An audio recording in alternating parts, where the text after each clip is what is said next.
Introduction asterisk. Upon awakening, the beleaguered office worker, Charlotte, discovers that she has not only traversed time to the Cold War era in Britain, but has also undergone a transformation into an exquisite silver-haired catgirl, complete with authentic feline ears and a tail. Even more absurdly, the Cold War in this world has long since ended, with the succubi emerging as victors. The catgirl's appearance has become the fashionable trend among the elite succubi. In the slums, she is regarded as a monster, yet her stylish image leads the mayor to mistakenly perceive her as a noble lady succubus. Charlotte must brace herself to navigate the hellish challenge of survival through deception. Devoid of magic, she relies solely on her acting skills. Lacking common sense, she resorts to clever trickery. Her only companion, the enchanting pink-haired maid Lilyth, is gentle and submissive, viewing Charlotte as her sole support, yet she continuously introduces various bizarre basic etiquettes. To protect this reliance, Charlotte is compelled to maintain her fabricated identity with outrageous lies while contending with her own social demise and the harsh truths of the world. When mundane daily life collides with a dark reality, can the counterfeit succubus and her pink-haired maid discover a genuine path amidst the whirlpool of lies and warmth? Moreover, Lilyth seems to harbor an even greater secret. Chapter 1. Have I transcended? Or am I a catgirl? Asterisk asterisk. Cold, hard, and permeated with a pungent mix of mold and rust. Charlotte jolted awake, her vision obscured by a shroud of gray. She, or rather, he, could now distinctly sense the transformation of her physical form. She was no longer reclined in her plush, gaming chair, but curled on the frigid stone floor of a sinister alley. Rainwater soaked the ground, the chill penetrating through her thin garments to her very bones. Hiss! She instinctively attempted to rub her eyes, but her hand froze midway. The sensation was wrong. Atop her head, where hair should be, an odd, fluffy texture responded to her movements with a gentle tremor. Then, a more intense sense of strangeness emanated from her tailbone. She abruptly turned her head. A fluffy cattail, its color nearly identical to the silvery strands of hair cascading down her vision, was anxiously swaying behind her. What the hell? A coarse exclamation lodged in her throat, yet what escaped her lips was a sweet, trembling voice unmistakably belonging to a girl. She shot upright, her gaze descending upon herself. Clad in an exquisitely tailored, pure white suit that exuded luxury, complemented by a matching shirt.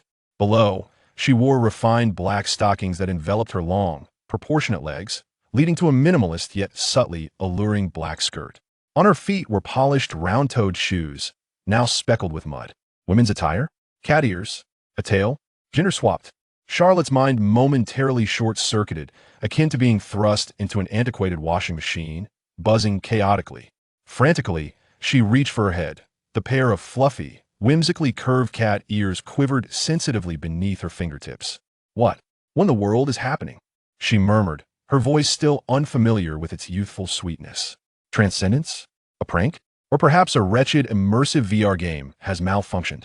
Struggling to stand, her shoes clacked against the slick stone floor, producing a sound that was both crisp and somewhat awkward. Surveying her surroundings, the narrow alley was flanked by crumbling brick walls, piled high, with refuse exuding a sour stench. The sky loomed a leaden gray, oppressive enough to stifle breath. This was certainly not a place she recognized. She needed to ascertain the situation. Charlotte inhaled deeply, suppressing the tumult within, and staggered out of the alley into a slightly broader area. This appeared to be the center of a slum, where dilapidated houses huddled together, and gaunt, ragged figures shuffled through the muddy streets, numb to their surroundings. However, as her figure emerged onto the street, time seemed to freeze. Every onlooker, from hunched elders to hollow-eyed women and children peering from behind doors, displayed sheer terror upon seeing her. This was not mere wariness of a stranger, but a visceral fear, as if they had encountered something indescribably dreadful. They froze in place, their gazes locked onto the unmistakable cat ears atop her head and the incongruous tail that swayed behind her. Then came a deathly silence, heads bowed in reverence or fear, their bodies trembling involuntarily. Respect? Terror? Or perhaps a blend of both? Charlotte attempted to approach a middle-aged man who seemed less frightened. Could you tell me where I am? The only response was a deeper silence and a humble posture that almost buried his head in his chest, coupled with eyes filled with dread locked onto the muddy ground. She tried several more times, all yielding the same result. The crowd retreated soundlessly, as if fleeing a plague, leaving behind an icy chasm of distance. TSK. Charlotte, feeling exasperated, ran her fingers through her smooth silver hair, causing her cat ears to twitch in response. Is it really that serious? Just because I'm dressed nicely? These people are far too xenophobic. She could only attribute this reaction to her overly exquisite, starkly contrasting white suit and black skirt against the slum's backdrop. Perhaps it was also the cat ears? But weren't catgirls somewhat common at conventions? She still had not grasped the gravity of her predicament. With a heart full of suspicion, she followed the somewhat decent path outward. The air grew increasingly damp and chilly, typical of British weather. The architectural style around her gradually shifted. Though still antiquated, she began to discern more traces of Victorian and Industrial Revolution-era red brick structures. Finally, she arrived at a larger intersection, where a rusted blue sign reading Oxford Road caught her eye. Oxford Road? An English street sign? Charlotte halted, a chill creeping up her spine, more intense than the cold atmosphere. She abruptly looked up, scrutinizing the surrounding buildings. Typical British terraced houses, with a distant outline of what appeared to be an abandoned factory, the air thick with coal smoke and dampness. A newspaper affixed to a nearby wall bore an eye-catching date from the 80s. Cold War era? Britain? Manchester? Standing on the wet roadside, she observed vintage cars reminiscent of those seen only in old films passing by, her mind blank. Transcended? Or had she been thrust decades back into Britain and transformed into a catgirl? What a joke, she muttered, her silver cat tail flicking irritably, striking her clad legs. At that moment, a boxy, seemingly vintage yet gleaming black sedan sped past her. Charlotte barely noticed, still ensnared in her shock and confusion. However, the vehicle abruptly screeched to a halt several meters ahead. Then, to her astonishment, it executed a sharp turn on the not-so-wide road, disregarding all traffic rules, and nearly drove against oncoming traffic back toward her, tires screeching against the pavement. Screech! The car door was violently pushed open, and a middle-aged man, slightly plump and dressed in a fitted yet outdated suit, with slicked back hair, almost tumbled down in a rush.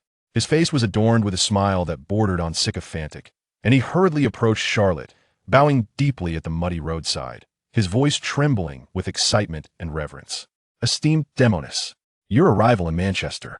Why was there no prior notice? I am Thomas Hopkins, the mayor of this city. I have been remiss. I sincerely apologize for my oversight. Demoness? Charlotte was utterly bewildered. She gazed at the man who proclaimed himself the mayor, his humble demeanor, fearful eyes, and the utterly foreign title Demoness that he uttered. Was he addressing her? Wait, I'm not. Charlotte instinctively attempted to deny and explain.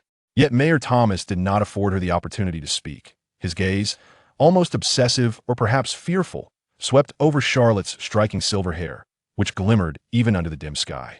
Those exquisitely cute furry cat ears, coupled with her outfit, a white suit and black silk miniskirt that he perceived as incredibly fashionable and imbued with an aura of high-ranking demoness, only intensified his fervent tone.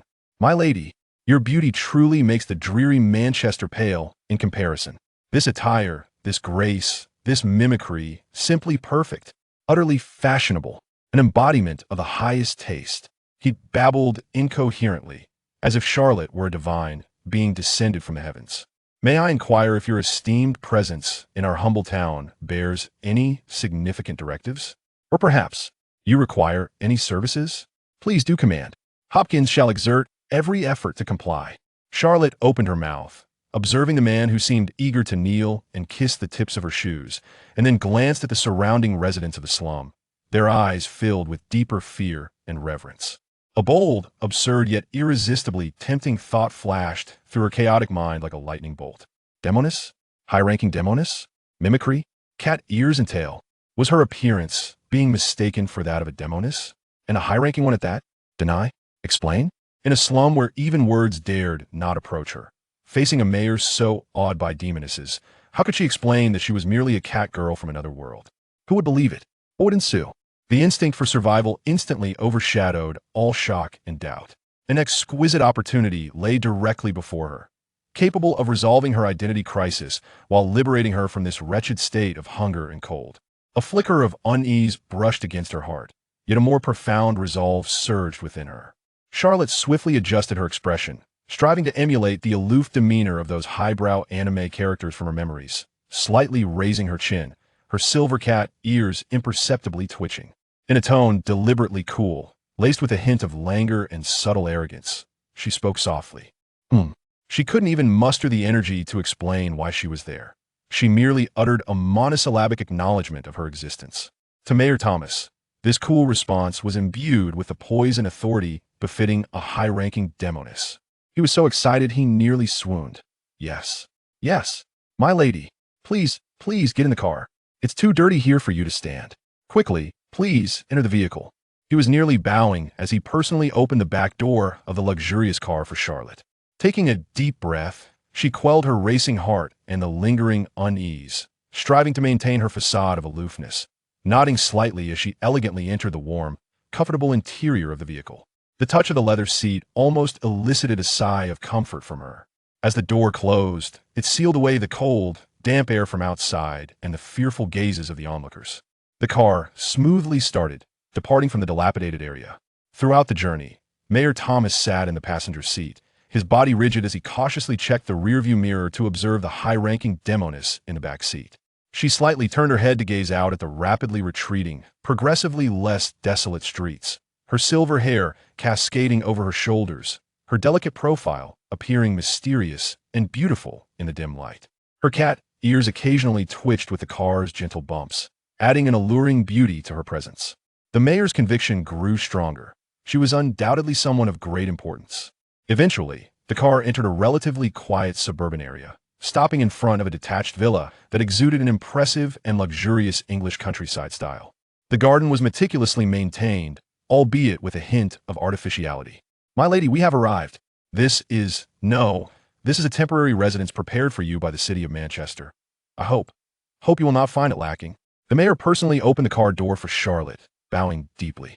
Charlotte stepped out, gazing at the beautiful house before her. Red brick walls, a peaked roof, bright windows. It was an entirely different world from the slum she had just left. An overwhelming sense of unreality washed over her once more. She merely nodded, remaining silent. Seeing her neither express satisfaction nor dissatisfaction, the mayor's anxiety heightened, cold sweat beading on his brow.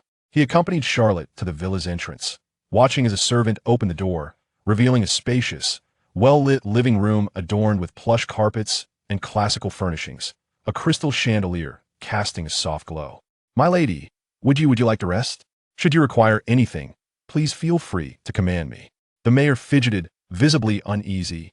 As Charlotte stepped inside, surveying the opulence, it felt akin to a dream. She merely offered a casual in acknowledgement. However, the mayor interpreted her silence and her curious gaze as dissatisfaction with his arrangements and unspoken reproach. In a panic, he bowed even lower, his voice tinged with desperation. My lady, please forgive me. It was my inadequate hospitality. How could someone of your stature lack a capable attendant to serve you? Please grant me a little more time. Today, by noon, I shall present to you a human servant of exquisite beauty, worthy of your status, personally selected. I assure you, you will be satisfied. Please forgive me. Charlotte was completely taken aback. A servant? She instinctively thought to decline the offer, but the mayor didn't afford her the chance. As he rambled on with promises, he hurriedly retreated, as if his backside were on fire. In his haste, he stumbled on the stairs, then, without looking back, jumped into the car, instructing the driver to speed away, as if lingering even a second longer would result in being torn apart by the displeased demoness. The heavy, intricately carved door of the villa slowly closed behind Charlotte, isolating her from the outside world. In the opulent yet empty villa, she stood alone. Beneath the lavish crystal chandelier, Charlotte, in bewilderment, felt her silver cat ears droop slightly, and her fluffy tail hung listlessly beside her legs clad in black silk. So, she had moved into a grand villa, and she was promised a remarkably beautiful human servant by the mayor? It was utterly surreal. After the immense shock, her tense nerves began to relax, only for another pressing reality to surface. Gurgle, a distinctly clear rumble echoed through the silent villa, resonating loudly. Starved. Since her arrival in this realm, she had not consumed a single drop of water and had wandered in the damp and chilly surroundings for far too long. Her hunger had become unbearable. Charlotte gently massaged her flat, taut abdomen and commenced her exploration of the villa. The living room was expansive and luxurious, yet devoid of any food. The long dining table gleamed like a mirror, adorned with exquisite silver candlesticks, but lacked sustenance. She pushed open the door to the kitchen, which was spacious and bright, equipped with an array of modern appliances, including a refrigerator and an oven.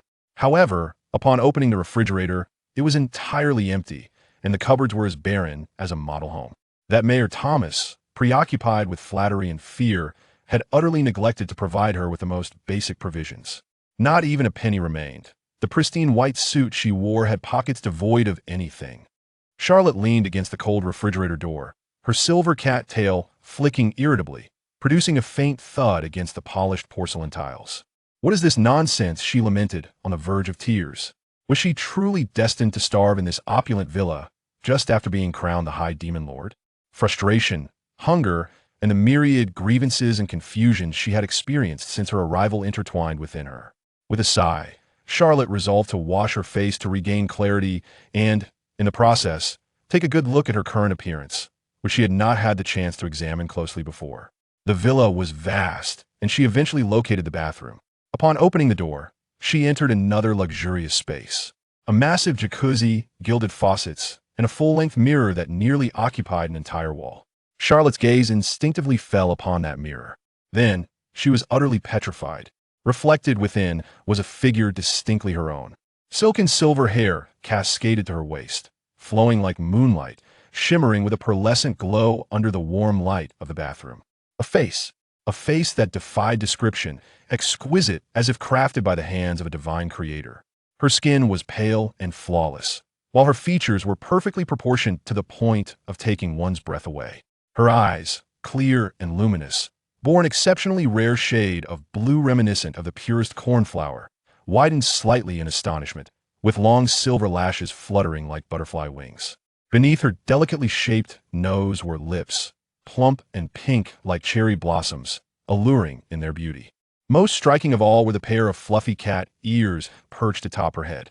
At that moment, they stood erect in response to her shock, their tips curling playfully, occasionally twitching with sensitivity.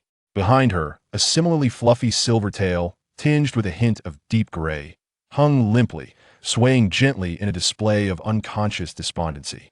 The impeccably tailored white suit and black skirt she wore accentuated her curvaceous form beautifully, embodying both youthful delicacy and an inexplicable, languid allure that transcended age. Her long, slender legs, encased in sheer black stockings and resting in round-toed shoes, exuded an air of elegance mingled with a hint of restrained temptation. The young woman in the mirror was breathtakingly beautiful, a vision that seemed beyond the realm of mortals. The combination of her non-human traits formed a unique beauty, imbued with a feline elegance, alertness, and an ineffable magnetism capable of leaving any beholder momentarily breathless. Charlotte stared in a daze at the unfamiliar yet exquisitely refined face in the mirror, those striking blue cat-like pupils, and the ears that quivered slightly with her breath.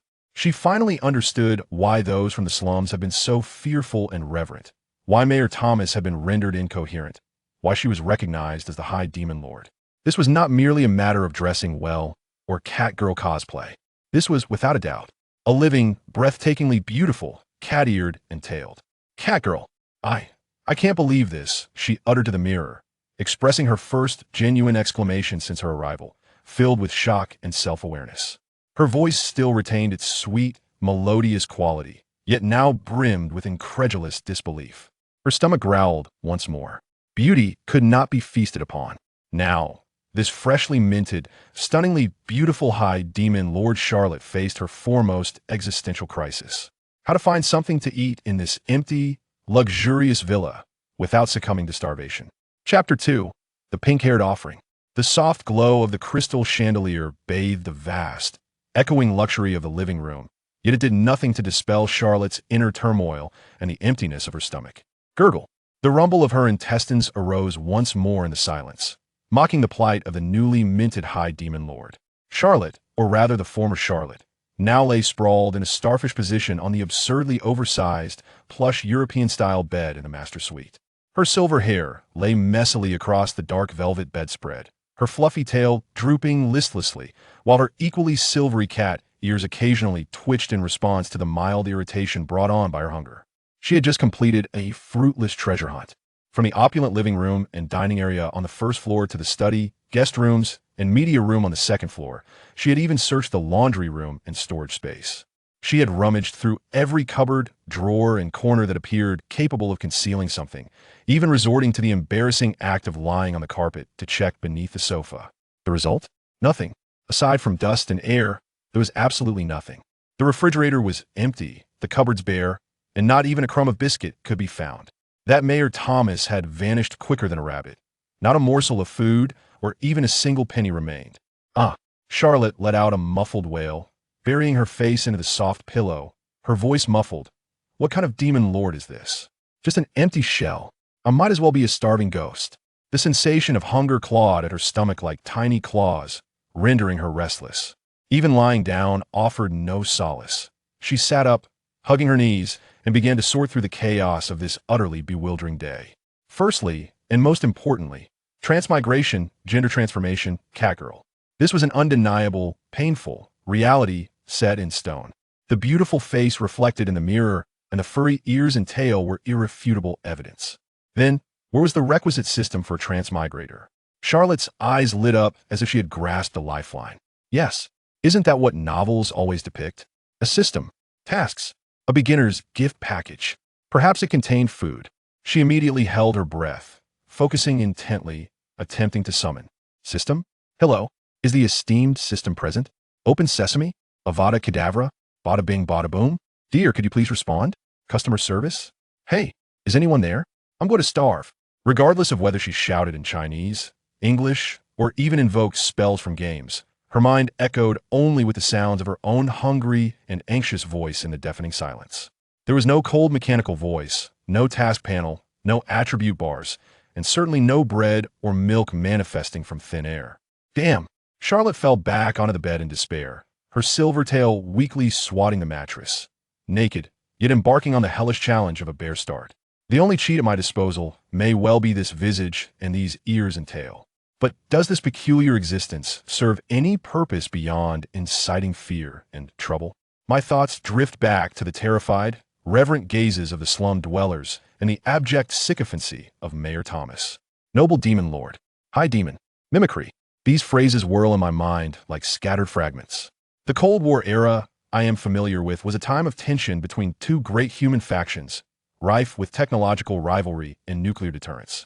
In that context, supernatural beings? Demons? Accepted as a superior race by humanity? Even eliciting such awe from a mayor? This is utterly abnormal. The world I have traversed is not the Earth I once knew, or at least not the timeline I recognized. What's transpired in this realm? Why do demons exist? Why is their status so exalted that it reduces humans to such subservience? What is this mimicry the mayor spoke of? Is my catgirl form a popular image within this demon society? Countless questions bubble within my mind like effervescent froth, yet no answers emerge. There is no system, no memory infusion, no source of information.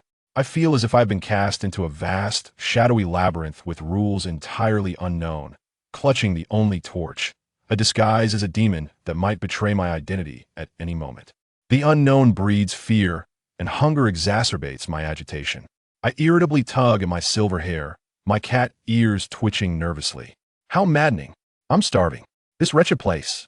I cannot help but whisper my frustrations, the sound resonating sharply in the empty bedroom. At that moment, a clear and melodious doorbell chimes, cutting through the villa's silence and piercing the tumult of my hunger and confusion. I bolt upright in bed, my cat ears perked up with alertness, my tail stiffening. Who could it be? The mayor? Or perhaps another demon? A noticeably trembling, yet sweetly soft voice timidly filters through the heavy, ornately carved wooden door. Hello, is this the demon lord? I'm sent by the mayor. Finally, the promised offering. The exceedingly beautiful human servant. My heart races, half from anxiety and half from an indescribable anticipation. I take a deep breath, suppressing my stomach's protests, straightening the crumpled collar of my white suit, and endeavoring to exude an air of icy nobility as I approach the entrance. With a click, the heavy lock turns, and the light floods into the foyer, illuminating the slender figure outside the door. My breath catches momentarily. Standing there is a girl. She appears to be around 18 or 19, with a delicate build, dressed in a simple yet clean light blue cotton dress, topped with a slightly faded apron, an archetypal maid attire. Yet, none of this can overshadow her astonishing brilliance. Most striking is her long, pink hair, reminiscent of spring cherry blossoms, cascading softly over her shoulders with naturally curling ends. Her petite face resembles the finest porcelain. Her skin is pale as snow, delicate to the touch. Her long eyelashes flutter like butterfly wings, veiling a pair of timidly lifted eyes, a hue of pure, early melted amethyst, filled with tension, reverence, and a hint of barely perceptible bewilderment. Her features are perfectly proportioned, and her soft, pink lips are slightly pursed, exuding a fragile yet pure beauty, as if she were an ethereal sprite accidentally fallen to earth. Demon Lord. The girl stammers, her voice quivering like a feather brushing against the heart. Upon seeing me, her gaze deepens with awe as it lands upon my silver cat ears and similarly colored hair. She lowers her head slightly, allowing her pink locks to cascade down, revealing her elegant neck. I am Lilyth. I am the offering, sent by the mayor to serve you. Her voice diminishes to a whisper, imbued with a sense of resigned humility. I am momentarily spellbound by the girl's breathtaking beauty and her dreamlike pink hair, pondering the name Lilyth, which seems vaguely familiar, yet oddly peculiar. But the next moment, her actions leave me utterly flabbergasted. Without hesitation, Lilyth kneels on the cold marble floor of the foyer, and in a state of shock, I watch as she extends her delicate, pale hands, trembling yet resolute, towards my ankle-clad in black stockings. Simultaneously, she tilts her head slightly, her amethyst eyes reflecting absolute submission and a deeply ingrained obedience, her pink lips parting as if to lick my stockings. While what? My mind reels, overwhelmed by the shocking scene before me. All notions of aloofness and being a demon lord evaporate from my consciousness. I instinctively retract my foot, leaping back as if I were a cat whose tail had been stepped on, nearly toppling the nearby foyer cabinet. What are you doing? My voice pitches in shock, my fair complexion flushing crimson, the color creeping to my ears, while my cat ears stand erect and my tail stiffens in alarm. Lilyth maintains her kneeling position, her hands still poised, as if cupping the air, her gaze upward filled with confusion and distress, tinged with a hint of hurt at my rejection. My lord, this is a servant's basic etiquette. To express obedience and respect. Her voice carries a note of grievance, as if she believes she has committed a grave wrongdoing. Basic etiquette? Licking feet. What kind of bizarre and grotesque convention is this? I feel as though my values are being pressed into the ground and ground repeatedly. Observing Lilyth's tearful, pitiful expression ignites a flurry of emotions within me. I feel both anxious and embarrassed, my mind racing for a reasonable explanation to defuse the situation. Stop. Enough. I take a deep breath, forcing myself to regain composure, though my face remains as red as a boiled shrimp. I strive to infuse my tone with an air of authority, albeit tinged with an unrecognized hint of panic. Lilyth, is it? You must listen to me. Clearing my throat, I endeavor to fabricate a response. I understand this is your tradition. However, I am a member of the equality faction among demons. Do you understand? The equality faction. I emphasize the term as if underscoring a profoundly significant doctrine. We uphold the belief in, equality of personhood between demons and humans. Mutual respect. This overly, unusual etiquette. It is entirely unnecessary. From now on, it is absolutely prohibited. Do you understand? As Charlotte finished her explanation in one breath, she felt it was rather coherent. She gazed at Lilyth with anticipation, hoping that this pink-haired girl would comprehend and embrace the notion of equality. However, the bewilderment and confusion on Lilyth's face not only did not dissipate but deepened. Her amethyst-like eyes were filled with enormous question marks, and her slightly parted lips seemed unable to grasp Charlotte's words. Equality faction? Lilyth murmured, repeating the completely unfamiliar term, her expression a canvas of perplexity. Demons and humans. Equal? Mutual respect? This notion was utterly revolutionary compared to everything she had learned in the orphanage and from her books. Demons are the supreme masters, while humans are their humble servants. This is an unshakable iron law, as immutable as the sun rising in the east and setting in the west. What nonsense was her first master speaking? Observing Lilith's worldview being profoundly shaken, her CPU evidently overloaded, Charlotte felt a headache brewing. She was about to continue her persuasive efforts to solidify the concept of equality when a previously unheard, long and resonant growl from her stomach erupted like a trumpet of protest, startlingly clear in the silence of the foyer.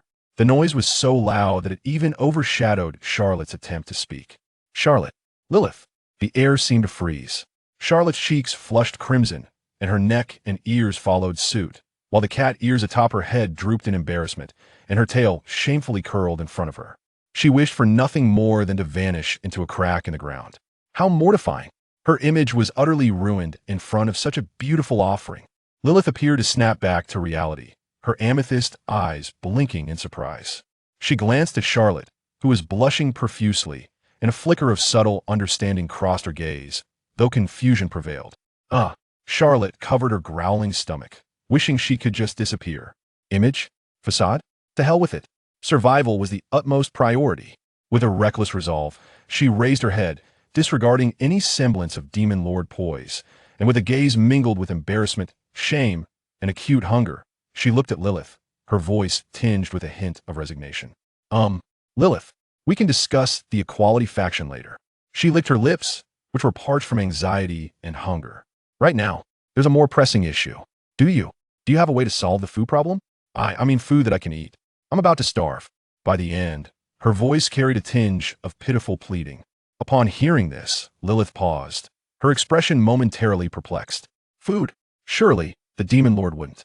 Then, her porcelain-like face flushed a visible shade of pink, reaching all the way to her ears. Her long pink lashes fluttered rapidly, her gaze darting away, and her hands instinctively twisted the edges of her apron, exuding an aura of shyness and uncertainty. She lowered her head, her voice barely above a whisper, filled with incredulous embarrassment and a hint of peculiar anticipation. Lilyth softly inquired, "Milady, do you mean, right now? Just here?"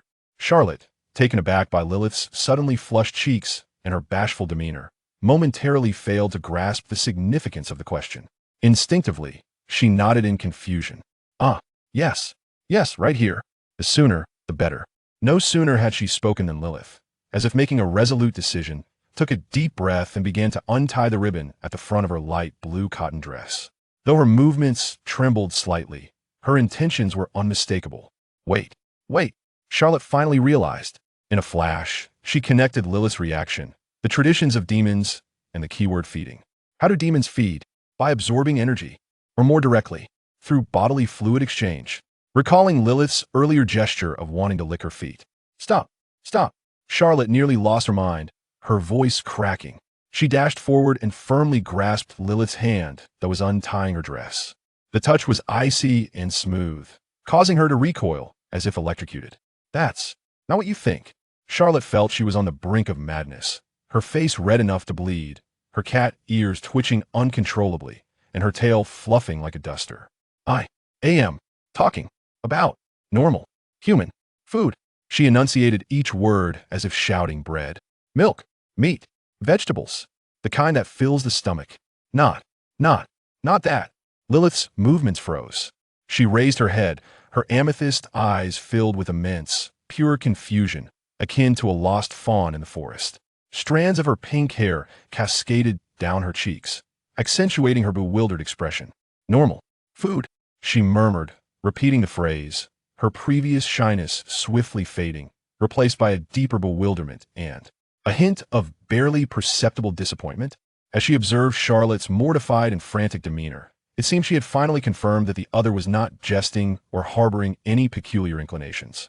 But, Demon Lord, you don't need that, Lilyth cautiously inquired, her voice still tinged with residual confusion. Absolutely not. Not at all. At least not right now, Charlotte declared emphatically, wishing she could swear an oath. All I want right now is to eat. Do you understand? Eat. Moreover, even if Charlotte shamelessly desired to eat, she lacked the tools for the task. As for things like the choo-choo space, they were far too stimulating for this youthful Xiaochunan.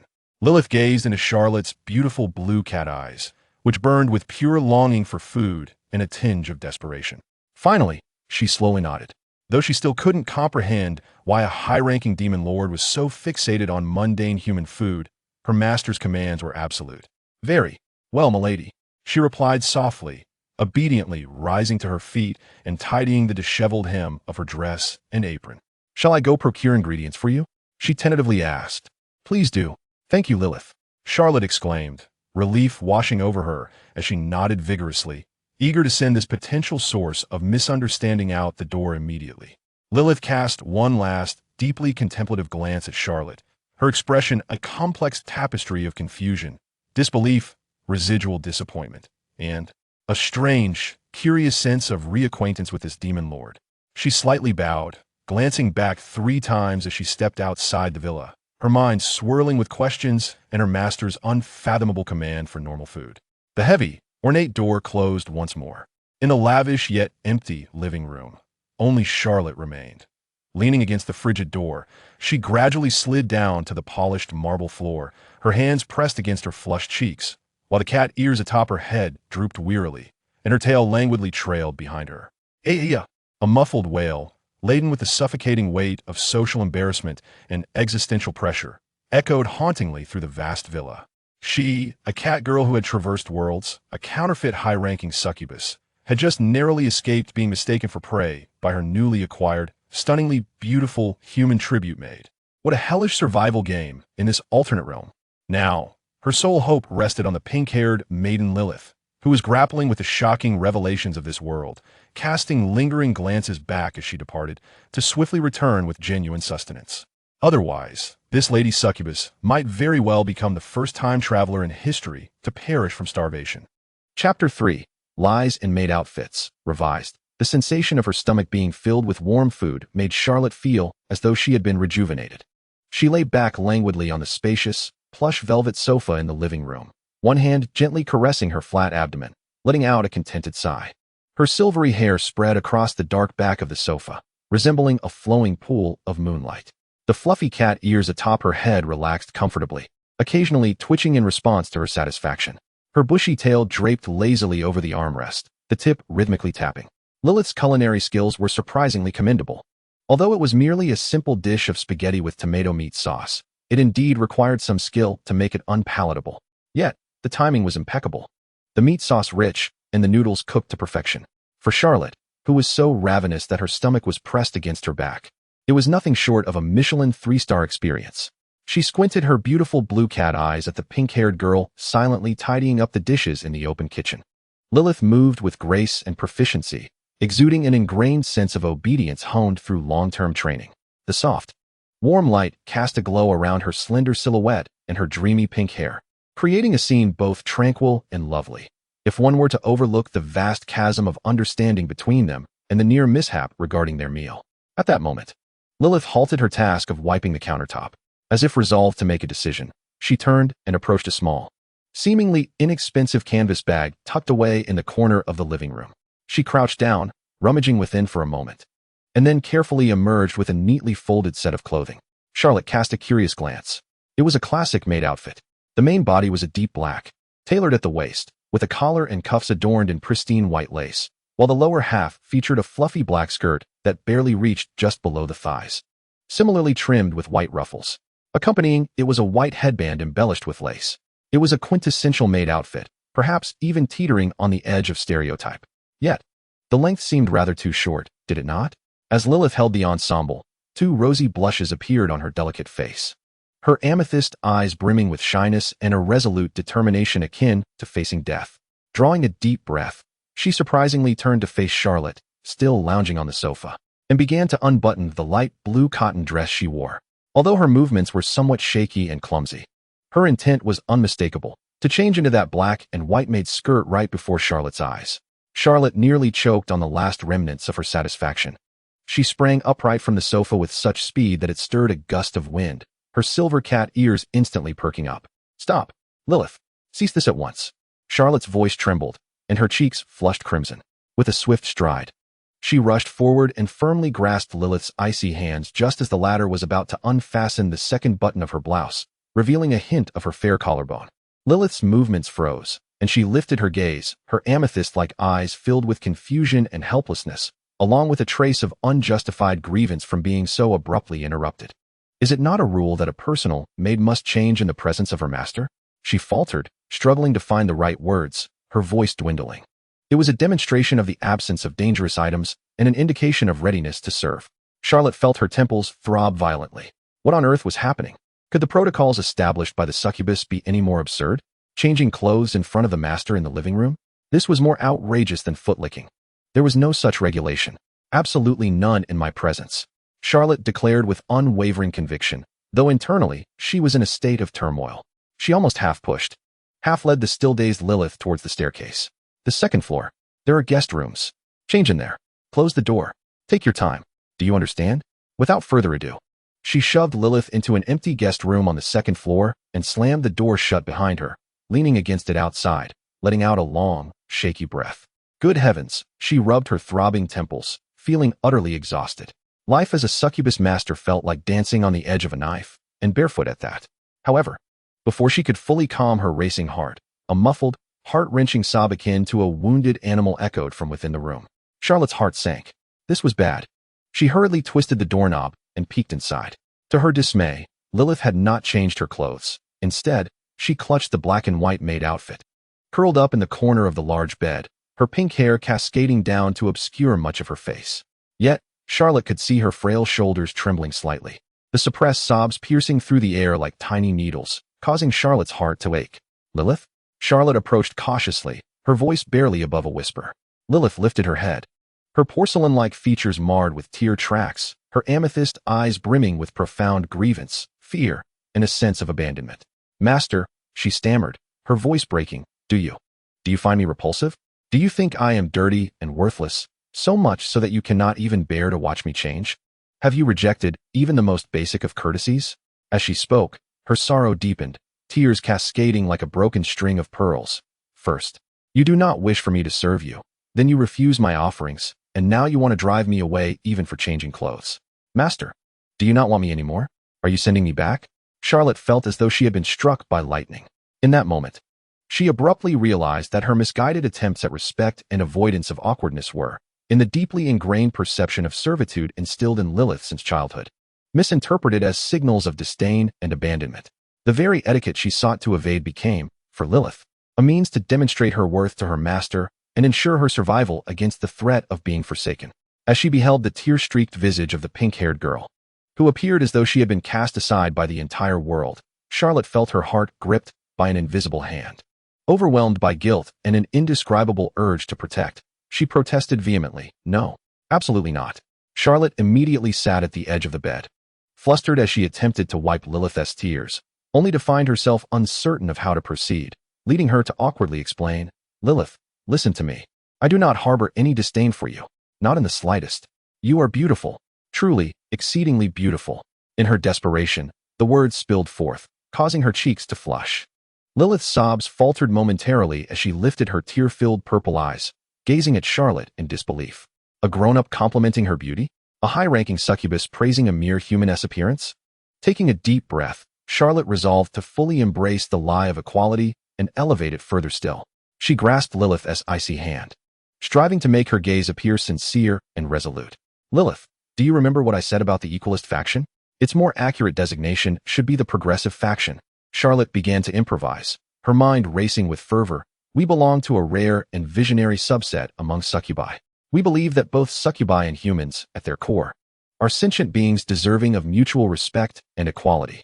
The outdated customs that compel human servants to kneel, to lick feet, or even to change garments before their masters are the domain of the regressive, decaying conservative succubi. We, the progressives, abhor such practices.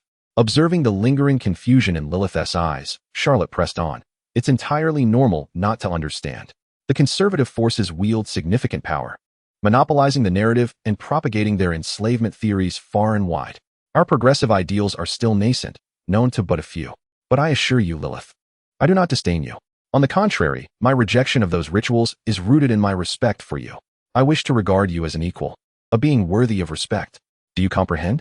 That is the essence of progress. It embodies my aversion to the conservatives. Charlotte felt as though she could run for the title of Best Screenwriter. The dichotomy of progressive versus conservative seemed to fit, albeit with a tenuous logic. Lilyth stared blankly at Charlotte, her crystalline purple eyes a battlefield of profound confusion and deep-seated fear. Equality? Respect? Progressive faction? These concepts were alien and utterly transformative for someone who had never concerned herself with political currents. However, the warmth of Charlotte's hand and the eager yet sincere light, or at least it appeared sincere, in her blue feline eyes caused the icy fear within Lilyth to thaw slightly. Perhaps the adult truly did not despise her? Yet, the voice of the adult, Lilyth, still resonated with a heavy nasal tone, timid and filled with helplessness. Lilyth had spent her childhood in the orphanage, learning only how to serve her master and adhere to those rituals. She lowered her head, her long pink lashes adorned with teardrops, as she found herself unable to distinguish what was normal from what was strange. All Lilyth knew was that if her master rejected her, she would have to return to that dreadful place. A haunting memory seemed to resurface, causing her small frame to tremble violently, her purple eyes brimming with profound fear. In the next moment, before Charlotte could comprehend the situation, Lilyth made a heart-stopping move. She suddenly turned her hand and grasped Charlotte's tightly, exerting every ounce of strength she possessed. This action, for a human servant, was undoubtedly audacious and beyond the bounds of propriety. Lilyth's palm was icy and slightly trembling, yet her gaze radiated a desperate courage and sorrow. She lifted her head, her tear-filled eyes gazing up at Charlotte. Her face, red from weeping yet breathtakingly beautiful, was etched with a heart-wrenching plea. "Please, my lady, do not abandon Lilyth. Do not cast me away." Her voice carried a desperate quaver, each word striking Charlotte's heart like a hammer. "I will be obedient, I promise. I will do everything you say. I will never partake in rituals that you forbid. Whatever you ask of me, I shall comply. Please, do not send me back to the orphanage." That gaze, that posture, so humbly subservient yet imbued with solitary bravery, struck Charlotte like a heavy blow. She looked upon the trembling pink-haired girl, terrified of abandonment, whose eyes held an unfathomable fear and reliance on her alone. An overwhelming sense of bittersweetness and responsibility surged within her. All notions of succubus masquerades and egalitarian deceit paled in comparison to the gravity of the moment. Steadying herself, Charlotte embraced the sobbing, trembling maid, responding with the gentlest and most resolute voice she could muster. "Very well, Lilyth, I promise you. I will not abandon you, nor will I cast you away. This place is your home." Her vow served as a soothing balm, allowing Lilyth's taut body to finally relax somewhat. Though tears continued to flow, the despair in her eyes was gradually supplanted by a flicker of hope. Grasping onto Charlotte as if she were a lifeline, Lilyth nestled closer, as though that embrace was her sole refuge. After a while of comforting, Lilyth's sobs began to subside, and her emotions settled into a semblance of stability. Charlotte cautiously released her embrace, advising her to change her clothes before descending into a daze back to the living room. She collapsed onto the sofa, her mind a chaotic whirlwind. The desperate plea of Lilyth echoed in her ears. An orphanage? A hell? To what extent has this world been merciless to humanity? And she, an imposter, could she truly safeguard the pink-haired girl who placed all her hopes upon her? How long could the lies of the progressive faction endure? Overwhelmed, adrift, and burdened by a heavy sense of responsibility, she found it hard to breathe. No, she must take action. Shaking her head to dispel the negativity, her gaze swept across the living room, landing on the antiquated, bulky television set with a cathode ray tube. Yes, understand this world. Watch the news. It is certainly better than sitting idly lost in thought. She rose and approached the television, fumbled for the switch. The old machine emitted a low hum and crackling sounds as the screen flickered before finally illuminating. The black and white static danced for a moment before the image gradually stabilized. Just as Charlotte was preparing to lean in to discern the program or check for news channels, an almost imperceptible sound of footsteps wafted from the staircase. Instinctively, Charlotte turned towards the sound. In that instant, her breath, her heartbeat, all her thoughts came to a complete standstill. Time seemed to have been pressed into slow motion. On the staircase, Lilyth descended step by careful step. She had donned a short, black and white maid outfit. The pure black fitted bodice exquisitely accentuated her slender waist, which, though barely beginning to develop, hinted at remarkable potential in her delicate curves. The pristine white lace collar and cuffs blossomed like flowers, highlighting her swan-like neck and slender wrists.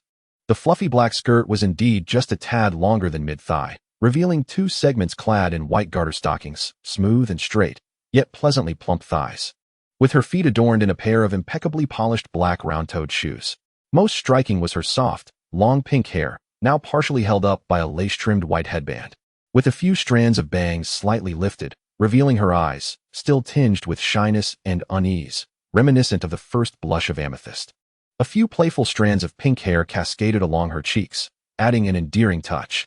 This maid outfit, tinged with stereotypes and perhaps a hint of playful allure, strangely lacked any sense of vulgarity when worn by Lilyth. Instead, it magnified her pure, fragile essence, intertwined with a whisper of forbidden temptation to its utmost. Like a pink rose quietly blooming in the night, adorned with dewdrops, she embodied both unblemished innocence and an unknowing, heart-stirring allure. She stood halfway up the staircase, her head slightly bowed, nervously twisting the edge of her apron with her small hands. Her long pink eyelashes fluttered gently, and a blush lingered on her cheeks, refusing to meet Charlotte's gaze. The combination of her shyness and trepidation, intertwined with the striking visual impact of her maid outfit, created an indescribable allure that struck at the very core of one's being. Charlotte was utterly mesmerized. With her mouth agape, her blue cat-like eyes remained fixated on the pink-haired girl on the stairs. In that moment, all her previous worries, anxieties, and confusions about the world dissipated in the face of the breathtakingly beautiful, yet innocent and desirable scene before her. The only sound in the living room came from the indistinct voice of a news anchor on the television, serving as the sole backdrop to this moment. In the center of Charlotte's world, there remained only Lilyth, the pink-haired girl clad in a black and white maid outfit, her shyness akin to that of a startled fawn. She was her human servant, her offering, the first existence she needed to protect in this strange and perilous world, yet one that also made her heart race uncontrollably. Chapter 4. The Distorted World, revised. In the living room, only the faint, crackling sound of the television persisted in the air. The soft glow of the crystal chandelier fell gently, yet the warmth of the midday sun could not dispel the growing chill in Charlotte's heart. Lilyth curled up at the far end of the expansive sofa, her small frame nearly sinking into the plush cushions. Clutching a pillow, her pink hair fell somewhat disheveled around her, and her amethyst-like eyes remained riveted on the flickering screen, filled with a complex emotion that Charlotte found difficult to decipher. There was habitual submission, a hint of barely perceptible confusion, but more than that, a profound sense of alienation from the grand narratives on the screen, accompanied by a deeply buried fear. She seemed hesitant to approach Charlotte too closely, yet instinctively sought some semblance of safety, much like a small creature still trembling from fright. Observing Lilyth's demeanor, the initial thrill and excitement Charlotte felt due to her maid attire had long since been replaced by a deeper sense of worry and responsibility. After a brief moment of hesitation, she gently patted the empty space beside her. "Lilyth," she spoke softly, "would you mind coming over a little? The sofa is quite spacious." She endeavored to infuse her tone with warmth and an inviting quality. Lilyth's body visibly stiffened for a moment, her purple eyes darting to Charlotte with an expression of astonished surprise. After a fleeting struggle, she cautiously moved closer and sat beside Charlotte. Although she craved the slight safety of her mistress's presence, her body remained tense, maintaining a subtle distance as if fearful of disturbing Charlotte. With a silent sigh, Charlotte decided to take action, extending her arm to gently wrap it around Lilyth's delicate shoulders, drawing her closer with a tender motion. Lilyth's body first stiffened momentarily, and only after feeling the non-aggressive warmth and strength emanating from Charlotte's arm did she gradually, albeit slowly, begin to relax.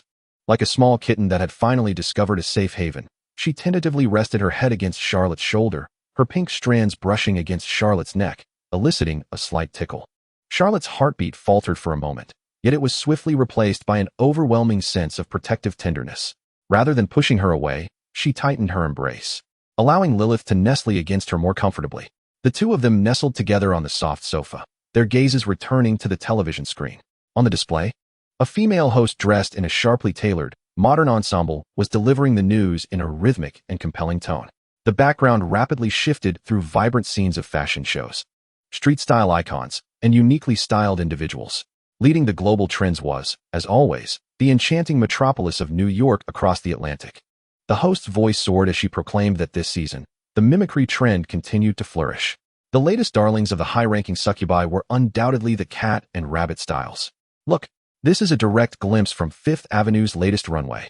The esteemed Lady Isabella transformed her signature succubus horns into a pair of exquisitely animated silver-gray cat ears, complemented by a fluffy gradient tail, exuding an air of mysterious elegance. Meanwhile, the emerging darling, Lady Preya, boldly sported pristine white rabbit ears and a fluffy tail, paired with a pink-hued makeup, igniting a frenzy of youthful charm. The scene transitioned to the runway, showcasing a tall, commanding succubus adorned with realistic silver-gray cat ears.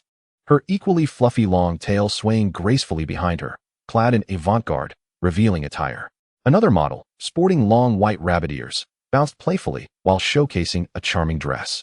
This mimicry whirlwind had also swept through the human fashion realm. The host continued, stating that luxury brands were racing to release cat and rabbit ear-themed accessories and apparel, with prices skyrocketing. Notably, a certain luxury brand's limited edition Moonlight Velvet Cat ear headband and Snow White Bunny Girl ensemble had become priceless commodities. Experts predicted that this trend, led by the high-ranking succubi, would endure for at least 3 decades. Charlotte observed the succubi flaunting their cat and rabbit ears, striking poses before the camera, and couldn't help but twitch her lips in bemusement. Instinctively, she raised her hand to touch her own genuine silver-white cat ears that quivered with her emotions. It became clear to her why Mayor Thomas had been so certain of her succubus lineage upon seeing her ears and tail, even praising her fashion sense. It seemed that in this world, catgirls and bunny girls were not mere cosplay, but rather the epitome of high succubus fashion trends. Did high-ranking succubi genuinely revel in transforming their appearances to these adorable and alluring styles? What could this be called? An alternative racial gift? She lowered her gaze to Lilyth, who rested upon her shoulder. The pink-haired girl appeared disinterested in the fashion news, her long eyelashes drooping and her expression vacant. As the news footage transitioned, the tone shifted abruptly to one of somber severity. The background music deepened into a melancholic dirge. The presenter's professional smile faded, replaced by a visage imbued with sorrow, anger, and vehement condemnation. Yet, while the free world basked in the allure of art and beauty, the presenter's voice resonated with anguish and accusation. On the other side of the Iron Curtain, our compatriots endured unprecedented oppression and suffering under the terrifying rule of the Crimson Demon. The screen flickered with blurred, shaky black and white images, dilapidated factories, dazed faces in long queues for rations, and figures clad in attire reminiscent of Soviet military uniforms. Their demeanor cold and their gazes piercing as they patrolled. Hypocrisy, corruption, tyranny. The presenter, tears streaming down her face, fervently gestured with her arms.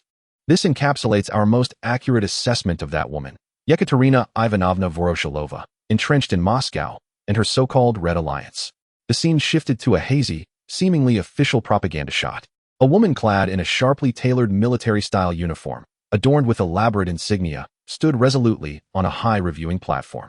Her features appeared somewhat distorted on screen, yet her contours were distinct, her eyes sharp as a hawk's. Beneath the brim of her hat, she seemed devoid of any overtly inhuman traits.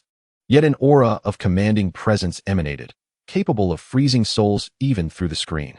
Behold, this is Yekaterina. The presenter pointed at the screen, her voice laced with rage, denouncing her deceitful sweet words and false egalitarian slogans that entrapped her people and the lesser demons. Yet, in reality, she and her coterie indulge in a life of excess and luxury. She ruthlessly exploits every human and lesser kin under her dominion. The concentration camps she established are more horrifying than hell itself. She rejects any form of transparency or reform.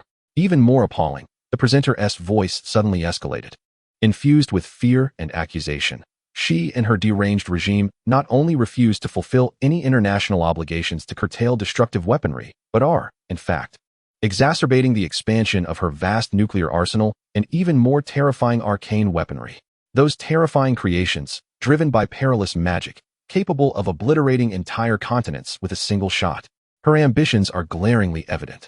She poses the most direct and imminent lethal threat to the entire free world and to all beings yearning for peace.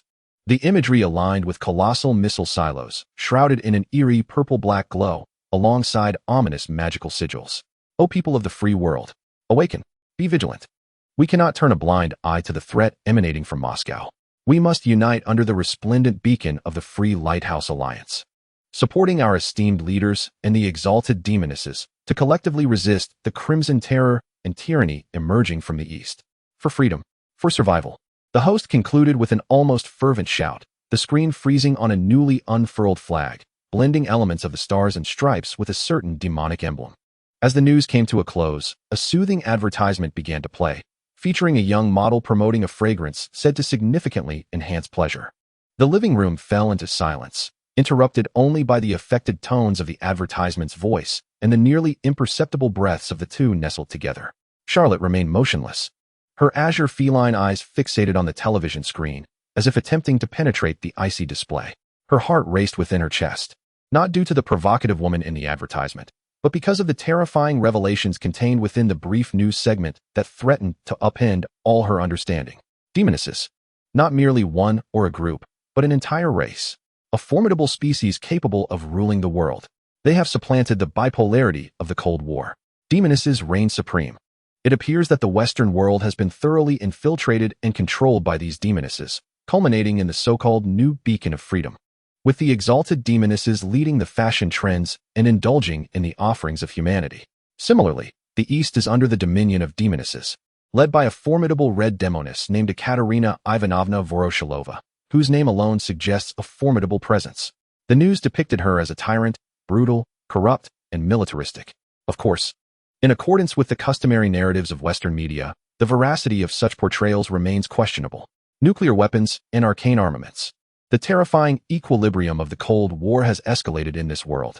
The pinnacle of human technological annihilation, intertwined with the unknown and malevolent powers wielded by demonesses. This dual shadow of terror is far more daunting than mere nuclear deterrence.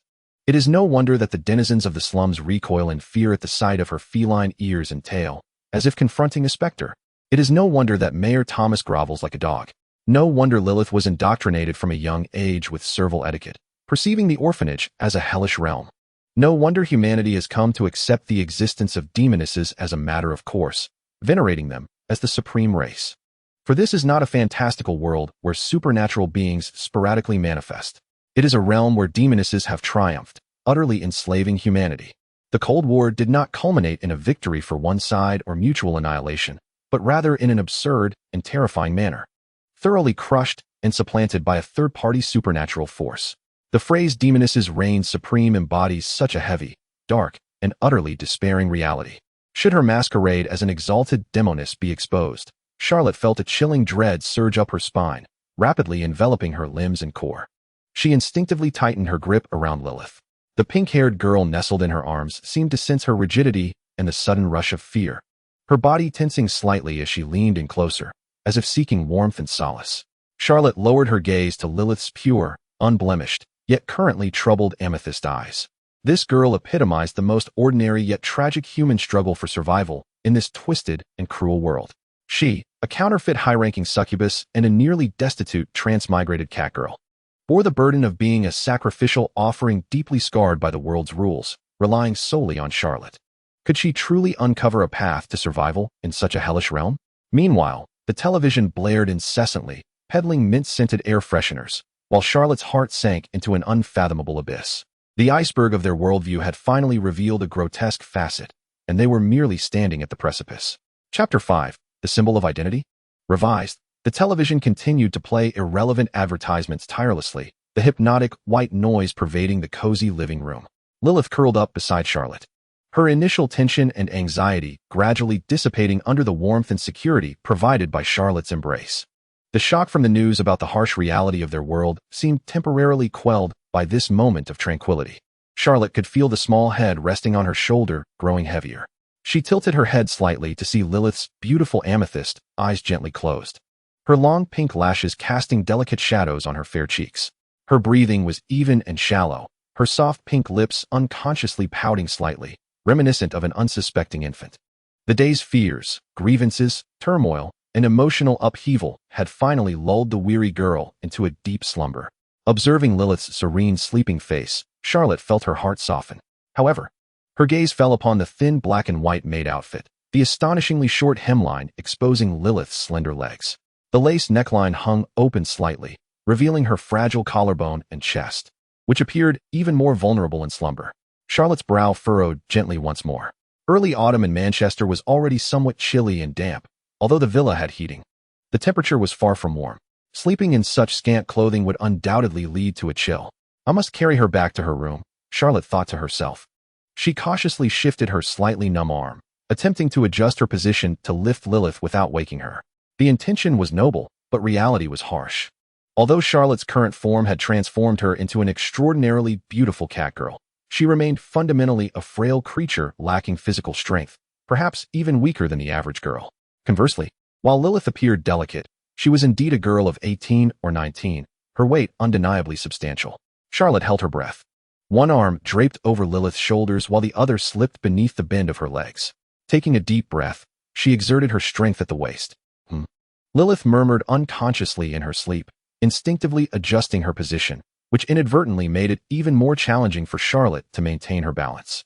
Charlotte's face flushed crimson as she struggled to lift Lilyth from the sofa. Just as she steadied herself and was about to take a step, her foot stumbled. She had overestimated her stability and underestimated the difficulty of balancing while carrying someone. Wow! A short gasp and a sleepy whimper echoed simultaneously. In the next moment, Charlotte felt the world spin as she lost her balance while holding Lilyth. They tumbled like rolling gourds, landing with a thud on the plush wool carpet of the living room. Fortunately, the carpet was soft enough to provide a good cushion. Unfortunately, their position was exceedingly awkward. Charlotte was the one at the bottom, landing squarely on her rear, pain radiating through her coccyx, causing her to grimace while her tail flicked irritably behind her.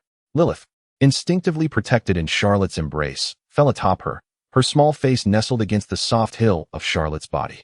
Ugh! Lilyth was jolted awake by the sudden turn of events. Flustered, she pushed herself up from Charlotte, her pink hair tousled, with her amethyst eyes filled with confusion, shock, and profound unease. Like a startled fawn, she gazed down at her demon mistress, who was grimacing in pain while rubbing her backside. Madam, are you all right? Lilyth's voice trembled, her pale face stricken with fear. I am so sorry. It's my fault. I'm too heavy. I made you fall. Charlotte inhaled sharply at the pain, her heart torn between amusement and exasperation, mostly feeling a deep sense of embarrassment as she witnessed Lilyth's tearful expression, which bore the weight of guilt. No, it's not your fault. She quickly waved her hand, struggling to sit up. I overestimated my strength. Rubbing her still aching coccyx, she awkwardly explained. I saw you dress so lightly and was worried you might catch cold. I wanted to carry you back to your room to sleep, but cough cough.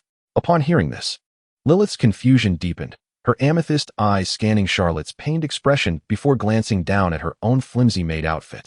After a moment of contemplation, she spoke with a natural, slightly naive tone, timidly asking, but don't demon lords usually use magic to solve things?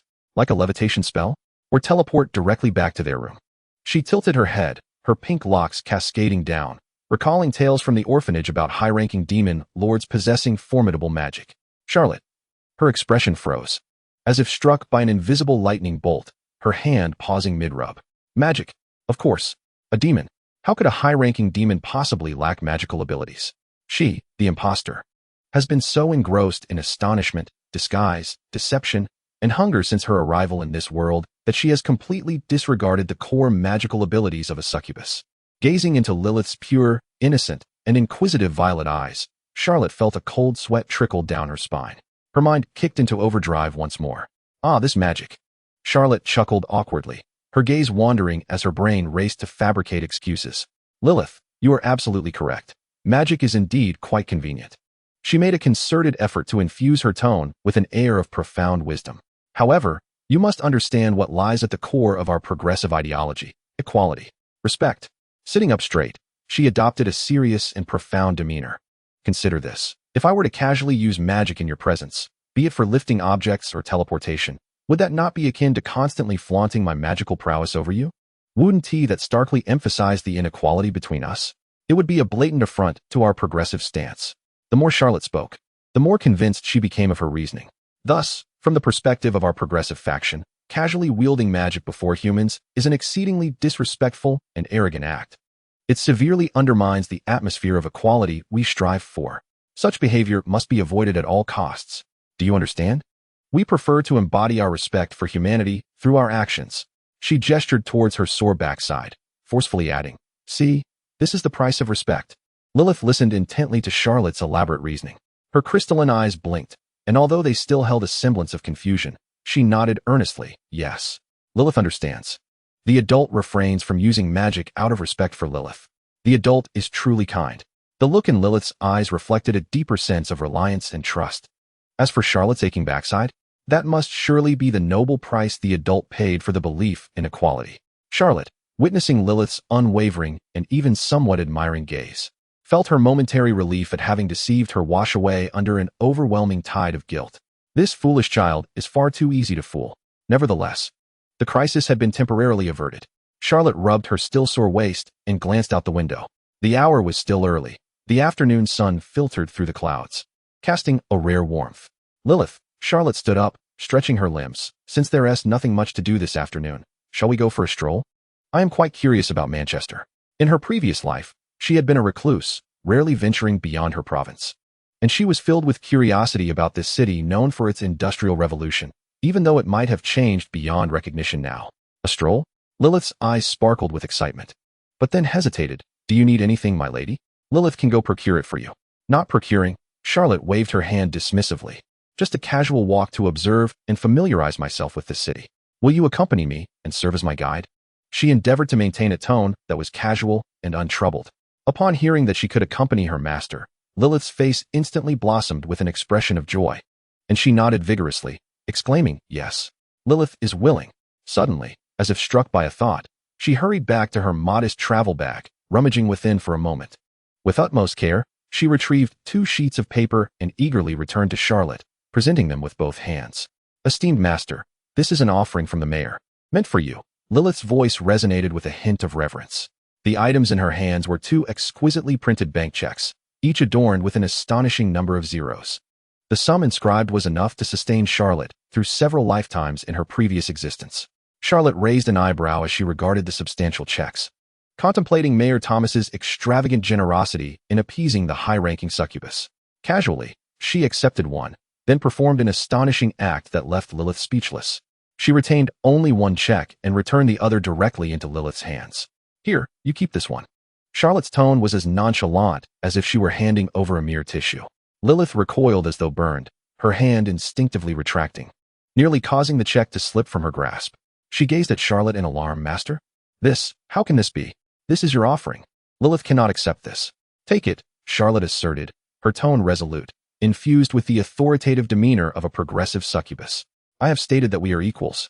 What I possess, you shall possess as well. Use this money as you wish, and there is no need to report back to me. Observing Lilyth's expression of sheer anxiety, as if she were holding a volatile explosive, Charlotte added, this is an order. Understanding the futility of defying her master's command, Lilyth cautiously folded the substantial check, treating it like a rare treasure, and tucked it into a small pocket stitched within her apron. Her small hand instinctively pressed against the pocket, as if to prevent it from escaping.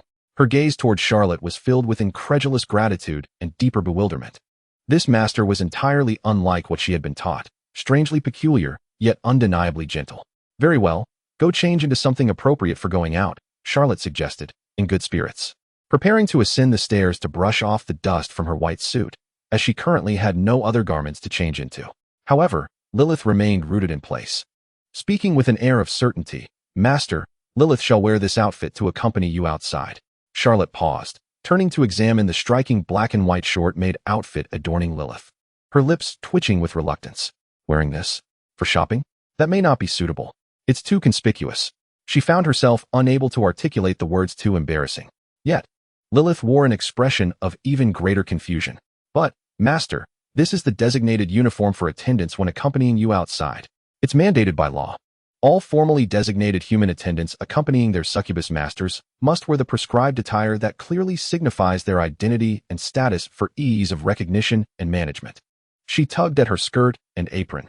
Lilyth's attire was the highest specification made uniform provided by the mayor's residence, adhering perfectly to the regulations. Laws. Regulations? The highest specification? Charlotte was utterly speechless. The rules of this world were pervasive. Even the attire of servants was subject to scrutiny. Moreover, observing Lilyth's exposed pale thighs and slender waist in this so-called highest specification outfit, Charlotte found it utterly disagreeable. Was it truly necessary to wear this? She attempted a final act of defiance. Yes, it is imperative. Otherwise, one might be interrogated by the constable or even taken away for punishment. Lilyth nodded vigorously, her small face filled with earnestness. Charlotte sighed, accepting defeat. Very well, when in Rome, do as the Romans do. The law reigns supreme. She waved her hand in resignation. All right, go ahead and wear it. She had originally believed that donning such an outfit, which would undoubtedly be perceived by normal individuals as suggestive or even humiliating, would cause Lilyth to feel shame, embarrassment, or even distress. However, the ensuing scene once again shattered Charlotte's preconceptions. As they stepped through the villa's gates and onto the streets of Manchester, Lilyth exhibited no signs of discomfort or shyness. Instead, she straightened her back. With her chin slightly raised, she exuded a proud demeanor that Charlotte had never witnessed before. Maintaining a half-step behind Charlotte, the black and white maid uniform seemed to transform into a badge of honor rather than a mark of shame. Even more astonishing was the reaction of passers-by. When individuals caught sight of Charlotte, particularly her prominent cat ears and tail, they universally displayed expressions of awe and fear, either keeping their distance or bowing deeply. Yet, when their gazes fell upon Lilyth, those eyes brimmed with unabashed envy. Charlotte distinctly observed several similarly dressed young girls, their plain attire contrasting sharply with Lilyth's proud stance in the highest specification maid uniform by the side of the high-ranking succubus, their eyes filled with longing and jealousy, almost tangible in its intensity. It was as if Lilyth were not clad in revealing servant garb but adorned in regal garments befitting a queen. Lilyth evidently sensed these gazes. Her posture became even more erect, her pink hair gently swaying in the breeze, and a strange light sparkled in her amethyst-like eyes, a gleam of recognition, envy, and belonging within a protective circle, embodying pride and reassurance in this distorted world. Charlotte's emotions were complex. She grasped the reality. Under the reign of the succubi, becoming a personal maid to a high-ranking succubus, donning a uniform that symbolized exclusivity and protection, was not a source of shame for the lower strata of humanity. Rather, it was a privilege and a security to be flaunted and fiercely pursued. Lilyth's pride was a lifeline she had clutched in a desperate environment, one defined by identity. Two individuals strolled along the bustling commercial street of Manchester, one adorned with cat ears and a tail, clad in a chic white suit, while the other wore a tantalizingly short-made outfit. Their passage drew the curious gazes of passers-by. Lilyth appeared quite familiar with the surroundings, confidently guiding their way. Her delicate features illuminated by an uncharacteristic, heartfelt ease, even a hint of exuberance. Ultimately, spurred by an enthusiastic fervor akin to presenting a treasure, Lilyth led them to a lavishly decorated boutique.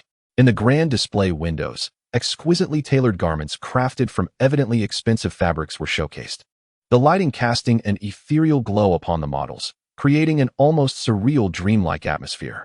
The shop's sign bore an ornate, gilded script of a brand unfamiliar to Charlotte. "Here it is, my lady," Lilyth exclaimed, her violet eyes sparkling with excitement. "This is one of the most prestigious ready-to-wear boutiques in Manchester. The clothing inside is simply stunning, truly befitting your stature." Her tone brimmed with anticipation, as if recommending such a place for her mistress was a supreme honor. Charlotte surveyed the opulent store that exuded an air of elegance, then glanced at the proudly expectant Lilyth, donned in her top-tier maid attire, and sighed in resignation. Well then, it seems the afternoon tea shopping excursion of the Demoness is destined to commence with a splurge on luxury. I hope Mayor Thomas's check will suffice. As she pushed open the heavy glass door adorned with a brass handle, a warm breeze infused with the scents of expensive perfume, fresh fabric, and leather enveloped her, effectively shutting out the cold Manchester air. Charlotte felt as though she had stepped into another realm, a luxurious yet aloof world composed of crystal chandeliers, mirror-like marble floors, and the lavish garments hanging on racks, each exuding a sense of worth. Lilyth trailed closely behind, her striking black and white maid outfit accentuating her slight nervousness, though pride in introducing her mistress to such an upscale venue prevailed. The scene within the boutique corroborated Lilyth's claims. The spacious interior was bright and well-organized, displaying impeccably tailored, uniquely designed attire. A few elegantly attired saleswomen, with meticulously crafted makeup, quietly attended to their respective clients. However, the arrival of Charlotte and Lilyth disrupted the tranquil ambience like a stone cast into a still lake. Almost simultaneously, several sharp, appraising gazes swept over them. As these eyes landed upon Charlotte's unmistakable silver cat ears, which twitched curiously with her movements, and the fluffy tail that swayed behind her, the expressions of the sales staff shifted abruptly from evaluation to astonishment, followed swiftly by an uncontrollable delight. Moreover, the presence of Lilyth, clad in the most exquisite maid attire, served as a veritable dual authentication of their identities. Oh my heavens! Look, it's the Demoness, and her exclusive maid, in the highest specifications. A few suppressed exclamations of excitement echoed in the air. In the next moment, like sharks sensing blood, at least 3 shop attendants instantly abandoned the customers before them, including a plump lady adorned with a magnificent diamond ring, who had been gesturing with a luxurious mink coat. With a beaming smile plastered across her face, she briskly approached Charlotte with a clear intent. The abandoned affluent lady's smile abruptly froze, transforming into a deep frown as she disdainfully huffed and tossed the mink coat back onto the rack, crossing her arms in cold observation. Esteemed Lady Succubus, welcome to Moonlight Feathers. The most senior shop manager, with an elegant bun, stepped forward and deeply bowed before Charlotte, her voice dripping with syrupy sweetness. Your presence truly elevates our humble establishment. My heavens, your attire is simply breathtaking. The other two attendants quickly followed suit, their gazes sweeping over Charlotte like searchlights, unleashing a barrage of compliments. Indeed, my lady, those cat ears of yours are exquisite. The sheen, the curvature, simply perfect. More fluid and natural than Lady Isabella on the runway. And your ensemble, goodness, this is nothing short of a revolutionary fashion statement. A younger attendant excitedly pointed at Charlotte's white suit and black silk skirt, the upper half boasting a classic tailored male cut, sturdy and crisp, while the lower half radiated feminine allure with its short skirt and stockings. This avant-garde fusion that transcends gender boundaries. Such a seemingly contradictory, yet harmoniously beautiful aesthetic. This is the true frontier of fashion. Your taste is unparalleled, so extraordinary. Charlotte, glancing down at the outfit she had been compelled to wear due to her unexpected journey, an ensemble that appeared utterly mismatched to her, resembling a high school uniform from a developed region, felt her cheeks begin to flush as she listened to the attendant's extravagant flattery, her blue cat-like eyes filled with embarrassment and confusion. The frontier of fashion? Breaking gender barriers? All she wished was to find a crevice to hide in. However, the attendants showed no signs of allowing her to process this overwhelming barrage of compliments. At a mere glance from the manager, the other two attendants sprang into action like well-trained soldiers. My lady, please allow us to take your measurements. Your stature cannot be adequately showcased by mere ready-to-wear garments. We must select the most fitting, custom pieces that will truly highlight your charm. As the manager continued her flattery, she had already produced a soft measuring tape from seemingly nowhere. Before Charlotte could comprehend the situation, she felt two cool, agile hands resting on her waist and shoulder. Pardon our impertinence, my lady. Please raise your arm. Thank you. Two attendants, one on each side, circled around, seemingly performing their duties with professional finesse as they took Charlotte's measurements, bust, waist, hips, and arm length. Yet, their fingertips intentionally brushed against her sensitive waistline and the inner contours of her arms, even going so far as to subtly press against her shoulders while gazing at her with unabashed astonishment and a fervent, almost predatory intent. This left Charlotte rigid with discomfort, goosebumps prickling her skin. She felt akin to a precious exhibit, being appraised and handled. Lady Lilyth observed from the side, a flicker of concern flashing in her violet eyes. Yet she refrained from intervening. This was a service rendered to a high-ranking succubus, a mark of honor. Once the measurements were complete, the true storm of merchandise commenced. My lady, do take a look at this. Attendant A presented a black bodysuit, gleaming with a metallic sheen, almost entirely enveloping yet revealing key areas through nearly transparent lace. This is the latest design, crafted from premium silk blend, with exceptional elasticity that perfectly conforms to showcase your exquisite curves from every angle. Paired with your cat ears, you shall embody the very essence of a queen of the night.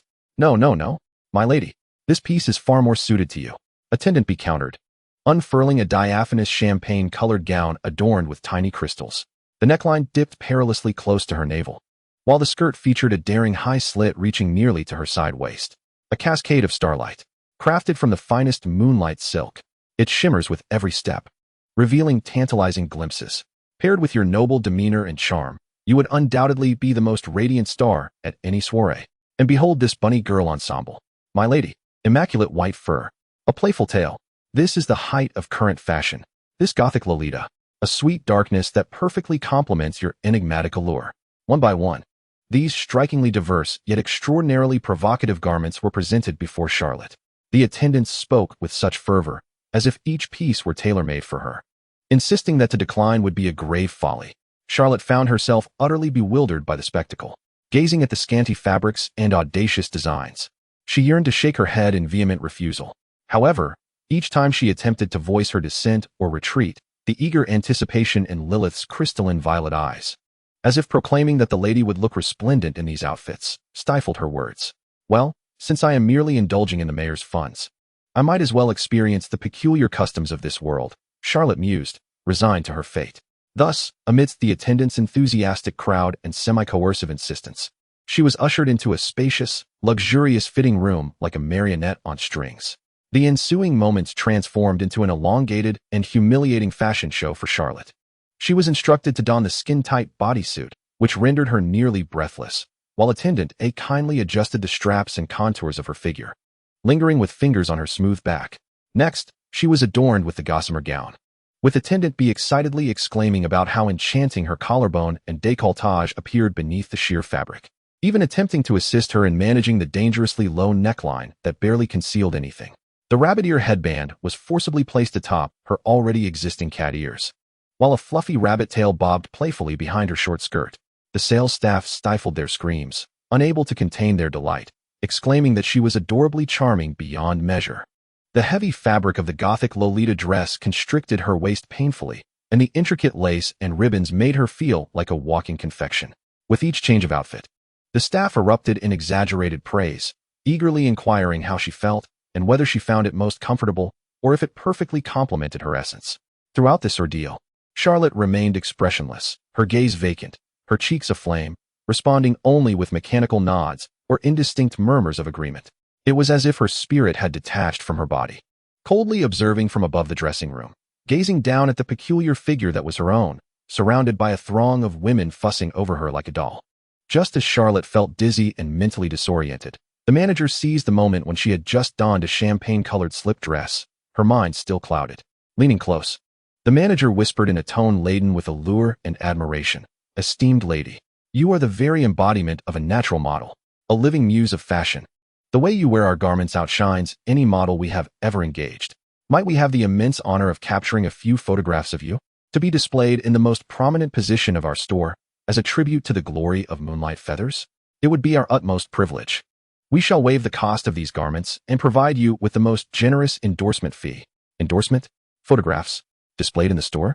A few key phrases filtered through Charlotte's muddled mind. An endorsement fee? That seemed somewhat useful. Yet all she could think was to hasten the end of this torturous experience. Almost instinctively, she mumbled a vague agreement. "Thank you so much, my lady. You are truly generous and kind." The manager, ecstatic, raised her voice several octaves, fearing a change of heart, and immediately summoned the photographer who had evidently been prepared long before. Thus, before Charlotte could fully comprehend the situation, the blinding flash of the strobe lights erupted. Clad in that embarrassing slip dress, adorned with her cat ears, she struck several poses under the eager guidance of the staff. Feeling as stiff as a puppet, the incessant clicking of the camera shutter became the final straw, crushing her sense of modesty. At last, when Charlotte felt she might evaporate entirely, this fashion torment concluded. She nearly fled back into her trendy white blazer and black silk miniskirt. The staff enthusiastically packed up the myriad of demon-inspired garments she had tried on, along with the additional pieces they had insisted upon, assuring her that a courier would promptly deliver them to her villa. Charlotte practically dragged Lilyth, who was still reluctant to part with the beautiful clothes, out of the suffocating doors of moonlight feathers. It was not until she inhaled the cool air outside that she felt truly alive once more. Inside the store, the long-neglected wealthy woman observed the departing figures of Charlotte and Lilyth, then glanced at the staff who were still excitedly arranging the alluring garments and freshly taken photographs. She curled her lips in a mix of jealousy and disdain, and then cleared her throat, adopting an exaggeratedly haughty tone tinged with imitation as she addressed the attendant who had just served her. "Excuse me, what is the style of that ensemble worn by that enchanting demon earlier, with a tailored blazer on top and a short skirt paired with black stockings? I want one too. Only the finest materials, and it must be an exact replica." She puffed out her chest, as if donning that outfit would somehow imbue her with a touch of the high-fashion allure of a superior demon. The attendant's lips twitched slightly as she struggled to maintain a professional smile. "Of course, madam. We will find a similar style for you." Yet inwardly, she couldn't help but scoff, imitating the likes of her. That lady wears it as a bold statement of fashion. You, on the other hand, would likely resemble a comical figure who mistakenly donned her husband's suit with the wrong skirt. Charlotte hurriedly pulled Lilyth along the street, eager to distance themselves from the store. She was entirely unaware that her mismatched, avant-garde attire, alongside her soon-to-be displayed enchanting endorsement photo, would quickly incite a peculiar wave of absurd imitation within certain circles of Manchester. The influence of her counterfeit demonic fashion would spread in an unexpectedly subtle manner. Chapter 7. The Maid's Fantasies, Revised. Having escaped from the luxury store named Moonlight Feather, Charlotte felt as though she had just emerged from a nightmare composed of flashing lights, lace, and tulle. The warmth on her cheeks began to dissipate slightly in the cool Manchester breeze.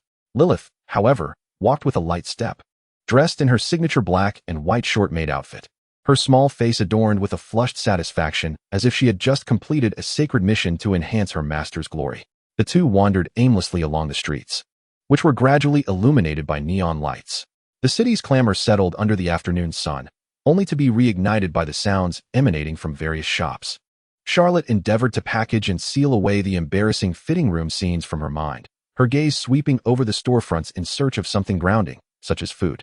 At that moment, a familiar yet absurd melody, enveloped in the rich aroma of grilled meats, forcefully invaded her ears like an unreasonable thief. Shawarma, oh shawarma, oh shawarma. With you, life is delightful and free of worries. Charlotte's steps seemed to hit the pause button, her entire being instantly petrified. Her blue cat-like eyes widened in astonishment. The silvery cat ears atop her head perked up in alarm, and even her fluffy tail stood rigidly in midair. This tune, these lyrics, this rhythm so maddeningly catchy. She turned her head stiffly, akin to a rusted robot, towards the source of the sound, a bustling Turkish eatery with a long queue outside.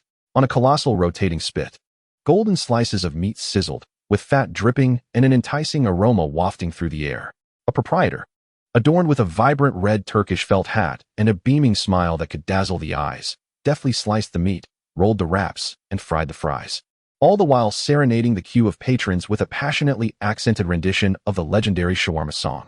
Charlotte nearly unleashed a torrent of expletives from a previous life. A powerful wave of absurdity, mingled with a sense of temporal dislocation and disbelief, struck her hard. The earworm that had been mercilessly parroted in a bygone internet realm had, astonishingly, traversed dimensions alongside her. Here, on the streets of England under the reign of a succubus, it was being delivered with such fervor by a Turkish gentleman, unabashedly proud of his performance. Lilyth, sensing Charlotte's disquiet, followed her astonished gaze. Are you interested in that? It's shawarma, a highly popular meat wrap. Observing the bustling line, she added, though it's crowded, I've heard the taste is exceptional. Charlotte's mouth twitched uncontrollably, the infectious melody looping endlessly in her ears.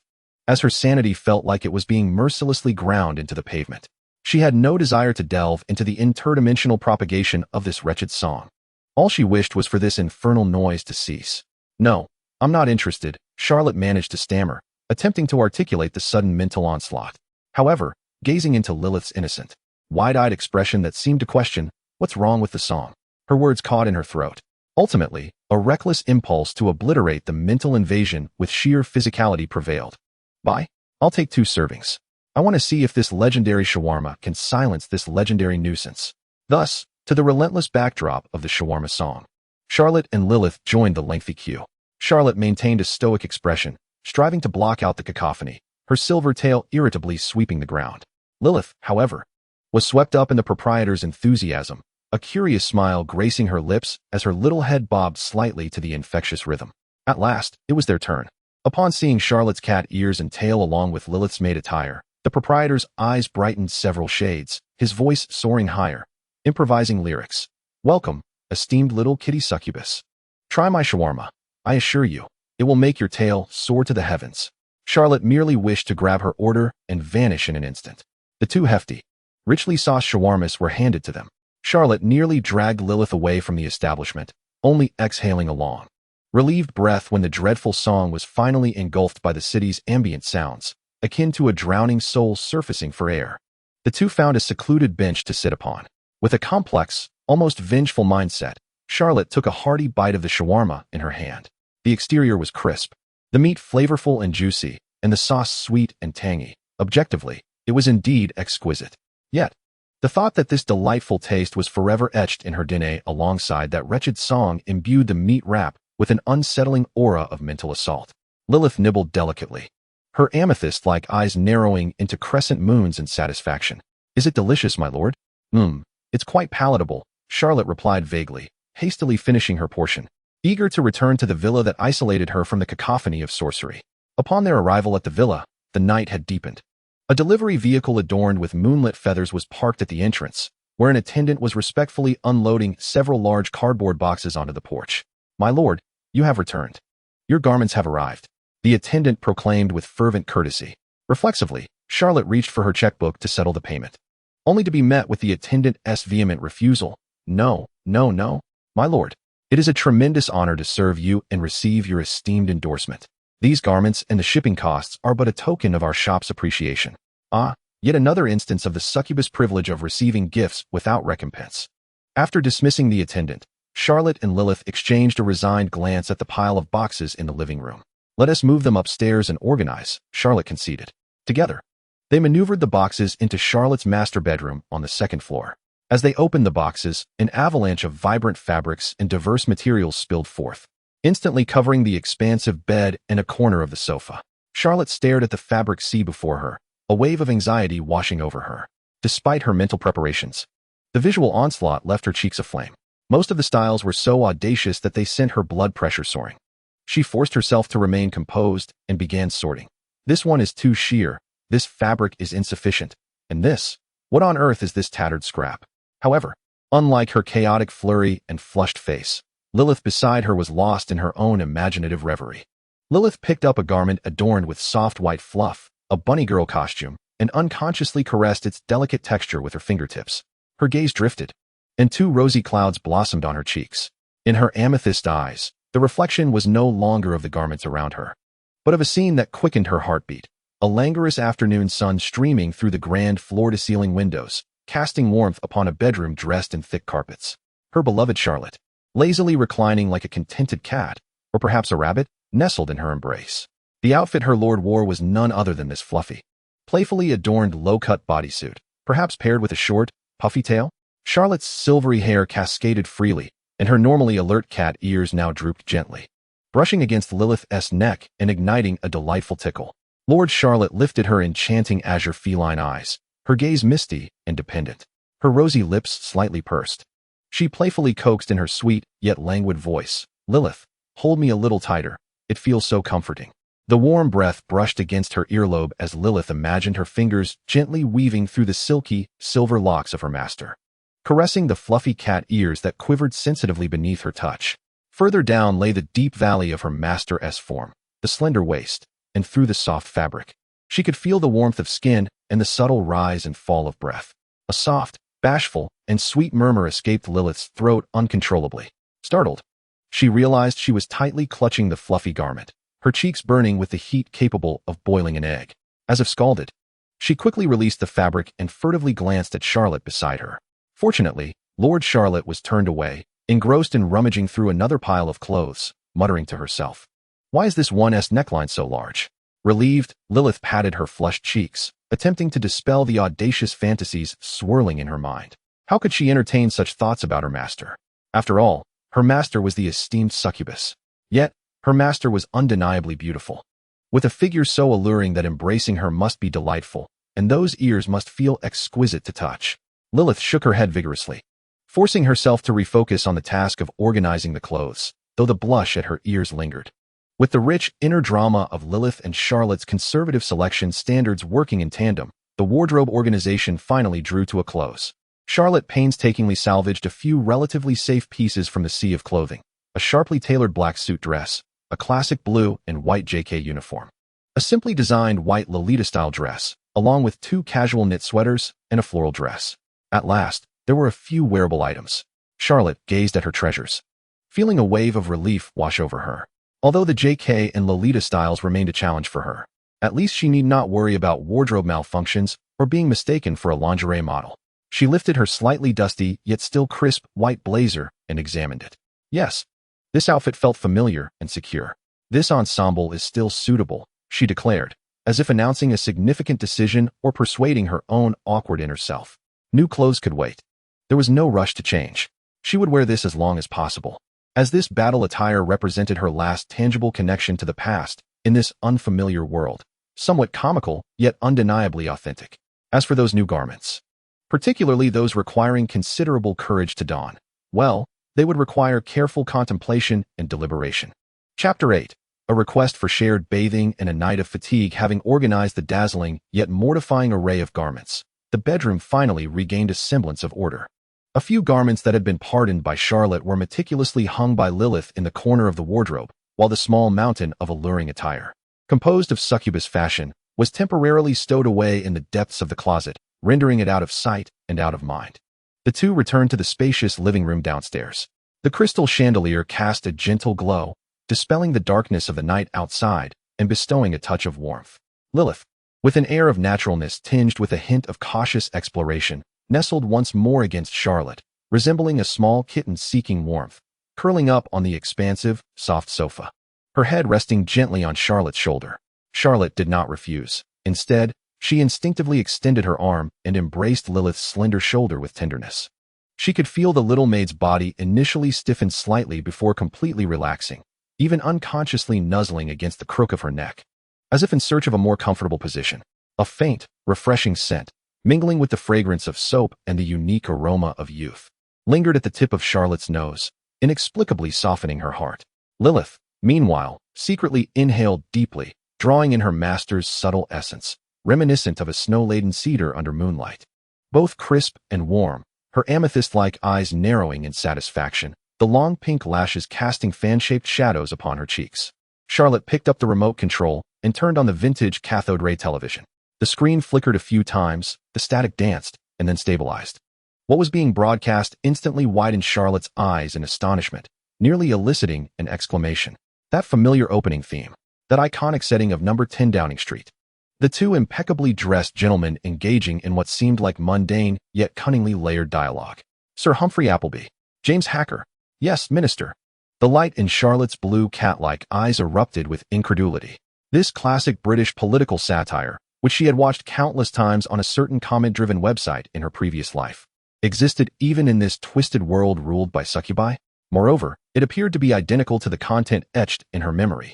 On screen, Hacker was animatedly expounding upon what he considered to be an ingenious new policy, while Sir Humphrey wore his signature expression, a smile that blended politeness with a barely perceptible hint of disdain, skillfully ensnaring Hacker in a labyrinth of convoluted bureaucratic jargon and logical traps, ultimately delivering a graceful yet cutting remark. Minister, your idea is exceedingly brave. Hacker, blissfully oblivious, accepted the compliment, entirely unaware of the underlying satire. Charlotte couldn't help but chuckle. Even without the flight of the majestic Hanfei, Hacker's routine misadventures in the atmosphere still resonated. The show's exquisite satire, sharp humor, and the absurd political maneuvering within the bureaucratic system continued to captivate her, prompting involuntary laughter. This feeling was simply marvelous. In this world, where everything has become bizarre and shrouded in the shadow of succubi, this series from her familiar realm emerges like a crystal-clear spring, instantly washing away much of her anxiety and sense of alienation. The exploration of power, bureaucracy, and humanity within the narrative subtly intertextualizes with the grand backdrop of succubi governance, yet miraculously retains its purity, untainted and uncorrupted. It remains simply the classic yes, Minister. This experience momentarily transports her back to a relatively normal world, offering her a familiar mental anchor. As she watched, Charlotte could not help but quietly critique the character Humphrey, her lips curling into an irrepressible smile. In her arms, Lilyth looked up, her amethyst-like eyes shimmering with curiosity and confusion. She observed the two men on the screen engaging in rapid-fire dialogue filled with complex vocabulary and a distinctly British accent, completely missing the humor and political nuances. All she noticed was her master's delight, punctuated by occasional bursts of laughter. Though she did not grasp why, witnessing Charlotte's unreserved joy filled Lilyth's heart with warmth, akin to sunlight, sweet and comforting. She may not understand political humor, but she comprehended her master's smile. Snuggling closer to Charlotte, a satisfied grin blossomed on her delicate face as she softly echoed, "As long as you are happy, my lord." For her, being nestled beside her master, feeling Charlotte's warmth and laughter, constituted the greatest happiness in that moment. Time passed quietly in the atmosphere of ease and warmth. After several episodes of Yes, Minister had aired, the night outside had deepened. The clock in the living room signaled that it was time to rest. The television screen dimmed, leaving only the gentle glow of the crystal chandelier in the room.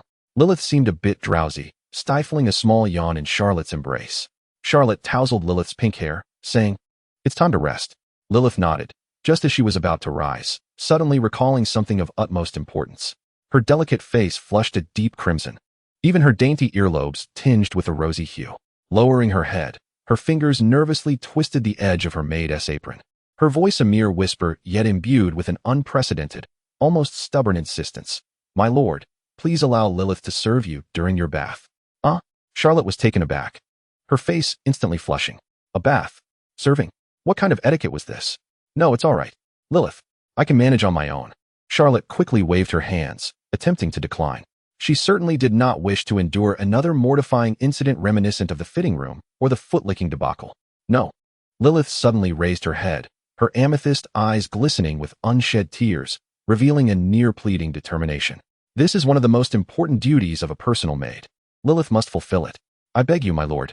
Allow Lilyth to assist you. Her voice trembled with the weight of suppressed tears, as if denying her was akin to stripping away the very essence of her existence, plunging her back into the chasm of abandonment's dread. Observing Lilyth's tearful yet resolute demeanor, Charlotte found her words ensnared within her throat, unable to escape. She recalled the desperate plea Lilyth had uttered earlier at the guest room door. This naive child had come to regard her servitude as the sole tether to her sense of safety and self-worth. Yet, let us not dwell on it. Consider it merely a trifling selfishness of the little maid, if you will. With great difficulty, Charlotte managed to force out a single word, her cheeks aflame as though they could fry an egg. Resigned, she rose and made her way to the bathroom. Lilyth, as if receiving a royal decree, promptly scampered off to prepare the towels and bathing essentials. The sound of water flowed, enveloped in a veil of steam. After more than half an hour, the bathroom door creaked open, revealing two figures emerging through the swirling mist. Charlotte donned a soft, loose-fitting white silk nightgown, her silvery hair cascading damply over her shoulders. A blush, born from the steam, adorned her cheeks, while her blue feline eyes reflected an ineffable weariness and a hint of disorientation. As if her very soul had momentarily detached, she felt akin to someone who had just emerged from a grueling battle. Her body and spirit enveloped in an unusual state of exhaustion. Had bathing always been this cumbersome and invigorating? Charlotte mused inwardly, though she lacked the energy to ponder further. Lilyth, too, had changed into a black nightgown, her pink hair similarly damp, her petite face flushed a deep crimson, extending all the way to her neck. She cast her gaze downward, long lashes trembling in shyness, hesitant to meet Charlotte's eyes, her small hands nervously tugging at the hem of her nightgown. Exuding an air of bashfulness that felt almost combustible, she appeared equally fatigued, her steps somewhat unsteady. The two returned to the master bedroom on the second floor in silence, enveloped in an indescribable, subtle atmosphere. The grand, soft, European-style carved bed looked particularly inviting under the soft glow of light. After enduring such a long, stimulating, and exhausting day, sleep washed over them like a tidal wave, instantly drowning out all awkwardness, shyness, and tangled thoughts. There were no superfluous words, not even the strength to deliberate over who would occupy which side of the bed. Charlotte, almost instinctively, lifted the soft quilt and burrowed beneath it. Lilyth followed closely, like a small creature seeking warmth, carefully lifting the other side of the covers and curling up within. The soft mattress cradled their weary bodies, while the warm, comforting quilt enveloped them. Charlotte let out a satisfied sigh, her eyelids heavy, surrendering to the beckoning embrace of sleep. She could feel Lilyth's warm presence beside her, the gentle rhythm of her breath resembling a small, stabilizing ember. On the other side, Lilyth, too, was nearly asleep as soon as her head met the pillow. She curled her body slightly in the direction of Charlotte, and just before sinking into slumber, she unconsciously murmured, "Master." Soon, a rhythm of even and shallow breaths filled the spacious bed. The silvery-haired catgirl and the pink-haired maid, after enduring the trials of traversing worlds, masquerading, social demise, a clash of worldviews, and an exhausting service of bathing, finally succumbed to a deep sleep upon the luxurious bed belonging to the esteemed succubus. Outside, the Manchester night was profound, while within the villa, only a serene tranquility enveloped them. This marked their first night together in an alternate realm. Chapter 9. The Practice of Cat Steps, Revised. The cool morning air seeped into the room, carrying the faint mist of Manchester, a haze that seemed perpetually unshakable. Charlotte awoke amidst an odd sensation of confinement.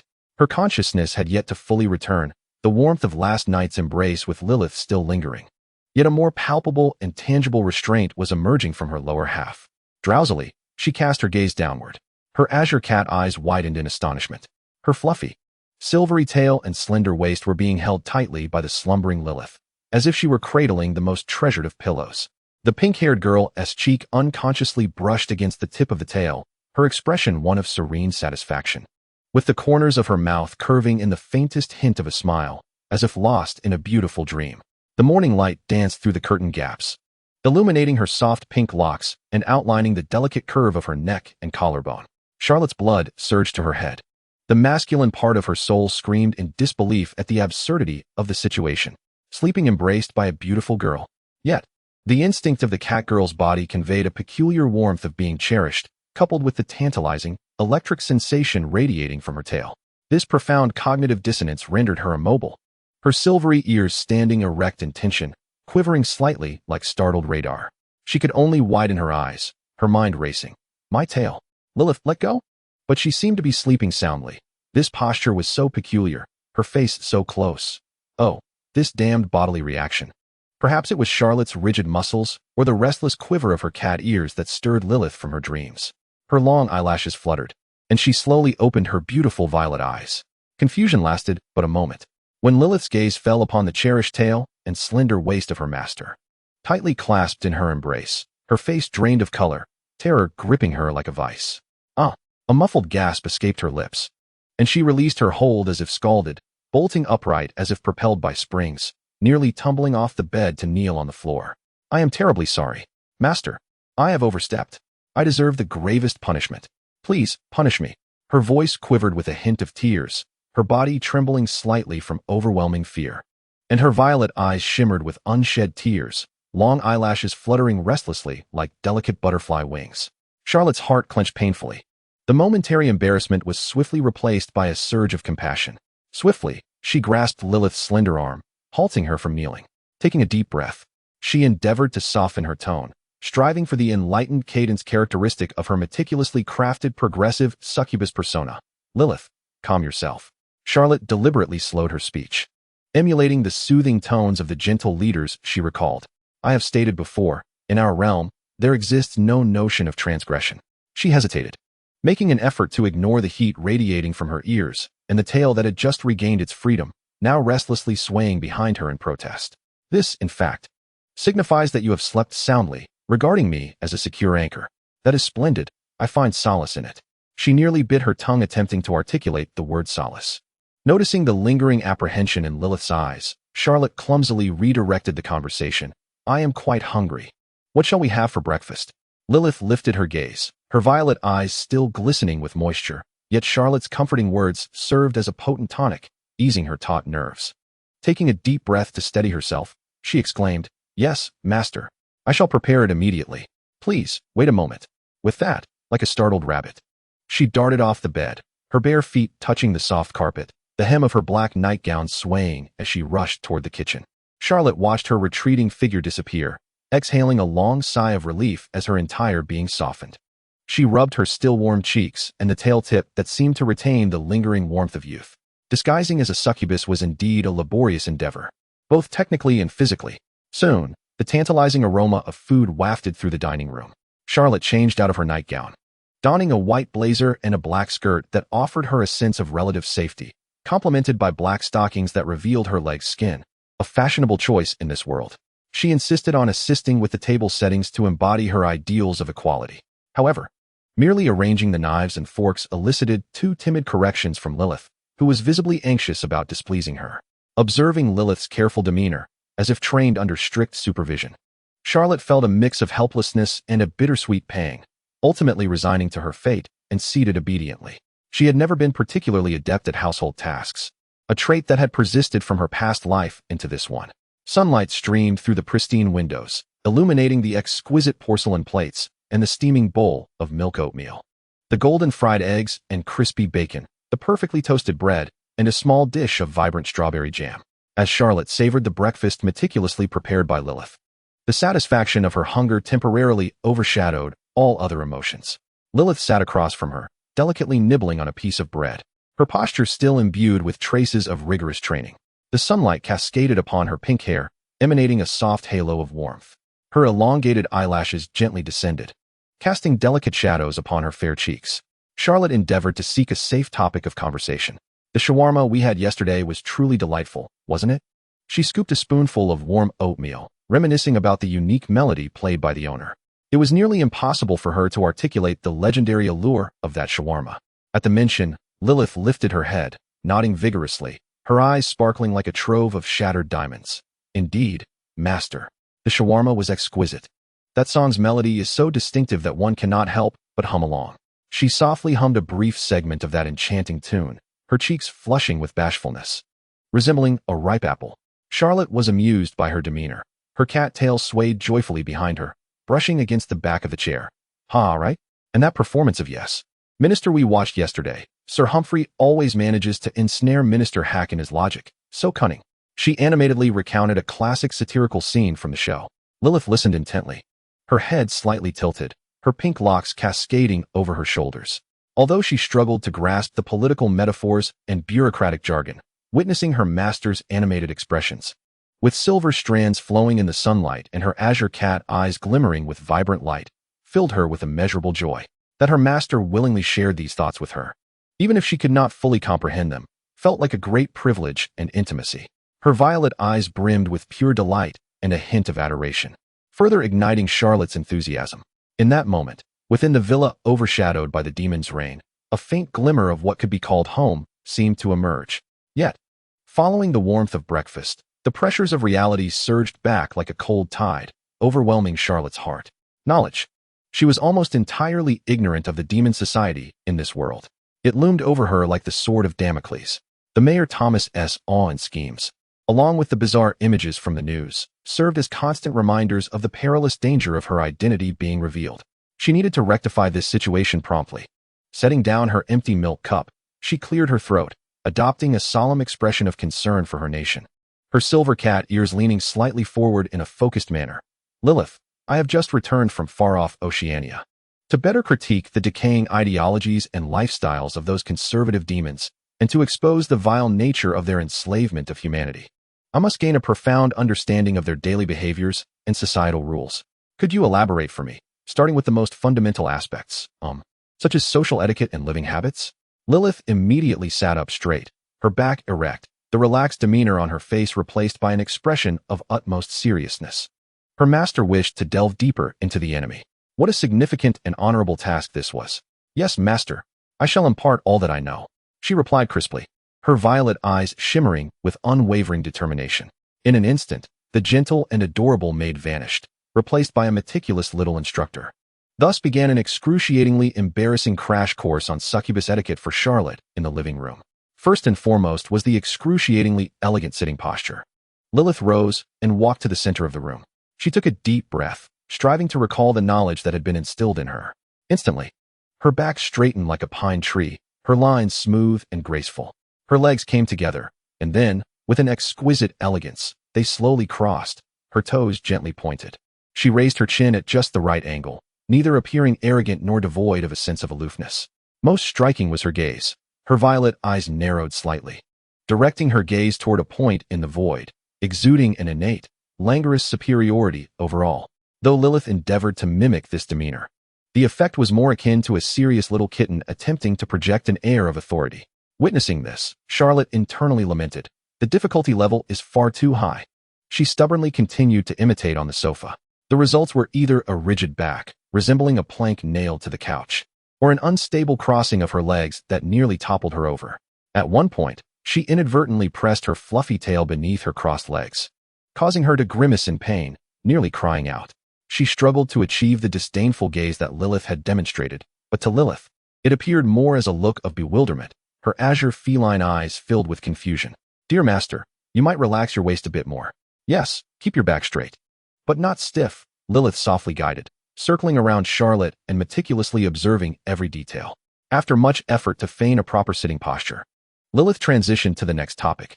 Next is the art of walking, dear master. The gait of a high-ranking succubus, typically, she seemed to ponder her words.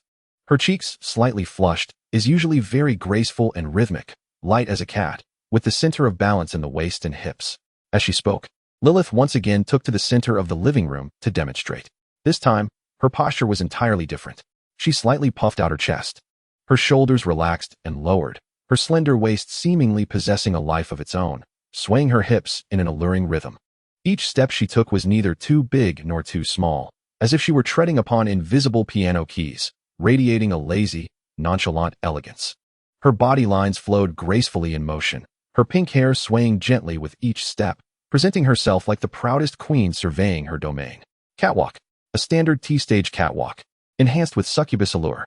Charlotte's mind erupted, her face instantly flushing crimson. As an ordinary young man, how could he ever learn such a thing? It would be better to face death than to attempt this. Cough, cough, cough. Charlotte choked on her own saliva, coughing vehemently in an attempt to mask her embarrassment. This gait, is rather distinctive. However, our progressive faction values natural ease above all. Yes, natural ease is best. This can be set aside for now. She waved her hands repeatedly, her azure feline eyes filled with resistance and awkwardness, her tail fluffed up like a startled plume. Lilyth halted, gazing at her overly dramatic master with a hint of confusion, yet obediently nodded. Yes, master. Natural ease, understood. Lilyth seemed as though she wished to elaborate further. Perhaps about the daily, nocturnal activities of the succubus.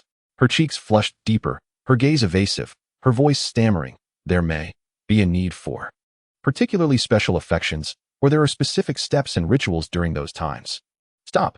Charlotte nearly screamed, springing up from the sofa, her hands making an exaggerated stopping gesture, her face as red as a boiled lobster. Special affections? This topic cannot continue. My CPU is about to overheat. This novel must be shelved. This is a manifestation of the decayed dross, a reflection of humanity twisted under the yoke of servitude. Our progressive faction resolutely opposes this, completely condemns it. No need to discuss it. Absolutely unnecessary. Her words rushed out with fervor, resolute and unwavering. Terrified that Lilyth might utter another word that could cause her to spontaneously combust, Lilyth, taken aback by Charlotte's fervent reaction, parted her lips slightly, her violet eyes brimming with confusion and helplessness. Why yes, master. I understand. No discussion. She lowered her head, her fingers nervously twisting the hem of her skirt, unable to comprehend why her master reacted so strongly to this topic. In her indoctrinated understanding, this was merely a facet of the succubus's daily life. Indeed, one of the servant's essential duties, performed at least once a week. Charlotte took several deep breaths, struggling to calm her racing heart and burning cheeks. She returned to the sofa, feeling more fatigued than she had during her earlier practice on posture. All right, let's continue with something else. She endeavored to make her voice sound normal. How about magic? Do higher succubi possess magical abilities? She hastily redirected the conversation to what appeared to be a safer topic. Lilyth sighed in relief, though still somewhat perplexed. She complied and began to explain. Yes, master. Moreover, when higher succubi experience significant emotional fluctuations or employ minor domestic spells, a faint aura of magical light, related to their eye or hair color, occasionally emanates from their skin. For instance, master, yours might be a silvery or azure glow, which would undoubtedly be stunning. As she spoke, genuine longing glimmered in her eyes. Charlotte's heart skipped a beat. She maintained her composure externally, but the betraying swish of her tail revealed her inner turmoil, as she mentally scoffed. A glow? I can't even conjure a spark. Stealthily, she attempted to concentrate, envisioning herself radiating an exquisite silvery blue luminescence. She held her breath, her brows furrowed, her face flushed, and beads of fine sweat glistened on her forehead. Lilyth, perplexed yet concerned, gazed at her. My lady, are you unwell? Did you not sleep well last night? Your complexion is quite red. Charlotte could only awkwardly wave her hand, her voice dry. And no, it's nothing, perhaps just a bit warm.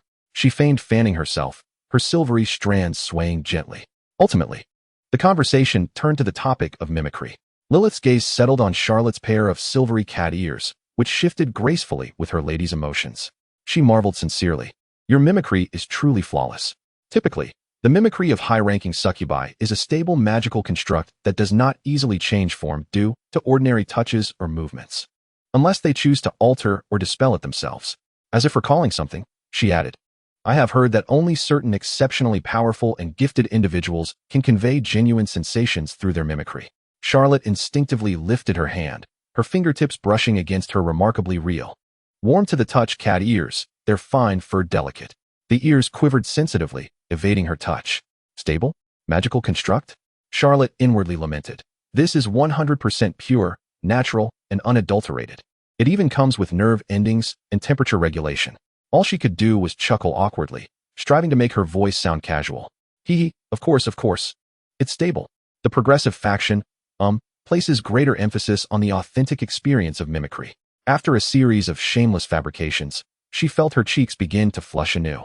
The entire morning passed amidst Lilyth's gentle explanations, Charlotte's clumsy imitations, intermittent social faux pas, and abrupt halts. The sunlight outside transitioned from the morning's chill to a bright warmth, heralding the end of the morning. Charlotte slumped on the sofa, feeling more exhausted than if she had run a marathon. Her silver hair lay messily across her shoulders, and her azure cat eyes were filled with fatigue and a sense of despair. The deficiency of knowledge weighed upon her like an invisible mountain, leaving her breathless. While the pressure of pretense became unprecedentedly burdensome after this vivid, yet perilous lesson, she looked at Lilyth, who remained serious, seemingly poised to answer any question her lady might pose, and internally sighed. When will this life come to an end? Chapter 10. Awakening of the Spiritual Energy. The morning's exhaustive lessons had left Charlotte mentally and physically drained. She resembled a puddle of melted ice cream, languidly sprawled on the soft sofa in the living room. Her silver hair disheveled across the cushions, and her once bright azure cat eyes now devoid of luster, filled only with a profound sense of ennui. Her tail drooped listlessly over the edge of the sofa, occasionally swaying weakly, a testament to her lady's utter despondency. Lilyth quietly tidied up the remnants of the class, primarily smoothing out the sofa cushions that Charlotte had crumpled in her nervousness. Observing her lady in such a state of exhaustion, her violet eyes brimmed with compassion. She tiptoed into the kitchen, and soon, a refreshing and delicate aroma of red tea mingled with a hint of sweet honey wafted through the air. Charlotte closed her eyes, her nostrils flaring slightly as the warm fragrance enveloped her like a gentle hand, soothing her taut nerves. She heard Lilyth's soft footsteps approaching, followed by the crisp sound of fine china being placed upon the tea table. "My lady, would you care for some red tea? I've added a touch of honey for tranquility." Lilyth's voice was as soft as a feather's caress, imbued with a cautious concern. Charlotte barely managed to open one eye, and her gaze fell upon Lilyth, who was slightly bent forward, presenting the teacup with both hands. Sunlight streamed through the window, illuminating her gently lowered profile. Her pink hair shimmered softly, and her long eyelashes cast delicate shadows upon her fair cheeks.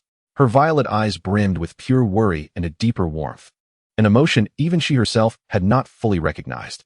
The focus and tenderness in her expression inexplicably softened Charlotte's weary heart. "Thank you, Lilyth," Charlotte said, propping herself up slightly to accept the cup of perfectly warm tea. The warmth of the porcelain cradled her palm, and the sweet aroma of honey penetrated her senses, indeed easing her tense spirit considerably. Instinctively, she reached for a blue-green peacock feather that had been sent by Moonlight Feather as a decorative sample the previous day, wishing to toy with it and find some relaxation. At the moment her fingertips were about to brush against the feather, Lilyth, standing nearby, began to reminisce about the surreal 2 days spent serving her new mistress. An indescribable warmth surged through the young maid's heart. It was not mere satisfaction, but a blend of comfort, reliance, fulfillment, and a deeper, more primal affection that she herself barely understood. It was as if the weary figure before her, cradling the teacup with silver hair flowing in the sunlight, was the sole beacon and anchor in her entire world. This emotional tide surged so overwhelming that the hand holding the teapot to refill the cup faltered almost imperceptibly. In that moment of intense feeling, the peacock feather that had just been pinched between Charlotte's fingers began to float upward, imperceptibly and silently. It detached from her fingertips, hovering about a centimeter above her palm, the iridescent tip shimmering with a dreamlike glow in the sunlight streaming through the window. Time seemed to freeze for half a second. Charlotte's cerulean cat-like pupils abruptly constricted into thin slits, her senses instantly captivated by this unbelievable sight. She abruptly lowered her head, fixating intently on her palm. Just as she did, the feather appeared to lose its support, gently and gracefully swirling back down to rest in her hand. Charlotte's heart felt as if it had been struck by a heavy hammer, then began to pound at a frenzied pace. Blood rushed to her head, and a buzzing filled her ears, as if a swarm of bees were flitting about. She gazed in disbelief at the feather that lay quietly in her palm, then at her empty fingers, and abruptly lifted her gaze to Lilyth. Lilyth was intently pouring tea into her dainty cup, her face adorned with a hint of relaxed satisfaction for having completed her task, completely oblivious to the miraculous glimpse that had just occurred. Had the feather truly floated up? Was that me? Could it be that my psychic powers have awakened? Has the golden finger of the traveler finally arrived? An overwhelming delight surged through Charlotte, akin to a tsunami, washing away her previous anxieties over her lack of common knowledge, the fear of maintaining her disguise, and the social embarrassment of learning etiquette. In that moment, she realized she was not entirely devoid of abilities. This must be a boon bestowed by her transmigration. Although it had only caused the feather to rise a mere centimeter for half a second, it was undoubtedly a promising beginning, a glimmer of hope. "Master?" Lilyth.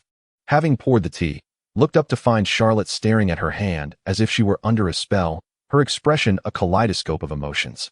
From utter astonishment to disbelief, culminating in an almost euphoric light igniting in her azure feline eyes. Even her drooping cat ears perked up, quivering with excitement. Charlotte suddenly snapped back to reality, forcibly suppressing the nearly uncontrollable laughter and cheers that threatened to escape her lips. She endeavored to maintain a facade of calm, but the tumultuous rise and fall of her chest and the cat tail behind her, swaying uncontrollably with a speed that left a blur, betrayed her inner turmoil. Hastily, she concealed the feather in her hand behind her back, her voice trembling with exhilaration, tinged with a hint of an uncharacteristic pitch. "In nothing, Lilyth. I just, suddenly thought of a new perspective to critique the conservatives. Yes, a very, very sharp angle of approach." She pretended to sip her tea, gulping down a large mouthful, only to be scalded, causing her to stick out her tongue in dismay, utterly shattering her composed image. Lilyth tilted her head in confusion, observing her master's flushed cheeks and the unmistakable excitement radiating from her tail, her violet eyes filled with questions. Is critiquing conservatives truly that exhilarating? However, as long as her master is happy, she dutifully refrained from probing further, taking delicate sips from her own cup of tea. Yet, Charlotte's thoughts were far removed from the tea. That light, delicate feather had ignited a wildfire within her heart. The entire afternoon, the villa's living room transformed into a laboratory for the development of Miss Charlotte's supernatural abilities. Sitting cross-legged on the carpet, Charlotte formed intricate hand seals, her brow furrowed in concentration, fixated on an empty bone china teacup on the coffee table, murmuring incantations. "Stir and awaken. Focus your intent. Let the psychic energy flow. Open sesame. Oh no, open the door, succubus." She widened her feline eyes, as if attempting to bore a hole through the cup with her gaze. The cup remained utterly still. Unwilling to relent, Charlotte leaned in closer, her nose almost touching the cup's surface, continuing to glare. "Rise. Lift for me." Ultimately, after staring for too long, her eyes grew weary, and tears nearly spilled forth. Next, she stood before the sofa, extending her arms toward a plush feather pillow, striking various poses she deemed imbued with strength and mystery, at times resembling the execution of the Kamehameha, at others summoning holy light, and occasionally conducting a symphony. The pillow remained as still as a chicken. Charlotte, panting from exertion, let her tail droop in exhaustion and frustration. In a fit of disbelief, she picked up a small silver spoon, attempting to bend it with sheer willpower. Bent, like Professor X. However, her fingers strained too much, leaving the spoon unyielding while her fingers throbbed with pain. She then grabbed her notebook, used for jotting down nuggets of knowledge, attempting to flip the pages with thought alone. The pages remained stubborn, only fluttering lazily when she blew gently upon them. After exhausting all conventional methods to no avail, Charlotte whimsically cradled her large tail to her chest, gripping the tip like an antenna, directing it toward the pitiful feather while reciting incantations. Tail amplify. Grandfather Emperor, manifest. Cold hooks of the subspace, launch. The sight was so comical that Lilyth, quietly writing something nearby, couldn't suppress a stifled giggle. "Why isn't it moving?" Charlotte collapsed onto the carpet, her silver hair a chaotic nest, strands clinging to her damp forehead, her cat ears drooping wearily, and her azure eyes filled with frustration and deep confusion. Was it the pose that was incorrect? Were the incantations ineffective? Did it require a specific emotional trigger? Or perhaps the energy expenditure was too great, necessitating a recharge? She rubbed her sore arms and the dull ache in her temples from prolonged concentration, her gaze inadvertently drifting toward the kitchen, contemplating whether to indulge in a more substantial dinner for replenishment. Throughout the ordeal, Lilyth sat demurely in a corner of the sofa, her knees drawn to her chest, holding a flamboyant volume entitled Fashion Almanac of Succubi that she discovered in the study.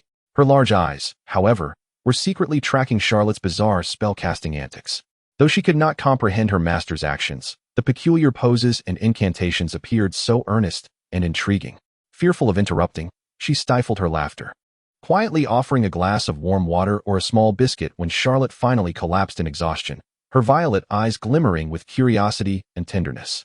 As evening descended, when Charlotte finally relinquished her attempts at psychic development and lay sprawled on the carpet, questioning her existence like a floundering fish, Lilyth approached cautiously, her face flushed with a hint of nervous anticipation, cradling a small notebook delicately in her hands. The voice of my master Lilyth was as delicate as a whisper, tinged with a hint of shyness. "Today, I have compiled a few key points based on my understanding of those conservative succubi." She presented a small notebook with both hands, offering it to Charlotte. The handwriting was rather unrefined, the content possibly incomplete, and numerous sections had been crossed out and revised by Lilyth. It appeared somewhat chaotic, yet she hoped it would prove somewhat useful in critiquing them. Charlotte, perplexed, accepted it, feeling the cold touch of the paper. Upon unwrapping it, she discovered a modest booklet, about the size of her palm, bound with ordinary white paper and fine string, its cover blank. Turning to the first page, she saw Lilyth's neat and elegant handwriting, densely packed with notes on the etiquette of succubi, common symbols, and their lifestyle. The writing was earnest, reflecting the writer's carefulness. Following some complex entries, there were small, somewhat clumsy yet clear illustrations. The pages bore numerous signs of erasure. Certain parts had been struck through and rewritten, evidently the result of Lilyth's meticulous consideration, striving for accuracy. An indescribable warmth surged through Charlotte's heart, dispelling the frustration of her failed attempt to harness her magical energy and the fatigue that weighed upon her. She gazed at the evident effort Lilyth had put into this knowledge manual during the breaks of her morning tutoring sessions, possibly sacrificing her lunchtime to pen it down. Observing Lilyth's slightly flushed cheeks, which betrayed her nervous anticipation, and those clear, anxious violet eyes, Charlotte felt as if her throat was constricted by something soft. This gesture was profoundly pure and overwhelmingly significant. It was not merely a survival guide. It represented Lilyth's unreserved trust, reliance, and her clumsy yet genuine concern. Lilyth. Charlotte's voice came out hoarse as she lifted her gaze. The azure of her cat-like pupils reflecting the image of the pink-haired girl moved deeply. Thank you. She cherished the act of closing the booklet, holding it tightly in her palms, feeling the coarse texture of the paper. This is incredibly, exceptionally useful. It is the finest gift I have ever received. After a moment, she added, your writing is wonderful, truly. This was no mere platitude. She could envision how earnestly Lilyth had recalled, how diligently she had written, and how many times she had revised her words. In an instant, Lilyth's eyes sparkled, akin to stars suddenly igniting in the night sky. All her anxieties were swiftly replaced by immense joy, a deeper blush blooming on her rosy cheeks, and her lips could not help but curl upward, revealing a shy yet radiant smile. I am glad you like it, she whispered, as if she had received the most precious reward in the world. For dinner, Lilyth prepared a simple risotto with the remaining ingredients from the refrigerator, its flavors still delightful. During the post-dinner cleanup, Charlotte attempted to assist with the dishes, only to be met with Lilyth's horrified gaze and her pleading voice. These chores are better suited for me. Thus, Charlotte succumbed once more. As evening descended, while sorting through the pile of garments and promotional materials sent by Moonlight Feathers the previous day, Charlotte inadvertently caught sight of Lilyth meticulously arranging a stack of poster samples. Lilyth carefully wrapped one particular poster, a striking image of Charlotte clad in a champagne-colored spaghetti-strap dress, her gaze ethereal, with a pristine cloth. Treating it as though it were a rare treasure, and stealthily tucked it away into the deepest recesses of her own pocket, gently patting it to secure its concealment. Charlotte felt her cheeks flush a deep crimson, her toes curling awkwardly within her slippers. Ah, that cursed poster. She yearned to rush over, seize it, and shred it to pieces. However, witnessing Lilyth's reverent demeanor, as if safeguarding the most profound secret, and the contented, serene expression that graced her face upon securing the poster, rendered Charlotte speechless. Ultimately, she could only turn away, feigning ignorance, while internally she screamed, fine, fine, out of sight, out of mind. So long as she doesn't display it on the wall or show it to anyone else. Let it be a quaint little hobby of the maid's collection. The night enveloped the small villa in a gentle embrace. Lilyth curled up beside Charlotte, and with Charlotte's silent consent, she clutched Charlotte's tail, soon drifting into a deep slumber. Her breathing steady and elongated. Leaning against the headboard, Charlotte, illuminated by the soft glow of the bedside lamp, perused the handwritten manual of common knowledge crafted by Lilyth.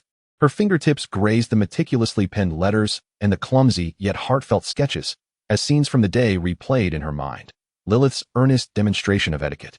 Her bewilderment when interrupted during the explanation of catwalks and special requirements. The tenderness with which she served red tea.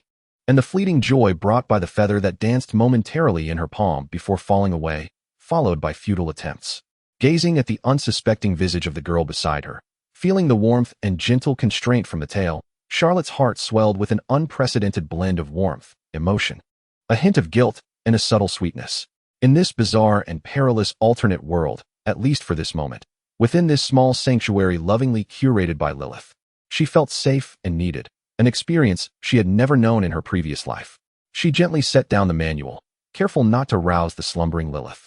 As her fingers brushed against Lilyth's soft pink tresses, a tender smile unconsciously graced Charlotte's lips, though the path ahead remained shrouded in uncertainty. With her golden finger wavering between efficacy and ineffectiveness, at least tonight, the moonlight was gentle, and the little warm furnace in her arms radiated comfort.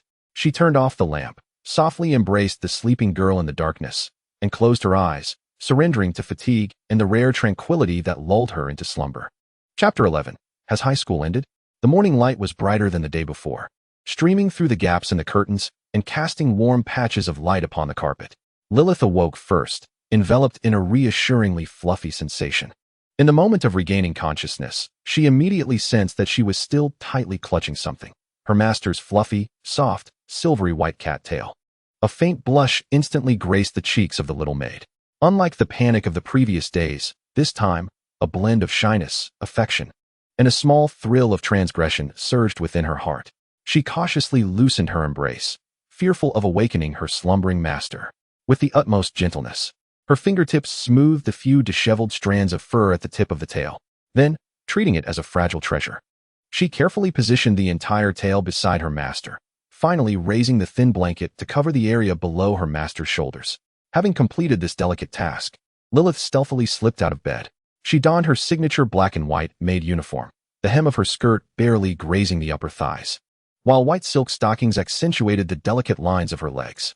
This revealing attire, upon her pure and innocent demeanor, strangely diluted any excessive sensuality, leaving only a hint of youthful, slightly forbidden beauty in her service. Barefoot, she tread softly on the plush carpet, like a light-footed cat, silently making her way downstairs, heading straight for the kitchen. As she opened the refrigerator, brimming with anticipation to prepare a lavish breakfast for her beloved master, the smile on her face abruptly froze. The fridge was starkly empty, containing only 2 solitary eggs and a few slices of somewhat stale bread huddled in a corner of the cold storage. Ah! A small gasp was stifled in her throat. Lilyth's complexion paled instantly. She suddenly recalled yesterday. In her preoccupation with her master's lessons and the peculiar ceremony she had observed, she completely neglected the most crucial task, procuring ingredients. A wave of guilt crashed over her like a cold tide, engulfing her entirely. She steadied herself against the refrigerator door, her delicate fingers trembling slightly. Caring for her master's daily needs was the very essence of her existence, the entirety of her worth. Yet now, she had allowed her master's refrigerator to run dry. This was an utterly unforgivable dereliction of duty. Her pink locks fell, obscuring her tear-brimmed violet eyes. She felt utterly foolish, having betrayed her master's kindness and trust. Charlotte awoke in a peculiar sense of freedom from her tail. There was no familiar warmth in her embrace, and the space beside her was empty. Rubbing her sleepy eyes, her azure feline gaze reflected the confusion of awakening. Where was Lilyth? This thought inexplicably left her feeling hollow. She rose and casually slipped on the white blazer that held special significance for her, neglecting to change out of her nightgown, her bare feet touching the cool floor as she instinctively made her way downstairs. Upon reaching the living room on the first floor, Charlotte spotted the small figure standing frozen in front of the open refrigerator in the kitchen. Lilyth stood with her back to her, shoulders slightly slumped, head bowed, her pink hair cascading limply, exuding an almost palpable aura of profound despair and self-reproach. Lilyth? Charlotte called softly, her voice tinged with the huskiness of recent slumber. Startled, Lilyth whirled around like a frightened deer. Upon seeing Charlotte, her violet eyes instantly brimmed with tears. Her lips trembled as she attempted to speak, but instead choked out, "Master, I am so sorry. I am utterly useless." Large, uncontrollable tears cascaded down her cheeks. "I forgot to go shopping. The fridge only has eggs and bread, leaving you hungry. I deserve to be punished." As she spoke, she instinctively attempted to kneel. Charlotte's heart tightened at once. She rushed forward, catching Lilyth just before her knees could touch the ground, drawing her into an embrace. The girl's frame was frail and cold, still trembling slightly. "Silly girl, this is hardly a grave matter." Charlotte gently patted her back, her voice soft and soothing. "It was I who pulled you here and there yesterday, indulging in all sorts of chaos, leaving you no time. You cannot blame yourself for this. Besides, missing a meal is hardly catastrophic." Feeling the warmth of her master's embrace and the absence of reproach, Lilyth's sense of grievance and guilt found an outlet, and her tears flowed even more freely.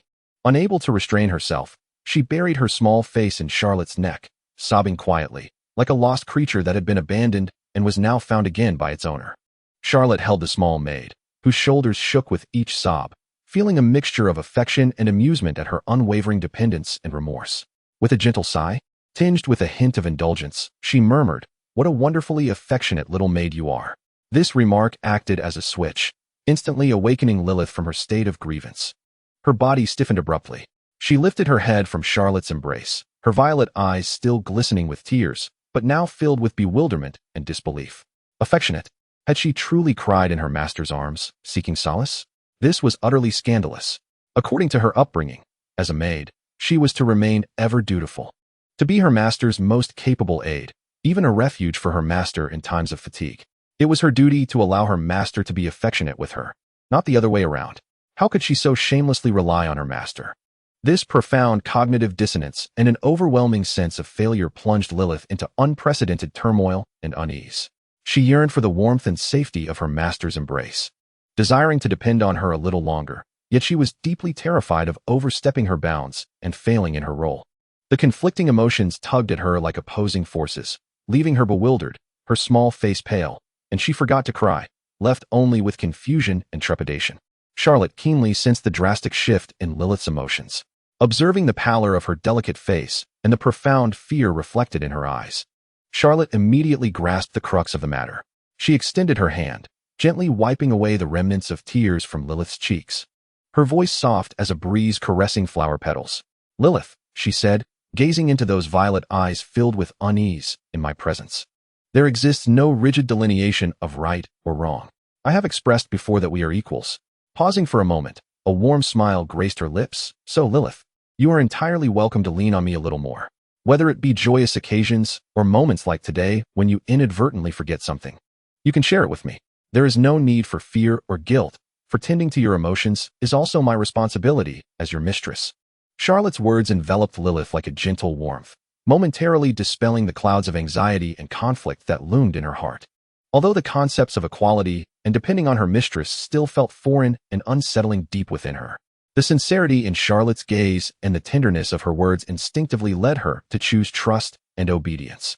The overwhelming unease was temporarily subdued, replaced by a comforting sense of acceptance. Sniffling, she nodded vigorously, responding softly, "Yes, mistress, I understand." As Lilyth's emotions began to stabilize, Charlotte, feeling a pang of hunger, glanced at the empty refrigerator and waved her hand decisively. "All right then, since there is nothing to prepare at home, let us venture out for a meal. It's the perfect opportunity to explore what Manchester has to offer this morning." This decision instantly invigorated Lilyth. Outing with her mistress, she hastily tidied her appearance, then ascended the stairs to assist her mistress, who for reasons unknown still blushed, with her attire. Following closely behind Charlotte, she stepped out of their temporary little sanctuary. The early morning streets of Manchester carried a hint of chill, but were beginning to awaken. As the duo made their way towards the more bustling dining district, they attracted the attention of nearly everyone around them. The silver-haired, cat-eared high succubus, with her ethereal beauty that seemed almost otherworldly, donned a uniquely tailored white suit paired with a black skirt, complemented by black stockings and petite leather shoes, exuding a distinctive aura.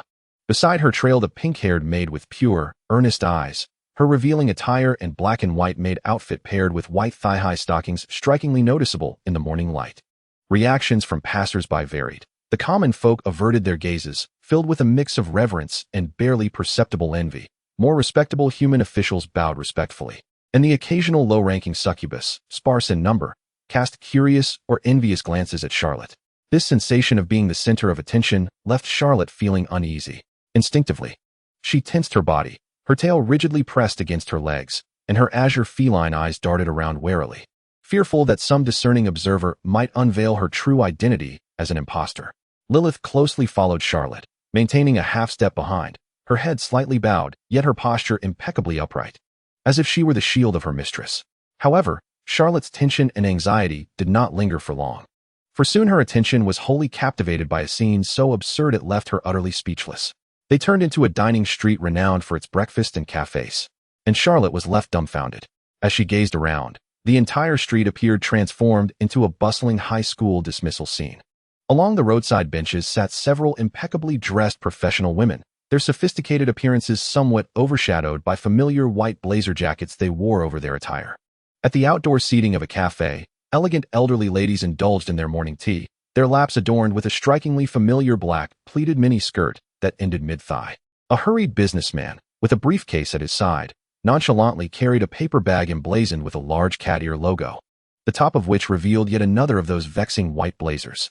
Even at the corner bakery where deliveries were being made, a burly Scottish gentleman with a thick red beard casually tugged at his obviously snug white blazer, which strained against his muscular chest, while also sporting a similarly tight black plaid skirt and robust work boots. Charlotte's feet were firmly planted in place, her azure cat-like eyes wide with disbelief, mouth slightly agape. And even her sensitive cat ears stood rigid, unable to process the absurdity before her. "Moonlight Feather," she murmured, her voice tremulous with incredulity. "Has that shop been pouring mind-altering concoctions into Manchester's water supply?" She glanced down at her own ensemble, a white blazer and black mini-skirt deemed the epitome of fashion, before taking in the sight of countless passers-by, regardless of age or stature, fervently mimicking her trend. A wave of intense emotions surged within her, a mix of shame, absurdity, and profound speechlessness. She felt like a walking, living billboard, and a poorly replicated one at that. Observing her mistress's stunned silence, Lilyth turned her gaze to the throng of pedestrians clad in similar styles, her violet eyes brimming with wonder. She tugged at Charlotte's sleeve and whispered, "Mistress, so many people are emulating you. You truly are remarkable." Her tone was laced with unabashed admiration. Charlotte opened her mouth, ultimately releasing a long, weary sigh filled with resignation. Let it all be obliterated, swiftly. All she wished for at that moment was a place to bury her face or to find sustenance to quell her urge to complain. "Come, Lilyth," Charlotte wearily gestured, her tail drooping. "Let's find a shop that appears less crowded and hasten to resolve our breakfast." She was utterly disinclined to endure the relentless mental pollution inflicted by the multitude of school uniforms and the fashion catastrophe she had inadvertently caused. The pink-haired maid promptly accepted her task, her violet eyes darting along the sidewalks in search of a suitable breakfast establishment. Resolute in her mission to procure the most exquisite sustenance for her mistress to atone for her earlier shortcomings and to mitigate the impact of the countless imitators around them. As they continued their journey, they left behind a surreal and darkly humorous Manchester morning, characterized by a cacophony of Charlotte's eccentric attire. Chapter 12. A Dreadful Idea, Revised. Overwhelmed by the pervasive influence of white suits and black skirts that had tainted her spirit, Charlotte found herself devoid of the enthusiasm needed to seek out a refined brunch spot. All she desired was to satiate her hunger swiftly and escape this frenzied display of imitation. "Let us go to that one, Lilyth." Charlotte wearily pointed to a small, somewhat antiquated eatery at the street corner, its facade a tad greasy. The sign featured a simple drawing of a fish accompanied by a heap of fries, adorned with the flamboyant inscription, "Old Jack's Fish and Chips." A few workers in overalls, evidently just off their night shifts, queued at the entrance. While the air was thick with the inviting aroma of fried food, a tantalizing blend of grease and salt. "Very well, mistress." Though Lilyth felt that such a humble establishment was unworthy of her mistress's stature, she instantly complied upon observing Charlotte's listless demeanor and hastened to join the queue. The packaging process was straightforward and unrefined. Charlotte ordered 2 standard servings.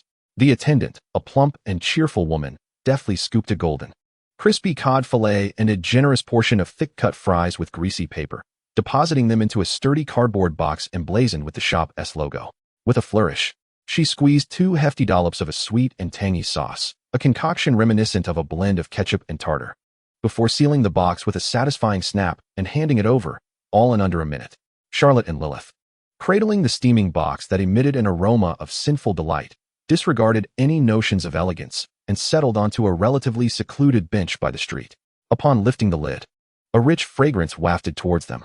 The fried fish was crispy to the point of flaking, its interior tender, white, and piping hot, while the fries were robust and satisfying, crispy on the outside yet soft within, dipped in the sweet and slightly salty sauce.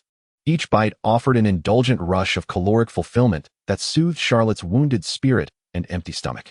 "Surprisingly delightful," Charlotte mumbled, her tail flicking behind her in a subtle display of her improving mood. She blew gently on the hot fish before cautiously taking a bite. Lilyth mirrored Charlotte's actions, savoring her food in small, measured bites. Clearly unaccustomed to such indulgently greasy fare, her violet eyes sparkled with curiosity. Yet the deliciousness of the fried delicacies prompted her to squint in satisfaction, completely unaware of the sauce that adorned her rosy lips. The morning breeze carried a refreshing chill, yet the sunlight was just right. Together, they sat side by side on the bench, quietly sharing their simple meal. For the time being, setting aside worries about succubi, disguises, and the exposure of identities, she selectively ignored the occasional clones passing by, all clad in identical attire. To speak candidly, disregarding those who merely follow trends. The morning panorama of Manchester indeed possesses a unique charm. The ancient stone buildings radiate a warm glow under the sun, shop windows display a variety of goods, and pigeons leisurely stroll through the square, while the spire of a distant church reaches toward the azure sky. An atmosphere imbued with the essence of urban life enveloped them. Lilyth, having finished the last fry, contentedly licked the sauce from her slender fingers, a small gesture that caused Lilyth's cheeks to flush slightly. Charlotte's azure feline eyes gazed into the distance, contemplative. "Do you think we ought to change our attire?" Lilyth promptly set down her empty box, carefully wiped the corners of her mouth with a handkerchief she always carried, and sat up straight. "What style does my master wish to adopt? I shall prepare it immediately." She presumed her master was weary of the cutting-edge fashion and sought to explore new trends among succubi. No, no, no, Charlotte waved her hands, her expression betraying a lingering trepidation. "It's not about changing styles. It's about completely avoiding the current trends." She gestured to her own white suit and black skirt, declaring them temporarily unwearable. At least not in public. They were far too conspicuous and prone to duplication. The thought of those red-bearded Scottish gentlemen sent a shiver down her spine. Propping her chin in contemplation, her cat ears twitched slightly as her mind raced. Should she don those sensual and revealing succubus outfits? Just the thought of tight-fitting garments and strappy dresses made her feel awkward. Perhaps a simple dress or a JK uniform? Yet that seemed too commonplace, not befitting her elevated succubus persona. Glancing at Lilyth's playful maid outfit, she mused that she ought to appear more distinguished or distinctive than her petite maid. Lolita? That was out of the question. Those layers of lace and crinolines would render movement cumbersome. Suddenly, a thought struck her like a bolt of lightning. The cheapao. Yes, that was it.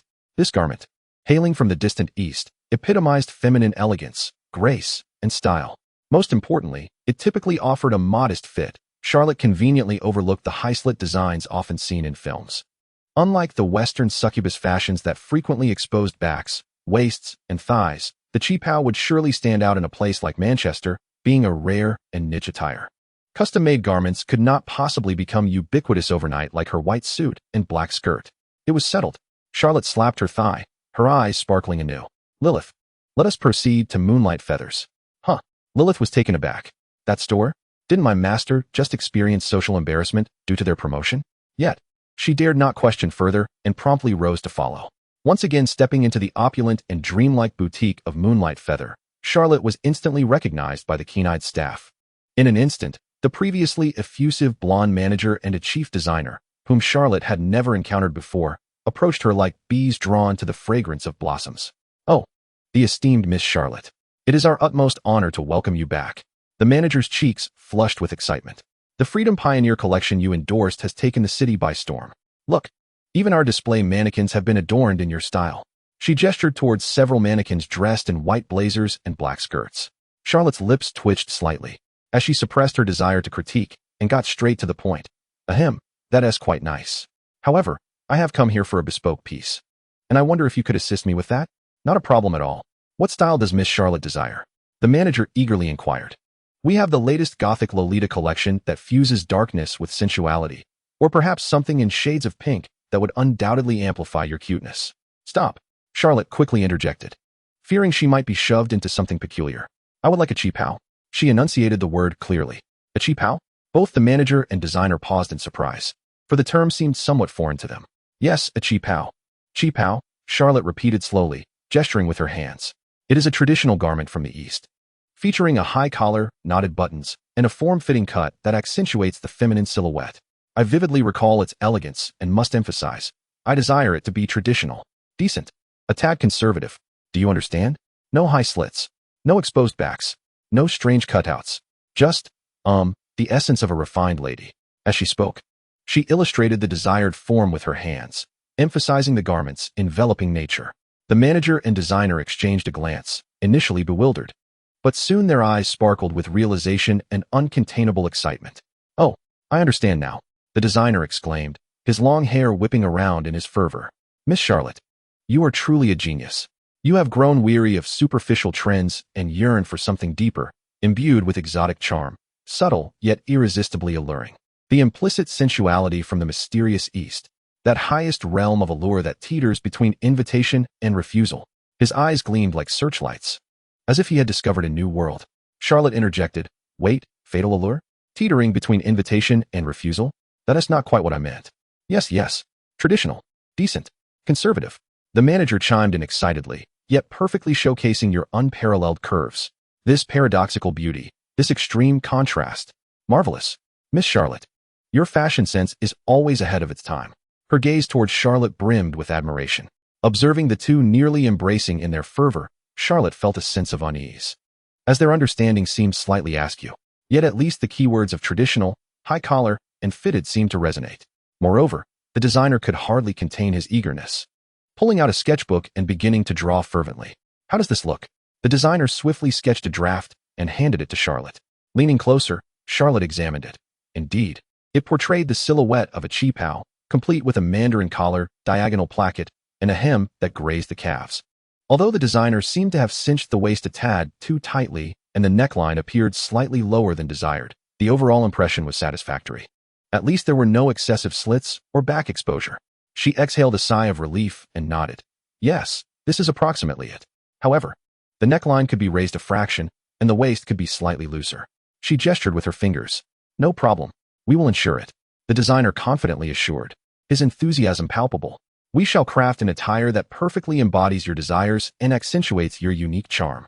Relieved, Charlotte then pointed at the curious Lilyth beside her. "By the way, please make one for her as well. Just take her measurements. Her design should be more understated for ease of movement." She had no intention of allowing Lilyth to appear overly conspicuous.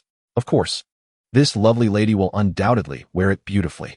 The store manager promptly called another staff member to take Lilyth's measurements. With a rosy complexion, Lilyth felt a mix of nervousness and anticipation. Having paid the deposit with the mayor's check, Charlotte felt a significant concern alleviated. Her spirits lifted considerably. She took Lilyth, still slightly dazed from the fitting, to a nearby market where they filled 2 large bags with fresh vegetables, meats, bread, and milk, ensuring their refrigerator would not echo with emptiness again. Carrying their bounty, the two basked in the warm afternoon sunlight, content as they made their way back to the villa. Charlotte had begun to envision herself adorned in an elegant cheapao, no longer burdened by the fear of wardrobe malfunctions or social faux pas in the future. However, unbeknownst to them, in the workshop of Moonlight Feather after their departure, the atmosphere was as fervent as boiling water. "Quick, bring forth the finest, lightest, and most lustrous silk from the East, the kind that clings to the skin like a second layer." The designer excitedly waved the draft confirmed by Charlotte. "Conservative? Modest? Miss Charlotte is far too humble." The store manager held her face, eyes glazed with inspiration. What she truly desired was an ensemble that appeared securely wrapped, yet concealed tantalizing mysteries. Just observe the emphasis on form-fitting cuts and the celebration of curves. This was the signal. Indeed, high slits were essential. This was the essence of Eastern allure. Slits extending to the upper thigh? No, even higher. Let them reach the underarm. Not only should there be a hint of allure when moving, but also bold displays and flirtation when the occasion demands. The designer fervently marked the sketch with a red pen, extending the slit well above the waistline. And the back.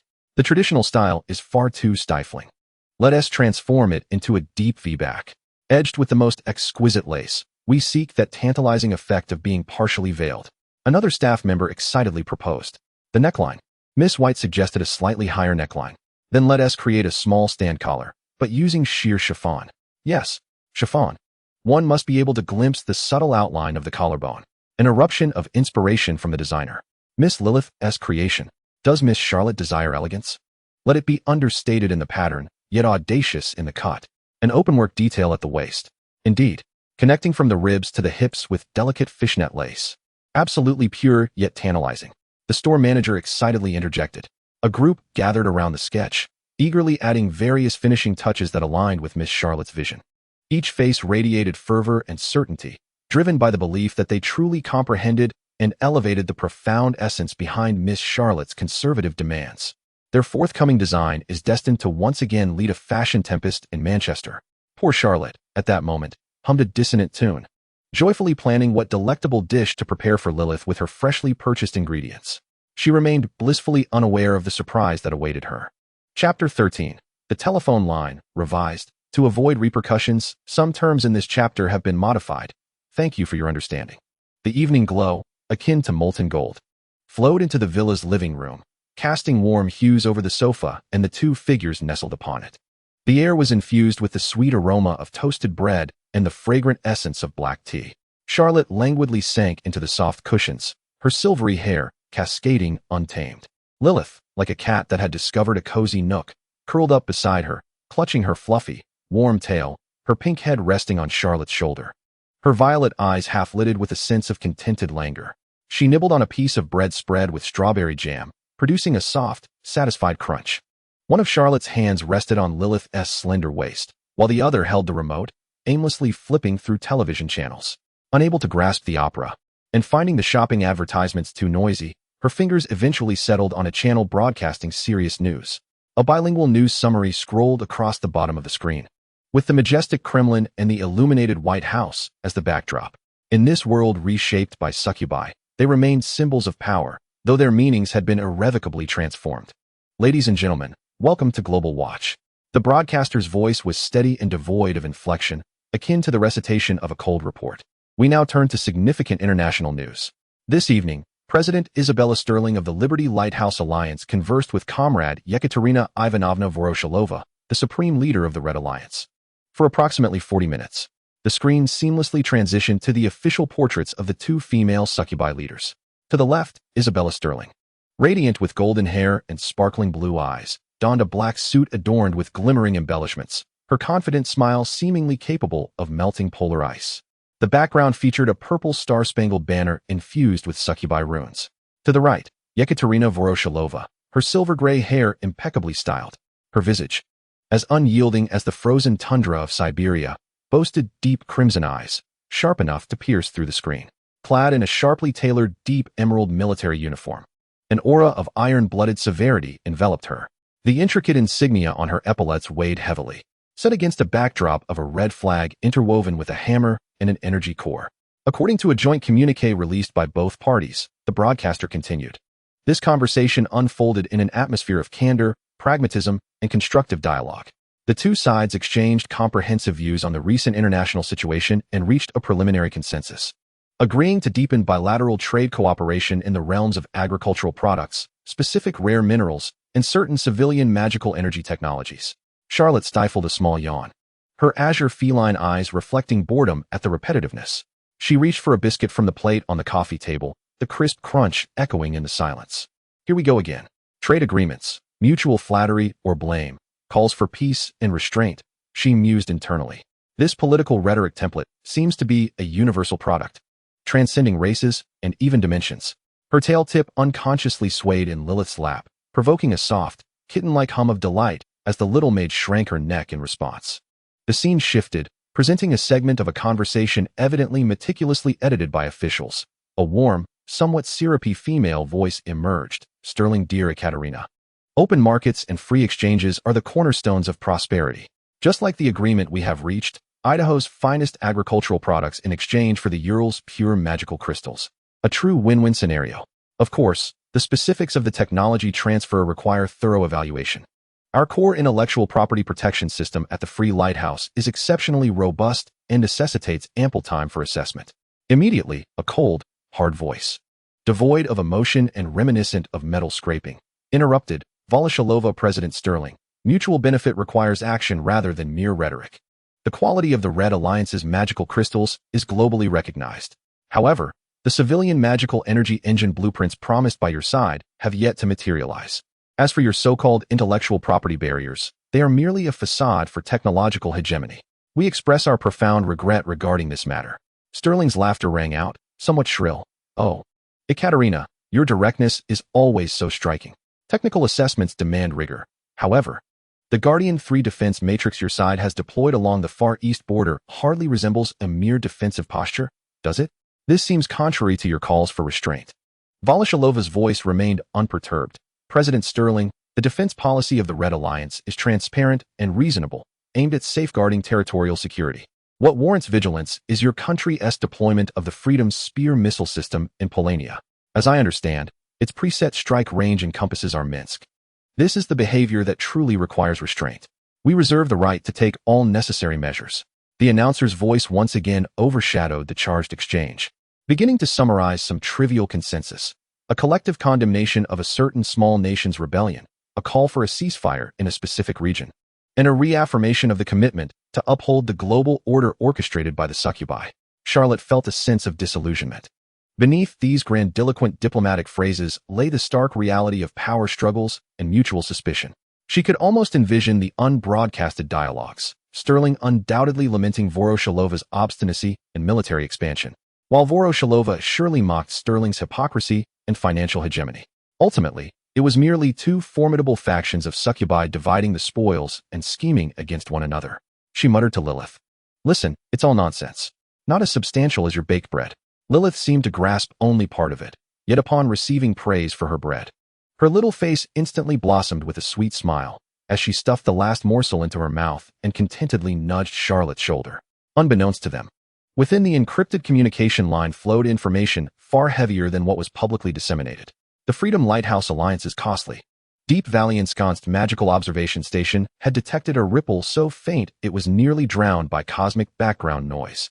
However, the waveform characteristics of this disturbance, after rigorous algorithmic comparisons and exhaustive analyses by 3 grand sorcerers, ultimately pointed to a magical diagram originating from a file classified as top secret.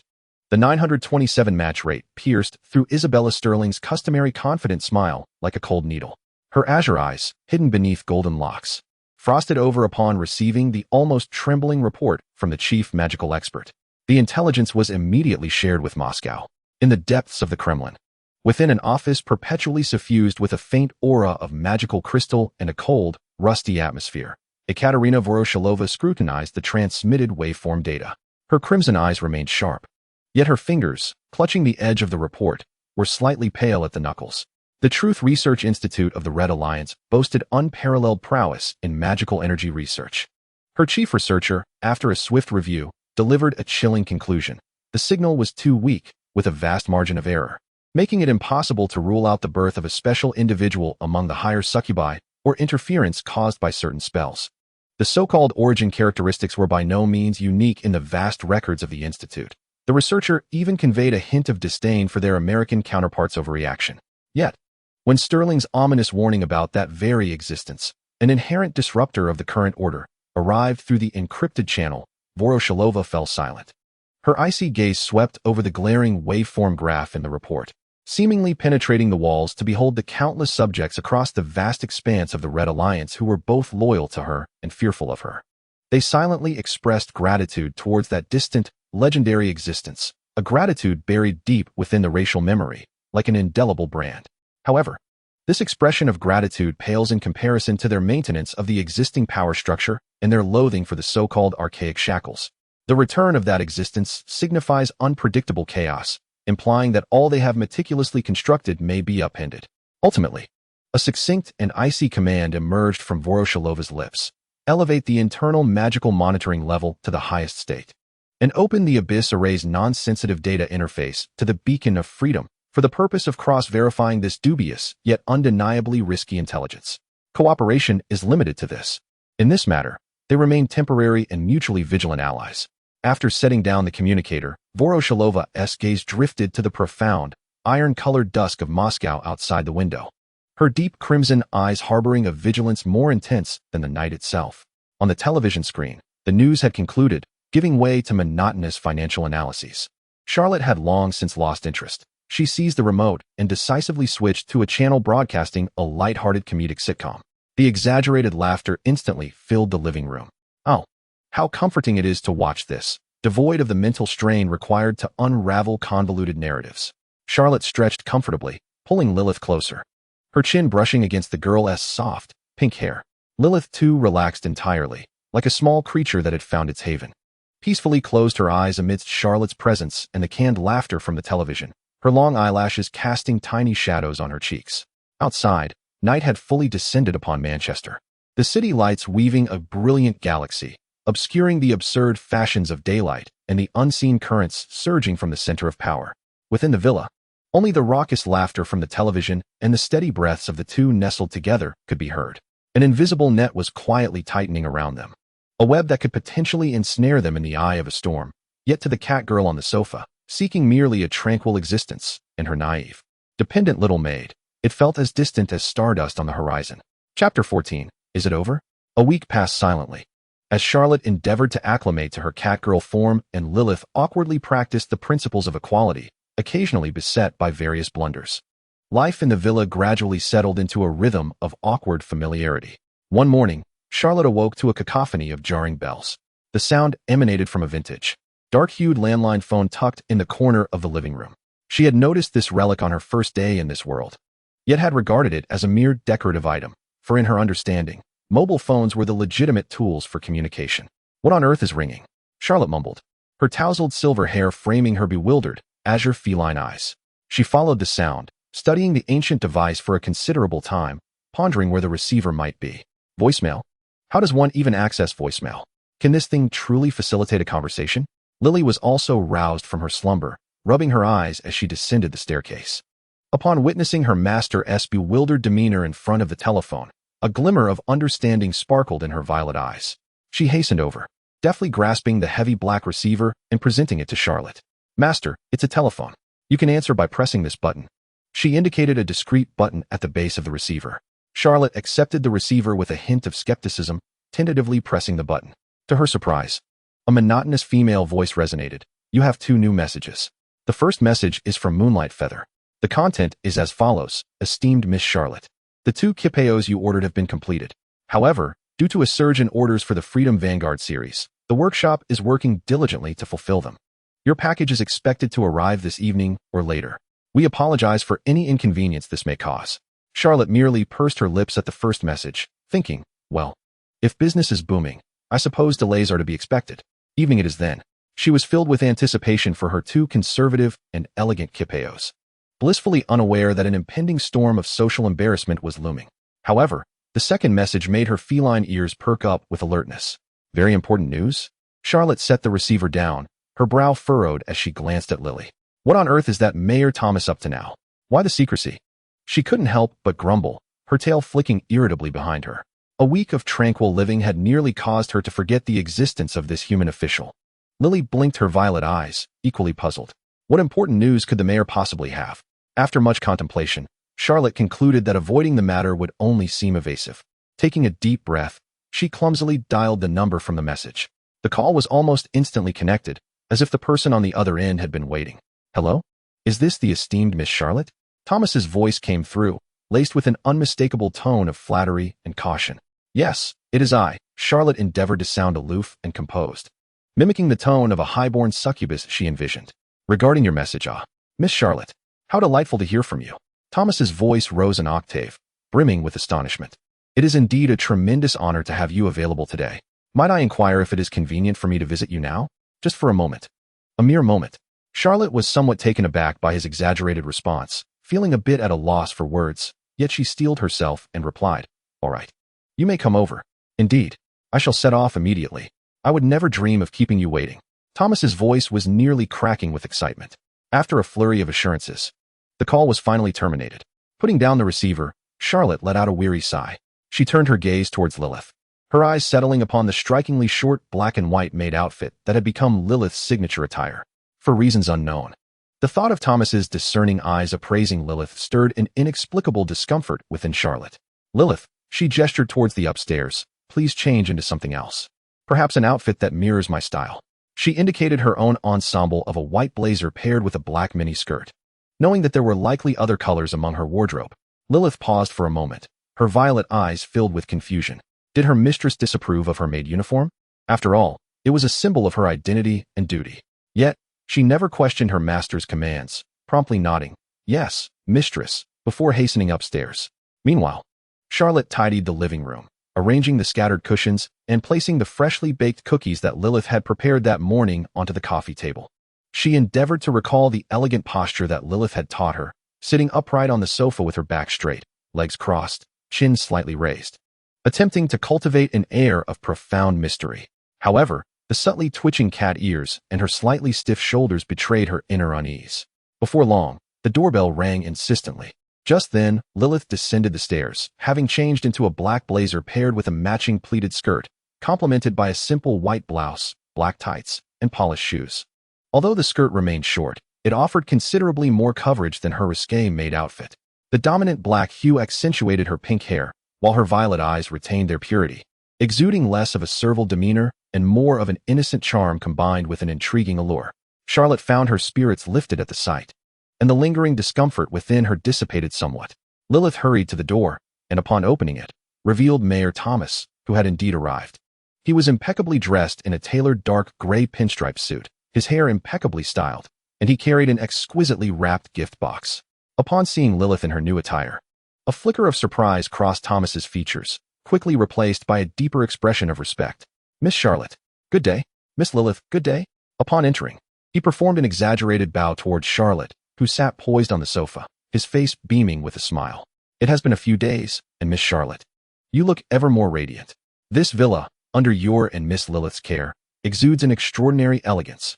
His gaze swept across the living room, which, while not perfectly tidy, was praised with a measure of insincerity. Charlotte maintained her elegant posture, offering a slight nod and a dismissive hum unfazed by Charlotte's cool demeanor. Thomas continued to extol her virtues. "Moreover, Miss Charlotte, you cannot imagine the sensation that your previously pioneered trend of free-spirited fashion has caused in Manchester and its surrounding areas. The consumption has been greatly stimulated, driving economic growth. Consequently, our city's tax revenue has seen a modest increase. This is truly a testament to your unparalleled influence." As he spoke, he placed the gift box on the coffee table. "A small token of respect, the finest red wine from our local vineyard. I hope it pleases you." Charlotte listened to these vacuous compliments and the unpleasant memories they evoked, feeling a throbbing at her temples. She cast a glance at the gift box, struggling to suppress the urge to roll her eyes. Maintaining an enigmatic expression, her tail began to impatiently tap against the armrest of the sofa. Thomas was incessantly extolling Charlotte's contributions to the city's cultural development, and she could no longer endure it. Taking a deep breath, she endeavored to keep her voice calm, yet imbued with an appropriate degree of authority. "Mr. Mayor," she interjected, her azure cat-like eyes locking onto his. "What is the very important message you wish to convey? I am quite busy." Implicitly, she urged him to dispense with the superfluous chatter. Thomas was momentarily taken aback by her abrupt interruption, his sycophantic smile faltering. Noticing her slightly furrowed brow and the hint of impatience in her eyes, he felt a pang of alarm, interpreting it as a highborn succubus's inherent disdain for lesser beings. "Ah, my sincerest apologies, esteemed Miss Charlotte. How rude of me." Thomas quickly rose, bowing once more, beads of perspiration appearing on his forehead. "It is that, well, colleagues within Manchester, including several lesser dignitaries, have prepared a grand welcome banquet in your honor to express our deep respect for your presence in our city and our gratitude for your leadership in setting fashion trends. It is scheduled for 1 week from now at the Municipal Banquet Hall. We sincerely hope you will grace us with your presence." "A grand welcome banquet? 1 week from now?" Charlotte's expression froze in disbelief. Her poised demeanor nearly faltered, her straightened back wavering. Her azure cat-like eyes brimmed with shock and a trace of barely concealed alarm. "A banquet? 1 week from now? Among a gathering of unfamiliar human officials and actual succubi?" This was akin to walking into a trap. Countless dreadful scenarios of her identity being exposed flashed through her mind. What if her magic was revealed? What if she were mocked for a social faux pas? Thomas's gaze remained nervously fixated on Charlotte's face. He distinctly noted her momentary rigidity and the flicker of displeasure in her eyes, causing a tightening sensation in his chest as cold sweat threatened to break forth. Of course, Thomas hastily attempted to rectify the situation, his voice laced with a barely perceptible tremor. "Miss Charlotte, your status is esteemed, and your schedule is undoubtedly demanding. Such social obligations indeed require consideration. There is no immediate need for you to respond. I merely wish to convey this sentiment to you. You may deliberate at your leisure and provide me with your response at any time before the banquet commences." As he spoke, his steps began to unconsciously drift towards the door, as if fearing that Charlotte might erupt in anger at any moment. "Then I shall not disturb your rest any longer. Farewell, farewell," Thomas nearly stammered, hastily bowing before he turned and fled from the villa as if pursued by a malevolent spirit. The door slammed shut with a resounding thud, plunging the living room back into silence. Charlotte maintained her rigid, elegant posture, staring vacantly at the closed door before glancing down at the exquisitely packaged red wine gift box on the coffee table. A chill breeze swept through, sending a shiver coursing through her. "The banquet? A week from now?" she murmured, her voice laced with a hint of despair. The atmosphere she had so carefully cultivated crumbled in an instant, leaving her slumped on the sofa, her cat-like ears drooping listlessly, her cerulean eyes reflecting the stark realization of impending doom. Lilyth stood nearby, observing her master's despondent state, her violet eyes filled with concern and confusion. Had the mayor brought news that gravely unsettled her? Was the banquet truly that dreadful? Chapter 15. Pillow and Chong Sam. The evening twilight filtered through the windows, casting a melancholic blue-gray hue over the villa's living room. Charlotte lay languidly on the sofa, akin to a fish out of water, her silvery hair disheveled around her. Her azure eyes blankly fixed on the ceiling, her tail listlessly dangling over the edge of the sofa. The announcement of the grand banquet a week hence, brought by Mayor Thomas, loomed over her like a dark shadow, rendering her unable to savor even a morsel of the dinner that Lilyth had meticulously prepared. Master Lilyth knelt on the carpet beside the sofa, her violet eyes brimming with concern, resembling two amethysts submerged in water. She could distinctly sense the almost palpable despair emanating from her master, causing her heart to race with unease and empathy. Yet, she could not fathom what troubled her master. A banquet? Shouldn't that be a source of honor and pride? Why did her master resist it so vehemently? Master, what is it that worries you? Lilyth mustered her courage, gently tugging at Charlotte's sleeve, her voice soft as a kitten's mewl. Is there something lacking in what I have done? Or is there something about the banquet that displeases you? Charlotte was momentarily pulled back to reality by her voice, meeting Lilyth's pure, untainted violet eyes, which only deepened the knot in her heart. How could she explain? That she feared being exposed as an imposter? That she dreaded dragging Lilyth into her troubles? These truths weighed heavily upon her, rendering her mute. Oh, no, it's nothing. Charlotte forced a smile, one more painful than tears, her gaze evasive. I merely find such occasions rather dull and constricting. You know how I dislike social gatherings. She fabricated excuses, her voice dry and strained. Lilyth tilted her head slightly, her pink hair cascading over her shoulders. Her master was lying. She could sense it. The pair of azure feline eyes, always radiating warmth or cunning, were now filled with an inscrutable weight and anxiety. Did her master refrain from confiding in her because she was deemed untrustworthy? Or did her master consider her too inept to be of assistance? This thought sent a pang through Lilyth's heart. Observing her master, deeply ensconced in the sofa with furrowed brows, appearing pitifully abandoned by the world, an unprecedented impulse and courage surged within her. Master. Lilyth's voice trembled ever so slightly as she inhaled deeply, seemingly resolved to act. Before Charlotte could comprehend the situation, Lilyth agilely clambered onto the sofa, kneeling beside her. Then, amidst Charlotte's astonished gaze, she extended her arms, embracing Charlotte's upper body with an irresistible yet tender force. Charlotte was utterly bewildered. In the next moment, her cheeks sank into the soft, resilient cushion of Lilyth's chest. A faint, youthful fragrance enveloped her instantly. Simultaneously, Lilyth's gentle hand rested on the back of her head, offering a soothing touch as she tenderly caressed Charlotte's silvery hair and the sensitive base of her cat ears. Master, do not be afraid, Lilyth's voice resonated above, imbued with an awkward yet profoundly sincere comfort, akin to comforting a frightened child. Lilyth will always be here with you. Charlotte's mind momentarily short-circuited, her face buried in Lilyth's chest, being petted like a baby. The essence of masculinity within her screamed, blood rushing to her head as she instinctively sought to struggle. Lilyth, what are you doing? Let me go? However, to her astonishment, Lilyth's seemingly delicate arms tightened around her like iron bands, securing her firmly in an embrace. Charlotte strained against her grip, but found herself utterly immobilized. Her meager strength was as futile as an ant attempting to shake a tree before this seemingly fragile maid. Master, relax. Lilyth sensed the struggle and tightened her embrace slightly, her voice laced with stubborn resolve. Lilyth wishes to comfort you. Charlotte became completely still. The overwhelming force of restraint compelled her to abandon futile resistance. With her cheek pressed against the comforting softness, her senses enveloped by the fragrance of youth, and gentle caresses gracing her head, a peculiar sensation, a blend of profound shame and inexplicable reassurance, washed over her. Her taut nerves, under the warmth of this clumsy yet tender lap pillow service, began to genuinely relax. Resigned, she closed her eyes, her face and ears flushed crimson, akin to a ruffled cat being forcibly smoothed down, rigidly savoring the affection from her little maid. The living room settled into an eerie silence, punctuated only by Lilyth's gentle breaths and Charlotte's heart, racing slightly from embarrassment. Just then, a chime sounded. The sudden chime of the doorbell shattered the enchanting atmosphere.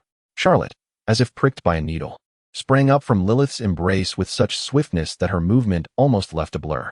She frantically tidied her disheveled hair and flushed cheeks, her voice trembling. Go. Go open the door. It must be the cheap owl.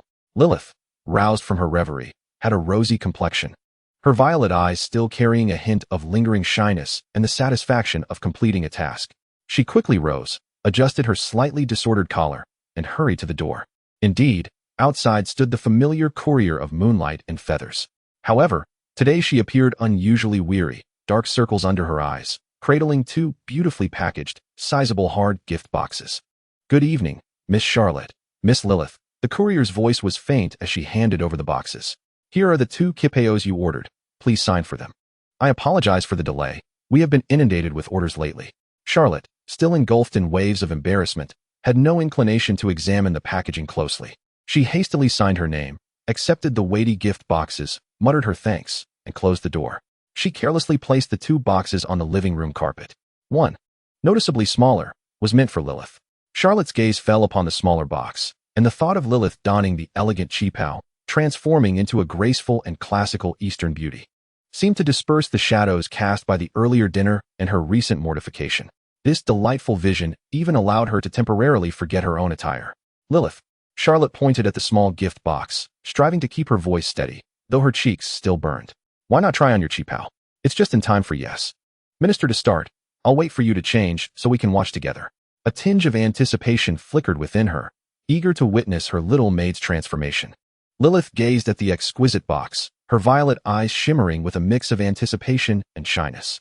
She nodded, "Yes, my lady," and, cradling her gift box like a squirrel with an acorn, scurried up the stairs. Charlotte pushed her own larger gift box aside, flopped back onto the sofa, and turned on the television. The familiar theme song of Yes, Minister filled the air, and the clever interplay between Hark and Sir Humphrey momentarily captured her attention, cooling the flush on her cheeks. However, this tranquility was short-lived. Approximately 10 minutes later, the faintest sound of footsteps, almost imperceptible, accompanied by the soft rustle of fabric, drifted from the staircase. Just as Charlotte was amused by a satirical moment in the show, she instinctively turned her gaze toward the sound. "Master this."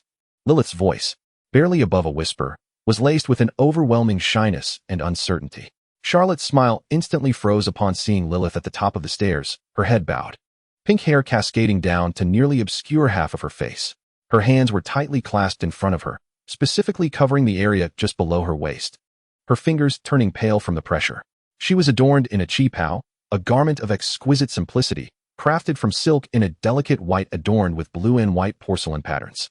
However, the cut of this cheapao utterly subverted Charlotte's understanding of tradition, decorum, and conservatism. The first thing that captured the eye was the waist side, which was not made of complete fabric at all, starting from just below the ribcage and extending close to the hip. The material on both sides and in the center had been entirely hollowed out, replaced by intricate, sheer white lace. Through the gossamer layer, the girl's fair and delicate skin, the graceful curves of her waistline, and even the charming outline of her navel were all laid bare. The lace seemed like an undeniable shackle, amplifying the sense of forbidden allure. The skirt's slit was outrageously high, with Lilyth's hands desperately covering the very edge of this opening, which had evidently ascended past the thigh to reach the waist. As she fidgeted and trembled, the alabaster skin of her thighs and the edges of her white garter stockings tantalizingly peeked through, exuding an irresistible temptation. The neckline, though featuring a small stand-up collar, was crafted from a near-transparent chiffon, paired with a substantial oval opening below, under the soft glow of the living room lights. The girl's exquisitely sculpted collarbone and the contours beneath it were vividly discernible. What was this if not a cheapao of understated elegance? It was clearly a battle garment that fused purity with desire to an extreme degree. On Lilyth's innocent and bewildered face, now blushing to the point of tears, the contrast was nothing short of devastating. Suddenly, a warm liquid surged forth from Charlotte's nostrils without warning. She felt no pain, only a momentary darkness as a wave of heat rushed to her head, only to cascade out of her nostrils the next instant. Vivid red blood poured forth like a small waterfall, instantly staining the collar of her white shirt, with even a few droplets splattering onto the back of her hand. Still suspended in midair, unable to retract, Charlotte was completely petrified. She maintained her position, turning to gaze at the staircase, her sapphire blue cat-like eyes wide with shock, pupils constricting sharply from the overwhelming surprise and physiological response. Her mind was blank, fixated solely on the elegant cheapao that concealed, yet also brazenly revealed the delicate form beneath, and the coppery scent of blood in her nostrils. Lilyth, taken aback by Charlotte's nosebleed, momentarily forgot her own embarrassment regarding the qipao, exclaiming, "Master, what is wrong?" in a panic as she rushed down the stairs. Meanwhile, Charlotte finally regained a fragment of her senses from the overwhelming impact. She tremulously extended her finger, pointing at the larger gift box that had been forgotten on the ground, which belonged to her. She pointed to Lilyth, who, in her panic, had forgotten to hold down her skirt, revealing more than intended with her high slit. A roar filled with despair and fury erupted from Lilyth's throat. Moonlight Feather. Chapter 16. The Solution. Revised. The night had deepened. In the master bedroom on the second floor of the villa, only a dim wall lamp cast a soft glow. Charlotte sat rigidly on the edge of the bed, resembling a petrified statue. Before her lay her own black qipao, meticulously crafted by Moonlight Feather, spread across the soft sheets. After the stunning impact of Lilyth's outrageous Celadon qipao, Charlotte, with a sense of resigned defiance, trembled as she unwrapped her own grand gift. Indeed, there was no limit to the absurdity, only greater absurdities awaited. The deep, night-like black silk flowed under the light, exuding a mysterious sheen. Adorned with intricate golden embroidery of phoenixes and auspicious clouds, radiating opulence. Yet this grandeur was entirely obliterated by the equally unconventional design. The sides? Naturally, they featured extensive cutouts, crafted from delicate black fishnet lace, creating a striking contrast against her alabaster skin. The high slit? It was unparalleled. Charlotte had no doubt that the dress would perform a radiant display without her needing to lift a leg. The neckline, rather than being sheer, transformed into a deep V design, plunging down to just above her abdomen, exposing a generous expanse of collarbone and an entire alluring curve, edged with golden thread. As if deliberately emphasizing something. Was this truly a conservative qipao? Charlotte grasped the lightweight fabric, its astonishingly smooth texture sending chills through her fingers, her voice trembling. She felt her blood pressure rising uncontrollably. Wearing this dress would not merely be inappropriate for an evening banquet. Even strolling down the street would likely lead to her being mistaken for some kind of specialized performer. A surge of profound indignation surged within her. She contemplated crumpling the dress and tossing it into the trash, but reason firmly held her back. "No, I cannot throw it away," Charlotte murmured to herself, her azure cat-like eyes brimming with conflict. She forced herself to calm down and analyze the situation. The Moonlight Feather Boutique had managed to incite a citywide trend in a remarkably short time. A feat indicative of substantial influence. Behind it must lie support from other high-ranking succubi or top-tier human collaborators. Moreover, she had commissioned this highly personalized garment as a high-ranking succubus. Her preferences, whether she wore it or not, would inevitably become the focus of discerning observers. If she refused to wear this dress, what reason could she provide? That it was too revealing? In a society where succubi regarded exposure as the norm, even taking pride in it, such a sentiment was utterly unfathomable. A high-ranking succubus detesting revealing attire? This would expose her anomaly more readily than an inability to wield magic. It would undoubtedly become a sensational tale. Thus, this battle garb was a necessity for her, at the very least. In certain circumstances where she must be exposed to the scrutiny of Moonlight Feather or its backers, she had no choice but to don it. Otherwise, this aversion, which contravenes the very essence of succubi, would undoubtedly lead her into deeper troubles.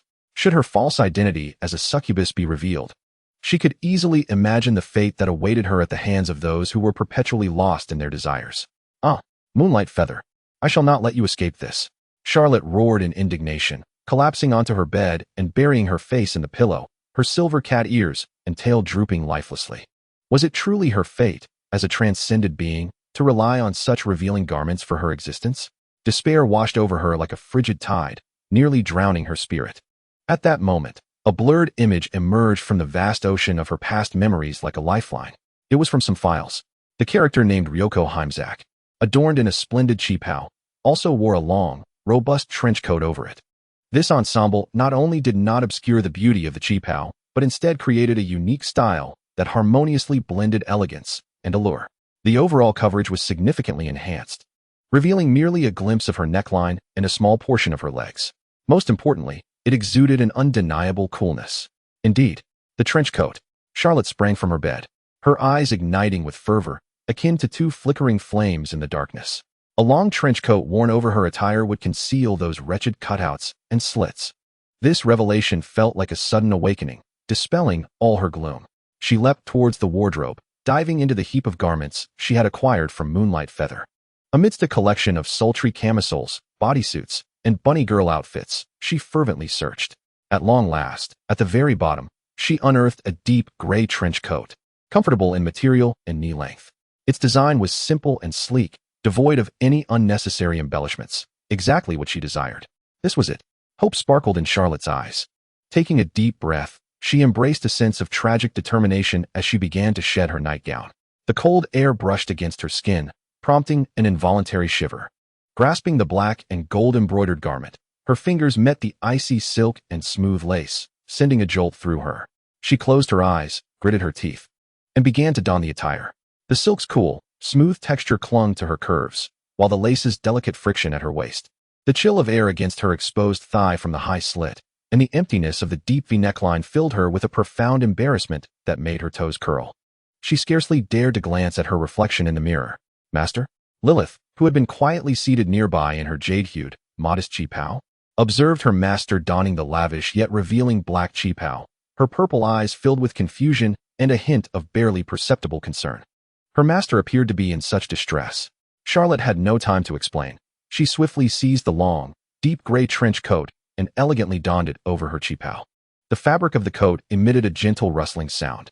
The hem, reaching her knees, cascaded down instantly, thoroughly concealing the perilous lace cutouts at her waist and the breathtakingly high slit along her thigh beneath the structured gray material.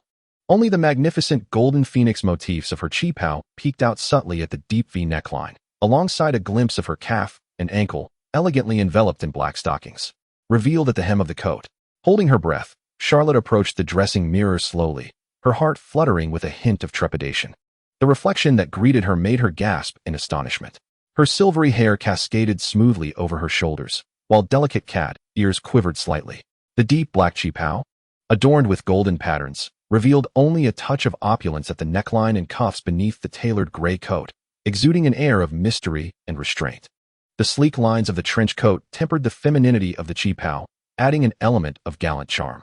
The waist-cinching design of the coat accentuated her slender silhouette, the long hem swaying gracefully with her movements, radiating confidence.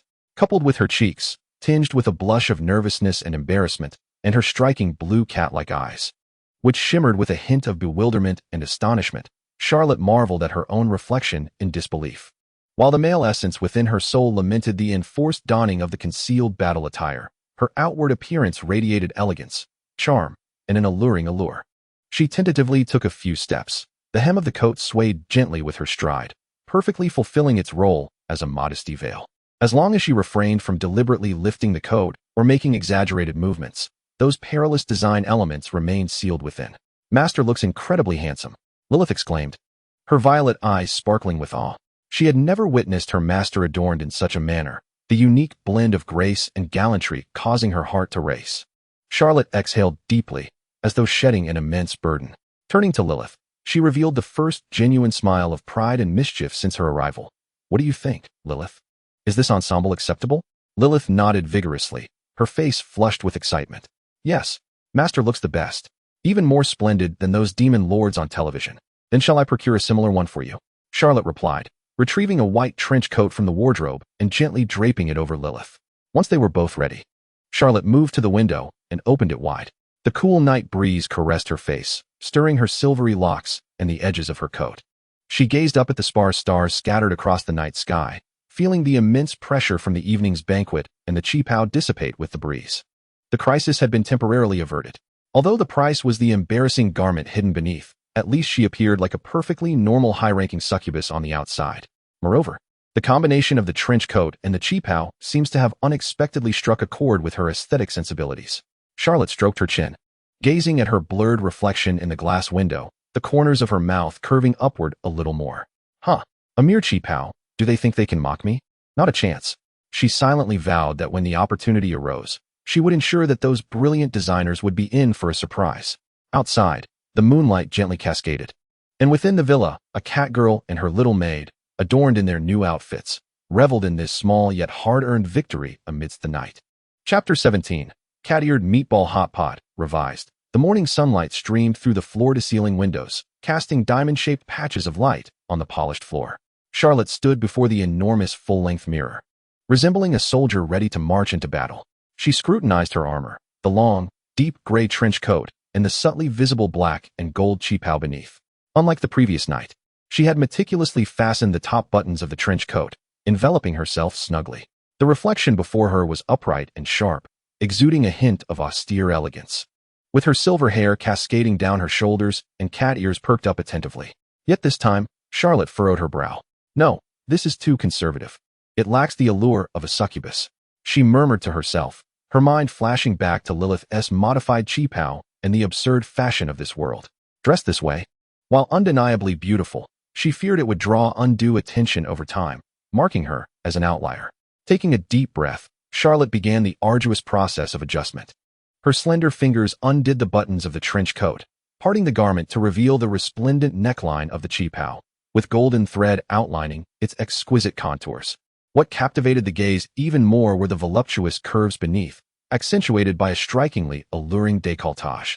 A rush of crimson blossomed on Charlotte's cheeks, and her fingers instinctively sought to pull the collar tighter, yet she ultimately compelled herself to let go. Exposure is the fashion of a succubus. Exposure is the fashion of a succubus. She hypnotized herself with this mantra, her gaze laboriously shifting from her chest to the shoulders, which were completely cloaked by the trench coat. Although it was the same ensemble as last night, she felt it still lacked a certain something. A bit of shoulder exposure should be permissible, right? Hesitating, she cautiously pinched the right shoulder collar of the trench coat, gently tugging it down just a fraction. A small patch of smooth, fair skin, tinged with a subtle blush, was exposed to the cool air.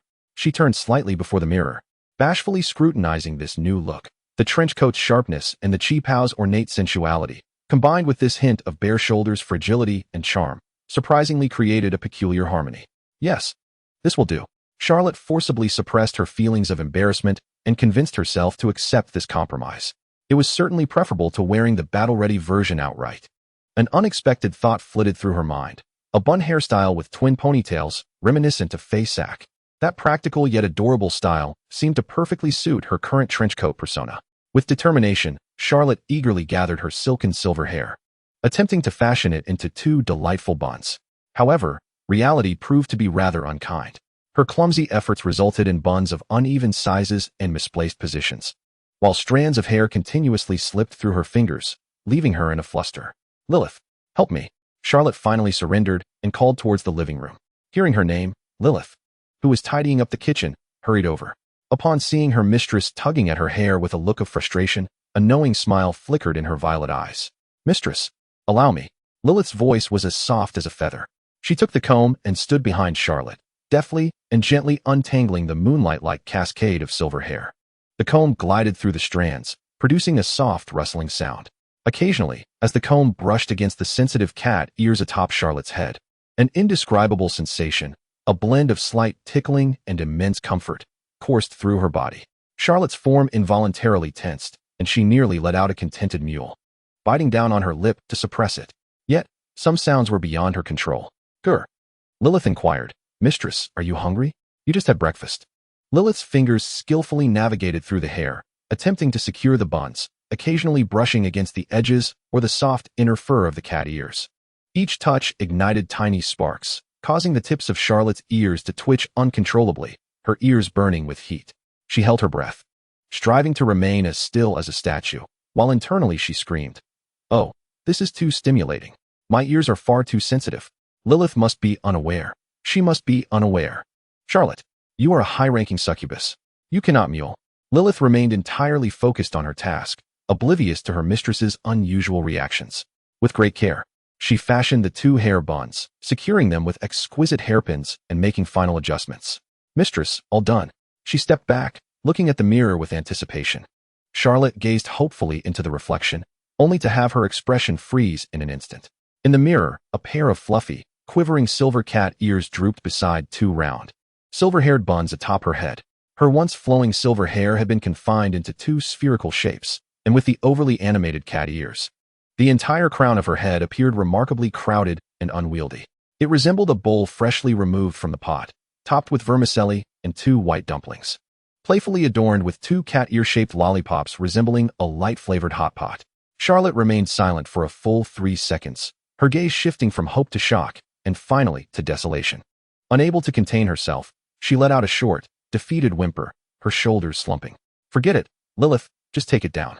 I cannot find the right words to describe this disastrous combination. Lilyth gazed into the mirror, stifling a laugh as her shoulders quivered slightly. The mirth concealed within her voice was unmistakable. The charm is indeed quite distinctive. Charlotte covered her face, realizing that emulating the grace of their master required certain inherent qualities. With a resigned sigh, she allowed Lilyth to dismantle the two failed buns, her silver hair cascading down like a waterfall once more. The cat ears finally extricated themselves from their cramped predicament, reclaiming their dominion atop her head, quivering subtly with her dejected sigh. After taming her somewhat disheveled hair, Charlotte took a deep breath before the mirror, striving to cast aside the frustration stemming from her hairstyle misadventure. The sunlight was just right, and the autumn chill was palpable. She craved a breath of fresh air to dispel the stifling ambience of the room and the anxiety of the impending soiree.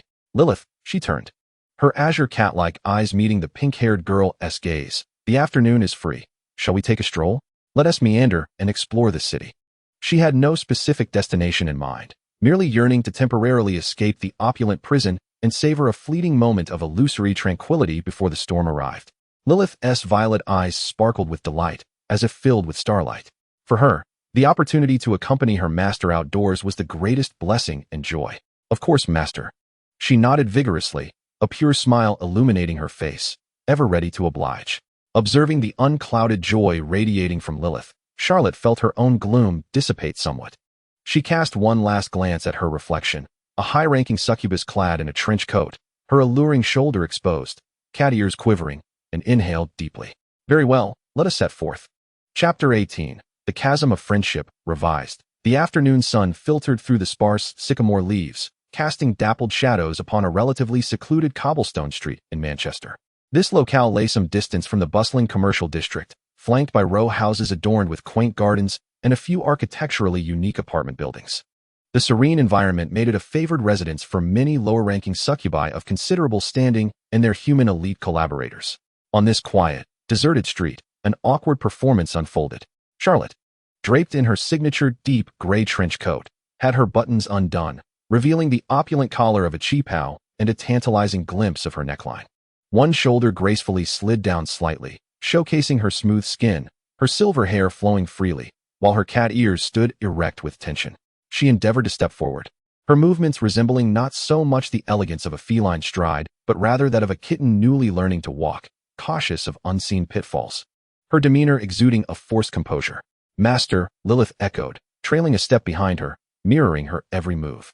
Clad in a modified celadone cheapao akin to Charlotte's, the hem of her dress peeked from beneath the pure white long trench coat as she walked, accentuating her delicate legs ensconced in white silk stockings, embodying both innocence and a touch of carefully nurtured allure.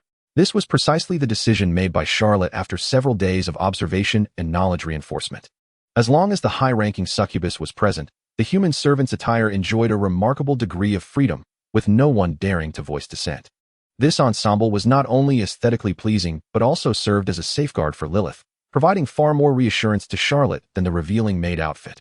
With her pink hair gently swaying in the breeze, and her violet eyes brimming with focus and a barely perceptible smile, Lilyth was softly instructing Charlotte in a voice meant only for the two of them. Relax a bit. Imagine you are stepping on a straight line.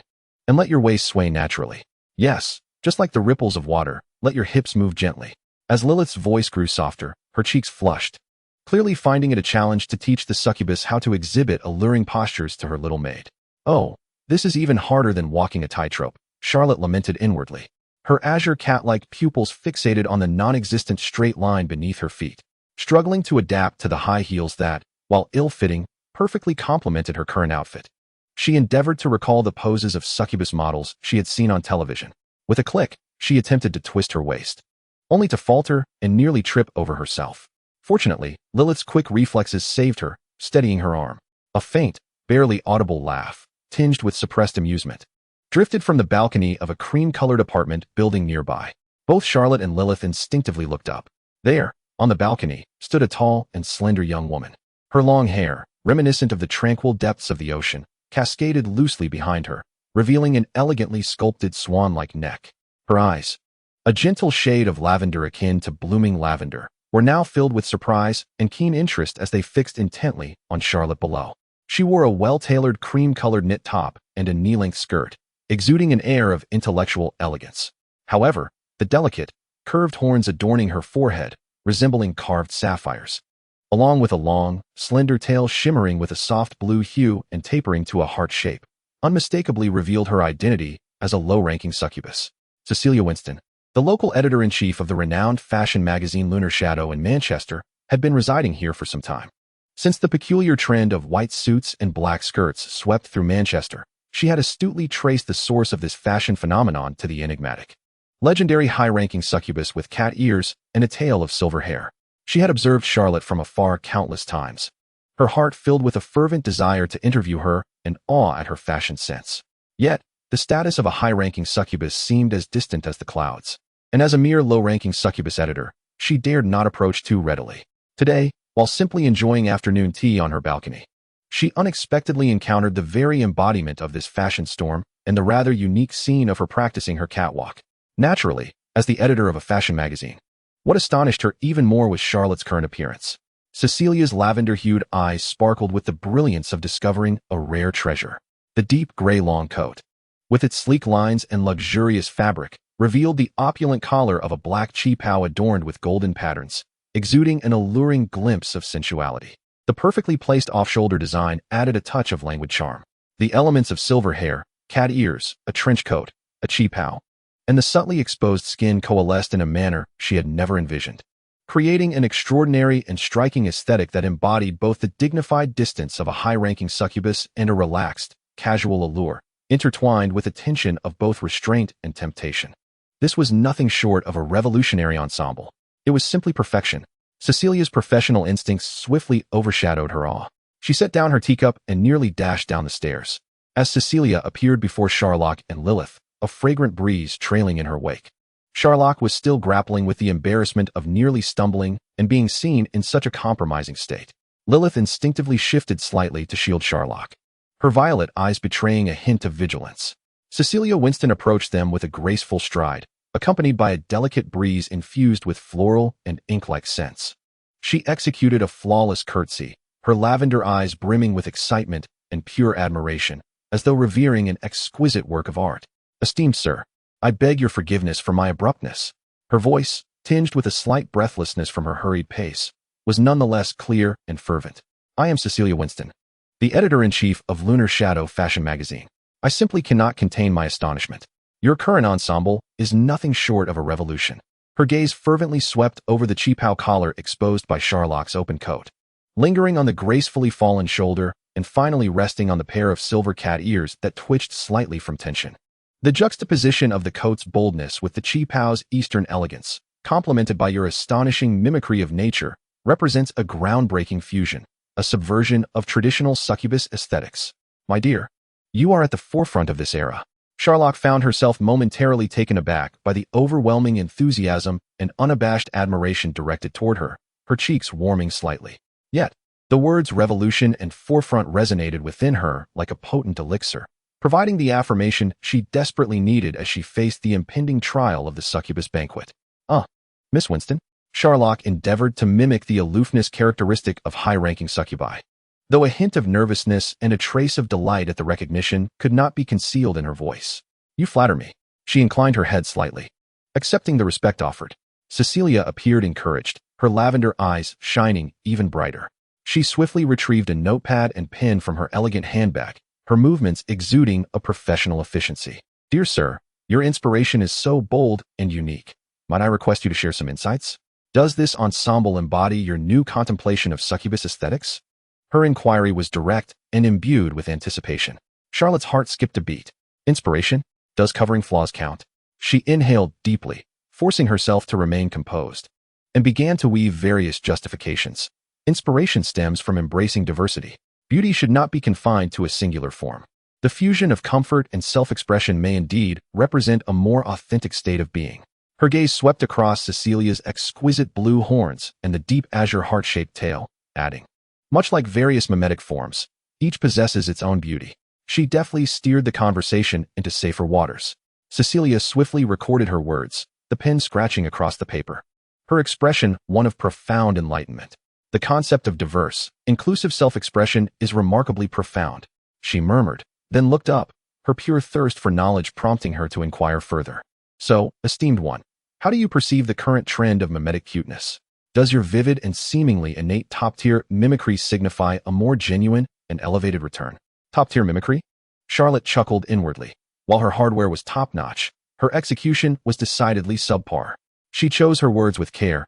Trends will inevitably shift. The essence of mimicry lies in authenticity and harmony. External appearances are merely superficial. True essence imbues it with soul. She deliberately avoided the contentious term elevated, reiterating the importance of authenticity, attempting to obscure her inability to actively control her mimicry. True essence, Cecilia savored these words, her eyes sparkling as if a new world had been unveiled. Observing Charlotte's somewhat stiff posture while practicing her catwalk, she seized upon another entry point. Esteemed one, I noticed you were meticulously refining your poise. In your view, even with top-tier mimicry, does elegant demeanor require continual cultivation, akin to a gem that must be polished to radiate its most resplendent brilliance? Charlotte internally cried for help. This segue was remarkably timely. She immediately followed suit, striving to adopt a more upright stance. Naturally, elegance is a manifestation of inner and outer refinement. Maintaining one's best state is a respect for one's own power, as well as a courtesy to others. She quietly exhaled, feeling as though she had navigated a small hurdle. After a brief silence, the atmosphere of the interview seemed to relax. Cecilia contentedly tucked away her notebook, expressing her gratitude once more, her gaze towards Charlotte filled with genuine admiration. Observing this blue-haired succubus, spirited and reminiscent of a beloved mascot from her previous life, Charlotte felt her taut nerves begin to ease. The pure appreciation in Cecilia's eyes bestowed upon her a rare sense of comfort. Miss Winston, Charlotte initiated, her tone more casual than before. Being a fashion editor must be quite fascinating. What is it like to be at the forefront of trends? She spoke with a hint of curiosity, eager to glean insights into the life of a lower-tier succubus. Cecilia was taken aback, utterly unprepared for the esteemed gentleman's interest in the minutiae of her work. Indeed, my lord, she exclaimed, her voice tinged with excitement. Though the demands of her profession were relentless, requiring her to constantly chase inspiration and coordinate various elements, the unparalleled satisfaction she felt upon witnessing a new aesthetic being unveiled and acknowledged was beyond compare. She humbly added, casting a respectful glance towards Charlotte once more, of course. Compared to a groundbreaking figure like yourself, what we do is merely gilding the lily. Do not be so modest, Charlotte interjected, waving her hand in a gesture of reassurance, striving to project a warm smile. Your keen insight and unwavering pursuit of beauty are, in themselves, rare gifts. Observing Cecilia's eyes widen slightly in surprise at her affirmation, Charlotte noted the almost reverent glimmer in her light violet gaze. The atmosphere shifted to one of ease and camaraderie. The autumn sun bathed them in a warm glow. And as Charlotte regarded Cecilia's pleasing countenance, she was struck by the thought that this local succubus was the first to so passionately and professionally affirm her fashion sense. An impulse to become acquainted with her arose naturally. Perhaps it was the brilliance of the sun. Perhaps the earlier validation had left her feeling slightly buoyant. Or perhaps Cecilia's striking resemblance to a certain iconic advertisement model instilled a sense of familiarity within her. Without much contemplation, Charlotte spoke with the casual sincerity of a friend from a past life. It has been delightful conversing with you, Miss Winston. Shall we become friends? The word struck the other two present like an invisible lightning bolt. Lilyth abruptly lifted her head, her pink hair seeming to freeze in midair. Her violet eyes widened in disbelief as she stared at Charlotte, her mouth slightly agape, as if she had been ensnared by a spell. Friends? The master wished to befriend this lesser succubus? The very notion shattered her understanding of hierarchy between masters and servants, and the strict social order among succubi. A profound confusion, coupled with a subtle sting she was unaware of, tightened around her heart. Meanwhile, Cecilia Winston, standing opposite Charlotte, reacted as though engulfed by a mental tsunami. Friends, she murmured, repeating the word softly, as if it were a feather floating through the air. Her light violet pupils constricted in shock, as if Charlotte had not offered friendship, but rather some forbidden magic from the abyss. She gazed into Charlotte's clear, azure feline eyes, devoid of mockery or condescension, revealing only a nearly pure intention of goodwill. The idea of a high succubus befriending a low succubus? In the realm of succubi, such absurdity was akin to the sun rising in the west, a blasphemy comparable to an open insult to their progenitor. This was a path beyond the rules, a road never before conceived. A profound and previously unimagined sense of happiness cascaded like a torrential flood, overwhelming the dam of rationality. swiftly followed by an abyss of anxiety and the disorienting collapse of her worldview. Her body quivered violently, the color draining from her face, and even the exquisite sapphire horns appeared to lose their luster. She attempted to articulate her thoughts, her lips trembling fiercely, yet only a breathy gasp escaped her. In the next moment, her beautiful lavender eyes rolled back, and with a soft thud, the fashion editor, who had just been animatedly conversing, toppled backward like a delicate doll bereft of support, collapsing senselessly onto the cold cobblestone pavement, her long blue locks fanning out around her. A gust of autumn wind stirred a few golden sycamore leaves, twirling them gently to rest beside Cecilia's serene, fainted visage. Charlotte gazed at the unconscious blue-haired beauty on the ground, then looked down at her own hand, which hung frozen in midair, originally intended for a friendly pat on the shoulder. Her azure cat-like eyes brimmed with vast bewilderment and innocence. I merely wished to make a friend," she murmured, her voice laced with incredulous grievance and profound confusion. This is utterly exaggerated, isn't it?" At last, Lilyth broke free from her state of shock. She glanced at the fainted Cecilia, then at Charlotte, whose innocent expression failed to comprehend the emotional bombshell she had just unleashed. Emotions surged within her violet eyes like a tumultuous tide. Finally, she sighed softly, her heart heavy with an indescribable complexity, crouched down, and cautiously checked for Cecilia's breath. "My master," Lilyth's voice was somewhat hoarse as she raised her head, her gaze directed at Charlotte. In her eyes, alongside the deep-seated reliance, a glimmer of confusion mingled with profound awe, and a greater enigma began to emerge. It seemed she was merely too overwhelmed. Was the equality her master spoke of meant to bridge even the insurmountable chasm that existed between succubi? Chapter 19. The Elder's Vote. The autumn sunlight radiated a languid warmth, yet it could not dispel the complex emotions swirling within Charlotte's heart.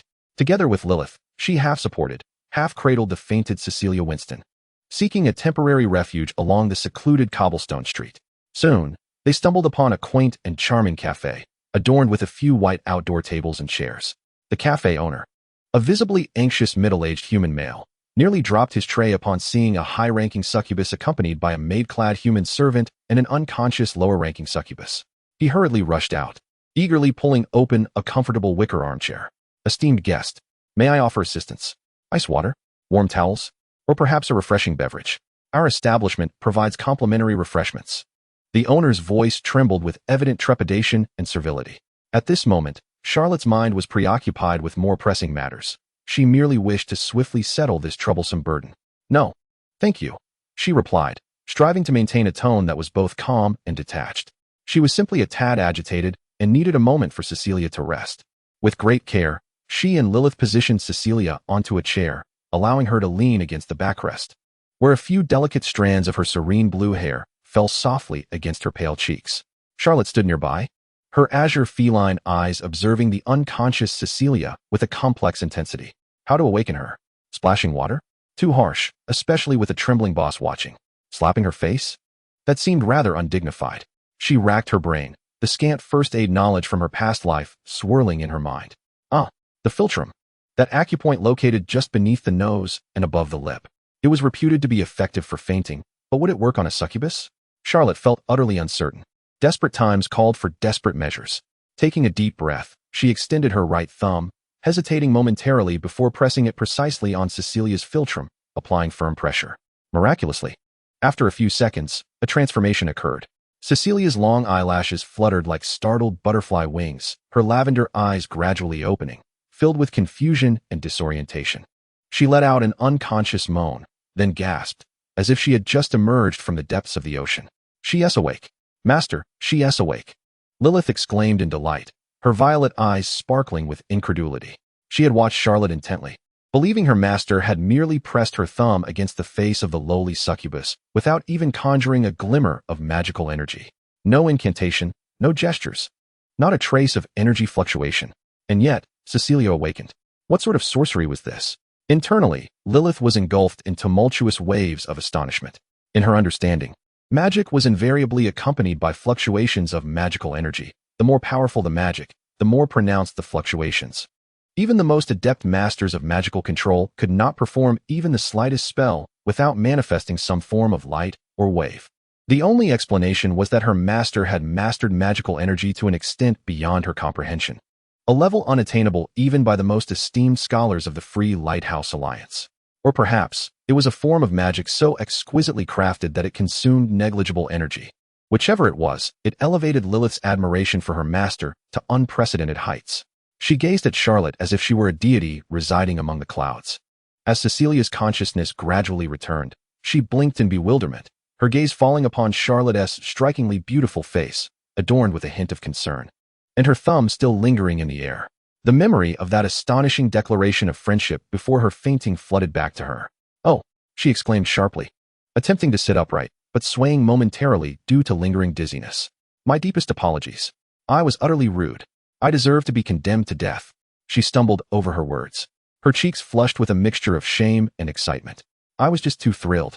Never had she anticipated that her excitement would render her speechless, compelling her to bow her head deeply, wishing she could vanish into the ground. Charlotte observed the exaggerated reaction with a slight twitch at the corner of her mouth, quickly retracting her hand. "It's all right, Miss Winston. How are you feeling?" She felt a sense of relief in her heart. It seemed that acupuncture had its effects even on succubi, and perhaps she could even become a barefoot doctor in the future.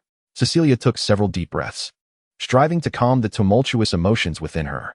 Stealing a glance at Lilyth, who wore an expression of awe, and the cafe owner peeking from a distance, she suddenly seemed to resolve something within herself. She swiftly scanned the quiet street to ensure no other ears were present, then leaned closer to Charlotte, lowering her voice conspiratorially. "My lord, are you also part of the organization?" "Organization?" Charlotte replied, bewildered. Upon noticing Charlotte's reaction, Cecilia's conviction in her assumption only grew stronger. A mixture of struggle and trust flickered across her face as her hands nervously intertwined. "My lord, I truly trust you. Although this may sound presumptuous, your declaration of friendship and your mention of the principle of equality are not words that an ordinary high-ranking succubus would utter. I have already come to regard you as a true friend." Her voice trembled with a desperate sincerity. Charlotte observed her earnest demeanor, reminiscent of an underground party meeting, and felt a sudden jolt in her heart. Here it comes, the classic revelation. Although the backdrop had shifted to a world governed by succubi, the familiar formula and essence were unmistakable. She suppressed the urge to scoff, maintaining an expression of just the right amount of curiosity mixed with encouragement. "Miss Winston, please clarify. What organization? I am entirely unaware." Upon hearing this, Cecilia appeared to have made a decisive resolution and quickly whispered, "The Light of Equality is an organization for us idealistic lower succubi. We believe that the succubus society should not be so hierarchically structured. We pursue fairer treatment, more reasonable promotions, and even the right to share afternoon tea with high-ranking succubi." Her eyes sparkled with the light of idealism. Initially, Charlotte felt a spark of excitement at the prospect of witnessing history, but the humble aspiration of sharing afternoon tea quickly extinguished her interest. This was hardly a secret underground organization. It was clearly a gentler version of a succubus union. More critically, Cecilia had not mentioned humanity at all, indicating that, in their eyes, humans were entirely outside the realm of equality.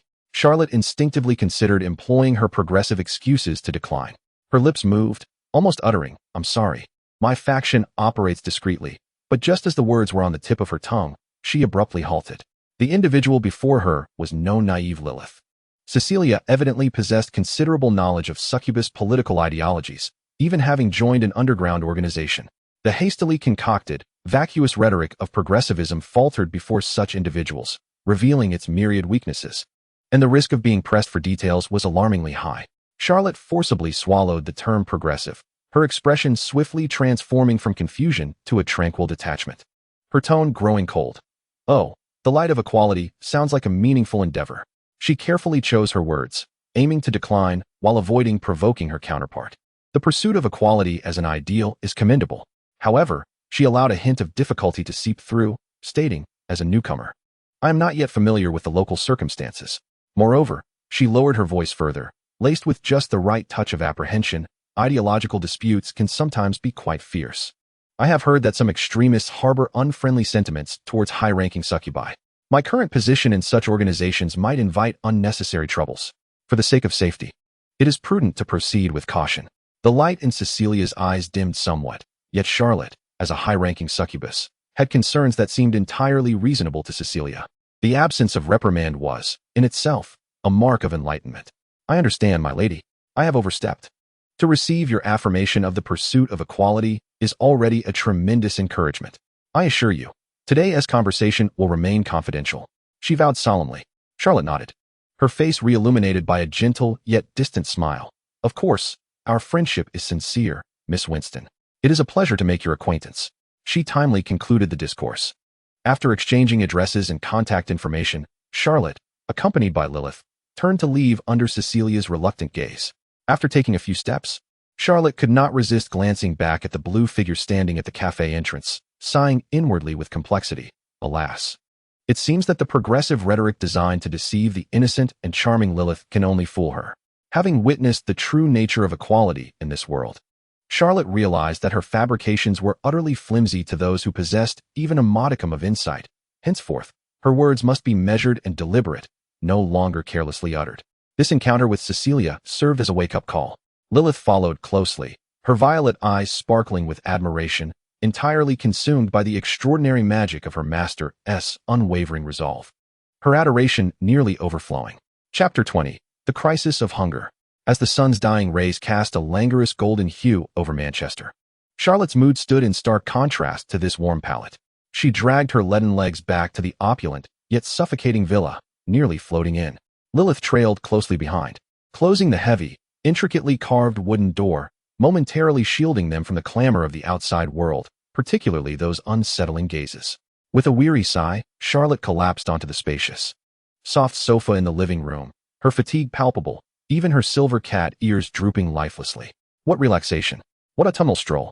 It was nothing short of mental torment. She reflected on the day's experiences. After departing from the secluded neighborhood where Cecilia resided, she contemplated venturing into the more bustling and secure upscale community and commercial streets to experience the splendor of the Da'ing Empire. However, reality dealt her a heavy blow. There, the gazes that met her were not those of awe and fear as from the common folk, but rather direct, lingering, and imbued with unabashed intent. The well-dressed human male officials and affluent merchants surveyed her with an insatiable greed and desire, their eyes almost materializing their lust, lingering over the exposed neckline of her cheapao and the smooth contour of her shoulder. Their stares were rife with fantasies of winning the favor of a high-ranking succubus. What unnerved her even more were the looks cast by some lesser succubi. Although their appearances varied, the fervor and suggestiveness in their gazes were strikingly similar. Charlotte keenly discerned the blatant admiration and interest emanating from several succubi, which was far from mere adoration. It was a gaze laden with unmistakable desire. It dawned upon her belatedly that succubi, too, had their own preferences. Moreover, within the open-minded ethos of succubi, a fleeting liaison between high and low ranks was not entirely implausible, perhaps even deemed quite normal. This notion seemed to embolden them. The multitude of scrutinizing gazes felt like countless tiny needles, rendering Charlotte uneasy and restless. Unable to contain herself, she whispered to Lilyth beside her, "Lilyth, those looks are simply infuriating. Is there no decorum against staring so intently for such a long time? Do the high-ranking succubi not care?" Lilyth blinked her violet eyes, seemingly perplexed by her mistress's distress, yet she replied earnestly, "Mistress, to my knowledge, there is no such rule. Most high-ranking succubi seem indifferent to these gazes. Some even relish the adoration and longing of the crowd." She recalled the wisdom imparted by the matron at the orphanage, who had mentioned that many high-ranking succubi, though they vocally expressed disdain, often enjoyed playing the roles of tsundere or teasing seductress, harboring peculiar preferences that belied their words. Lilyth's voice dwindled, her cheeks slightly flushed, as if she were lost in daydreams of her mistress embodying such a character. Upon hearing this, Charlotte felt a sudden darkness envelop her, a profound sense of helplessness gripping her. Enjoyment? Peculiar preferences? Tsundere? Teasing seductress? What on earth was this? As a staunch young socialist, how could she possibly comprehend the convoluted whims of succubi? All she desired was to exist quietly as an inconspicuous catgirl. With a lament, Charlotte buried her face deep into the soft cushions of the sofa, feeling even more wearied. The rules of this world were fraught with pitfalls. Dinner, prepared by Lilyth with the ingredients procured during the day, was still delectable, yet Charlotte found it tasteless, her mind ensnared by those inescapable, sticky stares. After dinner, she melted back into the sofa like a puddle of ice cream, idly pressing the remote control. Today, there was no yes. Minister, the television displayed a tedious variety show, featuring a troupe of adorably dressed lower-tier succubi bouncing around the stage, while the audience erupted in fervent cheers. Charlotte found her eyelids growing heavy, her spirit dwindling further. Meanwhile, Lilyth busily tidied the dining table and kitchen. as she carried the freshly cleaned dishes towards the sideboard in the living room. Her eyes inadvertently caught sight of an antiquated calendar perched above. October 12th. A thought struck her like a bolt of lightning. Lilyth's movements froze in an instant. She abruptly turned to gaze at her lethargic, unkempt catgirl mistress slouched on the sofa. It seemed that her mistress, a succubus, had not eaten for an entire week. This realization sent a rush of blood to Lilyth's head, her fair cheeks instantly aflame. The education she received at the orphanage echoed clearly in her mind. Succubi require regular sustenance of essence to maintain their strength and vitality, typically needing nourishment at least once a week, with no restrictions on gender and various methods available. This was their physiological necessity, akin to the human need for food and water. But what of her mistress? Since Lilyth had come to serve her, her mistress had shown no desire for sustenance beyond ordinary food. The mistress had even expressed horror at Lilyth's initial misunderstanding of the concept of eating, which led to her almost disrobing. However, as a servant to a high-ranking succubus, Lilyth felt it was her duty to proactively assist, even to the point of self-sacrifice. A conclusion, filled with both trepidation and profound affection, blossomed within Lilyth's heart. Her mistress was enduring this for her, to uphold the principles of equality she espoused, and to avoid compelling Lilyth to do anything. She would rather suffer the pangs of hunger herself. How gentle, how considerate, how magnificent her mistress was.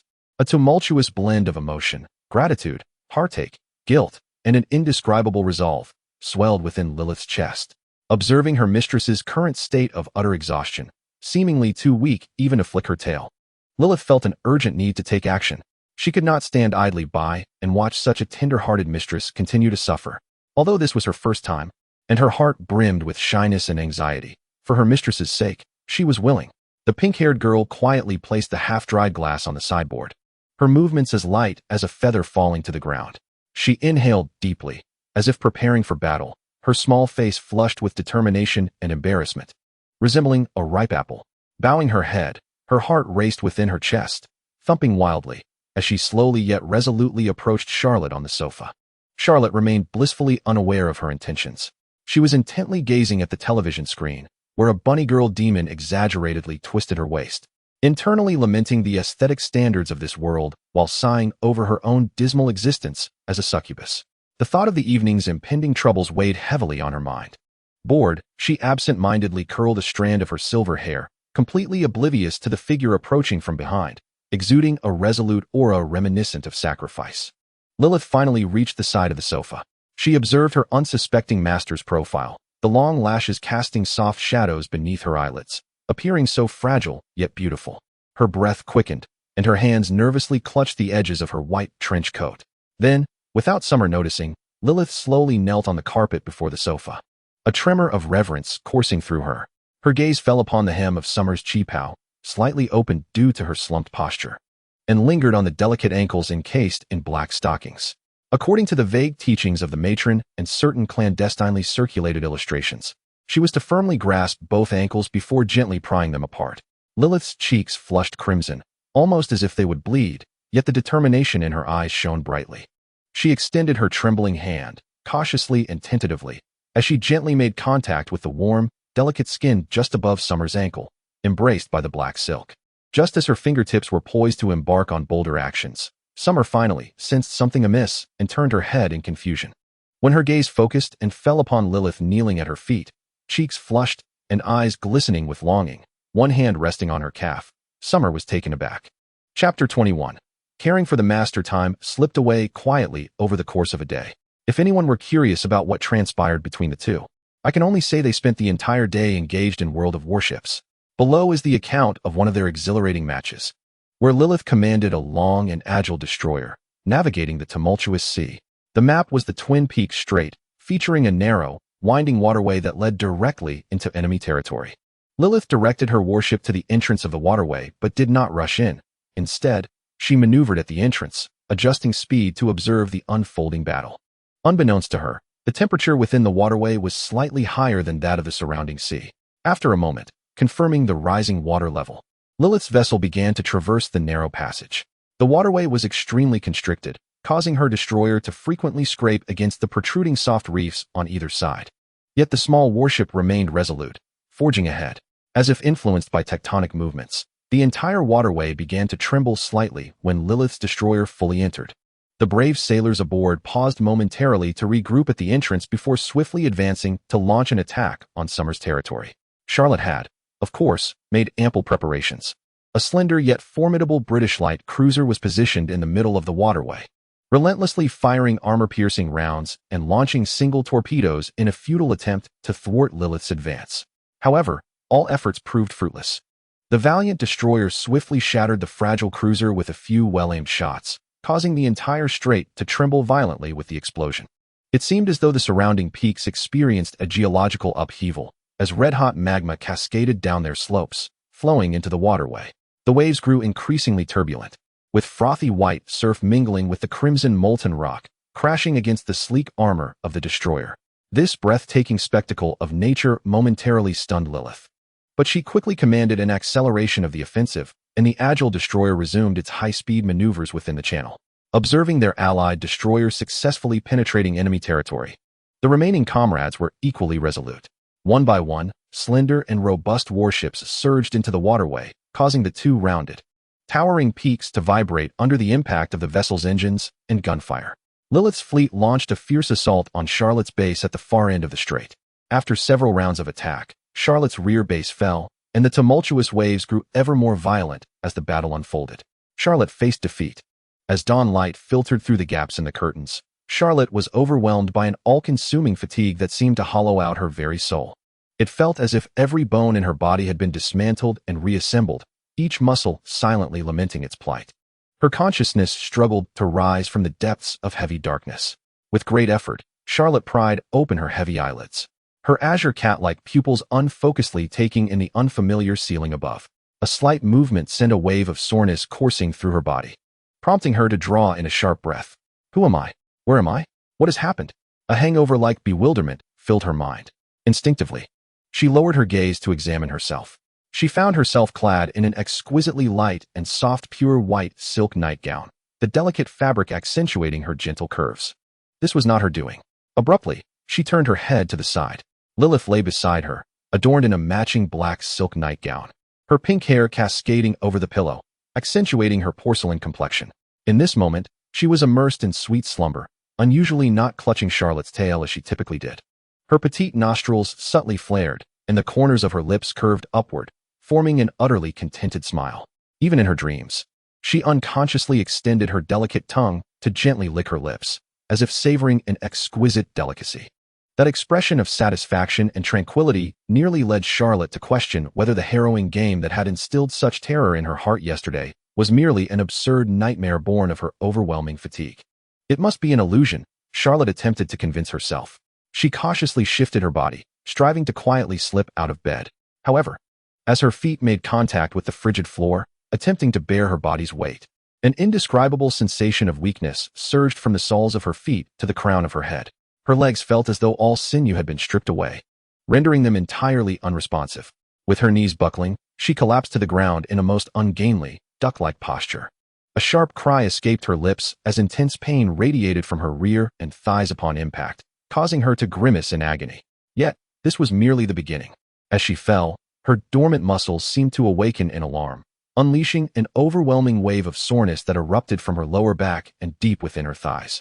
A sensation tenfold more excruciating than completing a marathon in her previous life.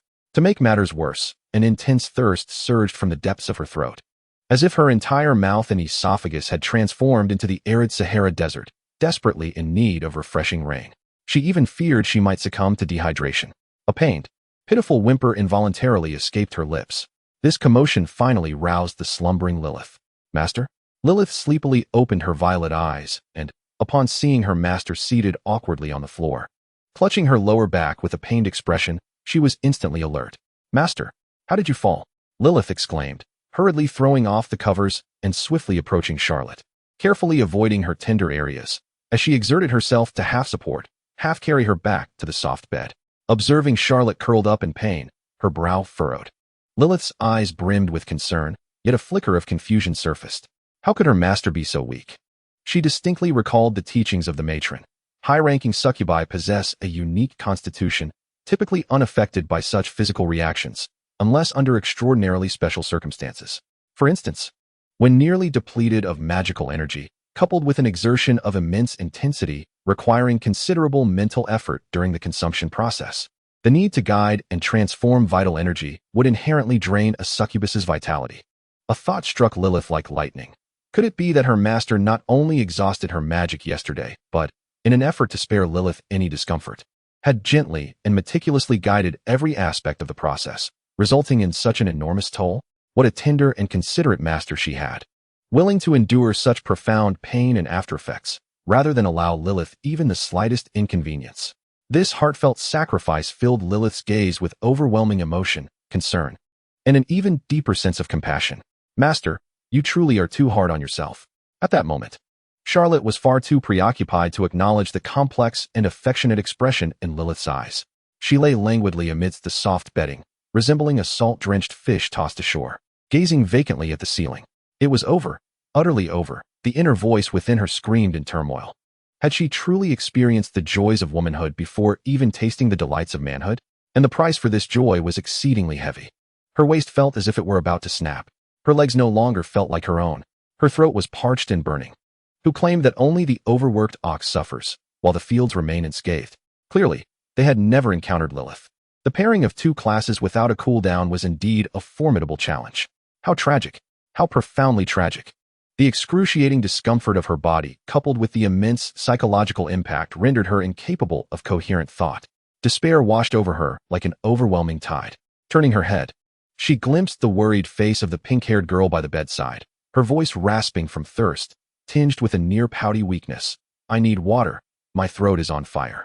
Following this, she pouted in grievance, her azure feline eyes glistening with tears, continuing in a soft, pitiful tone. It hurts so much. My entire body aches, especially my waist. Oh, Lilyth, it hurts. This unmasked vulnerability, akin to that of an injured creature, struck the softest chord within Lilyth's heart. Master, please don't move. I'll be right there. Lilyth's heart shattered at the sight. Any lingering doubts evaporated, leaving only an overwhelming desire to care for her beloved. She dashed out like a gust of wind to fetch water, returning with utmost caution to gently feed Charlotte warm honey water, a tender act of care. Then, she soaked a soft cloth in warm water, delicately wiping the cold sweat from Charlotte's brow and the pale cheeks marred by pain. Watching her master, fragile as a porcelain doll, making the faintest of sounds like a kitten, Lilyth felt her heart melt. She silently vowed to tend to her master, ensuring her swift recovery. As for the exquisite sacrifice her master had made, the sweetness of yesterday's delightful day, Lilyth would forever cherish that sentiment.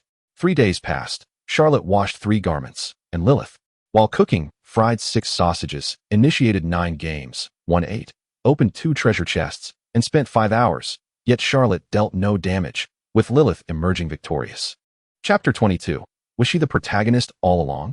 Lilyth meticulously tucked the corners of the blanket around Charlotte, confirming that the water cup was within easy reach on the bedside, before reluctantly leaving the bedroom, glancing back thrice, as she prepared to make a nourishing breakfast to restore her master's vitality. As the door softly closed, Charlotte found herself alone in the room. Her body still ached intolerably, especially her lower back, as if a truck had run over her multiple times. Each breath tugged at the muscles there. Yet, the physical pain brought a modicum of clarity to her otherwise tumultuous thoughts.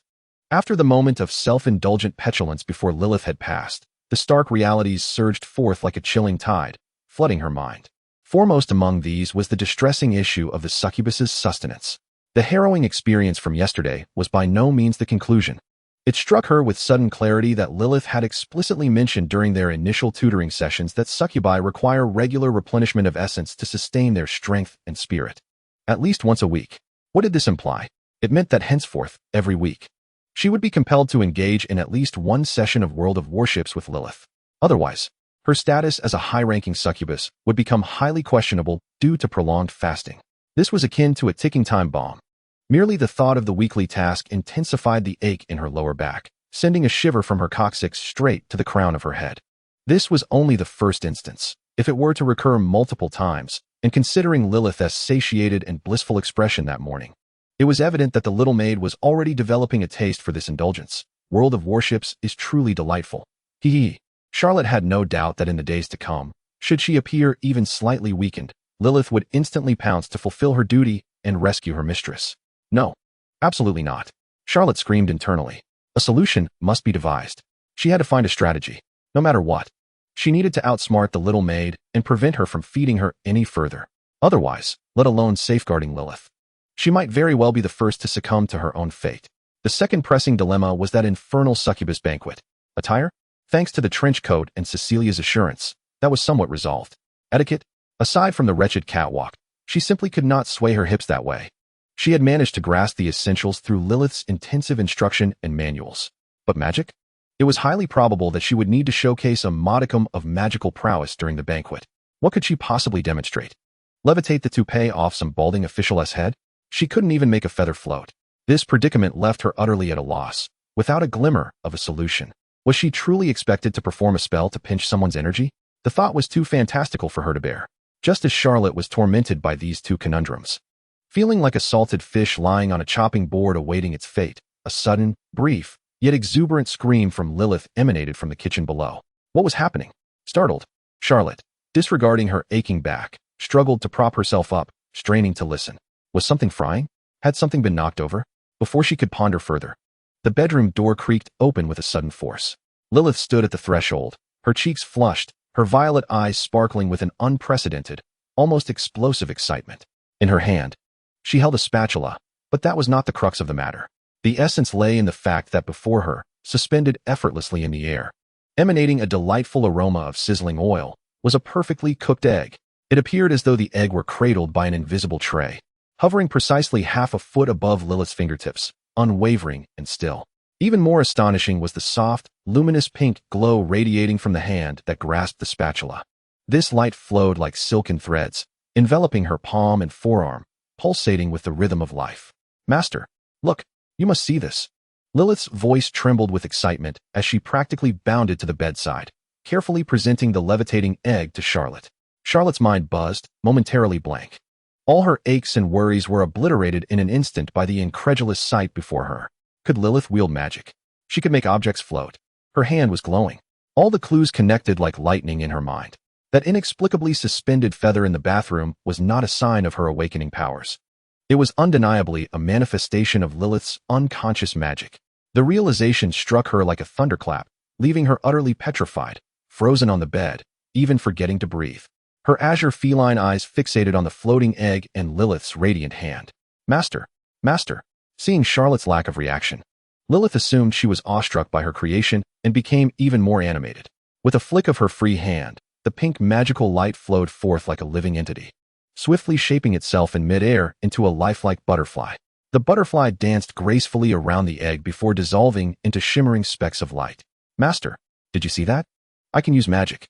Lilyth's voice brimmed with incredulous joy, her eyes sparkling as she gazed at her hands, as if meeting them for the first time. This must be you. Surely, you have researched some powerful, hidden secret, haven't you? You have granted me, an ordinary human, the ability to wield magic. Master, you are truly remarkable. So great. Her gaze toward Charlotte was one of unparalleled admiration and gratitude, as if she were beholding a deity capable of miracles. Charlotte opened her mouth, but found herself unable to utter a single word. The overwhelming shock caused her mind to crash entirely. A human like Lilyth could wield magic? This completely upended her understanding of the world. Could it be that the true protagonist of this realm was, in fact, this pink-haired, violet-eyed maid, while she herself was merely a feeble accessory, a mere catgirl? Gazing into Lilyth's sparkling eyes, which seemed to implore her master to praise her, Charlotte felt a searing heat flush her cheeks. A torrent of indescribable emotions surged within her: absurdity, shock, a hint of subtle frustration, but predominantly an overwhelming sense of mortification. As if she were being roasted over an open flame. Summoning her resolve, she forced out a stiff smile, attempting to feign an air of mysterious profundity. Her voice dry as she responded, "Ah, yes, Lilyth is truly remarkable. This is quite wonderful." She dared not meet the gaze of Lilyth's trusting and grateful purple eyes, fearing that her facade would crumble. To Lilyth, however, this perfunctory reply was undoubtedly the greatest affirmation and encouragement. She became increasingly convinced that all these miracles were bestowed upon her by her master, to ensure her happiness and grant her strength. Her master had even gone to the lengths of researching such extraordinary sorcery. This kindness made the pink-haired maiden's cheeks flush even more. After demonstrating her skill in levitating a fried egg a few more times, Lilyth suddenly remembered that there were other breakfast items in the kitchen. She hurriedly excused herself, fluttering out like a joyous little bird, leaving the levitating fried egg to gently settle on the bedside table, emanating an enticing aroma. The bedroom returned to tranquility. Charlotte remained in her previous position, staring blankly at the fried egg. The monumental shockwave seemed to reverberate in her mind. Yet gradually, a feeble yet audacious thought began to take root in her chaotic mind, like a slender vine reaching out from the depths of despair. If Lilyth possessed magic, and if Lilyth firmly believed that this magic was granted by her master, then Charlotte's gaze slowly sharpened, her azure cat-like eyes shifting from confusion and astonishment to a glimmer of cunning illumination. Perhaps, just perhaps, she had found a strategy regarding the potential magical display at that damned banquet. However, the crux of this strategy seemed to require her to audaciously deceive that naive and trusting pink-haired little maid. A complex smile, tinged with self-mockery yet imbued with a flicker of hope, involuntarily crept across the corners of Charlotte's lips. Chapter 23. So many flaws. The afternoon sun lazily bathed the living room in warmth. Charlotte curled up on the sofa, wrapped in a soft blanket. The aches in her body had subsided significantly under Lilyth's meticulous care, and her spirits had lifted somewhat. Yet the shadows of the banquet and that infernal weekly task still loomed over her like ominous clouds. Her gaze followed the busy little figure in the living room.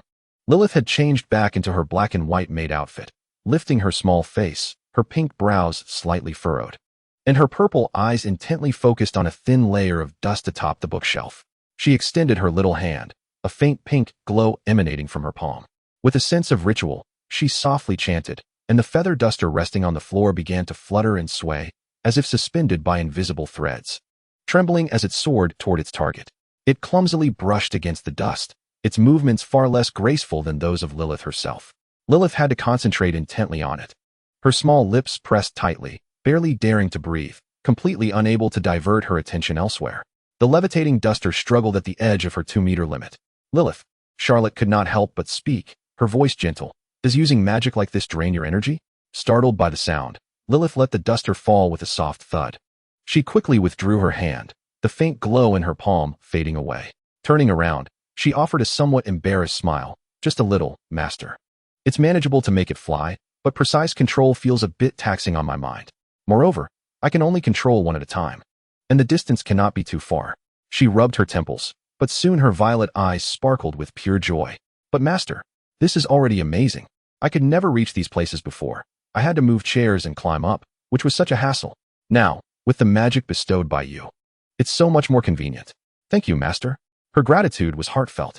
However, witnessing Lilyth's genuine delight in her newfound ability, Charlotte felt as though a cold lead weight had settled in her heart. Behind this joy lay a potentially lethal risk. Well, as long as it's convenient, Charlotte nodded, striving to make her smile appear natural. But Lilyth, you must remember, this ability is extraordinarily special. She deliberately emphasized the last word. Special? Lilyth tilted her head, curiosity dancing in her violet eyes. Yes, special. Charlotte chose her words carefully, guiding her with concepts Lilyth could grasp. You see, among succubi, it is a universally accepted rule. One is unyielding as steel, that only succubi can wield magic. It is an indubitable truth, much like the way water flows downward. Lilyth nodded earnestly. Yes, master. The matron taught us that magic is a privilege of succubi, unattainable by humans. It's common knowledge. She spoke these words with the certainty of indoctrination. Common knowledge, Charlotte echoed, feeling a dryness in her throat. Thus, Lilyth, your special ability must absolutely not be displayed in front of other succubi or outsiders. Do you understand? This could attract unimaginable troubles. She used the term troubles, a relatively vague word. But the seriousness in her gaze was sufficient for Lilyth to grasp the gravity of the situation. Lilyth's smile faded, replaced by caution and a hint of barely perceptible anxiety in her violet eyes. Although she did not fully comprehend why being special could lead to unimaginable troubles, her master had never before warned her so solemnly about anything. Understood, master. She straightened her small frame instantly, as if accepting a sacred mission. Lilyth will remember. Only at home, in front of you. Absolutely no outsiders must know. Good. Charlotte exhaled slightly, feeling a sense of relief in having at least temporarily stabilized Lilyth. She watched as Lilyth picked up the feather duster and resumed dusting the distant ornaments, yet her heart remained heavy with unease. Lilyth's predicament had been momentarily suppressed, yet the ominous sword of Damocles loomed overhead as the banquet approached, mere days away. Charlotte, agitated, idly twirled a strand of her silvery hair with her fingertips. Her feline ears twitching nervously, she stared blankly into the void, her thoughts akin to a wild beast ensnared in a cage, relentlessly battering against the iron bars of convention. Curse that Thomas for the devilish demon banquet. She cursed inwardly. Let Lilyth cast her spells in the shadows while I feign composure in the light. The moment this thought surfaced, a series of horrifying images erupted uncontrollably in her mind. At the banquet, she would raise her hand in a theatrical gesture, only for Lilyth, overwhelmed with anxiety in the corner, to cause a single wine glass to wobbly float just an inch above the table, provoking unabashed laughter and scornful glances from the lowly demons present. Is this what it means to be a high-ranking demon? A master of mimicry, perhaps, but depleted of power? The mayor's sycophantic smile would swiftly freeze upon his face, suspicion clouding his gaze. As she forced herself to perform, her hands would be devoid of any magical luminescence. A sharp-eyed lowly demon would point at her in astonishment. Look, her hands. They lack light. In an instant, all eyes converged upon her unadorned palms, weaving a net of scrutiny, astonishment, greed, and calculation. Her identity was at stake. She would be branded a reckless heretic, a catgirl who dared to desecrate her standing. The blazing pyre of execution flickered before her, waves of scorching air crashing against her.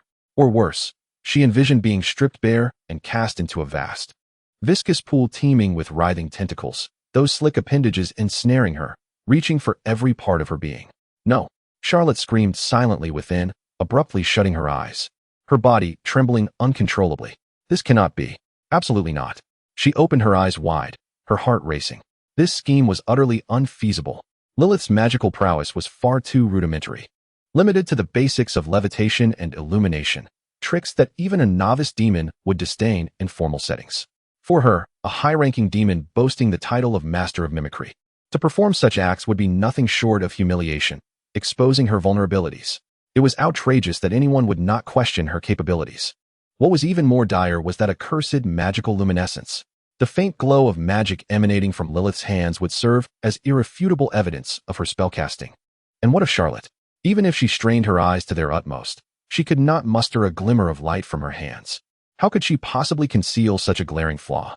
Was she to declare publicly that she, a paragon of exceptional talent, had transcended the need for illumination? Such nonsense might deceive the naive Lilyth, but would the lowly demons and human officials, seasoned in the ways of the demon society, fall for it? The gap was wide enough to drive a tank through. What about pushing Lilyth forward? The moment this thought materialized, Charlotte crushed it vehemently. No, absolutely not. Protecting Lilyth was her core principle and instinct. To thrust Lilyth into the spotlight, admitting that the magic was hers, that would be akin to delivering her straight to hell. A human endowed with magic is undeniably a remarkable anomaly in this world, destined to be captured for study, controlled, or worse. Charlotte scarcely dared to contemplate further. She would rather be cast into the tentacled abyss 100 times, even endure the tutelage of a host of succubi until she was reduced to a mere plush ball, then allow Lilyth to come to harm. What should she do? A wave of suffocating despair washed over Charlotte. Should she pinch herself? Collapse on the spot? Or perhaps declare herself a vegetarian succubus?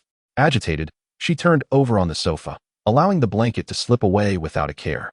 The ironclad laws of common sense were as impenetrable as a fortress, shattering all her cunning thoughts into oblivion. Her identity as a high-ranking succubus was her sole safeguard, yet it had become the noose tightening around her throat in this moment. She had to manifest magic that shimmered with the faint glow of power, performing spells befitting her status before the watchful eyes of the crowd. Otherwise, it would spell her doom. Only 2 days remained. Charlotte gazed at the intricate patterns on the ceiling, feeling time slip away like sand through her fingers, fleeting and relentless. Where could she devise a means to deceive all eyes, to conjure forth a magical glow and credible spells seemingly out of thin air? The only sounds in the living room were the ticking of the clock and the faint rustling of Lilyth as she carefully polished objects in the distance. Anxiety and confusion filled Charlotte's azure feline eyes, thick and unyielding. The barriers of common sense were insurmountable, and time was her greatest adversary, pressing ever closer. Chapter 24. The banquet begins as dusk descended and the lights began to twinkle. The grand classical edifice of Manchester Town Hall sparkled like a crystal palace, adorned with countless brilliant lights. The red carpet stretched from the broad steps to the street, flanked by flashing magnesium lights and a throng of eager faces. The air was thick with the scents of champagne, exquisite perfumes, and a heady mix of power and desire. A sleek, Glossy black luxury car glided to a silent stop at the end of the red carpet, like a phantom of the night. Before the car door had even opened, every gaze and camera lens was magnetically drawn to it. As the rear door was gently pushed open, a delicate ankle enveloped in fine black stockings emerged first. Petite and exquisite. Following this was a beautifully sculpted calf, its allure enhanced by the sheen of the stockings. Finally, an elongated leg, capable of rendering a sculptor breathless, was fully revealed under the spotlight. Time seemed to momentarily freeze. Gasps echoed through the crowd, accompanied by the frenzied clicks of cameras. Just this leg alone was sufficient to plunge the event into a brief silence, igniting the most primal fires within every onlooker. Yet, as that foot firmly graced the red carpet, revealing a pair of pristine white sneakers beneath, the extreme sensuality and allure were abruptly tempered with an exquisitely subtle, rebellious pause.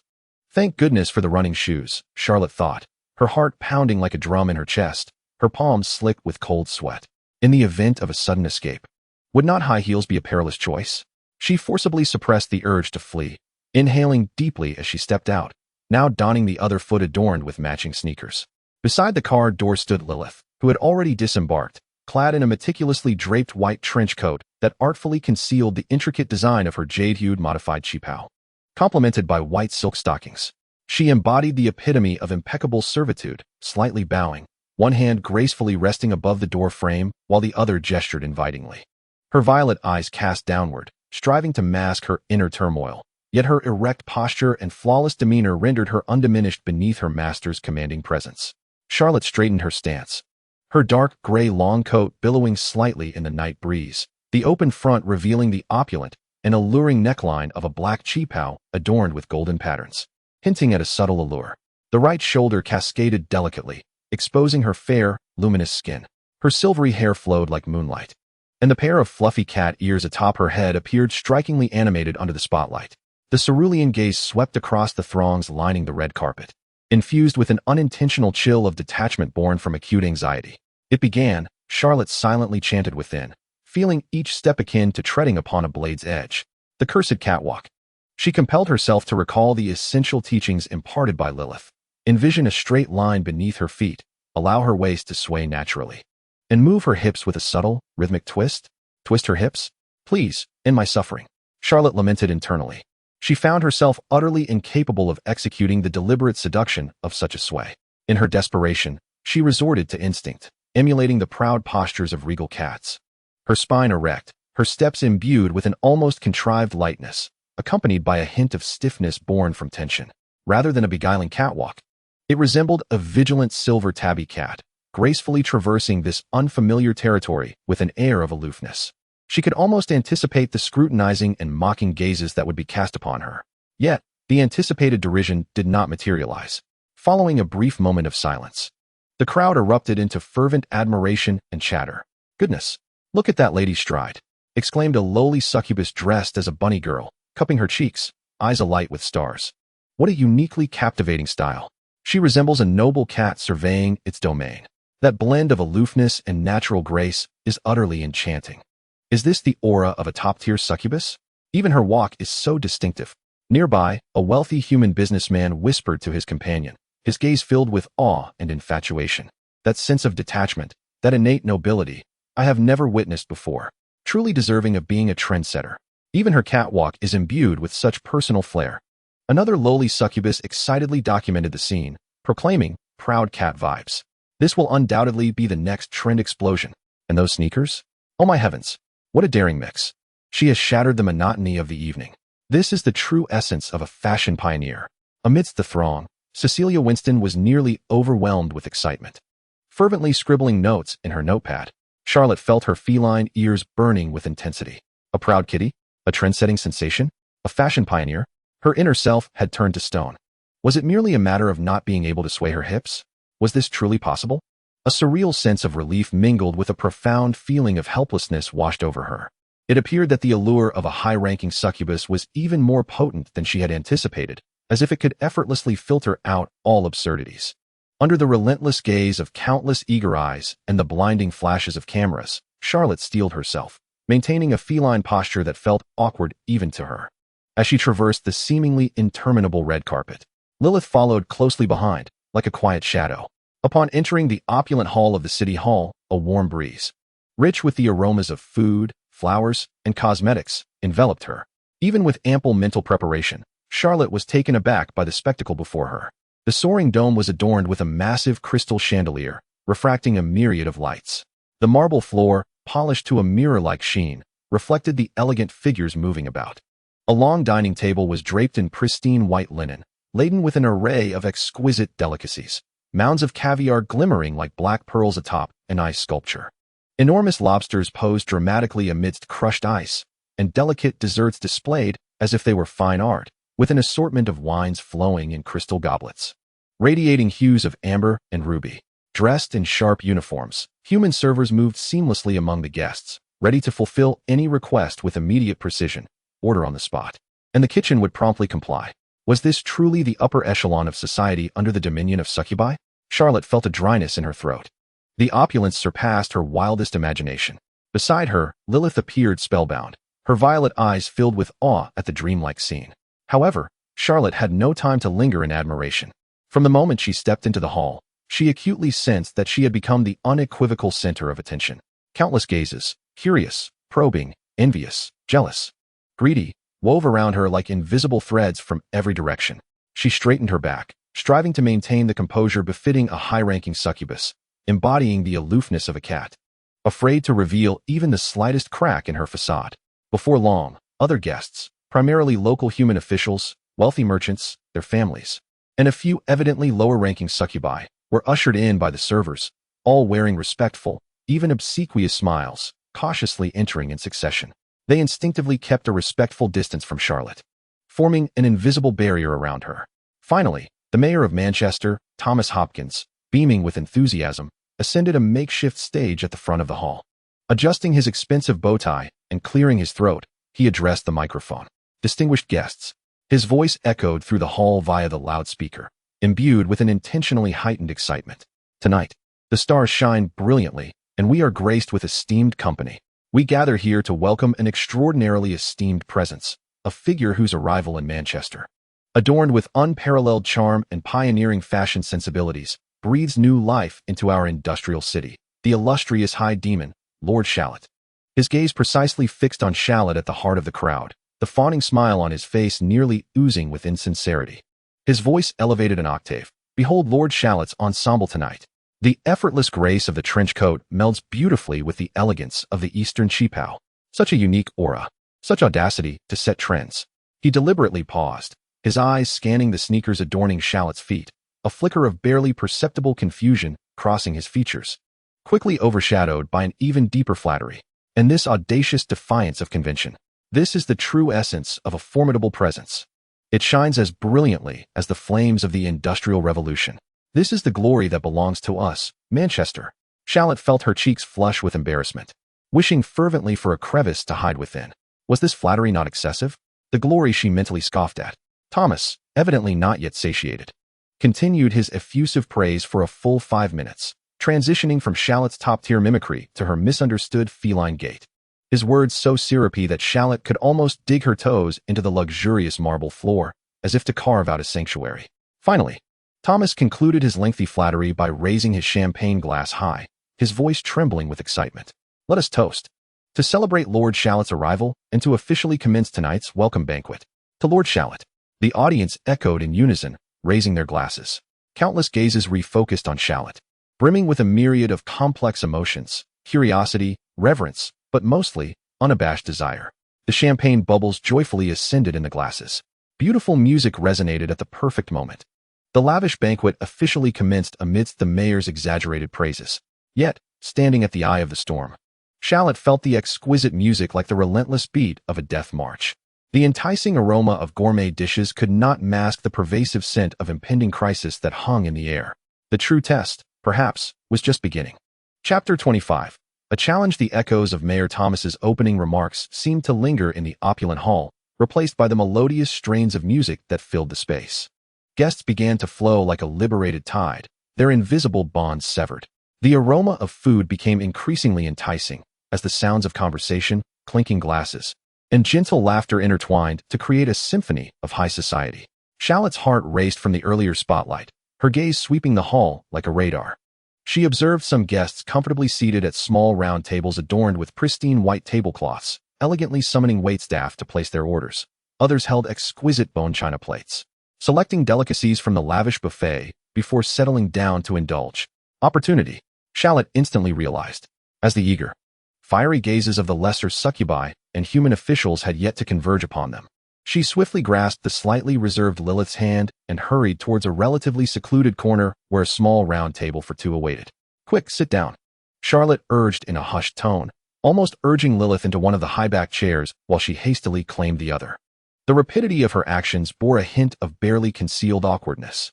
The admirers, poised to approach, found their steps frozen mid-stride, expressions of regret flickering across their faces before morphing into an understanding, perhaps a reluctance to intrude, retreating momentarily to their circles, yet their gazes continued to dart towards this hidden enclave. With the invisible pressure slightly alleviated, Charlotte let out a quiet sigh of relief, feeling the cold sweat nearly saturate her cheepow. Almost instantaneously upon their seating, a male human attendant, impeccably clad in a tailored black tailcoat with meticulously combed hair, appeared at their table like a phantom. His visage was strikingly handsome, yet his demeanor was akin to that of a finely crafted mask, calm, professional, devoid of any emotional fluctuation, the epitome of a stoic servant. "Esteemed lady." He inclined his body slightly, his voice deep and clear, reminiscent of the finest velvet. "May I inquire what you wish to order? Our head chef stands ready to fulfill your desires, be it from the exquisite menu or any culinary creation you envision." His phrasing was flawless, imbued with a rigorously honed respect. Caught off guard by the inquiry, Charlotte's mind, which was in a heightened state of anxiety, was preoccupied with thoughts of how to respond, how to disguise her apprehensions, leaving no room for the trivial concern of what to eat. The menu, adorned with elaborate calligraphy that the attendant presented, transformed before her eyes into a mere assemblage of indecipherable symbols. "Oh no, ordering? What should I choose? What should I say?" A wave of panic surged within her. Forcing herself to regain composure, she inhaled deeply, striving to maintain an exterior calmness, though she resembled a wary feline, her azure eyes studying the attendant's impassive countenance. Clearing her throat, she endeavored to infuse her voice with a semblance of tranquility, laced with the requisite discernment befitting a high-ranking succubus. "Do you have any signature recommendations?" She returned the ball to him, seeking a moment to gather her thoughts. The attendant's mask-like face revealed no change, as if he had anticipated her query. Straightening his posture, he began to recite the menu in a tone reminiscent of a litany, devoid of any emotional inflection. "Milady, we offer the finest bluefin tuna belly sashimi from Hokkaido. Its hue akin to pink diamonds, melting upon the palate with a rich, fatty flavor. There are fresh black truffles airlifted from Perigord, paired with white truffles from Alba, finely shaved. We also have M12, grade Tasmanian Wagyu, marbled like exquisite marble, grilled over fruitwood charcoal. Furthermore, there is quinoa from the high Andes of Peru, accompanied by a barrage of geographical names, ingredient classifications, and culinary techniques descended upon Charlotte like a relentless volley of artillery. The terms powdered diamond, snowflake pattern, and fruitwood charcoal left Charlotte feeling dizzy, as if she were grappling with knowledge far more challenging than that of the seductive demons. Each word was familiar, yet their combination rendered her utterly bewildered. Panic surged within her, and her palms began to sweat anew. If this stoic server continued to press her, she would undoubtedly give herself away. A swift decision was imperative. She took a deep breath, forcibly suppressing her anxiety, and instantaneously adopted an expression colder and more impassive than that of the server, her chin slightly raised as she endeavored to mimic the aloof demeanor of characters from television. Her cerulean cat-like eyes held a trace of self-assured haughtiness, but to onlookers, she resembled a vexed cat feigning composure. Addressing the server, she deliberately slowed her speech, aiming for clarity, and succinctly uttered 5 words: "Steak, medium well." At the moment the words left her lips, the server's eternally stoic countenance finally revealed a ripple of surprise, akin to a pebble disrupting the still surface of a tranquil lake. His pupils subtly constricted. "Medium well." This request was akin to an obscure code, instantaneously jamming the intricate machinery of his mind. In his professional understanding, the degrees of steak doneness were limited to rare, medium, medium well, and well done. Medium well. What was this? A unique standard from a specific region? Or perhaps a lost ancient method? His professional integrity compelled him to swiftly quell the tumultuous waves within, but his mind was already racing. The esteemed demoness surely had her reasons for such an order.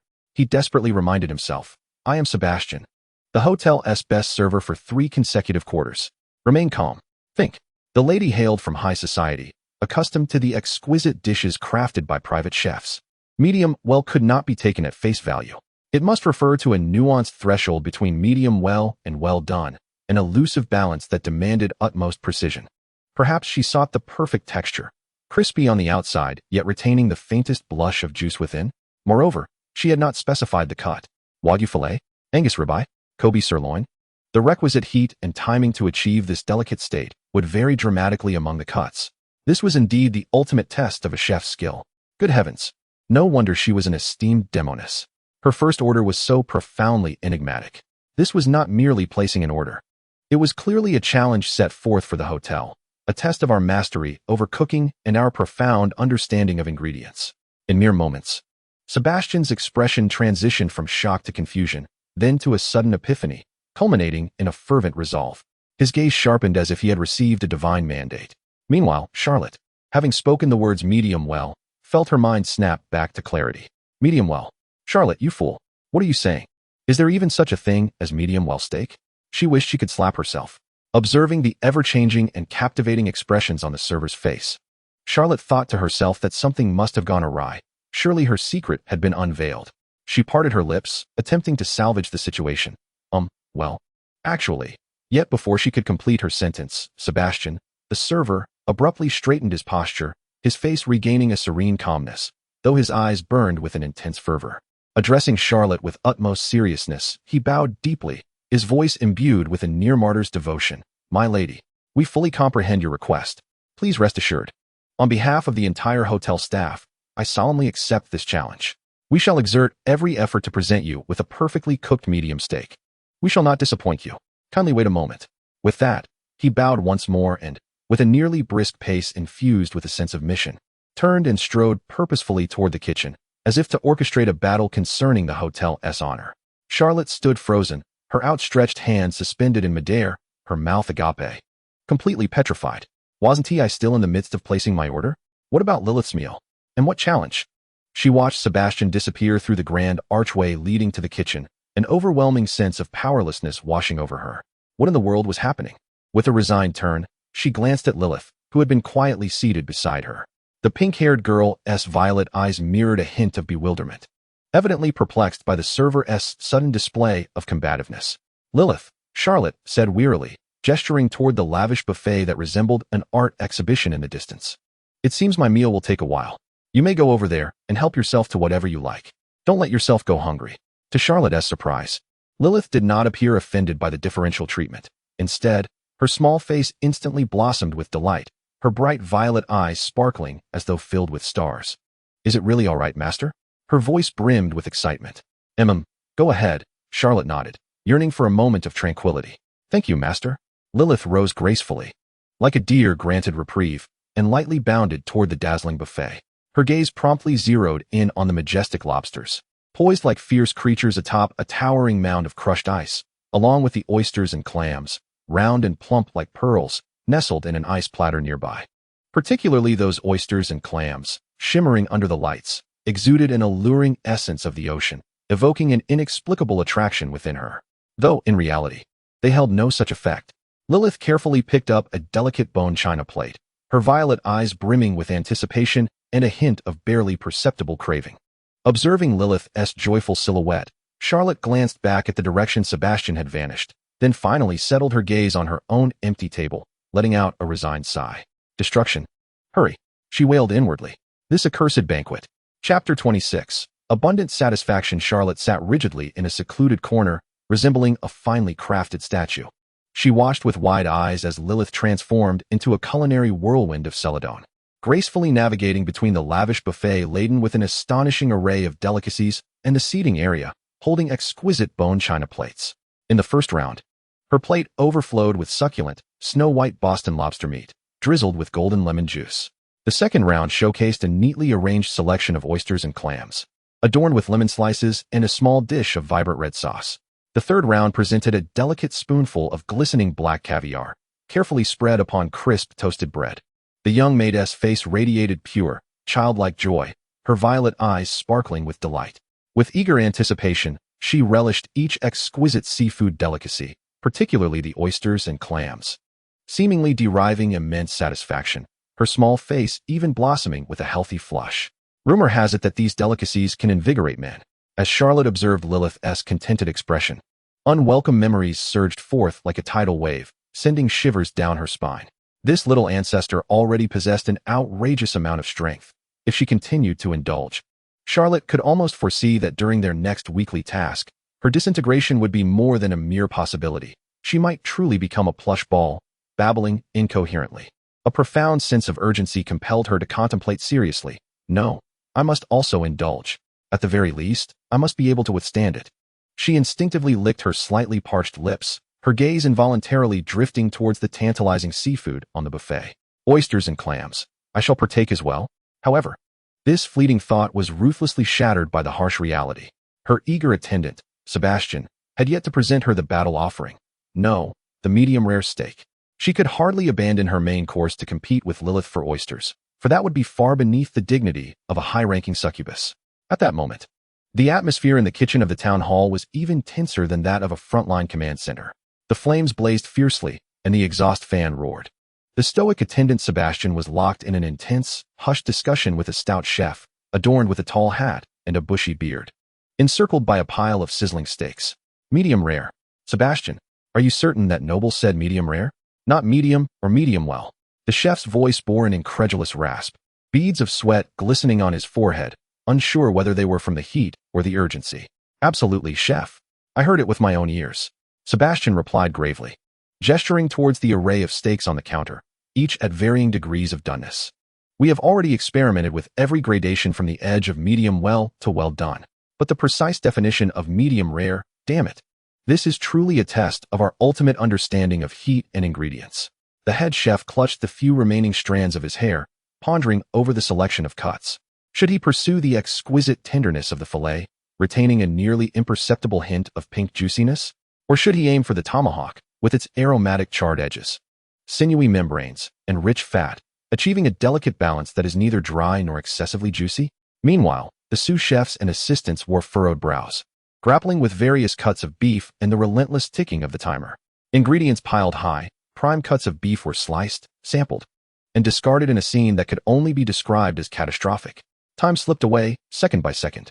The chef glanced at the ticking clock on the wall, feeling as restless as an ant on a hot skillet. There could be no further delay.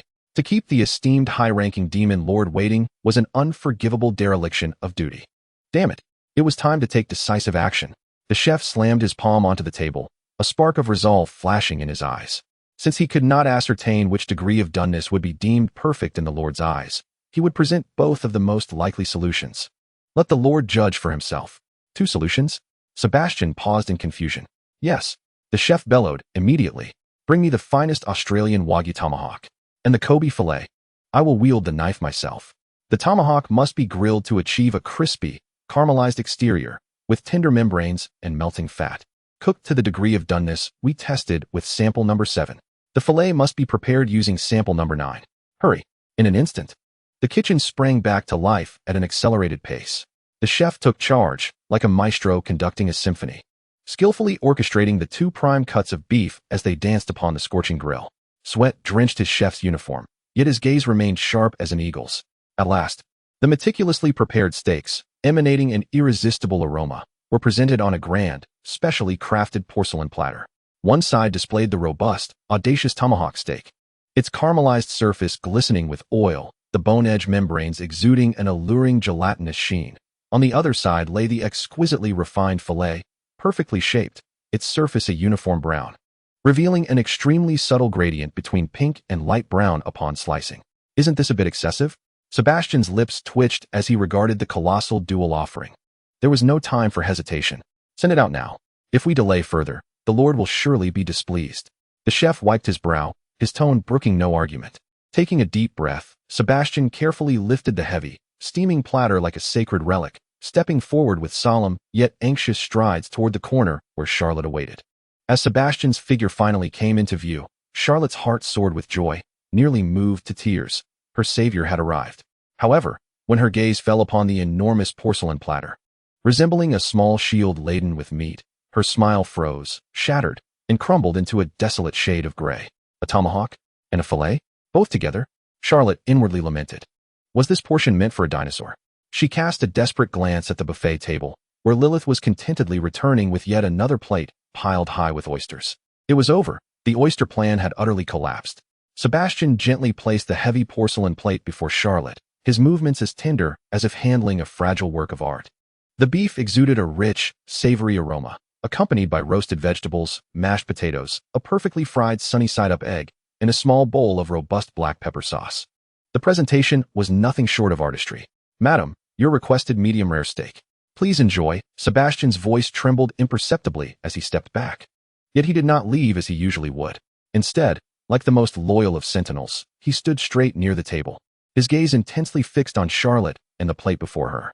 Charlotte felt an uncomfortable prickle between her shoulder blades. "Brother, what are you doing standing there? Are you proctoring?" She attempted to signal him to leave with her eyes, even managing a reluctant nod, implying that she understood and he could go. However, Sebastian completely misinterpreted this gesture. His spirits lifted, his posture straightened even more, and his eyes ignited with fervor. Did the lady nod? Does this indicate approval of our dual interpretation strategy? Or encouragement to begin the review? Regardless, he felt compelled to witness the lady's evaluation firsthand. Charlotte was utterly at a loss. Under the scrutinizing gazes of others, her shyness prevented her from shooing him away or bluntly ordering him to leave, which would be unbecoming of a high-ranking succubus. "Fine, I shall eat," she declared, indignation simmering as she grasped her knife and fork, approaching the colossal axe-cut steak with a sense of near martyrdom. The meat was indeed exquisite, crispy on the outside, tender within, imbued with the unique char and richness from the bone, while the filet mignon was exceptionally succulent. The fried egg and black pepper sauce were equally flawless. Yet, the portion was overwhelmingly immense. Each bite felt like a Herculean task. Mechanically, she cut, chewed, and swallowed, feeling like a relentless eating machine. Lilyth sat opposite her, savoring her oysters in delicate bites, occasionally glancing at the magnificent mound of food before her master and the supervising server, her violet eyes brimming with sympathy and a hint of relief. Time seemed to stretch infinitely. When Charlotte finally managed to force the last piece of filet mignon, the final spoonful of mashed potatoes, and even the last drop of black pepper sauce into her stomach, she felt as though her belly had transformed into an overinflated balloon, making even breathing a challenge. She set down her cutlery, leaning back in her chair, devoid of passion. Sebastian, who had stood like a statue until now, finally broke into a radiant smile of relief and pride.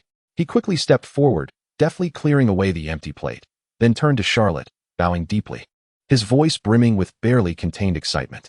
"Madam, may I inquire if you are satisfied?" Charlotte wearily lifted her eyelids, meeting the server's expectant gaze. Feeling as though she lacked even the strength to roll her eyes, she forced out an exceedingly feeble smile, her voice resembling that which emanates from an overstuffed stomach.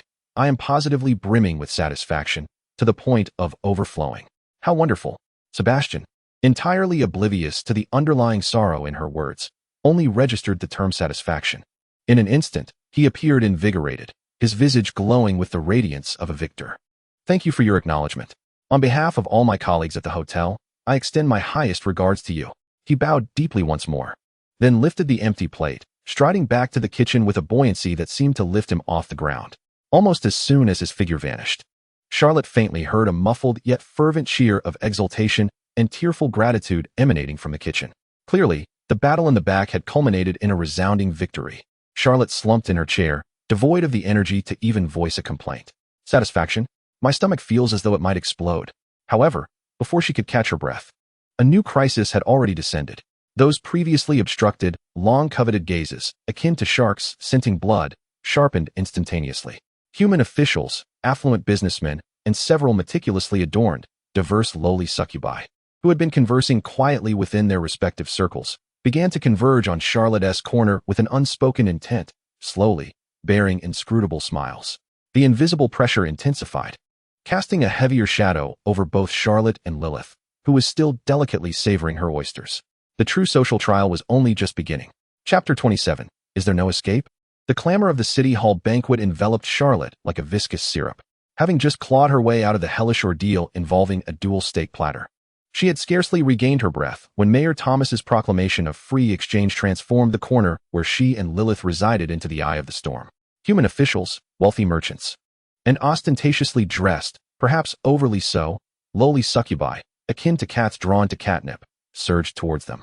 Charlotte felt as if the invisible pressure might crush her cat ears, and the modified chi-pow beneath her trench coat began to feel constricting. Beside her, Lilyth's small hand quietly tightened around her fingers, cold and trembling slightly. The offensive was initiated by Lord Henry Johnson, the chairman of the Manchester City Council. This human, whose girth threatened to burst his expensive suit, wore a smile more artificial than the marble columns of the hall, raising his wine glass like a weightlifter. The esteemed Lady Charlotte.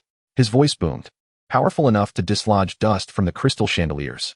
Your presence is truly the utmost honor for Manchester, dazzling and illuminating our humble future. He bowed deeply, the breadth of his motion raising concerns for his belt. Humble indeed. Charlotte stifled the urge to scoff, mimicking the aloof demeanor of the high-born succubi she had seen on television, producing a sound through her nose. For heaven's sake, could we not engage in more coherent conversation? Oh, it appears there are few individuals of sound mind here, Lord Johnson remarked, straightening up as his gaze inadvertently swept across Lilyth, who was swathed like a mysterious gift beside Charlotte. His eyes sparkled with the fervor of appraising a rare treasure. Most astonishing, indeed, is the profound affection you exhibit towards your, rather special companion. He strained to find a term that sounded less servile. The demeanor you display serves as a beacon of inspiration for us loyal servants. He particularly emphasized profound affection and demeanor. Charlotte's lips twitched imperceptibly. Profound affection? Demeanor? I must cloak the fact that I bought her a proper garment under the guise of a trench coat, and this is called profound affection? Is this old fox praising me for treating Lilyth like a human? She tightened her grip on the stem of her glass, her expression remaining aloof and disinterested. Lord Johnson, evidently interpreting Charlotte's silence as tacit approval, grew even more animated. Indeed, not only have you generously bestowed upon her the freedom of unique attire, he gestured towards Lilyth's trench coat, as if it were a papal blessing, but you also allow her to share in the glory of this banquet with you. This sets a new standard for the bond between master and servant, an unparalleled grace. His excitement was palpable, spittle flying as he spoke. This ignites hope within us.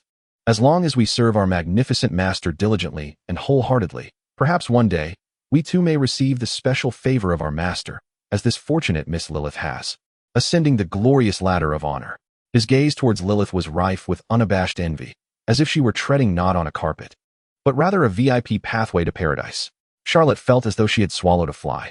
The glorious ladder? A false status attained through licking the boots of high-ranking succubi? Is this your life's ambition? Internally, she was on the verge of flipping the table. Lilyth, sensing her master's discomfort, immediately puffed out her chest, striving to imitate the posture of a favored concubine. A blend of pride and reverence flickered across her face as she even smoothed non-existent wrinkles on her trench coat with a hint of satisfaction. Charlotte watched, her heart lamenting. It's over. This child has been thoroughly manipulated by this twisted world. At that moment, an overpowering scent, potent enough to stun a mosquito, permeated the air. A low-ranking succubus named Ella, clad in a sequin mini-dress that left one questioning if she had just returned from the beach, slinked her way in front of Charlotte, entirely disregarding Lilyth's presence. Ah, dear Lady Charlotte. Ella's voice dripped with sweetness, her violet eyes unabashedly lingering on Charlotte, exuding a predatory allure. This adorable little one beside you is clearly spoiled by your affection, isn't she? That ensemble, half concealing and half revealing, speaks volumes of your exquisite taste and affection. She giggled, her body nearly pressing against Charlotte's. I wonder, dear lady, if you might be interested in occasionally indulging in a change of flavor, or perhaps briefly sharing this sweetness. Recently, I have acquired several exquisite South American servants. Their figures are truly remarkable, guaranteed to captivate you. She licked her fiery red lips, casting a flirtatious glance between Charlotte and Lilyth, her body and spirit in delightful harmony. Share? Change of taste? Do you think Lilyth is a shared bicycle? Charlotte's temper flared immediately. However, this time, she refrained from instinctively pulling Lilyth behind her as she had done before. That would be too abrupt, too uncharacteristic of a high-born succubus. Her azure feline eyes narrowed dangerously, her tail flicking irritably, as she spoke with a tone laced with evident displeasure, even a hint of protectiveness.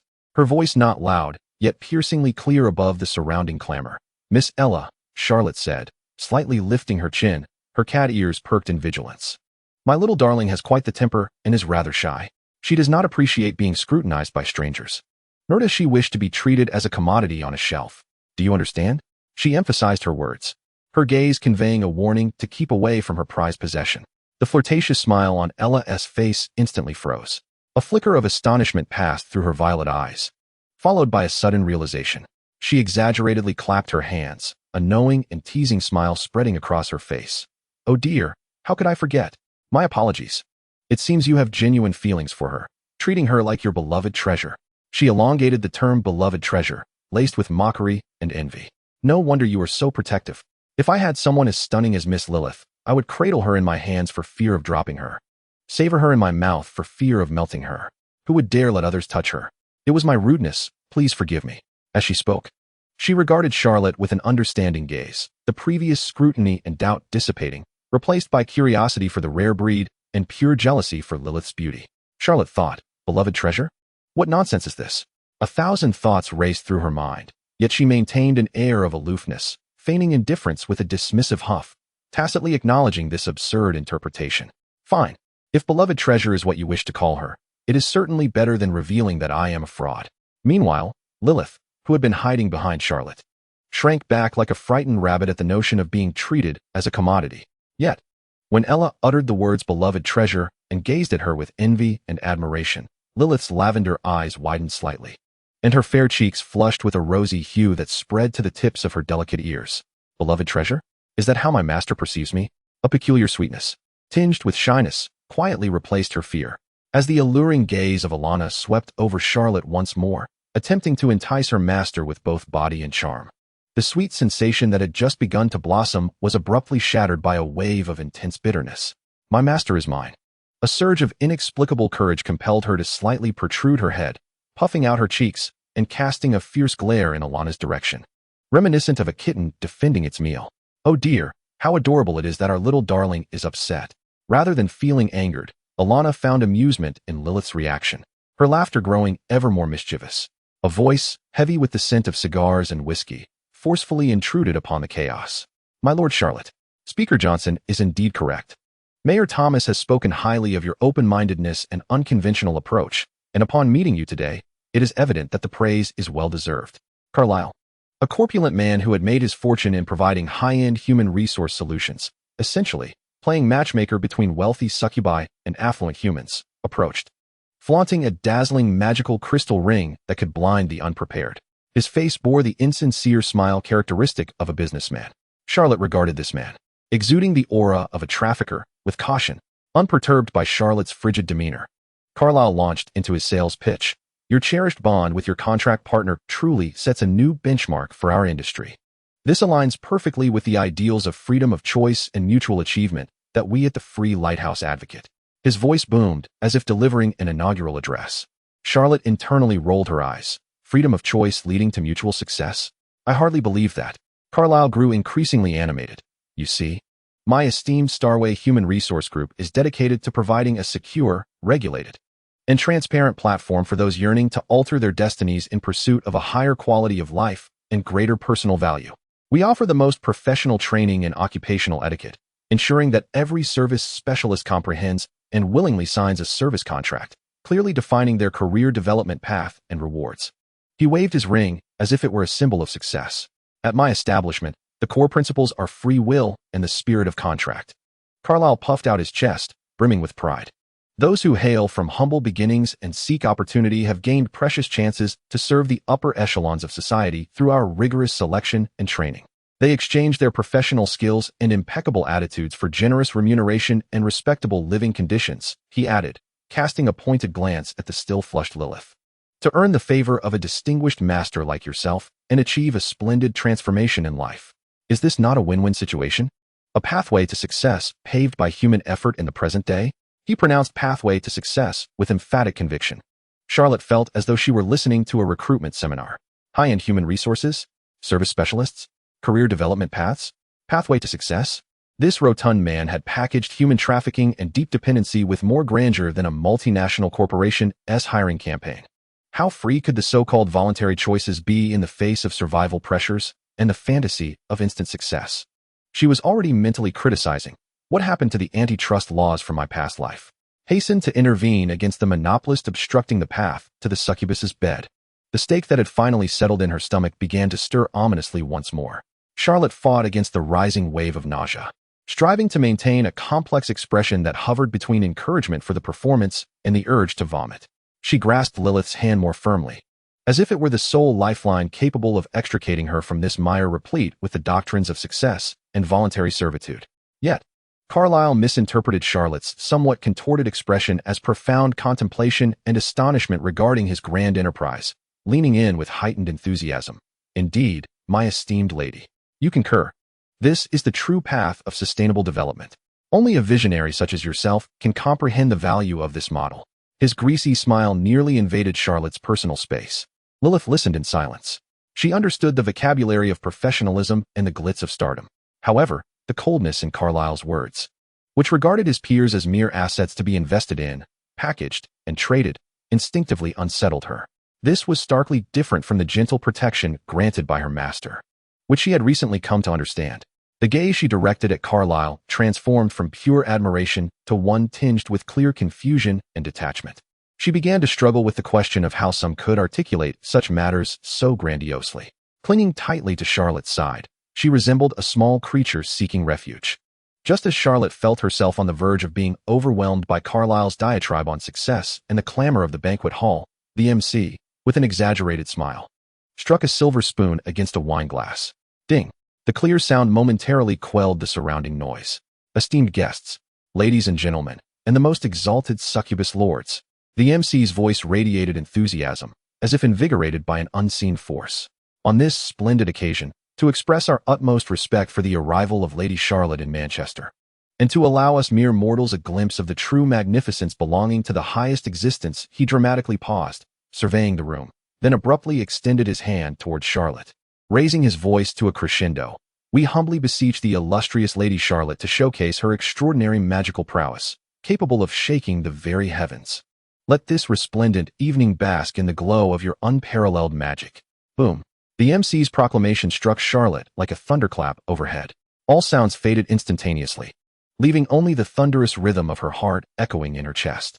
Magic. The most lethal and inescapable crisis loomed before her.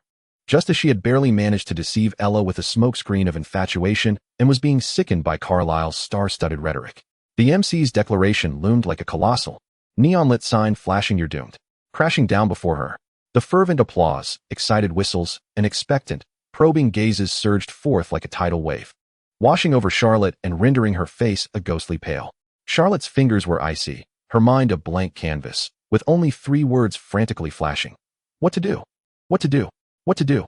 Cold sweat instantly poured from her forehead and back, and she felt as if her meticulously curated trench coat and modified cheapao were on the verge of being drenched.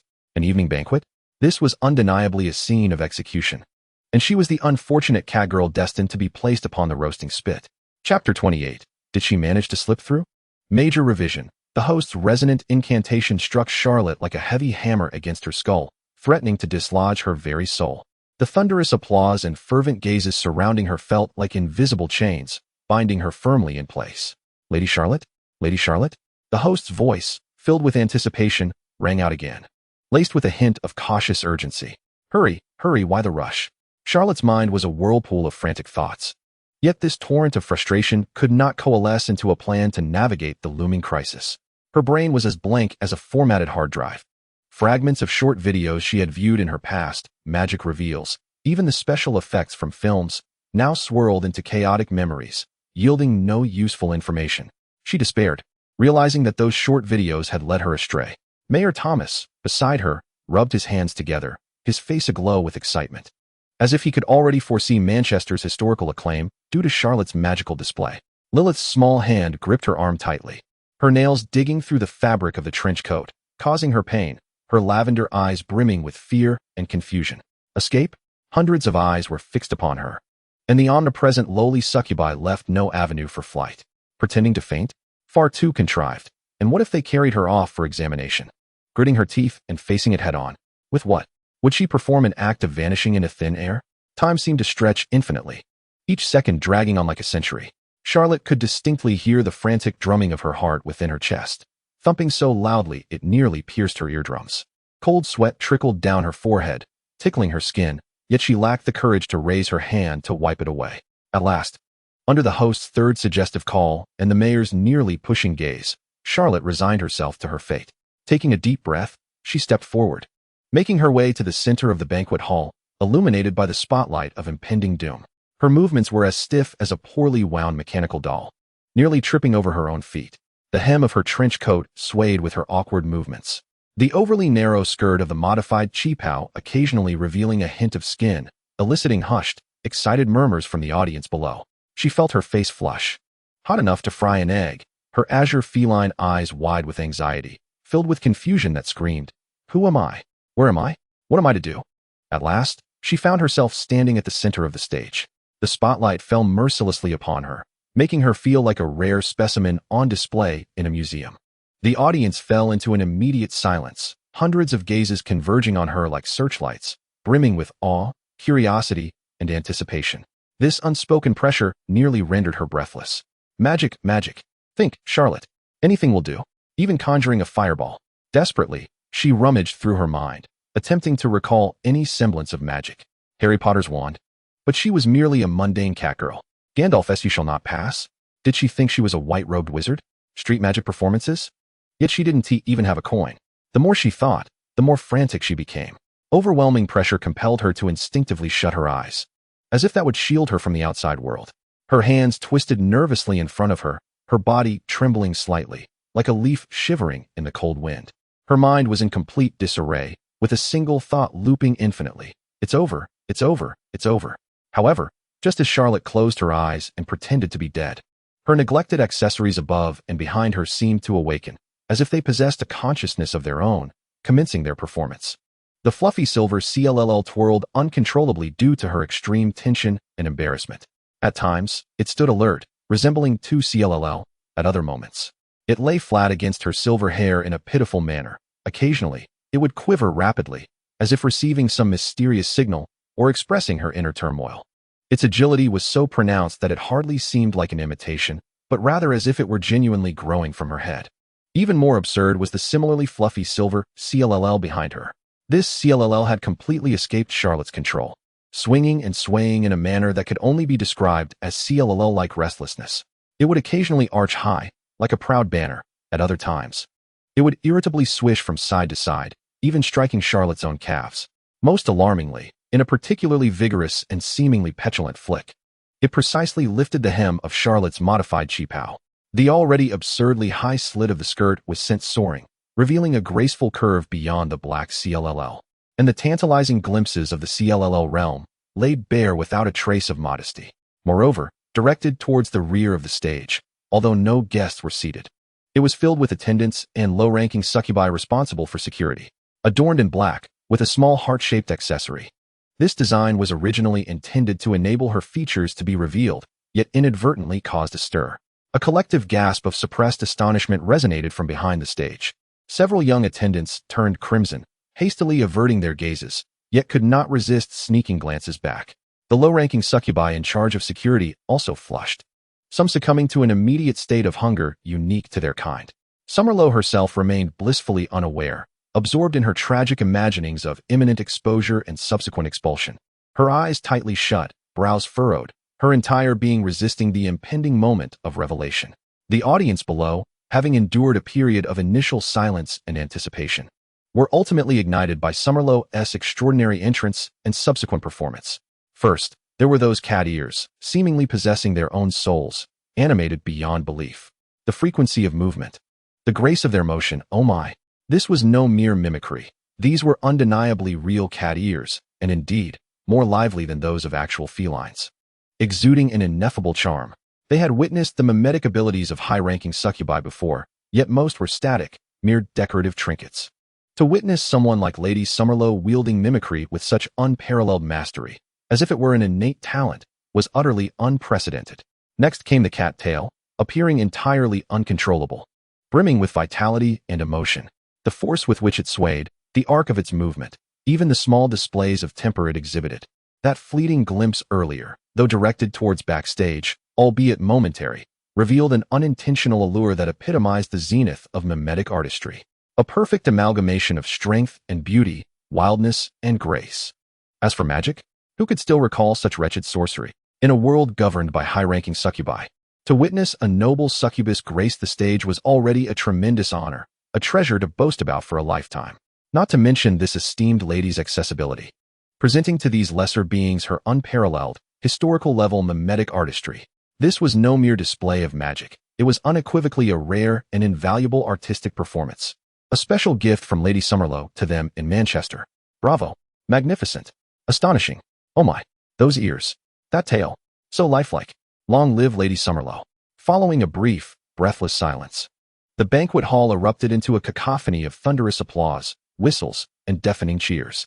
The applause was so fervent that it nearly threatened to uproot the ornate ceiling of the town hall, with every face radiating an exuberance, excitement, and profound satisfaction.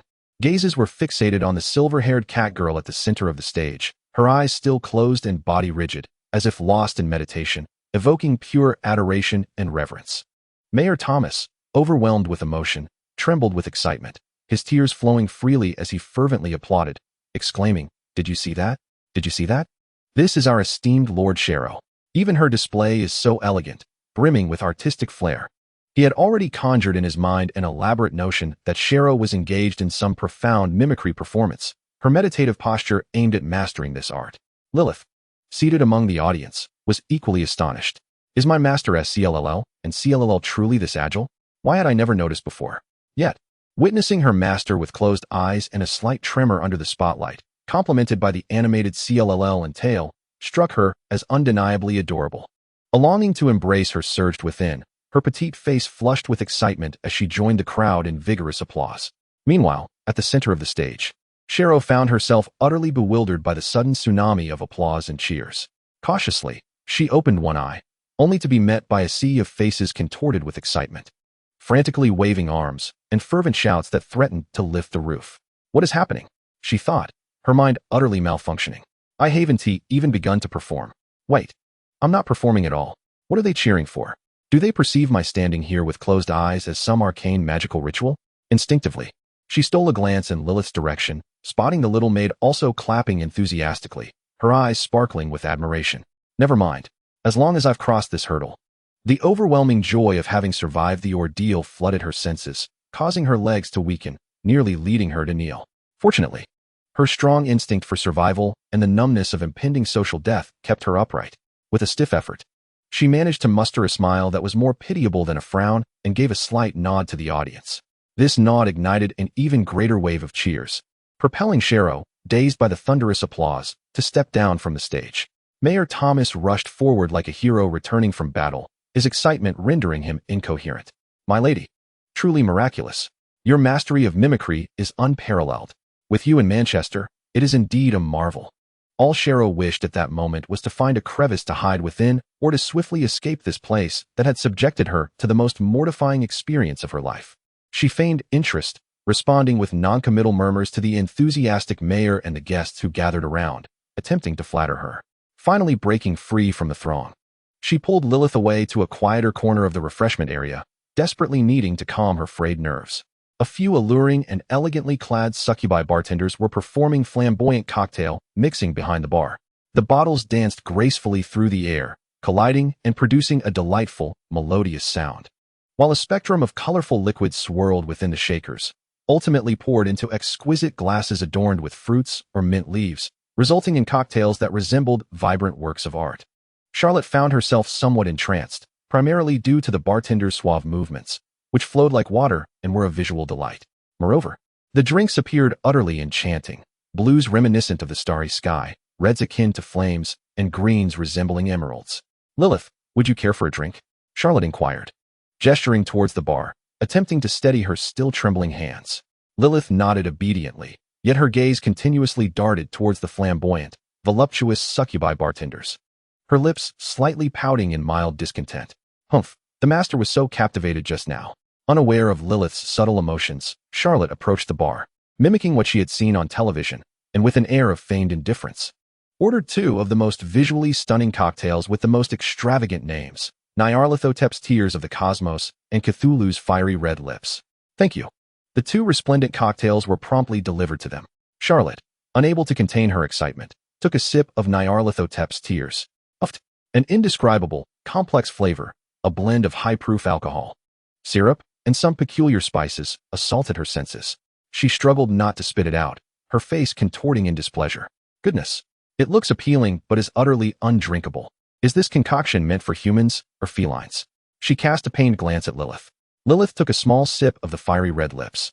Also taken aback by the intense flavor and spicy kick, sticking out her tongue in surprise, but upon seeing Charlotte's expression, she couldn't help but stifle a laugh.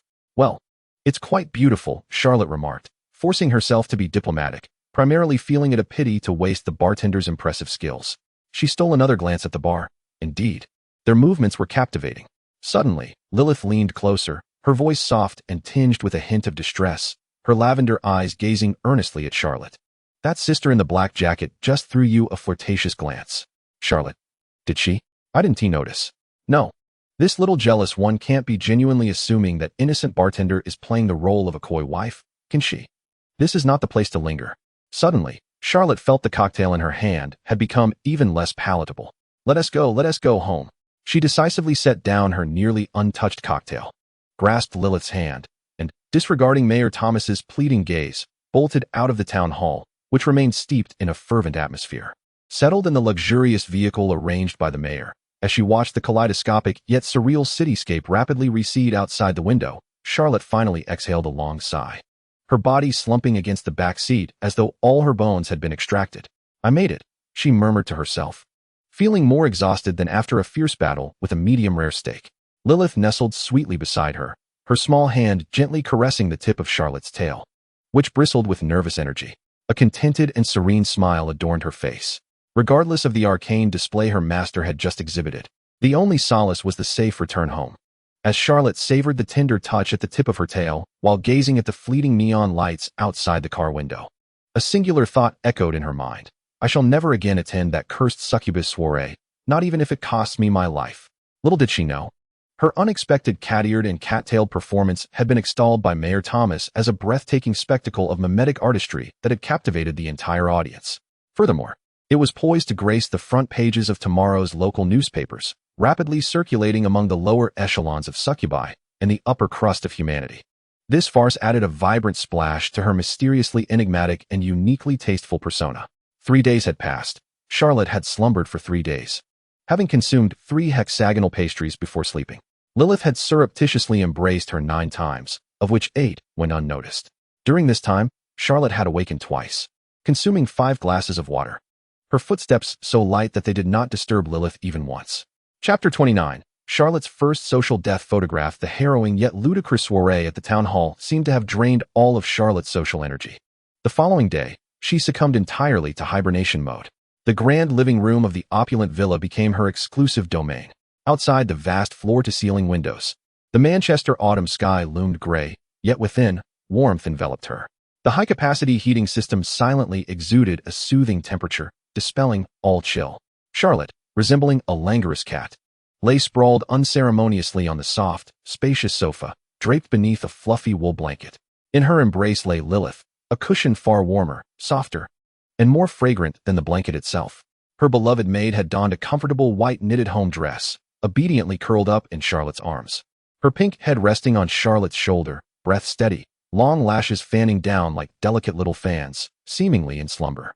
Charlotte rested her chin gently atop Lilyth's head, their silver and pink strands intertwining tenderly. One hand absent-mindedly stroked Lilyth's silky hair, while the other clutched the remote, aimed at the television on the wall. The screen displayed the only source of solace she had discovered since her arrival, the British classic political satire comedy, Yes, Minister, although bereft of the imaginative quips found on the commentary websites of her former life. The clever banter and intellectual duels between Sir Humphrey and Minister Hacker continued to enthrall her, eliciting the occasional relaxed smile at the corners of her lips. Oh, this is what life should be, Charlotte sighed contentedly, her cat tail gently swaying beneath the blanket in blissful ease. No need to masquerade as a highborn succubus. No anxiety-laden social engagements. No wretched magical crises. Only a warm room, a comfortable sofa, the adorable creature in her arms, and a familiar television show from her past life. She felt as though she might dissolve into the rare tranquility surrounding her. The social embarrassment at the dinner? What was that? She chose to selectively forget. Lilyth seemed to be stirred by her murmurs, sleepily responding with a soft sound, nuzzling against her neck like a small kitten. finding a more comfortable position before drifting back into slumber. Charlotte's heart was nearly melted by the cuteness, her embrace around Lilyth tightening. Remaining in this languorous state of bliss was quite agreeable. She blissfully squinted her cerulean eyes, the gentle sway of her tail exuding a sense of languor. However, this serene moment of idleness was destined to be fleeting. Ding-dong, ding-dong, ding-dong, ding-dong. The frantic, almost frenzied sound of the doorbell rang out, like an ominous summons. The volume pierced through the well-insulated villa door, startling both individuals on the sofa. Lilyth awoke in an instant, springing upright like a startled rabbit. Her lavender eyes still clouded with sleep and alarm. "Master, someone is knocking at the door." Charlotte, equally startled by the sudden noise, felt her tail bristle in surprise. Flustered, she sat up, the blanket slipping halfway off, grumbling in annoyance. "Who is it? Is this a death knell? Why the urgency? Are they in a hurry to be reborn?" The delightful moment of idleness was abruptly interrupted, leaving her in a state of extreme displeasure. Ding-dong, ding-dong, ding-dong. The doorbell did not cease. Rather, it intensified, accompanied by urgent knocking, as if the person outside were on the verge of breaking in. Lilyth hurriedly adjusted her home dress and trotted to the door, exclaiming, "I'm coming." As she opened the door, a blast of cold air rushed in, followed by a whirlwind of blue. Lady Charlotte, something monumental has occurred. An incredible piece of news." Cecilia Winston, the editor-in-chief of Moonlit Fashion, had completely shed her composed, fashionable demeanor from their first encounter. Her disheveled blue curls, a result of her hurried entrance, framed her face, while her violet eyes widened in almost frenzied excitement. Clutching a bulging brown paper envelope tightly, her cheeks flushed with exhilaration, she was breathless. "Miss Cecilia?" Lilyth instinctively took a step back, startled by her fervor. Cecilia, however, paid no heed to Lilyth, her gaze locking onto the still reclined Charlotte, who appeared dazed and irritable. "Lady Charlotte, you are a sensation. You have taken Manchester by storm," Cecilia shouted, rushing to the sofa like a gust of wind, utterly disregarding the cozy, languid atmosphere in the living room. Charlotte's ears buzzed from the commotion, her cat ears perked with alertness. "Huh? What do you mean? I'm on fire. Is the kitchen ablaze?" She was still struggling to transition from her state of blissful idleness. "Not the kitchen. It's you. You yourself," Cecilia exclaimed, her excitement rendering her almost breathless as she danced about, her words tumbling out like a rapid-fire barrage. "The dinner. The City Hall dinner. Your astonishing, unparalleled, utterly unique performance. It made the front-page headlines." As she spoke, she eagerly opened the brown paper envelope, spilling a multitude of items onto the table. The first to emerge were several enlarged, high-resolution photographs. The focal point of these images was none other than Lady Charlotte, standing beneath the spotlight on the town hall stage. The photographs captured the most mortifying moment of Charlotte's life. Her eyes wide with disbelief, a bewildered expression etched across her face, as if questioning her very existence. The focus of the images was entirely on her ears and tail, which seemed to possess a life of their own. In one photograph, her cat ears were pressed flat against her silvery hair, appearing both alert and agitated. In another, her tail was arched proudly, resembling a conductor's baton. The most striking, and perhaps most damning, photograph captured the moment her restless tail brushed against the hem of her modified cheapao. Under the lights, the black lace, encased in black stockings, revealed an exquisite curvature, showcasing an alluring heart-shaped opening at just the right angle. The pixel quality was so high that even the texture of the stockings was vividly discernible.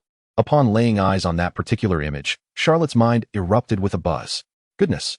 A surge of heat rushed to her head, her face flushed crimson. With even the tips of her ears and neck tinged pink, she felt as if her very soul were screaming. "Who took this? When was it taken? How was I not aware of this?" Charlotte's voice quivered with a mix of terror and indignation as she sprang from the sofa, intent on snatching the photograph. "Don't grab it, Lady Charlotte. This is valuable material." Cecilia deftly dodged, safeguarding the photo as if it were a rare treasure, her face alight with the fervor of a devoted fan encountering their idol's original work. This was captured by Jack, the master photographer of the Manchester Pioneer. Backstage with the most advanced camera. The angle, the lighting, the timing, it's simply perfect. Art. This is art. Art, my foot. This is an invasion of privacy. A live recording of my social demise. Cecilia paid no heed to Charlotte's almost fracturing expression, as she pulled out a beautifully printed newspaper from the pile and dramatically unfolded it before Charlotte. The front page headline was enormous, bold, and shimmering with magical effects, nearly blinding Charlotte's feline eyes. A stunning phantom, the pinnacle of mimicry. Lady Charlotte presents Supreme Temptation Art at the Town Gala. The subheading read, "The ears of the spirit cat listen to all. The tale of charms stirs the tides of emotion." Exclusive high-definition footage, interpreting the essence of ultimate mimicry. Below it was that very candid shot, although key areas were slightly obscured by a soft, elusive halo, enhancing the tantalizing allure tenfold. Charlotte felt a wave of darkness wash over her. She nearly fainted on the spot. "Look, you must see this report," Cecilia urged excitedly, pointing at the newspaper. Lord Charlotte closed her eyes in deep concentration, as if in communion with ancient deities. Her animated cat ears, akin to the most sophisticated radar, captured the invisible, enchanting rhythms of the air. The tail, seemingly imbued with a life of its own, swayed with each motion, exuding a deadly allure and grace. Ultimately, the fleeting glance, stirred by it, elevated the art of seduction to a pinnacle of temptation. It was a symphony of strength and beauty, a perfect fusion of wildness and nobility, an act of performance art that could only be achieved by a true master of mimicry, seamlessly executed. Cecilia read aloud from a newspaper, her voice imbued with fervor as she recited the exceedingly extravagant and laudatory report, trembling with excitement. "It is exquisitely written. It encapsulates the very essence. Lord Charlotte, do you realize? Your performance, nay, this artistic feast, has created a sensation within the upper echelons of Manchester society. Presently, a clear photograph of your performance, even a mere replica, has surged to over £1,000 on the black market, especially this one." With utmost care and reverence, she raised the uncensored photograph once more. It was said that the original candid shot had skyrocketed in value. Countless collectors and art enthusiasts are inquiring. Charlotte felt as if she had turned to stone. £1,000? For a candid shot of her misstep? Is there something amiss in the minds of people in this world? Stiffly, she turned her neck to glance at Lilyth beside her. The young maid was also craning her neck, curiously studying the newspaper and the photograph. Upon seeing the pivotal image, Lilyth's lavender eyes widened in astonishment, her lips slightly parted, and a blush crept across her fair cheeks. She glanced from the photograph back to Charlotte, her expression becoming a complex blend of shyness, curiosity, and a hint of indignation. "Humph. The master's vulnerability has been captured and witnessed by so many." Lilyth's small hands unconsciously twisted the hem of her garment, her pink lips pouting slightly, resembling a little cat fiercely defending its territory over a prized fish treat. "Lord Charlotte! Lord Charlotte!" Cecilia was entirely enraptured in her excitement, grasping Charlotte's hand, her violet eyes sparkling with fervor. "You have ushered in an era, a new epoch of mimicry art. On behalf of Moonshadow Fashion, I sincerely implore you, could you possibly grant us an exclusive interview? Or perhaps allow us to photograph a special series? The theme would be ethereal temptation. I am certain it will become a milestone in the fashion world." Finally, Charlotte began to emerge from her stupor, confronted by Cecilia's fervent gaze. And the terms photograph and ethereal temptation conjured the image of that exorbitantly priced candid shot. She abruptly withdrew her hand as if scalded, instinctively retreating deep into the sofa, wrapping herself tightly in a wool blanket, revealing only her pair of azure cat eyes filled with existential despair and a resolute refusal to engage, along with trembling cat ears, quivering with shock and embarrassment. "No. Interviews." Charlotte's voice resonated through the blanket, muffled yet resolute, each utterance steeped in despair. "No. You must write this. Cecilia, write. Now. Immediately. Take your newspapers and photographs. Get out." Her vacation, that brief and delightful interlude of leisure, was utterly obliterated. Cecilia gazed at the ball of fur on the sofa, radiating an aura of defiance, and her initial fervor froze into a profound sense of loss and bewilderment. Why? This was a once-in-a-lifetime opportunity, a chance to etch her name into history. "Lord Charlotte, your modesty is astounding." Beneath the blanket, Charlotte's inner turmoil roared. "Damn this performance art. Damn this pinnacle of mimicry. All I desire is to quietly exist like a salted fish. And that photograph. Oh, let me perish." She felt her social demise reaching astronomical proportions, on the verge of transcending the solar system. Chapter 30. A major incident? Under Lilyth's gaze, mingled with apology and inexplicable hostility, Cecilia stepped out of Charlotte's warm villa, laden with disappointment, confusion, and a bulging paper bag filled with incriminating evidence. The biting Manchester winter wind cut through her heated thoughts, offering a modicum of clarity. She tightened her fashionable, yet evidently insufficiently warm coat, her steps heavy upon the pavement. "Why?" Cecilia murmured to herself, her brow furrowed, her violet eyes brimming with perplexity. Why did Lord Charlotte resist so vehemently? This was undeniably a sensational event, a performance worthy of the annals of mimicry art. If Moonlit Fashion could secure an exclusive interview or photoshoot, it would undoubtedly soar to unprecedented heights, becoming the fashion benchmark for the entire Free Lighthouse Alliance. She replayed Charlotte's earlier reaction, that startled, frizzy expression, those mortified, furious eyes, the desperate posture as if wishing to vanish into the earth, and that final, unyielding command to leave. This was hardly the response expected from a mature, high-ranking succubus who had just created a sensational impact. Something was amiss, profoundly so. As the editor of Moonlit Fashion, Cecilia excelled at deciphering trends from the faintest clues, and, of course, she was adept at indulging in excessive speculation. Her thoughts began to gallop like a wild stallion. Lord Charlotte's sudden appearance, her mysterious origins. Mayor Thomas only knew of her nobility, yet remained tight-lipped about her familial background. Her extraordinary mimetic talent was breathtaking, fluid and innate, far beyond the reach of an ordinary high-ranking succubus, resembling some ancient and powerful ancestral gift. She seemed blissfully ignorant of the soiree's proceedings, reacting disproportionately to the showcase segment. Her aversion to that photograph and report bordered on shame, an embarrassment unbefitting a high-ranking succubus, reminiscent of youthful modesty, a daring hypothesis, one that made even her catch her breath, cleave through the fog in Cecilia's mind like lightning. Good heavens! Could it be that Lady Charlotte is merely just coming of age, or perhaps even still a minor? Once this thought took root, it grew wildly like a vine, instantly connecting all the anomalies. Indeed, this is the only explanation that makes sense. She does not despise her performance. Rather, as a young lady from an ancient and noble family of succubi, she may even be an heir. She might have recently left the protection of her family, venturing into a rustic place like Manchester to hone her skills, or perhaps fleeing from home. In light of such a public performance, imbued with strong implications, she inherently retains the modesty and reluctance befitting a noble woman. She requires time to gradually acclimate to her elevated identity as a succubus, to surmount the psychological barriers associated with public display. Moreover, the rudimentary stage of the town hall, coupled with an audience of lesser beings, is utterly unworthy of the debut of a lady from an esteemed lineage. It is nothing short of an affront to Lady Charlotte's noble bloodline. Her dissatisfaction does not stem from the performance itself, but from the shabby and undignified circumstances surrounding it.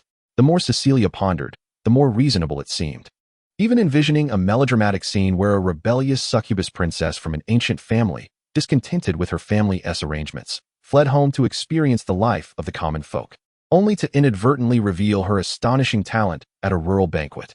No wonder she resisted so vehemently. If I were in her shoes, I would feel utterly humiliated as well. A dignified lady from a prestigious family, her debut occurring in the Manchester Town Hall, captured in such unflattering photographs. Cecilia lamented, striking her palm in despair. Yet, in the next moment, a thought far more dreadful and chilling than the shoddiness of her debut, like a venomous serpent, lunged into Cecilia's mind, plunging her into an icy abyss. A minor. Cecilia's footsteps abruptly halted, her complexion paling to a ghastly white. A chill surged from the soles of her feet to the crown of her head, causing her to shudder in the biting winter wind. She recalled the Free Lighthouse Alliance, and indeed the entire realm of succubi, possesses a terrifyingly stringent protective measure for underage high succubi.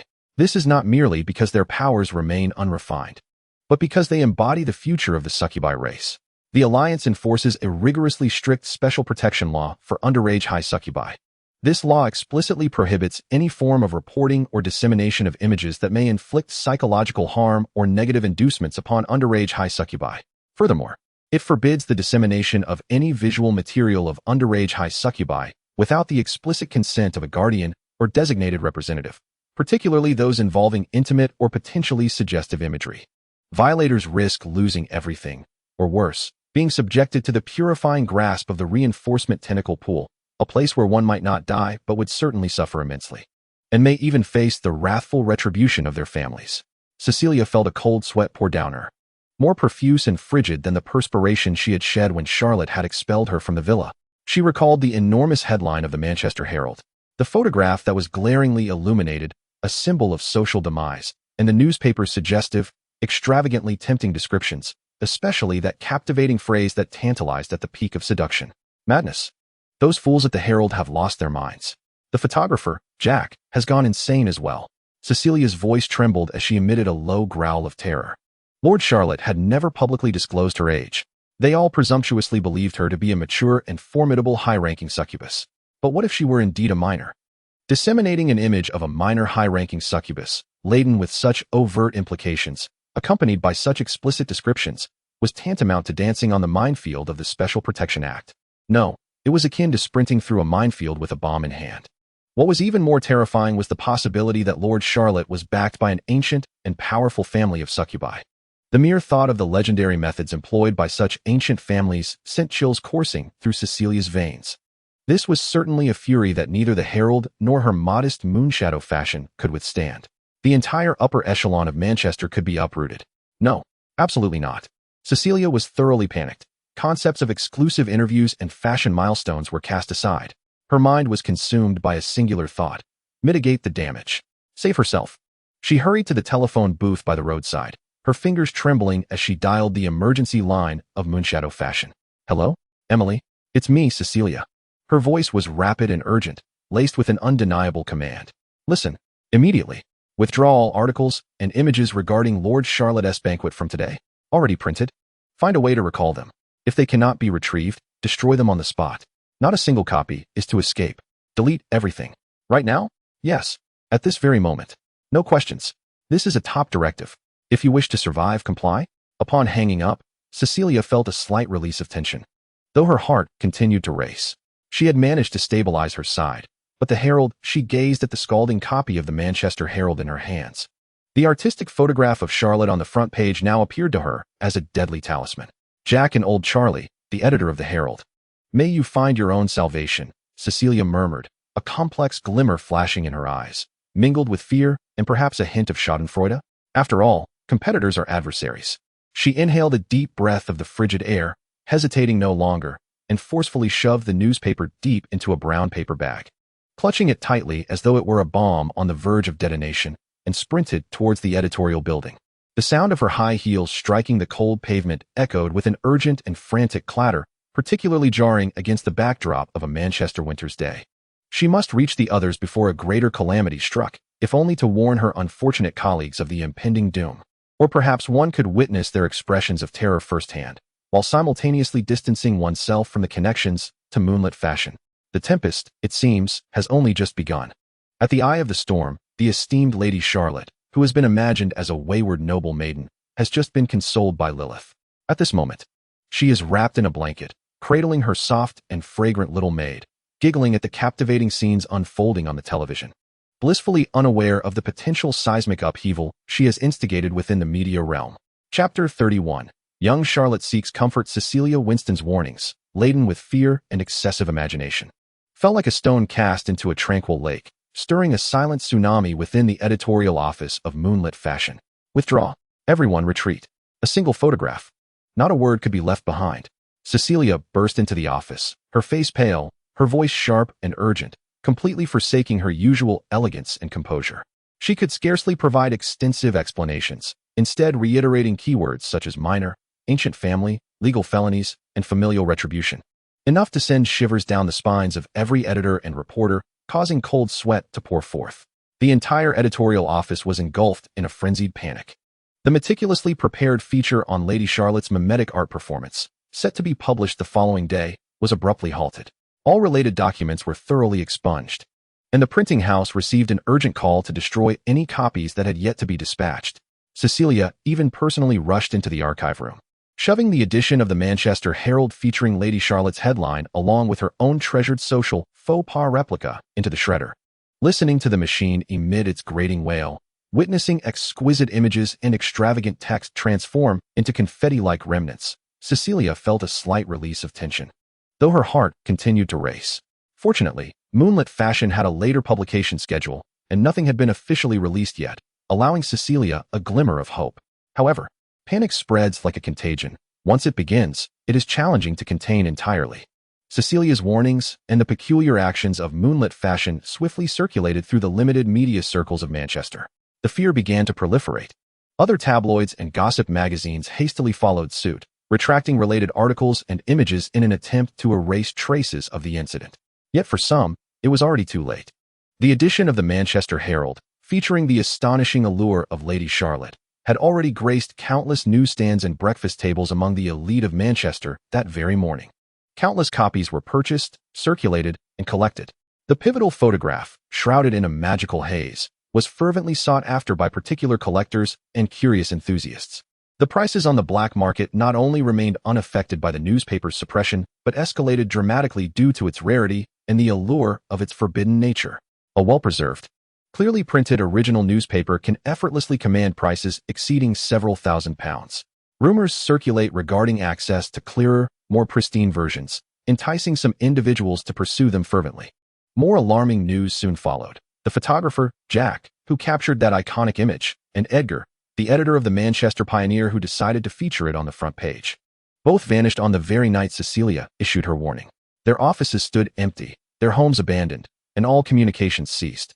No one knew their whereabouts, nor dared to investigate further. Panic-stricken rumors spread like wildfire. Had they been discreetly dealt with by Lord Charlotte's family? Were they taken by agents of the Institute of Truth? Did the Red Alliance harbor an interest in the privacy of higher succubi? The most credible theory suggested they absconded with ill-gotten proceeds from the photo sales, defecting directly to the Red Alliance. While there are protections for juvenile succubi, they may show leniency towards traitors from the Free Lighthouse Alliance. Hush! Speak softly. Do not invite disaster. The media landscape in Manchester was rife with trepidation, as everyone felt vulnerable. Discussions surrounding Lord Charlotte became an absolute taboo. All who were aware fell silent, fearing they might become the next to disappear. Cecilia observed this unfolding drama, her heart a tumult of emotions, relief for surviving the ordeal, sorrow for the fate of her peers, yet predominantly a profound reverence for the colossal entity that might lie behind the enigmatic and youthful Lord Charlotte. The tempest of fear ignited by a single photograph, though forcibly suppressed within Manchester's media sphere, inevitably rippled outward, capturing the attention of distant locales. In London, at a luxurious hotel suite overlooking the Thames, a somewhat crumpled copy of the Manchester Pioneer lay carelessly atop a round table draped in velvet. The front page featured the image of Charlotte, eyes closed, standing beneath the spotlight, her cat ears twitching, and her tail restlessly raised. Despite key areas being obscured by a halo of light, her distinctive silver hair and cat ears, along with the inadvertently revealed blend of desire and wildness in her demeanor, remained striking. A perfectly manicured hand, adorned with dark red nail polish, gently brushed across Charlotte's visage on the newspaper. The hand belonged to an unseen figure shrouded in the shadows of the suite, their face obscured, leaving only the delicate traces of their fingertips upon the paper. Manchester as Charlotte? A sultry voice, tinged with a hint of languor and intrigue, resonated softly. The butler, clad in a meticulously tailored tailcoat, inclined slightly, his tone respectful and steady. Indeed, my lord. It is rumored she is a higher succubus recently emerged in Manchester, causing a minor stir. It appears to be related to mimicry. The butler prudently refrained from mentioning the specifics of the photograph or the tales of the missing individuals. Mimicry? A voice, soft and playful, emerged from the shadows, tinged with a hint of mischief. In this day and age, it is indeed rare to see someone master the art of mimicry to such an extent that it leaves a gaggle of rustic simpletons utterly astounded. Her fingertips lightly tapped the image of Charlotte's cat ears on the newspaper, an intriguing notion. Investigate her origins. Discern which household has released this little feline, she ordered. Yes, my lady. The butler inclined his head and silently withdrew, as if he had never been present. In the shadows, a pair of eyes, fixated on the newspaper, seemed to flicker with a barely perceptible glimmer of interest. The panic in Manchester inadvertently thrust a once ordinary kitten into the periphery of some truly significant figures. Meanwhile, within the tranquil confines of Charlotte's villa, time seemed to stand still, if one were to overlook the persistent emotional turmoil plaguing her. Fully embracing a state of disarray, Charlotte lay sprawled across the plush carpet of the living room, resembling a giant koala, her arms tightly wrapped around Lilyth's waist. Her head nestled against her thighs clad in a soft home dress. Lilyth, I feel utterly socially deceased, Charlotte's muffled voice emanated from beneath the fabric, laden with a sense of grievance and despondency. How can I possibly show my face in public after that photo went viral? Lilyth gazed down at her master, who resembled a sulking child, her lavender eyes brimming with tenderness and helplessness. She gently caressed Charlotte's luxuriously soft, silvery hair, attuning herself to the subtle tremors that coursed through her mistress's body. Although she too felt discontent about the photo's widespread circulation, especially concerning the part of Charlotte that had been captured, at this moment, Her mistress's vulnerability demanded her soothing presence. "It's all right, my dear." Lilyth's voice was soft, reminiscent of cotton candy. In her heart, her master would always be the most beautiful, regardless of circumstances. Her cheeks tinged with a faint blush, she summoned her courage to voice her thoughts. "Oh, you're still the best, Lilyth," Charlotte replied, nuzzling closer, tightening her embrace. As if Lilyth were her sole refuge. "My lady," Lilyth observed Charlotte's drooping, furry cat ears, a spark of inspiration igniting within her. "It seems your ears could use a bit of cleaning. May I assist you?" She recalled that Charlotte appeared indifferent to the cleanliness of her sensitive ears, and fortuitously, she had a set of exquisitely crafted cleaning tools that she had acquired during a previous shopping excursion. My ears."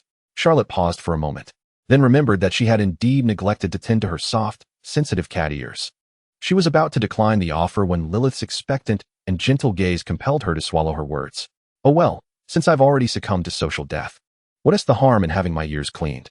"Very well," Charlotte responded sullenly, releasing her grip around Lilyth's waist yet remaining nestled against her legs, tilting her head to expose one sensitive ear to Lilyth. Carefully, Lilyth picked up a delicate cleaning tool with a luxuriously soft brush at the end, inching closer with utmost caution, as the soft, velvety fur first delicately brushed against the interior of Charlotte's ear. An indescribable sensation surged through her, a current of intense stimulation intertwined with exquisite comfort, striking right to the crown of her head from her sensitive feline ears. Charlotte shuddered involuntarily, nearly springing up like a cat whose tail had been stepped on, her cheeks flushing a deep crimson. This feeling was so peculiar, so utterly mortifying. "Master? Did I hurt you?" Lilyth exclaimed, startled, quickly halting her ministrations. "And no." Charlotte's voice cracked, struggling to suppress the tingling comfort that sent shivers down her spine. She buried her face deeper into Lilyth's skirt, mumbling, "Just be gentle." Lilyth exhaled a sigh of relief and resumed her gentle touch with even greater care. She meticulously used a fine brush to clean each delicate fold of the ear, her movements tender as though handling the most precious treasure in the world. After the initial surge of sensations, the soft and persistent contact began to usher in an irresistible wave of comfort. It was as if all the weariness and tense nerves were gradually smoothed out by the little brush's careful attention to her ears. Charlotte's taut body began to relax, the soothing sensation washing over her like a warm tide, ebbing and flowing through her consciousness. The embarrassment lingered, yet it was swiftly drowned by the overwhelming comfort. She unconsciously let out a contented sigh. Lilyth observed as Charlotte's azure feline eyes began to narrow, losing their focus. While she felt the body in her lap grow increasingly relaxed, a gentle smile curling at the corners of her lips. She devoted herself even more to the task at hand, her motions steady and soothing. Before long, a peculiar, rhythmic purring sound filled the quiet living room.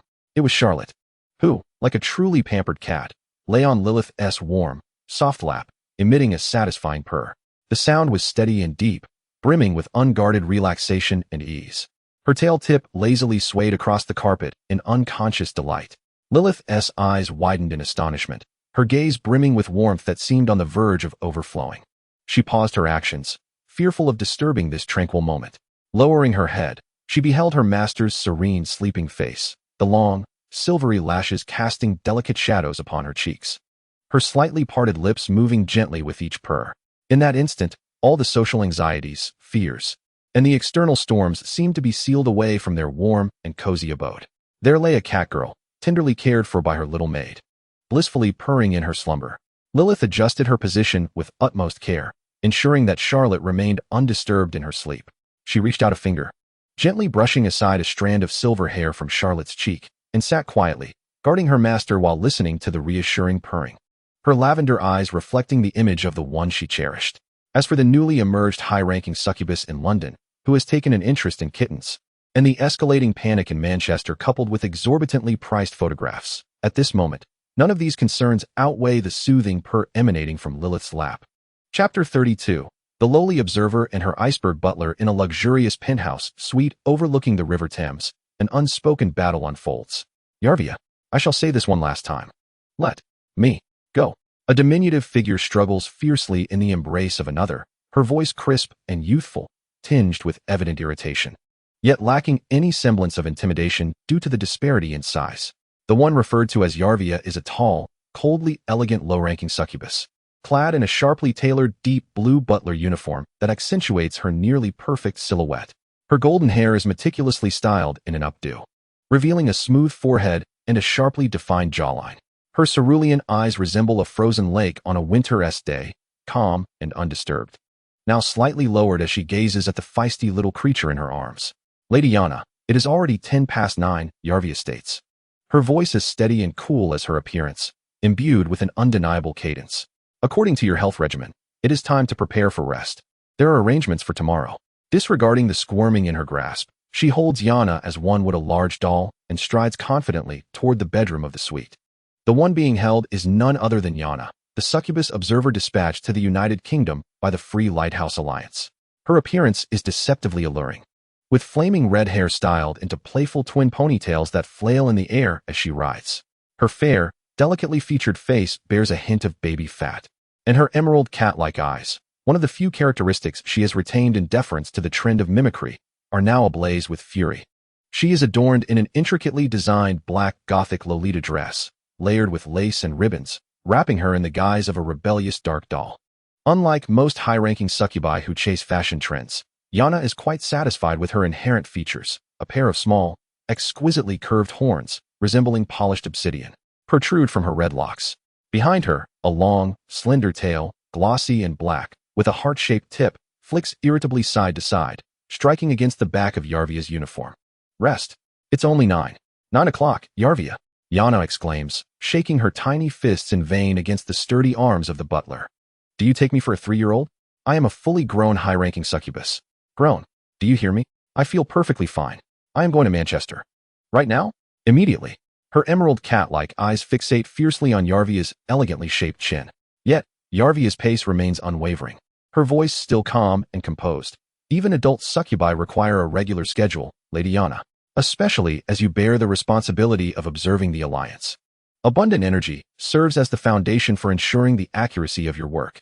She slightly lowered her head, her azure eyes meeting Yana's burning green gaze, and added, furthermore, embarking on a long nocturnal journey harbors unnecessary risks. The situation in Manchester remains unclear. Venturing out impulsively at such a late hour is not in accordance with protocol. Protocol. Is that all that occupies your mind? Yana huffed, her cheeks puffed up like a disgruntled pufferfish. That's Charlotte. That seemingly underage little kitten. She is in Manchester. And she has caused such a commotion. How am I supposed to sleep? What if she is indeed a precious darling who has slipped away from some family? And something happens on our turf, or she is offended by those uncouth lower beings. Can you bear the responsibility? Lacking the means to assert herself physically, she attempted to press Yalvia with the weight of responsibility. Yalvia, undeterred, continued her stride, already carrying her into the spacious and opulent bedroom. With a gentle yet irresistible motion, she placed Yana upon the large bed adorned with a velvet coverlet and knelt on one knee to begin unfastening the Gothic-style shoes from Yana's feet. Regarding Lady Charlotte, Yalvia reported in her cool voice while loosening the laces.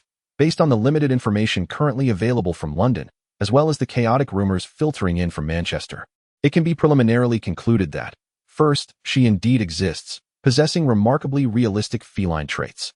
Second, her manner of conduct is unique, seemingly resistant to excessive attention in public settings. Third, rumors regarding her age and background abound, yet lack official or reliable familial corroboration, rendering their authenticity questionable. Fourth, the panic-induced self-censorship by local Manchester media corroborates the potential deterrent power she may wield.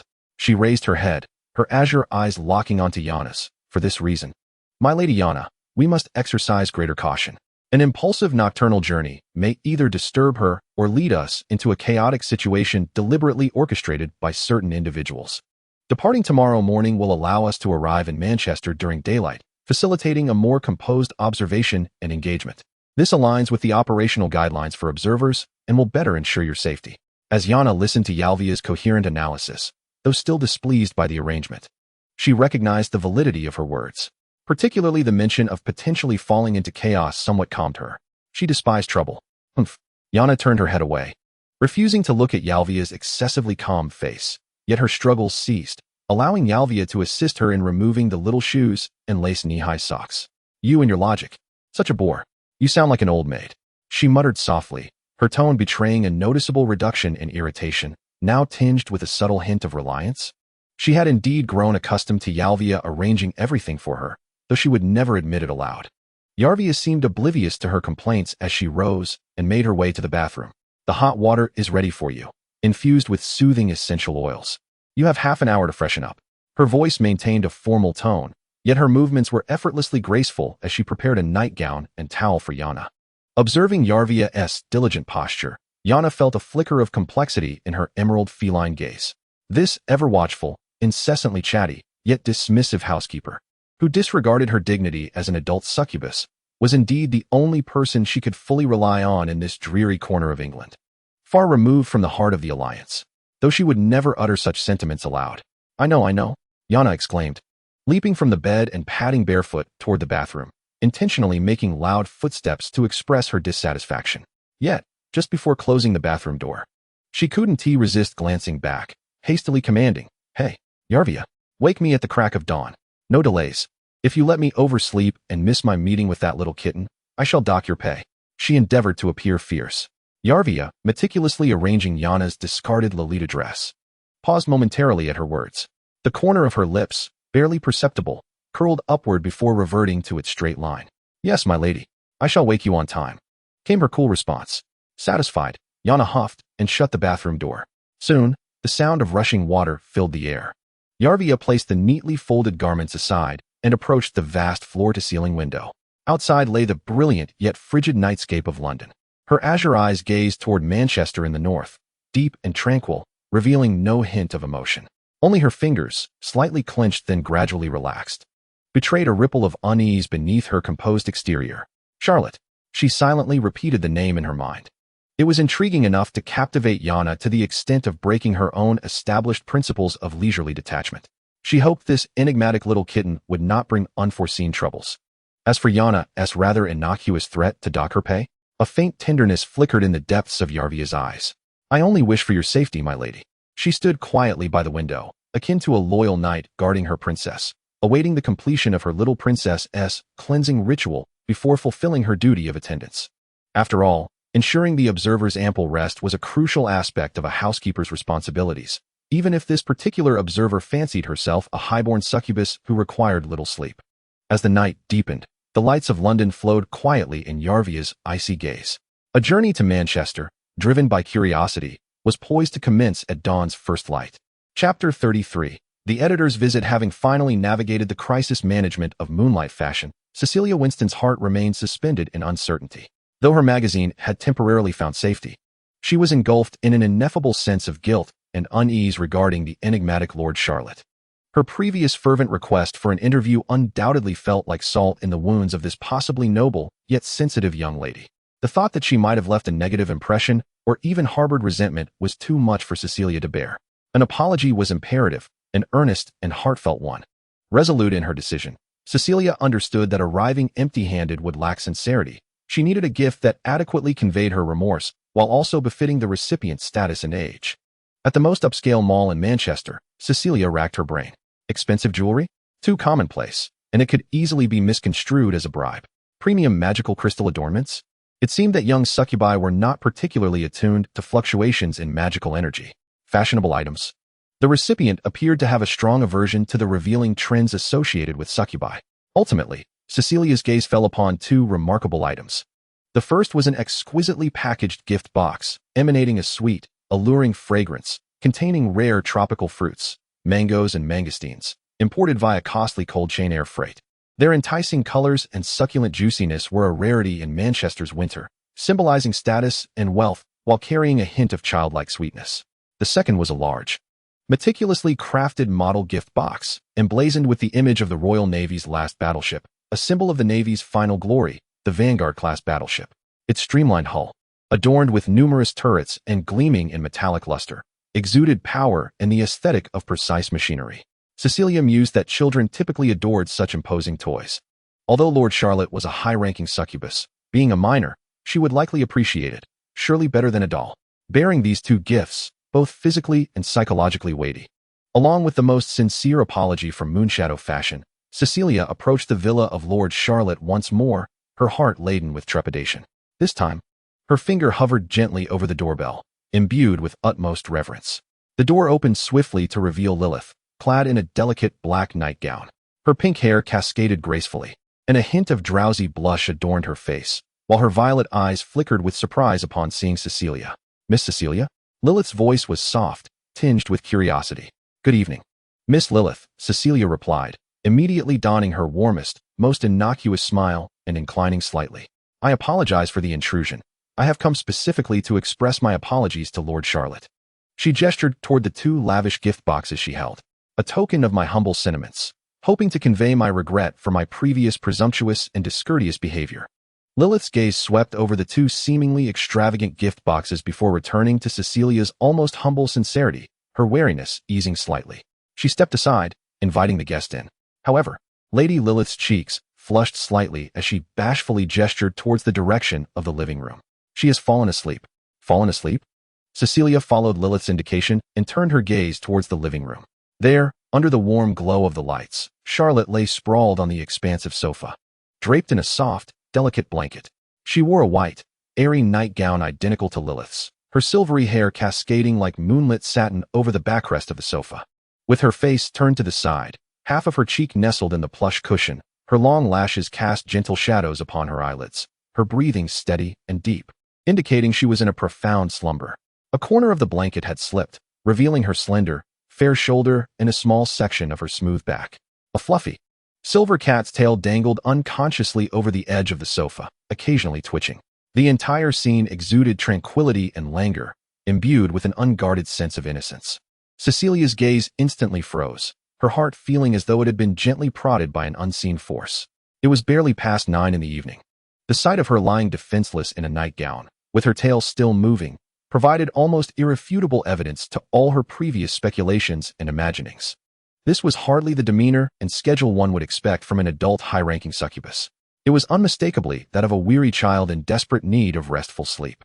Somnolence was indeed one of the defining traits of juvenile succubi. Cecilia's feelings of guilt surged to an apex. She had previously entertained the notion of making such a young, sensitive lady, who might still possess the refined modesty of noble upbringing, pose for photographs. What an unforgivable transgression. Her gaze upon Charlotte's sleeping face was suffused with a maternal tenderness and remorse. "Oh dear, Lady Lilyth, I have been so reckless," Cecilia whispered, her voice barely above a murmur, afraid to disturb the slumbering kitten on the sofa. "Lady Charlotte appears utterly exhausted. Please convey my sincerest apologies for my earlier intrusions." She carefully placed 2 large gift boxes on the carpet of the entrance, anxious to avoid any noise. "It's quite all right, Miss Cecilia," Lilyth responded softly, a gentle smile gracing her face as she observed her master's serene expression. She simply needed to relax a bit today. Lilyth hesitated to mention that Charlotte had dozed off after her ears were tended to in a rather pleasurable manner. "Relax? Yes, it is indeed time to unwind." Cecilia immediately seized upon Lilyth's words, interpreting them to mean that Lady Charlotte was at last able to rest peacefully after the earlier social debacle that had drained her. This conviction further solidified her previous judgment. "These are merely tokens of my appreciation," Cecilia indicated towards the gift boxes on the ground. "I hope Lady Charlotte will enjoy the fruits, and as for that model, I hope it won't seem too childish," she added uncertainly, then retrieved a letter embossed in gold from her exquisite briefcase, an apology note. "This letter, please be sure to deliver it to Lord Charlotte. It contains our most sincere apologies and assurances from the Moonlight Elegance team." "Very well, I shall see to its delivery." Lilyth accepted the letter. "I shall not disturb Lord Charlotte's rest." Cecilia bowed once more, her demeanor exceedingly humble. "Tomorrow, at an appropriate hour, I will formally visit to express my contrition. Please take care of your health, Lord Charlotte." Upon concluding her words, she cast a lingering, affectionate glance at the sleeping catgirl on the sofa before stealthily exiting the villa, gently closing the door behind her. After bidding farewell to the hurriedly departing editor, Lilyth gazed at the 2 large gift boxes on the hallway floor and then at her master, who was peacefully slumbering on the sofa. Feeling a mix of amusement and exasperation, she approached the sofa, crouching down to carefully tuck the slipping blanket around Charlotte, her fingertips tenderly brushing aside the silver strands of hair from her face. "It seems my master has been treated like a genuine child," Lilyth mused softly, a smile involuntarily gracing her lips. "However, this is for the best. At least that editor appears unlikely to pester my master for a photo shoot again." Next, she faced a delightful dilemma: how to transport her deeply sleeping master back to the bedroom on the 2nd floor. After contemplating for a moment, a faint blush of pink flickered in her violet eyes. Focusing her energy, she extended her hands, hovering cautiously above Charlotte's form. An invisible force, gentle yet steady, gradually lifted Charlotte's body, allowing her to float as if resting upon the softest of clouds. This was a levitation spell that Lilyth had recently mastered. Although her control over distance and precision was still developing, it sufficed for short-distance movement of a sleeping person. Guiding this power with care, she cradled the slumbering Charlotte as if escorting a rare treasure, floating slowly and steadily toward the second floor. In her dreams, Charlotte seemed to sense the movement, unconsciously letting out a soft sound, her tail curling slightly, yet she remained asleep. At last, they safely arrived in the bedroom. Lilyth gently lowered Charlotte onto the plush bed using her magic, meticulously covering her with a down comforter. After completing this task, a wave of fatigue washed over her. Lilyth climbed onto the bed, quietly burrowing into the covers beside Charlotte. Habitually, she extended her arm, wrapping it around Charlotte's slender waist, her cheek resting against Charlotte's back, savoring the rhythm of her steady breathing and warm body. Her other hand unconsciously grasped Charlotte's fluffy tail, treating it as a soft pillow. "Good night, Master," Lilyth contentedly nuzzled closer, closing her eyes. Soon, the room was filled with the sound of even, gentle breathing. The silver-haired catgirl and the pink-haired maid slept entwined, the villa enveloped in a warm and tranquil darkness. In the refrigerator, the box of precious fruits emitted a faint, sweet fragrance in the shadows. The imposing model of the Vanguard-class battleship glimmered under the moonlight, reflecting a cold metallic sheen, as if silently narrating a beautiful misunderstanding. Chapter 34. The unexpected guest. Winter sunlight streamed through the expansive floor-to-ceiling windows, lazily bathing the living room of the Charlotte villa in a deceptive warmth. The air was infused with the scent of sunshine and youthful femininity, accompanied by a sense of relaxation known as vacation. As was customary, or rather since she had completely surrendered to leisure, Charlotte was awakened by the soft sensations enveloping her. She drowsily opened her azure feline eyes, and there, mere inches away, lay Lilyth in serene slumber. Strands of her pink hair playfully clung to her cheeks, while her violet eyes remained tightly shut, long eyelashes fanning out like delicate fans. Her breaths even and gentle. Perhaps it was the lingering drowsiness, perhaps the strange feelings that came with her role as mistress had taken precedence in the morning haze. Or perhaps it was simply that the adorable figure before her was too enchanting to resist. As Charlotte gazed at Lilyth's defenseless form, her fondness grew, and an impulsive urge surged within her.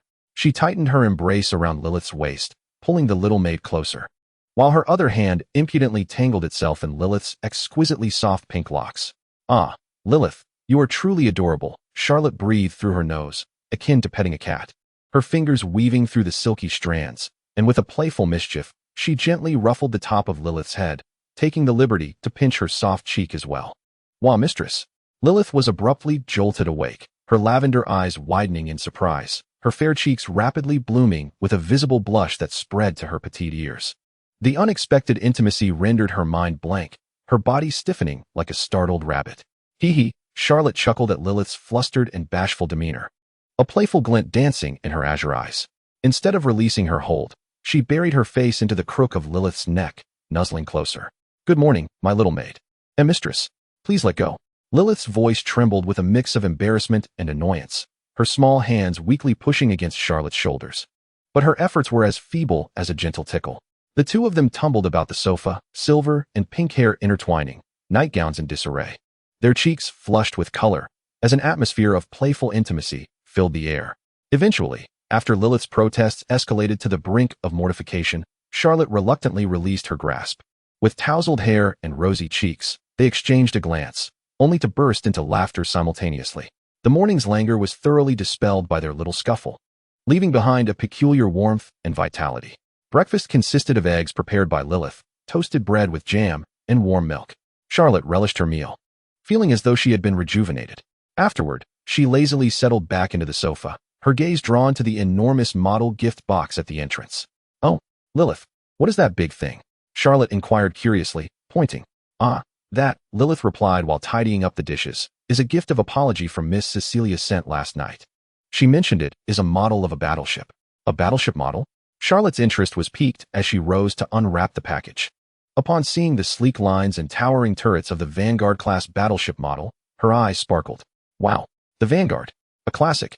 In her previous life, She was somewhat of a military enthusiast and found herself nearly powerless against the allure of such an iconic last-generation battleship. She eagerly took the model out and placed it on the low table in the living room, scrutinizing its exquisite details. Cecilia sent this? What made her think of such a gift? Charlotte casually asked while fiddling with the turret. Lilyth, having placed the dishes in the kitchen sink, wiped her hands and approached. She said it was to express her apologies and hoped you wouldn't find it too childish. A smile crept onto Lilyth's lips as she recalled Cecilia's cautious demeanor. Childish. Charlotte raised an eyebrow, playfully flicking the barrel of the main gun. This is anything but childish. It embodies the romance of mighty cannons and grand ships, albeit perhaps a bit outdated in this world. She shrugged, yet her face still radiated affection for her new toy. The two settled back onto the sofa. Switching on the television to the morning news channel, Lilyth instinctively nestled against Charlotte, who absent-mindedly toyed with a strand of Lilyth's pink hair. On the television screen, a sharply dressed male expert with slicked-back hair was animatedly discussing with a well-groomed female host. As you can see, the male expert asserted, pointing at the footage of two aircraft soaring across the screen, the Harrier vertical takeoff and landing fighter, which we in Great Britain take immense pride in, alongside the most advanced F-16 Falcon of the Liberty Lighthouse Alliance, represents the pinnacle of aerial power in today's world. They are agile, heavily armed, and work in perfect harmony. The female host immediately chimed in, her face adorned with a professional smile of pride. Indeed, Professor, this exemplifies our Liberty Lighthouse Alliance's leading position in the integration of technology and magic. In contrast, let us look at the Red Alliance. The footage shifted to reveal blurry images of relatively cumbersome, drab Soviet aircraft. Their main battle aircraft still languish at the previous generation's level, lagging far behind us in maneuverability, avionics, and weapon efficiency. Before the might of our Liberty World's formidable aerial and terrestrial duo, they are merely clumsy iron coffins. Charlotte watched the two boastful figures on the screen, unable to suppress a dramatic eye roll. Her cat ears twitched in tandem. Buffed, the aerial and terrestrial duo. Really? Do they think others' MGS are mere decorations? And what about the Su-27? That should be making an appearance in this era, right? This expert must be a shill for the Alliance. She murmured her complaints softly, playfully pinching Lilyth's palm in search of agreement. Although Lilyth could not comprehend the technical jargon, she couldn't help but smile at her master's eye-rolling expression, just as Charlotte indulged in her grievances regarding the news while relishing the comfort of her Lilyth-shaped pillow. A sudden chime of the doorbell pierced the tranquility of the living room. Instinctively, Charlotte glanced at Lilyth. So early, who could it be? Lilyth pondered for a moment, recalling that Cecilia had indeed mentioned her intention to come today to make amends. It should be Miss Cecilia, who said she would visit again. As Lilyth spoke, she rose to adjust her home dress and made her way to the door. Charlotte, trusting the situation, sank deeper into the sofa, idly changing channels. Lilyth opened the door, her face adorned with a courteous smile, ready to address Cecilia. However, her voice faltered. Standing outside was not the anticipated blue-haired fashion editor, but rather two figures. One tall and one short. The shorter one was strikingly eye-catching, with fiery red twin tails bouncing in the morning light and a face as delicate and pale as a doll. Her bright green cat-like eyes surveyed Lilyth and the interior with unabashed curiosity and excitement. She donned an intricately designed black Gothic Lolita dress, layers of lace and satin enveloping her petite frame, adorned with dainty black horns atop her head. A slender tail tapering to a heart shape swayed gently behind her. Despite her youthful appearance, Lilyth instantly recognized the aura and commanding presence of a high-ranking succubus. The taller figure was a statuesque woman with a frigid demeanor, her golden hair meticulously styled in a sleek bun, revealing a face as exquisitely sculpted as ice, yet devoid of expression. Clad in a sharply tailored deep blue butler uniform, her azure eyes surveyed Lilyth with an assessing calmness. Though a lower-ranking succubus, her aura was stable and powerful, far surpassing any low-ranking succubus Lilyth had encountered before. Lilyth was momentarily taken aback, her violet eyes brimming with surprise and caution. She did not recognize these two. Before she could inquire, the red-haired, twin-tailed little succubus piped up, her voice bright with anticipation. "Excuse me, is this the residence of Miss Charlotte?" Her sparkling green eyes revealed her intentions without reservation. Lilyth's mind raced. A high-ranking succubus, directly seeking her master. They seemed devoid of malice and rather excited. Could they be friends of her master? Or perhaps someone sent by the family? Regardless of which, this was certainly a matter not to be taken lightly. Yes, indeed, this is. Lilyth suppressed her rising astonishment and swiftly adopted a respectful demeanor, slightly bowing. "May I inquire who you are?" How wonderful. The red-haired lowly, upon receiving a positive response, joyfully leaped in place, her twin tails dancing merrily. I knew I was right. I am Yana, the succubus observer dispatched by the Free Lighthouse Alliance to the United Kingdom. She puffed out her tiny chest, striving to exude an air of authority. But her Lolita attire and youthful visage rendered the effect rather limited. Succubus observer. Lilyth was taken aback. The title sounded rather grand. Without hesitation, she stepped aside to clear the passageway, exclaiming, Lady Yana, and this esteemed maid, please do come in. As Yana confidently stepped into the foyer, Alvia followed closely, her gaze scanning the interior of the villa like a radar. Across the living room, a fluffy silver head cautiously peeked over the back of the sofa, adorned with a pair of equally fluffy cat ears that quivered with curiosity. Charlotte's azure cat-like eyes, still slightly hazy from sleep, were intently fixed on the doorway. A small piece of unfinished cake was held delicately in her mouth, her cheeks slightly puffed from chewing. Their eyes met, and time seemed to freeze for a moment. As Yana's verdant cat-like pupils focused on the fuzzy silver head emerging from behind the sofa, the curious cat ears quivering ever so slightly, and the innocent, languorous gaze akin to the purest sapphire, she felt as if a phantom arrow named adorableness had pierced her heart. Yana's breath caught in her throat, her emerald eyes widening. Her lips parting unconsciously, she stood frozen as if under a spell. It felt as though her heart had been gently scratched by a tiny, furry paw. A delightful and tingling sensation surged through her, a mixture of overwhelming affection and exhilarating excitement, akin to a volcanic eruption surging to her head. Oh my! 100 times cuter than in the newspapers. No, 1,000 times. Those ears. That gaze. The adorable way she clutched the small cake. This was no high-ranking succubus. This was clearly a little kitten just waking up, searching for milk. Alvia's sharp gaze also locked onto the figure behind the sofa, a hint of subtle assessment and wariness flickering in her cerulean eyes. Meanwhile, Lilyth anxiously observed the two unexpected guests, particularly the observer, who seemed utterly mesmerized by her master. In the living room, the only sound was the television, where an expert continued to prattle on about how the maritime and terrestrial titans effortlessly crushed the Red Alliance's iron coffin. Chapter 35. The unreasonable lowly investigator Charlotte, still clutching half a piece of cake, stared wide-eyed with pure astonishment and confusion. The stark contrast of the two visitors standing at the doorway was enough to cause any first-time observer's mind to short-circuit. The petite girl with crimson hair styled in twin ponytails donned an elaborate black Gothic Lolita dress, reminiscent of a walking confectionery. Her porcelain doll-like visage was illuminated by a pair of vibrant green feline eyes, sparkling with an indescribable fervor. It was not mere scrutiny. It resembled the ecstatic discovery of a limited-edition collectible figure. Beside her stood a tall woman with her golden hair neatly pinned up, clad in a crisp navy blue butler's uniform, exuding an aura of icy composure. Her cerulean eyes, akin to a precise scanning device, quickly assessed the scene, encompassing Charlotte, Lilyth on the sofa, and the surroundings of the hallway. The oppressive atmosphere stemmed not from an ethereal magical presence, but from the absolute rationality and control emanating from the impeccably sculpted features of the butler. Hello? Charlotte mumbled awkwardly, nearly dropping the remnants of her cake. Her feline ears and tail involuntarily bristled and stiffened in a reflexive nervousness. Wow!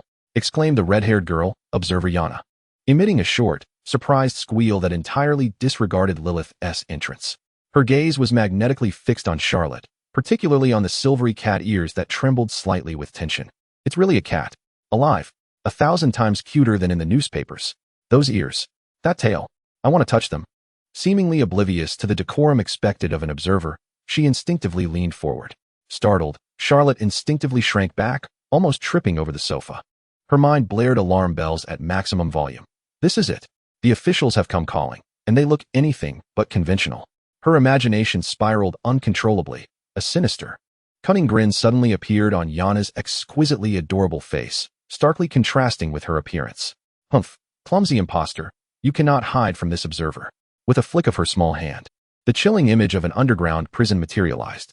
Countless slick, dark purple tendrils, adorned with suction cups, surged forth from the shadows, exuding a nauseating odor, swiftly ensnaring Charlotte's limbs and tail, hoisting her aloft. Let the execution commence.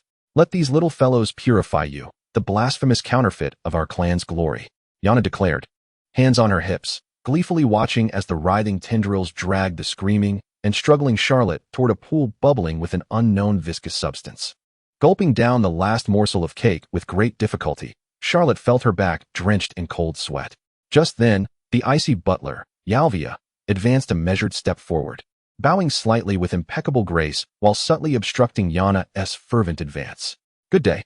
Yalvia's voice was calm and unruffled, yet it bore a peculiar penetrating quality that immediately quelled Yana's exuberance. This must be the esteemed Lady Charlotte, who has recently garnered much attention in Manchester. "I am Yalvia, the exclusive steward and guardian of Lady Yana," the observer dispatched by the Free Lighthouse Alliance to Britain. She deliberately intensified her tone to attract attention, her cerulean eyes sweeping over Charlotte's face like searchlights, capturing the subtlest shifts in her expression. Charlotte felt the muscles in her cheeks twitching. "A guardian? You possess an air that suggests you could dismantle a Gundam with your bare hands. An observer? Is this it? A dark, gothic lowly? No. This is not the time for sarcasm." She struggled to muster an expression of dignified disdain befitting a high-ranking succubus. But the result was likely a distorted smile blending fear and indigestion. Good day. I am Charlotte. This is my personal servant, Lilyth." She hurriedly pulled Lilyth forward to shield her from scrutiny, emphasizing the word personal in an attempt to explain Lilith's previous obstruction at the door. Yes. Yana finally snapped out of her brief displeasure at being impeded by her steward, her vibrant emerald feline eyes still fixated on Charlotte's ears, excitedly adding, "We saw the Manchester Pioneer. That moment of your mimetic peak, the stunning allure.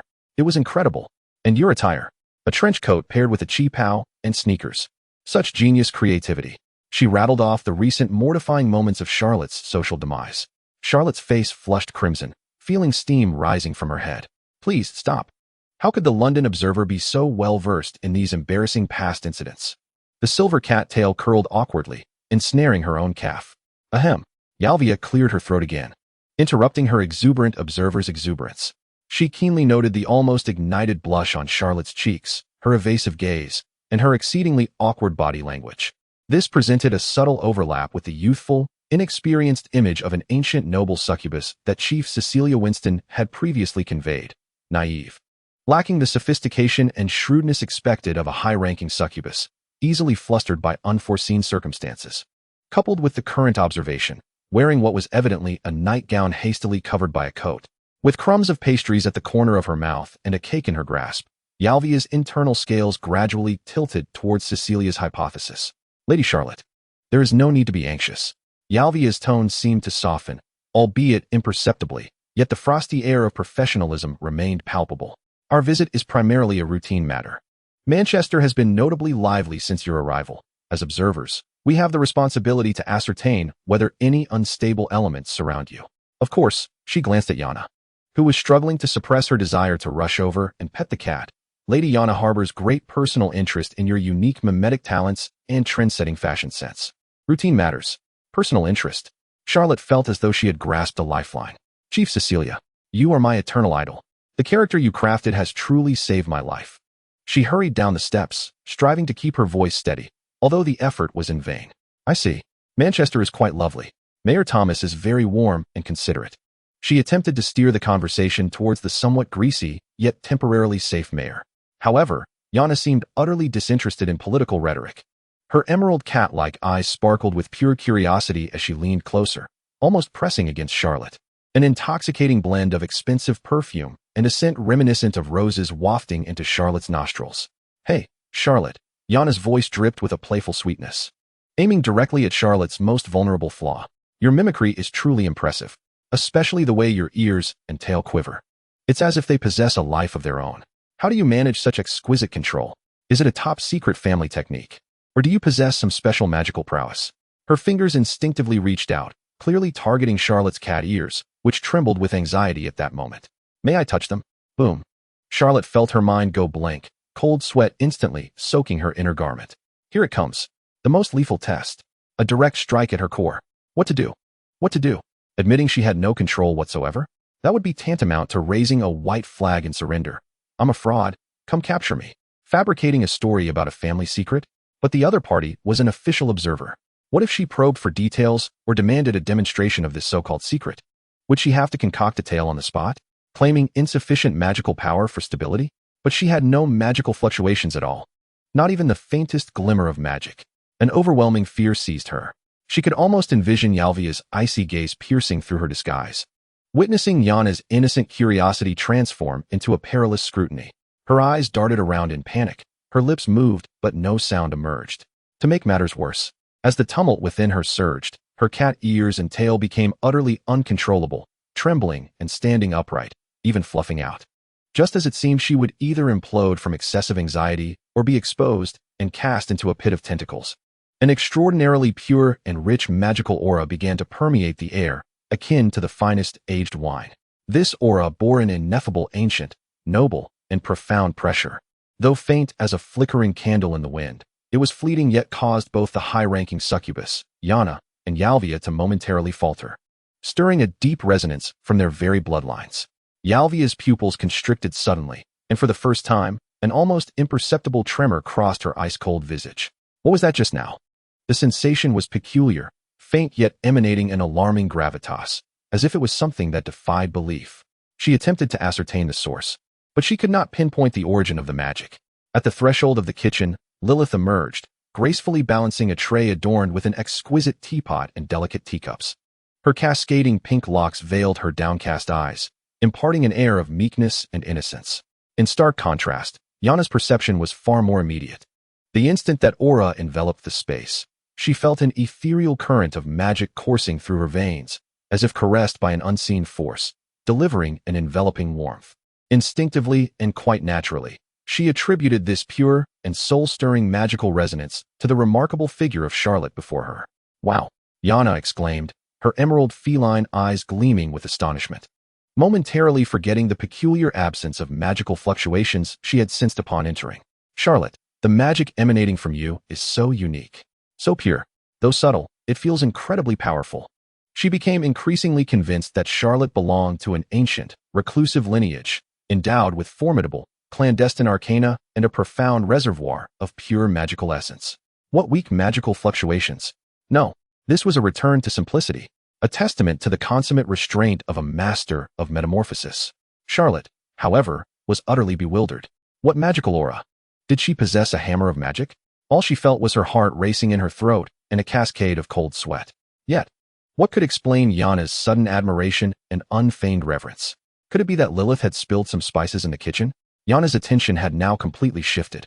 Captivated by Charlotte's radiant magical aura and her perpetually lively, twitching cat ears, the desire to touch those ears clawed at her like 1,000 tiny talons, overwhelming all sense of duty and decorum. "Charlotte." On the couch, the two had drawn in close.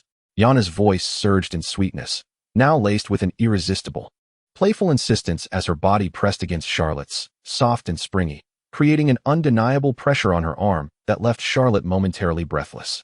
"Can I touch your ears, just once? I promise. They must feel absolutely delightful. Please." She tilted her face up, her large, verdant eyes brimming with yearning, reminiscent of a child pleading for candy. Charlotte felt utterly flustered. The soul of her former self, a youthful kitchen apprentice, was in a state of panic. She had no idea how to respond to such a high-ranking, possibly eccentric and unpredictably powerful being who bore the visage of an adorable lowly yet exhibited such audacious behavior. Refusal? On what grounds could she decline? To claim her ears were sensitive? Wouldn't tea that only deepened suspicion? To assert she had a phobia of germs? Just look at that exquisite Gothic attire. Moreover, the other party was an observer of succubi. Such a position reeked of scrutiny and investigation. Subconsciously, Charlotte felt that Yana was far less gullible than Lilyth. Any unreasonable rejection could invite further inquiry. Time seemed to come to a standstill. Yarvia's gaze was scrutinizing, while Yana's anticipation felt almost tangible. Lilyth stood a short distance away, holding a tray, her eyes filled with curiosity and concern. Charlotte felt as though she were being roasted over an open flame. Ultimately, under Yana's piercing gaze, which sparkled with an intensity that could scorch, Charlotte, in a resigned manner, slowly nodded, her face flushed. The motion was so minuscule that it was nearly imperceptible, yet in Yana's eyes, it was akin to celestial music. "How wonderful!"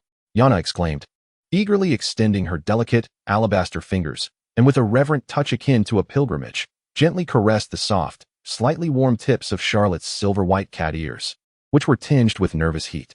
A shiver coursed through Charlotte's body. A potent mix of intense embarrassment and a peculiar tingling sensation surged from the touched ear tip throughout her being. In her entire life, she had never experienced such a sensation. It was bizarre. It was unprecedented. Yet Yana was entirely absorbed in the newfound treasure of tactile delight. Her fingers cautiously prodded the remarkably resilient ear tip, then glided along the contour of the ear, savoring the exquisite sensation of warm skin beneath the delicate fur. Ultimately, she even gently massaged the sensitive inner base of the ear with her fingertip. Oh my, Yana sighed in satisfaction, her eyes narrowing into crescent moons of happiness. So soft, so smooth. This sensation is more comfortable than the finest silk, even better than a real cat. Charlotte, your mimicry technique is nothing short of miraculous. This is undoubtedly authentic. A pinnacle of mimicry. Charlotte felt as though she were ablaze, her cheeks radiating warmth down to the nape of her neck. She sat rigidly, paralyzed by the sensations, as Yana's fingers playfully roamed her sensitive cat ears. Each touch sent jolts of tingling stimulation across her scalp, and she could only internally scream, "Stop. Not there. It tickles. It's so strange. I'm going to die. Lilyth, Yarvia, why are you taking so long with the fruit and tea? Help me. This cursed existence of being petted like a cat by a little girl, when would it ever end?" The silver-white cat tail behind her thrashed helplessly, as if silently lamenting its owner's tragic fate. Yet to Yana, it was merely a testament to Charlotte's extraordinary mimicry skills, further deepening her infatuation. The exploration and playful torment gradually extended from the ears to the equally appealing fluffy cat tail.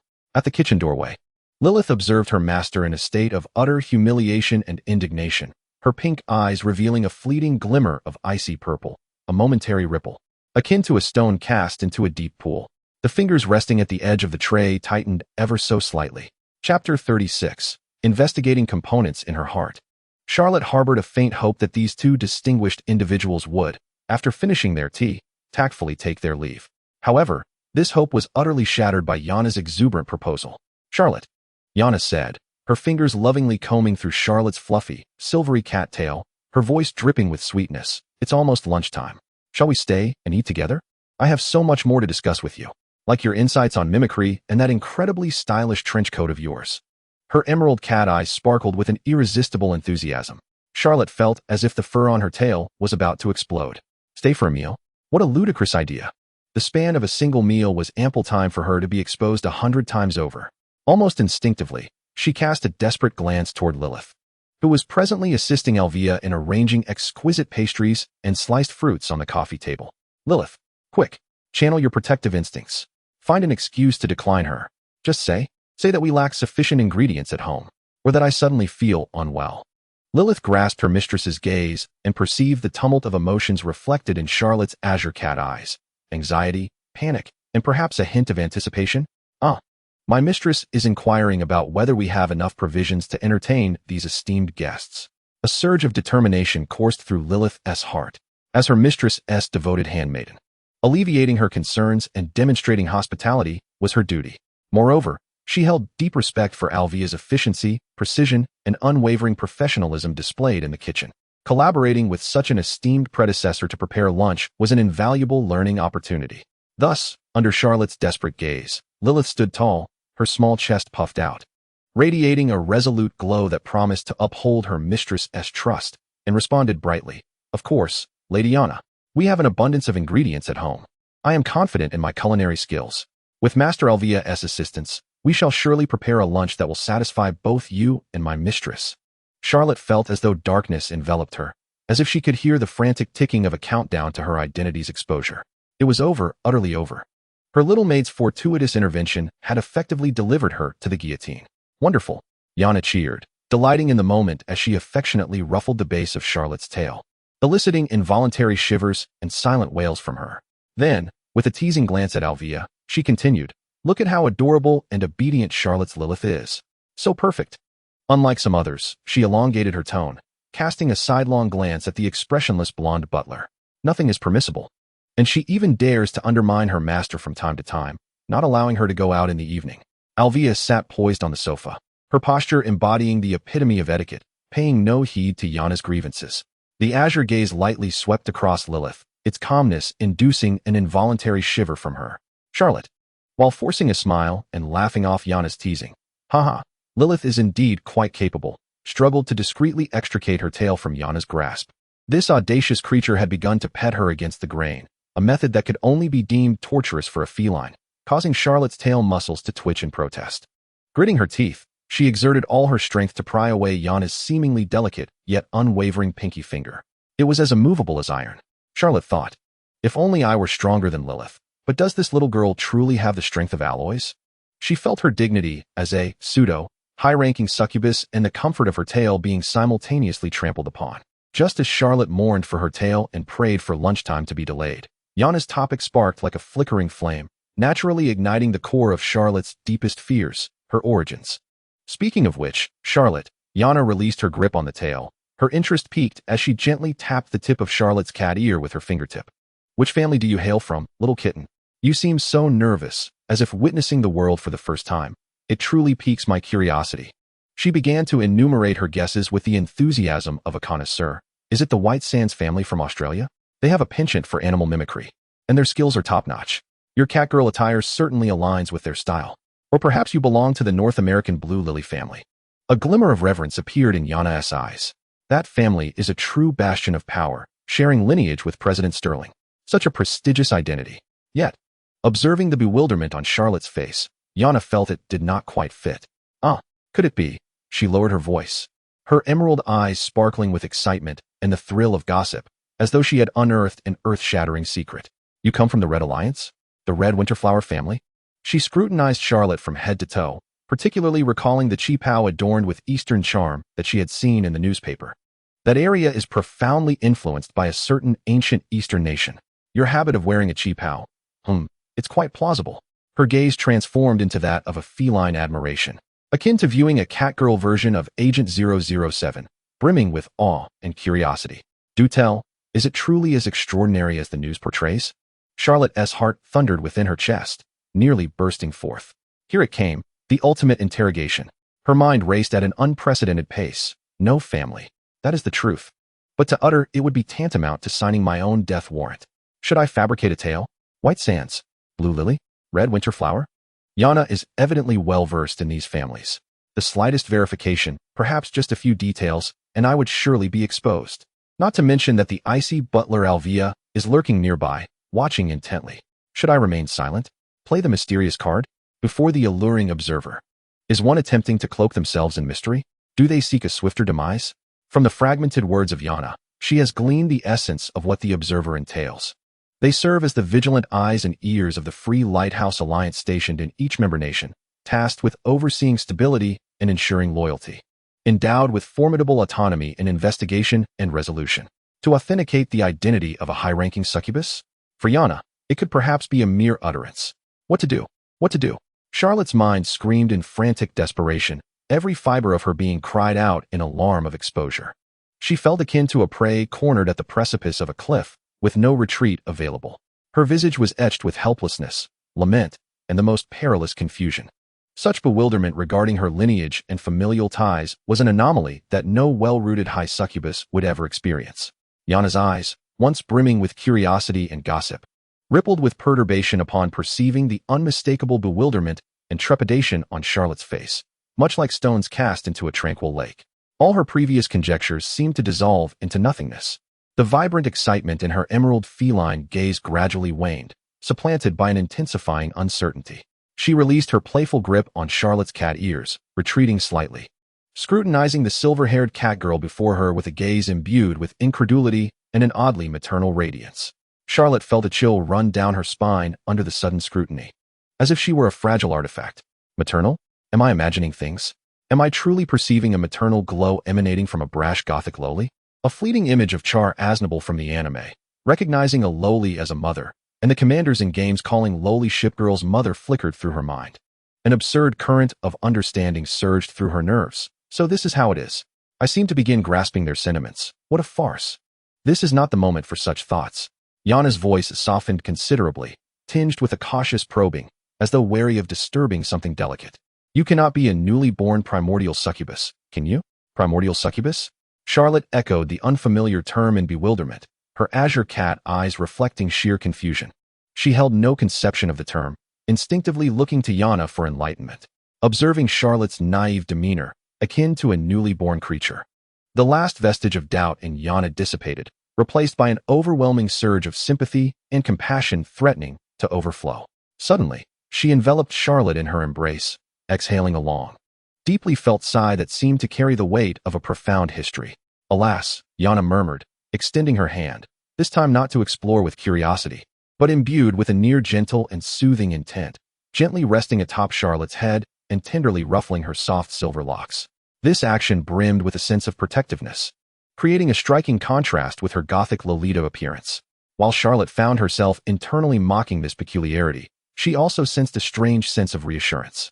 Poor little kitten. Yana's voice deepened, imbued with an ancient narrative quality. The term primal succubus refers to those wild high succubi who, devoid of any familial support or background, lost all memories due to significant reasons and heavy costs, suddenly arriving in this alien world. She paused, and a complex emotion flickered in her emerald eyes, an amalgamation of reverence, sorrow, and a subtle hint of fear. I know that reason and cost. Her voice lowered further, as if confiding a forbidden secret. Our once homeland is on the brink of collapse. For the survival of our race, the supreme progenitor sacrificed herself. She sealed her own powers and memories, falling into an eternal slumber. Only at this cost did she tear apart the barriers of time and space, transporting our entire kin to this world. While she herself was exiled into the chaotic currents of time, lost to all. Yana's tone carried a profound weight. This process was fraught with chaos and instability. The tumultuous flow of time and the interdimensional spells rendered the arrival almost entirely random. The first batch of high succubi, the original primal succubi, faced a harrowing descent around the year 1850. Her gaze towards Charlotte was filled with empathetic compassion. Just think about it, Charlotte. They arrived in a completely foreign, even hostile world, utterly alone, with no memories, only the instincts etched in their blood and their noble lineage. To survive, to prevent the precious high bloodline from extinguishing, they had to live in disguise, employing every means to endure. Yana's voice carried an inexpressible sense of humiliation. Many among them had to lower themselves, uniting with the then dominant humans solely to perpetuate their bloodline, sowing the seeds for future succubi. They were the pioneers in this world, the true forerunners, enduring countless hardships. Yet, even so, many high succubi bloodlines were severed for various reasons. Charlotte listened, dumbfounded. She had not anticipated that beneath the glamorous facade of the succubi, ruling the world, lay such a twisted origin story. Instinctively, she glanced towards the kitchen, where Lilyth was bustling about. Yana, oblivious to Charlotte's fleeting distraction, swiftly shifted her mood from the weight of history back to the present, her tone brightening with hope. But now it is different, Charlotte. The era of succubi ruling the world has arrived. She grasped Charlotte's hand, leaving Charlotte momentarily stunned by this sudden burst of enthusiasm. The Free Lighthouse Alliance has long anticipated the potential arrival of a new primordial succubus, establishing dedicated support policies. Although it has been decades since the emergence of a new bloodline, the policies remain steadfast. Her eyes sparkled with enthusiasm as she envisioned a future for Charlotte. The Alliance will provide you with substantial financial assistance. Your political standing will also be significantly elevated. All of this is to ensure you swiftly acclimate to this world, seamlessly expand your family, and bolster our alliance with formidable high-ranking succubi warriors. This is a matter of great significance for the future of our race. As Yana spoke with increasing excitement, she even began to gesture animatedly. Do you know? With your current identity as a primordial succubus, if you so desire, you could easily displace the nominal human queen of Great Britain or the obsequious prime minister and take their position. No one would dare utter a word against it. Charlotte gasped in shock. Become a queen? What nonsense. She merely wished to find a safe place to hide with Lilyth. Of course. Yana seemed to perceive the astonishment in Charlotte's eyes, interpreting it as mere discomfort from being in a new environment, and kindly added, there's no rush. The most important thing is that you can establish a unique, resounding family name that belongs entirely to you. No longer must you bear another's surname. She patted her not-so-full chest, the lace of her Gothic dress swaying with the motion, her expression conveying a sense of unwavering reliability, albeit somewhat incongruous with her youthful face. Moreover, Charlotte dear, you needn't worry about these trivial matters. Leave the applications for your subsidies, benefits, and privileges to me. Rest assured, when the Alliance's higher-ups learn of the arrival of a new high-ranking succubus, especially one with boundless potential from a primordial bloodline, they will undoubtedly rejoice. After all, new bloodlines often herald new, formidable abilities. This is a treasure for the Alliance. Yana gazed at Charlotte, her eyes alight with the exhilaration of discovering a rare gem and the instinct to protect a vulnerable kitten. All you need to do is stay calm, adapt to this place, and contemplate what your new family name shall be. I will handle everything. Charlotte stared blankly at the suddenly dependable, in her own estimation, Gothic girl before her, feeling the undeniable fervor and commitment in her words. A profound sense of absurdity and a faint feeling of exhaustion, as if she had narrowly escaped disaster, washed over her simultaneously. The labels of primordial succubus, wild high-ranking succubus, and treasure of the alliance felt like life buoys descending from the heavens, yanking her back to the surface just as she was about to drown in the abyss of identity exposure. Although this identity was fraught with unknown risks and future troubles, at least she was temporarily safe. She opened her mouth, gazing into Yana's expectant, motherly green eyes, and ultimately, with a mix of relief and a touch of bewildered amusement, managed to utter a single word, "Good." At the entrance of the kitchen, Lilyth held a freshly baked loaf of bread, just in time to overhear Yana's last words about the treasures of the alliance and Charlotte's dry response. Her pink eyes flickered slightly as she gazed at her master. Enveloped in Yana's warmth, a wave of indescribable bitterness rising within her heart. The status of her master was undeniably exalted, and it made her wonder if such a person truly deserved it. Beside her, the golden-haired housekeeper Yalvia wore an expression as frozen as ice, revealing no emotions whatsoever. Yet, her deep azure eyes betrayed a faint tremor upon hearing the phrase original succubus, as if she were reassessing certain information. Her gaze swept over Charlotte before ultimately resting on Lilyth's seemingly docile profile, lost in thought. Chapter 37. An awkward lunch in the restaurant was infused with the tantalizing aroma of delectable dishes. A rectangular dining table was adorned with a pristine white tablecloth, and at its center stood a vase of fresh roses, procured by Yalvia from an unknown source. The dishes were meticulously arranged, presenting a feast for both the eyes and the nose. The lunch prepared by the two premier maids, Lilyth and Yalvia, featured classic English homestyle cuisine, yet was executed with extraordinary finesse. The shepherd's pie was golden and crispy, its top layer of mashed potatoes concealing tender, flavorful lamb filling, rich in aroma. The edges were slightly browned, emanating the perfect fusion of meat and buttery potatoes. Juicy pork sausages were fried to a crispy exterior, resting atop clouds of silky, smooth mashed potatoes, drenched in a robust onion gravy. Thick slices of roast beef showcased a perfect pink center, bordered by an enticing caramelized crust, with its juices impeccably sealed. Accompanying this were golden, fluffy Yorkshire puddings, soft within and crisp at the edges, ideal vessels for soaking up the meat juices. Additionally, there were some steamed seasonal vegetables, lightly buttered, retaining their vibrant greenery and tenderness. The dishes were a symphony of color, aroma, and flavor, steaming with warmth. On a typical day, the famished Charlotte would have cast aside all restraint, pouncing upon the feast like a ravenous cat. Just the sight of the delicate mashed potatoes and the sizzling roast beef set her taste buds ablaze. Yet today, she could not indulge. Charlotte sat upright, or rather, she endeavored to maintain an upright posture, though her body was tense with nervousness. Her cerulean cat-like eyes occasionally darted toward the enticing food, only to quickly retract, striving to embody the cautious and bewildered demeanor of a newly awakened original succubus. The source of her discomfort was none other than Yana, the observer, who sat to her left. At that moment, Yana's gaze toward Charlotte brimmed with an overwhelming affection. Charlotte's eyes shimmered with a glimmer of temptation, reflecting a yearning tempered by a timid reticence. Her efforts to sit upright betrayed a stiffness in her body language, interpreted as a manifestation of anxiety and insecurity. The occasional unconscious licking of her lips and the gentle relaxation of her tail, driven by her cravings, were exaggerated into irrefutable evidence of a youngling seeking solace from its protector. This sight tugged at Yana's heartstrings, rendering her almost melted with compassion. To her, Charlotte appeared as an innocent and naive kitten, carelessly thrust into a merciless wilderness immediately upon opening her eyes, only to endure hardship until Yana, the great cat, discovered and sheltered her. "Come, Charlotte, do not hold back, indulge yourself." Yana's voice was imbued with a sweetness that contrasted sharply with her rebellious Gothic attire. She even endeavored to cut a piece of roasted beef from her plate, extending it across the table to Charlotte. "Ah, open wide, let me feed you." "And no, that's unnecessary. Thank you, I can manage." Charlotte nearly leapt from her chair, her azure feline eyes widening in alarm, her tail bristling in shock. She hastily grasped her own knife and fork, her movements awkward due to her nervousness. "I can do it," she exclaimed, her cheeks flushed with embarrassment. Feeding her? What a ludicrous notion. She was well into her 20s in mental age. She was far from a newly born primordial succubus. This was a humiliation 100-fold worse than having her ears petted. To Yana's amusement, rather than irritation, she found Charlotte's vehement response amusing. her emerald eyes curving into crescent moons, her expression radiating understanding and affection. The little one is still shy. How endearing her pride is. Withdrawing her fork, she consumed the piece of beef herself, yet her gaze remained glued to Charlotte, as if observing her pet's amusing antics at mealtime.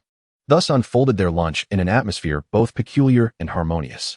Charlotte approached her meal with trepidation, each bite taken with the utmost care, fearful that any exaggerated movement would betray her juvenile persona or reveal her overwhelming desire for the delectable feast. Her stomach protested. Her soul wept silently for the food tantalizingly close yet unattainable. Meanwhile, Yana seemed particularly enamored with certain dishes on the table, savoring her shepherd's pie with a reverence that narrowed her eyes in satisfaction at the delicate mashed potatoes and rich meat filling. She meticulously scraped her plate clean of the mashed potatoes, devouring the sausages with remarkable speed. "Lilyth, your culinary skills are simply extraordinary," Yana mumbled through a mouthful of food, her praise muffled yet sincere. "This shepherd's pie, the texture of the mashed potatoes is absolutely divine. Better than anything I've had in those upscale restaurants in London. And the mashed potatoes with sausages, so incredibly smooth. The cooking is impeccable, completely immersed in the pleasures of the feast." She remained blissfully unaware of the subtle smirk gracing the lips of Yalvia, seated across from her. Yana, increasingly animated in her praise, inevitably turned her attention to her own oblivious butler. "Ah, Lilyth, do you know?" She set down her fork, casting a disapproving look at the quietly dining Yalvia. "Just look at you, utterly perfect. A culinary virtuoso with an exquisite attention to detail. Though we have never met before, you have discerned my tastes with remarkable precision." Unlike certain individuals, she deliberately elongated her words, gesturing toward Yalvia, always wearing a stern expression, forbidding this and that. Even wanting to gaze at the stars at night is met with admonishment. She even regulates my bedtime. 9 o'clock. 9 o'clock, for heaven's sake. That is a time reserved for children, is it not? She is even more nagging than my mother. Yalvia, leisurely slicing a piece of roast beef with elegance and precision, remained unfazed by Yana's tirade, though the faint smile at the corners of her lips seemed to deepen slightly. Seeing Yalvia's indifference, Yana became emboldened, her mischievous nature fully revealed as she began to speak freely. I believe some individuals take themselves far too seriously. Lilyth." She suddenly turned to Lilyth, her emerald eyes sparkling as she proposed a startling idea. "Why don't you switch allegiances and become my butler? I shall dismiss this golden-haired ice queen. You are so adorable, so endearing, and your culinary skills surpass hers by 100-fold. You can set your own salary. What do you say?" Upon utterance of these words, the atmosphere at the dining table shifted dramatically. Charlotte nearly choked on her mashed potatoes, staring in horror at Yana. Was she attempting to poach Lilyth right from under her roof? Yalvia finally paused her slicing, lifting her gaze slightly, her calm and unruffled demeanor settling upon her master. The look in her eyes was akin to that of a watchful cat observing a playful kitten, imbued with a hint of indulgence. She raised an eyebrow slightly, saying nothing. Yet her silent aura seemed to inquire, "Are you certain?" Meanwhile, the center of this tempest, Lilyth, was utterly bewildered. Being so fervently praised and courted by a high-ranking succubus observer overwhelmed her, painting her delicate cheeks a vivid shade of tomato red.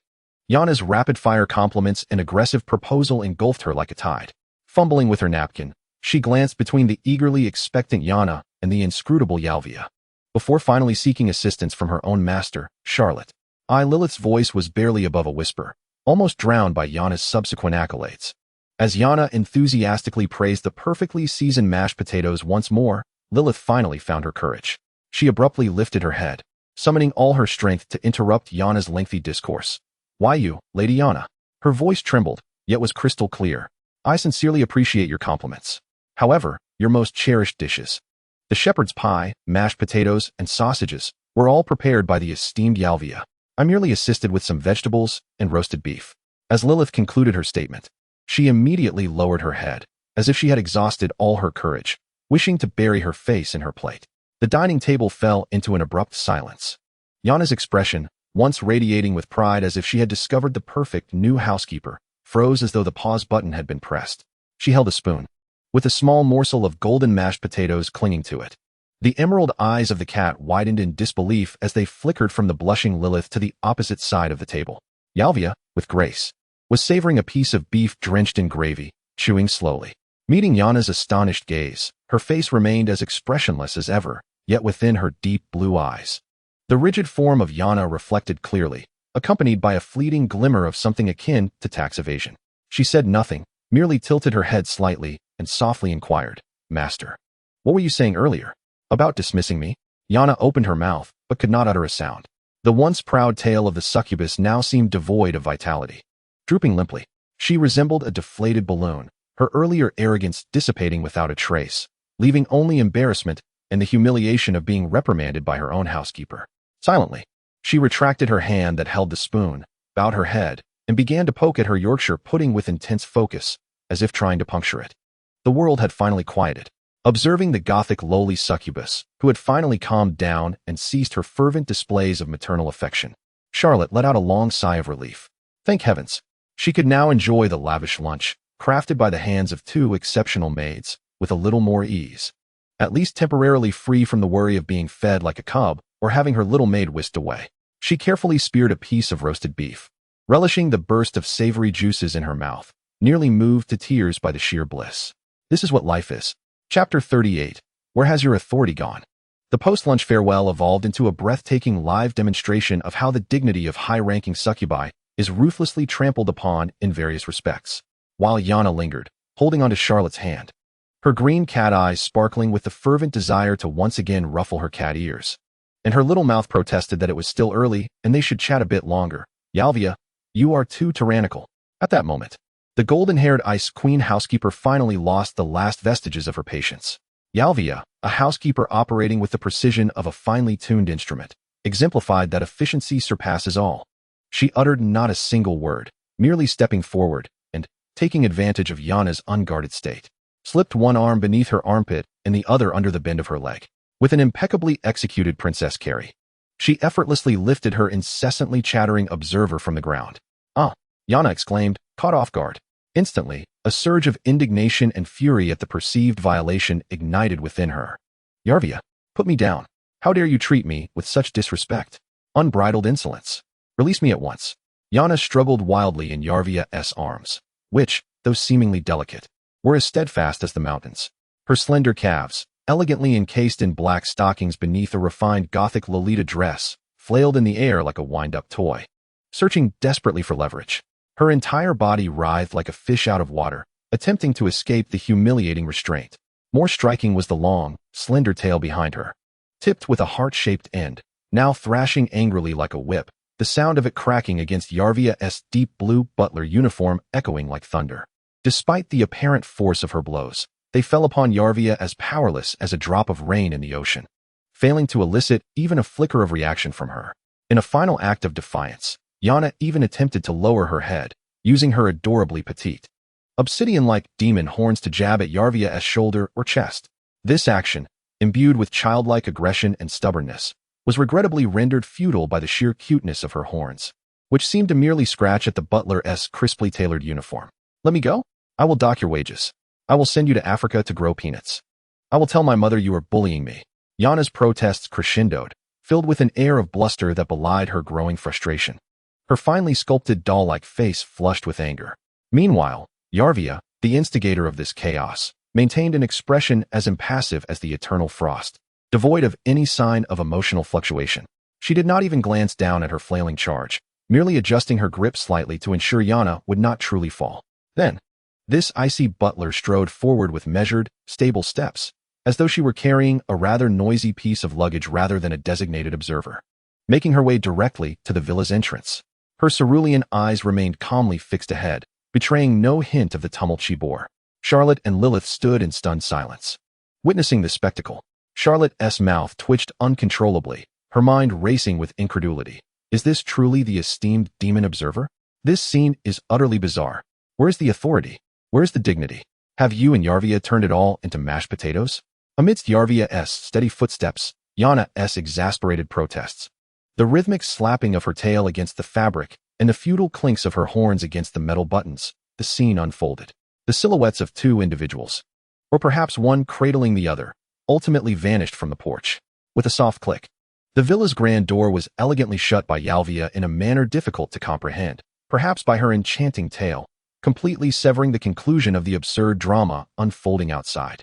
It was not until this moment that Charlotte, who had maintained a tautness in her nerves throughout the morning, finally released a sigh, a sound akin to a dam breaking. She exhaled deeply, as if attempting to expel every ounce of stale air from her lungs, collapsing against the door as though her bones had been extracted. Finally, it's over, she murmured, her cerulean feline eyes fixating on the ceiling, brimming with a profound sense of exhaustion akin to one who has narrowly escaped calamity. Heaven knows what she had endured that morning, from being treated like a helpless cub, to witnessing a reckless imp's folly that resulted in a slap to the face. The grand finale was a limited edition farce, featuring a lowly observer being forcibly subdued and dragged away by the frigid butler. Each fleeting moment had been a mental roller coaster of intense highs and lows. However, this pure sense of relaxation, as perceived by Lilyth, who had been observing her quietly, took on a dramatically different connotation. The pink-haired girl watched her master leaning against the door with an expression of triumph. Reflecting upon the fervent promise made by Lady Yana before her departure, "Charlotte, rest assured, you shall receive good news. Your identity, status, and power shall be wrapped around me." Lilyth's heart raced uncontrollably. Was her master excited and pleased about the imminent acquisition of formal authority and status? Lilyth cautiously speculated. After all, Lady Yana was an observer for the Free Lighthouse Alliance. Her personal commitment to apply for this position must surely entail a status of great significance and privilege. No longer would her master be the powerless, naive high-level succubus. She would possess a resounding family name, a prestigious political standing, and possibly, as Lady Yana suggested, even supplant the queen or prime minister. This should be a cause for celebration. Yet a cold, sharp thought slithered into Lilyth's heart like a venomous serpent lurking in the shadows, tightening its grip with each passing moment. When her master attained such noble identity and power, would she still have need of someone like me? A humble being, not even a lowly succubus, merely capable of cooking, cleaning, and occasionally overstepping boundaries with playful affection? Lilyth's gaze unconsciously drifted to her own attire, a black skirt suit selected by Charlotte, mirroring her own style. This outfit had once filled her with joy, signifying her master's regard. Yet now it felt like an invisible shackle, a constant reminder of the chasm in their statuses. She recalled Yalvia, the formidable, composed, and omnipotent low-level succubus butler beside Lady Yana. That was the kind of servant befitting a high-level succubus's stature. It was said that many high-level succubi, upon attaining official positions or prominent status, would opt to recruit more dignified and capable low-level succubi as personal assistants or butlers, much like Lady Yana. In the end, human maids were merely consumables, perhaps even mere playthings. Fear enveloped her like a chilling tide, submerging her in an instant. She seemed to glimpse a future scene, her master adorned in even more resplendent and noble attire, surrounded by a throng of reverent lesser succubi. Meanwhile, she herself, clutching a diminutive satchel, would be forgotten in a corner of the villa or dealt with even more ruthlessly. Fragments of cold memories from the orphanage and training center flashed through her mind, that hellish place she would never willingly return to. Would her master disdain her as a burden? Would she scorn her frailty, her insecurities, her timidity? Would she become like the other exalted succubi, haughty, domineering, indifferent to the plight of humans? The thought pierced her heart, rendering her nearly breathless. Charlotte was her sole warmth and support in this frigid world. The master's gentleness, those clumsy yet sincere moments of equality, and the countless instances of ingenuity employed to protect her were indelibly etched in her heart. Yet, the notion of her master transforming into a capricious tyrant was oddly tempting. That overwhelming sense of superiority was intolerable. What was she thinking? A fleeting, forbidden thought erupted uncontrollably, flushing Lilith's cheeks a deep crimson, only to be swiftly subdued by a deeper wave of fear and self-doubt. She vigorously shook her head, her pink locks swaying, attempting to cast aside these dreadful musings. Yet that heavy unease remained, like a parasite firmly rooted in her soul. At that moment, Charlotte was immersed in the immense joy of having successfully dispatched a troublesome presence and the relief of no longer needing to act. Entirely unaware of how her liberated demeanor stirred tumultuous waves within the sensitive heart of her little maid. She had not even contemplated the implications of Yana's final promises regarding identity, status, and power. Power, status, position? These notions held far less weight for Charlotte than the tangible security and a hearty meal before her. She perceived Yana's promises as mere empty platitudes, pleasing to the ear but fraught with potential complications for their fulfillment. Would it attract more scrutiny and investigation? She was simply grateful to have survived yet another ordeal, thanks to the initial succubus persona she had fortuitously acquired through social missteps. Sighing, Charlotte rubbed her still warm cheeks, reflecting on the absurdity of surviving in this wretched place. relying on various forms of social faux pas to navigate her way through. This was no existence for a human, certainly not for a succubus. Instinctively, she wanted to scoff at the notion of it being an unworthy endeavor, only to abruptly recall her current identity and hastily amend her thoughts. Stretching her limbs, the silvery cat tail traced a languid arc in the air as she prepared to lounge in the living room and savor this hard-won tranquility. However, in that fleeting moment of turning, her peripheral vision caught sight of Lilyth standing in the shadow of the entrance. The girl's head was bowed, her hands tightly gripping the edges of her apron, knuckles whitening from the pressure. Her pink bangs cascaded down, obscuring her eyes. Yet Charlotte could distinctly sense the heavy, inextricable melancholy, unease, and fear emanating from her. Here it comes again. A tightness gripped Charlotte's heart, and she sighed silently. What has this little ancestor fallen into now? Wasn't she just fine during lunch? She even blushed when Yana praised her. Charlotte could almost predict the tumultuous thoughts swirling in Lilyth's mind once more. This little maid's emotions were as fragile as glass, and her past experiences had filled her with insecurity. Even the slightest whisper of a breeze could cause her to retreat into her shell. Lilyth? Charlotte softened her voice and approached her. Lilyth shuddered slightly, abruptly lifting her head. When her gaze met Charlotte's concerned azure eyes, devoid of the anticipated arrogance or aloofness, her eyes instantly brimmed with tears, as if they were on the verge of overflowing. Master, her voice quivered, thick with nasality, imbued with a sense of grievance and trepidation, akin to a small creature about to be abandoned. Charlotte's heart melted, yet she felt a wave of helplessness wash over her. Well, it seemed that after finally sending Yana away, she now had to invest effort in soothing her sensitive, timid, and particularly clingy little maid. Resigned, she extended her hand, instinctively reaching to ruffle Lilyth's hair, one of the most effective ways she had discovered to comfort her. What is the matter? Who has been bullying our Lilyth? Charlotte endeavored to keep her tone light and reassuring, while swiftly organizing her words of comfort in her mind. Calming a child, no, calming her little maid, was indeed a skilled endeavor, especially at this moment, having just navigated the aftermath of a social debacle. Charlotte sensed that this time, she might need to employ a different approach. As Lilyth felt the familiar warmth of her master's gentle touch on her head, the tears she had been repressing finally cascaded down like pearls freed from a broken string. She sobbed, yet dared not voice her deepest fears.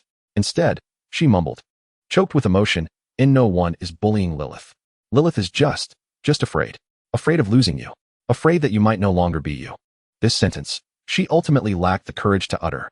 Charlotte gazed at her tear-streaked little maid, feeling a mix of compassion and amusement.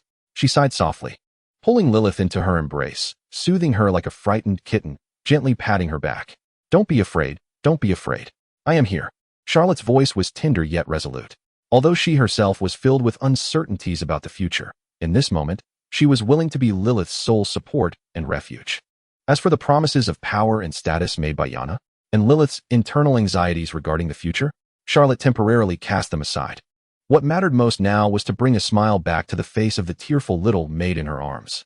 Chapter 39, The Sensitive One. Charlotte, feeling somewhat at a loss, cradled the weeping Lilyth in her arms, the silvery cat ears drooping slightly in her agitation.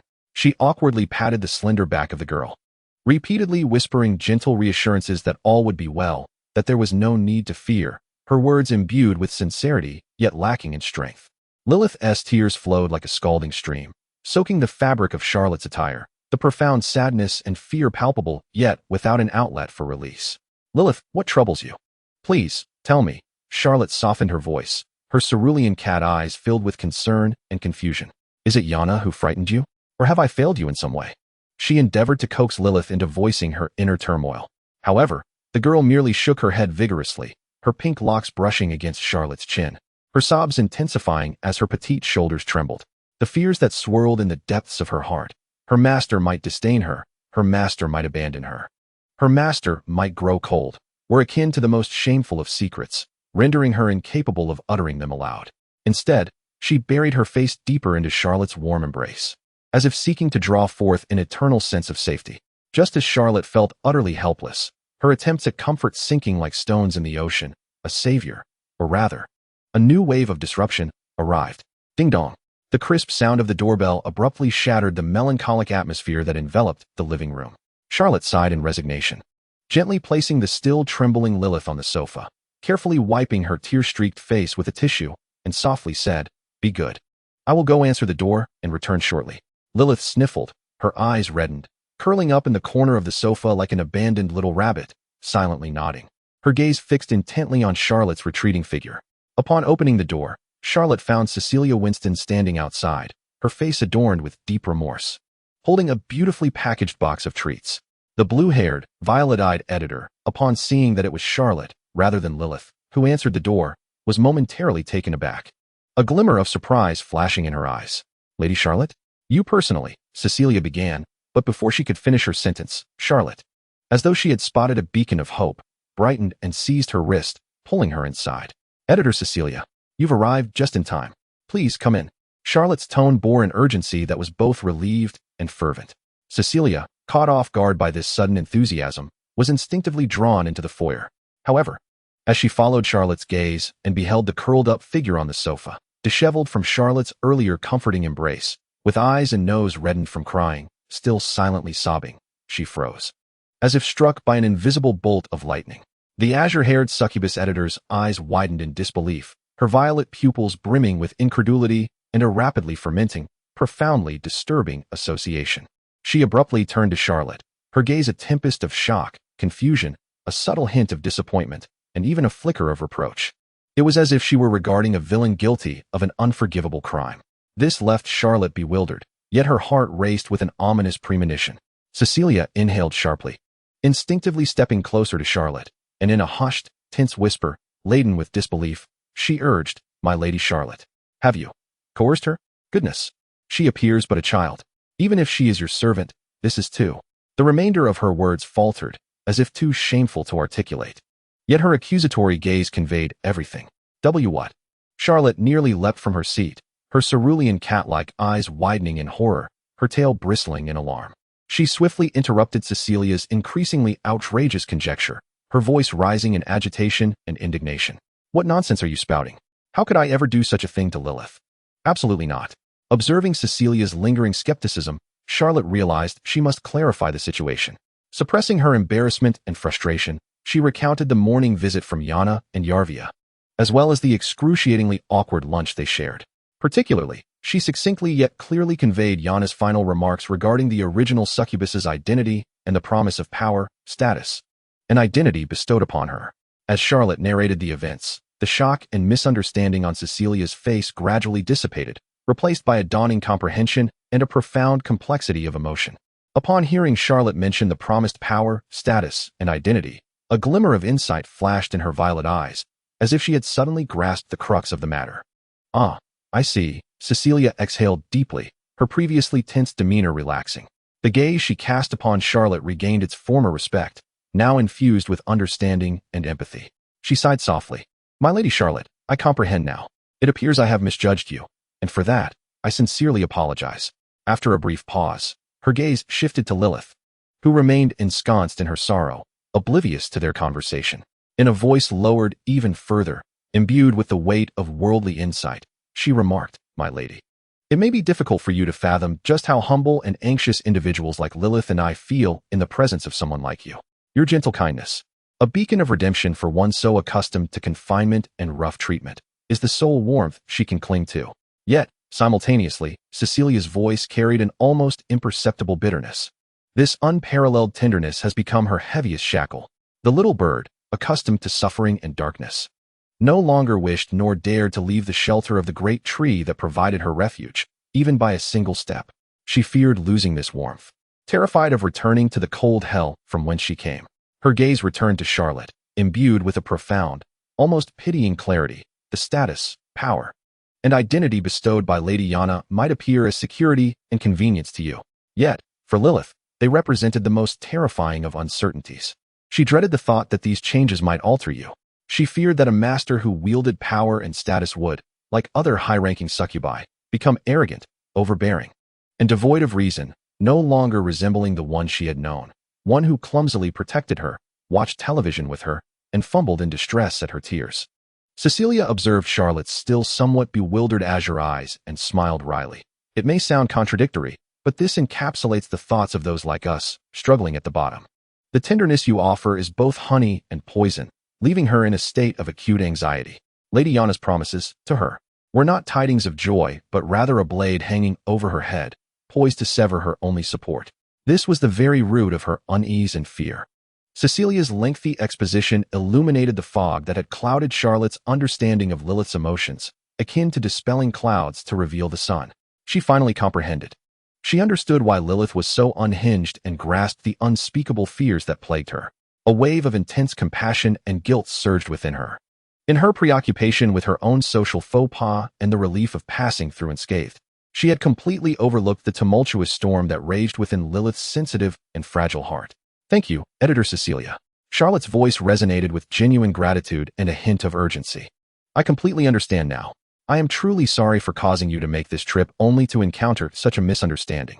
With a sense of regret, she wished for Cecilia to leave first, for she needed to immediately comfort Lilyth. Cecilia hurriedly waved her hand, a look of alarm on her face. My Lady Charlotte, you are far too gracious. This is precisely what I ought to do. Moreover, I came here today to apologize. I am sincerely sorry for the incident at the social gathering. She respectfully offered the box of treats. Charlotte quickly accepted the delicacies, expressing her thanks once more. Understanding the unspoken cue, Cecilia bowed and took her leave, leaving only Charlotte and Lilyth in the villa. Taking a deep breath, Charlotte approached the sofa with the box of treats in hand and slowly sat beside the still sobbing Lilyth. She did not speak immediately. Instead, she gently placed the box aside and, with tenderness yet resolve, enveloped the small, curled-up body that seemed abandoned by the world into her embrace.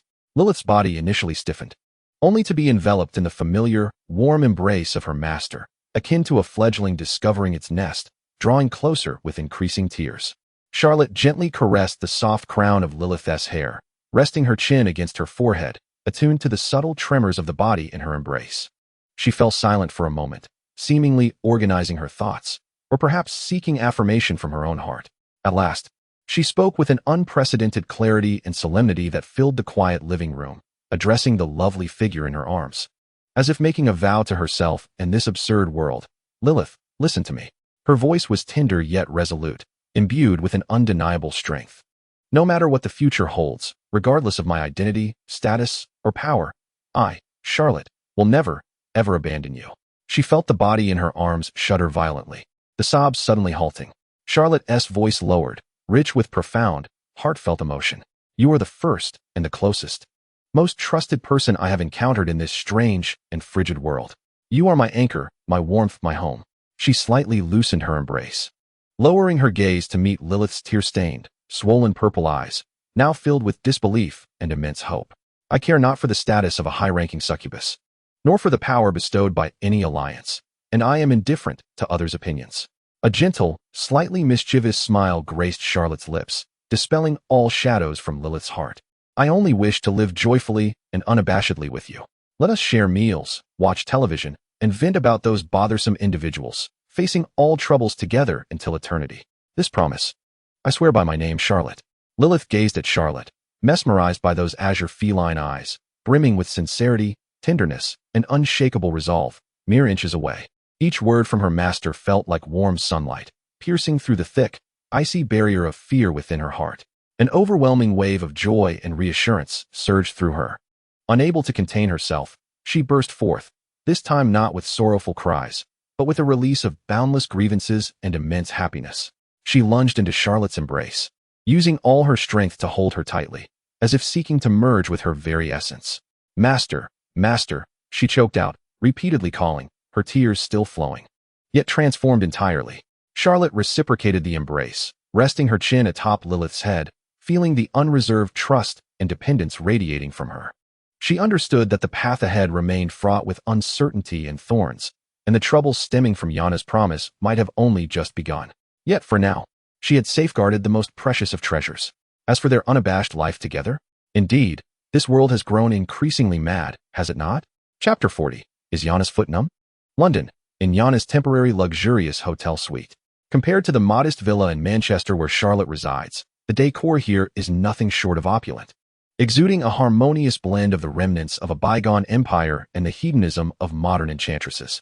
Yet, one of the suite's occupants is currently sprawled unceremoniously on a plush velvet sofa, her legs clad in black silk stockings flailing petulantly in the air, her lips incessantly muttering grievances. Despot, tyrant, usurper, Yalvia, you are a villain. Yana pouted, her cherubic face and emerald cat-like eyes glaring at the tall, blonde butler standing by the window like a spear. Why am I not allowed to move my residence to Manchester? There asks Charlotte. Freshly baked kittens to adore. Here, I am surrounded by frigid parliamentary documents and a cadre of sycophantic old-timers. It's utterly tedious. Yalvia slowly turned, her deep blue butler uniform appearing particularly austere under London's gloomy light. Observing her master's childish antics, she resignedly rubbed her aching temples. My Lady Yana. Her voice remained as calm and unwavering as ever, yet imbued with undeniable logic. You serve as the Enchantress Observer for the Free Lighthouse Alliance stationed in Britain. Your duty is to oversee the stability and loyalty of the entire United Kingdom, safeguarding the interests of the Alliance. London is the political, economic, and intelligence hub of the kingdom, the nexus of power. Your presence here is a matter of obligation. Manchester is merely an industrial city. She paused, adding, moreover, frequently changing your station would incite unnecessary speculation and complications. Excuses. All mere excuses. Yana tossed a cushion aside, propping herself up, her twin ponytails swaying with the motion. You simply do not want me to visit Charlotte. You are envious of her charm. As she spoke, her words faltered upon meeting Yalvia's profound, tranquil azure gaze, which seemed to penetrate her very soul. She swallowed back the word adorable, feeling a twinge of guilt as she averted her gaze. However, Yana's attention was swiftly drawn elsewhere. Mentioning Charlotte rekindled a spark in her emerald eyes, her face unconsciously lighting up with rapture. By the way, Charlotte truly has such a delightful scent. She cradled her cheeks, seemingly savoring the memory, recalling the fresh warmth of sun-kissed grass mingling with a hint of floral fragrance. Her thoughts galloped away like a wild stallion, veering off course, and her waist, so slender and soft, her proportions are simply perfect. The sensation of her feline ears, that fluffy, silky tail. If only I could hold her while sleeping, it would be. Ahem. A deliberate cough interrupted Yana's increasingly outrageous daydreams. Yalvia had approached the sofa. Standing above her, her expression tinged with a subtle warning to temper her exuberance. Yana pouted in dissatisfaction. What's the matter? Can't you even think about it? Yalvia disregarded her master's little mood and directly addressed the core issue, her tone reverting to a calm, businesslike demeanor. Lady Yana, we need to have a serious discussion regarding Miss Charlotte and that new primordial succubus. Special? Yana interjected eagerly. Of course, she is special. So adorable and so powerful with that primordial bloodline. Yalvia shook her head slightly. I am not referring to her mimicry talent nor your personal preferences. What I mean is the magical fluctuations I sensed in her today. Yana blinked. Oh, that. Indeed, it was impressively pure and strong. I was taken aback.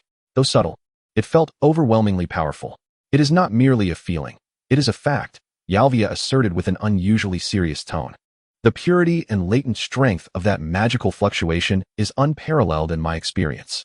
It may even surpass the magical depth demonstrated by President Sterling. The smile on Yana's face instantly froze, her emerald cat-like pupils dilating in shock. What? Surpassing the president? Yalvia, you must be jesting.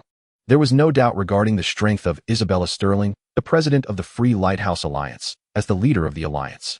I rarely err in assessing magical power, Yalvia stated firmly. While her magical level may not be fully manifest due to her status as a newcomer or other reasons, the potential and the oppressive aura she exudes are substantial. What does this imply, Lady Yana? Yalvia did not wait for an answer but provided her conclusion outright. It signifies that in the future, she is highly likely to evolve into a formidable presence, far beyond our expectations. In the esteemed society of high succubi, such a potential asset is an invaluable long-term investment for you and the entire Red Rose family. Fostering a good relationship with her, even establishing deep ties, holds immeasurable value. Yana's expression grew grave as she finally set aside her fixation on cat ears and began to contemplate seriously. She understood Yalvia's point. In the power games among high succubi families, strength is always the pivotal bargaining chip. Yalvia continued her analysis, her gaze drifting to the overcast London sky outside. Furthermore, as observers of the Alliance, we must consider another dimension. Miss Charlotte's presence must not fall into the sights of the Red Alliance. Her understanding is still immature, and her awareness of this world and its factions is almost non-existent. If she were to be discovered by spies from Voroshilova's side and influenced, Yalvia left the thought unspoken, but the implication was clear. A high succubus with such immense potential aligning with the Red Alliance would be a catastrophic blow to the Free Lighthouse. Although Britain is currently relatively distanced from the front line of conflict between the two factions, intelligence infiltration is omnipresent. Yarvia turned to Yana, expressing the necessity of implementing certain protective measures before she fully matures and clarifies her stance. She emphasized that this protection must be executed with utmost caution, ensuring it does not impede her personal freedom or lead her to feel the slightest discomfort. Any form of coercion or surveillance might provoke her aversion and resistance, potentially driving her to the opposite side.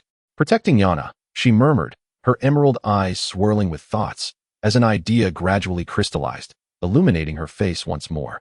I understand, Yarvia. Until our family or the Alliance formally supports and safeguards her, the two of us can temporarily serve as Charlotte's guardians and mentors. She leapt from the sofa, excitement radiating from her. We shall ensure her safety, preventing the meddlesome flies of the Red Alliance from encroaching. Simultaneously, we will guide her, imparting knowledge about succubi, the common sense of this world, and the superiority and ideals of the Free Lighthouse Alliance. We will cultivate her into a truly mature and loyal high succubus of the Free Lighthouse Alliance. She deliberately emphasized the name of the Alliance. Yarvia observed her master, who appeared to have found the perfect solution, and a rare flicker of approval graced her usually stoic face. Indeed, this was a viable and relatively gentle approach. Moreover, Yana seemed to recall a crucial point and added, I believe we need not rush to report Charlotte's existence to the Alliance. After all, in all of Britain, aside from me, she is the only high succubus. As long as our Red Rose family wishes to keep this confidential, coupled with your intelligence network, maintaining secrecy for a while should not pose a challenge. We can initially request support from the family, sending a few trusted and capable relatives or confidants to teach and protect her. Once Charlotte grows under the care of our Red Rose family, affirms her loyalty to the Alliance, or possesses sufficient skills for self-preservation and judgment, we can then decide whether to disclose her existence to the Alliance based on the circumstances. This approach minimizes risk and ensures greater stability. This proposal elicited a genuine glimmer of approval in Yarvia's eyes. Although her master often exhibited a capricious and whimsical demeanor, such astuteness and caution regarding family interests and long-term strategies were indeed rare. Concealing Charlotte's existence and allowing the Red Rose family to seize the initiative for investment and guidance was undoubtedly the most advantageous strategy for the family's interests. And such actions did not conflict with the Alliance's benefits. Your considerations are wise, Lady Yana, Yarvia acknowledged with a slight bow. Very well, it is settled. Yana clapped her hands, her face brimming with determination. She swiftly approached the ornate antique mahogany desk, where a heavy landline telephone rested. Taking a deep breath, her fair hand solemnly grasped the receiver. Her expression turned exceedingly complex as she prepared to contact the family and request their support, as if she were on the verge of making an extraordinarily difficult decision. It was a blend of determination, shame, and a certain tragic sense of throwing caution to the wind. Yarvia, acutely aware of the atmosphere, took a step back and positioned herself at the threshold leading to the adjacent bedroom. She observed her master's expression, which bore the melancholy of a cold wind sweeping across the desolate waters, her lips twitching imperceptibly as if she were wrestling with some inner turmoil. Then, decisively, she turned and entered the bedroom, gently closing the door behind her, either out of consideration or perhaps to mitigate the impending severity of the scene. Once assured of Yarvia's absence, Yana seemed to finally muster her resolve. She inhaled deeply, akin to a soldier preparing for battle. Then, in a tone that starkly contrasted her Gothic Lolita appearance and usual brash demeanor, she summoned every ounce of her strength to shout into the receiver, Mom. The voice emerged sweetly and coyly, with a resonance powerful enough to send shivers down Yarvia's spine, who could not help but recoil, even with her hands pressed firmly against her ears. On the other end of the line, silence ensued. Chapter 41, Telephone Confections. Oh, my little darling. How I miss you so. The voice from the receiver was as saccharine as melted maple syrup, overwhelming the living room with its astonishing clarity. Yana instinctively held the receiver at arm's length, her delicate porcelain face contorting into a frown. She resembled an elderly commuter grappling with a mobile phone, her emerald cat-like eyes reflecting a resigned exasperation at yet another familiar occurrence. The piercingly sweet tone reverberated through the villa for several seconds before finally subsiding. Once she was certain that the other end had fallen quiet, Yana cautiously brought the receiver back to her ear, rolling her eyes in irritation. Mom, how many times must I ask you to speak normally when you call? At that moment, the bedroom door slid open silently. Yarvia emerged, her steps precise and measured. Her deep blue butler's uniform remained impeccably neat, and her golden hair was flawlessly styled. However, on her otherwise flawless visage, The typically icy depth of her azure eyes was momentarily illuminated by a rare flicker of suppressed amusement. The corners of her mouth twitched ever so slightly upwards, though this fleeting lapse was swiftly quelled by her formidable emotional control. Yet, Yana caught that momentary lapse. "Yalvia," Yana exclaimed, resembling a cat that had just had its tail stepped on, her red twin ponytails almost bristling with indignation as her feline green eyes glared at her butler. "Were you just stifling a laugh?" With an impassive expression, Yalvia inclined her head slightly, her voice steady and calm. "I would not dare, Miss Yana." Yet, her slightly drooping eyelids seemed to conceal something. "Humph," Yana huffed in annoyance, deciding to temporarily set aside her grievances with the stoic Ice Queen and pivoting back to the matter at hand. "Mom, let us get to the point. I've discovered an original succubus in Manchester." "Original?" On the other end of the line, Ellie's voice suddenly soared an octave higher, a syrupy sweetness tinged with genuine astonishment. "Oh my goodness. Is it true, darling? Do tell Mama all about it. What is she like? Is she beautiful? Adorable? What is her personality like? Is she hurt?" "Poor child, having been out there for so long must have been quite a hardship." "Not at all," replied Yana, taking a deep breath and striving to maintain a tone of seriousness and professionalism. "Her name is Charlotte. As for her appearance, well, she possesses long, silvery hair and striking sapphire cat-like eyes, truly a pinnacle of mimicry. Her cat ears and tail are of the type that—" Yana's pace involuntarily slowed, her emerald eyes beginning to sparkle. "She is the epitome of cuteness. Her face is as delicate as a porcelain doll, exuding a pure and soft aura, yet imbued with a hint of innocent allure. Simply, oh my, a silver-haired catgirl. My little darling, you are exceedingly fortunate." Ellie's voice was instantly ignited with excitement. How is it? How is it? Are her cat ears and tail particularly soft? What is the sensation like? Do share with Mama." "Sensation?" Yana instinctively touched her fingertips, as if she could still feel that fluffy, warm, and subtly quivering marvelous texture, an enamored smile unconsciously gracing her face. "Simply splendid. So soft and smooth, adorned with fur. Especially the tail, which nuzzles against you when cradled. It's just, I'm utterly envious of you, Mama." Ellie squealed with delight on the other end of the line. "You actually held her? Tell me, is her waist slender? Are her legs beautiful?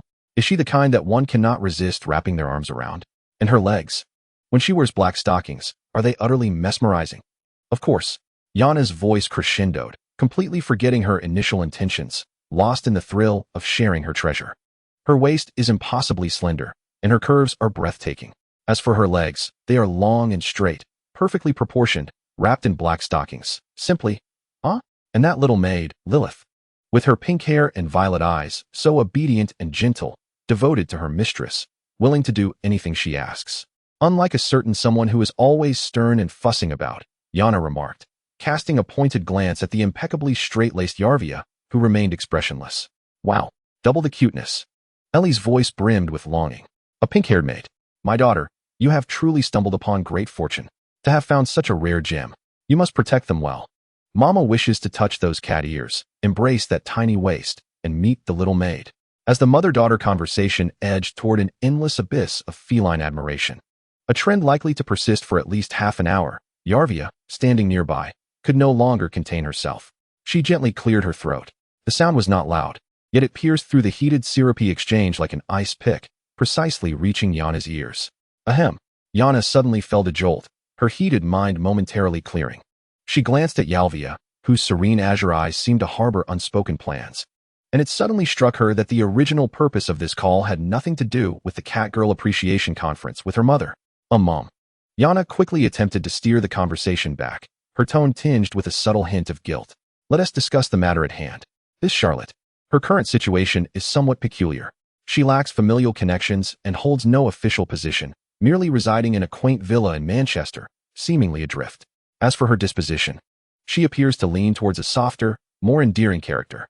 Yana paused, recalling the way Charlotte had looked when she playfully pinched her cat ears and tail, her expression a mixture of suppressed anger and embarrassment, yet she endured it, prompting a smile to form at the corners of Yana's mouth. "Quite indulgent of me." "Oh, indulgent towards my little darling?" Ellie's voice was laced with warmth and fondness, indicating this child had a good heart and was perceptive. "She knows that our Yana is the most adorable." "Mom." Yana's cheeks flushed slightly, but she quickly regained her composure. "The crux of the matter is, Yalvia has assessed that although she seems somewhat unstable at present, her potential is boundless. Moreover, She is utterly unfamiliar with our rules. Yalvia is concerned that if the Crimson Alliance becomes aware, they will surely resort to unscrupulous means to undermine us. Therefore, we devised a plan. We will refrain from reporting her existence to the official Free Lighthouse, and instead, our Red Rose family will act in secrecy to seize the initiative. We shall protect her and guide her, ensuring she becomes one of us. We cannot allow that cold-hearted witch from Moscow to benefit from this. After laying out the core plan in one breath, Yana felt slightly parched.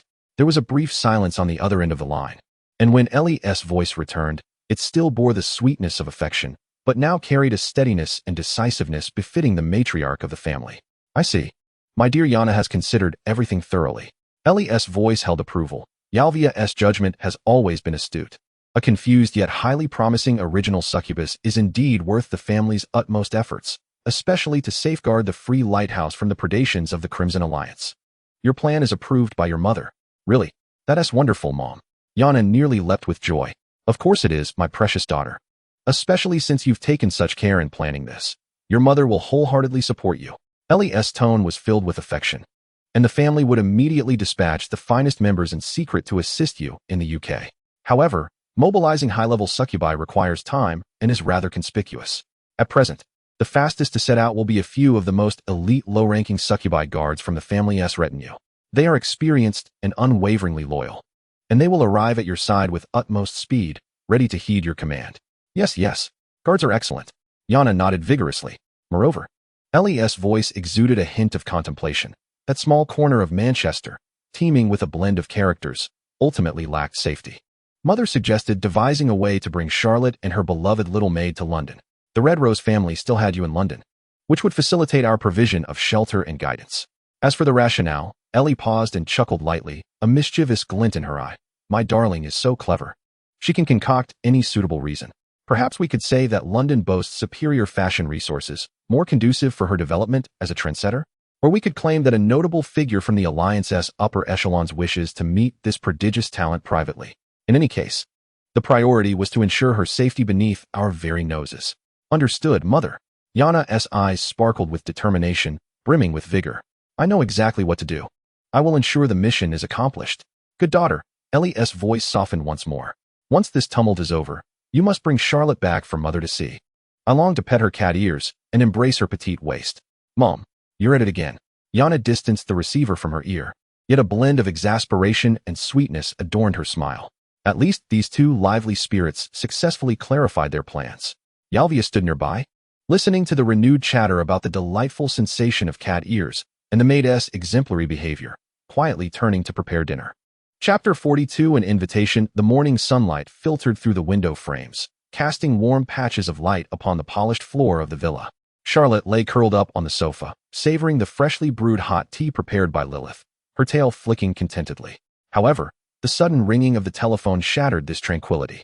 Lilyth hurried over to answer, and upon hearing a brief exchange, respectfully handed the receiver to Charlotte. Mistress, it's Miss Yana. A jolt ran through Charlotte at the mention of this little ancestor. What could she possibly want? She took the receiver, cautiously responding. Charlotte here. Good morning, Charlotte. Yana's vibrant, sweet voice erupted from the other end, her excitement palpable even through the receiver. Did you sleep well last night? Did you miss me? Oh. Did Lilyth prepare a delicious breakfast for you? I must tell you, Yalvia's shepherdess pie last night was an utter travesty to gastronomy. Lilyth's culinary skills are truly unmatched. A barrage of compliments struck Charlotte like sugar-coated cannonballs, targeting her nerves with precision. The unexpected fervor rendered Charlotte somewhat dazed, prompting her to respond vaguely. Ah, thank you. Yes, Lilyth is indeed wonderful. She felt a warmth spread across her cheeks, her initial wariness gradually dissipating under the unassuming enthusiasm of the caller. It seemed that this observer had merely called out of boredom, seeking someone to converse with. Through the telephone line, Yana's once overbearing presence appeared to wane. Charlotte relaxed, even finding amusement in the exaggerated tone, unable to resist the urge to playfully banter. Miss Yana's fondness for Lilyth surely does not imply an intention to snatch her away from me, does it? Oh dear, how could that be? Yana retorted dramatically on the other end of the line, though her tone was laced with amusement. Of course, I must diligently safeguard Shero-chan's treasure. However, she shifted her tone, a hint of mischief creeping in. If one day Shero-chan would allow me to embrace your tail and caress your cat ears, I might consider letting Yalvia play with you for a few days. That great ice mountain always wears a stern expression, utterly devoid of charm. Shero envisioned the peculiar scene of Yana clutching her tail, while Yalvia stood impassively beside Lilyth, sending a chill down her spine. Perhaps not. Miss Yalvia exudes an overpowering aura, and I fear Lilyth might become frozen in place. Despite the distance of the telephone line, the atmosphere between them unexpectedly lightened, resembling a casual conversation between friends. Yet, this ease did not endure for long. By the way, Shero-chan, Yana's tone suddenly grew more serious, though still tinged with sweetness, yet the content caused Shero's heart to race. Regarding your identity confirmation and application, the Free Lighthouse Alliance headquarters, well, the procedures may require a bit more time. Shero keenly detected a subtle evasion and a lack of confidence in Yana's words. A bit of time? How long might that be? She inquired cautiously. Well, you know how bureaucratic systems operate. The processes are convoluted and the efficiency lacking.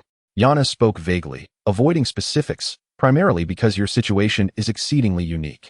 The recognition of the original succubus and the subsequent allocation of resources and status require careful evaluation by the higher-ups.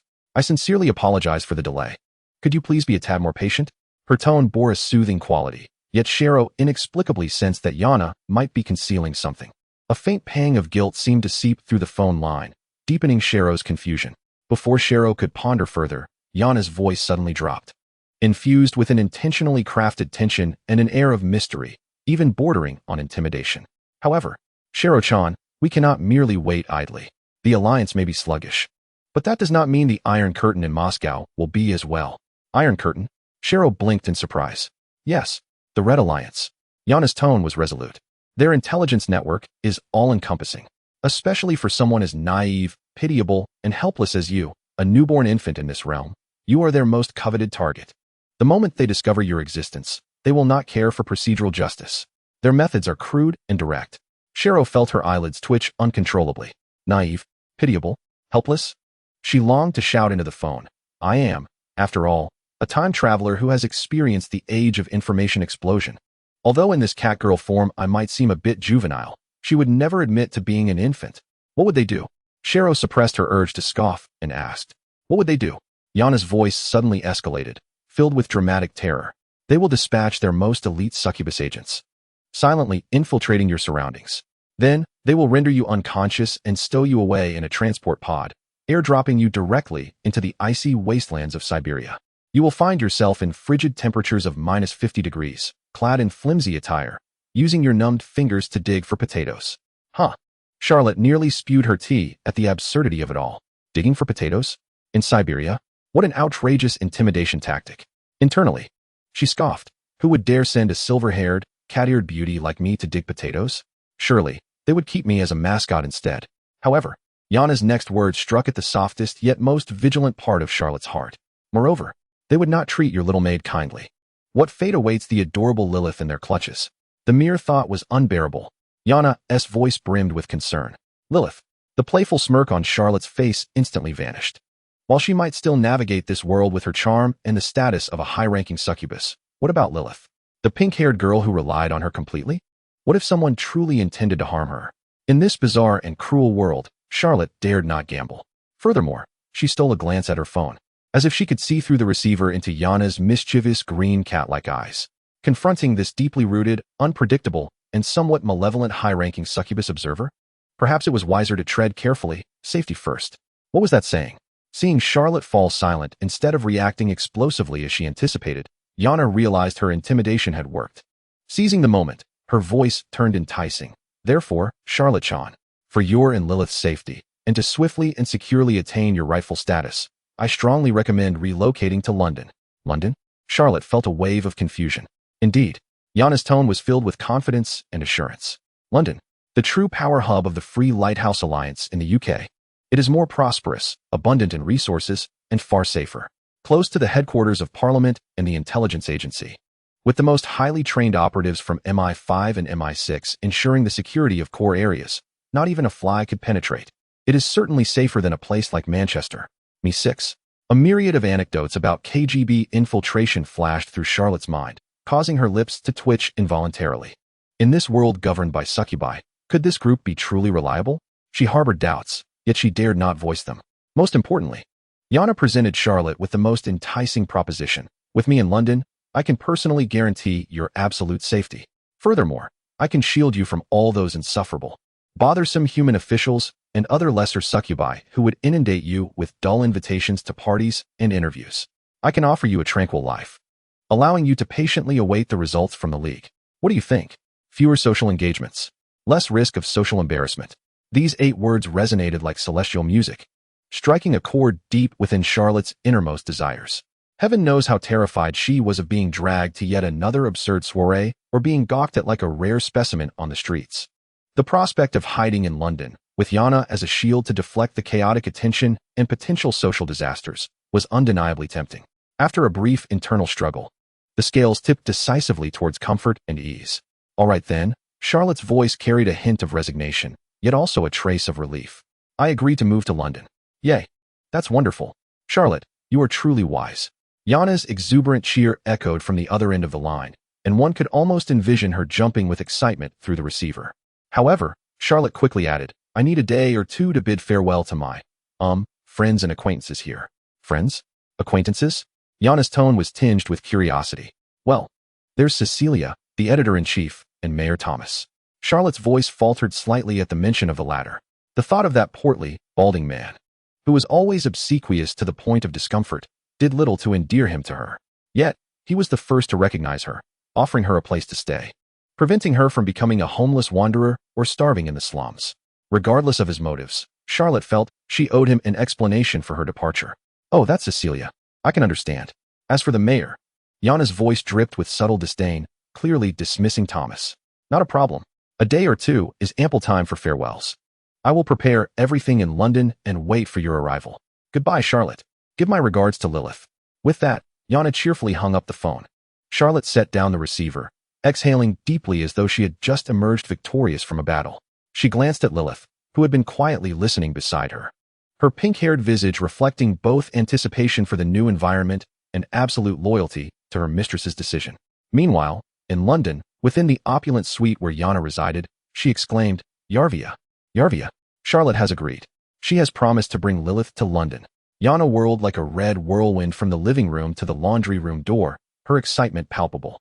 Inside the laundry room, the washing machine hummed industriously.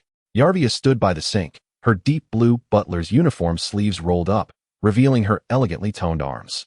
In her hand, she held an exceedingly intimate item, Yana's recently discarded delicate triangle adorned with exquisite black lace. Her slender fingers meticulously kneaded the special fabric, her movements professional and precise, while her face maintained its eternal, icy demeanor, as if what she held was not a young girl's intimate garment, but rather a delicate piece of art requiring intricate handling. The moment Yana burst into the room, her gaze fell upon the familiar black lace in Yalvia's hands. Yana's cheer abruptly ceased, her porcelain-like face instantaneously flushed crimson. Resembling a ripe tomato, she pointed at Yalvia's hand, stammering, You, what are you doing with mine? Yalvia's actions did not falter in the slightest, nor did she lift her head, her voice steady and unwavering, as if she were merely commenting on the weather. Washing intimate garments requires hand washing to maintain optimal condition and comfort. This is the duty of the housekeeper, Miss Yana. Her tone was matter of fact, entirely dismissing her mistress's current state of embarrassment and fury. We could simply buy new ones. Yana buried her face in her hands, feeling as though her head might burst into flames. She forcibly redirected her attention from that infuriating lace triangle and declared loudly to mask her awkwardness, Charlotte has agreed. But she needs a day or two to say goodbye in Manchester. You, quickly find a new residence. Be swift. Yalvia finally paused her work, carefully placing the small piece of black lace into the designated washing basket. She picked up a towel and methodically dried her hands, her azure eyes turning toward the still fuming Yana, calmly stating, Understood. As for the criteria for the location, how does this sound? I will prioritize finding a detached villa in the serene outskirts of London, away from the bustling city center, to minimize unnecessary contact and potential risks. She articulated her thoughts clearly, as though the moment of holding the lace underwear had been merely a figment of imagination. Then, with a slight nod, she circumvented the still blushing Yana and proceeded toward the study, evidently prepared to immediately undertake this vital task of safeguarding Charlotte. Yana stood rooted to the spot, observing Yalvia's upright figure, both embarrassed and indignant, stamping her foot in frustration, her heart-shaped tail flicking irritably. This icy housekeeper truly was. Chapter 43.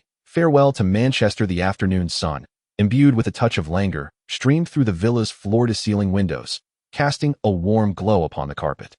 Charlotte set down her half-finished cup of red tea, the ceramic base resonating with a crisp sound against the tray. Taking a deep breath, she picked up the receiver of the landline placed in the corner of the living room and dialed the direct line of Mayor Thomas Hopkins. The call was answered almost instantaneously, the voice on the other end filled with astonishment, tinged with a hint of trepidation. Lady Charlotte, your personal call truly brings radiance to the Manchester City Hall. How may I serve you? Is there an addition needed for the villa's facilities? Or do you have any special requests? Please, do not hesitate to command. Special requests? I take issue with your peculiar demands. I am certainly not a mere succubus. After muttering a few choice words under her breath, Charlotte discreetly distanced the receiver from her ear.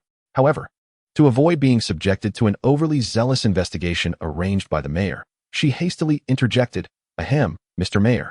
The purpose of my call is to inform you that Lilyth and I are preparing to depart from Manchester." The voice on the other end abruptly ceased, as if the pause button had been pressed. Following a few moments of awkward silence, Thomas's voice resumed, tinged with palpable disappointment and a barely concealed hint of panic. "Leaving?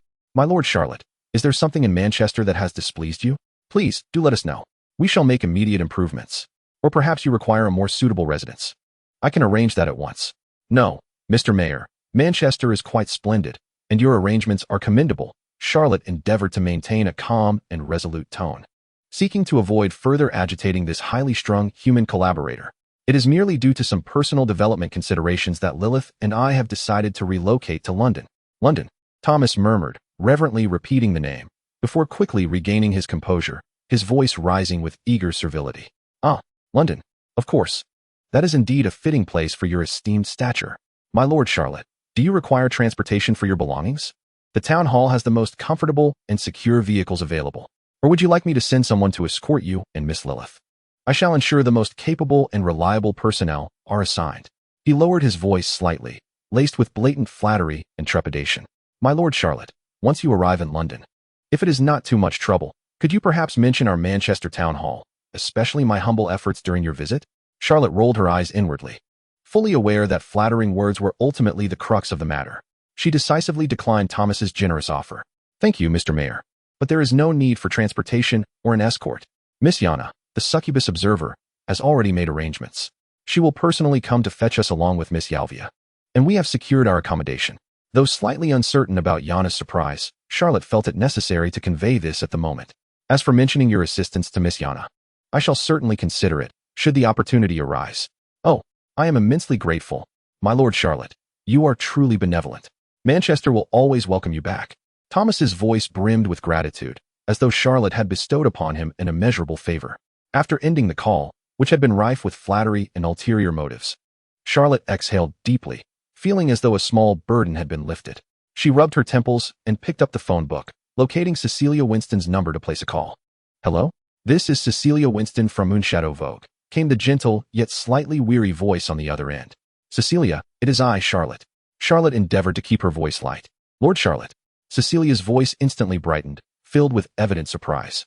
"What brings you to call personally? Is there something you need? Are you at home now? Would it be convenient for me and Lilyth to drop by? I wish to discuss something with you in person," Charlotte inquired. Yes. Of course it's convenient. You and Miss Lilyth are welcome to come over at any time," Cecilia eagerly responded. An hour later, Charlotte had changed into her signature white suit and black skirt, while Lilyth donned a matching black suit. The two stood at the entrance of Cecilia's apartment in an upscale residential complex.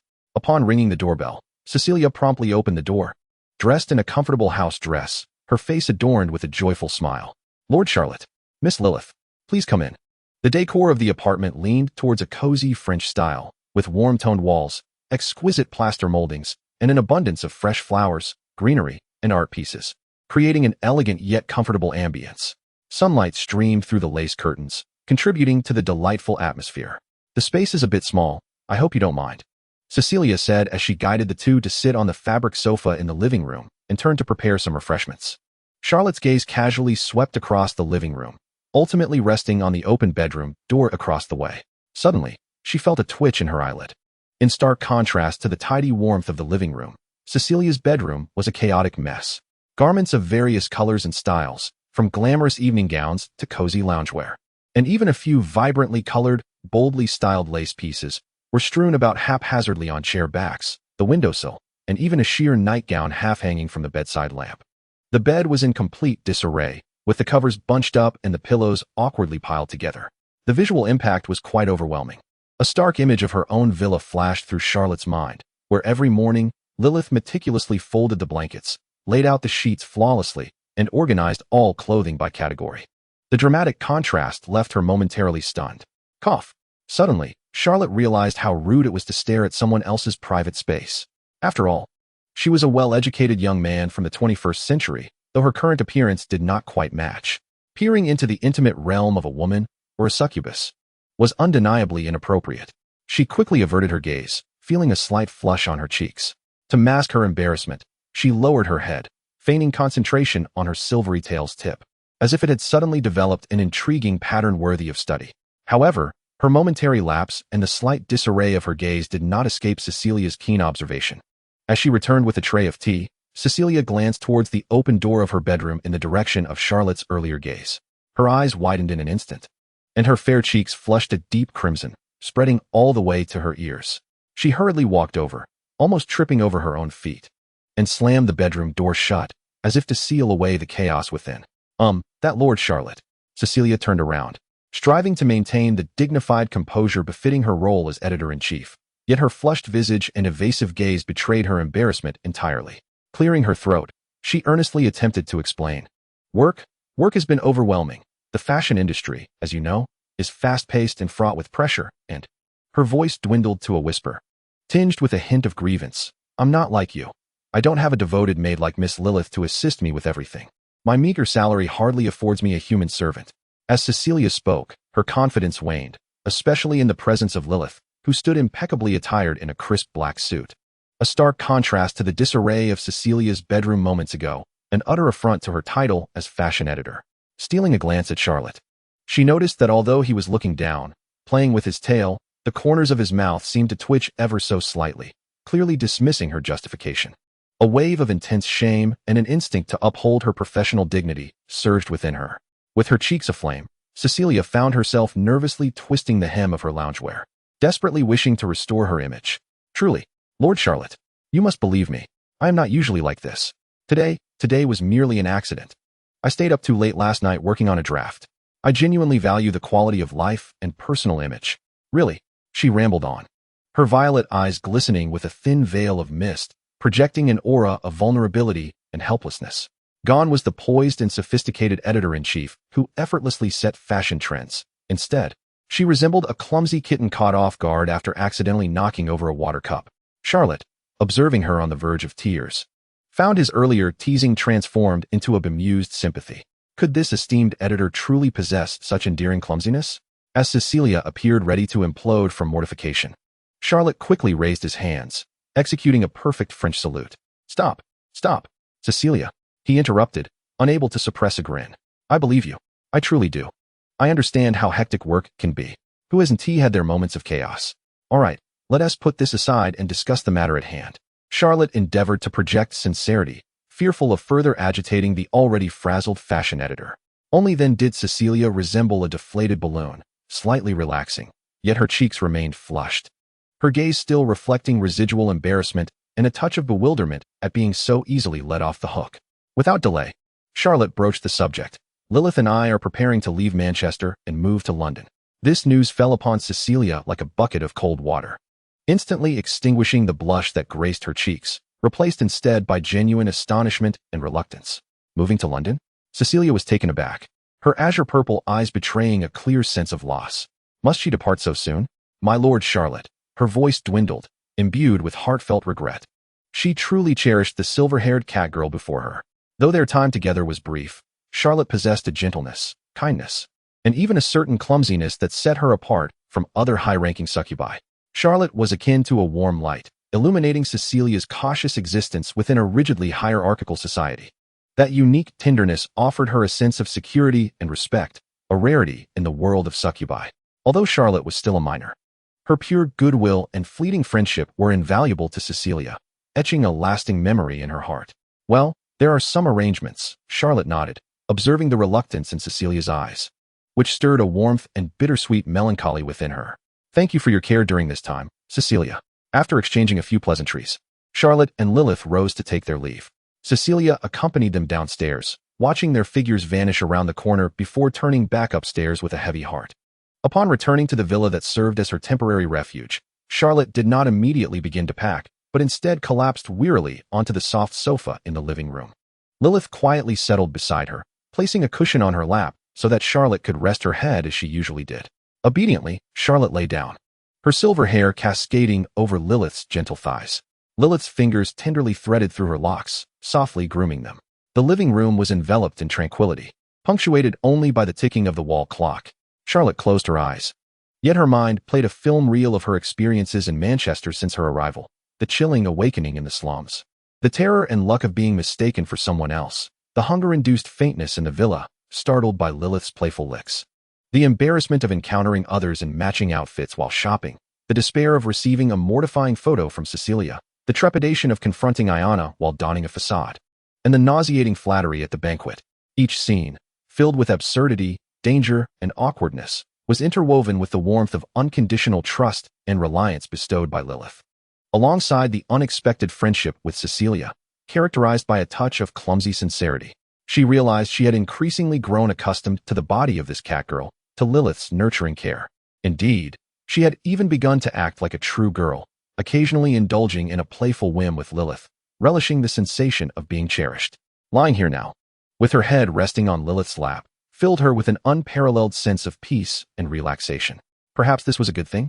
It signifies that she has discovered a temporary refuge in this unfamiliar and merciless world.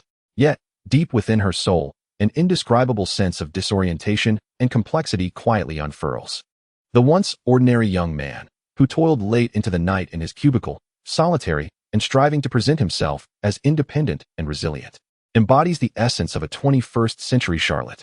His shadow appears to fade increasingly within this soft, exquisite shell, growing more distant amidst Lilyth's gentle caress and the bizarre world surrounding them. A subtle sense of alienation envelopes her, akin to the twilight's embrace. She finds herself uncertain whether she is moving toward a better adaptation or losing something irretrievable.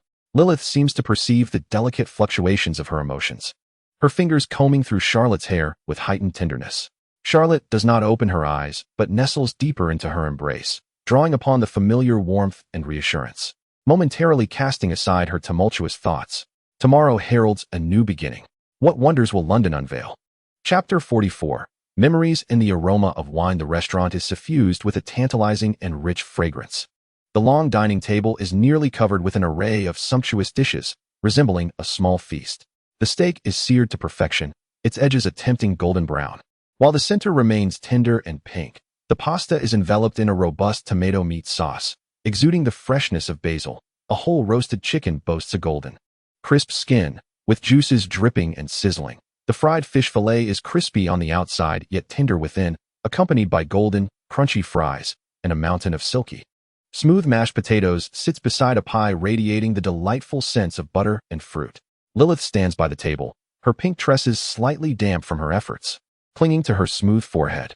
She surveys the banquet laid before her, her violet eyes reflecting a barely perceptible weariness, yet predominantly filled with satisfaction and anticipation. This is her final meal prepared for Charlotte in Manchester, having nearly exhausted all the ingredients in her refrigerator.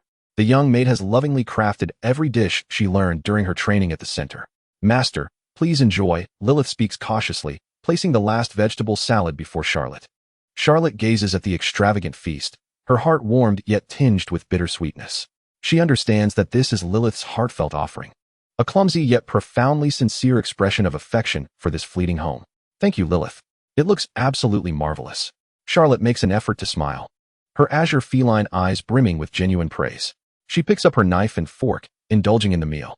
The steak is succulent and juicy, the pasta delightfully tangy, and the aroma of the roasted chicken is utterly enticing.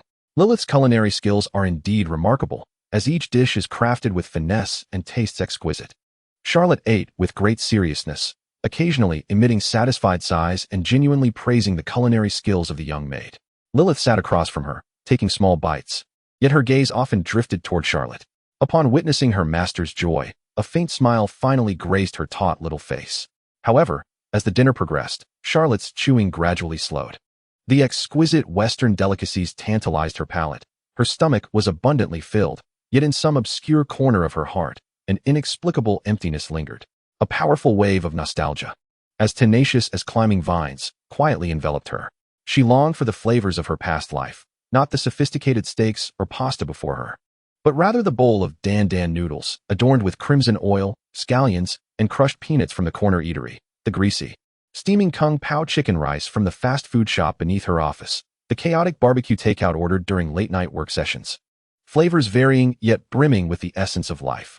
Even those cheap meals, humorously dubbed pig slop, acquired with coupons. The taste of those dishes may have faded in her memory, perhaps even deemed inferior and greasy.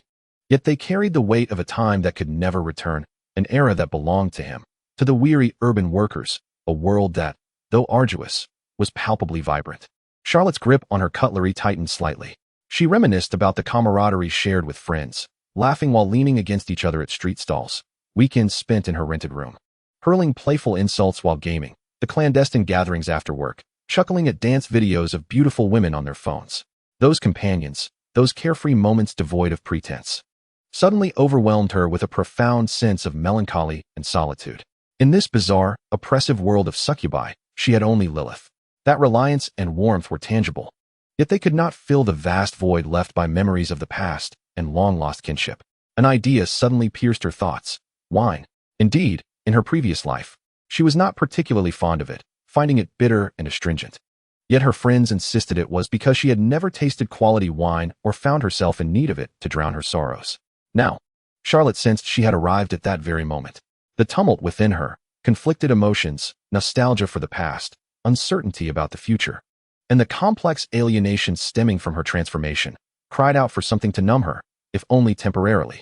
She recalled Mayor Thomas's last visit, during which he had extended that ill-fated dinner invitation and seemed to have left behind a bottle of red wine, boasting it was the finest produced by the local estate. Lilyth, Charlotte set down her cutlery, her voice tinged with a subtle melancholy and yearning. I remember the mayor sent over a bottle of red wine previously, didn't he? Lilyth nodded immediately. Yes, master. It's stored in the wine cabinet. Could you assist me in opening it? Charlotte gazed at Lilyth, her sapphire eyes reflecting a hint of pleading. I wish to taste it. Lilyth was momentarily taken aback. A flicker of concern flashed through her violet eyes. With her delicate sensibility, she had already keenly detected the melancholy and wistfulness that enveloped Charlotte this evening. Furthermore, their master was deemed a minor high succubus by both Cecilia and Yana. Was it truly appropriate to indulge in alcohol? Might it be detrimental to her health? Lilyth hesitated, her small face betraying her disapproval. Just a small glass, Lilyth.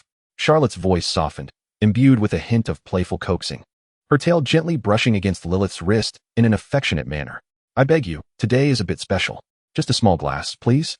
I merely wish to savor the flavor. Witnessing her master's rare display of almost childlike earnestness, with the slightest veil of moisture in her azure feline eyes, Lilyth's heart instantly melted.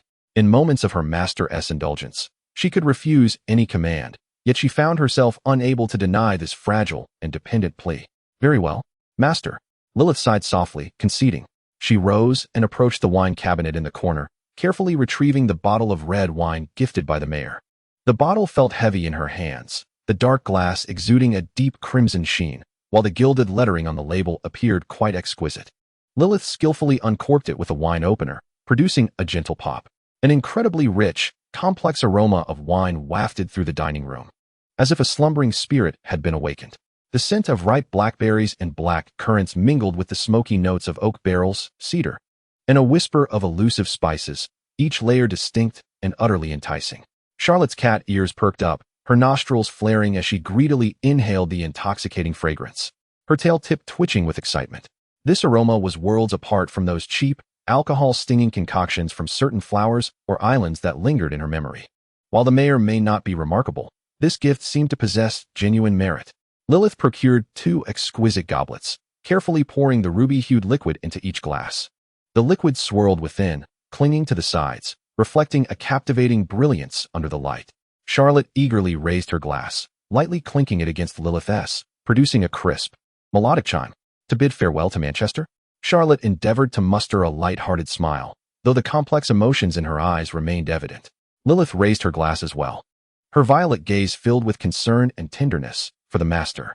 Without further hesitation, Charlotte, comforted by a sense of nostalgia and curiosity for the fine wine, mimicked the gestures she recalled, bringing the glass to her lips and cautiously taking a small sip.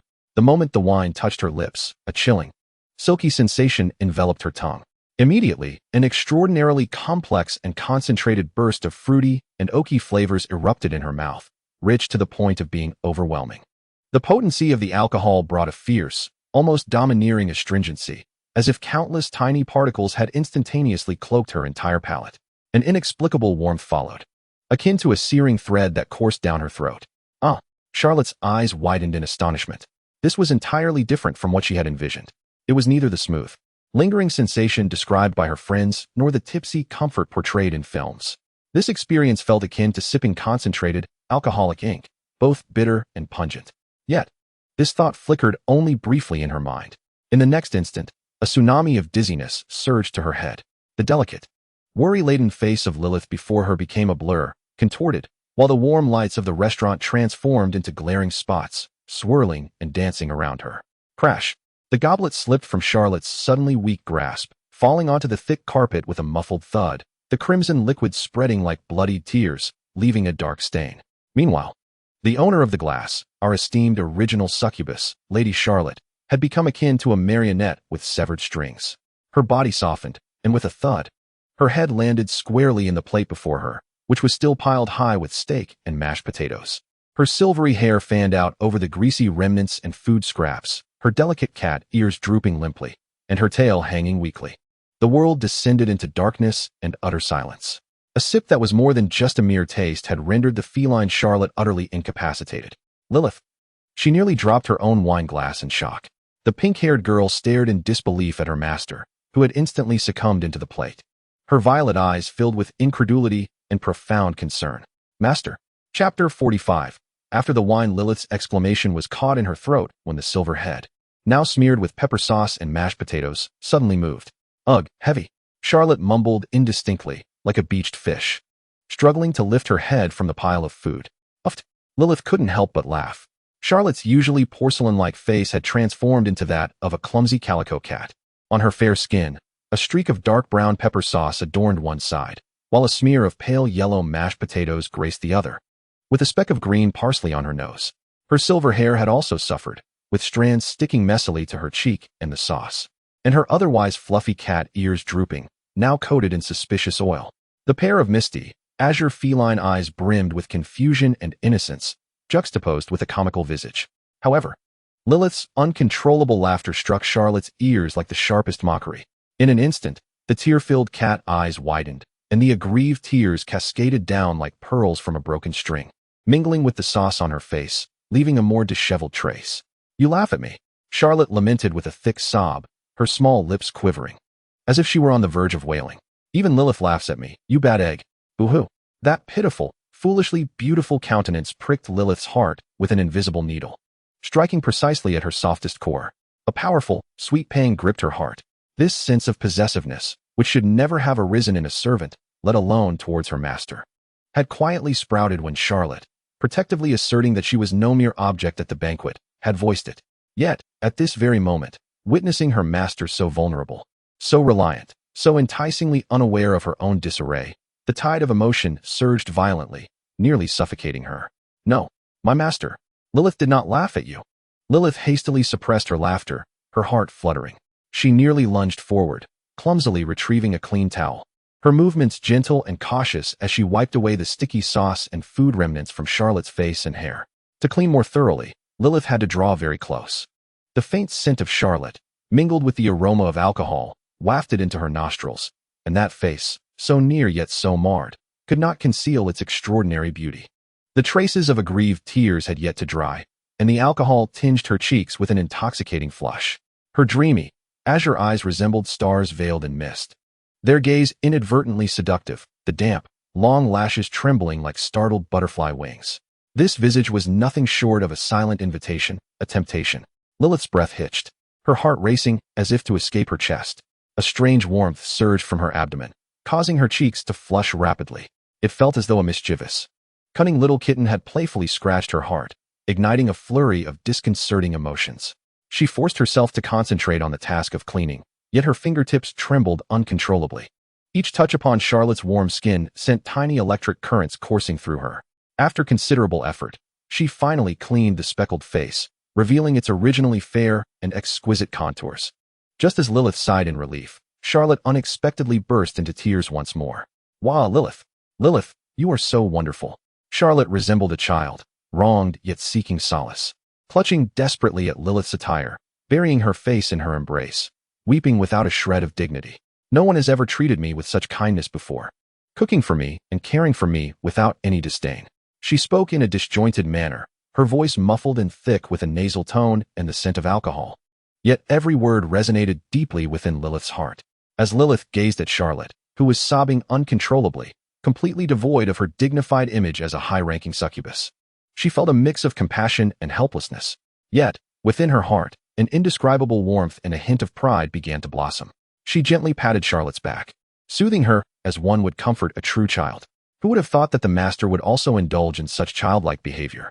Lilyth looked down at the silver-haired catgirl nestled in her embrace, her lips curving into a soft smile as she silently chided herself. It was amusing to realize that the master often sought her affection as well. This thought rippled through her mind like a stone cast into a serene lake, creating waves of realization. In this brief period of less than half a month, through shared trials and tribulations, an unbreakable bond had formed between her and Charlotte. They leaned on each other for support and warmth, discovering solace and comfort in one another amidst the chill of this world. Charlotte needed her care and companionship, while Lilyth had become utterly reliant on the unique tenderness and dependence that Charlotte provided. A wave of delayed guilt and self-reproach washed over her. How had she been so oblivious to the depth of their connection until now? Just yesterday, she had wept incessantly, fearing that her master might abandon her upon gaining power. What a foolish notion! How unworthy of a maid she felt! She tightened her embrace around Charlotte, pressing her face gently against her master's warm head, savoring the reassuring weight and presence. "All right, my master, no more tears." Lilyth's voice was soothing, almost melodious. "Shall we return to our room to rest?" She half-supported, half-carried the still sniffling, unsteady Charlotte back to the bedroom. Typically, Charlotte would change into her nightgown by herself, with Lilyth merely assisting in tidying up. However, today, faced with the inebriated figure that resembled a large doll, Lilyth had to take matters into her own hands. She unfastened the button of Charlotte's white jacket and removed her black silk skirt. Charlotte, in a surprisingly obedient manner, allowed Lilyth to handle her, her gaze dazed, occasionally producing nonsensical murmurs. Lilyth struggled to suppress the delicate sensations coursing through her fingertips and the racing of her heart, striving to maintain her composure.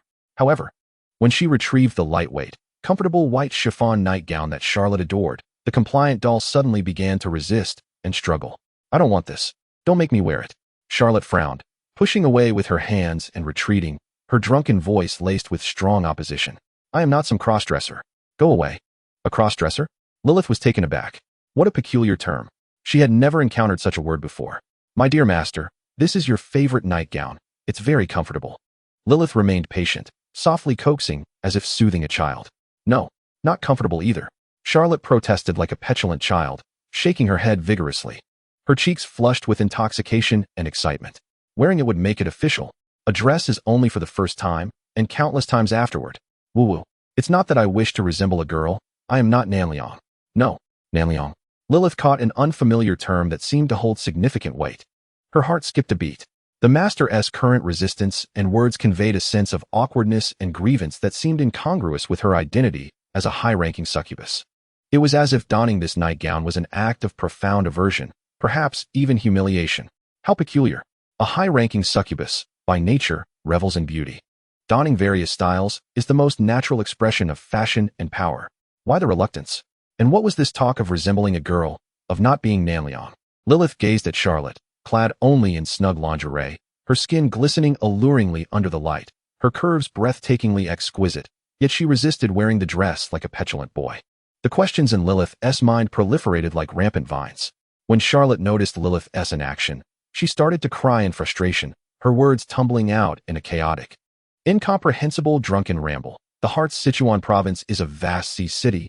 Woo-woo, the code has erred again. The boss doesn't treat me like a person. Why is no one assembling my graphics card? Woo-woo, the vile toothpaste factory. Lao Huang. You truly deserve to die. See city, code, boss, assembling, graphics card, toothpaste factory, Lao Huang. These fragmented phrases spilled from Charlotte's lips, intermingled with complaints and internet slang that Lilyth had never encountered. Curiosity and caution swiftly overshadowed her shyness and helplessness. An instinct, cold as a serpent, coiled around Lilyth's heart. Her master's identity was undoubtedly more complex than Cecilia's conjecture of an underage ancient noble or Yana's assumption of an amnesiac primordial succubus. These words, these reactions, exuded a palpable sense of otherness that did not belong to this world. It is said that drunkenness reveals one's true thoughts. In her current state of complete inebriation, with her consciousness blurred, a bold thought arose in Lilyth's mind. She took a deep breath, momentarily setting aside the troublesome white nightgown. She sat at the edge of the bed, cradling Charlotte's tear-streaked, hazy yet stunning face, compelling her dreamy blue cat-like eyes to meet her own curious and concerned violet ones.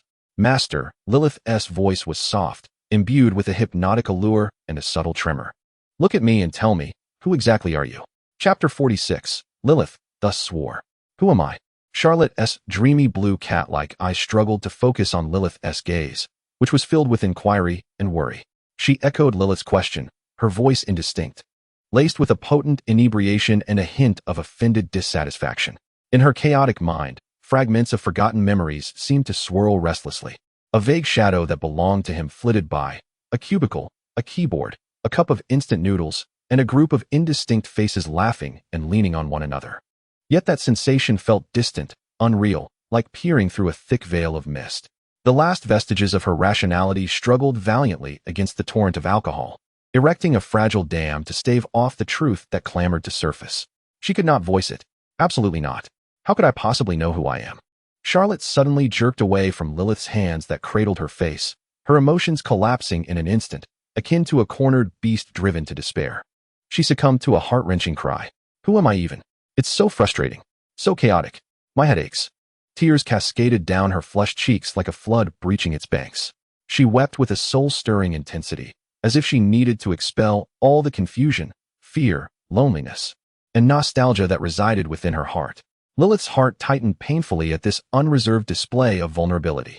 The barrier that had just emerged, born of unfamiliar words and an unusual resistance, was shattered in an instant by the overwhelming concern and empathy she felt for her master's profound breakdown. She hesitated for but a moment. That barrier melted away like ice thrown into a cauldron of boiling oil. Deep within her, trust, affection, and a bond that had long transcended the master-servant dynamic surged forth, unyielding as a rock. Master, please do not cry anymore, Lilyth murmured, no longer pressing for answers. As she opened her arms and enveloped the trembling Charlotte once more in a tight embrace. Her movements were exceptionally gentle, yet imbued with an undeniable firmness and protective instinct. One hand tenderly caressed Charlotte's soft cat ears, which drooped in sorrow, while the other delicately combed through her tear-streaked silver hair. It's all right, it's all right. Lilyth is here. You need not fear anything. Her voice resonated, deep and soothing, akin to the warmest lullaby, imbued with a comforting magic. Under Lilyth's gentle embrace and tender touch, Charlotte's sobs gradually transformed from wails into intermittent hiccups. The familiar, reassuring scent enveloped her, and the soft sensation emanating from her cat ears seemed to possess a miraculous calming power. She felt like a cat that had finally found its home. Her taut body slowly relaxing, even unconsciously emitting soft, contented purrs, though her gaze remained unfocused and dazed. Lilyth's embrace was overwhelmingly gentle, comforting, and suffused with the unique fragrance of youth, resembling the safest of harbors. The lingering effects of alcohol, entwined with this profound sense of reassurance, surged like a tide, consuming the last remnants of Charlotte's consciousness. A heavy drowsiness washed over her like an unstoppable wave, as consciousness teetered on the brink of descending into the abyss of darkness. Charlotte nestled within Lilyth's embrace, her voice drifting like a dream, revealing the deeply buried secrets of her heart. Who am I? I am Charlotte. Her tone was light and airy, infused with a heavy drowsiness and a peculiar sense of relief, stripped of pretense. I am neither a corporate drone nor a high-ranking succubus. She paused, seemingly striving to organize her chaotic thoughts. I am merely an unfortunate soul inexplicably transported to this realm, transformed into a catgirl. Her small head nuzzled against Lilyth, releasing a whimper steeped in endless grievance and longing. I am not a succubus. I want to go home. Boom. It was as if Lilyth's mind had been struck by a silent thunderbolt, plunging her into a void of disbelief. A corporate drone, not a high-ranking succubus. Transcended? An unfortunate soul turned catgirl. These two statements pierced through her previous understanding like the sharpest of ice picks. She had never once doubted Charlotte's identity as a high-ranking succubus. That silver hair, those feline ears, that exquisite beauty, everything pointed to this conclusion. Yet, in this moment, Charlotte's unguarded. Intoxicated words acted as a key, swiftly unlocking all her confounding questions. The gentle, almost naive warmth that stood in stark contrast to succubus society. The aversion to revealing clothing and her stubborn insistence on equality. The lack of succubus knowledge.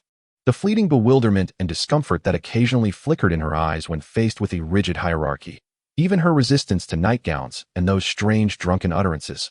All of this peculiarity, at this moment, found its most reasonable explanation. She was neither an escaped ancient noblewoman nor a forgetful primordial succubus. She was a soul from another world, an outsider, forcibly thrust into the body of a catgirl, wholly unfamiliar with this realm. Lilyth's heart nearly ceased.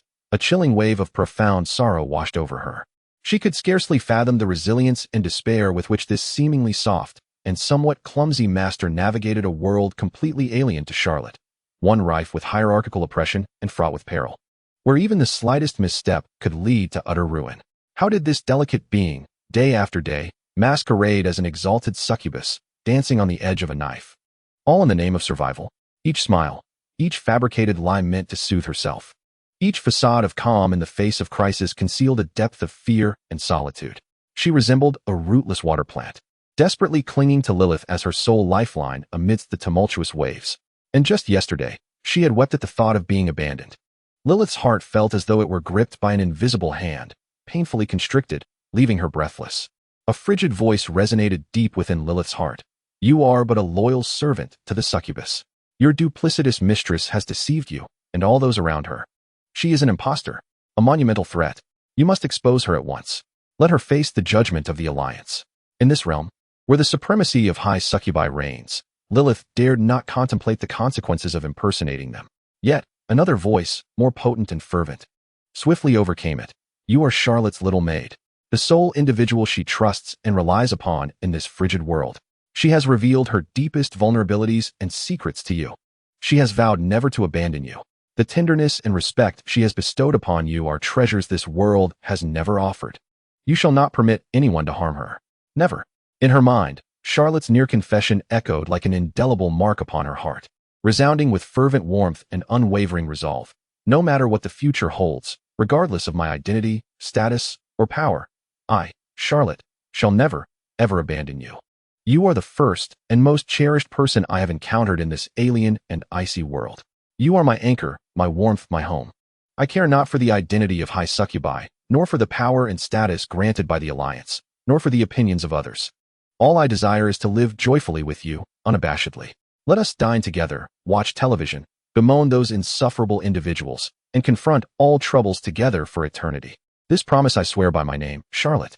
This was not merely a promise. It was Charlotte's unreserved commitment to her, the sole redemption in this desolate world. The very essence of Lilyth's existence. From that moment forth, deep within her soul, Lilyth had made her choice. She embraced Charlotte's near confession as her own. Her heart had silently forged a similar vow. No matter what the future may hold, she, Lilyth, would never, ever abandon her mistress, Charlotte. The bond between them had long since become unbreakable through countless acts of mutual support and warmth, solemnly witnessed by the resonance of their souls and the sanctity of their vows. It transcended identity, rules, and even the world itself. All hesitation, all barriers, all fears dissipated in that instant. Only unwavering resolve and a surging tide of love and protectiveness remained.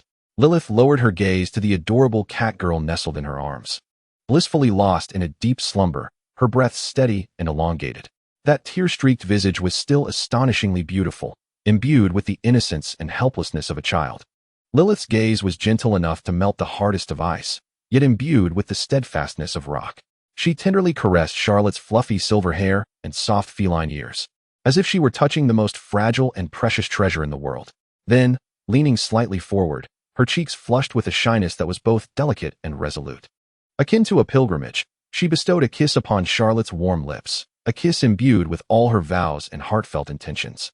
Reluctantly, she withdrew from Charlotte's lips, her violet eyes gazing upon her master's serene sleeping visage. In a voice that only she could hear, yet seemed to penetrate the very soul, she whispered with clarity and solemnity, "In the name of Lilyth, I swear. Regardless of what the future holds, regardless of the treacherous path ahead, no matter who you are or whence you come, I, Lilyth, shall never abandon my master, Charlotte, for all eternity. This oath, let heaven and earth bear witness, is unwavering until death." In the very moment the last syllable fell from her lips, an exquisitely concealed spot beneath her smooth, flat abdomen flickered with a mysterious purple rune. This rune, artfully composed of a full heart and a pair of elegantly unfurled demonic wings, radiated a faint yet pure violet glow, its lines flowing and ancient. It emerged like an awakened brand, momentarily manifesting on Lilyth's fair, smooth skin, as if silently responding to the vow that transcended identity and worlds. The light flickered and vanished as swiftly as an illusion, the rune disappearing beneath her skin without leaving a trace, as though it had never existed. In the bedroom, only Lilyth's gentle gaze and Charlotte's steady breathing, now lost in slumber, remained. Outside, the night in Manchester was profound, and a new chapter, filled with uncertainties and challenges, awaited them with the dawn after the revelry. Yet in this moment, illuminated by the glow of the vow, their hearts were tightly entwined, with no chasms between them. Chapter 47.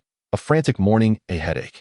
It felt as though a troop of spirited little sprites were banging drums in her head, akin to Dior's fingers incessantly rubbing and poking at her temples. Charlotte let out a pained whimper, her dense silver lashes fluttering before she managed to pry her eyes open. Her cerulean feline eyes still bore the haze of a hangover and a hint of physiological moisture. Confused, she surveyed her surroundings, the familiar bedroom, the soft and comfortable bed.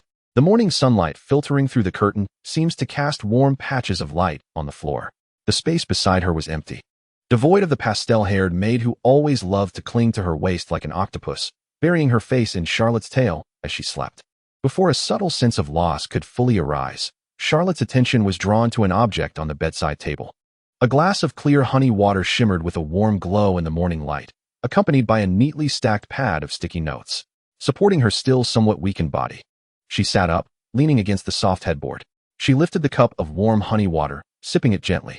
The sweet liquid glided down her parched throat, offering a moment of soothing comfort that slightly alleviated the clamor within her mind. Setting the cup aside, she picked up a note, unfolding it to reveal Lilyth's elegant handwriting. "Good morning, master. Lady Yana has just called. Due to some peculiar circumstances, her arrival with Miss Yalvia will be slightly delayed. Therefore, we must take care of breakfast ourselves. We exhausted most of the ingredients during last night's dinner. I will venture out to procure breakfast, so please do not worry and rest easy. With love, Lilyth." Charlotte's gaze lingered on the phrase peculiar circumstances, which Lilyth had emphasized with quotation marks. Reflecting on Yalvia's perpetually icy demeanor and Yana's whimsical, fiery nature, a faint smile crept onto her lips. The interplay between the two demonesses was likely quite entertaining. However, that smile quickly faded, overshadowed by a creeping sense of unease rising from the depths of her being. The disjointed memories of her hangover left her feeling anxious. What had she done last night while inebriated? Fragmented images flickered through her mind. Crying? Resistance? Had she perhaps spoken extensively to Lilyth? The specifics eluded her, shrouded in a thick veil of fog. The more she pondered, the greater her unease became. Shaking her still heavy head, Charlotte resolved to set aside these troubling thoughts and focus on changing her clothes. She threw off the covers, the sudden chill jolting her fully awake.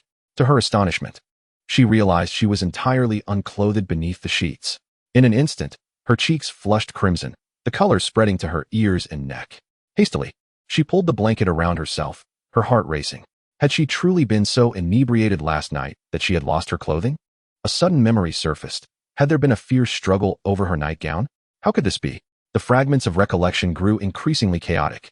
Frustrated, Charlotte massaged her temples, concluding that her excessive drunkenness and unruly behavior must have compelled Lilyth to abandon the attempt to dress her. This line of reasoning offered some clarity. Wrapping herself in the blanket, she descended from the bed, her bare feet sinking into the softness of the carpet as she made her way to the wardrobe. Her gaze instinctively sought out her signature white suit and black skirt, her armor that provided a semblance of safety and familiarity in this foreign world. However, to her dismay, the hanger was empty. A sinking feeling gripped her heart. She recalled that she had likely met her demise at the dining table last night. That outfit was probably smeared with oil, sauce, and other unspeakable stains. Most likely, Lilyth had taken it for cleaning. With a resigned glance, she scanned the remaining garments. Before her lay an array of audacious styles sent by the moonlit feathers of the demoness fashion. At last, her gaze settled upon the exquisitely modified black chipao adorned with golden patterns. The high-slit design, extensive lace cutouts at the waist and front, along with the gossamer deep V neckline, elicited a sigh from Xia Luo. Never mind. After all, the trench coat would provide ample concealment. She lifted the chipao, its silk texture cool and smooth to the touch. She carefully shed the enveloping blanket and donned the garment. The silk clung to her skin, accentuating her slender waist and the graceful contours of her figure. At the slit, the elongated, smooth lines of her waist were tantalizingly revealed. Next, she picked up the matching black thigh-high stockings. The packaging crinkled softly as she tore it open. Sitting on the vanity stool, Xia Luo delicately grasped the opening of one stocking. The sheer fabric was as ephemeral as mist, with an astonishingly silky feel, imbued with a slight chill. As she slipped her petite foot into the opening, the smooth material enveloped her fair, delicate ankle like a second skin. She gently tugged upward, her movements imbued with a hint of clumsy elegance. The stockings flowed like a stream of black water, tracing the graceful curve of her calf, adhering to every inch of her skin and sculpting an alluring silhouette. The exquisite lace trim at the top of the stockings rested perfectly at the thigh, creating a subtle contrast against her skin. As she fastened the garter belt on the inner thigh, a faint sensation of restraint ignited a thrill tinged with forbidden allure. Once adorned in the stockings, Xia Luo draped herself in a sharply tailored deep gray trench coat. The weight of the coat instantly tempered the chipao's sensuality, revealing only the delicate golden patterns at the neckline and a glimpse of the black stockings enveloping her calves, punctuated by the tips of her high-heeled shoes. In the mirror, her reflection revealed silver hair adorned with cat ears, a harmonious blend of femininity and vigor, exuding an air of languid mystery. She found herself striking a few poses in front of the mirror, inexplicably drawn to the moment. With a slight turn of her body, the coat flared gently, revealing the tantalizing length of her stockings. Her fingertips brushed against her crimson lips, her cat-like eyes narrowing with a hint of lazy seduction, her chin lifted slightly, her gaze imbued with a regal disdain. Perfect. Just as the thought flickered in her mind, a thunderous, horrifying male roar erupted in her consciousness. What are you doing? I ask you, what are you doing?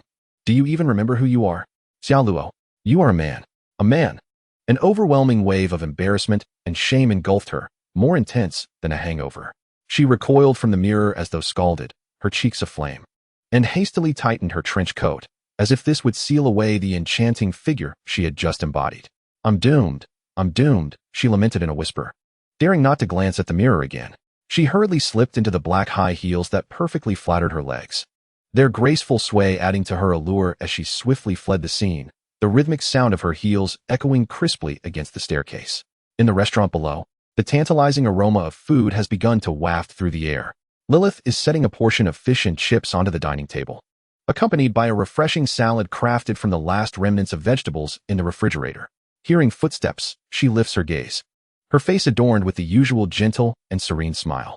Good morning, master, she greets, her voice sweet and melodious, her violet eyes sparkling with clarity.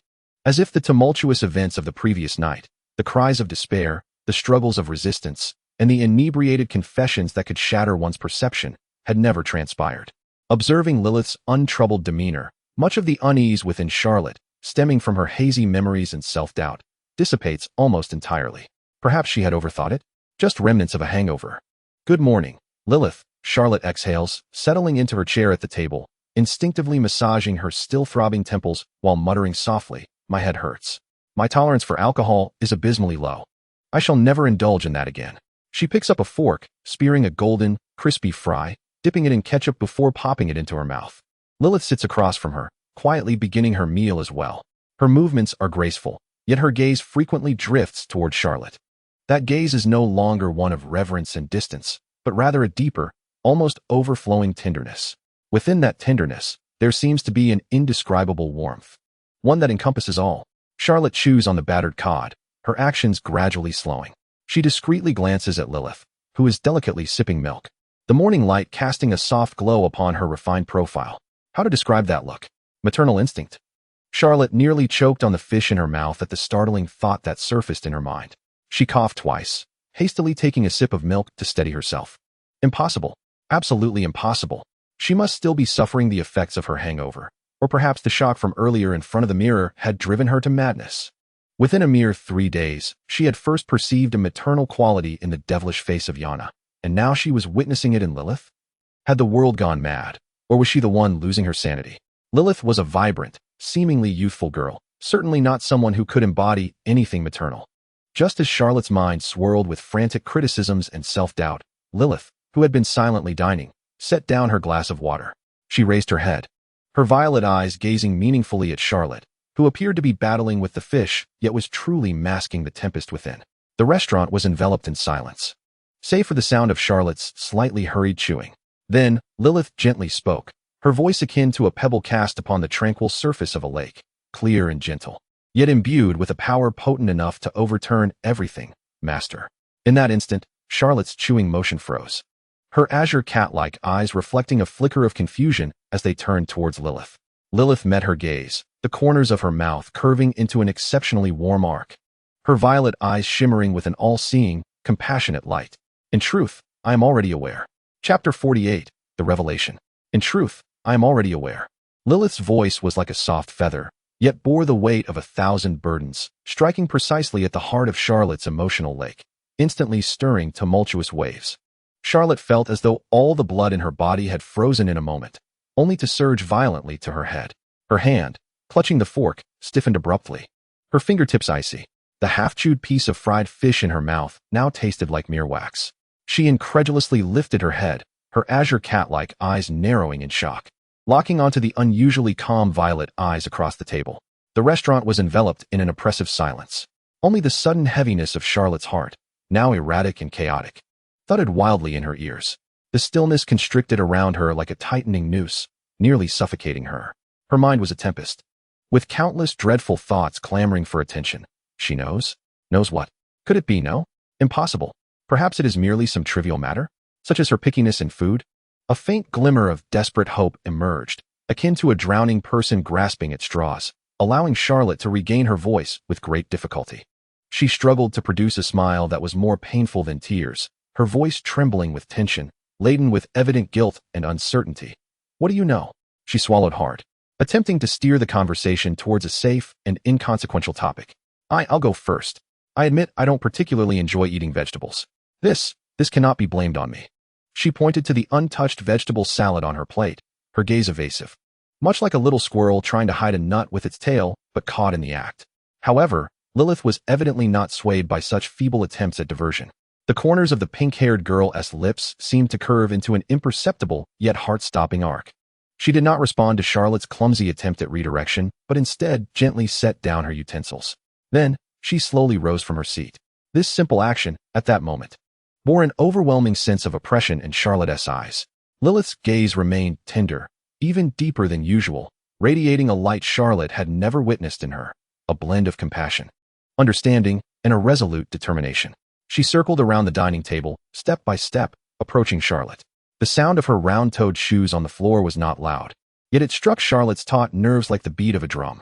Charlotte's heart threatened to leap from her throat. She gazed at the typically shy and reserved maid, who blushed at even the slightest gaze, now approaching her with an astonishing composure and audacity. A profound sense of absurdity and panic enveloped her in that moment. Who, after all, was the unfortunate soul that had traversed from the modern world, theoretically more proactive in this gender-swapped predicament? Internally, Charlotte silently lamented. What was Lilyth's intention with such an assertive, relentless approach? Her body's instinctive reaction outpaced her thoughts. As Lilyth drew nearer, Charlotte instinctively leaned back, as if attempting to embed herself into the chair. The legs of the chair scraped against the floor, producing a piercing squeal. She gripped the armrests tightly, her fingertips turning pale, her vibrant blue cat-like eyes filled with the panic and bewilderment of a small creature. Lilyth appeared wholly indifferent to Charlotte's resistance and fear. At last, she stood directly before Charlotte, their proximity allowing Charlotte to distinctly perceive the delicate, floral fragrance of the young maid. Then, under Charlotte's wide-eyed gaze of terror, Lilyth extended her hands. These hands, pale and delicate, exuded an undeniable tenderness and strength as they gently and steadily caressed Charlotte's flushed cheeks. Leaning slightly forward, Lilyth cradled Charlotte's exquisitely anxious face, her violet eyes piercing deeply into Charlotte's startled blue gaze, as if striving to glimpse her very soul. A charming blush tinged Lilyth's cheeks, reminiscent of a blossoming rose. She inhaled deeply, as if summoning all her courage. In the next moment, as Charlotte stood utterly taken aback, her mind completely overwhelmed, Lilyth closed her eyes, rose onto her toes, and with a resolute determination and ineffable tenderness, she leaned down to kiss. The target was Charlotte's soft, sweetly parted lips, slightly ajar in shock. Oh! In an instant, Charlotte's pupils dilated to their fullest extent. It felt as if 1,000 nuclear bombs had detonated in her mind, a blinding white light consuming all coherent thought. Time appeared to freeze at that moment. The sensation of the kiss was warm and moist, imbued with Lilyth's unique sweetness. It was an inexperienced yet unwavering kiss, imbued with the maid's unabashed, volcanic surge of possessiveness and resolve. It was soft and lingering, like a gentle stream, yet carried an overwhelming force akin to a siege, instantly drowning Charlotte's senses and will to resist. Charlotte's body became entirely immobilized, as if enchanted by a spell. Her beautiful eyes widened, filled solely with pure, bewildered astonishment, utterly transformed and blank. Her kiss, which she believed to be innocent, was forcefully seized by her beloved little maid in a moment of utter defenselessness and complete passivity. She forgot to breathe, to struggle, to think, and could only passively endure this kiss that subverted all her previous understandings. Lilyth's tongue, cautiously exploring, was enough to send electric shivers coursing through Charlotte's entire being. A strange yet intense thrill and sweetness spread from their lips and tongues, rendering her limbs weak and her mind utterly incapacitated. After what felt like an eternity, long enough for Charlotte to sense the oxygen in her chest depleting, and darkness beginning to cloud her vision, the suffocating sensation prompted a faint whimper from her. Only then did Lilyth reluctantly release her. Their lips parted, tethered by a delicate, ambiguous silver thread. Lilyth breathed softly, her face flushed with a satisfaction akin to that of a child indulging in the most exquisite candy. Her violet eyes sparkling with an unprecedented brightness, brimming with affection and a possessive dominance. As for Charlotte, she felt as if all her bones had been removed, her body completely limp against the expansive chair. Her cheeks burned as red as a ripe tomato, the flush creeping to her ears and neck. She gasped for air, her chest heaving violently as if she had just survived a harrowing sprint. Her beautiful azure cat eyes were misty, her gaze unfocused, filled with the confusion, embarrassment, and a hint of indescribable thrill left in the wake of her ravishment. Lilyth gazed down at the silver-haired catgirl, utterly vanquished by a single kiss, her smile deepening with an unprecedented sense of satisfaction and dominance. Leaning closer, she whispered into Charlotte's sensitive, flushed cat ears, her warm breath eliciting a subtle shiver. Then, in a voice so tender it seemed to drip with sweetness, yet undeniably authoritative, she clearly enunciated, "Thank you for your gentleness and indulgence, my." She paused deliberately, noticing Charlotte's cat ears quiver with anxiety, a glimmer of mischief and determination flashing in her violet eyes. Transcendent Catgirl Master. Chapter 49. Everyone Knows? Lilyth's calm declaration detonated like a mental bomb in Charlotte's ears. My transcendent catgirl master. Each word pierced her deepest secret like icy needles. In an instant, Charlotte's mind went blank. The lingering dull pain and unease from the previous moment were engulfed by an overwhelming fear. What forceful kiss! What thrilling lion's kiss brought by a mage! All were crushed to dust in the face of her identity being exposed. She froze in place, her azure cat eyes narrowing to mere slits in sheer terror, her beautiful silver hair seemingly devoid of luster. The blood seemed to freeze in an instant, only to surge furiously to the crown of her head the next second, causing her pale cheeks to flush a deep crimson, while the tips of her ears burned as if they might ignite. She felt as though every ounce of strength had been siphoned from her, her slender frame trembling uncontrollably like a leaf quaking in a frigid breeze. The eyes, usually gleaming with a hint of mischief, were now brimming with moisture, on the verge of overflowing. Lilyth, her voice quivered, laden with a heavy sob, each word painfully extracted from her throat. You know everything? She could scarcely meet Lilyth's gaze, her eyes darting to the floor as if seeking a hole to vanish into. Observing the distraught figure before her, blushing like a ripe apple and on the brink of tears, Lilyth momentarily froze. Then, a complex array of emotions flickered in the depths of her violet eyes: compassion, helplessness, and a touch of almost tender amusement. With a gentle sigh, devoid of disappointment or anger, only filled with understanding, Lilyth stepped forward, opening her arms to embrace the trembling Charlotte with a tender yet resolute grip. Her movements were no longer tentative. They exuded a natural intimacy and a sense of protection. One arm encircled Charlotte's delicate waist, while the other gently caressed her crown. Fingertips wove through her silken silver hair, and with a soothing touch. The pads of her fingers settled on the cat ears that quivered slightly due to the emotional turmoil of their owner. Yes, I know it all. Lilyth's voice was soft, like the gentlest feather brushing against the heart. My dear Charlotte. She attempted to correct herself, the affectionate title causing the body in her embrace to shudder anew. Without faltering, Lilyth continued to gently stroke Charlotte's cat ears and head. Her actions imbued with an oddly rhythmic quality, as if she were soothing a startled creature. Do not fear, Charlotte, do not fear. Her voice was warm and steadfast, a comforting current striving to dispel the bone-chilling cold within Charlotte. I understand you are not a high-ranking succubus. I know you hail from an entirely different world. And I am aware that you were once a boy. Charlotte's body stiffened abruptly, her face buried in Lilyth's neck growing even warmer. This was her deepest shame and secret, laid bare by Lilyth's calm words. I. Charlotte choked back her sobs, tears cascading uncontrollably down her cheeks, dampening the fabric of Lilyth's shoulder. You do not find me repulsive? I am not a high-ranking succubus. I was never a girl but rather a worthless male-wage slave, and now I have become this. Her words tumbled forth in a jumbled mess. Self-doubt and fear making her wish to shrink into a ball. Lilyth felt the warmth of Charlotte's tears soaking into her shoulder, and she tightened her embrace, holding her closer. She did not respond immediately, but continued to gently caress, allowing Charlotte's trembling to gradually subside in her embrace. After a considerable pause, Lilyth let out a soft laugh, laced with playful mockery, yet devoid of malice. She slightly withdrew, cradling Charlotte's tear-streaked face in her hands, delicately wiping away the traces of sorrow with her fingertips. Look at you. Lilyth's voice bore a hint of teasing, yet her gaze radiated a tenderness that could melt the coldest of hearts. Crying like a little kitten. Are you not ashamed? Where is your semblance of a male or a high-ranking succubus? Intentionally, she tapped Charlotte's rosy nose with her fingertip.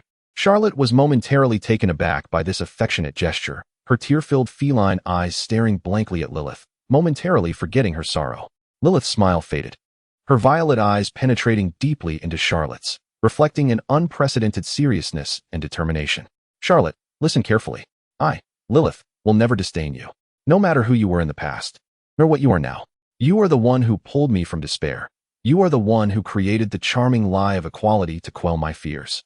You are the one who, despite being terrified yourself, chose to protect me. Her voice was both gentle and powerful, each word resonating within Charlotte's heart. You are my only master, the sole person I wish to rely upon. So do not worry, Charlotte. I will support you.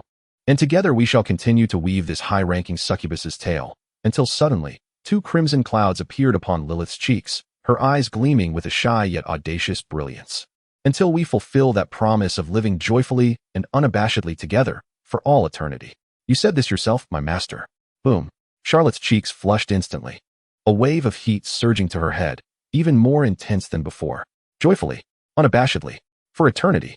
Lilyth's words struck like thunder, cleaving through the chaos of fear that clouded Charlotte's mind.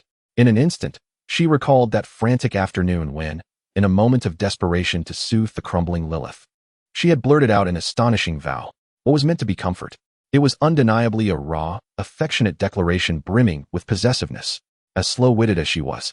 It was only at this moment that she fully grasped the weight and meaning of her own words. What made her scalp tingle and her toes curl in humiliation was the realization that at this very moment, she had been turned against by Lilyth with that very statement. By the once timid maid who had always bowed her head in her presence, now wielding her own vow against her. How could she, a former pure-hearted little chef, ever bear this? With a muffled whimper, Charlotte buried her face once more into Lilyth's shoulder, overwhelmed by a profound embarrassment that made her wish she could vanish into the earth. Even her cat tail stiffened in awkwardness. Observing this display, Lilyth felt her cheeks flush deeper, yet her lips betrayed a smile that mingled bashfulness, satisfaction, and a hint of pride. She embraced the blushing catgirl tightly, gently nuzzling her chin against the soft crown of her hair, silently offering solace. After a prolonged moment of tenderness, Charlotte's rapid breaths and racing heartbeat gradually calmed, allowing them to finally part. At the breakfast table, the atmosphere became exceedingly delicate. Charlotte occupied the head of the long table, her plate adorned with the meticulously prepared fish and chips alongside a salad. She mechanically grasped the knife and fork, yet the food was tasteless to her. The silver cutlery felt cold and heavy in her hands. Her thoughts had soared far beyond the mundane, consumed by their recent transformative dialogue and that kiss laden with significance. Cautiously, she cast a covert glance to her side. Lilyth sat quietly just a step away, eating her portion of breakfast with an elegance befitting a perfect maid. However, Charlotte keenly perceived a change. Beneath the lowered lashes, the violet eyes no longer brimmed with reverence and caution, but instead overflowed with a rich, unwavering tenderness.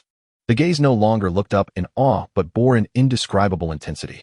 What startled Charlotte was the unmistakable, fervent affection and possessiveness that lay beneath that gentleness.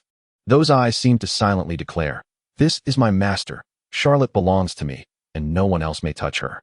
Charlotte's hand trembled slightly as she gripped the knife and fork, causing a piece of battered cod to fall back onto the plate with a soft clatter.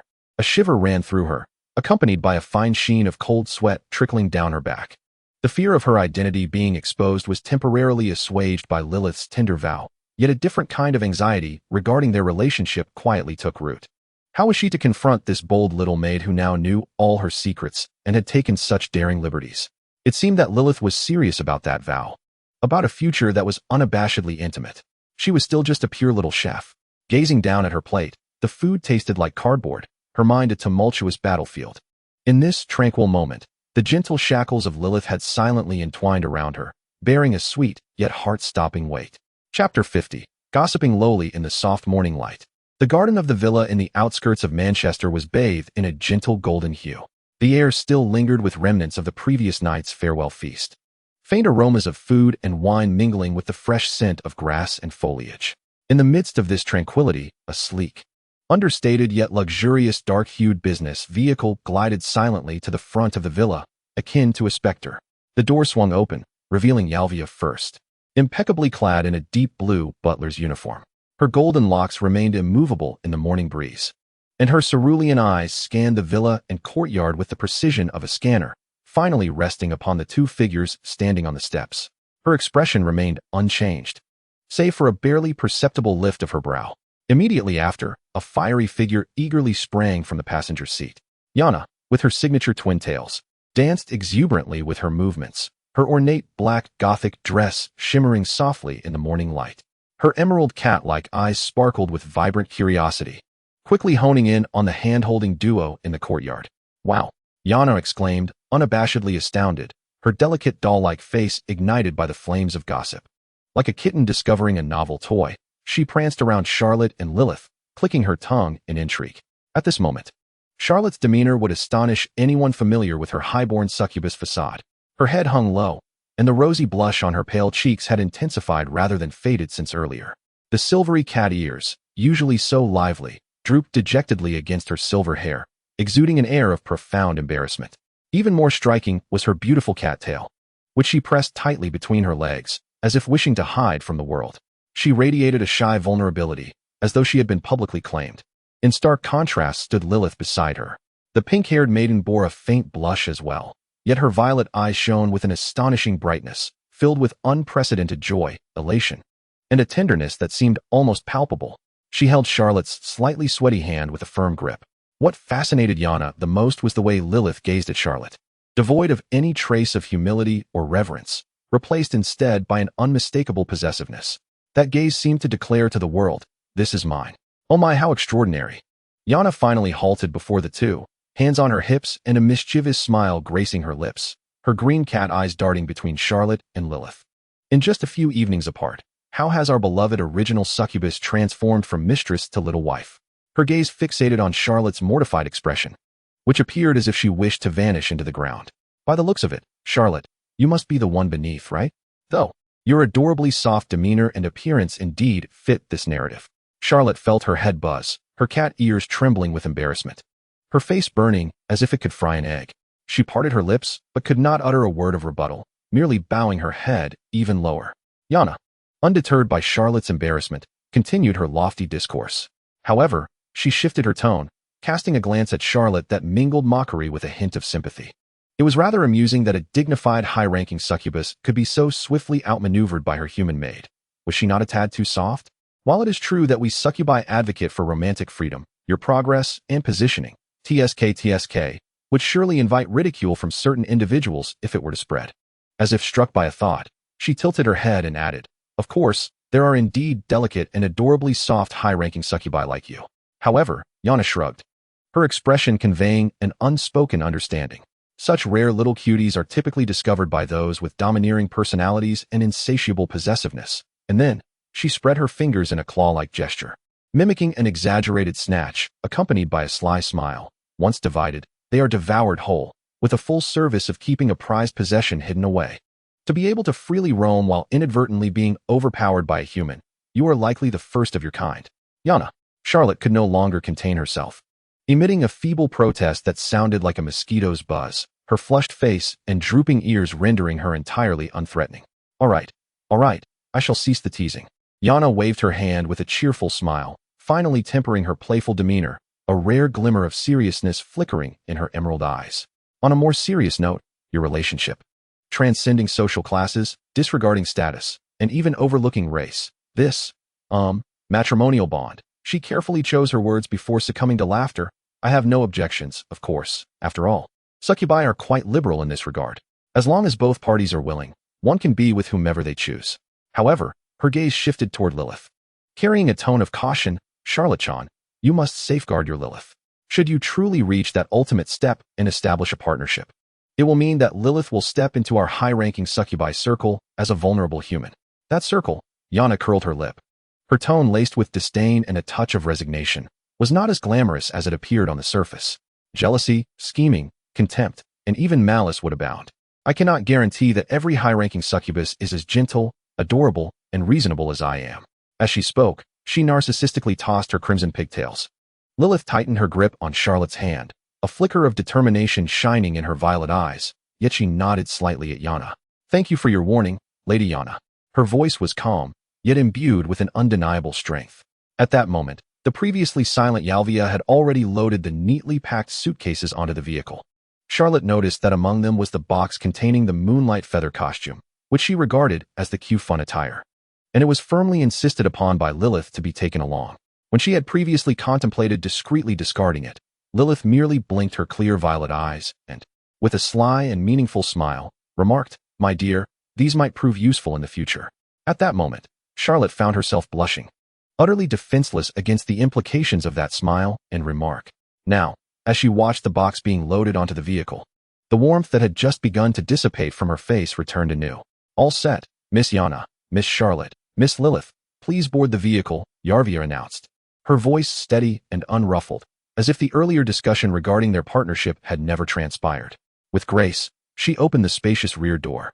Yana eagerly hopped in first, claiming the front passenger seat. Charlotte inhaled deeply, grasping Lilyth's hand as she settled into the back seat. Yarvia took her place at the wheel. The engine emitted a low, resonant hum, and the luxurious vehicle glided smoothly away from the villa. As the car slowly exited the gates of the courtyard, Charlotte couldn't help but turn her head, casting one last, profound glance at the villa that held her most indelible memories of this world. Here, she had transformed from a bewildered and frightened traveler into a trembling masquerader. Here, she had encountered Lilyth, traversing the journey from deception to bonds, ultimately arriving at this revolutionary honesty and affection. Here, she had experienced her first drunken breakdown and made the vow that altered everything. Strange yet familiar, fear and warmth intertwined, marking the beginning of encounters and confessions. "Farewell," she silently murmured in her heart, tinged with a hint of farewell to the past and uncertainty towards the future. Inside the vehicle, Yana appeared still caught up in her earlier excitement. As they merged onto the main road leading to London, she could no longer contain herself and began to lament to the driving Yarvia. "Yarvia, you were utterly outrageous yesterday. It was barely 9 o'clock, and you pinned me to the bed.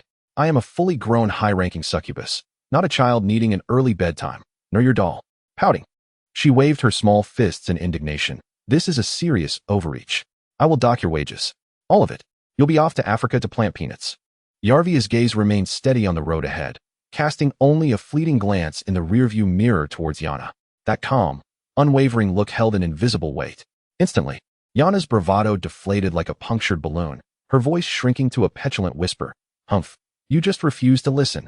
Tyrannical, despotic housekeeper," she muttered softly, turning her face towards the window, feigning interest in the scenery, though the slight puff of her cheeks betrayed her defiance. Charlotte observed Yana's swift transition from haughty to cowardly, and recalling her incisive commentary on the relationship between herself and Lilyth. A wave of absurdity and helplessness surged within her. She could not help but let out a soft laugh. This laughter seemed to dispel some of the shadows and shame lingering in her heart. Lowering her head, she felt the warmth and steadfast grip belonging to Lilyth radiating from her palm.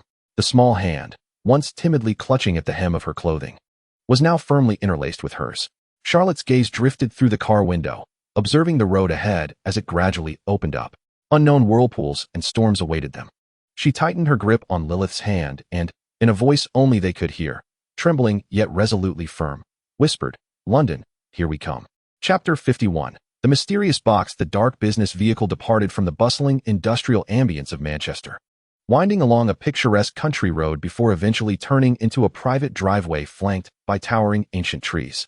Outside the window, meticulously manicured lawns unfurled like a green velvet carpet into the distance, occasionally punctuated by elegantly designed fountains and sculptures. When the colossal structure finally came into view, even Charlotte, immersed in a tangle of emotions, could not help but gasp in awe. It was not the solitary villa or foreboding castle she had imagined, but a grand edifice embodying a fusion of Tudor style and the elegant demeanor of the Georgian era. The creamy stone walls glimmered warmly under the afternoon sun, with numerous tall windows set within them, their spires and chimneys reaching skyward towards the clear blue heavens. A broad courtyard surrounded the main building, and in the distance, vast, flat hunting grounds and a shimmering artificial lake could be discerned. "Wow," Charlotte instinctively uttered, her sapphire eyes reflecting the opulence of the estate. Its scale was exaggerated beyond anything she had encountered in her past life as holiday resorts. "Welcome to Oak Manor," Yana's voice, laced with a hint of prideful languor, emanated from the front passenger seat. She turned slightly, her emerald eyes sweeping over the astonished expressions of the two in the back seat, a smile curving her lips. Or, by its new name, it should be referred to as the Red Rose Annex. "How do you find it, our beloved original succubus? And, our dear Charlotte's little wife?" Lilyth's cheeks blossomed with a rosy hue, yet she did not release her grip on Charlotte's hand. She merely lowered her gaze slightly. "It is truly magnificent, Lady Yana." The vehicle glided silently along the smooth gravel path, eventually halting before the towering oak doors. Yalvia was the first to alight, opening the door for the backseat occupants. Hand in hand with Lilyth, Charlotte ascended the smooth stone steps leading to the castle. A tranquil aroma of fresh grass, roses, and bricks enveloped them, laden with the weight of history and the opulence amassed by wealth. Entering the astonishingly high-ceilinged foyer, a grand crystal chandelier refracted dazzling light, illuminating the marble floor beneath their feet, which gleamed like a mirror. The walls were adorned with large oil paintings depicting long-forgotten, noble hunting scenes. Everything felt so vast, silent, yet imbued with an intangible sense of oppression. Lilyth gazed upon the vast expanse that seemed to stretch into infinity, a flicker of concern passing through her violet eyes. She gently tugged at Charlotte's sleeve and whispered, "In such a grand space, can it truly be managed by just myself and Lady Yalvia?" Instinctively estimating the workload, she felt a tingling apprehension at the thought. "Do not fret, Miss Lilyth." Yalvia's calm voice resonated as she directed the human servants to bring in the luggage from the carriage. "The Rose family will soon dispatch several new maids to assist with the daily upkeep. They are en route and will arrive shortly." The blonde steward's azure eyes remained serene, perfectly concealing the truth that the maids were, in fact, elite lesser succubi guards. Charlotte exhaled in relief, yet her thoughts quickly shifted to the new maids. "I hope they are not as imposing as Yalvia. Come now, do not just stand there." Yana chirped like a lively bird, bouncing forward to lead them. "Let me show you your rooms. I promise you will adore them." Under Yalvia's guidance and Yana's enthusiastic commentary, they ascended in an exquisitely crafted elevator directly to the third floor of the castle. When Yalvia pushed open the heavy oak door intricately carved with elaborate rose patterns, Charlotte and Lilyth were once again astounded. What lay before them was no mere room. It was an entire floor dedicated as a palace. The spacious living room, ample enough for a small soiree, was adorned with a thick wool carpet, and immense floor-to-ceiling windows showcased the breathtaking views of the estate. In the private study, an entire wall was lined with towering bookshelves, exuding the delightful aromas of wood and ink. Adjacent to it was a cozy entertainment room fitted with plush sofas and the latest gaming consoles of the era, not to mention the luxurious marble bathroom, akin to a small spa, enveloped in soothing steam, and a walk-in wardrobe and dressing room that would make any fashion blogger swoon. larger than the entire living room of a Manchester villa. There was even a dedicated laundry room and a fully equipped minibar lounge. Aside from the absence of a kitchen, this space encompassed nearly all the essentials for a comfortable life. Do you like it? Yana twirled proudly, her black gothic skirt swirling around her. I specifically chose this for you. Spacious enough, right? Comfortable enough? Charlotte stood before the splendor, her heart brimming with astonishment and satisfaction, ready to overflow. She nodded vigorously, her cerulean cat-like eyes sparkling. It's marvelous. Like a dream come true. The conditions here are infinitely better than the pigeon coop I endured in my past life. The immense bathtub made her forget all her worries, yearning to immerse herself in its depths instantly. However, this joy was abruptly shattered by Yana's words. Hee, I'm glad you like it. Yana grinned mischievously, her gaze flitting between Charlotte and Lilyth before settling on Charlotte with an undeniable intensity. Well then, Charlotte and dear Lilyth, you two shall reside here. This floor has but one bedroom. What? Charlotte's smile instantly froze, her cat ears perked up in alarm, and her tail went stiff. Us? Together? Her voice rose in panic. Of course together. Wasn't that how you two did it back in Manchester? Yana replied with an air of nonchalance, even a hint of mischief. What else would you have? Should Lilyth reside in the maid's quarters downstairs? Or do you wish to stay with me or Yalvia instead? She leaned closer to Charlotte, her emerald cat eyes sparkling with playful intent. That wouldn't be impossible, but absolutely not. Charlotte nearly shrieked, her face turning crimson as she instinctively shrank behind Lilyth. To live with Yana, the sorceress? Or with the icy Yalvia? She might as well leap out the window. Well, that settles it, Yana shrugged, wearing a look of triumph. Such a vast floor, so many rooms. Feel free to frolic as you please. The master bedroom's grand bed could easily accommodate 10 of you, she added with a mischievous grin. From the windowsill to the sofa, the bathroom to the bathtub, and finally to the bed, you'll have more than enough space to enjoy yourselves. Just remember not to get carried away too late. After all, we live downstairs as well, and being succubi, we enjoy our fun too. Who knows how things might unfold? Charlotte's face flushed with embarrassment, glaring at Yana in indignation. Yet utterly unable to retort, she glanced toward Lilyth for help, only to find the pink-haired girl slightly bowing her head, her cheeks flushed, but with a subtle smile playing at the corners of her lips. Lilyth even gently squeezed Charlotte's hand, as if to say, let's go with it. It's quite lovely. Seeing Lilyth's implicit approval, mixed with a hint of anticipation, and recalling Yalvia's unfazed demeanor, which resembled merely organizing items, Charlotte resigned herself to fate. Her cat ears drooped, akin to a defeated feline, as she was led by Lilyth into their lavishly extravagant shared abode. The trio neatly arranged their suitcases in the spacious center of the wardrobe. Yalvia assisted by bringing in the last 2 boxes, just as Charlotte was still immersed in the shame of forced cohabitation and marveling at her new surroundings. 3 pairs of eyes, like searchlights, fixated on the suitcases. Specifically, one suitcase, the most unassuming of the lot, yet the one that set off the loudest alarm bells within Charlotte's mind. Inside lay the alluring succubus attire from Moonlight Feather, which she regarded as a delightful gift of lingerie. Yana's green cat eyes lit up with astonishment, akin to a cat discovering treasure. Her delicate nose twitched slightly, but she frowned in disappointment, seemingly unsatisfied by the absence of the expected scent. With a fervent curiosity and a hint of mischief, Yana's wicked little hand, now uncontrollable, pressed eagerly upon the clasp of the box. Wait, Yana, you mustn't open that. Charlotte's voice, laced with unprecedented terror, nearly propelled her forward in a desperate attempt to intervene. Though Yalvia revealed no overt change in expression, her icy blue eyes narrowed slightly. The formidable Ice Queen subtly shifted half a step into Charlotte's path, using her soft yet sturdy waist to block the advancing girl. Meanwhile, Lilyth stood behind Charlotte, her violet eyes glimmering with understanding, transforming into a blend of mischief, affection, and a certain anticipation. A subtle, meaningful curve graced her lips. Click. In the depths of Charlotte's despairing gaze, Yana's fingers deftly flicked, and the box's clasp sprang open with a resounding pop. The lid of the box was flung wide. In that instant, it was as if countless invisible rays of divine light erupted from within. Lace, tulle, rips, leopard print, a plethora of audaciously daring cuts, vibrant colors, and suggestive designs poured forth like the uncontainable contents of Pandora's box, revealing the wild essence of demon fashion, temptation, and shame laid bare under the bright lights of the dressing room, exposed to 4 pairs of eyes, each imbued with their own meanings. Charlotte's mind completely short-circuited. She felt her cheeks burn with an intensity that could melt steel.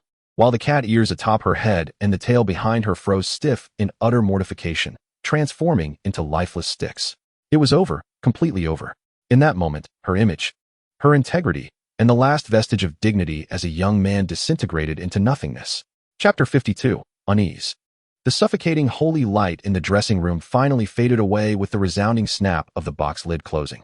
Yana, fully satisfied with Charlotte's utterly mortified expression, let out a few light, mischievous chuckles and even playfully patted the source of all this wickedness. Yalvia had already returned to her icy composure. As if the obstruction she provided to Charlotte moments ago had been merely a graceful adjustment of her deep blue uniform's cuffs. All right. I won't disturb you any longer as you sort your belongings, Yana drawled, her emerald cat eyes flitting ambiguously between Charlotte and the box before finally resting on Lilyth, imbued with a hint of encouraging understanding. Make sure to make good use of it, dear Lilyth. Though a blush still lingered on Lilyth's face. Her demeanor was far more composed compared to Charlotte's state of perceived public execution. She even offered Yana a shy yet resolute smile, nodding slightly in acknowledgement. Without uttering a word, Yalvia bowed slightly to both and, with silent yet precise steps, exited the dressing room. Yana gave Charlotte an encouraging gesture before skipping out after her. The heavy oak door was gently closed, severing all external sounds. When the last vestige of Yana's vivacious spirit and Alvia's frigid presence had completely dissipated, the cloakroom was left in a profound silence, accompanied only by the invisible shame emanating from the box of demonic fashion. Charlotte maintained her rigid posture, poised to pounce upon the box, utterly motionless. Her face retained a fiery crimson hue, and her cerulean cat-like eyes had lost focus, vacantly staring at the smooth floor ahead. The cat ears atop her head and the tail behind her remained as stiff as sticks, devoid of any signs of life. Time seemed to have stood still. Was it mere seconds, or perhaps minutes that passed? Charlotte could not tell. She only felt the strength supporting her body suddenly drain away, rendering her like a puddle of melted ice cream. With a soft thud, she collapsed unceremoniously onto the thick, plush wool carpet at the center of the cloakroom. There were no screams, no complaints. She lay on her back, limbs sprawled, gazing vacantly at the ornate ceiling with its exquisite relief patterns. A long, weary sigh escaped her slightly parted lips, as if she had exhausted every ounce of her strength. Burned out, truly consumed. Her social energy had been utterly depleted, accompanied by her sense of shame, cognitive ability, and the dignity of being human. All had been incinerated in those fleeting minutes by Yana's wicked little hands and Alvia's precise interception. Only white ash remained, slowly cooling on the carpet. Lilyth stood quietly to the side, her violet eyes intently observing the crumpled form of Charlotte. She did not approach immediately, but watched as her mistress transitioned from extreme embarrassment and terror to a state of near emptiness. It was a weariness and confusion that came from being completely hollowed out.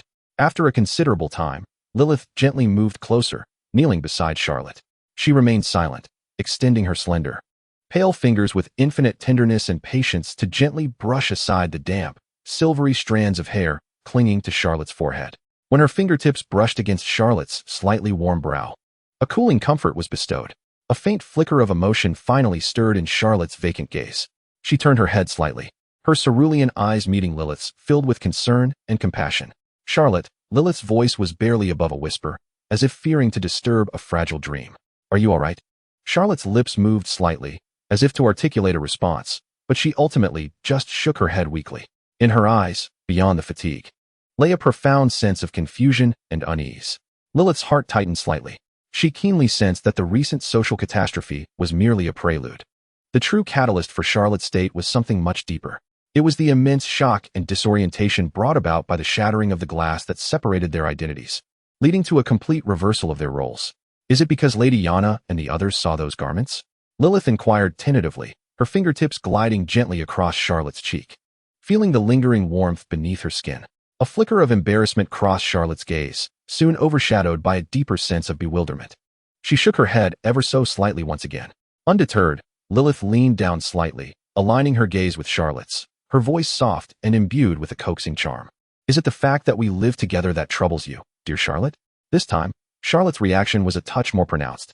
Her body tensed imperceptibly for a moment, her cat ears quivering slightly before drooping wearily again. Her eyes darted away, unable to meet Lilyth's penetrating gaze. Troubled? Not entirely. Afraid? Perhaps a little. More so. There was an ineffable confusion and an anxiety of loss that she could not articulate. Observing Charlotte's hesitant and fragile demeanor, Lilith's protective instincts surged within her. She refrained from further questioning, opting instead for action over words. Gently, she extended her hands, cradling Charlotte's delicate shoulders and back with a touch that was tender yet insistent, lifting the catgirl, who felt as limp as clay, from the carpet. "Come, my dear, let us rest on the sofa for a while." Lilith's voice bore a soothing undertone as she half-supported, half-encircled Charlotte, guiding her away from the scene of distress toward the plush embrace of an inviting, oversized sofa in the living room. Charlotte resembled a delicate doll devoid of spirit, allowing Lilyth to arrange her comfortably in the deepest indentation of the sofa, which accentuated her petite fragility. Lilyth settled beside her, maintaining an intimate closeness. She turned slightly, naturally draping her arm around Charlotte, allowing her head to rest gently on Lilith's soft, yet resolute shoulder. One hand caressed Charlotte's back softly, while the other tenderly combed through her slightly disheveled silvery locks, occasionally brushing against her adorably drooping cat ears. "It's all right, dear Charlotte," Lilyth murmured softly, akin to comforting a startled young creature. "Lady Yana and the others have left. It's just us now." Enveloped in the familiar, faintly fragrant aura, and feeling the gentle patting on her back and the tender caress atop her head, Charlotte's taut nerves and stiff limbs gradually began to relax. The once ashen remnants of her spirit seemed to be infused with a hint of warmth, rekindling a semblance of sensation. Yet, the deep-seated fear and confusion buried within her remained unvanquished. Leaning against Lilith's shoulder, her body no longer rigid, she still trembled slightly. Lilyth could distinctly feel the subtle quivers of the body in her embrace. It was not from the cold, but rather a manifestation of inner unrest. She lowered her head, gently brushing her chin against the soft crown of Charlotte's hair, a flicker of understanding and tenderness passing through her violet eyes. Lilyth had likely deduced a significant portion of the truth.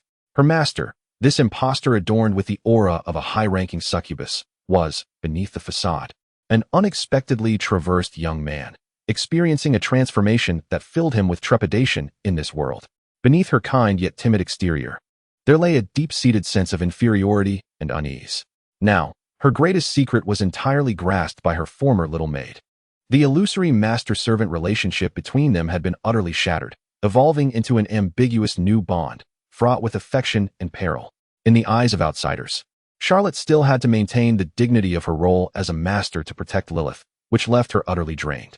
However, in private, confronted with the all-knowing Lilyth, Charlotte found herself ensnared in a profound identity crisis, teetering between gain and loss.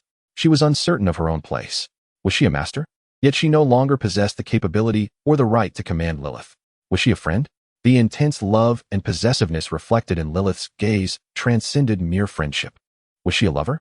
The mere thought of this made Charlotte feel an overwhelming shame that curled her toes, compounded by the remnants of her male identity that rendered her acceptance of Lilith's affection both thrilling and filled with an inexplicable awkwardness and guilt. A deeper fear gnawed at her. She feared that if Lilyth were to uncover her most humiliating secret, she would disdain her, deem her a pervert, a fraud. She feared that Lilith's feelings were merely an act of gratitude, or that she had been momentarily swept away by that brazen oath and would regret it upon regaining her composure.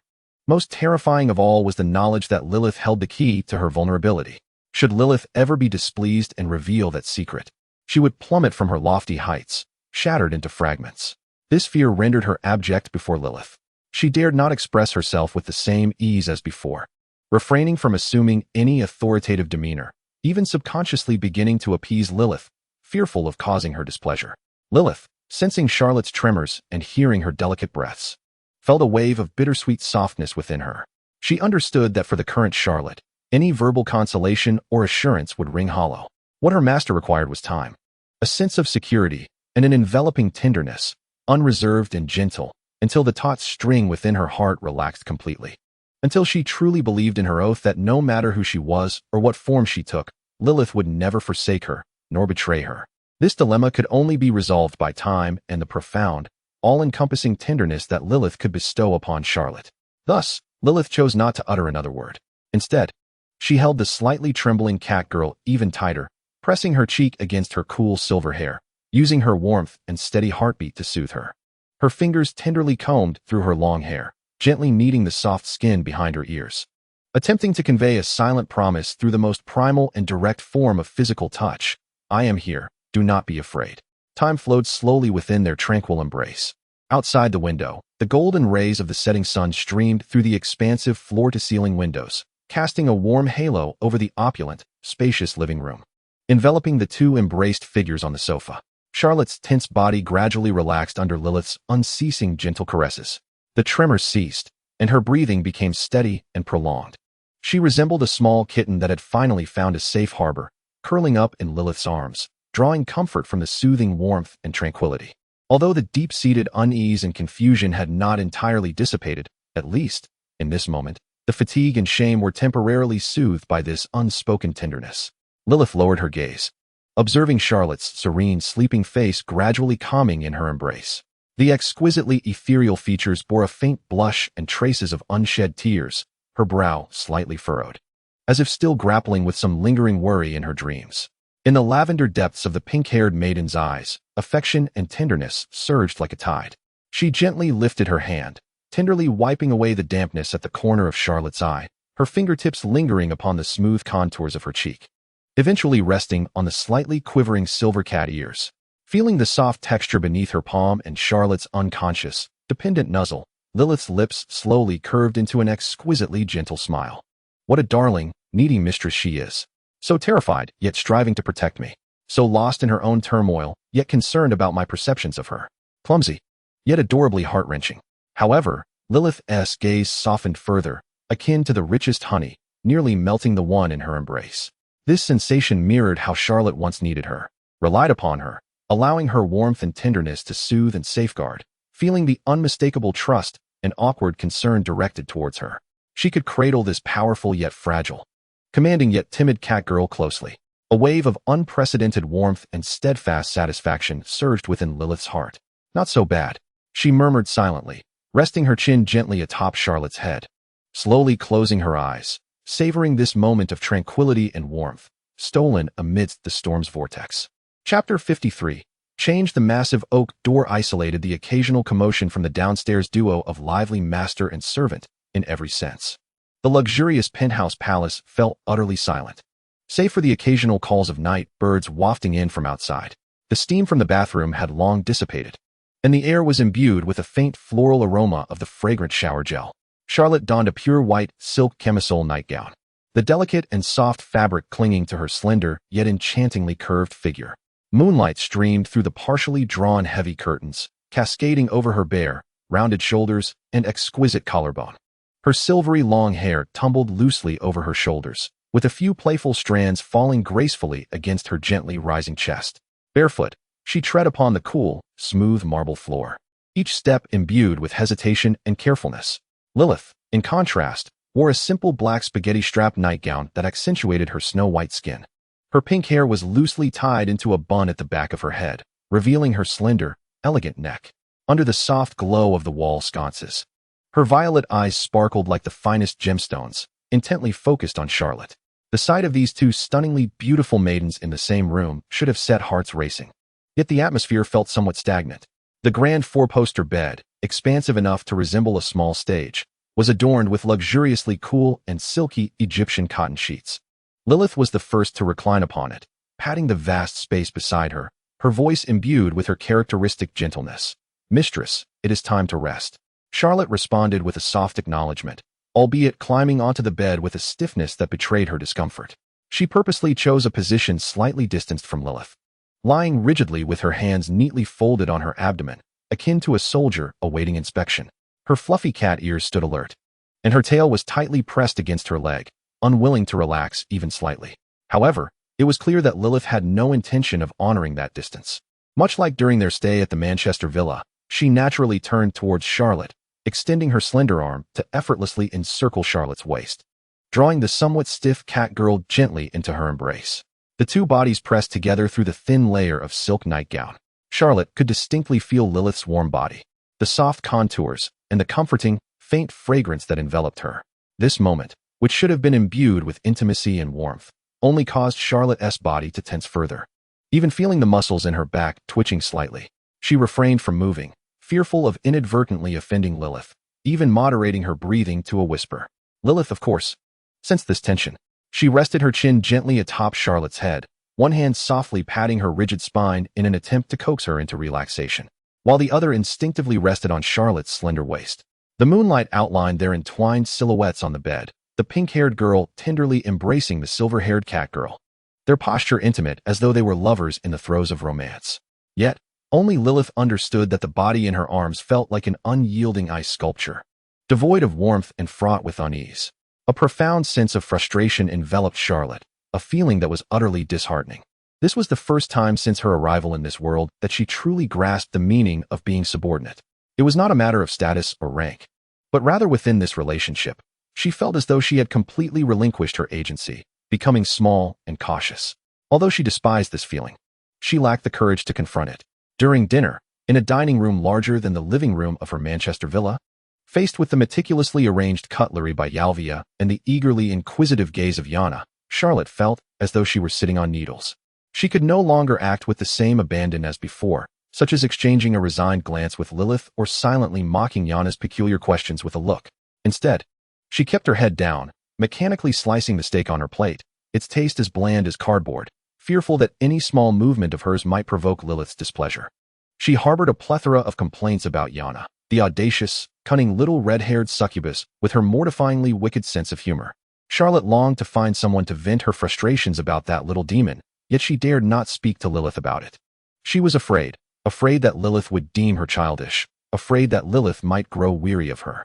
As evening descended, the two of them sat on the enormous sofa in the living room, facing a state-of-the-art color television that occupied an entire wall. Lilyth thoughtfully turned on the television. Charlotte's gaze fell upon the remote control, an object she had once been intimately familiar with.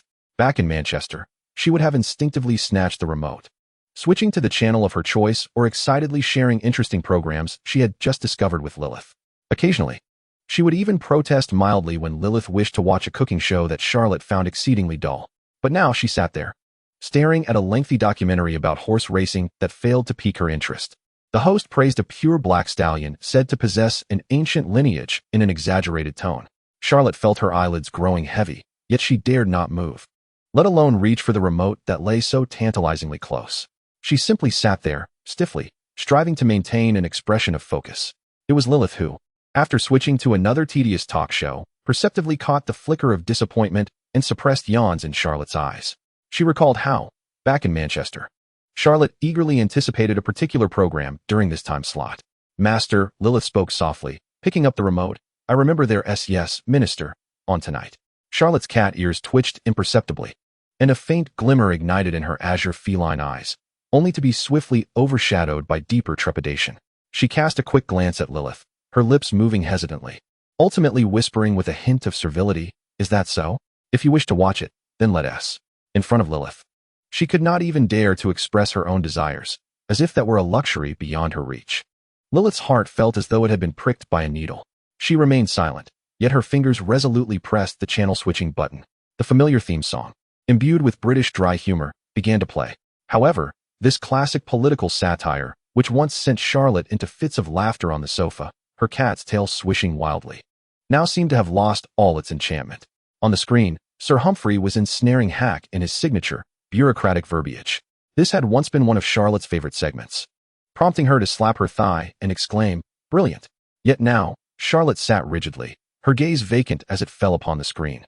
No trace of a smile graced her lips, her cerulean eyes devoid of mirth. Only a profound silence enveloped her.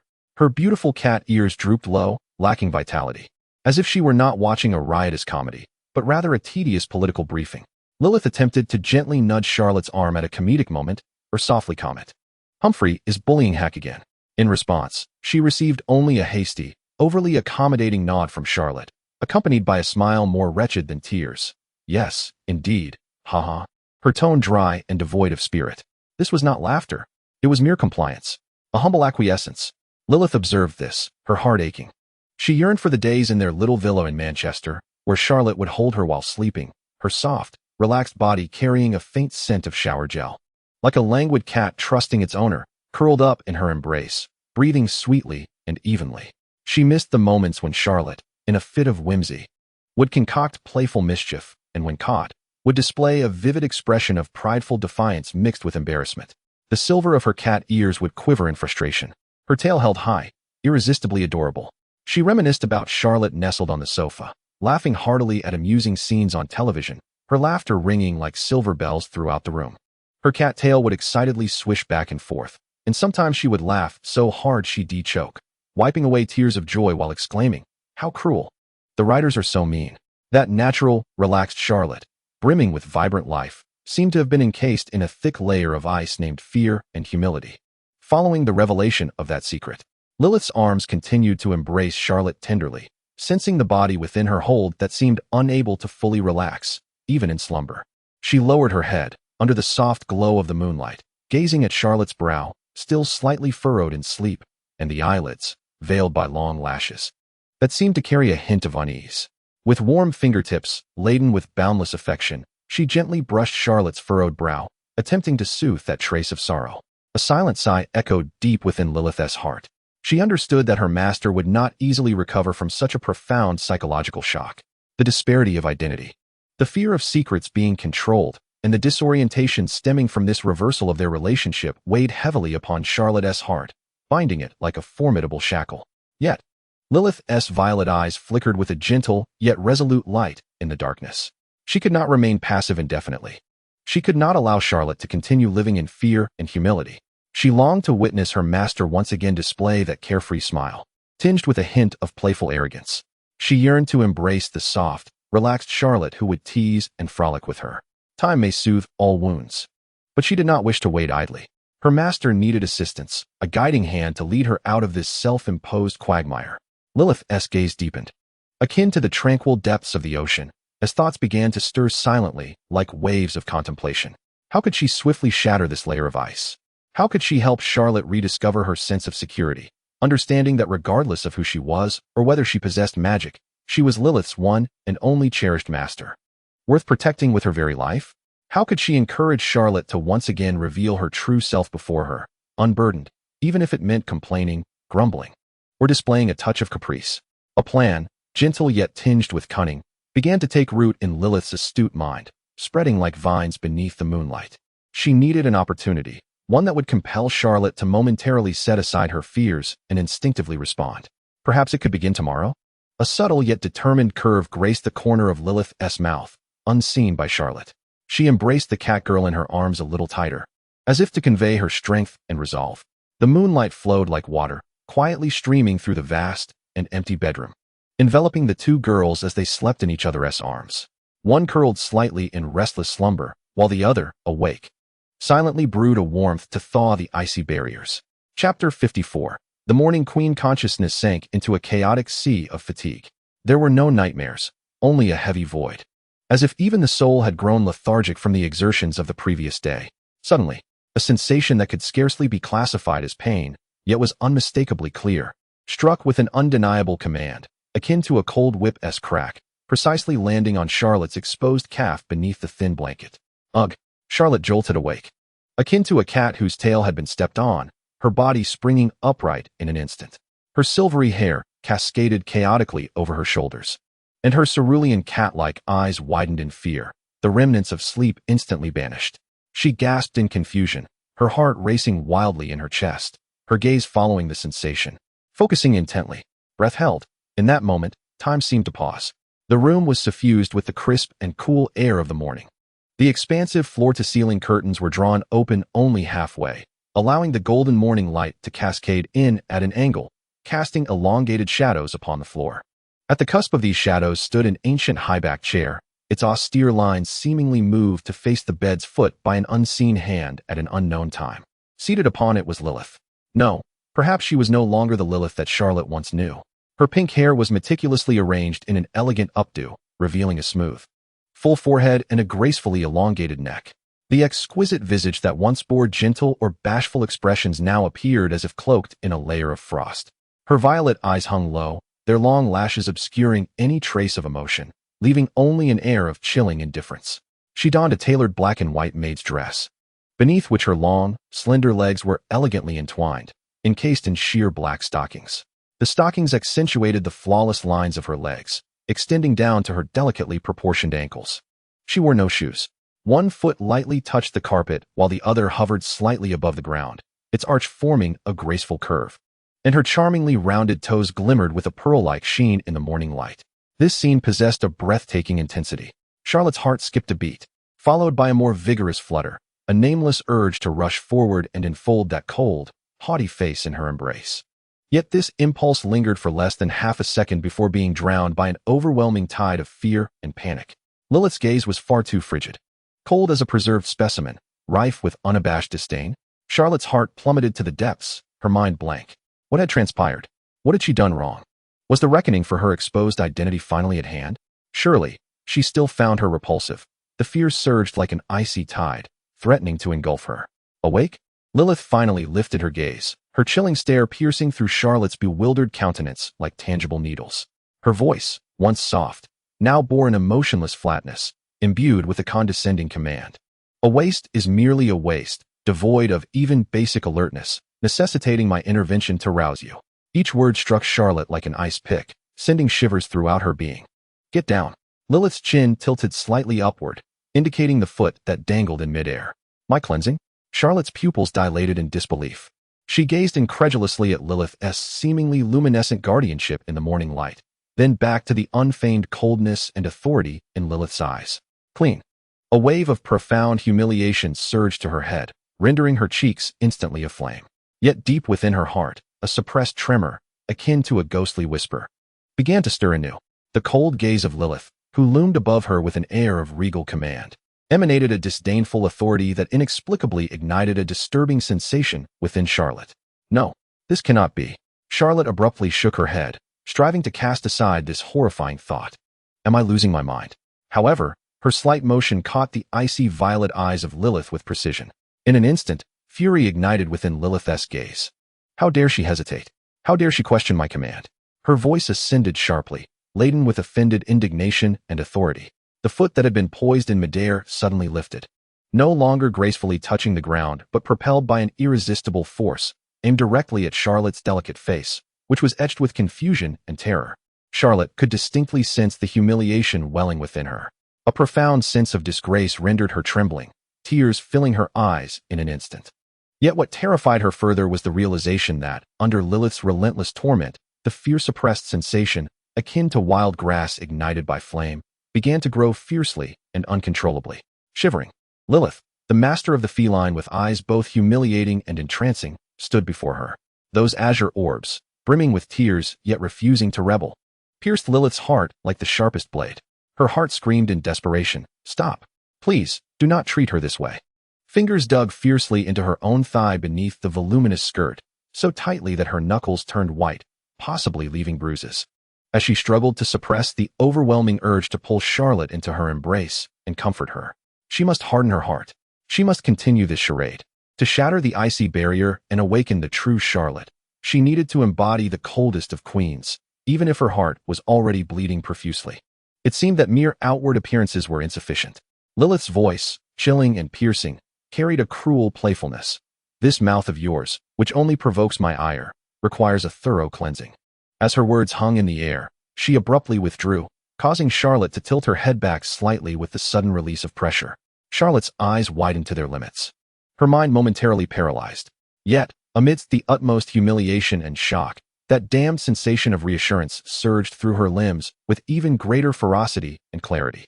Her body betrayed her will, trembling more violently. Tears streamed uncontrollably down her cheeks, cascading from her contorted visage. Lilyth, enduring a heart-wrenching pain, fought to maintain her expression of icy disdain and superiority, even as she compelled herself to continue exerting pressure in the coldest of tones. Useless cat. Can you not even accomplish this? It seems there is a need to instruct you thoroughly on the essence of true obedience. Time stretched interminably for Charlotte as her soul languished in humiliation. It was unclear how long it had been when Lilyth finally displayed a moment of mercy. Charlotte coughed violently, gasping for breath, her cheeks flushed and her gaze unfocused, as if she had just endured a torturous ordeal. Lilyth elegantly picked up a handkerchief, prepared at some unknown moment, and leisurely wiped her hands with an air of languor and disdain. Clean yourself up, she commanded coldly, her tone flat once more. Then, go downstairs for breakfast.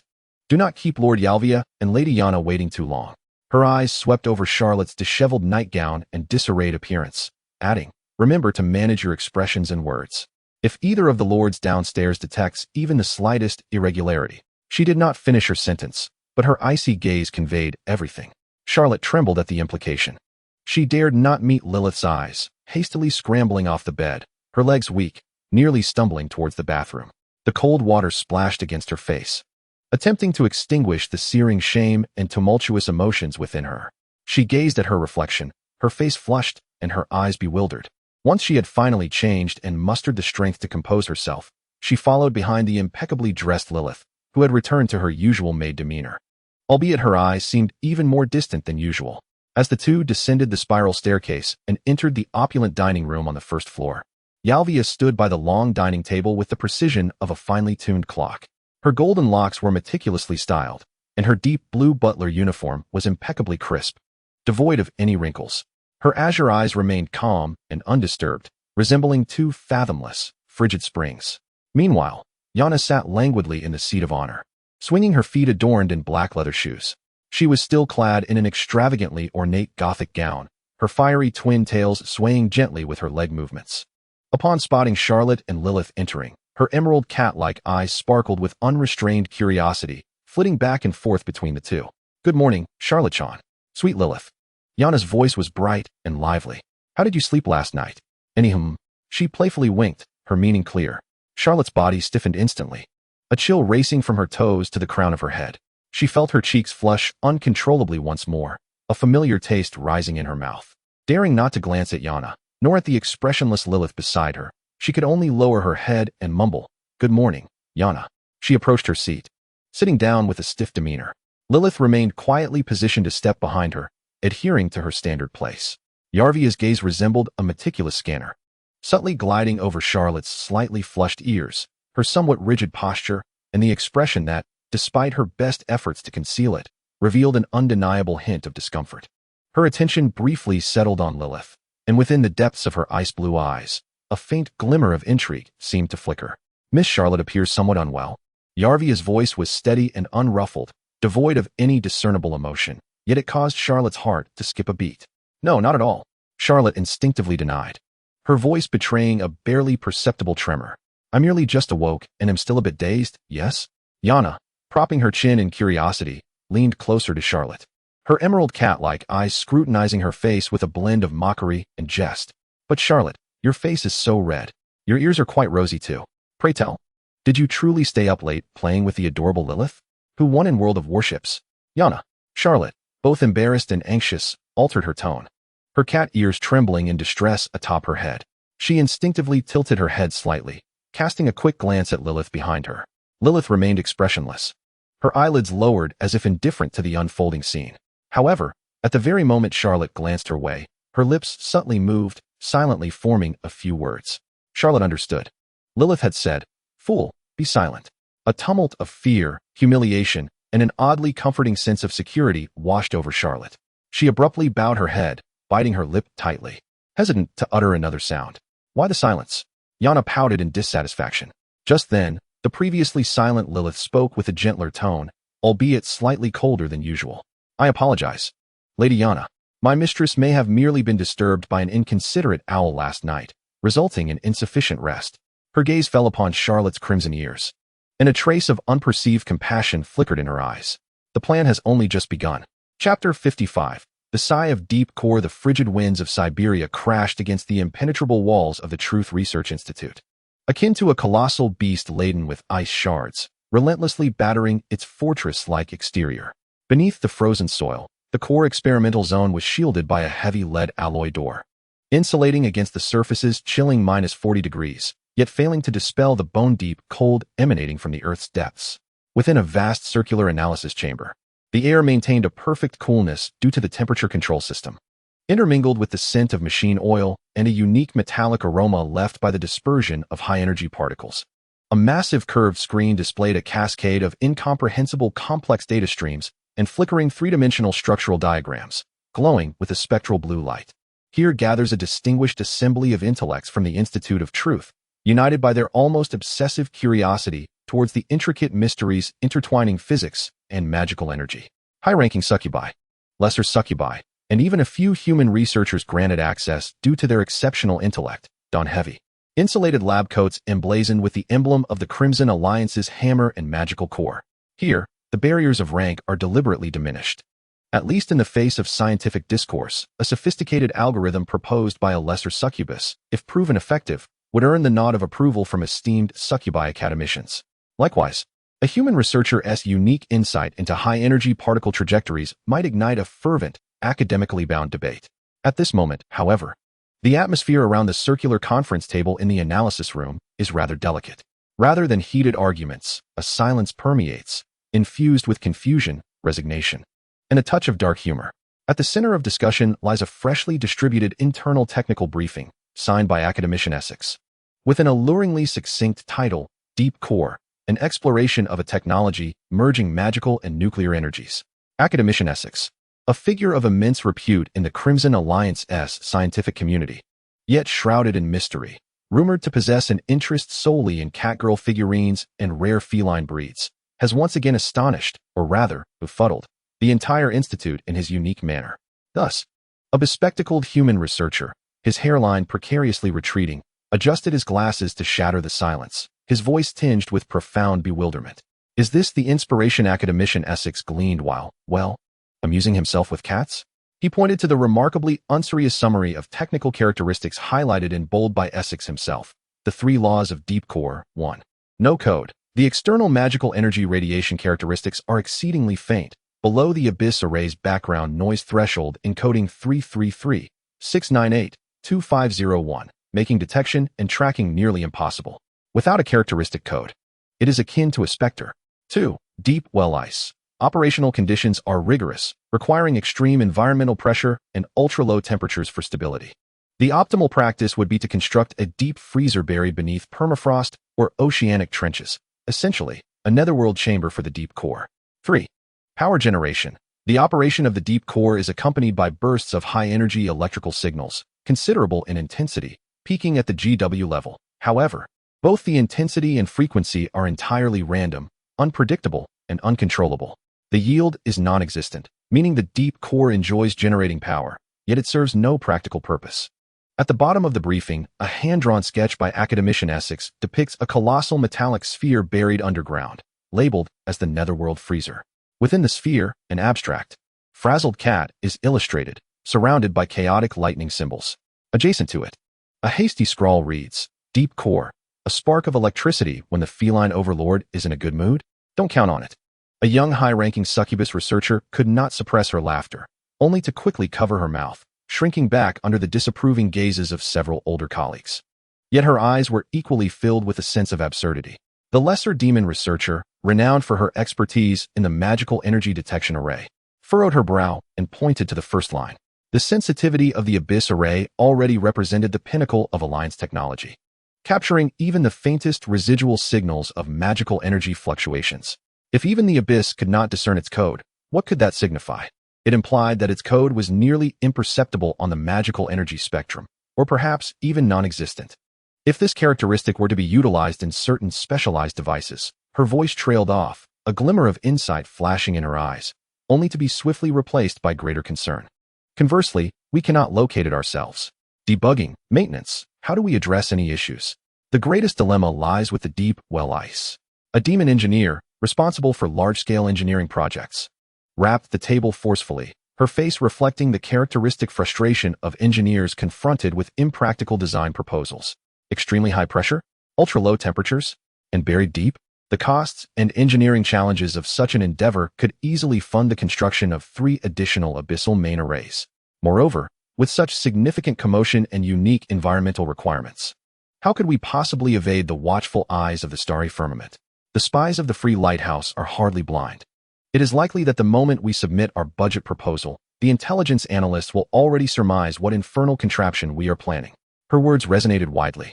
The researchers present, regardless of their rank, were acutely aware of the strained resources within the Alliance and the pervasive technological competition and espionage activities with the Free Lighthouse. Constructing such a conspicuous and costly refrigerator would be akin to erecting a radiant neon sign beneath our rival's nose, boldly proclaiming, "Come and see. We are up to something big, though it may be of little use." Ultimately, all eyes turned to the third line, the power generation aspect. As for this deep core power generation, the first human researcher to speak did so with a tone filled with resignation. GW-level instantaneous pulses sound beautiful. If a stable output could be achieved, even with lower efficiency, it would hold immense value as an instantaneous energy source for certain specialized devices or as a peak shaving supplement to the magical energy network. Yet, entirely random, unpredictable, uncontrollable? He surveyed the room and shrugged. What is this? An astronomical cost, ticking time bomb buried underground? Or a colossal electronic die, relying on it for energy? One might as well hope for leader Yekaterina to announce the dissolution of the alliance and embrace the free market tomorrow. A darkly humorous atmosphere permeated the room once more. Even the most serious of the elder academicians could not suppress the twitching of their lips. Academician Essex's sense of humor was always so uniquely peculiar. The assistant to the academicians, a poised high-ranking demon catgirl, sighed helplessly and gathered the briefings on the table. Yet, setting aside these vivid descriptions, the essence of the technology remains. The deep core phenomenon has indeed been observed and repeatedly verified. It indeed reveals an unprecedented possibility for the amalgamation of magical energy and nuclear power under extreme conditions. She paused momentarily, her voice imbued with the characteristic calm of the research institute. Its worth lies not in the seemingly ludicrous attributes inscribed on the current briefing, but in its validation of the existence of that pathway. The absence of code signifies an entirely new direction for stealth technology. Deep well ice poses a challenge to our capacity for controlling extreme states of matter. And energy generation, she seemed to falter slightly before continuing, at least demonstrates that the efficiency of energy conversion can theoretically be exceedingly high, although the mechanisms of control remain elusive to our understanding. Therefore, what is the consensus within the Institute? Inquired the engineering enchantress. To continue fundamental research. The assistant academician replied decisively, small-scale, low-cost principal verification experiments may proceed. However, regarding the proposal for constructing a large-scale infernal refrigerator, she shook her head. It is to be indefinitely shelved. Resources must be allocated to projects with greater certainty and a more rapid potential for combat readiness, such as the next generation of magical energy engines and magical missile defense systems.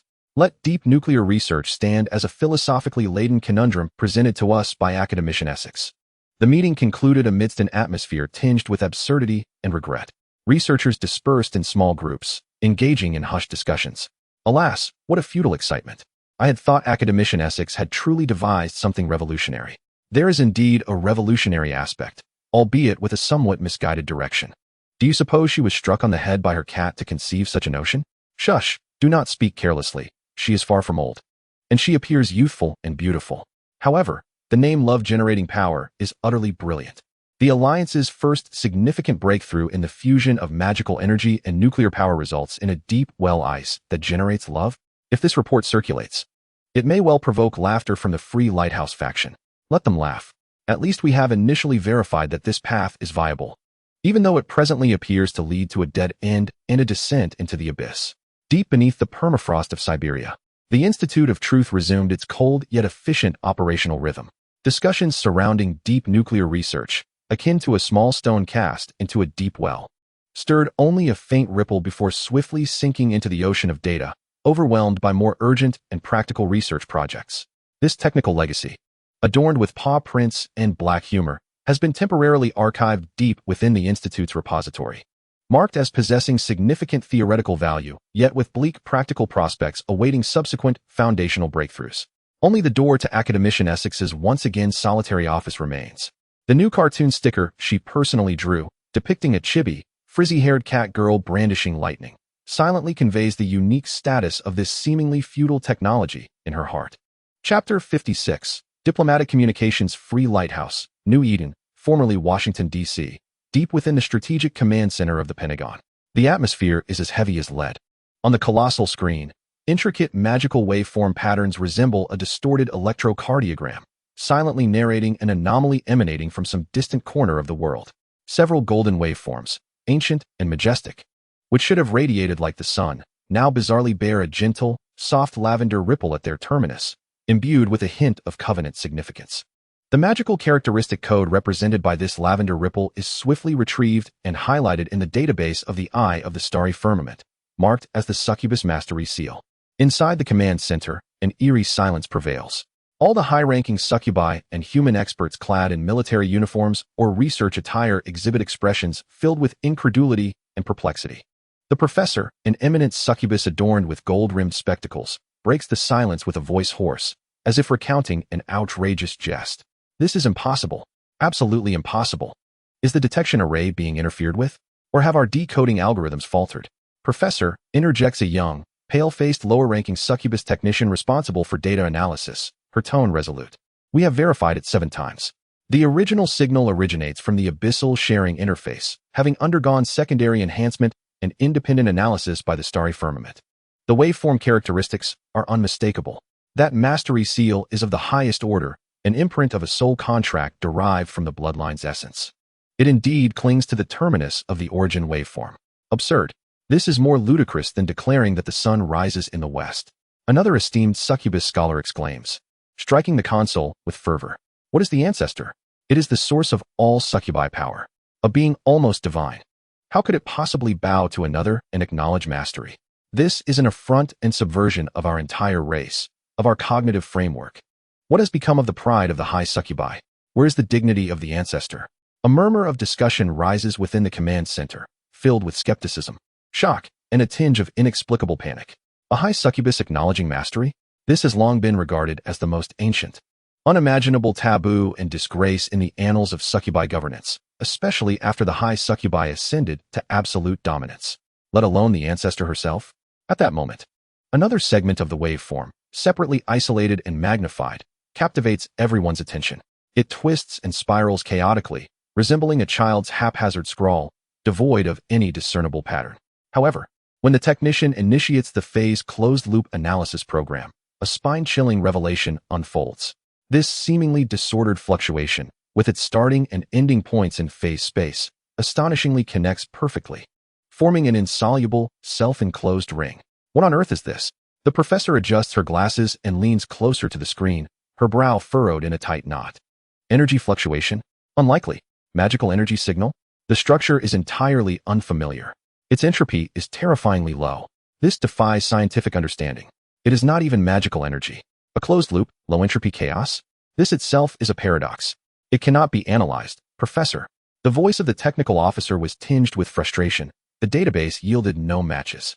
All known physical models and magical energy theories failed to elucidate its origin and significance. It resembled a signature from an unknown dimension or an incomprehensible anomaly. 2 reports, imbued with the heavy confusion pervading the command center and a hint of trepidation towards the unknown, were swiftly dispatched to President Isabella Sterling of the Free Lighthouse Alliance. Within the opulent Oval Office, the hallmark, sunlit smile of Sterling vanished. Her golden hair remained radiant, her expensive black suit impeccably tailored. Yet the depths of her azure eyes roiled with turbulent waves. Her slender fingers unconsciously tapped against the smooth mahogany desk, producing a dull, rhythmic thud. The ancestor's mastery and the closed-loop ring, she murmured, repeating the keywords from the report, each syllable piercing her heart like an icicle. This was not merely a scientific enigma, but a political thunderclap. If the missing ancestor had indeed claimed mastery, who was the object of that claim? What terrifying ramifications would this have on the dominion of the succubi and the very foundation of the Free Lighthouse? What did that ring signify? A sense of unease coiled around her spine like a frigid serpent. She needed intelligence, more information. The only entity potentially possessing clearer answers was her adversary, the Red Alliance, entrenched in the frozen earth. Without hesitation, Sterling pressed a cryptographic communication button embedded with a magical energy crystal on her desk. This line connected directly to the innermost sanctum of the Kremlin in Moscow. To her surprise, the call was answered almost instantaneously, as if the person on the other end had been waiting with bated breath. Hello? Sterling endeavored to make her voice sound steady, elegant, with a touch of well-placed arrogance.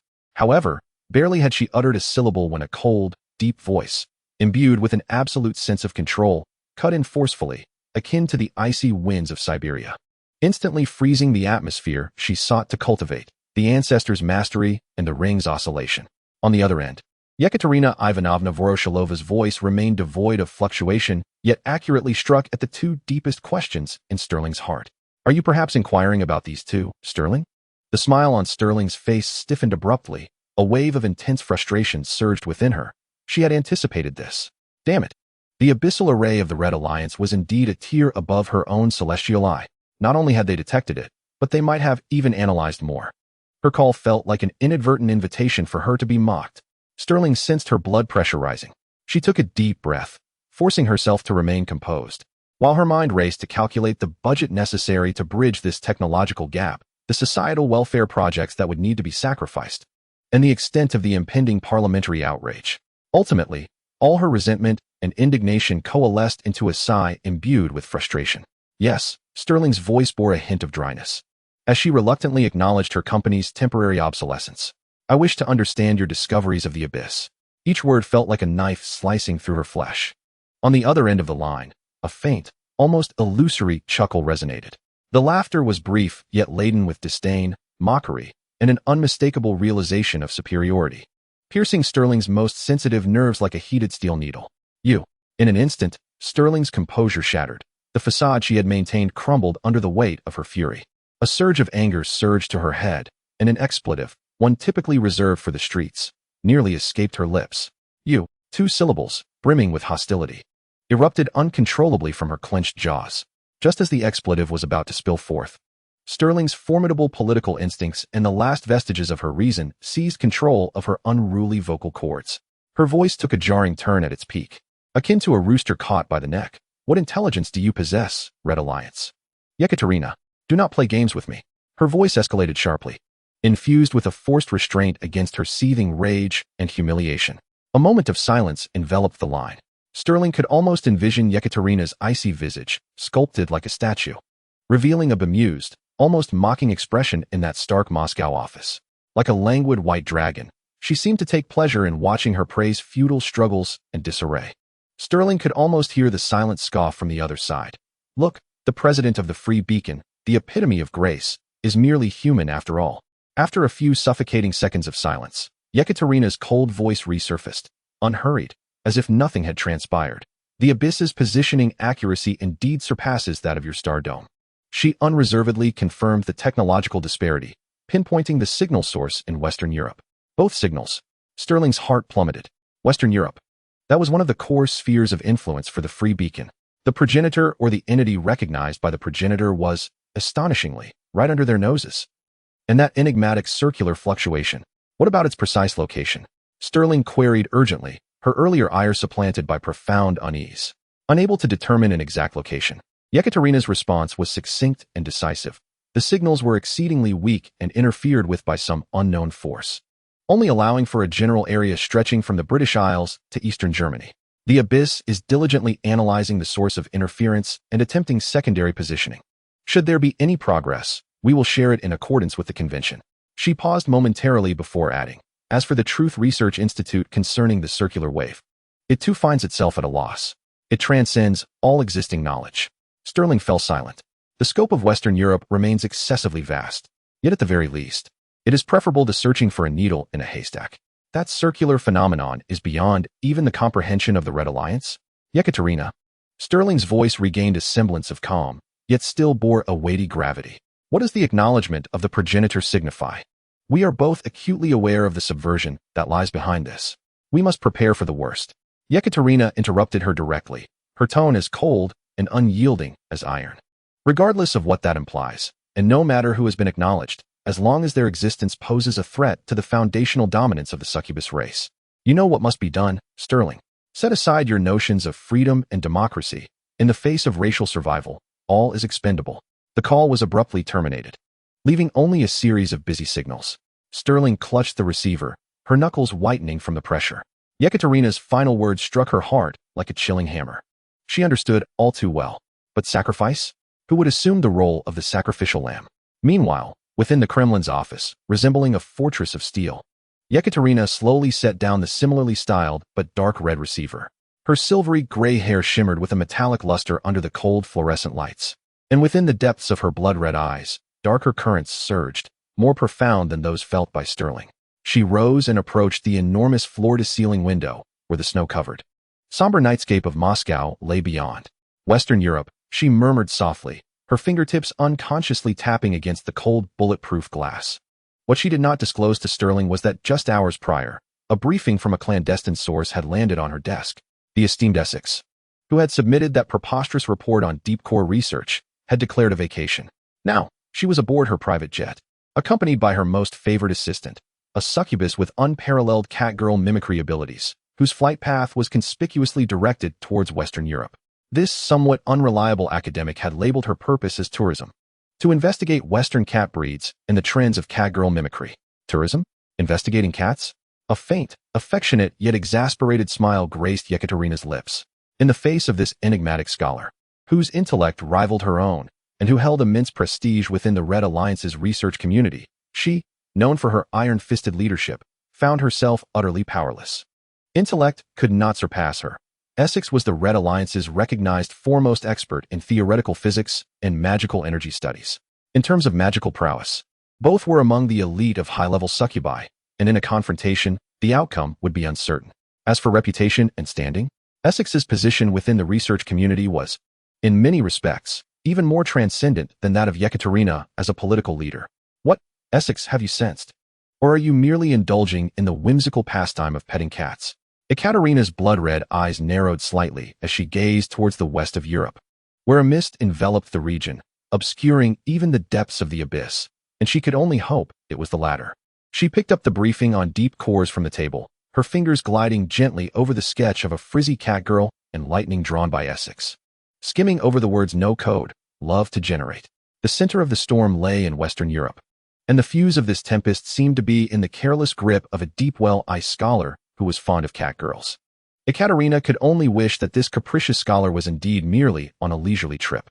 Outside, the cold winds of Siberia howled, stirring up the snow on the ground. The immense shadow of the Kremlin loomed, like a slumbering beast, silently surveying the snow-covered land and the distant undercurrents of Western Europe. The ethereal light of the abyss array flickered silently beneath the permafrost, continuously capturing faint signals from afar concerning the primordial master and the enigmatic circular conundrums. Chapter 57. The Cat Slave and Her Unfortunate Assistant. High above at 10,000 meters, thick clouds stretched out like an endless white expanse of snow. Sunlight poured in unobstructed, casting a warm golden hue over the luxurious leather seats and walnut paneling within the cabin. Essex languidly sank into the spacious airline seat, her long legs, enveloped in comfortable leisure pants, casually crossed. In this moment, her appearance was a stark contrast to that of the enigmatic scholar within the Truth Research Institute. The iconic white naval-style jacket was draped carelessly over the armrest, beneath which lay a simple white t-shirt that accentuated her tall and well-proportioned figure. Her silver-gray hair cascaded smoothly over her shoulders, the tips swaying gently with her subtle head movements. Most striking were the fluffy, silver-gray cat ears atop her head, tipped playfully with black, which twitched lightly as she browsed through the tablet in her hands. These were not genuine organs like those of Charlotte, but rather a flawless mimicry achieved through her formidable, shape-shifting abilities, indistinguishable from the real thing. Behind her, a similarly fluffy silver-gray cat tail lazily swept the edge of the seat, all features characteristic of a high-ranking succubus: horns, heart-shaped tail, and even an elusive aura of magical pressure, were thoroughly concealed by her mimetic prowess, transformed into the image of a languid, yet slightly clumsy catgirl. At this moment, the catgirl seemed engrossed in perusing the materials and magazines in her possession, which detailed information about West Berlin, the weathered Brandenburg Gate, the dark tableau of the former Abyssal Empire Alliance, the cold division of the Berlin Wall, and the grotesque consumerism flourishing under the shadow of the Iron Curtain. A playful smile graced her lips, and her azure eyes sparkled with pure curiosity, as if she were merely a traveler about to embark on an adventure to a foreign city. Oh, how could Ekaterina's temper endure the East German enclave being choked by Poland? She murmured softly, her fingertips tracing the scarlet territory suspended amidst the dominion of Western powers on the map. If it were me, I would have overturned the table by now. Though such an act seems rather futile, it might be more fulfilling to pet a few cats instead. Seated opposite her was her assistant and personal bodyguard, Xia Luo. This high-ranking succubus boasted hair as radiant as sunlight and eyes that glimmered like burning rubies. Her transformation was utterly convincing. Apart from the exquisitely crafted golden cat ears that could not twitch like those of a real cat, and a perfectly formed golden tail, there was no trace of her succubus essence. She wore a sharply tailored cream-colored trench coat over a light-colored turtleneck sweater, exuding an air of cool elegance and competence, akin to a refined lady of noble birth. Yet, at this moment, a barely perceptible worry shadowed Xia Luo's composed visage. She cradled a cup of steaming red tea, her fingertips unconsciously caressing its warm surface. Though her gaze drifted to the cloud sea beyond the porthole, her thoughts were evidently elsewhere. This was not their first venture beyond the territory of the Crimson Alliance. However, this occasion bore a different weight. The abyssal array had detected two ominous signals, the primordial and the unfathomable ring, casting a foreboding shadow over the minds of the Alliance's higher-ups. Although leader Ekaterina had not explicitly stated it, Yuehua could sense the gravity of the situation. At this sensitive juncture, their eccentric and free-spirited academic leader insisted on embarking on a journey to Western Europe under the guise of a research trip, targeting the vague region where the signals originated. Yuehua's gaze eventually returned to the large catgirl across from her, who was marveling at a neon-lit photograph of a Berlin nightclub in the magazine. Taking a deep breath, she resolved to speak up. "My lady," Yuehua's voice rang clear, tinged with hesitation. Essex did not lift her head, her tail swishing happily as she exclaimed, "Yuehua, look at this. I heard there's a catgirl Maid cafe in West Berlin that's all the rage. The catgirls there are said to be exceptionally skilled in their transformations. Shall we check it out as soon as we land?" She excitedly turned the magazine around, revealing an extravagant establishment adorned with promotional images of scantily clad catgirl maids. The corners of Yuehua's eyes twitched imperceptibly as she forcibly ignored the image, steering the conversation back on course. "My lady, regarding the signal detected by the abyssal array in Western Europe, the one suspected to be linked to the primordial and its recognition mark, how do you perceive it?" She carefully weighed her words.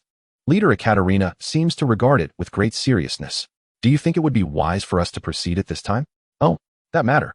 Essex finally set the magazine down, languidly stretching as her silver-gray cat ears perked up in delight. Her azure eyes turned toward Yuehua, devoid of the earlier excitement, replaced instead by a knowing glint and a trace of playful amusement. "Yuehua, do you really believe that the emergence of the primordial must necessarily spell disaster?" The voice of Essex resonated with a peculiar cadence, as if articulating an unmistakably simple truth. Moonlight momentarily paused. "But the power of the progenitor, power?" Essex smiled gently, picking up an inconspicuous silver device shaped like a cat ear from the small table beside her, idly toying with it. "Power itself bears no inherent morality. The essence lies in the desires of its wielder." Her fingertips lightly grazed the delicate cat ear device, which emitted a fleeting, faint azure glow before extinguishing instantly. Not everyone is consumed by thoughts of power, nuclear warheads, and spheres of influence like those two mad women, Catherine and Sterling. Essex's tone was laced with unabashed disdain as she languidly leaned against the chair, her gaze drifting toward the rolling sea of clouds outside the porthole, as though peering into the distance. "What if the progenitor we encounter, along with the individual recognized by them, is, in fact, akin to me?" She turned her head, playfully winking at Moonlight, a creature whose sole desire is to cuddle with a soft catgirl, bask in the sun, sip red tea, and joyfully savor her little life. Moonlight found herself momentarily stifled by this down-to-earth notion, unsure of how to respond. "Perhaps," Essex continued her musings with enthusiasm, examining the cat ear device in the light. "The so-called progenitor contractor might not be an ambitious schemer or ancient relic, but rather an adorable, naive little catgirl." Her gaze playfully swept over the perfect yet motionless golden cat ears atop Moonlight's head, accompanied by a hint of mischievous mirth. Moonlight instinctively reached to touch her own cat ears, but restrained herself, her cheeks flushing. Furthermore, Essex's demeanor shifted, her playful expression retreating, as a glimmer of wisdom flickered in her cerulean eyes. "The demon progenitor is a figure from millennia past. Their perspective on the world and on us, the emerging generation, is undoubtedly distinct from our own, as we wallow in the mire of power."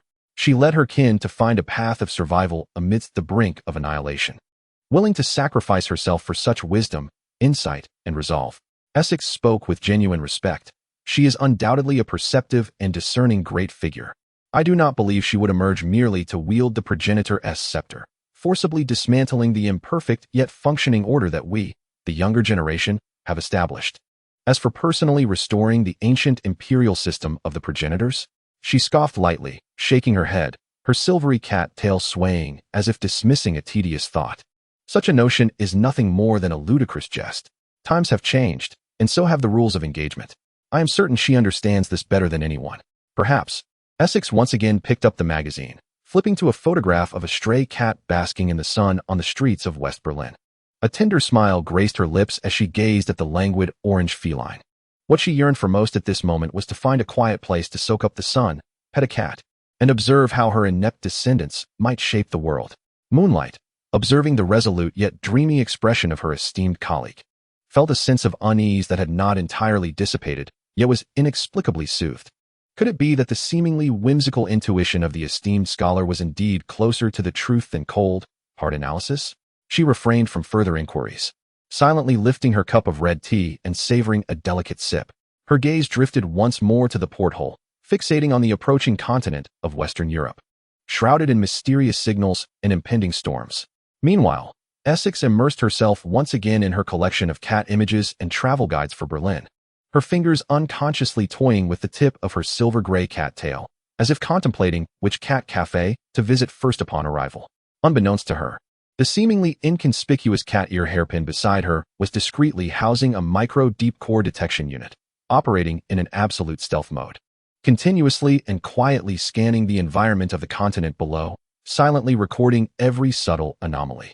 Chapter 58. Divergence. West Berlin, at dusk. The remnants of the setting sun bathed the city, divided by high walls, in a warm golden hue, yet failed to dissolve the palpable tension that lingered in the air. Characteristic of the Cold War frontline. Near the Charlie checkpoint, the silhouettes of tourists and soldiers intertwined, each with their own purpose and vigilance. Essex and Moonlight strolled along the Electorate Avenue, starkly contrasting with the hurried passers-by. Essex maintained her languorous catgirl persona, her silver-gray ears playfully quivering in the cool evening breeze, while her tail languidly swept across the hem of her coat. A pair of round sunglasses perched upon her nose obscured her cerulean eyes, and she held in her mouth a thickly sauced street sausage, purchased moments before, leaving her with quite an unrefined appearance. Moonlight, on the other hand, exuded an elegant feminine grace, her golden hair and crimson eyes radiant in the sunset, while her flawless cat ears and tail added a unique charm to her presence. She delicately savored an ice cream she had just acquired from a nearby newsstand, her gaze subtly scanning her surroundings and the flow of people, imbued with a professional alertness.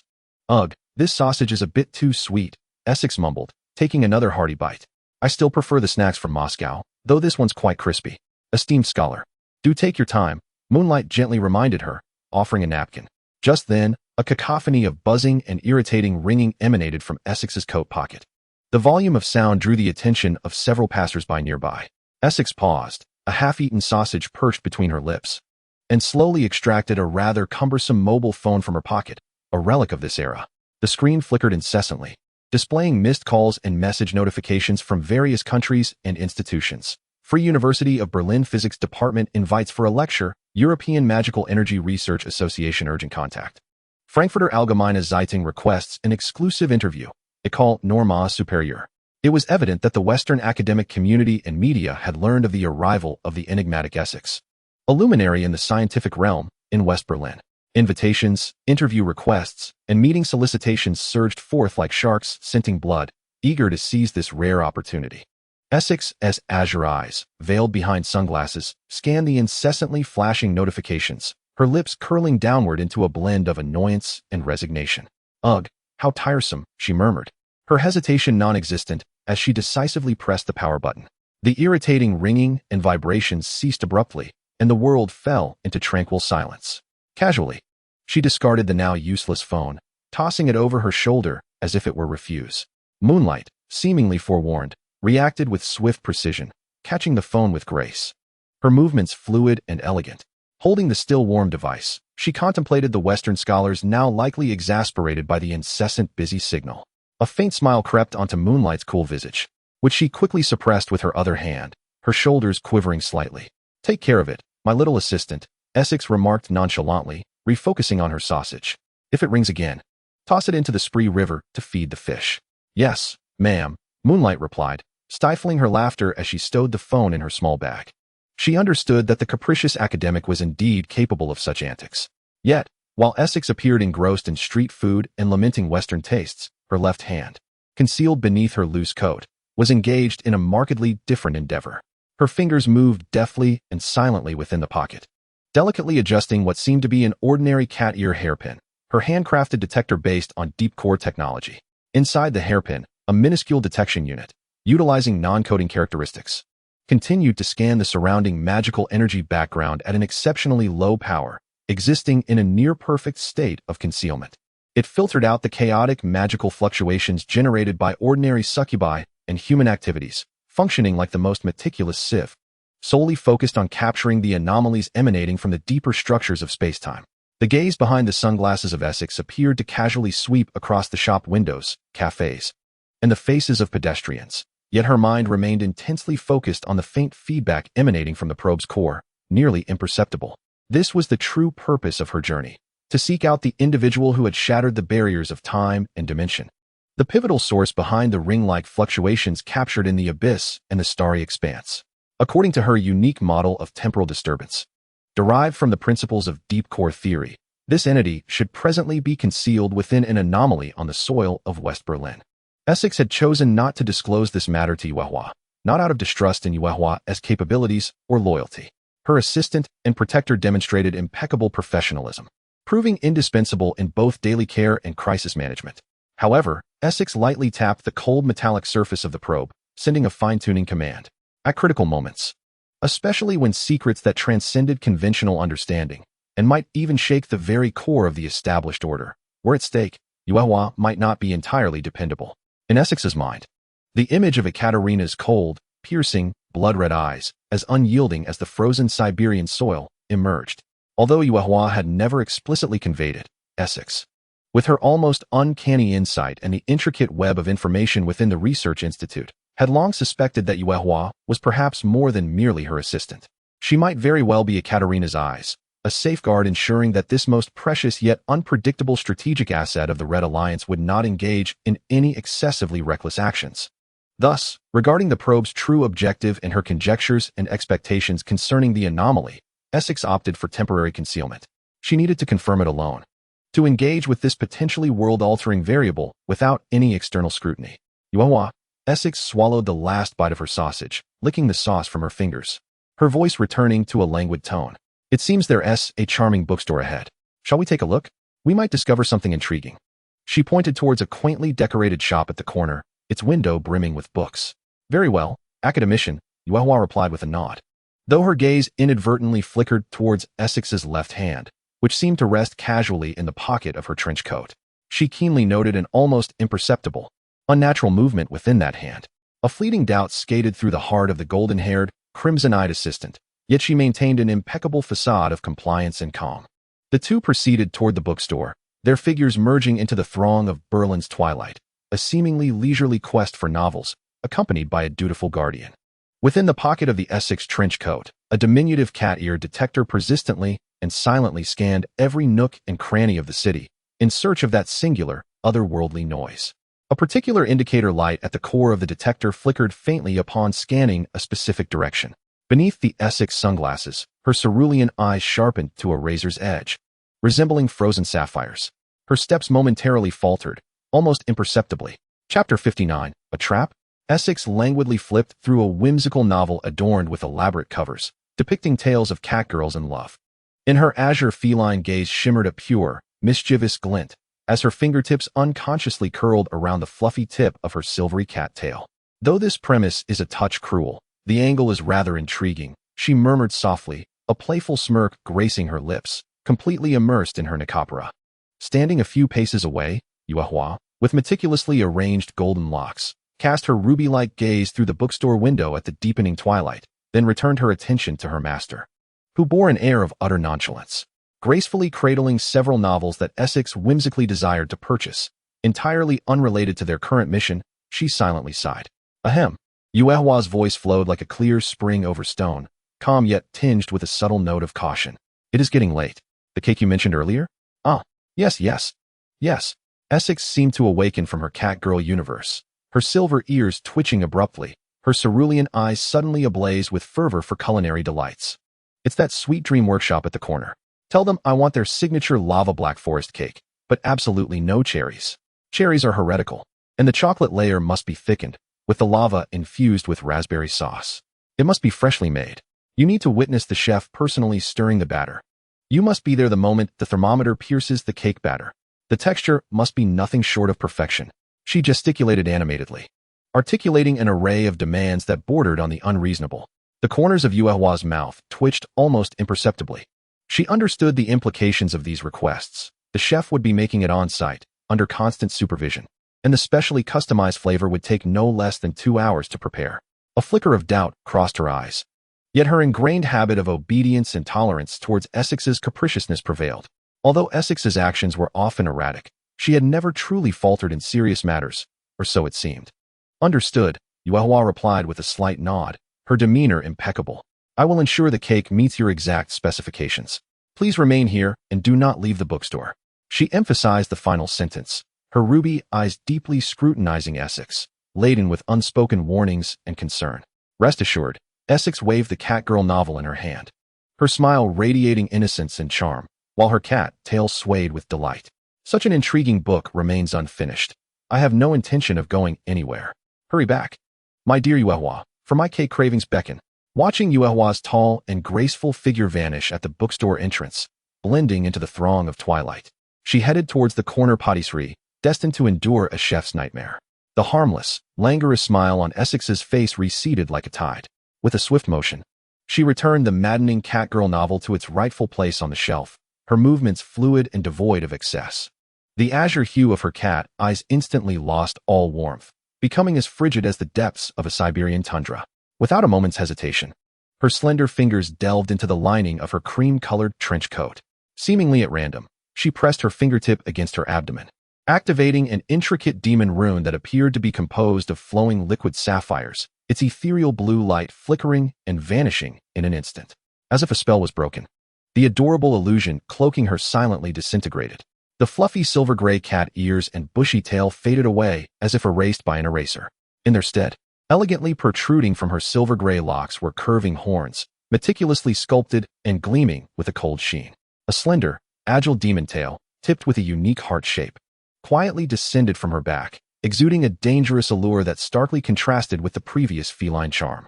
The aura of the lazy, endearing researcher dissipated, replaced by an almost tangible, icy, and efficient oppressive presence surrounding Essex. The true form of a high-ranking demoness rendered her akin to a blade drawn from its sheath. She reached into her coat once more, this time retrieving a hand cannon crafted from matte black engineering plastic, its lines starkly cold and unyielding. The muzzle was fitted with a short, cylindrical silencer. In a flash, she ejected the magazine, confirming it was filled with specially designed armor-piercing rounds. With a soft click, she reinserted the magazine, silently disengaging the safety with her thumb. Almost instinctively, her hand sought the space at the small of her back beneath her coat, where her sidearm should have been. Fully armed, a barely perceptible sigh, laden with regret, escaped her lips. "TSK, my nightingale," she murmured, her fingertips lingering as if they could still feel the familiar grip and hum of the combat knife she had personally modified. That was her prize creation. A combination of high-frequency oscillating magic energy blade paired with the handgun, her most trusted and lethal duo. Alas, she had left that iconic weapon at the Institute of Truth for the sake of this discreet academic exchange. Time for sentimentality was fleeting. The faint vibrations of the detector in her pocket grew clearer, its directive increasingly precise. Essex's azure eyes sharpened like a hawk's, instantly locking onto the direction of the bookstore's back alley. She allowed her silenced pistol to dangle naturally at her side, pressed against the seam of her trousers, while the ample hem of her trench coat cleverly concealed the contours of the weapon. In the next moment, her figure melded into the twilight like a specter, gliding silently through the bookstore's rear entrance with an eerie speed that transcended the limits of human perception, disappearing into the shadows of a narrow, damp alley littered with debris. The depths of the alley were permeated with the acrid stench of decaying refuse and the musty odor of the damp brick walls. The last rays of the setting sun were severed by the towering buildings on either side, leaving only a cold, viscous gloom. Essex moved with the grace of a cat, each step meticulously avoiding puddles and discarded refuse, producing not a sound. Her senses unfurled like an invisible spider's web, capturing every subtle anomaly in the air, every disturbance in the currents, and the metallic tang of blood. The detector in her pocket vibrated at its zenith, emitting a near-scorching pulse of location energy that only she could perceive. At the end of the alley lay a dead end, cluttered with discarded wooden crates. There, Essex spotted her target, a woman. She knelt with her back to the alley's mouth, one knee pressed against the cold, filthy ground. Clad in a well-tailored, deep blue uniform adorned with silver trim, the insignia was unmistakable to Essex, the standard attire of the Freedom Lighthouse Security Department's Special Task Force. In the archives of the Red Alliance Intelligence Division, this uniform signified the highest level of threat and infiltration. The woman clutched another individual tightly in her arms. The one being held was slender and petite, her long silvery hair cascading like dull silk, obscuring most of her face. revealing only a pale chin and colorless lips. She was wrapped in an oversized coat that hung awkwardly, resembling a soulless puppet, utterly still. The woman embracing her appeared lost in her own world, oblivious to the lethal threat behind her, burying her face deep within the silvery locks, her shoulders subtly trembling as if she were desperately stifling something. A trap. The thought pierced Essex's mind like an ice pick. Freedom Lighthouse personnel. In West Berlin, at the anomalous point indicated by the detector. Clutching someone in a clearly compromised state. It all resembled a meticulously arranged bait, a trap set for her, the Red Alliance's foremost scientist. Calm, efficient, lethal logic instantly took precedence. A member of the Red Alliance Academy of Truth would never allow herself to be ensnared. Essex's silhouette emerged from the shadows like a wraith, without a trace of hesitation. Her long arm shot up with lightning speed, the silenced pistol carving a cold, precise line through the dim light. The dark muzzle, imbued with the chilling intent of Red Alliance's cutting-edge technology, unerringly aimed at the head of the woman in the Freedom Lighthouse security uniform, cradling the silver-haired figure. The air seemed to congeal, leaving only the faint scent of decaying refuse deep within the alley, accompanied by a silent yet lethal crosshair. Chapter 60. Plea. The cold muzzle of the gun rested steadily in the stillness at the end of the alley, aimed at the unprotected nape of her neck, akin to the fingertip of death itself.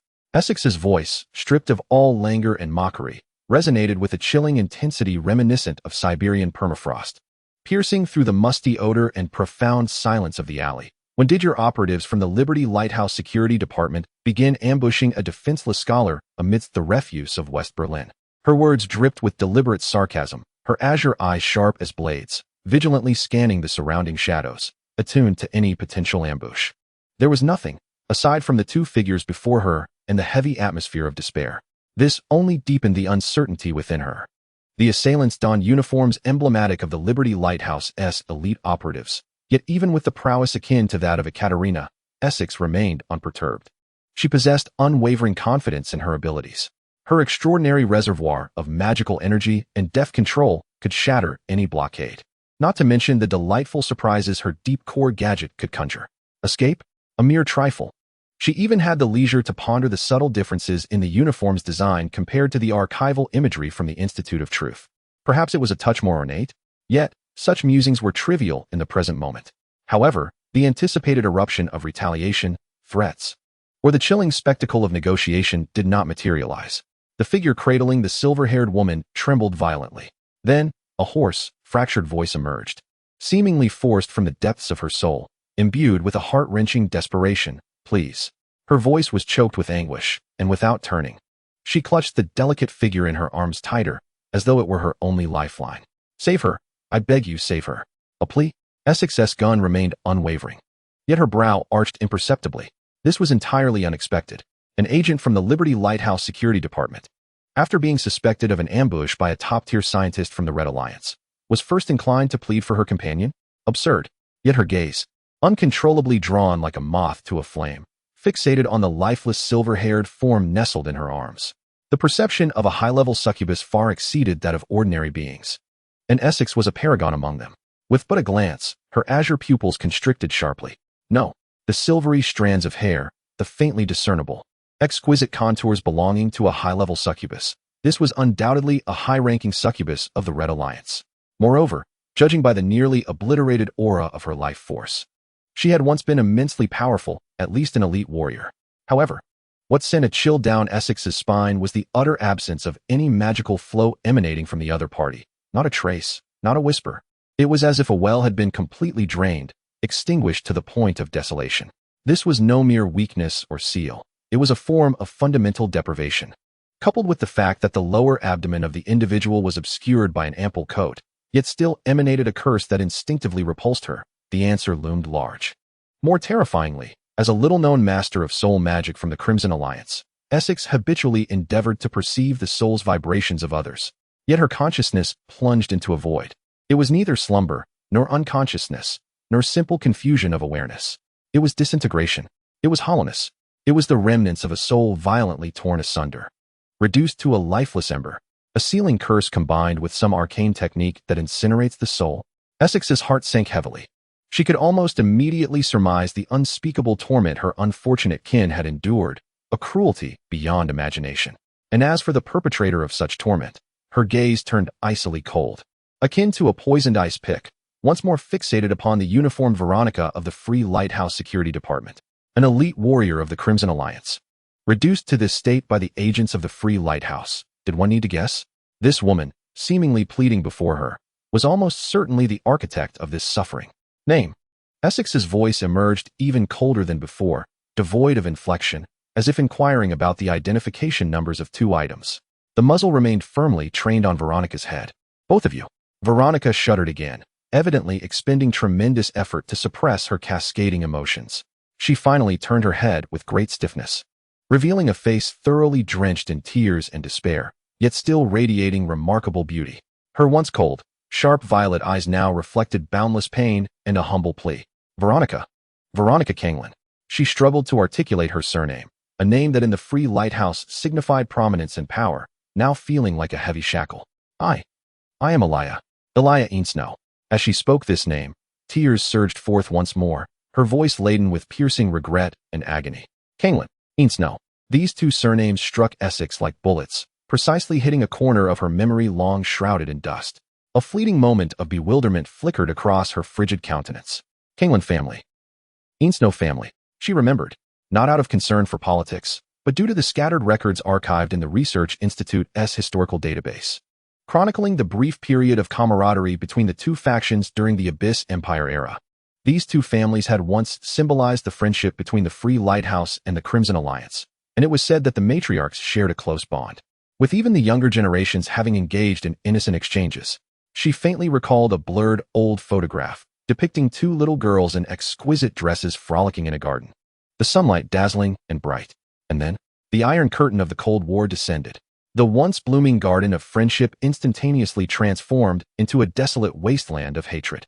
Kanglen and Ainsnow, these names swiftly morphed into symbols of mutual vilification within the propaganda machine, labeled as traitors, spies, and unrelenting enemies that must be eradicated. Essex had never concerned herself with the banalities of political intrigue. Her mind was solely captivated by the eternal laws of physics and the mysteries of magic. Yet at this moment, gazing at the young woman before her, who cradled the last descendant of the Ainsnow family and identified herself as Kanglen, Essex was struck by the profound absurdity and fateful heaviness reflected in her eyes, a pain so intense it seemed it would consume her entirely. Kanglen pleaded with the scientists of the Red Alliance to save Ainsnow, a fate she might well have wrought with her own hands. It felt as though the cruelest playwright had chosen to reenact the tragedy of a shattered friendship from decades past, in a manner far more brutal and sanguinary upon the next generation. Was it a cycle, a curse, or some deeper inevitability regarding hatred and destruction? The alleyway was filled only with Veronica's suppressed sobs and the distant, indistinct clamor of the city. Silence lingered for an eternity, long enough for the despair in Veronica's eyes to nearly turn to ash. Finally, Essex's hand, which held the silenced pistol, descended slowly, weighed down by a gravity of contemplation. The barrel no longer aimed at Veronica, yet the frigid vigilance had not entirely dissipated. She spoke not a word, merely took a step forward, then another, halting before Veronica. To Veronica, it felt as though a dying person had glimpsed the last flicker of light. Almost instinctively, she raised the unresponsive Elia, cradling her as though she were a fragile, rare treasure, or perhaps her own shattered heart, extending her towards Essex. Essex's gaze fell upon Elia's face, pale to the point of transparency. Even with her eyes shut tight and devoid of all vitality, there remained a breathtaking beauty. Yet what Essex perceived was a deeper terror. Without hesitation, she extended her hands and took Elia from Veronica's trembling embrace. Elia's body felt alarmingly light, like a feather or a hollow shell. The moment Elia was withdrawn from her arms, it was as if Veronica had been drained of her last vestige of strength, her form collapsing as her hands clamped over her mouth, stifling heart-wrenching sobs as tears surged forth. Essex paid no heed to Veronica's breakdown. Her entire focus was riveted upon Elia in her arms. She cradled Elia and moved to a nearby, somewhat cleaner abandoned wooden crate, carefully placing her down to rest against it. Then, the esteemed academician of the Crimson Union Institute of Truth, amidst Veronica's gaze interwoven with despair and the faintest glimmer of hope, slowly closed her eyes. Her slender, alabaster fingers, bearing a subtle weight of gravity, gently pressed against Elia's forehead. An invisible, exquisitely pure magic, akin to the most delicate of probes, cautiously delved into Elia's seemingly intact vessel. which in truth had long transformed into a realm of silence and desolation. Chapter 61. The journey, side quest concluded, Essex's fingertips were enveloped in an exceptionally refined magic, carefully exploring the depths of Elia's silvery form.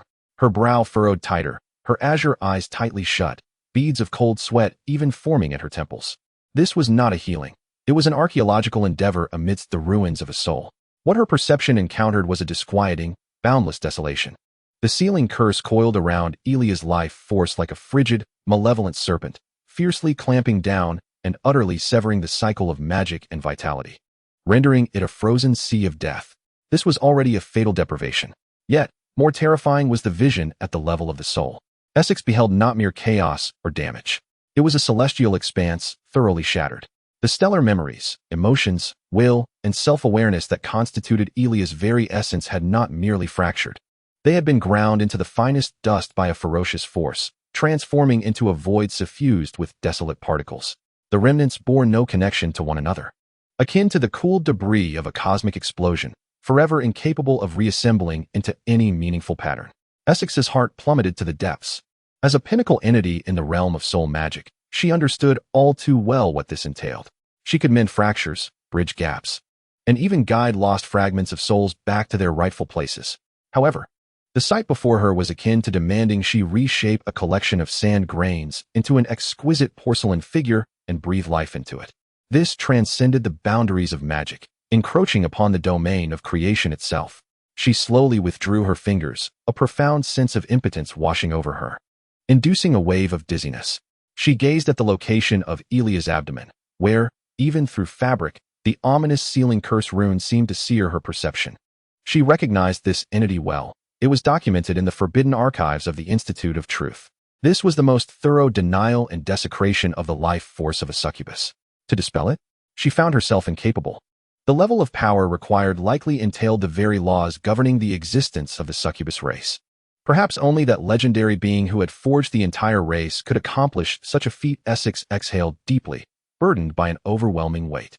She concentrated the last remnants of her warm soul magic at her fingertips, tenderly placing it upon Elia's brow, barely managing to construct a spell to delay the further dispersal of that soul dust.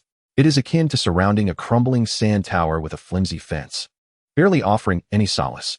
She lifted her gaze to meet Veronica's violet eyes, brimming with the most humble, desperate pleas and the last flicker of tenuous hope. Essex slowly, with great difficulty, shook her head. The color drained from Veronica's face in an instant, leaving her even paler than Elia. That final glimmer of hope extinguished like a candle snuffed out by a fierce wind. An overwhelming despair struck her heart like a massive hammer, nearly suffocating her. Long-restrained tears surged forth like a flood breaching its dam. She bit her lip fiercely, yet could not suppress the broken sobs that spilled from her throat, her body trembling violently as if on the verge of complete collapse. Essex beheld this woman, weeping like a child who had lost everything, and for the first time, she felt an intense, helpless panic towards the one she had deemed an abuser mere moments ago. Comfort her, console her. Such a task was far beyond the realm of a scientist. Wait, do not weep. It is not a total failure yet. Essex's voice, rarely infused with urgency, sought to stem the tide of sorrow. She even instinctively stepped forward a fraction, then froze, unsure of how to proceed. Veronica's sobs abruptly halted, tears still clinging to her face as she gazed at Essex with a bewildered expression tinged with a barely perceptible glimmer of light. Essex seized upon this fragile thread of hope. I am searching for the legendary progenitor of the succubi. Do you understand? The one who created our entire race. Her power might, perhaps, reach the source of such fundamental wounds. Perhaps she possesses a remedy. Veronica, upon hearing this, was momentarily stunned. The light in her eyes swiftly dimmed, replaced by a deeper sorrow and an anger born of betrayal. She gasped, her voice fractured. I have perused every official record from the Free Lighthouse, the highest level of confidentiality, for over a decade. There has never been any mention of a progenitor of succubi. Essex, you are deceiving me. She called out Essex's name, clearly recognizing that this prominent scientist from the Red Alliance was not an insignificant figure in the future intelligence system. Over a decade later, now it was Essex who felt as though struck by lightning, her azure eyes widening in disbelief. When Veronica mentioned official records, she felt something was amiss. And now everything fell into place. The slightly different uniform, the awareness of her existence over a decade later, and that perplexing signal. Wait. You claim to come from over a decade in the future. Essex's voice rose sharply, filled with incredulous shock. Then why do you not seek out the me from over a decade later? Could it be that She abruptly halted, a chilling thought flashing through her mind, causing her complexion to pale as she instinctively touched her neck. Could it be that I will not survive these next few years? What a jest. I am barely in my 20s. Is it truly the fate of those engaged in scientific research to meet an untimely demise? Her tone brimmed with a sense of absurdity regarding her own mortality, interlaced with a genuine terror. This sudden life-and-death crisis nearly caused her to forget the identity of the tragic protagonist before her. Observing the esteemed academician of the Crimson Alliance now resembling a university student fretting over the possibility of failing finals, Veronica's sorrow momentarily froze, only to swiftly transmute into a deeper despair and an absurd sense of powerlessness. With a voice tinged with anguish, she nearly shouted, "No, you are alive and well. It is merely that your whereabouts are erratic, elusive. I have mobilized all the resources of the Kangland family, yet I still cannot find you. I simply cannot locate you." Essex. Well, that reasoning is quite compelling and aligns perfectly with her character. Embarrassed, Essex rubbed her nose, the earlier flicker of fear dissipating in an instant, replaced by a subtle sense of smugness at her own prowess, albeit in an entirely inappropriate context. She inhaled deeply, forcing herself to regain her composure. A time traveler, unable to find her future self after more than a decade, seeking the progenitor. All clues whirled rapidly in her brilliant mind, colliding and connecting. Listen, Veronica Kangland. Essex's voice regained its gravity, even imbued with an unprecedented seriousness. I am not deceiving you. Just a short time ago, the eye of the starry dome of the Free Lighthouse and our abyss array of the Crimson Alliance detected two extraordinarily unique signals almost simultaneously. One was interpreted internally as a wave fluctuation signifying the recognition of the progenitor located in Western Europe. The other, referred to as the ring, is an anomalous fluctuation originating from the same region, its exact source indeterminate, yet brimming with characteristics of temporal and spatial distortion. She fixed her gaze on Veronica's eyes, articulating each word with precision.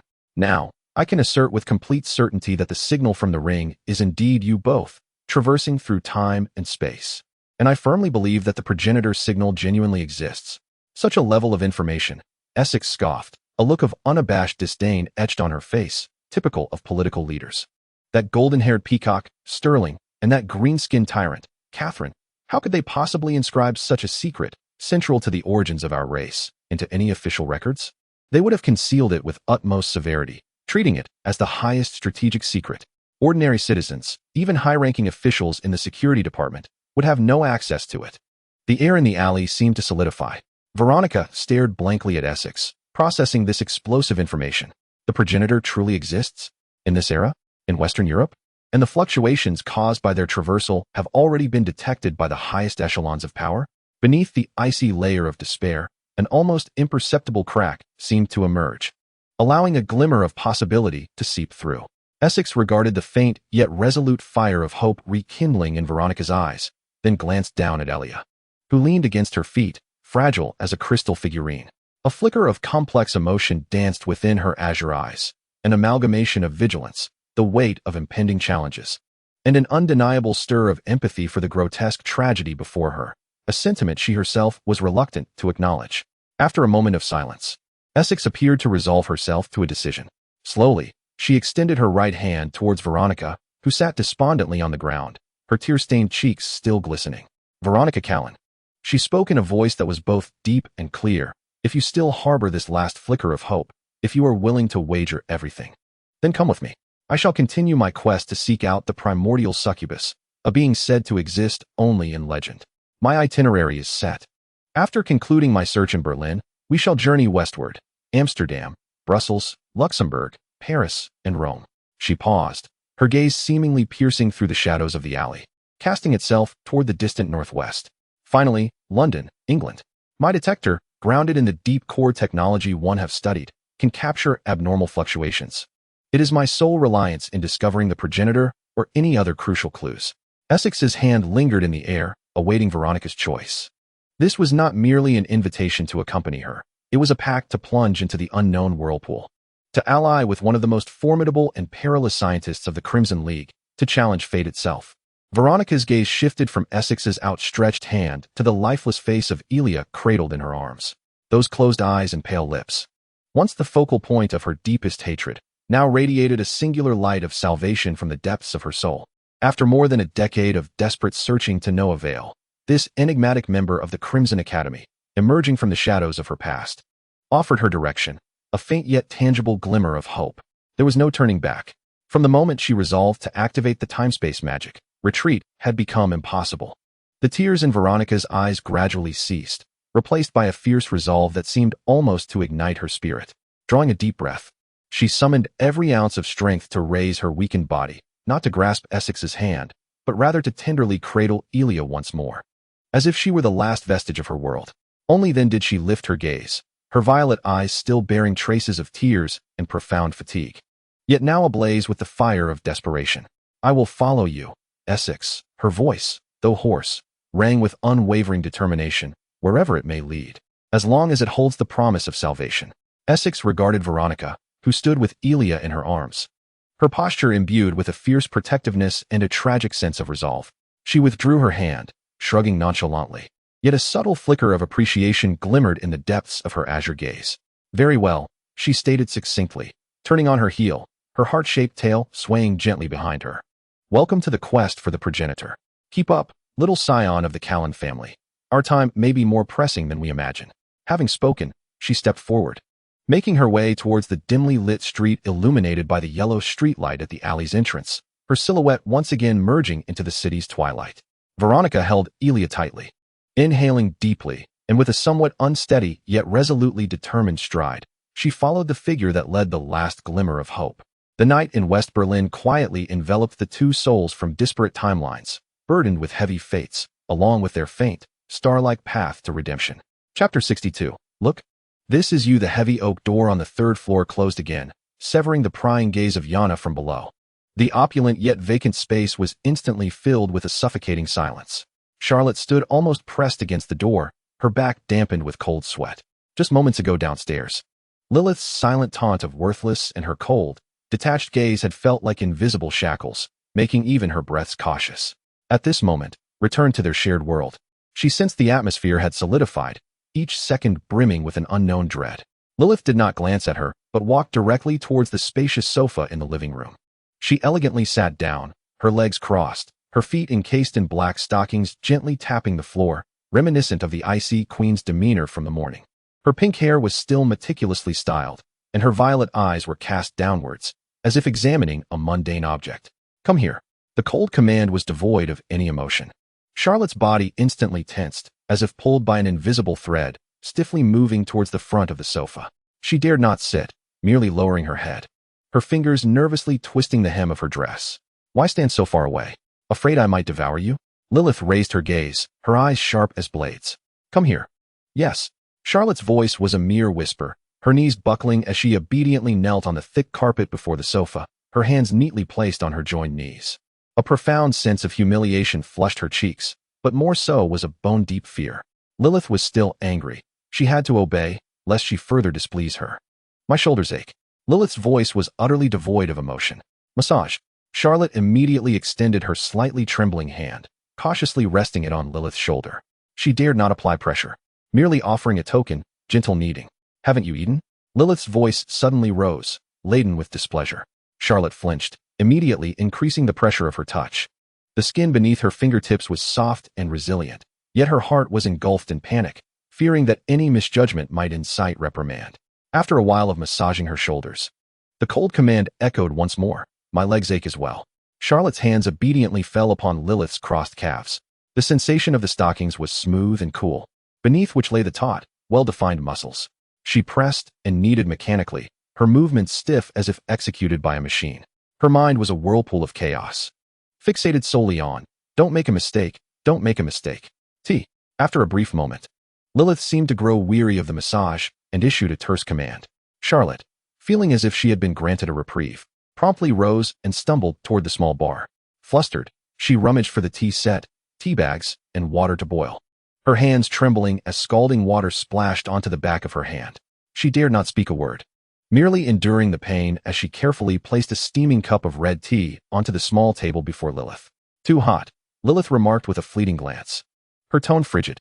Charlotte quickly lifted the cup again, clumsily blowing on it. Her ineptitude was palpable. Noticing the red mark from the burn on her hand, Lilyth let out another disdainful remark. Charlotte's heart sank further, compelling her to blow with greater fervor in a futile attempt to cool the tea. She felt akin to a large spinning top, battered by Lilyth's relentless commands, utterly deprived of the ability to think or respond. Shame and anxiety gnawed at her nerves like two blunt knives, rendering her dizzy and disoriented. Just as she held the teacup, her cheeks aching from puffing, a new command arrived. "Come here." Lilyth patted her tightly closed thighs. Charlotte froze, staring at Lilyth in bewilderment.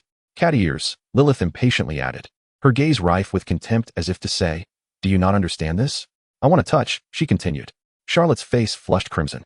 The thought of lying on Lilyth's lap like a pet, allowing her to stroke her cat ears, felt utterly mortifying.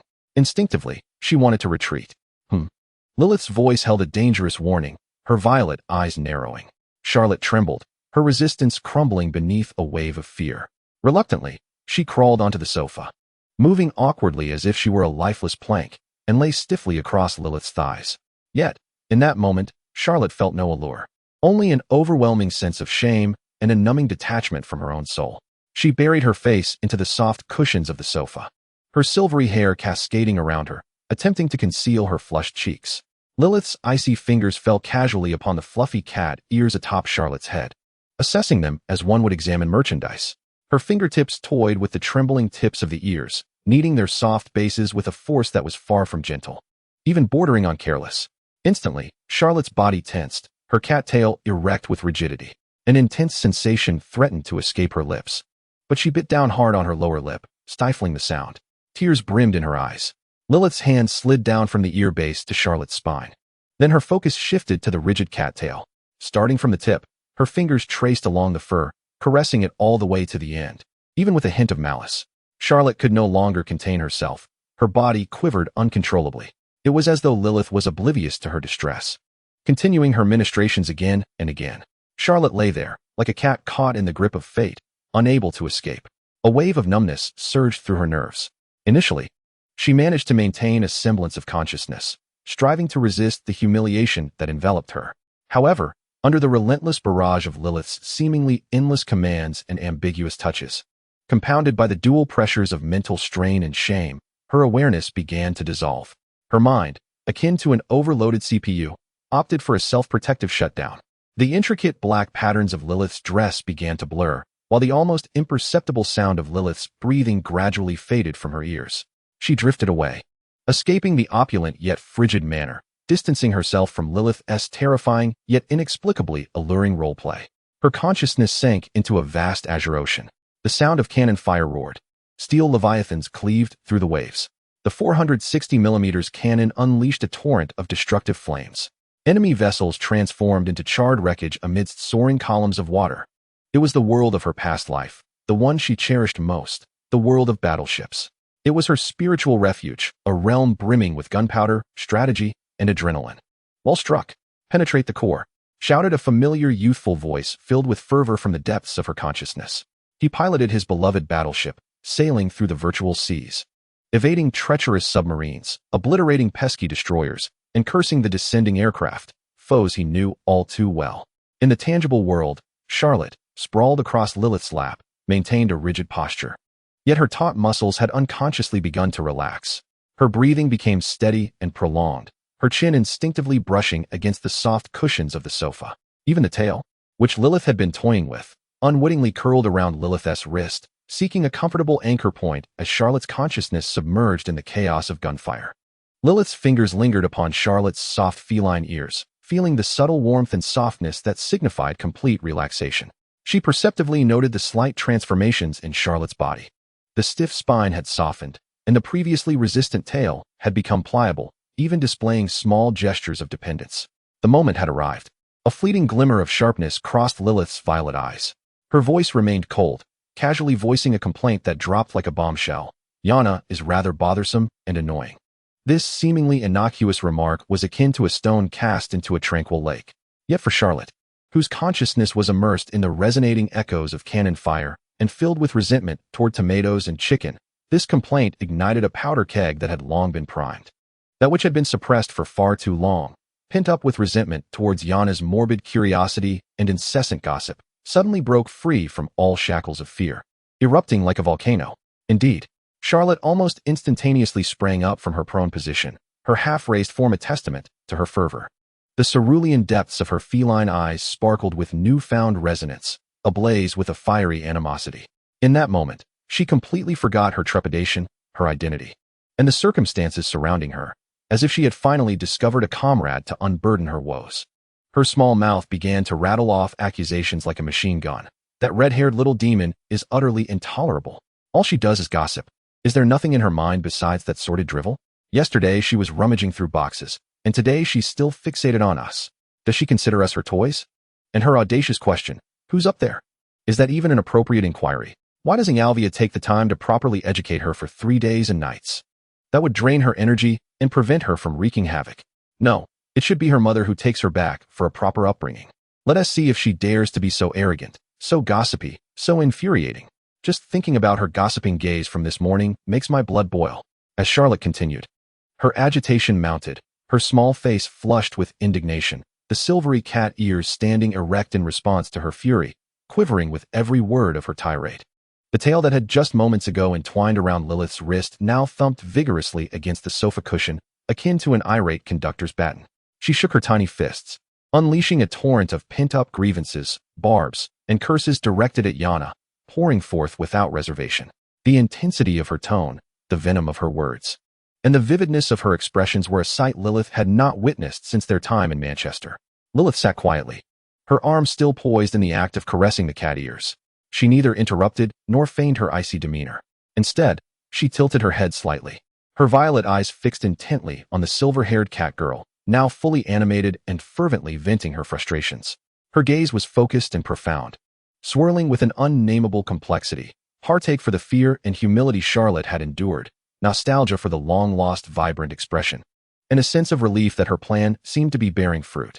Most significantly, there was an overwhelming tenderness, thick as syrup, almost spilling over. This gentleness enveloped the impassioned Charlotte like the warmest spring, suffused with encouragement, acceptance, and an unspoken affirmation. Look, this is your true self. Charlotte continued her relentless outpouring of venomous curses against Yana. From wishing her scalding hot tea to burn her tongue to hoping that Yalvia would snip one of her twin ponytails. She was caught up in the fervor, utterly oblivious to her surroundings, until her flailing arm inadvertently brushed against the back of Lilyth's hand resting on the sofa's armrest. The cool sensation swept over her like a gentle electric current, piercing through Charlotte's mind, which had been consumed by the fervor of criticism. The sound abruptly ceased.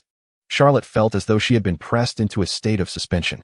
Her flailing arms froze mid-air, and her fervent expression solidified on her face. Her lips formed the final shape of an exasperated word. Those azure feline eyes, which had sparkled with excitement, were now filled solely with sheer terror and bewilderment. What had she just said? Had she inadvertently voiced all her grievances against Yana? In front of Lilyth, no less? A chill more profound than the morning's unwelcome awakening surged from her soles to the crown of her head. Charlotte's blood seemed to freeze in that instant. Stiffly, like a rusted machine, she turned her head, inch by inch, with excruciating slowness. Her gaze met a pair of eyes, Lilyth's eyes. Those violet orbs resembled the most enigmatic and profound night sky. Gone was the morning's coldness, the disdain of commands, and the earlier scrutiny. Instead, there was an endless expanse of gentleness, one that threatened to engulf her entirely. This tenderness was so profound, so encompassing, so perceptive. It seemed as if Lilyth had seen through all of Charlotte's facades, fears, and grievances, patiently awaiting her to ensnare herself in the web of understanding. Charlotte's mind crashed entirely. Time appeared to freeze in that moment.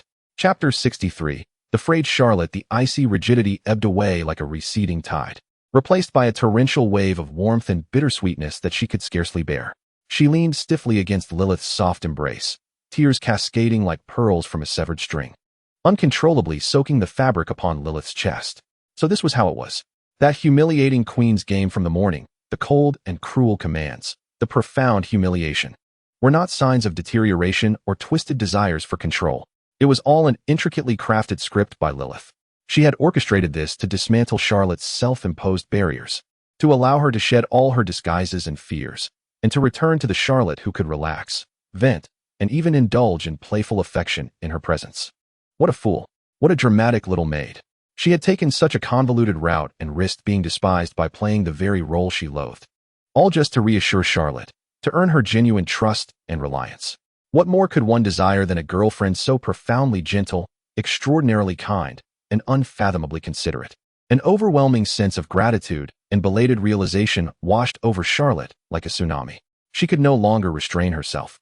Her arms tightened fiercely as she poured all her strength into embracing Lilyth's slender waist, burying her face deeply in the crook of her neck.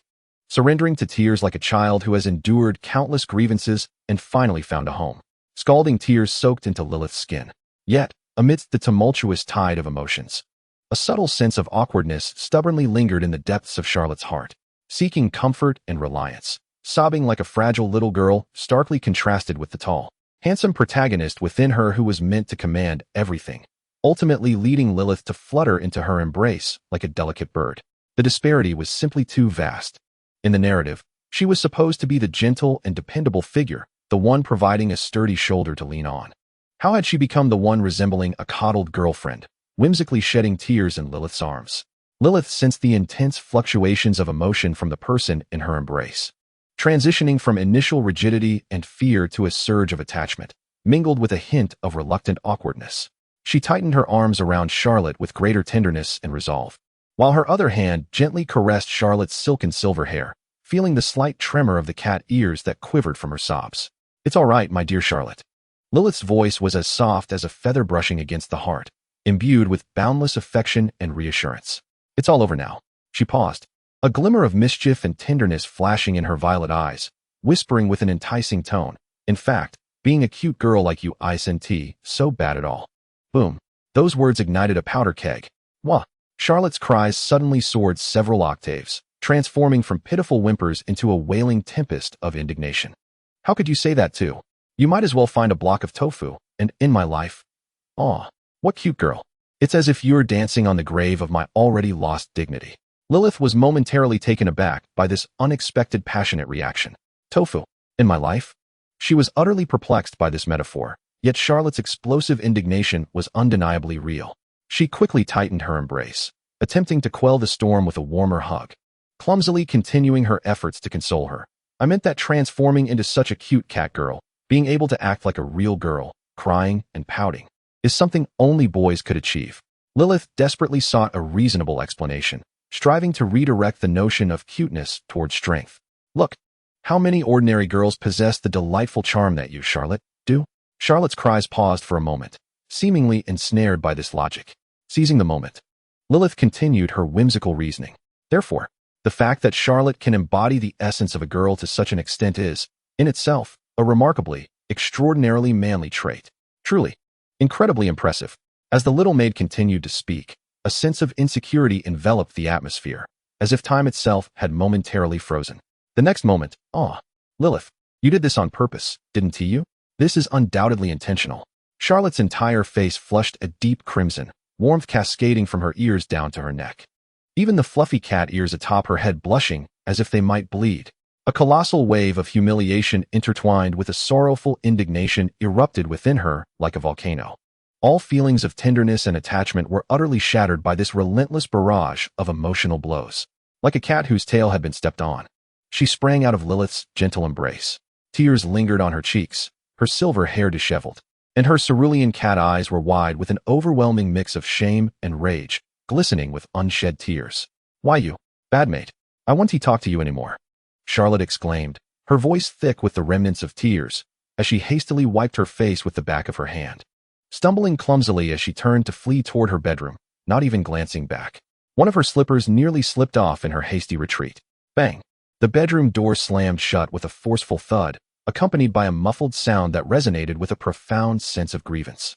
Lilyth remained rooted in place, gazing at the firmly shut door, her face now devoid of any traces of the earlier awkwardness and fluster.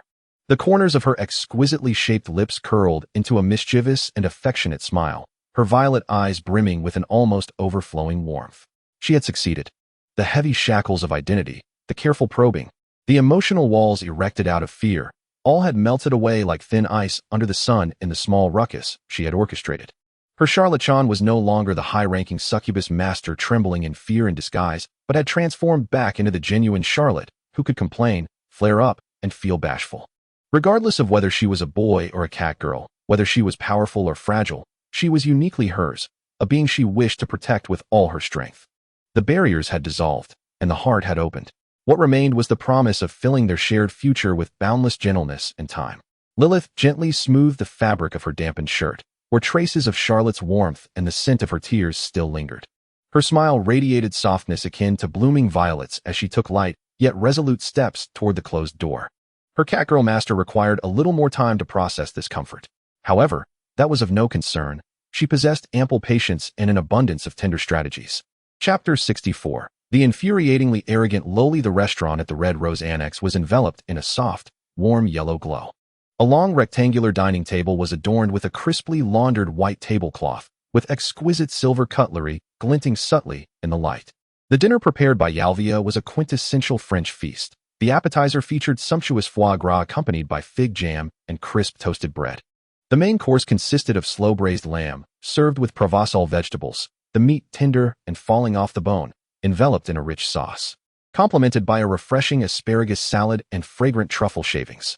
To conclude, a crème brûlée drizzled with caramel sauce awaited as dessert. Each dish was artfully presented, resembling exquisite works of art. However, a subtle tension lingered at one end of the table. Yana, with her fiery red hair styled in characteristic twin tails, clad in an intricately ornate black Gothic dress, was currently pouting her delicate, porcelain-like face, her emerald cat-like eyes glaring fiercely at Yalvia, who stood at the opposite side of the table. The cause for her discontent was simple. Amidst the lavish French cuisine, there was not a single dish of her favorite. Humble potato preparations. No French fries. No mashed potatoes. No roasted potatoes. No potato pie. Humph. Yana stabbed at the innocent lamb on her plate with her fork in a fit of frustration, her voice barely above a whisper, yet audible enough for everyone at the table to hear. Some butlers, it seemed, were increasingly forgetful, failing to remember their master's most basic culinary preferences. Could it be that with age, their minds were also losing their sharpness? Yalvia, with her golden hair meticulously arranged in a bun, maintained an impassive expression on her sculpted face, her azure eyes casting a fleeting glance at Yana. She remained silent, a subtle upward curve at the corners of her lips forming a smile that was both enigmatic and fraught with danger. Simultaneously, her hand, resting by her side, moved with an unspoken understanding, executing a gentle patting motion. Yana. The audacious red-haired girl instantly resembled a cat, with its scruff held, her bristled fur immediately lying flat. She abruptly lowered her head, feigning concentration on cutting the lamb, yet her cheeks betrayed her, blooming with an uncontrollable blush. Muttering something about tyranny and dictatorship in a barely audible tone, she no longer dared to raise her head and make snide remarks. Across the table, Charlotte and Lilyth observed the scene, exchanging knowing glances, their lips curving upwards in barely contained smiles. Yalvia's absolute dominance over Yana always bore a peculiar comedic effect. Charlotte let out a sigh of relief, finally able to indulge in the exquisite meal before her, one so refined that it left her somewhat at a loss. Mimicking Lilyth, she cautiously wielded her knife and fork against the food on her plate, her cerulean cat-like eyes brimming with curiosity for the unknown delicacies. However, just as she placed a morsel of lamb, steeped in rich sauce, into her mouth, the red-haired imp across the table, having been subdued for barely 2 minutes, launched another attack. Hey. Yana lifted her head, her emerald cat-like eyes sparkling with gossip and inquiry, sweeping back and forth across Charlotte and Lilyth's faces like a spotlight. There was something distinctly different about Charlotte and Lilyth today. Charlotte's chewing motion abruptly froze, an ominous premonition creeping up her spine. Yana, resting her chin on her hand, continued with a seemingly innocent expression. Previously, Charlotte would appear quite timid in front of Lilyth, her gaze evasive, much like a frightened little rabbit, as if she feared Lilyth might devour her. She mimicked Charlotte's earlier shrinking demeanor with remarkable accuracy, eliciting a suppressed smile from Lilyth. However, now, Yana pivoted her tone, her finger playfully tapping her dainty chin, her smile turning mischievous. It seems Charlotte's posture has straightened. And what about Lilyth's gaze? Oh, so sparkling. She paused, elongating her words, casting a playful glance at Charlotte, that blissful, foolish smile only love-struck couples possess. Charlotte's face flushed crimson, the morsels of lamb forgotten in her mouth, her cerulean cat eyes widening in indignation as she glared at Yana. What nonsense are you spouting? Who's smiling foolishly? Not me. Oh, is that so? Yana raised an eyebrow, her grin growing more devilish as she turned her attention to Lilyth, who had been quietly dining with a gentle smile gracing her lips. Come on, my sweet Lilyth. Do tell your sister how you managed to ensnare our stubborn and proud cat lady so thoroughly. What secret weapon did you employ? A gentle trap? Or perhaps? She winked suggestively. Yana. Charlotte was utterly incensed, her silvery tail standing rigidly upright as she set down her cutlery, glaring furiously at Yana. What do you mean, ensnared? That's not true. I am the master. Lilyth is, she attempted to retort, but the word Maid evaded her tongue after the events of this morning, and just now, after a prolonged struggle, all she could muster was a feeble, "It's not what you think." Observing Charlotte's flustered and childlike demeanor, Yana's smile reached its zenith, her emerald feline eyes filled with delight at the unfolding spectacle. Charlotte, under Yana's teasing gaze, felt increasingly uncomfortable, her cheeks reddening like ripe tomatoes, her azure eyes brimming with unshed tears. The corners of her eyes were tinged with crimson, her little mouth pouting in a manner that suggested she was on the brink of tears, resembling a cat girl who had been thoroughly bullied. Just as Charlotte was about to explode from a mix of embarrassment and indignation, Lilyth finally set down her cutlery. She elegantly dabbed her lips with a napkin, then turned her head, her violet eyes tenderly regarding the nearly vanishing Charlotte, gently grasping her clenched hand beneath the table. Yana, Lilyth's voice was calm and melodious, imbued with a sincerity that was hard to resist. There's truly nothing extraordinary about it. We merely expressed our feelings for one another. She paused, her gaze softly landing on the blushing profile of Charlotte. Though initially hesitant and burdened with her own complexities, my master ultimately embraced my affections. I merely endeavored to alleviate her unwarranted concerns. Lilyth's succinct and subtle description elegantly elucidated the transformation of Charlotte today, from timidity to confidence, from evasion to foolish laughter. It preserved Charlotte's dignity while subtly hinting at her guiding influence. Yana nodded earnestly, as if grasping profound principles of love. Ah, so it is. Charlotte has finally awakened to accept the adorable pursuit of Lilyth. Her emerald cat-like eyes twinkled mischievously, and she wore that infuriatingly smug smile that left Charlotte feeling flustered. She glanced at Lilyth and provocatively declared, "Since you two are officially together now, why still call her master?" Yana shook her head, her crimson twin tails swaying. How awkward. It is high time to address her as wife, don't you think? Come on, say it so I can hear. Charlotte nearly spat out the sip of water she had just taken, choking and turning an even deeper shade of crimson. She pounded her chest, indignantly retorting, "Wife? Nonsense. If anyone should be calling anyone wife, it should be me calling Lilyth that." She attempted to reclaim authority, puffing out her chest and striving to present herself as the head of the household. Oh, Yana elongated her tone, feigning profundity as she shook her head, her emerald eyes filled with a patronizing pity. Leaning slightly forward, she scanned between Charlotte and Lilyth, finally settling on Charlotte's defiant expression. With deliberate slowness, she delivered the fatal blow. You, a little beast passively accepting someone as confession. She intentionally emphasized those two words, relishing Charlotte's wide-eyed shock and flushed cheeks. And you still dare to call her wife? TSK, TSK, TSK. Charlotte felt as if her mind had been struck by a thunderclap, utterly KO'd by Yana's precise verbal assault.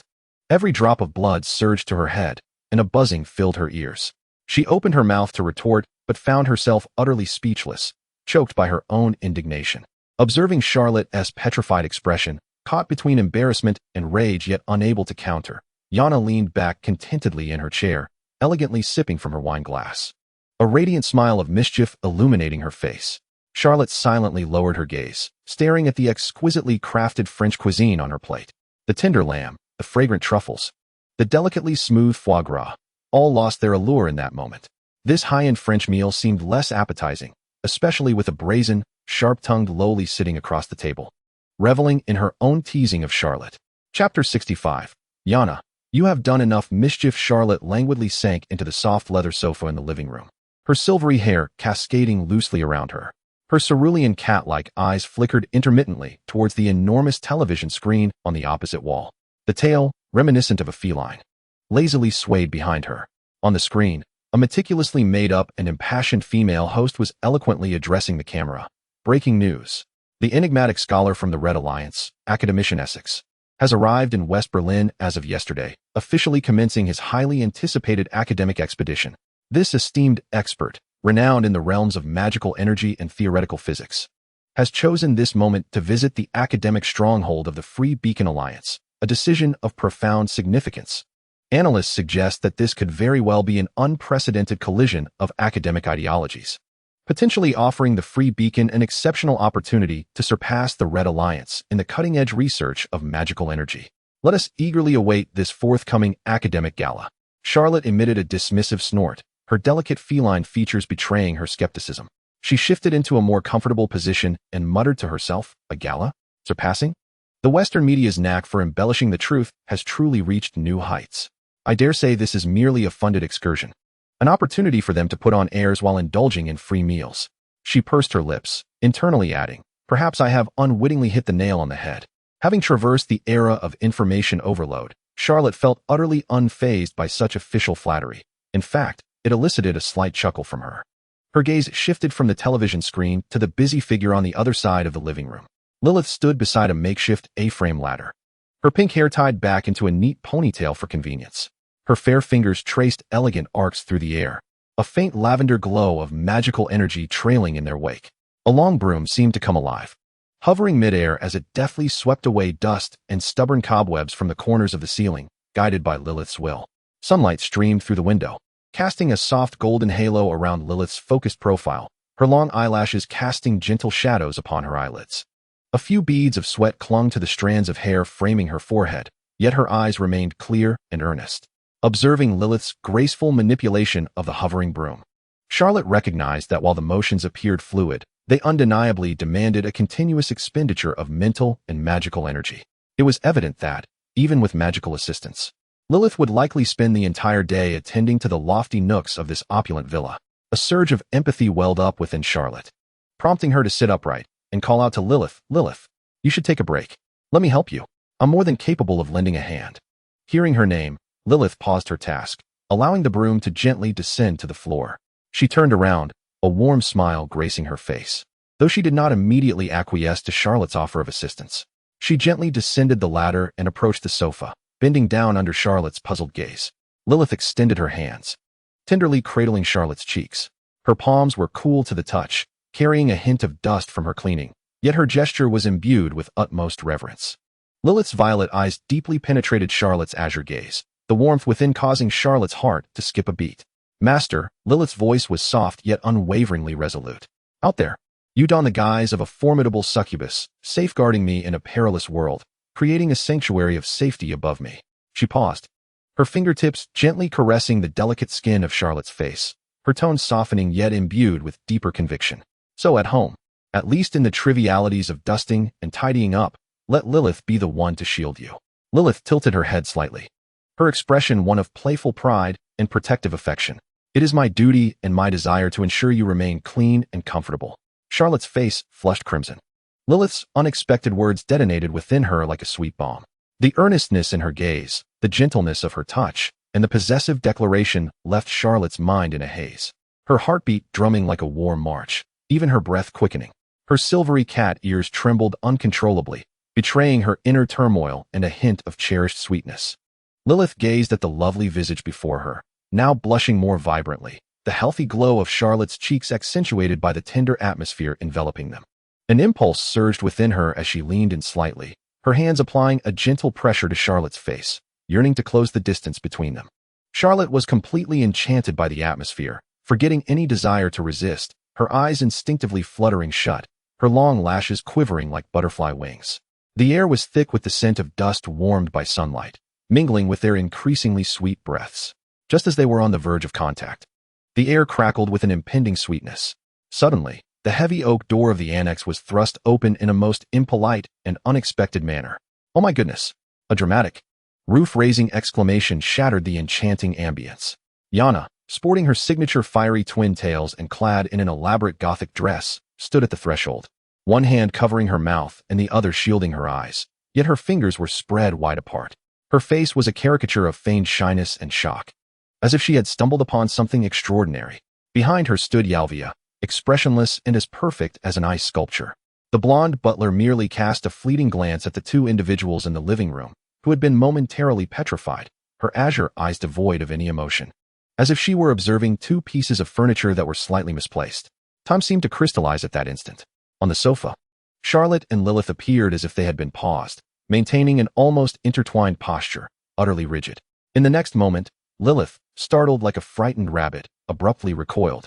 Sitting up straight, her hands hastily arranging her skirt and hair, which were not disheveled at all, her cheeks and the tips of her ears flushed a deep crimson, resembling ripened apples. She feigned composure, yet her gaze was erratic, unwilling to meet the entrance. Charlotte's reaction was even more intense. She resembled a boiled shrimp, her entire being reddening from her neck to the tips of her hair, even her cat ears blushing to the point of seeming to emit steam. In a swift motion, she shrank into the depths of the sofa, burying her head deep into her knees, leaving only her two drooping cat ears, closely aligned with her silvery hair, exposed. If it were possible, she would have wished to dig a hole and vanish into it. TSK, TSK, TSK. Yana lowered her hands from her face, her expression no longer retaining a shred of modesty, replaced instead by a mischievous grin, radiant with triumph. She bounced into the room, first approaching the nearly curled-up Charlotte, playfully nudging her with an elbow. Hey, hey, hey, Charlotte-chan. I've caught you. In broad daylight, right here in the living room. Hee. She elongated her final syllable, then lowered her voice conspiratorially, asking, so, how does it feel to be surrounded by the adorable Lilyth? Isn't it incredibly reassuring? Admit it. You were just a little beast thoroughly devoured. Charlotte, buried in her knees, emitted a muffled whimper of humiliation and indignation, shrinking even tighter. Yana then turned her attention to Lilyth, who was striving to maintain an air of calm despite her flushed ears, giving her a thumbs up, her emerald cat eyes brimming with encouragement and admiration. Well done, adorable Lilyth. Keep it up. Strive to make this stubborn creature call you husband soon. She completely disregarded the hint of exasperated reproach in Lilyth's forced calm demeanor, just as their unreliable mistress seemed poised to continue her playful torment of Charlotte's fragile nerves. The previously silent Yalvia finally spoke. She entered with silent steps, her icy gaze sweeping over the two who wished to vanish, and her voice, as tranquil as a spring striking stone, resonated. I apologize for the intrusion. Lady Yana's lack of basic etiquette will be addressed. Her words precisely quelled Yana's audacity, prompting a dissatisfied pout, though she dared not retort. Yalvia's gaze fell upon the broom that Lilyth had just set down, continuing, additionally, we are here to inform you that the Maid Brigade sent by Lady Ellie will arrive at the annex this afternoon. They are professionally trained, proficient in various household magic and skills. From this day forth, all cleaning and maintenance of this villa shall be entrusted entirely to them. You need not concern yourselves with these matters, remarked Yalvia with a slight nod, her gaze shifting to the still pouting Yana, her tone calm, yet unmistakably authoritative. Lady Yana, it is time for your foundational magic practice. Please follow me. Now, I have an early class. Yana attempted to protest, but under Yalvia's frigid stare, her voice dwindled to a whisper. Ultimately, this audacious little girl could only sulkingly follow her icy housekeeper out of the living room, casting one last cheeky grimace at the ostrich-like Charlotte on the sofa. The living room finally settled into serenity, enveloped only by sunlight and floating dust motes. Alongside two young maidens whose cheeks were aflame, hearts racing like thunder, Charlotte cautiously lifted her head from her knees, revealing her tear-filled, cat-like eyes brimming with embarrassment, which met Lilyth's equally flushed yet tenderly smiling violet gaze. Their eyes locked, thick with awkwardness and shyness, as well as an indescribable sense of relief akin to surviving a calamity. In frustration, Charlotte buried her head once more, letting out a wail. I can't bear this life anymore. Chapter 66. The Maid Brigade. The afternoon sun cast its slanted rays into the spacious first-floor hall of the Red Rose Villa. The air was infused with a faint scent of new furniture and a hint of dog. Charlotte, Lilyth, and the pouting Yana, whose lips were pursed in discontent over Yalvia's uncompromising training regimen, descended together. Yalvia was already waiting for them, standing tall, her golden hair shimmering with a cold brilliance in the sunlight. The scene in the center of the hall caused Charlotte and Lilyth to widen their eyes in astonishment. 12 uniformly dressed low-ranking succubi stood in two neat rows, resembling soldiers at a review. Each one was slender and poised. But what truly captivated was their uniformly radiant golden hair, akin to sunlight converging into a brilliant glow under the light. Their visually striking maid outfits featured form-fitting black tank tops that accentuated their lovely curves. The skirts were scandalously short, complemented by sheer black thigh-high stockings that nearly reached the tops of their thighs, all atop matching high heels. Their long, elegantly sculpted legs radiated silent beauty, whether slender and straight or full and rounded. Beside this assembly of golden-haired, black-stockinged Maid's Leia creature, a large golden retriever, its coat gleaming like melted gold. Impeccably groomed and of considerable size, it panted with a pink tongue, its brown eyes sparkling with innocence and friendliness, its tail gently sweeping across the polished marble floor. Charlotte's gaze flitted between the 12 golden-haired maids and the large golden retriever, before inadvertently settling on the figure standing at the center of the line. With her own flowing golden locks, Alvia resembled a Valkyrie, and in that instant, Charlotte comprehended the truth. The matriarch of the unacquainted Rose family was undoubtedly a quintessential devotee of golden hair. Even the family's maids were required to conform to this golden standard. And even the pet presented was a golden retriever. Yana, evidently accustomed to her mother's peculiar preferences, cleared her throat and endeavored to adopt an air of authority befitting the lady of the house. She grasped Charlotte's hand and, feigning sophistication, strolled slowly around the picturesque line of golden-haired maids, scrutinizing them with great seriousness. Nodding with deliberate gravity, her emerald cat-like eyes scanned the maids' immaculate stances and well-trained poise, seemingly quite pleased. However, Charlotte, half dragged along by Yana, could only describe her feelings as being ensnared in an overwhelming turmoil. As a being of female physiology, male psychology, and a soul that harbored the innocent heart of a culinary enthusiast, Charlotte was overwhelmed by the proximity of 12 pairs of long, shapely legs wrapped in black silk, each exuding its own unique charm. The sheer allure was enough to send a wave of heat rushing to her cheeks. Her small face flushed crimson, and her azure cat-like eyes dared not meet anyone's gaze, instead darting around in a state of panic. Breathing became rapid, and her palms began to sweat. In a reflexive attempt to mask her discomfort, she swiftly extricated herself from Yana's grasp and hurried to the side of the adorably clumsy golden retriever, squatting down beside it. "Hello there, big dog." Charlotte's voice trembled slightly as she reached out a hand, cautiously stroking the warm, fluffy fur of the golden retriever's back. The dog responded enthusiastically, nuzzling her hand with its wet nose, its tail wagging joyfully. That pure, innocent, and unpretentious gaze instantly became Charlotte's sole source of solace amidst the chaos. Ugh!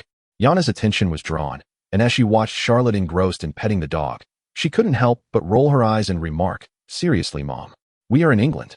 If we're getting a pet, it should be a few purebred corgis. Those little short legs are so adorable. Plus, they're the Queen's favorites. Don't you think they're far cuter than this goofy golden retriever that looks like it could outgrow me?" She gestured dismissively towards the golden retriever, which, when standing, would likely reach her chest.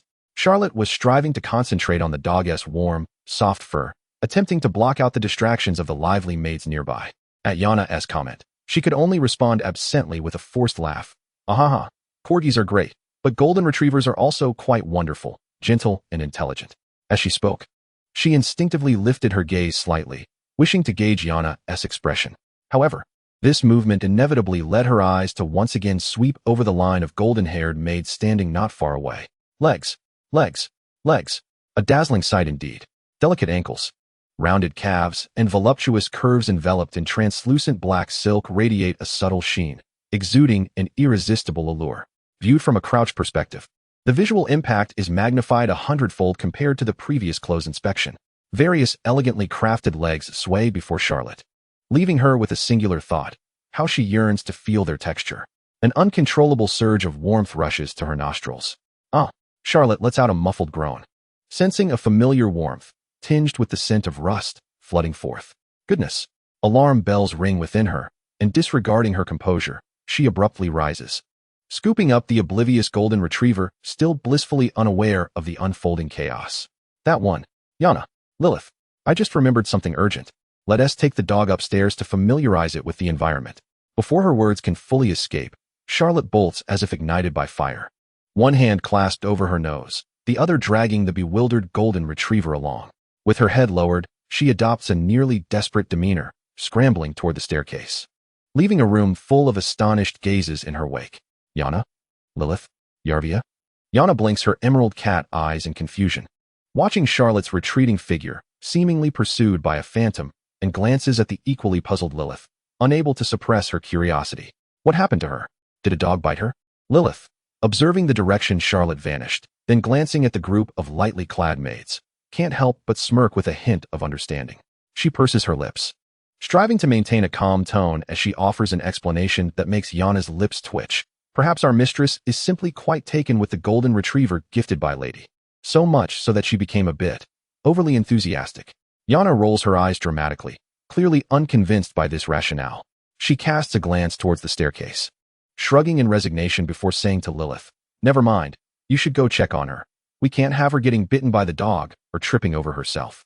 Lilyth nods, elegantly curtsying to Yana and Yarvia before hastening upstairs, though her steps betray a subtle urgency.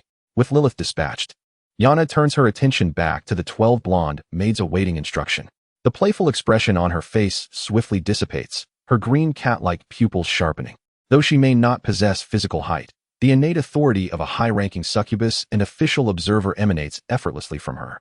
"Welcome to the Red Rose Manor." Yana's voice rings clear, imbued with undeniable authority. "I am Yana, the next head of the Red Rose lineage and the succubus observer dispatched to England by the Free Lighthouse Alliance. This is my steward, Yarvia. From now on, you will report directly to Yarvia regarding your duties here." She paused momentarily, her gaze sweeping over each maid as she clearly articulated the rules. First and foremost, do not disturb the 4 masters residing here, particularly the recently escaped high-ranking succubus, Charlotte, and her devoted maid, Lilyth. They are esteemed guests of the Red Rose family, deserving of the utmost respect. Without summons, no one is permitted to intrude upon their designated areas, especially the 3rd floor. Secondly, you are responsible for your own meals. There are 2 well-equipped kitchens on the 1st floor, and supplies and meal funds will be replenished regularly. You may use them freely. Thirdly, Dana's tone grew increasingly solemn. Her voice lowered. Remember the instructions given by Lady Ellie before her departure. Your foremost duty is to ensure Miss Charlotte's safety, guaranteeing her absolute security within this mansion and during her outings. Secondly, you are to observe, documenting her daily habits and abilities, and compiling regular reports. Lastly, her gaze turned icy, remaining vigilant of any suspicious individuals attempting to approach her, particularly the spies of the Crimson Alliance, though she did not explicitly state this. All maids understood. Charlotte is an immensely strategic investment for the Red Rose family, and must not be compromised or tainted by others. Do you all understand? Dana inquired. Yes, Lady Dana. The 12 blonde maids responded in unison, their voices sweet and melodious, well-trained. Excellent. Dana nodded with satisfaction. Today, you shall settle in and familiarize yourselves with your surroundings. Your luggage is in the adjacent room. You may allocate dormitories and organize your belongings. Yalvia will guide you. She gestured toward Yalvia. Stepping forward from the group, Yalvia's voice was cool. Follow me. Under Yalvia's leadership, the 12 maids flowed like a stream of golden light, quietly and orderly departing the hall to embark on their new mission at the Red Rose Mansion. Chapter 67. Lilyth's daily life with cats and dogs in the living room on the 3rd floor. The afternoon sun streamed through the floor-to-ceiling windows, casting warm spots of light upon the carpet, the air still imbued with the scent of new carpet fibers. Charlotte leaned against the heavy oak door, exhaling deeply as if relieved from an ordeal, her chest still rising and falling slightly from the recent visual shock and vigorous escape. The unnatural flush on her cheeks had not entirely faded, and her sapphire eyes reflected lingering trepidation. "Thank goodness," she murmured softly, patting her flushed cheeks in an effort to banish the forest that haunted her mind. A soft, puzzled whimper emanated from her feet, drawing her attention downward. She was met with a pair of large, brown eyes, glistening with confusion. "Who am I? Where am I? Why are you pulling me?" The golden retriever, whom Charlotte had inadvertently abducted, tilted its fluffy head, gazing up at her with an expression of innocence and bewilderment, its pink tongue lolling out. "All right. I almost forgot about you." Charlotte finally recalled that she had indeed taken a dog hostage. She crouched down, her gaze fixed upon the golden retriever's neck, where a small bronze tag dangled. "Butter?" Charlotte read aloud the name inscribed on the tag, her lips twitching in amusement. What a straightforward and fitting name. Observing its radiant golden fur, reminiscent of melted sunlight, it indeed resembled a walking slab of butter. The dog seemed to sense the slight disdain in Charlotte's tone regarding its name, or perhaps it simply did not appreciate being evaluated. With a disgruntled grunt, it nudged Charlotte's hand with its damp nose. "Oh dear, are you displeased?" Amused by its little gesture, Charlotte extended her hand cautiously, gently stroking the warm, fluffy fur on Butter's back. The texture was even softer and more substantial than she had imagined, imbued with the warmth of sun-kissed days. All right, silly dog, foolish dog. I'm not criticizing you," Charlotte cooed, using her habitual tone for soothing small animals. However, the endearing terms silly dog and foolish dog, combined with her unique soft voice, sounded particularly teasing. Butter blinked its intelligent brown eyes, seemingly catching on to the keywords silly and foolish. The intelligence of golden retrievers is well known. It certainly was neither silly nor foolish. Woof. Butter emitted a low, protest-like bark, a stark contrast to its earlier soft grunt. Suddenly, it stood up. Its front paws lifted off the ground, balancing its hefty body on its hind legs like a clumsy kangaroo.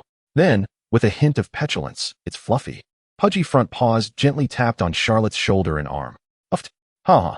Charlotte was completely amused by this anthropomorphic and humorous retaliation, her laughter ringing like silver bells throughout the cozy living room. Oh dear. All right. I understand. You're not foolish. You're the cleverest. Is that better? My dear Butter?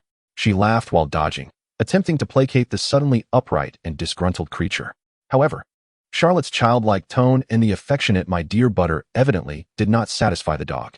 It lowered its front paws, grinning widely, displaying a seemingly fierce yet still endearingly goofy expression, and emitted a low growl from its throat. Then, without warning, whoosh. Butter's substantial body launched towards Charlotte like a golden arrow released from a bow. Charlotte's laughter instantly transformed into a terrified scream. She feared that this silly dog was genuinely upset and might bite her. Instinct for survival overwhelmed all else.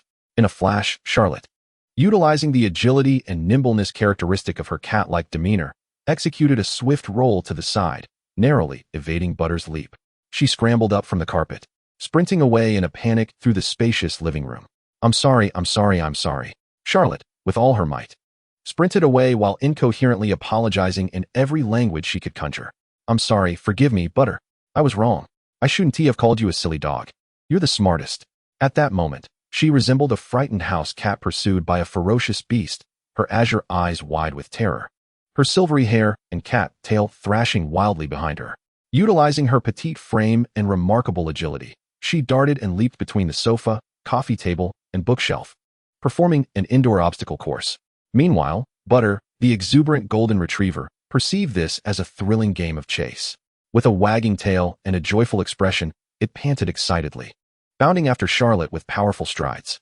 Its sizable body collided with the sofa, displacing it, while a decorative vase toppled from the coffee table, and its paws scraped across the carpet with a cacophonous sound. The once luxurious and pristine living room on the third floor, resembling a model palace, had instantaneously transformed into a chaotic scene. Cushions flew into the chandelier, books lay scattered across the floor, the carpet was rumpled, and the air was thick with swirling dog fur. Bang! The living room door was thrust open forcefully. Lilyth, rushing in, was greeted by a scene that made her facepalm. Her owner, the elegant and noble high demoness Miss Charlotte, was currently screaming as she awkwardly leaped off the back of the sofa, looking as clumsy as a cat being chased by a dog. Behind her, Butter, with its tongue lolling and exuberance unabated, chased relentlessly, its golden fur glistening like flowing sunlight, yet wreaking havoc. Lilyth, help me! Charlotte cried out, her peripheral vision catching a glimpse of the pink figure at the door, akin to seeing the bodhisattva of compassion. She unleashed an astonishing burst of energy, pivoting sharply with a wail, and lunged toward Lilyth. Bang! Charlotte, like a small cannonball, collided precisely into Lilyth's embrace, the force of impact causing Lilyth to stagger. Disregarding her dignity, Charlotte clung desperately to Lilyth, burying her face deep into her companion's embrace, trembling like a leaf in the wind, her incessant murmurs pleading, "Save me. Save me. It's going to eat me, wah?" Instinctively, Lilyth tightened her hold on the quaking feline, feeling the frantic heartbeat and trembling body. Her violet eyes filled with a mixture of exasperation and amusement. Meanwhile, Butter, who had been in hot pursuit moments before, executed an impeccable sudden stop a few steps away from Lilyth. It instantly ceased its exuberance. As if it were not the same creature that had wreaked havoc in the living room moments ago, Butter sauntered over to Lilyth, plopped down elegantly, and curled its tail demurely beside itself. It raised its innocent and endearing canine visage, its damp, large eyes blinking at Lilyth as if to convey, "Behold, I am the most obedient of dogs." Even more remarkable, it tilted its head slightly, casting a subtly mischievous glance towards Charlotte, who was nestled in Lilyth's embrace, revealing only a fluffy crown of fur. "Ah, you little rascal, can't escape now? You scoundrel." Upon witnessing the expression of Butter, Charlotte sensed the unspoken ridicule and abruptly lifted her head from Lilyth's arms, fur bristling in indignation as she let out a furious roar towards Butter, her silver ears quivering with ire. "Lilyth, look at it. It wasn't like this when it was chasing me. It's pretending. It is undoubtedly feigning." Lilyth observed the scene before her, one creature in her arms, filled with fury and tears, the other, seated obediently at her feet, radiating innocence. A glance around the room, resembling a tornado's aftermath, prompted a deep, resigned sigh from her. It appeared that the daily life of caring for a cat and a dog was far more vibrant than she had envisioned. All right, everyone, quiet down. Lilyth's voice carried an undeniable soothing authority. She gently patted Charlotte's back and then leaned down to Butter, saying, "Butter, sit down, no more fuss." Though her tone was gentle, it bore a peculiar sense of constraint. Butter immediately complied, ceasing to wag her tail and sitting obediently. Lilyth half-supported, half-cradled the still agitated Charlotte onto the only remaining intact sofa, pouring her a glass of warm water. "Charlotte, dear, take a moment to rest and sip some water to calm your nerves," she tenderly reassured the shaken Charlotte. Subsequently, Lilyth gently confined Butter to the bathroom, a mild form of discipline to help her regain composure and learn decorum, offering soft words of comfort through the door. Finally, she surveyed the disarray of the room, scattered books, toppled furniture, claw marks on the carpet, and cushions dangling from the chandelier, and with a resigned furrow of her brow, she gracefully approached the ivory-white landline phone in the corner of the living room. Lifting the receiver, she dialed the intercom for the downstairs steward. "Miss Arvia." Lilyth's voice returned to its usual gentle and melodious tone. "I sincerely apologize for the disturbance. The third-floor sitting room may require some cleaning services." "Yes. The situation is somewhat complicated. Would you kindly send a few maids to assist?" "Thank you." After hanging up, Lilyth glanced back at Charlotte, who was cradling the water cup, her small face pale and her cat ears drooping in distress. She then noticed the shadow of a paw visible beneath the bathroom door. A subtle smile crept upon her lips, unnoticed by anyone. It seemed that this home was becoming increasingly lively. Chapter 68. Oh dear. The bedroom door gently closed behind her, muffling the faint sounds of the maids tidying up outside. Lilyth wrapped her arms around Charlotte's slender waist, almost cradling her as she returned to the luxurious master bedroom, which at this moment felt complex for Charlotte. Charlotte's cat ears drooped, and her tail hung listlessly behind her, her azure feline eyes glistening with unshed tears, resembling a rain-soaked kitten, forlorn and despondent. Lilyth gently settled her onto the edge of a plush velvet bed that seemed to swallow her whole, taking a seat beside her and wrapping her arm around Charlotte's shoulders. Observing Charlotte's pitiful demeanor only deepened the mirth in Lilyth's gaze, tinged with a hint of mischief. She extended a slender finger and lightly pinched Charlotte's incredibly soft cheek. Charlotte, her voice dripped with sweetness, laced with a tenderness that sent shivers down Charlotte's spine. Despite her constant claims of being a boy, how was it that she now acted more like a girl, indulging in such childish whims? After a playful chase with Butter, she felt so wrong that she needed her little maid to embrace her for comfort. Charlotte's face instantly flushed a deep crimson, a mix of embarrassment and a perplexing feeling she could not quite articulate. Instinctively, she grasped the hem of Lilyth's skirt, her fingertips pressing firmly enough to turn pale, and murmured, her voice tinged with a nasal twang, "I am not being coy. I'm merely." She got stuck, and my thoughts are all tangled. Ever since she inexplicably transformed into this wretched catgirl, her body seemed to have developed a will of its own. What was this damned softness? It felt as though several bones had been removed, compelling her to gravitate towards warmth, seeking solace from someone whenever she felt slighted. With tears streaming forth like a burst dam, this was a stark contrast to the self-reliant, strong-willed figure from her memories, carrying buckets of water up 15 flights without breaking a sweat, and captivating young girls on the streets, a complete fabrication. In her past life, she was utterly unremarkable, yet now she found herself gilding her own image. Lilyth chuckled at Charlotte's blend of indignation and stubbornness, her violet eyes curving into crescent moons. She leaned in closer, her warm breath nearly brushing against Charlotte's sensitive cat ears. Charlotte instinctively recoiled, but was firmly held in place by Lilyth's embrace. "Oh dear." Lilyth's voice suddenly dropped to a conspiratorial whisper, imbued with a sweet, yet dangerous undertone. "Were you perhaps thinking of other girls just now?" Her fingertips glided from Charlotte's cheek to her chin, gently lifting it to force Charlotte to meet her fathomless violet gaze. What should a humble maid do about such a fickle master? Charlotte's heart skipped a beat, a chill racing up her spine. Lilyth's smile remained sweet, yet the warmth in her eyes seemed to chill. Slowly and deliberately, she uttered words that dripped with a devilish allure. "It appears that Lilyth may have to lock you away in a basement where no one can find you. A place where it will be just the two of us, forever." Charlotte's fur bristled in alarm. The silvery strands of her long hair seemed to stand on end, while her azure feline eyes widened in sheer terror.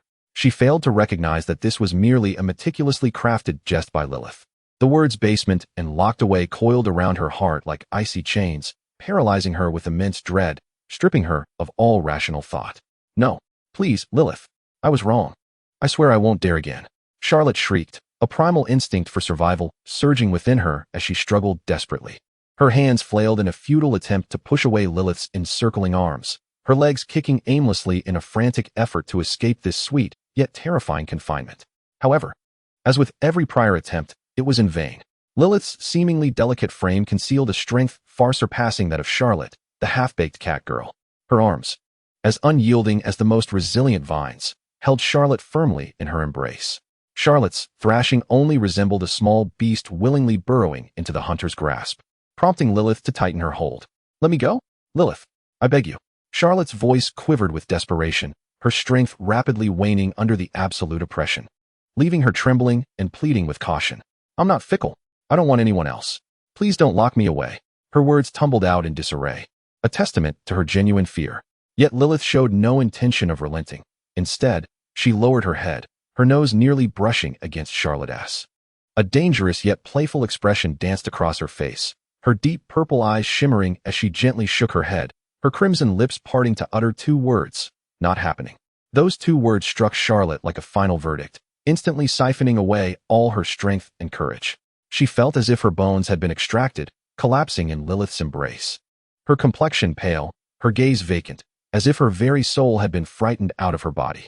Just as Charlotte believed her fate was sealed, the perilous expression on Lilyth's face melted away like snow, replaced by a cunning and triumphant grin. She gazed at the catgirl, who was now utterly disoriented, her purple eyes sparkling with mischief, reminiscent of a cat that had stolen a fish. However, Lilyth elongated her tone, her voice returning to its previous sweetness, laced with a hint of playfulness. If the master were to give Lilyth a kiss, then perhaps she would consider not confining her to the basement for the time being. Charlotte trembled, her unfocused gaze sharpening as disbelief washed over her in waves. A kiss? She swallowed hard, her throat tightening. Her eyes flickered to Lilyth's enticing, slightly upturned red lips, glistening just within reach, before darting away. A rosy hue quickly spread across her fair cheeks, creeping to her ears and neck. Observing the unabashed pride and anticipation radiating from Lilyth's face, Charlotte finally grasped, albeit belatedly, that this was yet another cunning scheme meticulously devised by the clever maid. From teasing to threats, and now to the demand for a kiss, everything is intricately intertwined, leaving her entirely at their mercy, toyed with like a puppet on strings. A wave of shame and indignation surged through her, igniting a fiery flush that reached her very crown. Yet, what could she do? She was powerless to fight back, unable to escape, and even a scream would likely reach the ears of those downstairs. This helpless, delicate catgirl, devoid of any means to defend herself, had no choice but to resign to her fate. With a sense of resignation, Charlotte closed her eyes, her long, silvery lashes trembling violently. She inhaled deeply, as if preparing for the gallows, her expression imbued with a tragic, fearless resolve as she gradually, tentatively leaned toward Lilyth's lips, which exuded a deadly allure. She could feel Lilyth's warm breath brushing against her own, carrying a hint of an elusive sweetness. As the distance between them dwindled, her heartbeat thundered in the stillness of the room like a war drum. Just as their lips were about to meet in that final moment, a light laugh erupted at an alarmingly close range. In an instant, Charlotte felt the arms that had encircled her loosen suddenly. She opened her eyes in bewilderment, only to see Lilyth nimbly retreating a step, her face devoid of the earlier anticipation and satisfaction, now replaced by a mischievous grin that spoke of a prank well played. Lilyth even pretended to smooth out her skirt, which had become wrinkled during Charlotte's struggles, and elegantly tucked away non-existent stray hairs, clearing her throat. Her expression shifted instantly to that of a serious, businesslike maid. "Ah, it seems the time has come," Lilyth chimed, her voice melodious and bright. "Master, I must step out to supervise the maids cleaning up. It would be unfortunate if they were to break something. I shall take my leave for now." With a playful wink at the still-dazed Charlotte, Lilyth turned and glided away with a lightness in her step, akin to a cunning little fox that had successfully played with its prey, humming a tuneless melody as she approached the door. Click. The bedroom door opened gently, then quietly closed. In the vast, opulent bedroom that dazzled with luxury, Charlotte was left utterly alone. She remained in the position of leaning forward, eyes closed, as if ready to bestow a kiss, rigidly perched on the edge of the soft, plush bed. Stray strands of her silvery hair clung to her cheeks. Flushed from shock and embarrassment, her azure cat eyes widened in astonishment, filled with confusion, shame, shock, and the anger of being toyed with. The grand, spacious, cloud-like bed now felt like a silent stage mocking her plight. Slowly, Charlotte blinked. What had just transpired? She stiffly turned her neck to glance at the closed door, then looked down at her hands, still warm from Lilyth's touch. A few seconds passed. Ugh! A suppressed wail, laden with extreme shame and frustration, finally erupted from Charlotte's throat, tinged with a thick nasal tone. She abruptly fell backward, her body sprawled in a star shape, sinking deeply into the luxurious velvet mattress, her silver hair cascading like a snowfield ravaged by a storm. In the room, she remained alone, disheveled in the wind. The air still clung to the faint, comforting sweetness of Lilyth's presence, mingling with the lingering, heart-stirring warmth of an unfinished kiss. Chapter 69. The Self-Recommending Dog Trainer on the Third Floor. The once chaotic, opulent living room, akin to the aftermath of a typhoon, now showcased a silent yet efficient symphony of magic. 12 golden-haired, low-ranking succubus maids, clad in identical black silk uniforms, operated with the precision of finely tuned instruments. Their movements were light and swift, exuding an elegance refined to perfection. A subtle wave of magical energy pervaded the air, like invisible threads weaving chaos into order. One maid's fingertips flickered, and a levitation spell deftly enveloped a cushion that had been tossed against a crystal chandelier, allowing it to descend gracefully like a feather. Another maid gestured with both hands, and heavy books scattered across the carpet and sofa rose as if lifted by unseen hands, their pages flipping automatically and returning precisely to their original places in the teak bookcase. The paw prints and mysterious stains on the floor vanished in an instant under the gentle glow of a cleaning spell, revealing the flawlessly polished ebony floor. The expensive Persian carpet, marred by the chair dragged in Charlotte's panic, healed rapidly at the edges, the intricate patterns restored to their original state without a trace. The entire process was quiet, efficient, and visually pleasing. The golden-haired maids, bustling about, formed a living tapestry. From the bathroom, faint whimpers of a distressed puppy and the sound of claws scratching at the door could be heard. It was still in a cooling-off period, adjusting to its new surroundings after causing trouble. Amid this orderly restoration, a calm and piercing gaze continuously sought to capture the silhouette of its target. Aurelia, the head maid, stood in the shadows near the master bedroom door, her hands elegantly folded over her abdomen, her posture impeccable. She possessed long golden hair, radiant like molten gold, meticulously styled at the back of her head. Her gaze was deep and serene, exuding a sense of control that seemed to halt time itself. Reminiscent of an impeccably graceful head maid, but with an even more dazzling shade of gold. Her true task was not merely to supervise the cleaning, but to observe the newly arrived, enigmatic original succubus, Charlotte. Aurelia's eyes, sharp as a ruler, scanned every corner of the living room, ultimately resting on the tightly shut bedroom door. Patiently, she awaited its opening, hoping the silver-haired catgirl would emerge, even if only to make an appearance. Yet within the master bedroom, silence reigned. Silence enveloped the space. No footsteps echoed, no conversations murmured, and even the faintest whisper of a cat's tail brushing against the carpet was absent. Time passed slowly, and the living room had reverted to its original opulence, the surfaces of the furniture gleaming as if the absurd chase had never transpired. A trace of imperceptible regret flickered in Aurelia's ice-blue eyes. Charlotte had yet to reveal herself. Aurelia could only speculate on Charlotte's current state. Perhaps she was resting, perhaps she was vexed by the recent chase, or perhaps she simply wished to remain undisturbed. Regardless, her plans for a close observation of Charlotte had come to naught. Aurelia's gaze shifted to the opposite side of the room. Lilyth stood quietly before the grand floor-to-ceiling windows, her back to the bustling maids, gazing out at the dusk-tinged landscape. Her pink hair cascaded smoothly over her shoulders, and her slender silhouette conveyed an almost imperceptible tension. It seemed she was supervising, yet she appeared to be evading something, or perhaps lost in an emotion known only to herself.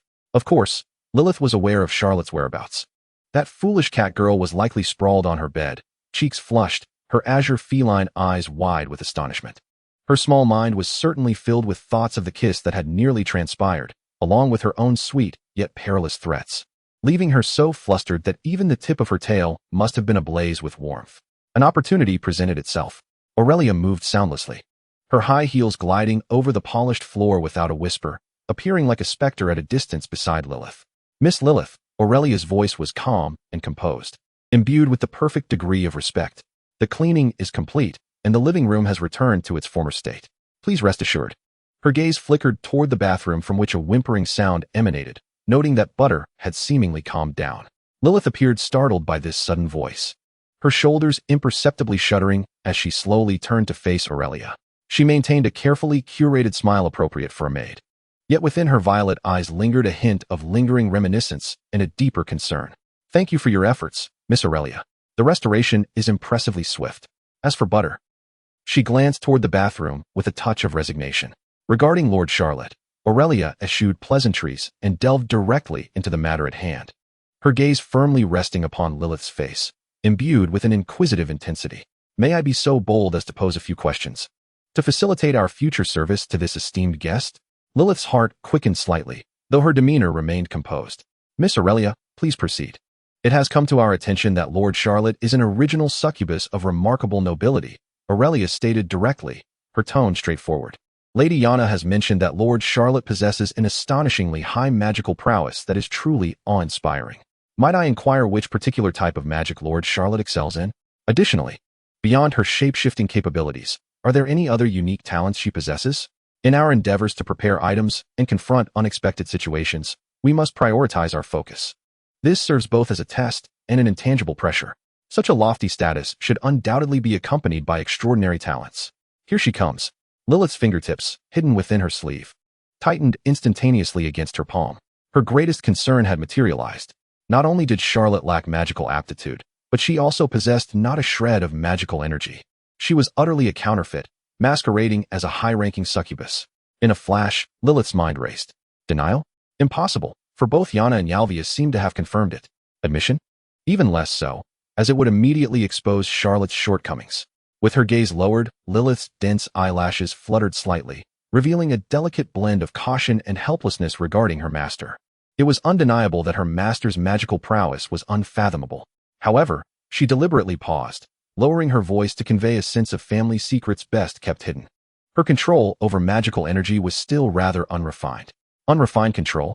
Aurelia's golden eyebrows subtly arched in surprise. This response was somewhat unexpected. With such elevated status, how could her control be lacking? It defied logic. Lilyth acutely sensed the fleeting doubt in Aurelia's eyes, her heart racing to her throat. She steeled herself, her tone tinged with further helplessness and understanding. Indeed, you see, the time since her master's arrival has been exceedingly brief. She is still in a phase of exploration and adaptation to this world and the powers of her new body. With a slight sigh, she appeared to express some exasperation at her master's inadequacies. Great power also demands commensurate control, which necessitates time and practice. It is akin to. She struggled to find an appropriate metaphor, yet none seemed to come to mind. As Lilyth's words trailed off, the only sound in the living room was the muffled whimpering from the bathroom. Aurelia remained silent for approximately 3 seconds, her gaze sharp as a hawk, scrutinizing every subtle expression on Lilyth's face. Lilyth feigned calmness, though her deep purple eyes betrayed her tension. Suddenly, the flicker of doubt in Aurelia's eyes vanished, replaced by a dawning comprehension. She slowly nodded, her voice returning to its previous tranquility. I see now. It appeared that Aurelia's considerations had been insufficient. She glanced towards the master bedroom door, her gaze imbued with a peculiar scrutiny. The brevity of the arrival time was indeed significant. For an infant newly arrived in a foreign world, expecting her to master such elevated magical abilities instantaneously was akin to hastening growth unnaturally.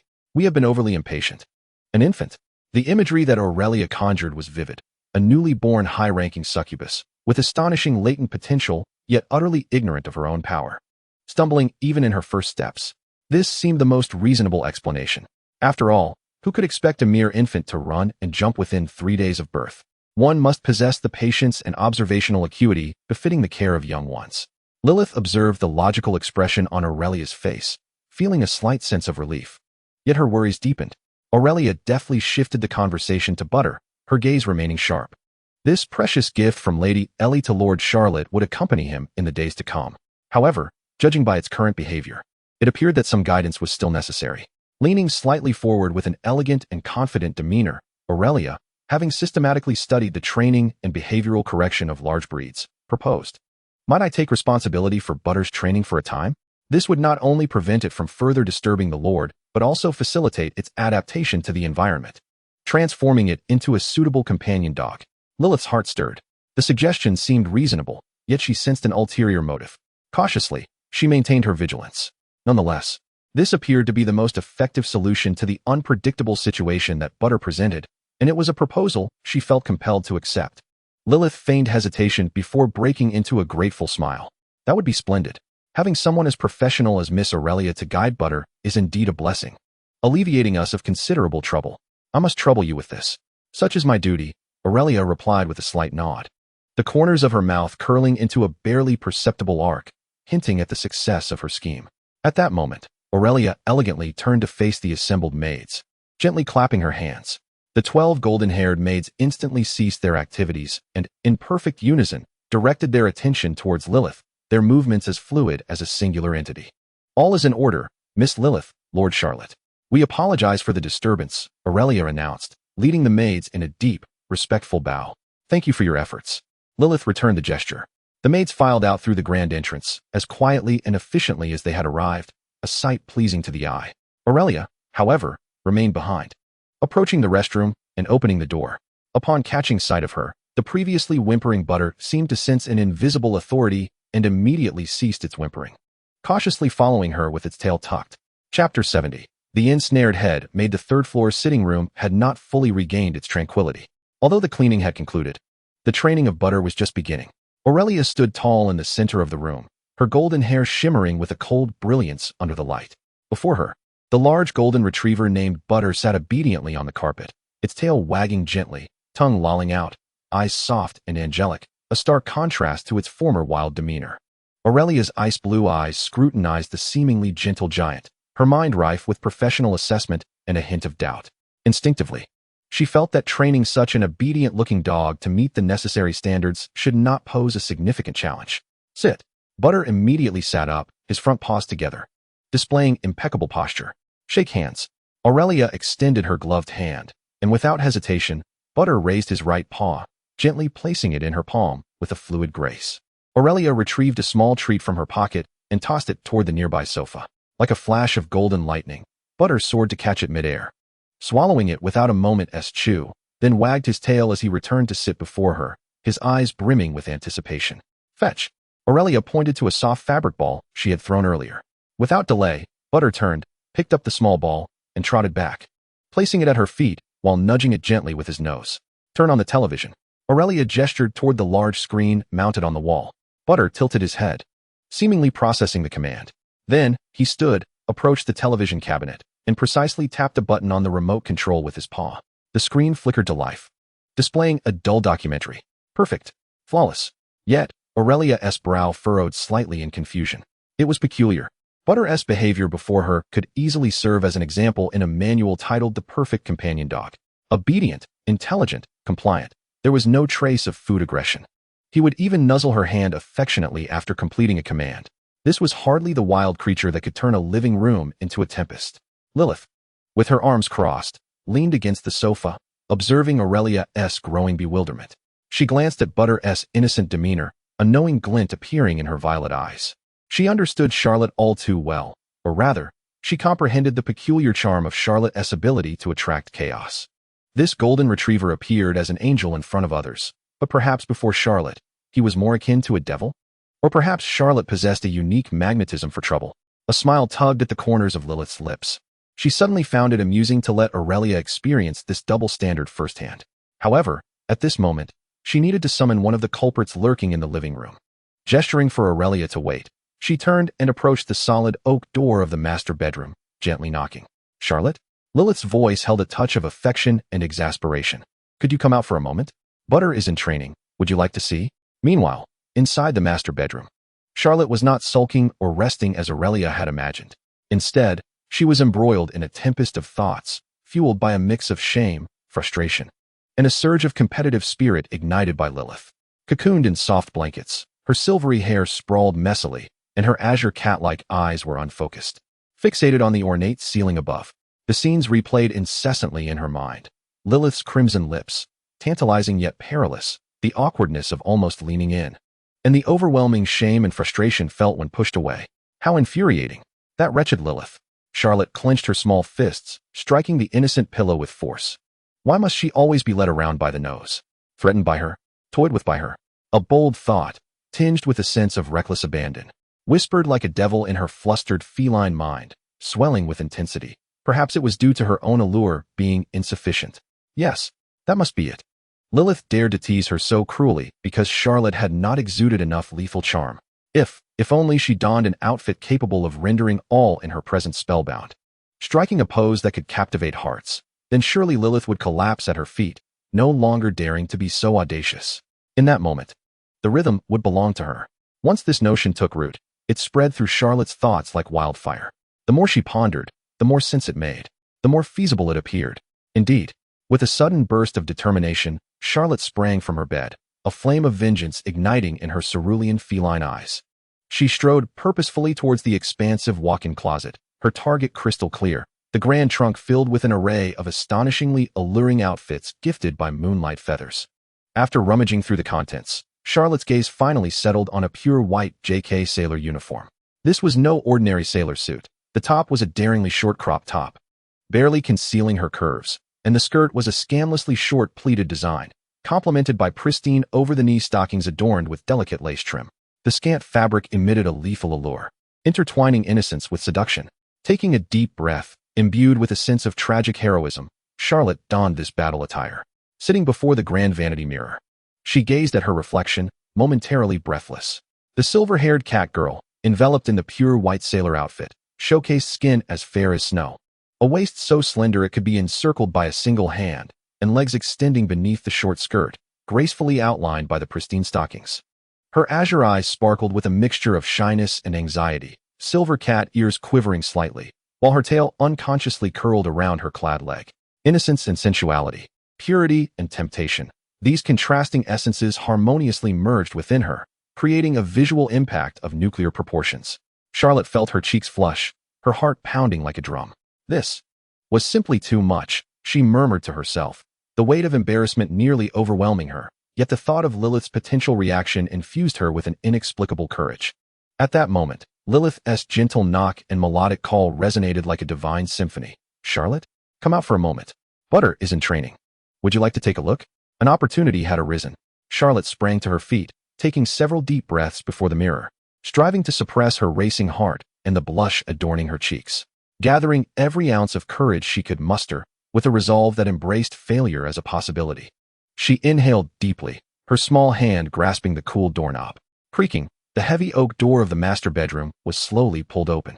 In the living room, Lilyth awaited her with a mischievous smile. Aurelia, positioned with her back to the bedroom door, continued to furrow her brow in contemplation of the contradictory golden retriever before her. Butter seemed to sense something, his ears twitching as he joyfully wagged his tail. With a flushed face, Charlotte endeavored to adopt what she believed to be the most enchanting pose, slightly lifting her chin. Her azure cat-like eyes shimmering with a blend of shyness and determination as she appeared at the threshold. "Lilyth, I." Her opening line remained unfinished as her gaze swept across the living room, landing on a second figure apart from Lilyth. Aurelia, the frostily elegant head maid, resembling a sculpted figure. "Charlotte." Upon hearing the door creak open and the familiar, somewhat soft-spoken Lilyth, Aurelia instinctively turned around. In that instant, time seemed to freeze. Her icy blue eyes, reminiscent of a frozen lake, were immediately filled with the sight before her.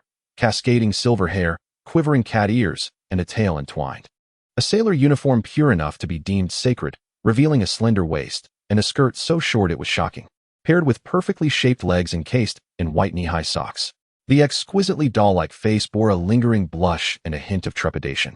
Her blue cat eyes resembling those of a startled fawn, glistening with moisture. Boom. Aurelia felt as though her mind had been struck by a bolt of adorable lightning. All her composure, restraint, and professionalism disintegrated in that moment. Silver hair, catgirl, white stockings, sailor uniform. This was an impeccable combination that hit all her sweet spots. It was a critical hit, a nuclear explosion, an irresistible miracle. An indescribable warmth surged through her, crashing against her rational defenses. She felt her breath catch, the world around her beginning to spin, darkening as her vision narrowed to that enchanting figure standing at the door, seemingly petrified. A short, indecipherable sound escaped Aurelia's lips.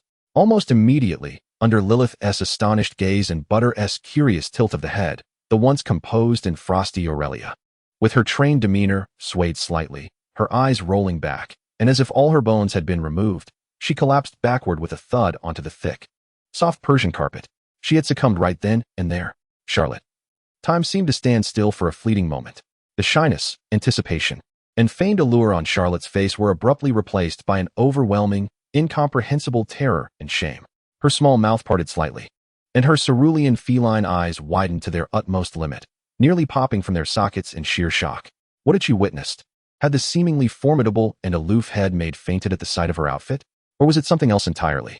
A wail, laden with profound indignation, fear, confusion, and utter embarrassment, erupted violently from Charlotte's throat. Her delicate visage flushed crimson, akin to a ripe tomato, while the cat ears atop her head and the tail behind her bristled in response. Without a moment's hesitation, Charlotte utilized every ounce of her speed to slam the door she had just opened with a resounding bang. The thunderous noise reverberated through the opulent third-floor parlor, causing the crystal chandelier to tremble ever so slightly. Inside, Charlotte leaned against the cold door, her body sliding weakly down the panel to the floor. Her hands pressed firmly against her face, which felt as if it might ignite from the heat of her embarrassment. Her silver hair cascaded chaotically around her, and her body trembled violently from the intensity of her shame. This was it. She was utterly mortified yet again. A sobbing lament escaped through her fingers. She felt as though her very soul had detached, drifting toward the far reaches of the cosmos. Outside, in the parlor, Lilyth gazed at Aurelia, who lay unconscious on the carpet, then glanced at the still quaking bedroom door, lost in thought for several seconds. Soon, a blend of absurdity, amusement, and a hint of pride, one that even she was unaware of, welled up within her. She gently clicked her tongue, bent down, and curiously prodded Aurelia's flawless yet unresponsive cheek. It seemed my master possesses a far greater impact than I had anticipated, Lilyth murmured, her violet eyes gleaming with a dangerous yet delightful light. Even the perfect head maid couldn't withstand it. She cast a sidelong glance at the perplexed Butter, who was tilting his head curiously, before looking back at the closed door, unable to suppress a chuckle. Chapter 71. So it was her? The luxurious parlor carpet was soft and thick, providing a cushion that wasn't too painful. Aurelia felt darkness envelop her, as if she had been momentarily blinded by an extraordinarily pure radiance. Her consciousness drifting like a kite severed from its string for a few seconds. Suddenly, a warm, humid breath wafted over her face, accompanied by a rough, moist sensation that licked at her cheek. Aurelia let out a brief groan, bewilderedly opening her eyes.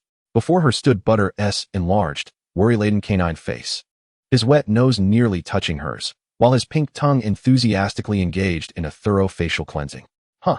Upon seeing her awake, Butter emitted a curious sound, his tail wagging joyfully. As Aurelia's gaze slightly shifted upward, she beheld Lilyth's face, contorted in a peculiar expression, barely suppressing her laughter. Her violet eyes sparkled with unabashed mischief and an unmistakable interest in the unfolding drama. "Are you all right, Miss Aurelia?" Lilyth inquired, her voice tinged with a subtle mirth as she crouched down, gently patting the Butter to coax it aside for a bit more space. "Aye." Aurelia's voice emerged hoarse and thick with confusion, as though she had just awakened from a deep slumber. She propped herself up on the carpet, her golden hair falling in disarray across her forehead, while her blue eyes retained a dazed look, remnants of the earlier shock still lingering. "Did I just see an angel?" she murmured instinctively, as if still ensnared by the overwhelming impact of that fleeting glimpse. Lilyth could no longer contain herself, bursting into laughter, quickly covering her mouth with a fist to stifle the sound. "An angel? Surely, you jest, Miss Aurelia. What angels could possibly reside here?" She pointed towards the firmly closed bedroom door, her eyes alight with mirth. It was Lord Charlotte who just emerged. "Lord Charlotte?"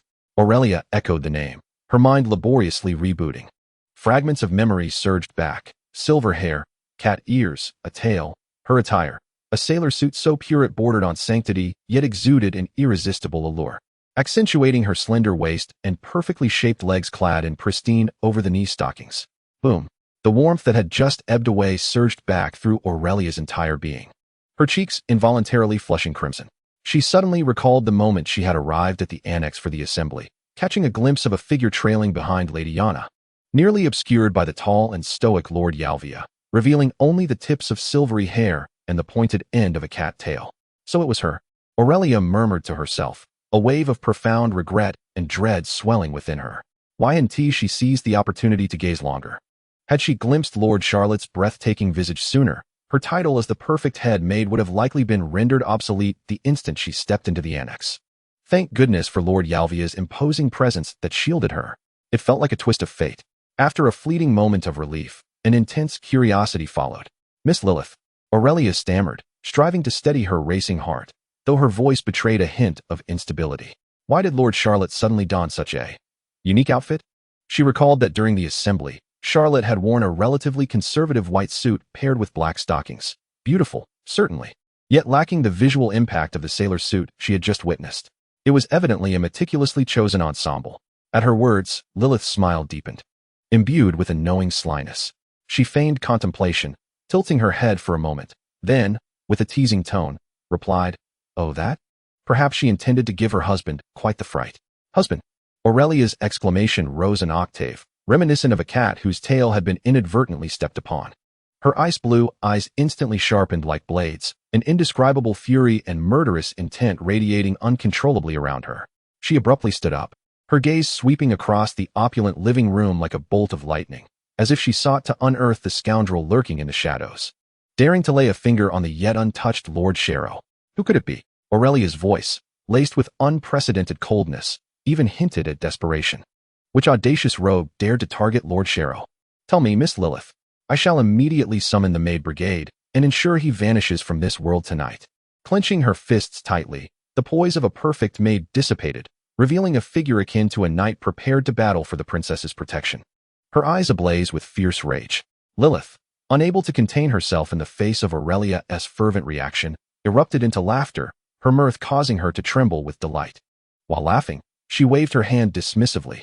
Calm down, Miss Aurelia. It's not that serious. Not that serious. Aurelia gazed at Lilyth in disbelief. But Lord Sharrow is my wife. Finally managing to stifle her laughter, Lilyth wiped the tears of joy from her eyes. Her tone light, yet tinged with a natural sweetness as she revealed the semi-public secret nearly known throughout the upper echelons of the other mansion. Aurelia was utterly petrified.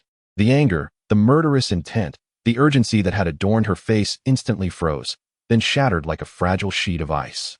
Her blue eyes brimmed with immense shock and confusion as she glanced between Lilyth and the tightly closed bedroom door, then back at Lilyth. Her mouth slightly agape, yet unable to utter a single word. Old wife. Lord Sharrow is Lilyth's wife. This realization detonated in Aurelia's mind like a thunderclap. She needed time to digest the overwhelming magnitude of this revelation. After the shock, an indescribable complexity of emotions coiled around Aurelia's heart like vines. There was a sense of desolation in realizing that Lord Sharrow was already claimed, a flower with an owner. The feelings she had just begun to nurture were swiftly condemned to death before they could even be spoken.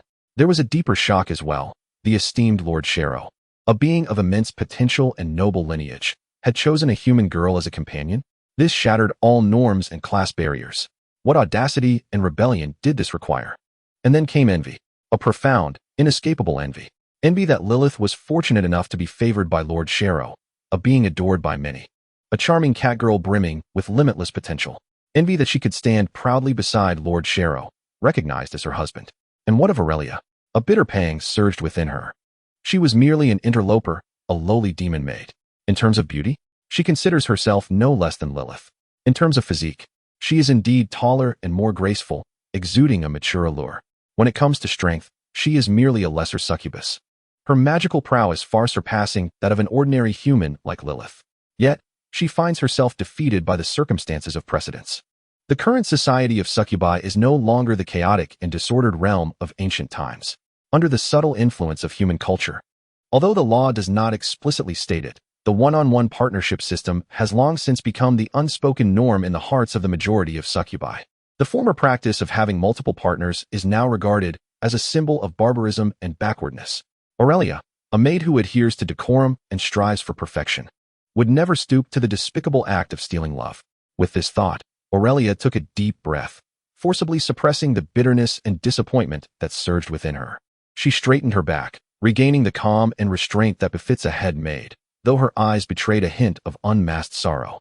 She gazed at Lilyth, her ice-blue irises reflecting an unprecedented solemnity and a nearly humble plea. Miss Lilyth, Aurelia's voice was low yet clear. Firstly, please allow me to apologize for my earlier indiscretion. She offered a slight bow. Secondly, I sincerely wish you and Lord Charlotte all the happiness in the world. May you overcome the barriers of status, strength, and any future obstacles to achieve true bliss. Her words of blessing, though genuine, could not conceal the underlying sense of loss. The smile on Lilyth's face diminished slightly, a flicker of complex emotions passing through her violet eyes. Aurelia lifted her head, meeting Lilyth's gaze directly, her perfect facade revealing a glimpse of vulnerability and earnest entreaty for the first time. "But I beseech you, Miss Lilyth," her voice carried a barely perceptible tremor. "I implore you to allow me to retain the right to continue admiring and cherishing Lord Charlotte." She noticed Lilyth seemed poised to respond and quickly added, with urgency and conviction, "I swear by my honor as head maid Aurelia, my affection is limited solely to admiration and guardianship. I would never act in a manner to jeopardize your relationship. I would never attempt to usurp love, nor would I ever engage in any act that would tarnish Lord Charlotte's reputation or your dignity. I merely wish to continue seeing her, to serve and protect her to the best of my abilities whenever she needs me. That is all." Her posture was exceedingly humble, her tone bordering on supplication. The figure standing at the door, clad in a pure white sailor uniform, appeared like an angel descended or the embodiment of the progenitor of succubi, forever etched in her heart as an eternal beacon of light. She could neither possess nor relinquish this sudden spark of affection. Lilyth quietly observed the head maid before her, whose demeanor was typically icy, yet now seemed so fragile and resolute. In the depths of her violet eyes, a tumult of complex emotions swirled: understanding, helplessness, sentiment, and even a trace of subtle resonance as a fellow captive of desire. She shrugged helplessly and let out a long, drawn-out sigh. "Oh." This sigh is imbued with profound sentiment. "Charlotte, oh Charlotte, first transformed my humble and sensitive self, leading me from the desire to be a compliant servant to the audacious figure I am now. Subsequently, I earned the unreserved friendship and trust of editor Cecilia, followed by the extraordinary attention and interest from Lady Yana, a figure of lofty stature. Now, even our perfect and graceful head maid Aurelia has turned her gaze towards that closed door, as if she could penetrate the barrier and see the silver-haired catgirl within, still writhing in embarrassment. Her tone carries a complex blend of love and resentment, affection and helplessness. Charlotte, oh Charlotte, you foolish catgirl, your charm is truly a heavy sin." She withdrew her gaze, looking back at the still beseeching Aurelia, her lips curling into a gentle, inclusive smile. "Very well, Miss Aurelia," Lilyth's voice softened. "I accept your blessings and your request." She extended her hand, gently patting Aurelia's shoulder. "As long as you uphold your vows, you may perceive it as you wish." After a brief pause, laced with self-mockery, she added, "Even I, your husband, am sometimes unable to shield against her unconscious lethality." Aurelia's taut body instantly relaxed, as if shedding a 1,000-pound burden. Her blue eyes sparkled with immense surprise and gratitude, and she earnestly bowed deeply to Lilyth. "Thank you ever so much, Miss Lilyth." Her voice trembled slightly with barely detectable emotion. Just then, from behind the closed bedroom door, a heart-wrenching cry emerged, tinged with despair. "Woo! Lilyth, I will not let this go." Clearly, a mortified catgirl was raging within. In the living room, Lilyth and Aurelia exchanged glances, the former with indulgent amusement, the latter filled with infinite yearning and tenderness. Chapter 72. Do you think you deserve it? Rome, the residence of the Red Rose family. The afternoon sun lazily streamed through the grand floor-to-ceiling windows, casting its warmth upon the study adorned with an exquisite hand-woven carpet. The air was thick with the rich aroma of aged parchment, cedar wood bookshelves, and premium-scented candles. Ailey Red Rose, the matriarch of the family, reclined gracefully on a chaise longue upholstered in deep red velvet.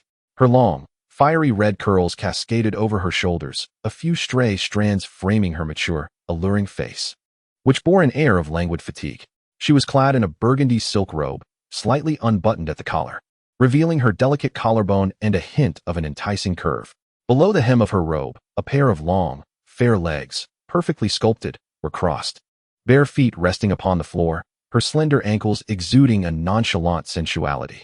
In her hand, she held a glass of vintage port wine, the deep red liquid gently swirling within the crystal goblet. The sunlight adorned her with a golden halo, transforming her into a magnificent phoenix, luxuriating in the afternoon's serene embrace. At that moment, the communication crystal ball nestled in the corner of the study, intricately etched with arcane runes, emitted a soft yet persistent hum, shattering the tranquility. Ellie slightly furrowed her meticulously drawn brows, a flicker of annoyance igniting within her ruby-like eyes. With a languid gesture, she raised her hand, her fingertips casually slicing through the air as a faint surge of magic flowed into the crystal. The humming ceased, and the orb's interior radiated light. coalescing into a vivid holographic image. The apparition depicted a high-ranking succubus clad in a sharply tailored navy suit.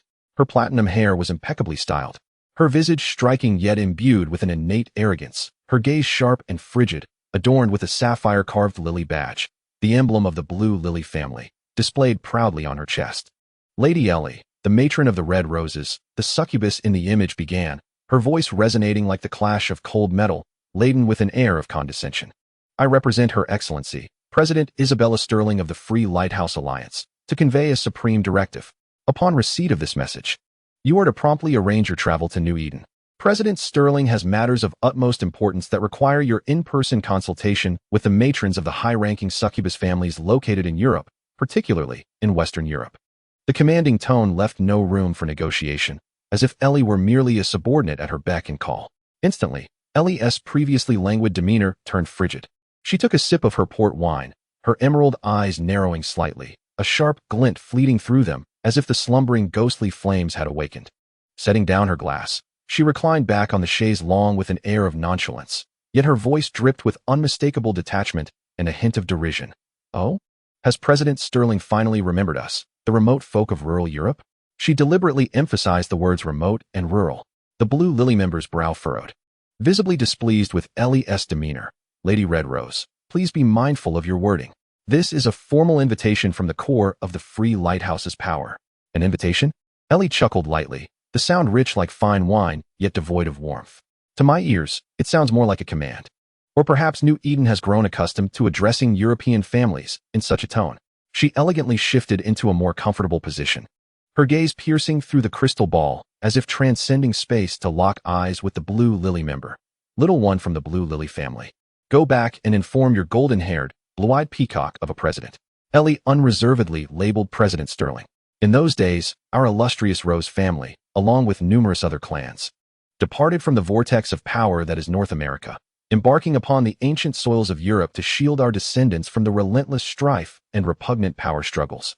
Her tone bore the weight of nostalgia, tinged with an imperceptible weariness. We are here to relish life, to immerse ourselves in art, to savor exquisite wine and bask in the sun, not to return and become pawns in your game.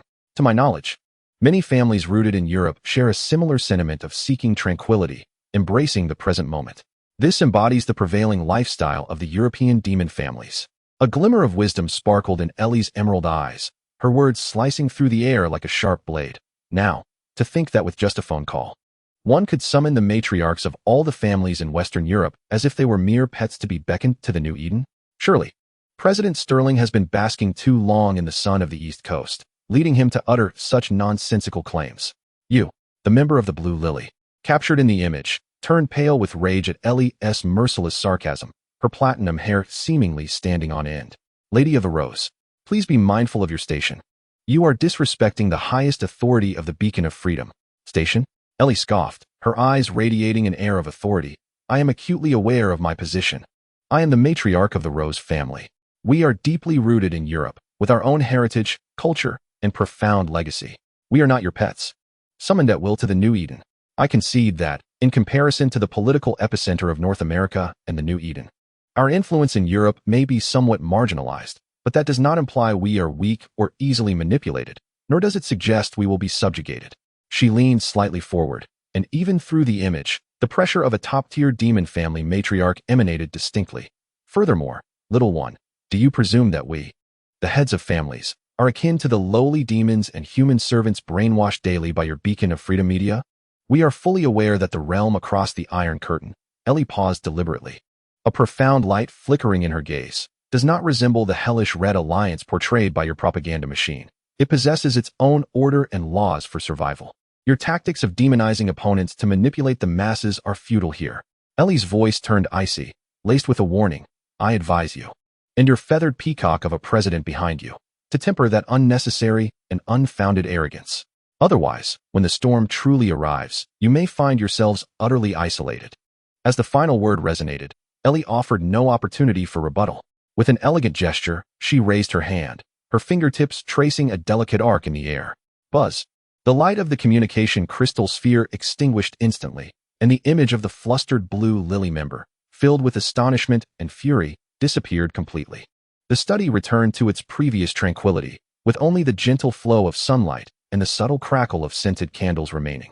Ellie maintained her posture of severing communication for a moment before slowly retracting her hand. She lifted the glass of port wine and approached the grand floor-to-ceiling window.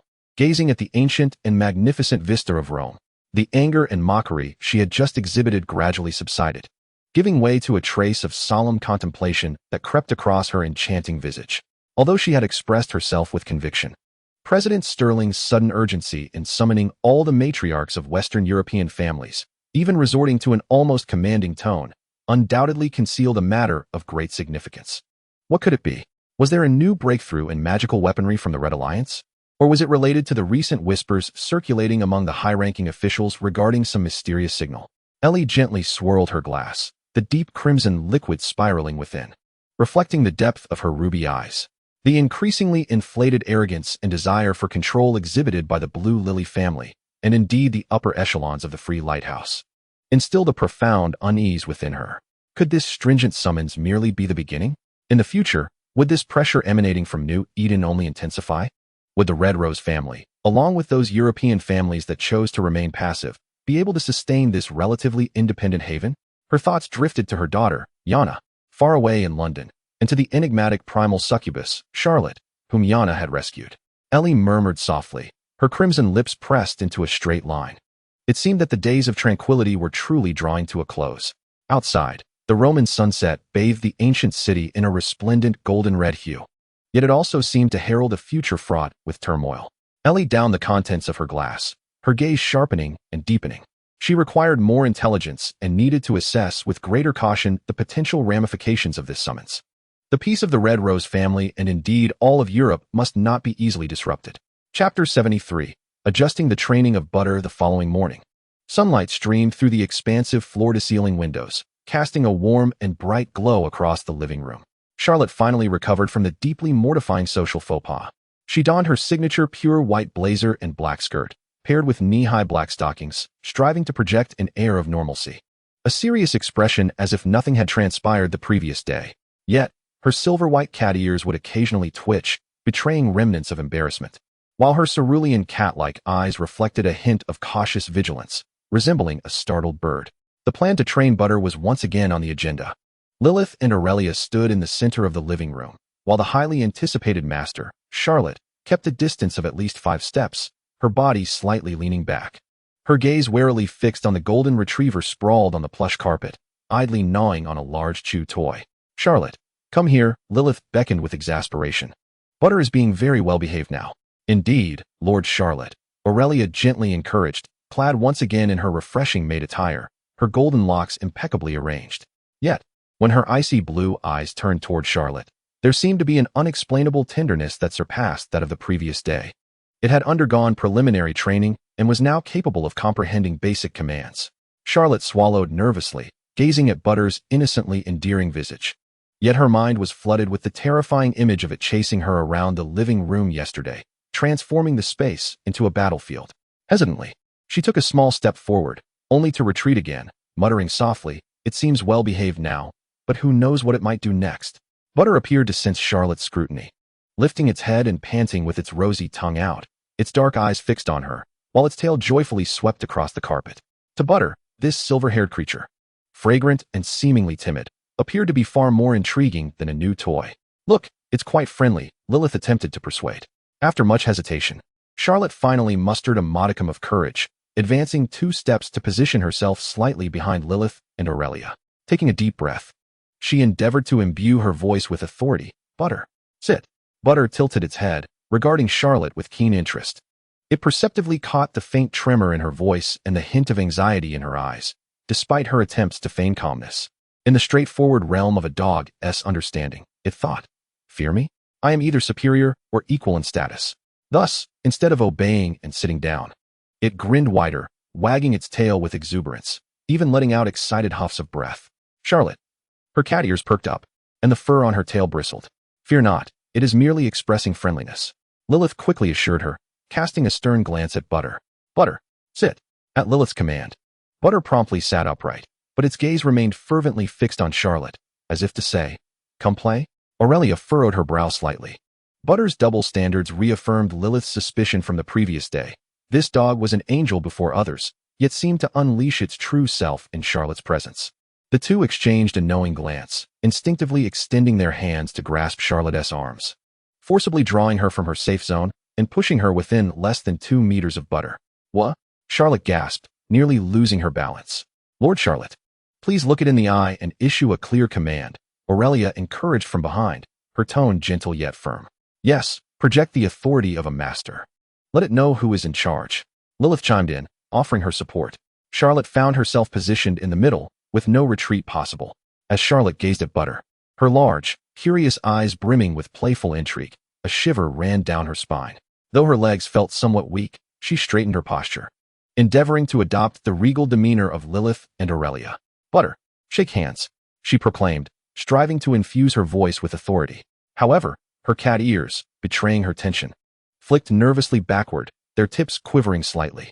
The silvery tail, completely beyond her control, swished erratically behind her, reminiscent of a disheveled feather duster. This was far from imposing. It was the display of a cornered kitten attempting to bluff its way out of danger. Butter, a clever canine, instantly discerned the hollow bravado of Charlotte's facade. Instead of extending a paw, it lowered its front half, its rear end raised high, tail wagging like a propeller in sheer excitement, alternating its front paws on the carpet. It struck a classic playful pose, emitting eager whines of delight. "Oh," Charlotte, startled by this sudden display of enthusiasm, felt her composure shatter. The semblance of authority she had desperately conjured dissipated like smoke. She let out a shriek and leaped backward, instinctively trying to escape the perceived threat. Alas, she had forgotten that she was still being restrained by Lilyth and Aurelia. With a thud, the back of her head collided solidly with Aurelia's ample and resilient bosom. The immense force of the impact sent stars dancing before her eyes, and she stumbled forward, only to be steadied by Lilith's swift intervention, preventing her from falling. The scene descended into delightful chaos. Lilyth and Aurelia exchanged glances at the flustered figure in their arms. Charlotte, with her cerulean feline eyes glistening with tears, for fluffed up and tail rigid. They then turned their attention to the exuberant golden retriever, oblivious to the commotion, exuding an invitation to play. A wave of helpless amusement washed over both women. Lilyth stifled a laugh, turning her head to stifle her mirth. Aurelia bit her lip, her icy blue eyes shimmering with a mixture of exasperation and humor, while discreetly rubbing her chest, which had been jolted by the impact. Once steadied, Charlotte indignantly pointed at Butter, exclaiming, "Look, look, it's not afraid of me. It wants to pounce on me. In its eyes, I am nothing but a mere owner." Her voice quivered with emotion, laden with a sense of injustice. Lilyth sighed, releasing Charlotte and gently stroking her cat ears. There, do not fear. It merely wishes to play. Yet, this manner of play is too exhilarating for Lady Charlotte." Aurelia also loosened her grip, regaining her composure to analyze the situation. She observed Butter, who had resumed its position on the carpet, yet its gaze frequently darted toward Charlotte, a frown marring her brow. The crux of the matter lay in Butter's apparent recognition of Charlotte's status.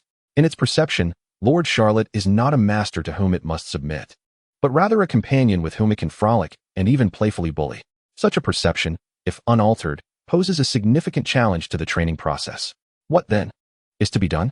Charlotte concealed itself behind Lilyth, cautiously peeking out with a small head, vigilantly observing Butter. Its strength is formidable, and it runs with such swiftness that capturing or overpowering it seems utterly impossible. Lilyth and Aurelia began to quietly deliberate strategies, perhaps luring it with food? That had already been attempted, but it snatched the food before Charlotte and dashed away, completely disregarding commands. What about reprimanding it with a stern tone? At the slightest scolding, Charlotte interpreted it as playful banter, becoming even more exhilarated. Should we forcibly restrain it, allowing Charlotte to touch it and establish a bond? The risks are too great. If it struggles and injures Lord Charlotte or exacerbates Charlotte's fears, the consequences could be dire. The two were at an impasse, their minds exhausted from presenting and dismissing numerous ideas. Observing the predicament of her guardians and then glancing at the innocently bewildered large dog, Charlotte felt like a thoroughly inept master. Just then, Aurelia's icy blue eyes flickered with a glimmer of inspiration, as if a thought had crossed her mind. Perhaps we could consult Lady Yana and Lady Alvea? She looked towards Lilyth, her tone infused with a hint of hope. Lady Yana and Lady Alvea? Lilyth raised an eyebrow. Indeed, Aurelia nodded, explaining, during our time at the Roman estate, Lady Yana developed an interest in fox hunting and had previously raised and personally trained several lively, even somewhat mischievous, foxhounds. Although the breeds differ, canine behavioral patterns often share commonalities. Lady Alvea, as a personal bodyguard, was also involved throughout the training process and possesses considerable experience. They might possess a solution to Butter's issue of being submissive to the weak and failing to recognize its master's authority. This suggestion illuminated Lilyth's expression as well. Yes, that little imp Yana, despite her unpredictable nature, often has a wealth of unconventional ideas. Alvea, too, is remarkably steady and reliable in her endeavors. Lilyth immediately turned to Charlotte, adopting a coaxing tone. Charlotte, shall we go downstairs and seek assistance from Yana and the others? They surely have a way to handle this naughty dog. She deliberately emphasized the words naughty dog, casting a pointed glare at Butter. Butter seemed to sense the malice, whimpering in a pitiful manner and lowering itself even further. Charlotte hesitated, contemplating the potential mockery she might face from that little imp Yana, but considering the treacherous dog that utterly disregarded her authority. She gritted her teeth and nodded vigorously. All right, let us find Yana. We must make this naughty dog understand who the true master is. With a determined fist clenched, the azure depths of her feline eyes ignited with fervor. Chapter 74. Trouble approaches in the Red Rose Annex, on the second floor of the master bedroom. Heavy velvet curtains shielded the afternoon sun, creating a dim atmosphere conducive to slumber. On the grand four-poster bed, enveloped in soft, cloud-like bedding, Yana slumbered peacefully. Her petite form curled up, fiery red locks cascading over the dark pillow, while her porcelain doll-like face nestled into the cushion, emitting a gentle and rhythmic snore. Adhering to her usual preferences, her smooth skin glimmered with a pearlescent sheen in the dim light. Meanwhile, Yalvia had already awakened. Lying beside Yana, her golden hair flowed like a waterfall over the edge of the pillow, and her cerulean eyes, serene as a tranquil pool, quietly observed her slumbering young mistress. Dressed in a finely crafted, simply tailored white silk nightgown, she embodied a tall and powerful silhouette. This was one of the rare moments she allowed herself to relax, guarding Yana while savoring the steadiness of her breathing. Just then, a delicately designed telephone on the desk emitted a soft, yet unmistakable, buzzing vibration. Yalvia's blue eyes instantly regained clarity, sharp as a drawn sword. With graceful movements, she rose without disturbing the sleeping Yana, her bare feet silently gliding over the plush carpet as she approached the phone. A glance at the screen revealed the family crest. Confirming the identity of the caller, Lady Ellie of the Red Rose family. Without hesitation, her fingertip gently pressed the answer key. This was the Red Rose Manor. Her voice remained as cold and steady as ever, reminiscent of a winter's icy spring. Yalvia, it is I? The languid, yet magnetic voice of Ellie resonated through the line.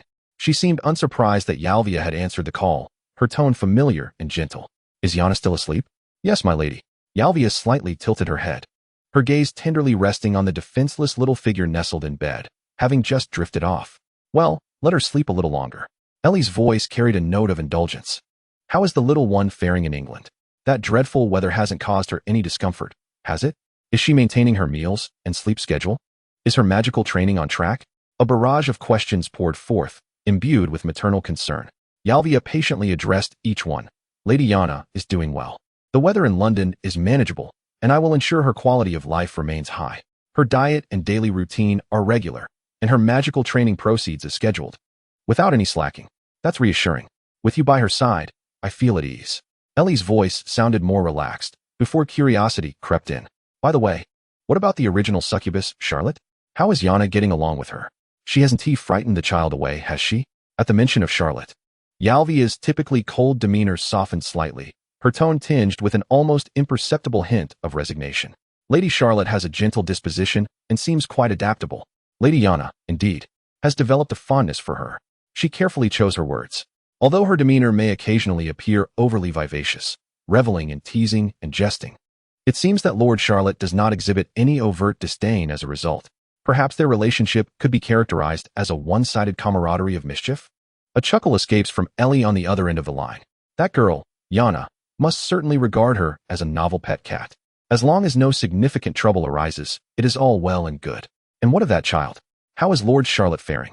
Charlotte appears to be in stable spirits. Yarvia cautiously assesses. That is reassuring. Ellie seems satisfied. Speaking of which, Yarvia, my greatest regret is that this villa lacks a communication crystal ball. Otherwise, I would insist on catching a glimpse of my darling daughter's adorable sleeping visage, along with that legendary silver-haired catgirl, Charlotte. Alas, being so far away in Rome, I do not even have the opportunity to feast my eyes upon them. What a pity. Yarvia can readily imagine the mistress in the grand estate of Rome, sighing in lamentation. The atmosphere of their conversation is light-hearted and warm. However, Lilyth's voice soon undergoes a subtle transformation. Her languid tone fades away like the retreating tide, replaced by a chilling seriousness. Yarvia immediately straightens her back, her azure eyes sharpening. She knows the moment of truth has arrived. Yarvia, Lilyth's voice comes through the receiver, carrying an undeniable weight. I have just received a communication from New Eden. Yarvia holds her breath. The members of the Blue Lily family, with their nauseatingly arrogant tone, have summoned me to New Eden to attend a meeting of all the matriarchs of the succubus families in Western Europe, convened by Sterling. Lilyth's tone drips with unmasked sarcasm and coldness, suggesting a clear intent to have us provincial Europeans dutifully support her. Ellie pauses, seemingly organizing her thoughts while also stifling her anger. I have conferred with several other matriarchs in Europe. We have reached a consensus to attend, as we are, in name at least, still members of the Free Lighthouse. However, her voice suddenly sharpens. Before we go, we must firmly suppress the unwarranted arrogance of New Eden and the Blue Lily. Do they truly believe we are mere lapdogs at their beck and call? The European families possess their own heritage. We are not pawns to be manipulated at will. Yarvia listens intently, her brow furrowing. The forceful intervention of New Eden bodes ill. We shall unite our houses to exert pressure on North America, making it clear that Europe is not their private garden. Lilyth's voice resonates with the calculated calm of a politician, yet ultimately, for the sake of the facade of unity within the Free Lighthouse and our collective interests, or rather, to avoid providing amusement to the Red League, we will indeed make certain concessions to attend that insipid meeting. Yarvia's voice lowered, tinged with a subtle hint of concern and a sense of urgency. I remained unaware of the new schemes that the flamboyant peacock president might concoct this time. Nor could I foresee the direction in which this meeting would ultimately steer our circumstances.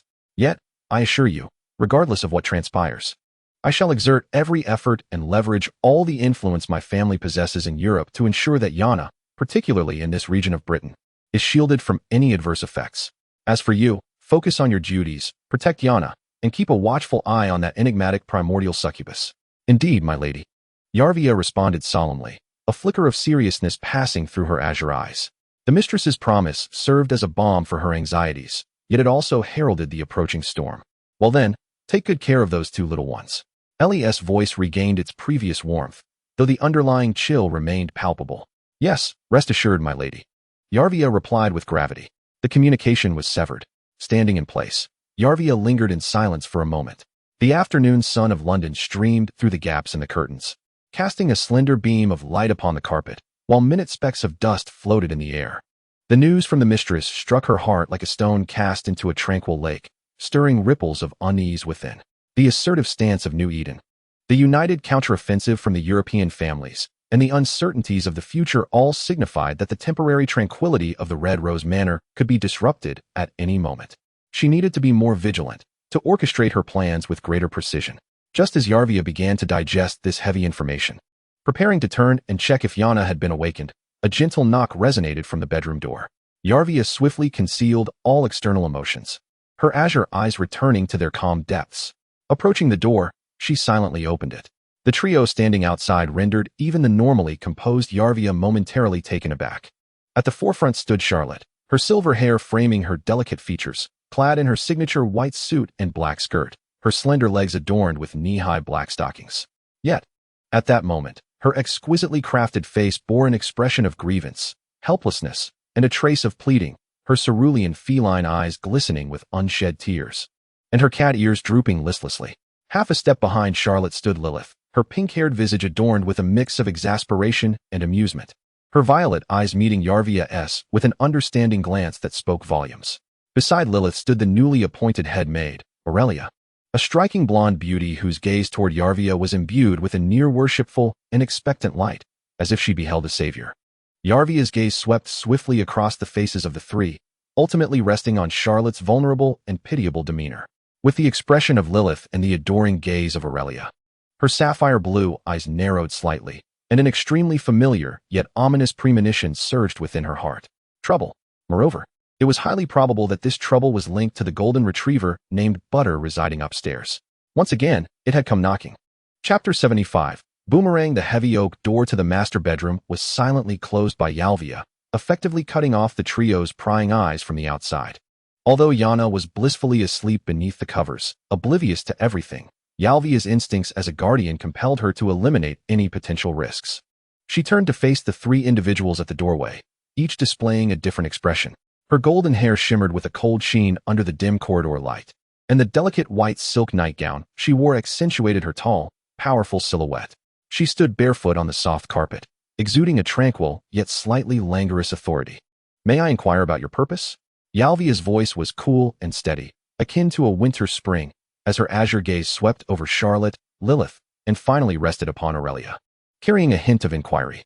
Charlotte's petite face instantly flushed crimson, her silver cat ears awkwardly flattening backward, her tail stiffly drooping behind her. The embarrassment of having to admit that she was looked down upon by a dog was overwhelming. She opened her mouth, but it felt as though her throat was stuffed with cotton, rendering her speechless, and she could only look to Lilyth beside her for assistance. With a resigned sigh, Lilyth stepped forward, an expression of exasperation mingled with amusement on her face. "Lady Yalvia, it concerns Butter." She succinctly explained how Butter appeared as an angel before others, yet transformed into a devil solely in Charlotte's presence, detailing its blatant double standards and disregard for Charlotte. Aurelia nodded in agreement, her tone laced with a hint of helplessness and concern. "Indeed, Lady Yalvia, no matter how we guide and encourage, when Lady Charlotte attempts to assert her authority in front of it, the results are always less than satisfactory. Butter's tendency to bully the weak is vividly displayed in the presence of Lady Charlotte." Her blue eyes mirrored the same sense of helplessness. Yalvia listened quietly, her sapphire gaze shifting between Lilyth and Aurelia before finally settling on Charlotte. Feeling the weight of that scrutinizing gaze, Charlotte shrank back, wishing to vanish behind Lilyth, revealing only her pair of azure cat eyes, filled with a mix of grievance, shame, and a desire to burrow into the ground. After hearing their accounts, a rare, subtle fluctuation appeared on Yalvia's otherwise sculpted, ice-like visage. The corners of her mouth seemed to twitch slightly upwards, a fleeting glimmer of amusement passing through her azure eyes. It was an expression that blended absurdity, comprehension, and a resigned, as expected demeanor. Charlotte keenly detected that momentary hint of suppressed laughter on Yalvia's face. A surge of overwhelming shame and indignation flooded her senses, causing her silver cat ears to stand rigidly upright and the fur on her tail to bristle in an instant. In her vibrant blue feline eyes, a flicker of fiery indignation ignited, compelling her to instinctively protest. Yet, in the very next moment, as she met Yalvia's deep, tranquil gaze, one that seemed capable of penetrating through all facades, Chero's nascent courage was extinguished in a woeful puff. She was abruptly reminded of how this icy butler had effortlessly subdued even the most formidable succubus, Mianna. Did she, a fragile catgirl with no strength to bind a chicken, dare to puff up in front of her? That would only be an act of self-degradation. Instantly deflated, her bristled fur fell limp, leaving only a sense of cowardice mingled with frustration and disappointment, resembling a frostbitten cabbage. Yalvia observed the rich yet pitiable expressions flitting across the silver-haired catgirl's face. The transition from defiance to submission took less than a heartbeat, dissipating the absurdity born from the Butter incident. She gently shook her head, her azure eyes regaining their customary analytical calm. Rather than speak immediately, she crossed her arms, tilting her head slightly to scrutinize Chero with renewed attention. Her gaze traveled from the quivering tips of Chero's cat ears to the pouting curve of her lips, and finally to the white suit she wore, which, despite her efforts to appear formal, radiated an air of vulnerability due to her weak demeanor. It concluded at her dejectedly drooping tail. This penetrating scrutiny rendered Chero increasingly uneasy. Her cheeks flushed crimson as she averted her gaze in embarrassment. Even her cat ears and tail drooped despondently, exuding an aura of fragility and helplessness, coupled with an irresistible desire for comfort. Finally, Yalvia spoke, her voice still cold yet imbued with an undeniable certainty. "The issue does not lie with the Butter." With this statement, both Lilyth and Aurelia were momentarily taken aback. Yalvia's sharp gaze fixed intently on Chero, as if piercing through her facade. "The problem resides within you, Lady Chero." Chero's head snapped up, her azure eyes wide with shock and confusion. The way Yalvia addressed her, so directly, was far more mortifying than being chased by Butter. This trait, Yalvia continued to analyze, as though stating an objective fact, revealed your lack of the requisite demeanor and authority befitting a master or superior. For a dog, particularly one as perceptive and hierarchical as Butter, this was a fatal signal. It would instinctively perceive you as someone to be challenged, or even inferior, rather than an entity deserving of absolute obedience. She paused, observing Chero's shame-ridden yet irrefutable expression, as a glimmer of gentleness seemed to flicker within her azure eyes. Of course, as a young lady, or an ordinary succubus, this softness and penchant for affection were not inherently negative traits. It could be said that this is one of the unique charms that define you. It seems she pondered her choice of words. Cute? Exclaimed Charlotte. Did Lady Yalvia actually use the word cute? However, Yalvia swiftly changed her tone, adopting a more serious demeanor. Lady Charlotte, please remember your status. You are a high-ranking succubus, possessing an unparalleled identity and standing. Dignity is a trait you must embody. It is the foundation upon which you survive in this world that reveres power. This does not necessitate a complete transformation into a cold-hearted individual, for a person's nature is inherently difficult to alter. Enforced changes may. She cast a sidelong glance at Lilyth, whose expression was subtly nuanced, and her voice took on an exceedingly rare, teasing lilt. Might alienate those who hold affection for you. Lilith's cheeks flushed slightly, and she shot a reproachful glare at Yalvia. Unperturbed by Lilith's gaze, Yalvia refocused her attention on Charlotte, regarding her with a mentor's scrutiny. The crux lies in your ability to temper your excessive cuteness when necessary, and to exhibit the poise befitting your status. In simpler terms, you need to learn to feign. Feign, Charlotte echoed, bewildered. Indeed, Yalvia affirmed, projecting authority, exuding presence, embodying an indisputable posture. Especially in the face of entities like Butter or those you may encounter in the future who require you to assert your identity as a high-ranking succubus. Her cerulean eyes swept over Lilyth and Aurelia before arriving at a conclusion. Thus, I propose that we formally incorporate the training of Lady Charlotte's demeanor into our agenda. Charlotte's heart sank as a disquieting premonition enveloped her. The training will be overseen by the Maid team, including Miss Aurelia and myself, who shall provide specific guidance. Yalvia turned her gaze to Aurelia, who immediately straightened her posture, her ice-blue eyes shimmering with earnestness and a hint of eagerness. Lady Yana and Miss Lilyth will be responsible for monitoring Lady Charlotte's training progress and evaluating the outcomes. Lilyth and Aurelia nodded almost instantaneously, their faces reflecting a pleasing enthusiasm. Lady Yalvia is absolutely correct, Aurelia voiced with conviction. Lady Charlotte indeed requires improvement in this area. Exactly, Lilyth chimed in, nodding vigorously, her violet eyes brimming with agreement. It is high time to hone that commanding presence. Otherwise, if you cannot even intimidate a mere dog, how will you ever fulfill your role as a high-ranking succubus? Charlotte felt utterly deflated. It was as if her very soul had been siphoned away, leaving her pallid and lifeless. She looked woefully at Yalvia, her azure feline eyes filled with incredulous reproach.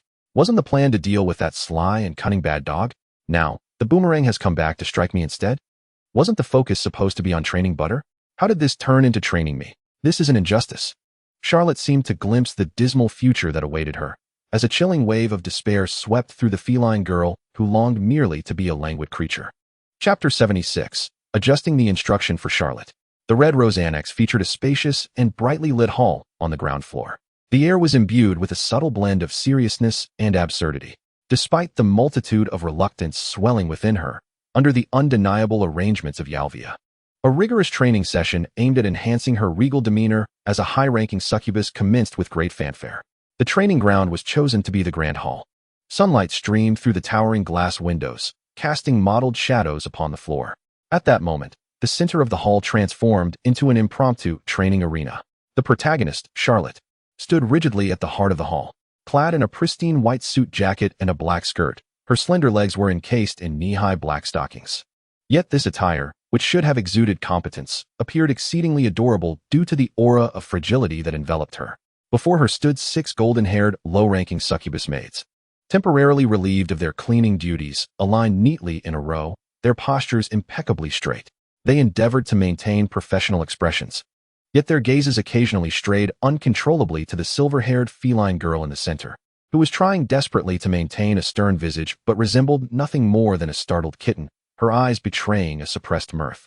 Yalvia and Aurelia stood like the most exacting of instructors, one on either side of Charlotte. Lady Charlotte, please straighten your back, open your shoulders, and refrain from hunching. Aurelia's voice, imbued with the coolness of a professional head maid, articulated as she gently placed her gloved hand on Charlotte's lower back, attempting to encourage her to stand taller. Though her touch was light, Charlotte instinctively flinched. Yalvia was tasked with managing her expressions, positioned slightly in front of Charlotte. Her azure eyes gleamed with a piercing sharpness, her tone unwavering. Tuck your chin slightly and endeavor to project a colder gaze. Imagine that you are facing subordinates who require absolute obedience, not delightful companions. As she spoke, she extended her slender fingers to delicately grasp Charlotte's petite chin, gently elevating it in an effort to prompt her to regard the space ahead with a condescending air. However, Charlotte's silver cat ears were quite beyond her control. Under the manipulation of Yalvia and Aurelia, they would at times tense and lean back nervously, while at other moments, they quivered sensitively at the slightest touch, their tips trembling ever so slightly.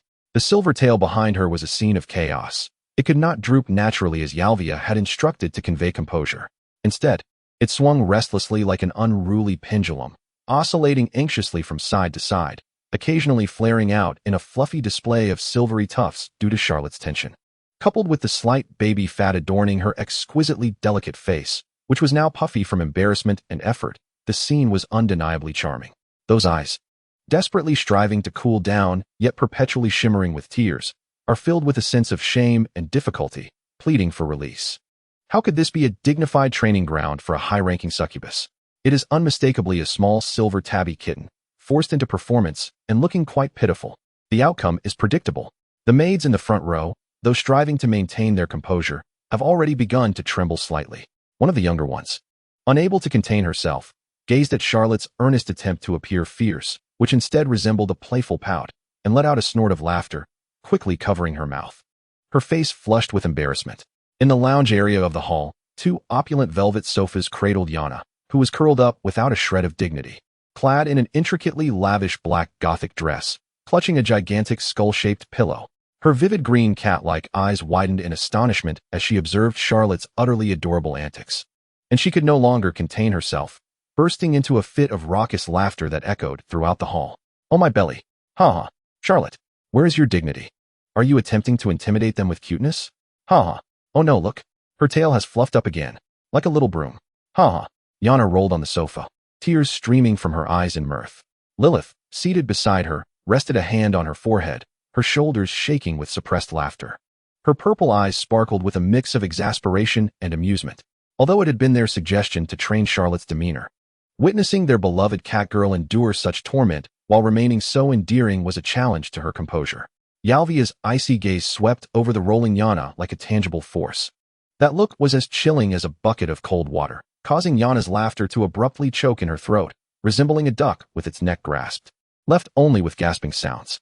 She quickly buried her face into the skull pillow, revealing only her still twinkling green cat eyes, her shoulders quaking as she stifled her laughter. Yalvia diverted her gaze back to Charlotte, who was desperately attempting to maintain an aloof demeanor while on the verge of tears. She exchanged a glance with Aurelia, both reflecting the same sense of helplessness. All right, let us take a break. Yalvia finally relented, her voice tinged with a barely perceptible weariness. Adjusting this adorable catgirl was more exhausting than training a squad of new recruits. Charlotte felt as though a great weight had been lifted, her shoulders sagging as she exhaled deeply, her azure cat eyes filled with relief, her tail drooping limply as she resembled a kitten drained of energy. The group relocated to the sofas in the lounge area.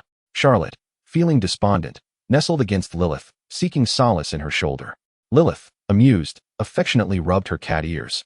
This cannot continue, Aurelia remarked with a frown, her ice blue eyes turning towards Yalvia. Charlotte's nature is far too gentle, unless something truly stimulates her, awakening a hidden strength or emotion within. Stimulate? Lilyth repeated thoughtfully. Indeed, Yalvia nodded, her azure eyes sweeping over Charlotte.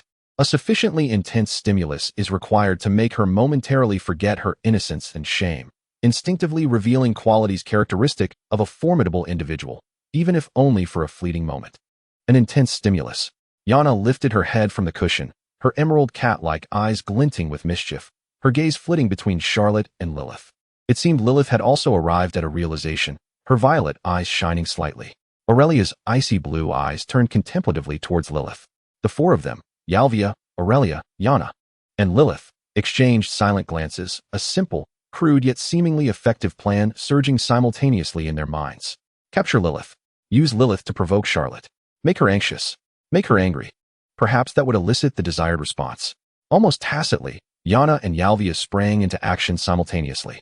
Yana, like a nimble cat, suddenly leapt from the sofa. Yalvia, appearing like a wraith, instantly materialized beside Lilyth. Lilyth had yet to react when Yalvia swiftly seized her wrist. An irresistible force surged forth, effortlessly lifting her from the sofa. Simultaneously, Yana pounced, cheerfully clasping Lilyth's other arm. "Ah!" Lilyth exclaimed in surprise, completely unprepared for this sudden assault. "What are you doing?" Charlotte, bewildered, lifted her head from Lilyth's shoulder, her cerulean cat-like eyes filled with confusion and incomprehension. She instinctively tried to stand and follow. However, a gloved hand swiftly reached from behind, encircling her waist. It was Aurelia. The head maid had silently positioned herself behind Charlotte, her arm like an iron band, rendering her immobile. "Aurelia, let me go?" Charlotte struggled, but her strength was as insignificant as an ant against a tree in the presence of the lesser succubus. Just then, from the other end of the hall, Yana's teasing, deliberately prolonged sweet voice rang out clearly, "Charlotte-chan." Charlotte halted her struggles, looking up in astonishment. There stood Lilyth, flanked by Yalvia and Yana, approximately 10 meters away. Yalvia remained expressionless, yet her grip on Lilyth's wrist was unyielding. Yana, grinning, pinched Lilyth's delicate cheek with her free hand. Yana's emerald cat-like eyes sparkled with mischief, her lips curling into a wicked smile as she spoke in a sickly sweet tone that sent shivers down Charlotte's spine. "Your Lilyth is quite adorable, isn't she? How about letting us play with her for a few days?" Boom. An indescribable wave of cold fury, a mixture of shock, anger, and the feeling of having her most cherished possession violated, surged from the soles of Charlotte's feet, shooting straight to the crown of her head. Her azure cat-like pupils contracted sharply. Chapter 77, Lilyth is mine. How about letting us play with her for a few days? Yana's saccharine yet provocative words ignited a spark that instantly detonated all the pent-up emotions within Charlotte. It was not embarrassment, nor was it grievance or fear. It was rage, a volcanic eruption of fury, icy and imbued with a sense of destruction. Lilyth. That was her Lilyth. The sole light in this unfamiliar and perilous world, her only support. The being she was willing to protect at all costs. They had just confirmed their feelings for one another. They had only just begun. Yet now, someone dared to affront her with such flippant and insulting words in her presence. Boom. An indescribable force, originating from the depths of her soul, erupted within Charlotte like a torrent breaking through a dam. A blinding, deep, and frigid purple light burst forth from her petite form, engulfing the entire hall in an instant. The radiance was so intense, imbued with a soul-freezing chill and an undeniable pressure. Everyone present, including lower-tier succubi like Yalvia and Aurelia, felt their eyes sting as if gazing directly at the polar sun, instinctively shutting their eyes. Aurelia, who had been embracing Charlotte's arms, was struck by the sudden surge of power, as if hit by an invisible hammer. She let out a muffled groan, her body uncontrollably hurled backward, crashing against a wall several meters away, sliding to the ground with terror evident in her blue eyes. At the center of the purple light, Charlotte's figure underwent a profound transformation. Her petite frame rapidly expanded and elongated like an inflatable, quickly surpassing Yalvia's tall stature, stabilizing at an impressive height of at least 175 centimeters. Her physique also underwent astonishing changes. The youthful contours were entirely reshaped into a curvaceous silhouette, exuding a breathtaking blend of mature femininity, sensuality, and strength. Though her slender waist remained, the curves of her bust and hips became remarkably pronounced, straining the once loose white blazer to the brink of tearing, the buttons protesting under the pressure. As the light faded, the hall fell into a profound silence, so quiet that one could hear a pin drop. Everyone was utterly mesmerized by the sight before them, forgetting to breathe. In the heart of the grand hall stood not the once soft and adorable silver-haired catgirl, plump with youthful charm, but rather a statuesque queen radiating an imposing aura. Her flowing silvery locks cascaded like a waterfall, longer than before, shimmering with the chill of moonlight down to her waist. Her once clear, cerulean cat eyes, always glistening with a watery sheen, had transformed into a profound, icy blue, devoid of emotion, reminiscent of ancient glaciers. As her gaze swept across the room, the very air seemed to crystallize. Her delicate features had shed all traces of innocence and softness. The lines now appeared cold and sharp, exuding an air of haughty indifference. She stood tall, her posture as regal as a pine, emanating a palpable, suffocating chill that visibly lowered the temperature of the hall by several degrees, causing tiny ice crystals to form and float gently downwards. Most alarming was the weapon she gripped tightly in her hand, a slender military blade crafted entirely from translucent ice. The blade was long and straight, its lines sleek and frigid, radiating a faint blue glow and an endless aura of cold, as if the air around its edge had been cleaved asunder. The hilt, sculpted from the purest crystal, fit perfectly with her elongated, powerful fingers. In that moment, Charlotte's demeanor was a stark contrast to her former self. The endearing charm had vanished, replaced by a chilling, formidable presence, akin to a drawn blade poised for battle. She resembled a valkyrie emerging from the frigid polar depths, commanding frost and death, yet adorned with a pair of silver cat ears and a tail, both exuding the same icy essence. Yarvia and Yana had already released Lilyth in shock, their expressions frozen in disbelief as they beheld this transformed Charlotte. Their eyes wide with incredulity. Was this truly Charlotte, the catgirl who could barely keep a dog in check? Lilyth stood rooted in place, her violet eyes widened, reflecting the familiar yet alien figure of icy strength before her, her heart racing uncontrollably. At the eye of the storm, Charlotte sensed something was amiss almost immediately. First, her line of sight was unnaturally high. Instinctively, she lowered her gaze, only to be obstructed by the towering peaks of her own bosom, rendering her unable to see her feet. The once loose white suit jacket now strained tightly, creaking ominously as if it might burst at any moment. What in the world was happening? Then, a bone-chilling cold surged through her right hand, nearly freezing her very soul. Startled, she looked down, only to discover she was gripping a terrifying ice blade. "Ah!" Charlotte exclaimed, the piercing cold causing her to relinquish her hold immediately. Clang! The ice-blue military blade slipped from her grasp and fell to the ground, shattering not with the sound of metal, but rather crumbling like fragile glass. Then, it transformed into countless shimmering ice crystal fragments, coalescing into a chilling blue light, akin to a returning ice serpent, swiftly merging into Charlotte's palm, vanishing without a trace. The coldness dissipated, yet Charlotte's astonishment reached its zenith. She momentarily disregarded the peculiar dagger, hastily raising her hands, marveling at her now distinctly defined, elongated, and powerful fingers. She touched her face, feeling its cool, taut surface, no longer the soft, cherubic visage of her former self. Spinning in place, she reveled in her suddenly mature, tall, and robust physique, her silver hair cascading with her movements, conjuring a refreshing breeze. What is this?" Charlotte murmured, her icy queen's countenance betraying an incongruous blend of bewilderment and wonder. Had she grown taller? Had she expanded? Instinctively, she cupped the weight upon her chest, her expression brimming with disbelief. The urgency and rage she felt earlier to rescue Lilyth were instantaneously eclipsed by the overwhelming astonishment brought forth by this sudden transformation. She was wholly immersed in the exploration and shock of her new form. "Charlotte?" Lilyth was the first to regain her composure, her voice trembling with uncertainty as she cautiously approached. Aurelia also rose from the ground, disregarding the ache in her chest, her blue eyes fixated on Charlotte with a mix of reverence and fervor. Yalvia and Yana swiftly gathered around, their 4 pairs of eyes scanning the newly matured Frost Queen like searchlights. Heavens, is this metamorphosis? Yana extended her small hand, curiously and cautiously prodding Charlotte's now sturdy, well-defined arm, its touch icy yet brimming with strength. So real, such potent magical energy. She could distinctly sense the solidifying and frigid magic radiating from Charlotte. No, this cannot be metamorphosis. Yalvia's azure eyes brimmed with seriousness and scrutiny as she reached out, gently gliding her fingers over a strand of Charlotte's silvery hair, its texture smooth and cool as ice. The sensations of touch, body temperature, bone structure, and muscle texture had undergone a fundamental transformation. Moreover, that ice blade from earlier was certainly no illusion. She gazed into Charlotte's eyes, still tinged with bewilderment, but now glowing with an icy blue hue. She had never seen or heard of any high-ranking succubus possessing such abilities. It was unprecedented. Could this be the new power bestowed upon Charlotte by her primordial succubus lineage? "Lady Charlotte, how do you feel?" Aurelia remained silent, her gaze akin to that of a fervent devotee, greedily admiring the frost goddess before her.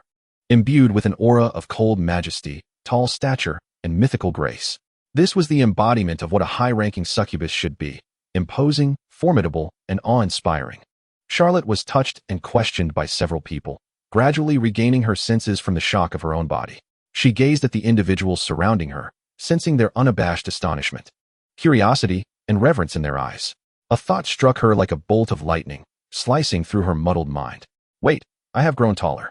I have become stronger. and I have transformed into a fierce woman. Does this not mean I can retaliate against Lilyth? No longer will I be led by that cunning little maid. I can finally rise to become the master. This thought spread like wildfire, igniting the heart of Charlotte, which, though still somewhat timid at its core, was now brimming with ambition. Her gaze locked onto Lilyth, who stood nearby, her face displaying shock and concern. In her icy blue eyes, the layer of confusion swiftly dissipated, replaced by a fierce possessiveness and an eager excitement. "Step aside," Charlotte spoke, her voice no longer soft and delicate, but imbued with a cold, undeniable magnetism, akin to the sound of ice crystals colliding. Yalvia, Yana, and Aurelia instinctively took a step back.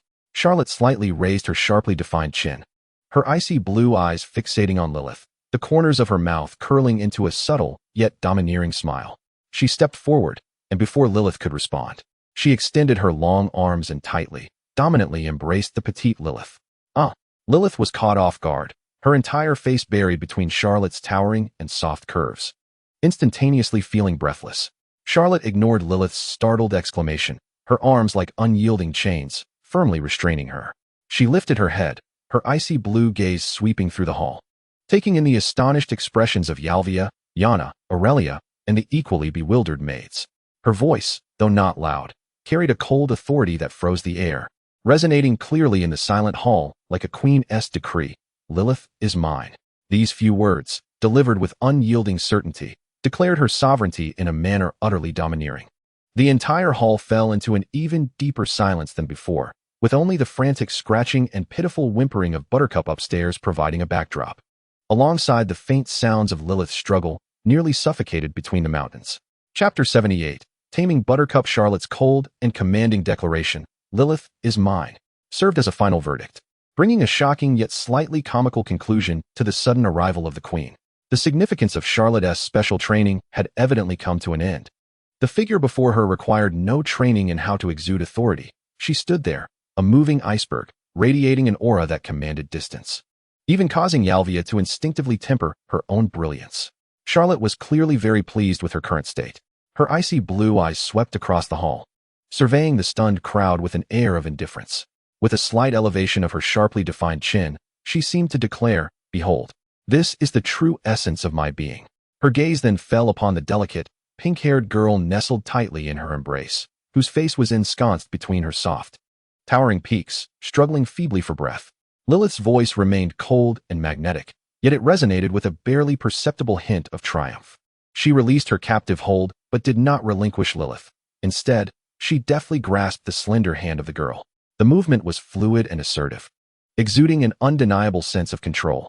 Finally able to breathe, Lilyth's cheeks flushed a deep crimson from the earlier constriction and overwhelming embarrassment, resembling a ripe peach. Her eyes still bore the remnants of shock and profound shyness as she gazed at the simultaneously familiar and unfamiliar figure of Charlotte, whose commanding presence quickened her heartbeat, rendering her momentarily speechless. "Let us proceed," Charlotte succinctly commanded, her icy blue gaze darting towards the staircase leading to the third floor, her intent clear. That cowardly, bullying golden retriever, Butter, who had caused her such humiliation. Taking the blushing and somewhat unsteady Lilyth by the hand, she strode forward with long, powerful legs. The heels of her shoes resonated with a steady, rhythmic click upon the polished floor, akin to a queen surveying her domain. As she ascended towards the third floor with an air of regal confidence, her tall, elegant silhouette moved with grace, her silver hair trailing behind like a flowing banner, while her cat-like tail swayed gently, leaving behind a group of maids still reeling from the earlier commotion, as well as a trio of individuals with expressions of complex intrigue. At the entrance to the third-floor lounge, poor Butter had just endured an emotional roller coaster. First, the frustration and discontent of being neglected for 3 days, followed by the exhilaration of hearing the familiar footsteps of Lilyth approaching, prompting him to rush to the door, his tail spinning like a propeller in delight. Finally, someone remembered him. As the door swung open, Butter's mouth widened in anticipation, ready to greet his beloved angel, Lilyth, with exuberance. However, upon seeing the figure that entered the threshold, his smile froze in place, and his tail, once a whirling dervish, now stood rigid in midair. Darkness had descended. Standing at the door was no longer the familiar, soft, fragrant silver-haired girl he could easily maneuver, but rather a tall, imposing queen, exuding an aura as frigid and formidable as an ancient glacier. When those blue eyes turned towards him, Butter felt as if his very fur was turning to ice. The palpable pressure emanating from her presence made his legs tremble with weakness. A short, terrified whimper escaped his lips as he instinctively tucked his tail and recoiled. Cautiously, he circled around this fearsome queen, his nose working furiously to sniff the air. Wait, what is this? The scent is the same. It's the fragrance of that little one. But how could it come to this? After confirming the scent, Butter's inner terror was slightly alleviated, only to be replaced by overwhelming frustration and a sense of injustice. It let out mournful howls of discontent, circling around Charlotte. It's over. Completely finished. Hasn't the lowest status at home now become me, Butter? That little creature, once a playful companion with a status akin to mine, or perhaps even slightly inferior, is no more. In its place stands a cold-hearted queen, who looks as if she could squash it with a mere slap. What joy remains in this canine existence? It despondently pawed at the carpet, gazing at Charlotte with sorrowful eyes. However, its self-pity and lamentations were soon interrupted. Butter! Charlotte's frigid voice rang out, sharp as an ice pick striking the ground, imbued with an unmistakable commanding tone. Butter jolted, instantly standing to attention. Its head held high, ears perked upright, its gaze striving to convey utmost flattery and loyalty, its body taut, and though its tail remained timidly tucked, at least the howling ceased. Sit, Charlotte commanded again, her tone haughty and cold, her eyes sharp as blades, embodying a conqueror chastising her captives. This time, the order was unmistakable, the pressure overwhelming. Without a moment's hesitation, Butter aligned its front legs, plopping its rear down on the carpet with a thud, sitting perfectly upright, like the most exemplary ceremonial dog. With sincere eyes fixed on Charlotte, it emitted a soft, appeasing whimper, its tail wagging just a fraction, cautiously, fearing it might be perceived as a provocation by the queen. Observing this golden retriever, which had instantaneously transformed from a demon into a model pupil, a proud and satisfied smile crept across Charlotte's lips. Little one, can't I manage you? She released Lilyth's small hand and strode toward the storage cabinet with the poise of a queen. She recalled that within it lay a brand new leather dog collar, adorned with the insignia of the Red Rose family.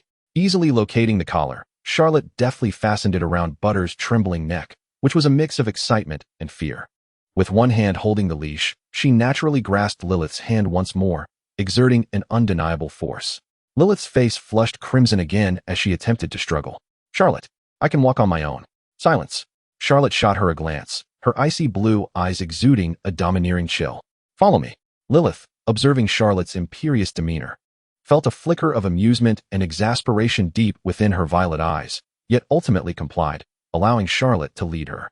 Thus, once again, the gathered crowd in the lobby of the Red Rose Pavilion bore witness to a stunning spectacle. The poised, frosty figure of the silver-haired catgirl, Charlotte. As if a goddess of frost had descended, she held in her left hand a well-behaved golden retriever named Butter, whose flattering gaze was marred by a tail that hung low in timidity, while her right hand grasped the arm of a rosy-cheeked girl with complex emotions and a hint of indulgence, Lilyth. With an air of audacious grandeur, she descended the staircase slowly. As she passed, the very air seemed to thicken.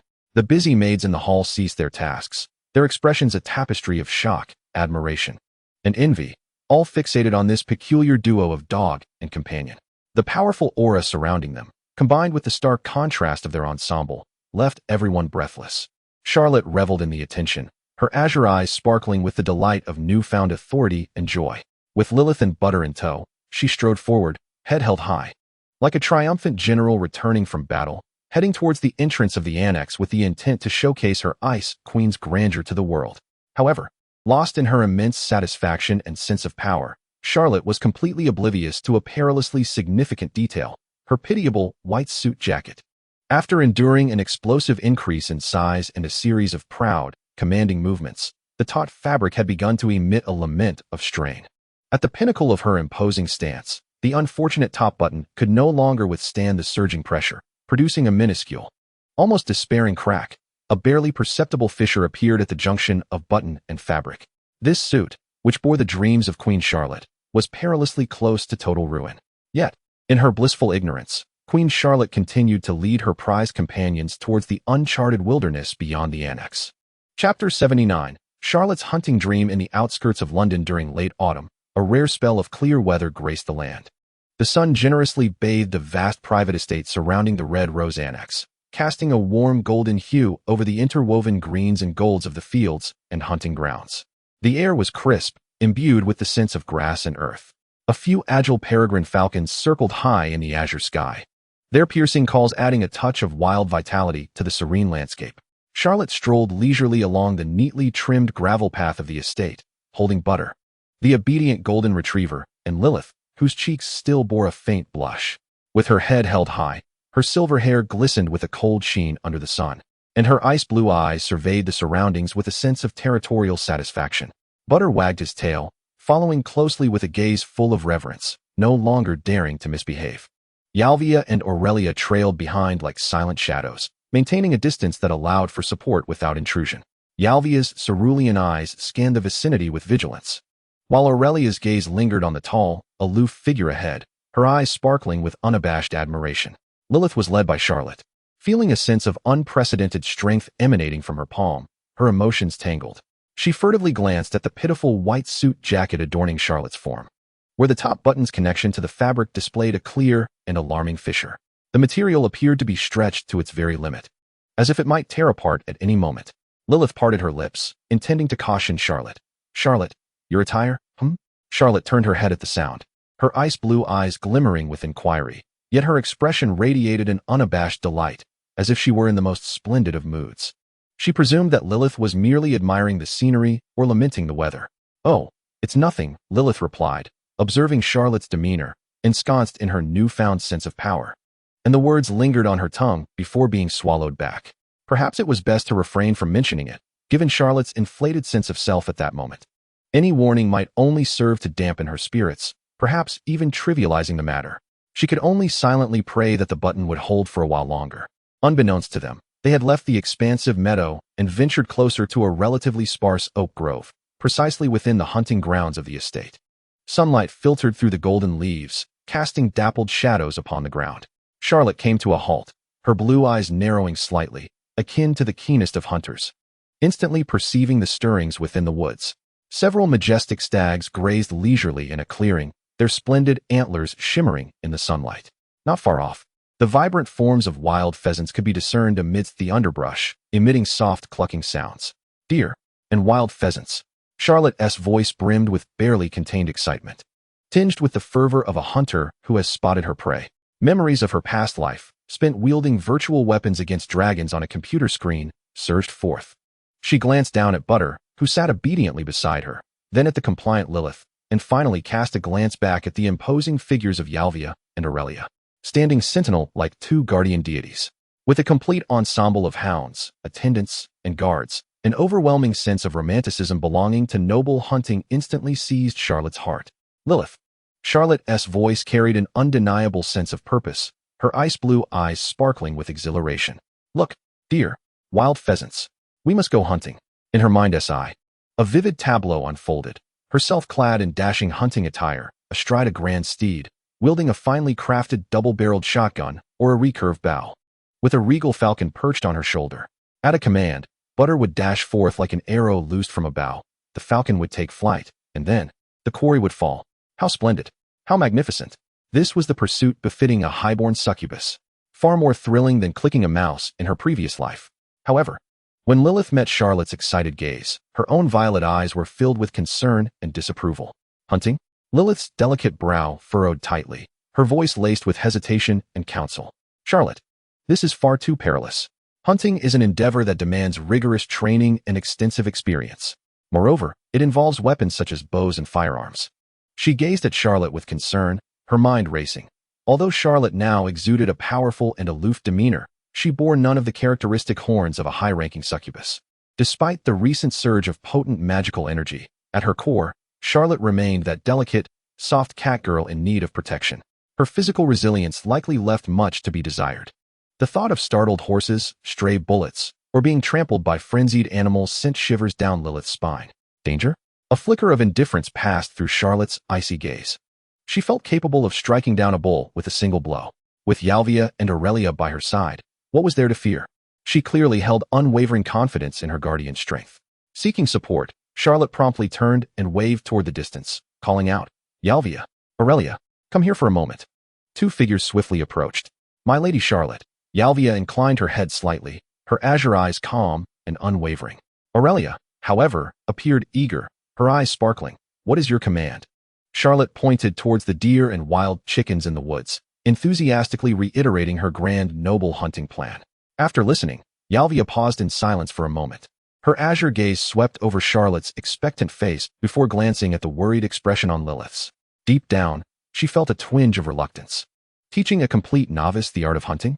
The sheer volume of work involved, from equestrian skills and weapon handling to tracking prey and safety protocols, was daunting.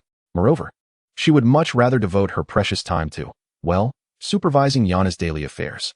Yet on the other hand, hunting was indeed a time-honored and esteemed social activity within the elite circles of European high-ranking succubi. As the steward and protector of the manor, it was her duty to accommodate the reasonable desires of esteemed guests. Hunting was, undeniably, a commendable sport. Yalvia carefully considered her response, her tone neutral. Yet she noted the necessity of systematic learning and extensive practice to ensure safety. If my Lady Charlotte has an interest in this, I do not explicitly oppose it, she stated, her lack of enthusiastic support evident, clearly intending to pass the ball back. Aurelia's reaction was markedly different. She was completely captivated by Charlotte's mature and formidable presence. Her ice-blue eyes sparkled with admiration for strength. I believe this is entirely feasible. My Lady Charlotte is poised and extraordinary. She is the ideal candidate to command the hunting grounds. Any slight danger can surely be effortlessly averted by her abilities. She conveniently overlooked the core premise of Charlotte being a high-ranking succubus fledgling. Her mind filled instead with visions of the Frost Queen galloping and drawing her bow with grace. Thus, a subtle dynamic emerged on the scene. Lilyth, opposed. Aurelia, in favor. Yalvia, abstaining. Butter sat forlornly to one side, devoid of voting rights. One vote in favor, one against, and one abstention.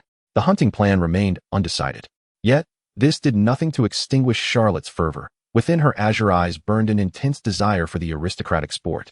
To her, uncertainty was merely an opportunity for manipulation. With renewed enthusiasm, she pointed ahead. Let us venture to the edge of the woods and survey the terrain.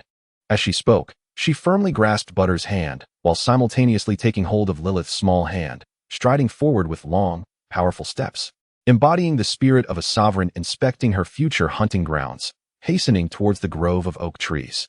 Sunlight filtered through the foliage, casting a radiant glow upon her. Her silvery hair shimmering as she stood tall. Immersed in her impending hunting aspirations, her strides grew larger, her movements increasingly filled with vigor. The white suit, burdened by immense pressure, groaned under the weight of her commanding presence and proud posture. Lilyth, pulled along, fixated on the precarious button that threatened to detach, her internal alarm ringing at its peak. She attempted once more to speak. Charlotte, your attire. Walk slowly. Charlotte turned her head again, this time with a hint of impatience at the interruption. What is the matter? I am perfectly fine. To underscore her elegance, she thrust her chest out even further, striving to appear more regal and imposing. It was this very gesture of queenly pride that heralded calamity. A sudden, sharp sound pierced the air, akin to a cry of despair, resonating with an ear-splitting crack. Charlotte felt a chill across her chest, as if some constraint had abruptly vanished. Instantly, a breeze imbued with the coolness of autumn swept over the expanse of skin that had never known freedom. She instinctively looked down to find that her poor white blazer had suffered a grievous fate. The crucial button had vanished. The fabric had been forcefully torn apart, revealing the snug white lace beneath, which had grown taut with her form, struggling to contain her, alongside a breathtaking expanse of smooth, pale skin that sparkled dazzlingly in the sunlight. Time appeared to freeze at that moment. The winds in the forest held their breath. In the distance, a herd of deer lifted their heads, gazing curiously in her direction. The call of a hunting falcon seemed to echo from afar. The pride, triumph, and yearning that adorned Charlotte's face were instantaneously replaced by an overwhelming, incredulous shame and terror. Her blue eyes widened to their utmost limit, pupils trembling. A short, piercing cry, infused with profound humiliation, erupted from her throat. The Frost Queen, who had but a moment ago exuded confidence to conquer the hunting grounds, swiftly released her grasp on Butter and Lilyth, her hands desperately covering her exposed chest, collapsing into a crouch, curling into herself. Silver hair cascaded messily, obscuring her cheeks, which blushed crimson, almost as if they were bleeding. This was still in the wild, in the presence of potential onlookers, before Yalvia and Aurelia. How could she, transformed into an elegant figure, find herself in such a predicament? Chapter 80. Charlotte felt as if she had faltered once more. A wave of social embarrassment washed over her, causing the regal aura of Queen Charlotte to instantly collapse, leaving behind merely a silver-haired maiden, hunched over, trembling in shame and indignation. A mournful cry escaped Charlotte's lips. Tinged with tears, her ice-blue eyes shimmering with unshed tears, the previous coldness and pride had vanished entirely, replaced by a profound humiliation of being so publicly exposed. Even the winds of the hunting grounds seemed to mock her. Charlotte. Lilyth was the first to react, rushing to her side, attempting to shield her with her own body while anxiously glancing at the approaching Yalvia and Aurelia. Yalvia, the swiftest among them, immediately shed her impeccably tailored deep blue coat, draping it over Charlotte to temporarily conceal the dazzling display. Her movements were decisive, though a hint of helplessness flashed in her azure eyes. Aurelia hurried forward, her ice-blue gaze filled with concern and a touch of guilt. Together with Lilyth, she carefully assisted the still-stunned Charlotte, who remained ensnared in the aftermath of her mortification. "Let us take her back to her room." Yalvia's voice regained its customary coolness, laced with an undeniable tone of command. Thus, cloaked beneath Yalvia's coat and flanked by Lilyth and Aurelia, the Frost Queen, who had moments ago been brimming with confidence to conquer the hunting grounds, was escorted back to the main bedroom on the third floor of the Red Rose guest house, resembling a defeated general, her head drooping and her steps unsteady. Butter, the little dog, cautiously followed behind, not daring to make a sound. Upon returning to the familiar chamber and closing the heavy oak door, Charlotte seemed to regain a modicum of security. She hastily removed Yalvia's coat, gazing at the utterly ruined white suit, buttons scattered and fabric torn, her heart sinking in despair. Lilyth let out a resigned sigh, her violet eyes filled with a mix of sympathy and amusement. She swiftly approached the expansive walk-in closet, rummaging through the contents. "Don't bother searching." Charlotte's voice was muffled, heavy with grievance. "All those clothes were bought for my previous figure. My current 175 centimeters model, with its curves, simply cannot fit into them. As for undergarments, that's out of the question. We must find something that can cover you first," Lilyth replied, her tone resolute as she continued her search. After a considerable time, she finally unearthed a long, loose-fitting cotton t-shirt, originally intended as a nightgown for Charlotte. The fabric was quite elastic, and it had been purchased several sizes too large. "Try this on." Lilyth handed the t-shirt dress to Charlotte, then rummaged through to find a pair of equally loose white safety shorts. Charlotte, as if clinging to a lifeline, hurriedly changed into them. The outcome could only be described as barely acceptable. The originally loose t-shirt was now stretched taut, outlining her breathtaking curves and slender waist, while the hem barely covered the tops of her thighs. The safety shorts were somewhat constricting, yet at least they concealed her key areas. After changing, Charlotte gazed at her reflection in the mirror, her alluring figure accentuated by the snug children's clothing, reigniting a wave of embarrassment within her.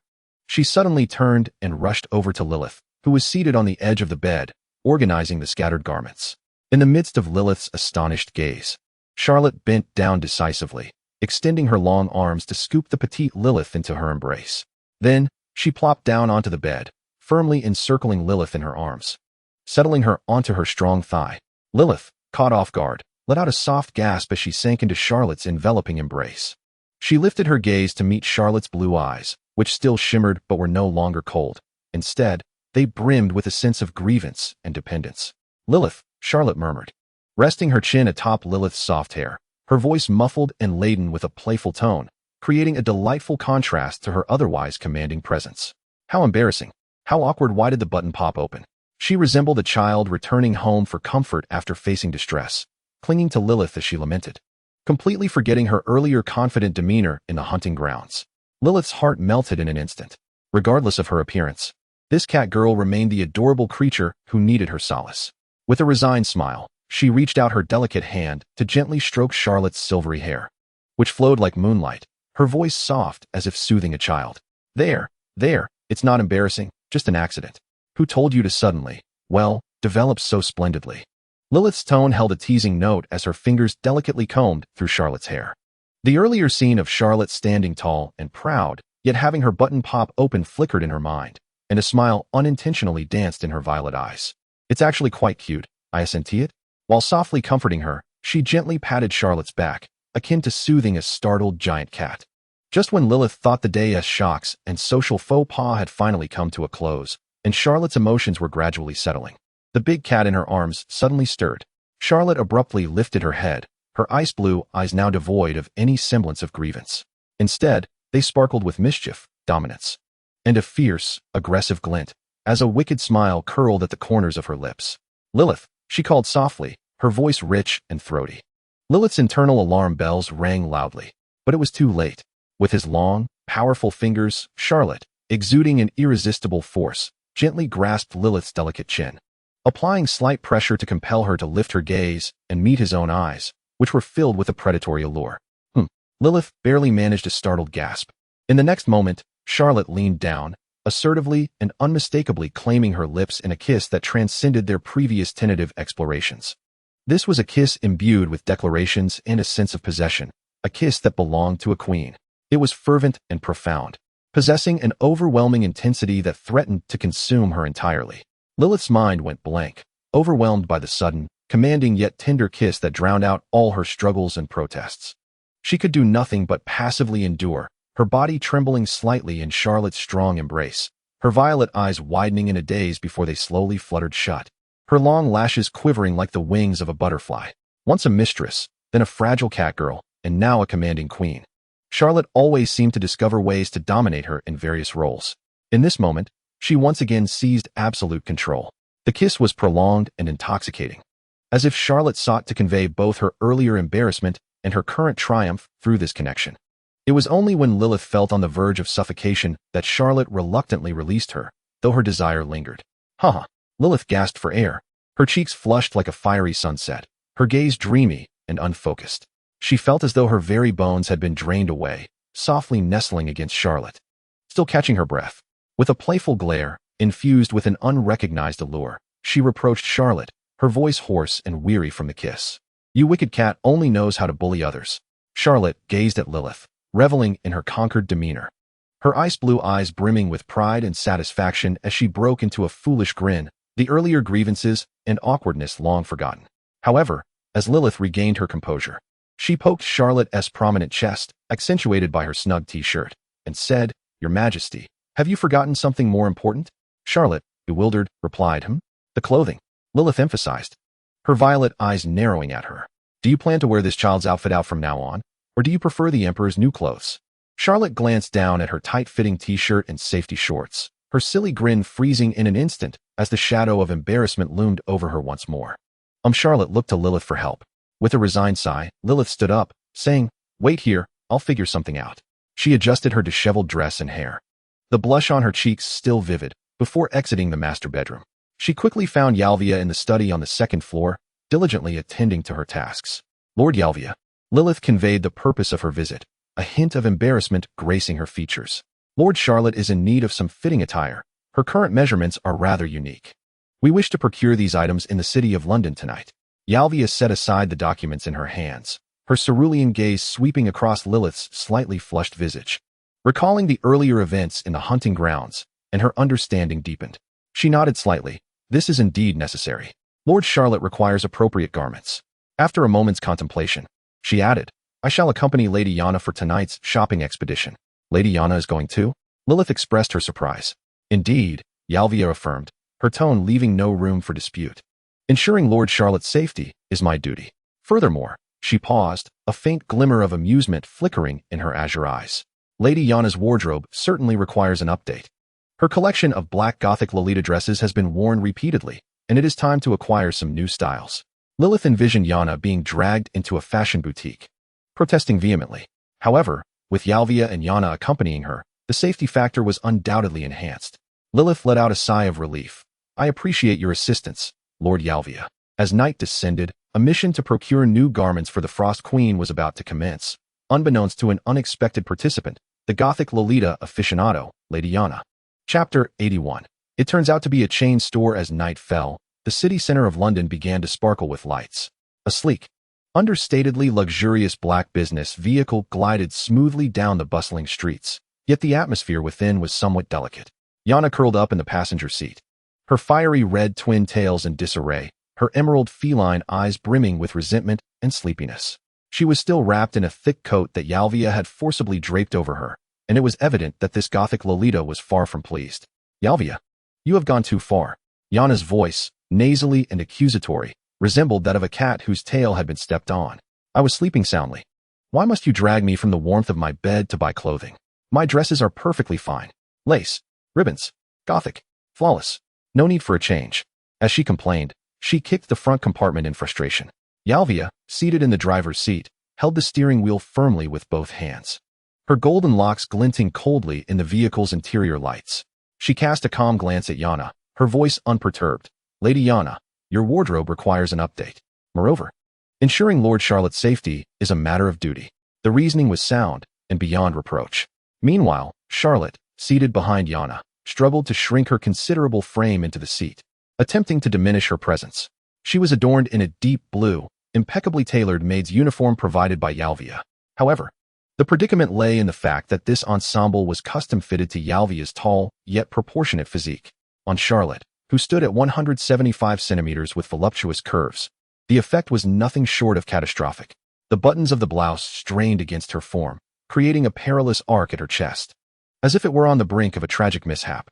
The waist-cinching design accentuated the contrast between her slender waist and her full bust and hips, to the extent that the outline of her navel was faintly visible. The long skirt clung absurdly tight, barely accommodating her thighs, forcing her to sit with her legs tightly together in an exceedingly ladylike manner. Most discomforting was the fact that, in an attempt to disguise her identity, her silver cat ears were firmly pressed beneath a maid's cap, rendering her both stifled and itchy. Her restless feline tail was similarly ensnared by the lengthy hem of the skirt, causing her to squirm uncomfortably. She felt as though she had been crammed into an ill-fitting can, every part of her taut and breathless, each passing second to torment. Her eyes, once filled with a regal disdain for the world, now reflected a profound melancholy. Lilyth, seated beside Charlotte, observed her discomposed demeanor with a mixture of sympathy and amusement, quietly reaching out to grasp Charlotte's hand beneath the table in a gesture of comfort. Eventually, the vehicle halted alongside a bustling yet relatively tranquil street lined with luxury boutiques. Yalvia had chosen a parking spot a short distance from their destination, an upscale ready-to-wear store boasting understated elegance, to avoid drawing undue attention by stopping directly at the entrance. They disembarked and strolled towards the shop. Yalvia turned off the ignition and unfastened her seatbelt. Yana, pouting, reluctantly tightened her coat before hopping out of the car. Charlotte, as if liberated from a sentence, almost squirmed her way out of the vehicle. Upon touching the ground, she briefly relished the advantage of her height, but was swiftly reminded of the constricting garments and the gazes of passers-by that pulled her back to harsh reality. The streets of London at night were thronged with pedestrians, a blend of human officials and a few lower-tier succubi. Charlotte's maid outfit, tightly hugging her figure and accentuating her striking silhouette, combined with her tall, icy demeanor and striking silver hair that shone even under the hat, made her an instant focal point. Eyes turned towards her, some filled with awe, others with avarice, and some unabashedly lustful, as if she were a beacon of light. These gazes seemed to carry a palpable heat, lingering on her taut chest, slender waist, and long legs. Charlotte felt an overwhelming discomfort, her blue eyes brimming with irritation. Normally, she had grown accustomed to the attention, being merely tantalizing in her outings. But today was different. This ensemble was truly challenging for her to accept. Humph. Suddenly, Yana huffed in discontent, her green cat-like eyes scanning the captivated onlookers, her lips pursed even higher. Clearly, she was the authentic high-ranking succubus, the one who should have captivated all attention. Yet, the spotlight was entirely usurped by this unwillingly operational large feline. She deliberately lifted her modest bosom, attempting to draw attention, but alas, her efforts were in vain. This brief journey felt like an excruciating ordeal for Charlotte. She hastened her pace, eager to escape the stifling gaze that seemed to envelop her. At long last, the familiar sign of moonlight feathers came into view. Charlotte momentarily paused, perplexed. Wait, buddy, how old are you? Why is it always you? Upon entering, she was greeted by an opulent ambience infused with the finest fragrances, cashmere fabrics, and the scent of wealth.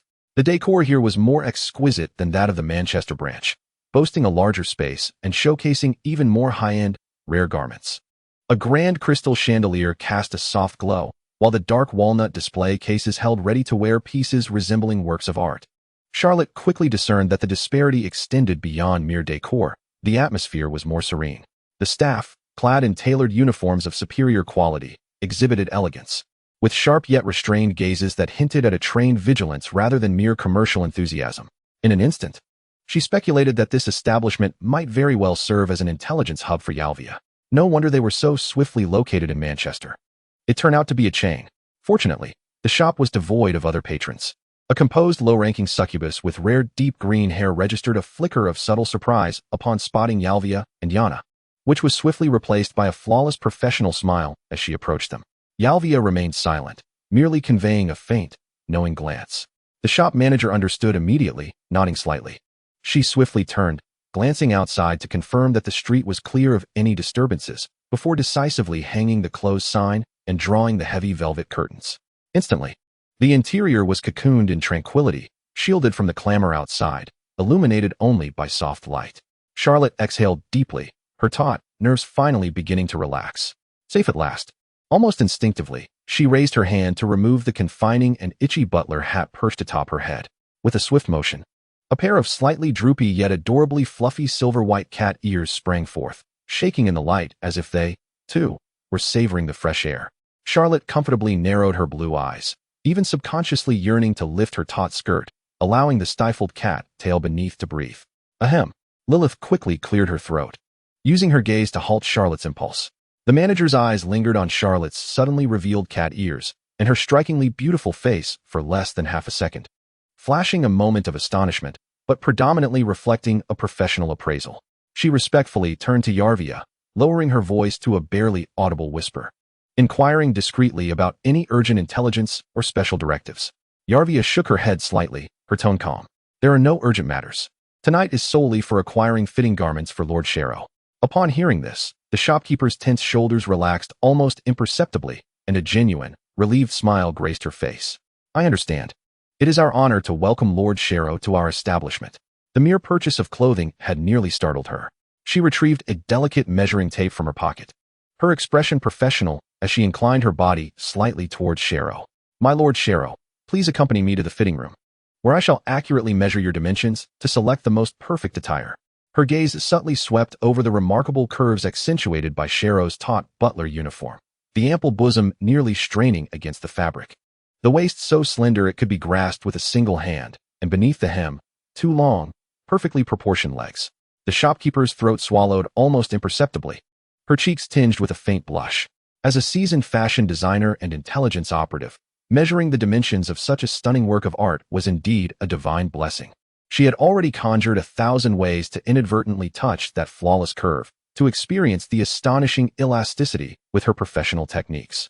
However, her splendid plans had yet to unfold. Allow me, a calm yet assertive voice interjected. Lilyth stepped forward, positioning herself between Shero and the shopkeeper. Her violet eyes regarded the shopkeeper with a serene gaze, her smile polite but distant. There is no need for your assistance. I shall measure my Lord Shero's dimensions myself. I am more familiar with her. The shopkeeper's smile instantly stiffened, the anticipation and excitement in her eyes swiftly deflating like a punctured balloon, replaced by profound regret and disappointment. Yarvia timely added, her voice icy. Let Miss Lilyth, her personal maid, handle the measurements. You may begin preparing styles that suit Lord Shero's temperament and size. Yana, watching the unfolding drama with arms crossed, had a glint of schadenfreude in her emerald feline eyes. Look, yet another little succubus succumbing. The shopkeeper, observing Lilyth's protective demeanor, then glancing at Yarvia's unyielding stance, and finally catching Yana's amused expression, could only swallow her disappointment and reluctance, forcing a professional smile as she bowed. Very well, I shall prepare at once. Reluctantly, she cast one last glance at Shero's breathtaking figure, her heart heavy with the loss of opportunity, before retreating into the depths of the display area, her back imbued with a sense of regret. Meanwhile, Lilyth gently guided the visibly relieved Shero toward the spacious fitting room. Before closing the door, she turned back to Yalvia and Yana, adding, once I have the measurements, I will inform you. Could you assist Lady Yana in selecting a new dress in the meantime? Yana instantly bristled, exclaiming, absolutely not. Before she could finish her sentence, Yalvia swiftly covered her mouth, the dressing room door shut, isolating them from the impending new round of chaos outside. Chapter 82. Yana's retribution inside the dressing room. The air was tinged with an awkward warmth. Beneath the soft glow of the lights, Lilyth's measuring tape glided through the curves drawn by Charlotte, resembling a nimble silver serpent. Each tightening and every measurement was accompanied by Lilyth's gasps of astonishment. This is truly remarkable, Charlotte. Lilyth's fingertips brushed against Charlotte's ample curves, causing Charlotte to instinctively hunch slightly, attempting to alleviate the weighty sensation. Her silvery hair cascaded down, failing to conceal the blush that bloomed on her cheeks. Charlotte emitted a muffled sound, feeling as though two heavy water balloons were tethered to her chest, making her shoulders ache. Lacking proper support, this overly generous endowment had transformed into a sweet burden. Observing Charlotte's somewhat awkward posture and furrowed brow, Lilyth's violet eyes sparkled with amusement, laced with a hint of mischief. Next time, do remember to wear appropriate attire, otherwise. She deliberately elongated her tone, her fingertip gesturing towards the alluring curve below. It may sag, you know. Why, yes, I understand. Charlotte stammered, her face nearly burying itself in her chest, her voice barely above a whisper as she nodded frantically. Lilyth's teasing, yet genuinely concerned demeanor left Charlotte feeling both embarrassed and warm-hearted. Outside the dressing room, a different scene unfolded in chaotic disarray. No, absolutely not. Yalvia, you are doing this on purpose. Yana fumed, hands on her hips, her fiery twin ponytails swaying vigorously with her movements, her emerald cat-like eyes filled with defiance. She resembled a puffed-up kitten, baring her teeth at the frilly, lace-adorned, pastel puff skirt that Yalvia held. Yalvia remained expressionless, her golden hair impeccably arranged, her deep blue butler's uniform accentuating her tall, statuesque figure. Calmly, she extended the skirt, which Yana deemed childish and an affront to her intelligence. Miss, this is the latest style of the season, suitable for your status and occasion. Please try it on. Suitable for what occasion? Playing house in kindergarten? Yana screeched, leaping backward to evade Yalvia's outstretched hand. I want black, Gothic style, the kind with studs and chains. That aligns with my identity as a demon observer. You, with your lack of aesthetic sense, are such a bore. When Lady Ailey departed, she instructed me. Yalvia's voice was steady, as if reciting a legal decree. Excessive dark elements are detrimental to your physical and mental well-being, particularly in establishing a positive and sunny exterior image. Moreover, the color pink can effectively enhance one's approachability. Yet, I have no desire for such amiability. I crave authority. Do you comprehend the essence of authority? Yana, infuriated, stamped her foot, her petite yet exquisite demon horns seemingly smoldering. Observing that Yalvia remained unyielding, she resolutely summoned her inner magical energy. A complex and enigmatic red demon rune suddenly illuminated at her lower abdomen, exuding a unique pressure characteristic of an elevated bloodline. The air seemed to vibrate. In an instant, Yana's figure blurred, gliding like a specter among the elegantly adorned clothing racks, her speed leaving only a fleeting red afterimage. You can't catch me. Yana's voice echoed from behind a row of evening gowns as she poked her head out, making a grandiose face at Yalvia and the approaching shopkeeper with emerald green hair, empowered by the magic of a high-ranking demon. Her swiftness was beyond the reach of Yalvia and the shopkeeper, who could only watch helplessly as the red blur darted about the store. Yalvia, clutching a delicate pink dress in one hand while resting her forehead with the other, displayed a rare glimmer of helplessness in her icy blue eyes. The shopkeeper, wiping the sweat from his brow, chuckled. Lady Yana is indeed quite lively. As the stalemate persisted, Yalvia contemplated whether to summon the maid brigade for assistance when, suddenly, a click echoed. The dressing room door swung open, revealing Charlotte, clad in a snug butler's outfit, accompanied by Lilyth. A faint blush still lingered on her cheeks from the fitting, her azure feline eyes shimmering with a soft glow, radiating an aura of freshly ravished delicacy. Lilyth lingered a step behind, her violet eyes sparkling with amusement, a satisfied expression gracing her features. Yalvia's gaze instantly fixated on Charlotte. In a flash, a plan began to form in her mind. Miss Yana often delighted in teasing and tormenting Lord Charlotte, and it was certain that a considerable amount of resentment had accumulated within her. The opportunity had arrived. Lord Charlotte.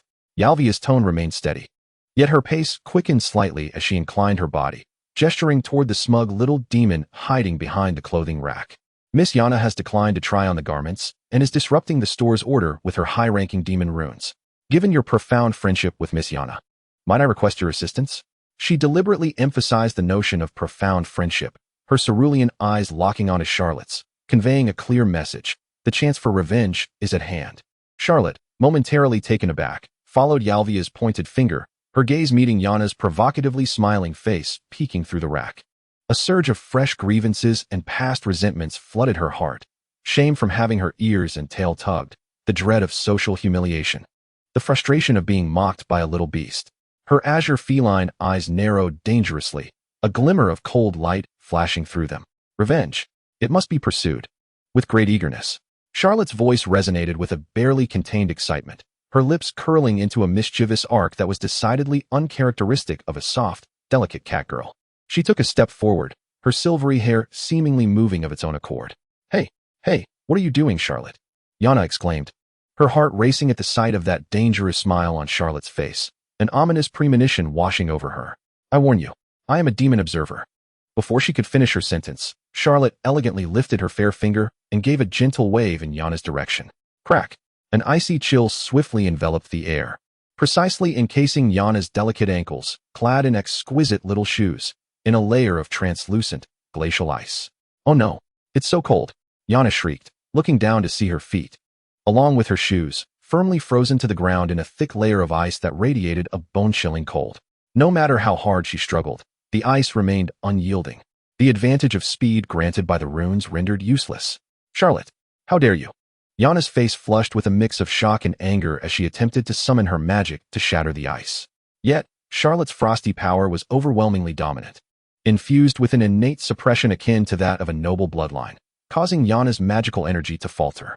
In that moment of struggle, a deep blue figure leaped forward like a panther. Alvea. She had awaited this opportunity for far too long. Without a moment's hesitation, Alvea swiftly seized Yana's slender wrist, her other hand darting behind Yana in a manner both irresistible and devoid of true harm, firmly securing Yana in her embrace. "Let go of me, Alvea, you traitor. You're cheating, collaborating with Charlotte to bully me," Yana protested, squirming futilely like a kitten caught by the scruff of its neck, her fiery twin tails flailing like a windmill. Her emerald cat-like eyes brimmed with disbelief, embarrassment, and indignation. Here was Yana, the esteemed lady of the Red Rose family, a demon observer of the beacon of freedom, utterly frozen on her own turf by a wild catgirl she had sheltered, and publicly subdued by her own butler. Charlotte sauntered forward leisurely, looking down from her heighted vantage, fully enjoying the sight of Yana trapped and flustered in Alvea's grasp. With a playful glint in her azure cat eyes, she extended a long finger, cool to the touch, and gently pinched the delicate black horn on Yana's head, which trembled slightly with her anger. "Oh, is this not our esteemed Lady Yana?" Charlotte teased, her tone deliberately drawn out, mischief sparkling in her gaze. "What's this? Not running away anymore? Were you not quite adept at fleeing just a moment ago? You scoundrel! Let go of my horn!"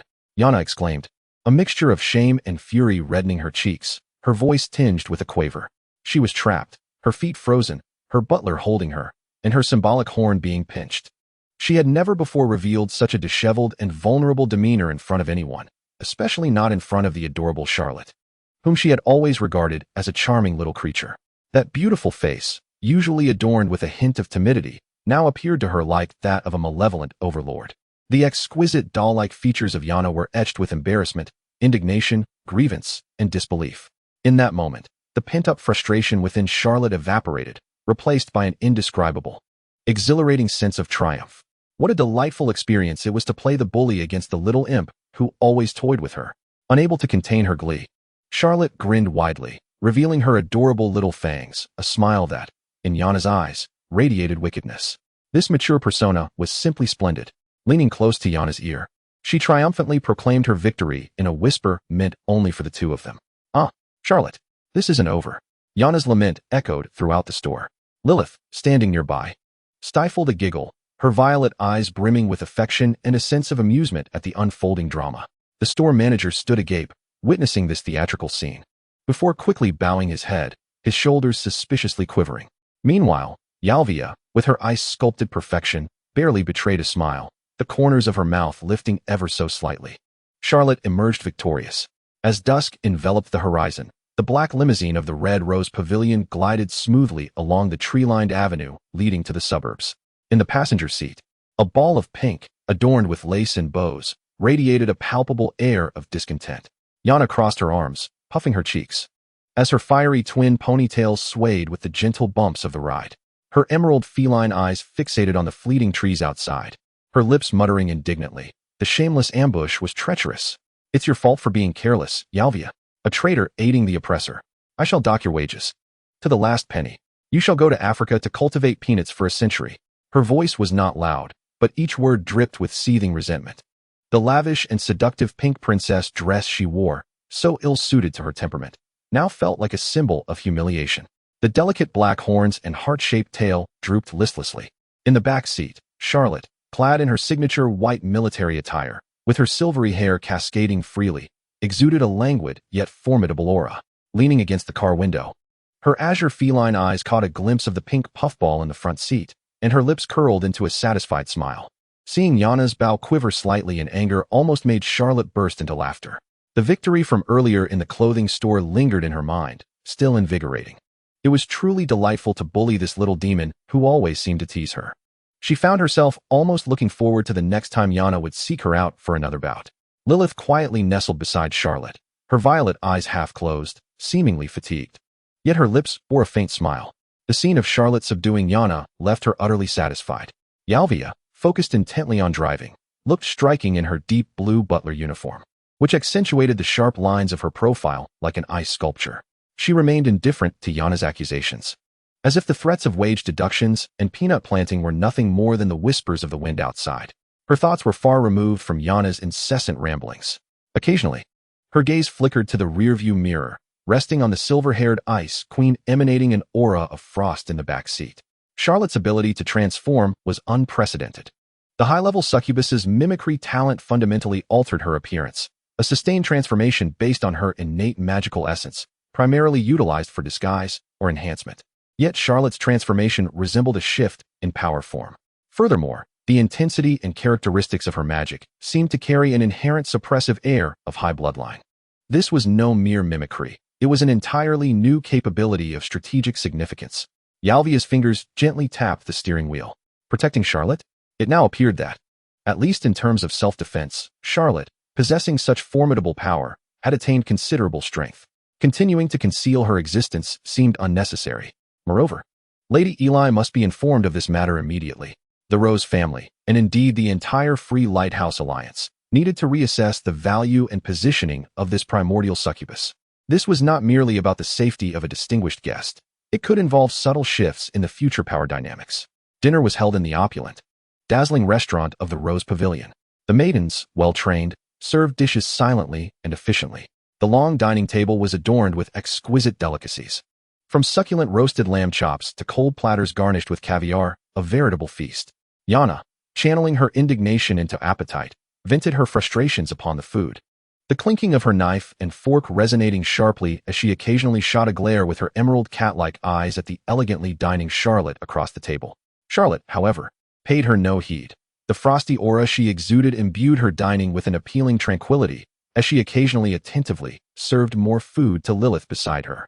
Lilyth appeared somewhat distracted, having barely sampled the exquisite dishes, her violet eyes reflecting a subtle weariness and fatigue. She herself was unaware of the source of this fatigue. It seemed that ever since Charlotte adopted this Ice Queen form, every endeavor felt unusually exhausting. After dinner, Yana was reluctantly escorted back to her room by Yalvia under the pretext of ensuring a good night's sleep. Charlotte, hand in hand with Lilyth, returned to their private lounge on the third floor. This space was arranged with warmth and comfort, and the large floor-to-ceiling windows revealed the tranquil nightscape of suburban London. A gentle fragrance wafted through the air. The feeling of fatigue surged like a tide.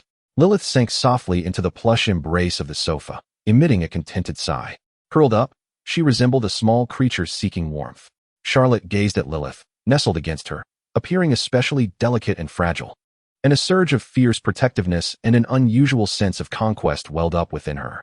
The exhilaration of having dominated the situation earlier that afternoon at the clothing store, leaving Yana at a disadvantage, had yet to dissipate. Now, witnessing the unguarded slumber of the one in her arms, another impulse quietly arose. She recalled the domineering kiss from earlier and yearned for another. The icy demeanor she had adopted not only exuded strength, but also bestowed her with an intensified confidence and aggression, as if reviving a once proud catgirl. Charlotte subtly adjusted her posture, extending her long arm effortlessly to draw the petite figure into her embrace. Lilyth let out a soft whimper, groggily opening her violet eyes. Upon recognizing Charlotte, she instinctively nestled closer, seeking a more comfortable position, her face adorned with a profound sense of drowsiness and reliance. The television screen glowed, broadcasting the usual programming of the Free Lighthouse Alliance, scathing reports on the Red Alliance and its leader, Ekaterina Voroshilova. The host's caustic voice echoed through the living room, depicting the dire straits on the other side of the Iron Curtain. Yet, Charlotte's attention was wholly elsewhere. Her gaze fell upon Lilyth's face, so near that she could almost touch it. Long eyelashes fluttered down like butterfly wings, and her fair skin bore a faint blush, while her slightly parted lips resembled dew-kissed petals, exuding a silent allure. Her heart raced uncontrollably. Charlotte lowered her head, her silver hair cascading down to brush against Lilyth's cheek. She extended her finger with an undeniable firmness, gently lifting Lilyth's delicate chin. This gesture instantly dispelled much of Lilyth's sleepiness. Her violet eyes widened, locking onto Charlotte's deep, aggressive cerulean gaze illuminated by the dim light. The unmasked intent in Charlotte's eyes surged through Lilyth like an electric current. Her cheeks flushed with a visible intensity, resembling a ripe apple, and her heart thudded wildly in her chest, almost threatening to leap out. Another kiss? In such a commanding manner? Lilyth momentarily forgot to breathe, her eyes shimmering with a mixture of shyness, anticipation, and a hint of panic. Instinctively, she slightly closed her eyes, her long lashes quivering like the wings of a startled butterfly, yet her body remained pliant, offering no resistance. The distance between them shrank further. Charlotte could distinctly feel Lilyth's warm breath brushing against her lips, carrying a hint of sweet fragrance. She could even discern the fine fuzz on Lilyth's delicate skin. The slightly parted, alluring lips seemed to silently beckon. Charlotte's sense of control and desire for conquest reached a pinnacle. She tilted her head slightly, preparing to bestow the undeniable kiss that proclaimed her dominion. Suddenly, a faint sound akin to a balloon deflating echoed through the quiet living room, startlingly clear. Charlotte's body stiffened.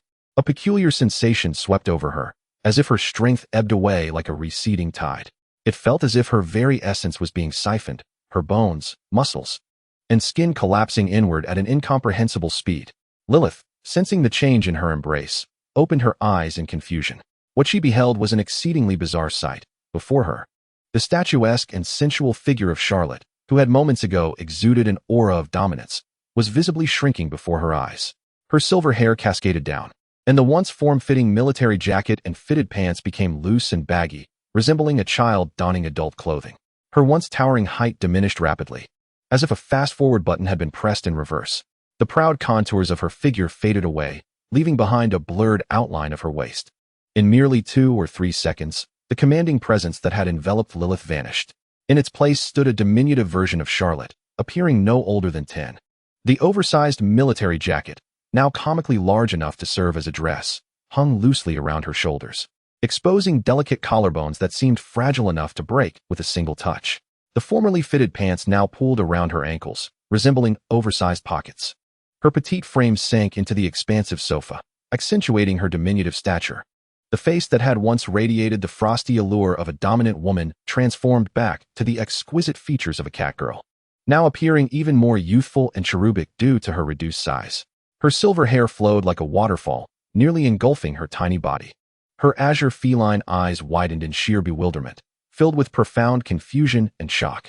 The burgeoning assertiveness once characteristic of the formidable woman had yet to dissipate, but it was swiftly overwhelmed by an overwhelming sense of embarrassment. She still maintained the posture of lifting Lilyth's chin, yet her hand now appeared diminutive and feeble. The tips of her delicate fingers fell short of Lilyth's chin by a considerable distance. The air felt as though it had solidified.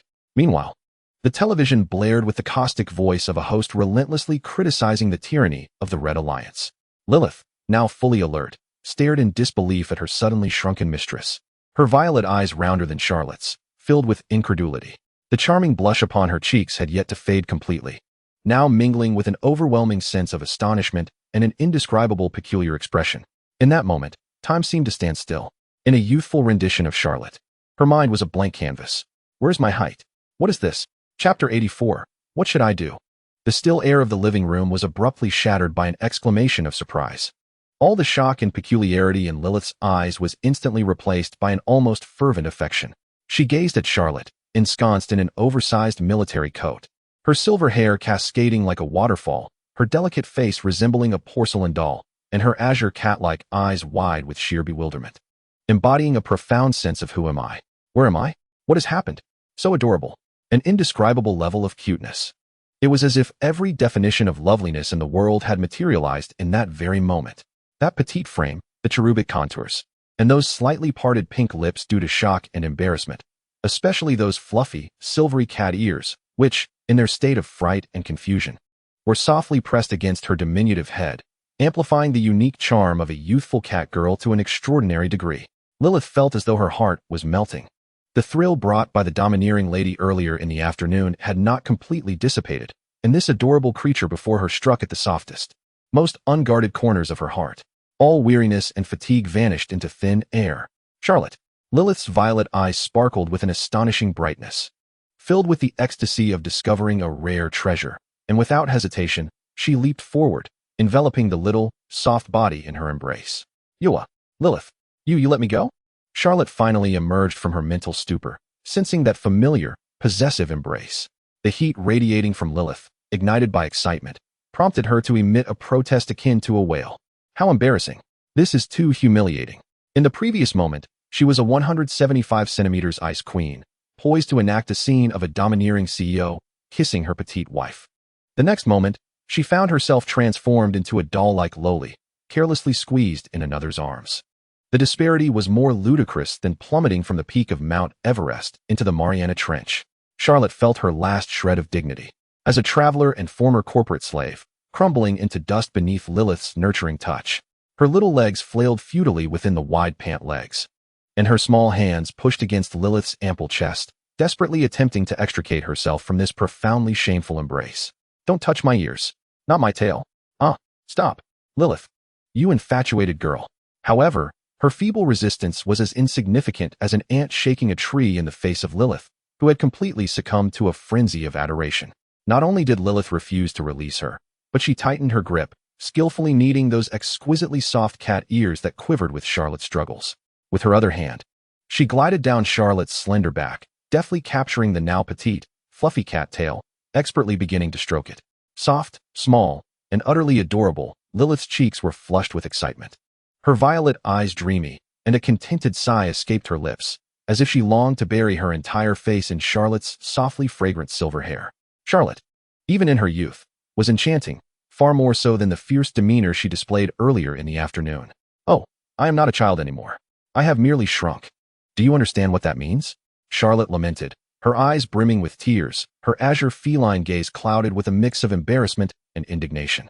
She felt akin to a pitiful cat, helplessly constrained in her master's embrace. Amidst this chaotic struggle between mistress and servant, a golden head cautiously peeked out from a dog bed across the living room. Butter, with his damp brown eyes, initially bore a hint of trepidation towards the afternoon's frost-bitten sorceress. He cautiously surveyed the sofa's commotion, particularly the silver-haired figure that had cast a shadow over his canine existence. Yet, upon recognizing the small silver-haired catgirl, held tightly in Lilyth's arms and flailing in protest, confusion morphed into delight. It was the very catgirl he adored, the soft, fragrant silver-haired creature that seemed so easily trifled with. She had returned, smaller and cuter than ever. Woof, woof. Butter was instantly electrified. He joyfully leaped from his dog bed, darting around the enormous sofa in a frenzy. His golden fur shimmered under the light, and his tail wagged like a propeller, emitting excited whimpers from his throat. He recalled the joy of chasing this catgirl from their last encounter. After several exuberant laps, he felt compelled to further express his exhilaration. With a powerful push of his hind legs, his impressive jumping ability propelled his substantial frame directly onto the soft sofa. Woof, woof. He yelped cheerfully, disregarding Charlotte's terrified gaze and Lilyth's reprimand, as his large, warm head inched closer, aiming straight for Charlotte's shocked, rosy face. Get away, you silly dog, Charlotte screamed, her spirit nearly fleeing her body as she desperately turned her head. But alas, with a warm, rough tongue, Butter planted a solid lick on the side of her face, leaving a shiny trail of saliva. Ugh, this is unbearable. Charlotte was utterly devastated, her eyes welling with tears. Being forcibly adored by Lilyth was one thing, but now even this dog dared to lick her. Life had become intolerable. Butter, down. No licking, Charlotte. Lilyth finally extracted a sliver of rationality from her cat-adoring state, sternly scolding while delivering a firm pat to Butter's head. Oof, Butter whimpered in pain, casting a reluctant glance towards the delightful little morsel before he sheepishly hopped down from the sofa, returning to his dog bed. Yet those bright eyes remained fixed on Charlotte, the tail wagging slightly, clearly still harboring mischievous intentions. Lilyth hurriedly grabbed a soft blanket from the sofa, wrapping the indignant and embarrassed catgirl, who still bore traces of drool, securely within it, leaving only her pair of glistening, sorrowful blue eyes, filled with a sense of existential despair, exposed. There. It's all right. We shall seek out Yalvia and devise a plan. Lilyth tenderly wiped the drool from Charlotte's face, rising with the bundled figure and hastily descending the stairs. The issue of Charlotte's diminutive predicament must be resolved at once. Otherwise, her beloved would once again fall victim to canine torment, an outcome that was utterly unacceptable. Meanwhile, in Yalvia's room on the second floor, the atmosphere was in stark contrast to the chaos above. The only sound reverberating was the languid cadence of Lady Ellie, the matriarch of the Red Rose family, emanating from the telephone. "So, Yalvia, are you certain that little Charlotte can instantaneously transform from a delicate and easily manipulated catgirl into a frost-imbued Valkyrie capable of freezing Yana?" Ellie's voice brimmed with astonishment and unabashed intrigue. "Indeed, my lady," Yalvia responded, standing rigidly, her posture as precise as a javelin, even in such a private communication. "The transformation is drastic, with a significant shift in magical attributes and strength, seemingly accompanied by the suppressive traits of a highborn lineage. The duration remains uncertain, yet it is unequivocally not a mere mimicry. This capability is unprecedented." There was a brief silence on the other end before Ellie's voice broke through with a low, playful chuckle. "Ah, this is indeed a delightful surprise. It appears our wild original succubus is far more intriguing and valuable than anticipated." She paused, her tone shifting to one of formality and undeniable authority. "Yalvia, listen closely. In a few days, an exceedingly significant assembly of the high-ranking succubi matriarchs from across Europe will convene in the capital of Polania, Warsaw. The details are currently confidential, but I assure you, this event will be monumental enough to alter the existing paradigm and etch itself into the annals of history. I require you to attend with Yana." Yalvia's azure eyes narrowed slightly. "Warsaw?" Polania serves as a crucial beacon and frontline in the East-West power buffer zone and the Red Alliance conflict. Gathering the matriarchs from the Free Beacon of Europe for such an important meeting at this sensitive time. Moreover, Ellie continued, her voice casual yet laden with temptation.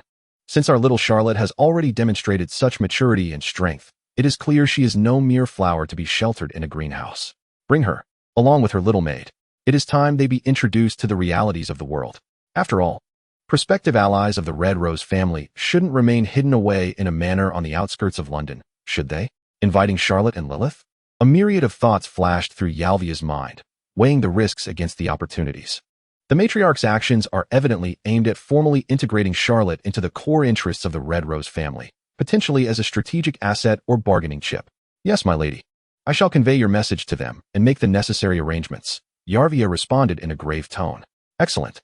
The specific itinerary and security level will be sent to you shortly by the punishment bird. Remain vigilant, Yalvia. Warsaw will not be tranquil." Ellie concluded with a final admonition before severing the communication.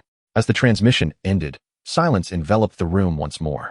Standing by the window, Yalvia gazed into the heavy darkness of the night. Her brow furrowed as she contemplated the deeper implications of the matriarch's sudden invitation and how to ensure the safety of Charlotte and Yana. At that moment, a series of urgent, somewhat frantic knocks shattered the tranquility of the room. Yana, seated on the sofa opposite, wore a forlorn expression as she held a few newly unwrapped dresses adorned with lace, pondering how to dispose of them. Upon hearing the knocking, her curiosity piqued, and she lifted her head, her fiery twin ponytails swaying with the motion. Yalvia felt her instincts sharpen at this unexpected disturbance. Given the urgency of the knocking, she swiftly approached the door, inhaled deeply, and then pulled open the heavy door. The sight that met her eyes caused even the composed Yalvia, known for her calm demeanor in the face of adversity, to momentarily widen her pupils in shock. Standing at the threshold was Lilyth, her face a curious blend of anxiety and concern, yet predominantly radiating an unmistakable pride and joy. In her arms was a bundle tightly wrapped in a soft, cream-colored blanket, revealing only a small head. Silvery hair, akin to the finest silk, cascaded from the edge of the blanket. The exquisite visage, seemingly sculpted by divine hands, bore the unmistakable innocence of youth, the alabaster skin shimmering with a pearlescent glow under the corridor lights. At that moment, the small face, with its signature cerulean feline eyes, was wide with alarm, clearly conveying a plea. "Help me. Don't look at me. I wish to disappear." The fluffy silver cat ears drooped listlessly, exuding an air of existential despair. This was the lowly catgirl Charlotte. Yalvia, despite her steely resolve, found her mind momentarily blank. Where was the formidable, ice-cold woman from the afternoon that had frozen Yana in her tracks? Who was this adorably captivating little creature before her? On the sofa, Yana's new dress slipped from her grasp with a soft thud onto the floor. Her emerald cat eyes mirrored the astonishment of Yarvia. Her mouth slightly agape as she shifted her gaze between the small head peeking from the blanket and Yarvia's stunned silhouette. A ludicrous yet oddly satisfying thought surfaced. Had Charlotte received her comeuppance? Had she transformed into this? Lord Yalvia. Lilyth's voice shattered the eerie silence, tinged with urgency. Charlotte has reverted again. Moreover, it seems she has shrunk even more.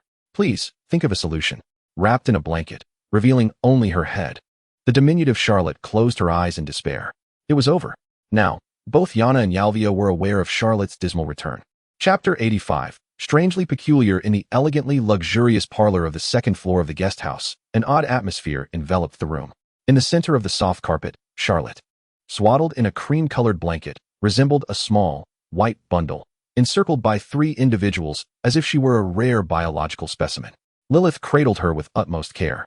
Akin to handling a fragile work of art, her violet eyes filled with concern and a strange sense of satisfaction. Yalvia crouched before Charlotte. Her face, sculpted like ice, now bore an expression of pure, researcher-like perplexity. She extended her slender fingers, imbued with curiosity, and gently pinched the soft, fluffy silver cat ears atop Charlotte's head. A soft mule escaped Charlotte, who trembled at the warm touch and gentle pressure, eliciting a faint whimper. Her small face flushed deeper, instinctively yearning to bury her head in Lilyth's embrace, only to be gently restrained by Yalvia's other hand, which cradled her chin. Do not move. Yalvia's voice remained calm and composed, her azure eyes sharp as icicles, meticulously observing the response of the cat ears beneath her fingertip. The sensation felt genuine. The magical energy fluctuation minimal, yet consistently present. Her brow furrowed tighter. This was illogical. She lifted her gaze towards Yana, who wore an expression akin to that of a spectator at a play. The mimetic talent of a high-ranking succubus is fundamentally the meticulous manipulation of magical energy over one's form. During childhood, when magical energy is not yet stabilized, the capacity for mental control is even more tenuous. Even for Miss Yana, Yalvia paused, seemingly recalling, at this corresponding age. Not only would maintaining such a complex and stable mimicry be impossible, but even basic magical projection would be beyond reach. Merely a spirited little fool, requiring constant vigilance to prevent chaos. Hey, Yalvia! Yana erupted, resembling a cat whose tail had been stepped on, her fiery twin ponytails standing on end. Her emerald cat eyes glaring at her steward. What chaos? What little fool? This is slander. Outrageous slander. I was undeniably very, very cute as a child, you know? After a moment's hesitation, she refrained from asserting her childhood intelligence, for her memories contained numerous instances of causing havoc in the family estate. Humph. Yana huffed indignantly, redirecting her ire towards Charlotte, her face contorting into a mischievous grin of vengeance.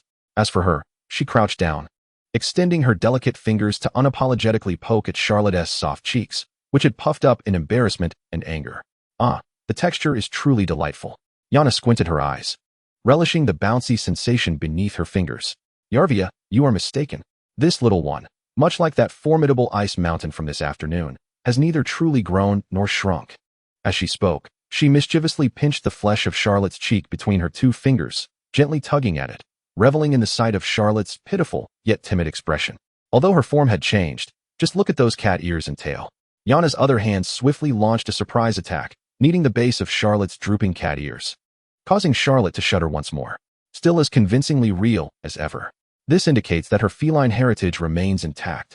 Yana prolonged her tone, her emerald cat-like eyes glinting with mischief as she leaned closer to Charlotte's distorted little face, lowering her voice with an ominous undertone. In this adorable guise, can I, like this afternoon, simply flick my hand and turn you into a massive ice block? Before Charlotte could respond, Yana's fingers darted downwards, targeting the petite cat tail that peeked out from the blanket seam. Meow? Do not touch my tail. Charlotte finally could not contain her scream, her small body writhing violently in Lilyth's embrace, desperately trying to evade Yana's grasp.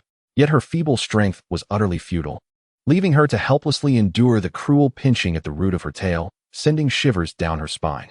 Ha! Witnessing Charlotte's mortification, her tear-filled eyes brimming with indignation yet devoid of recourse, Yana could not suppress her laughter, the frustration of being frozen earlier dissipating entirely, leaving her feeling utterly exhilarated. It seems our little demon lord has transformed into a pliable kitten, ripe for the squeezing. Yana, that's enough. Lilyth protectively sheltered Charlotte, her violet eyes glaring at Yana with a warning, while gently caressing Charlotte's trembling back. Yarvia disregarded Yana's childish antics, calmly assessing the situation.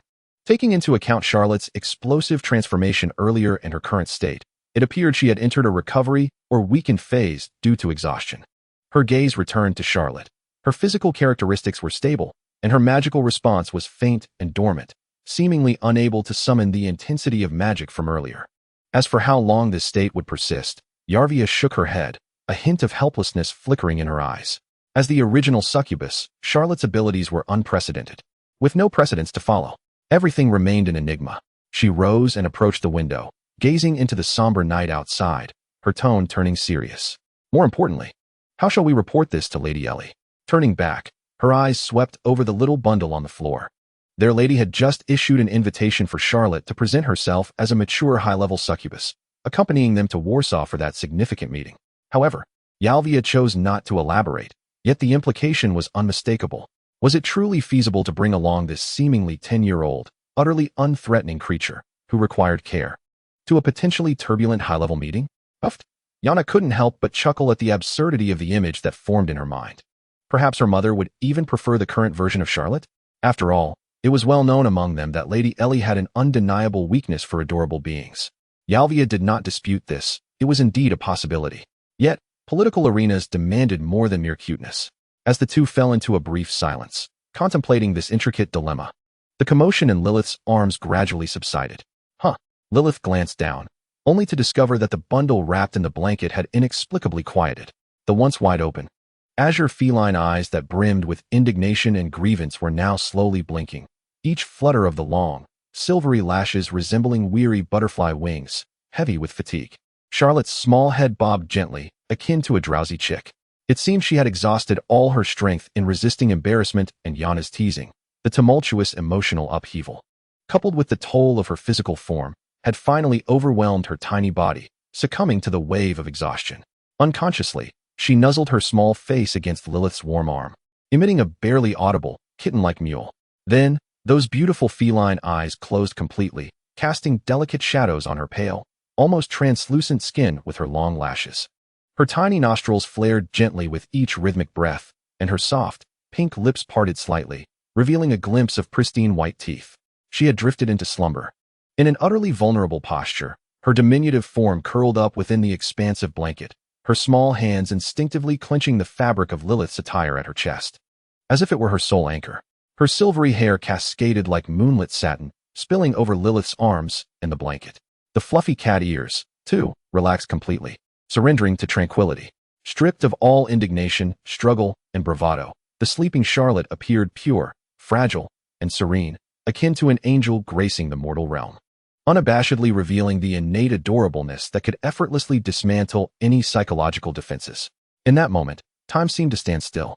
Lilyth, Yalvia, and Yana found their gazes frozen upon the peacefully slumbering figure. The concern in Lilyth's violet eyes transformed into a profound tenderness and affection, her arms instinctively tightening around Charlotte, as if she wished to envelop her within her very being for protection. Meanwhile, Yalvia's eternally frosted azure eyes glimmered with a ripple of emotion known as being utterly charmed. She gazed upon that unguarded sleeping face, momentarily forgetting her thoughts of the Warsaw Conference and the political risks it entailed. The triumphant and mischievous smile on Yana's face froze completely, her emerald feline eyes wide with an incredulous shock.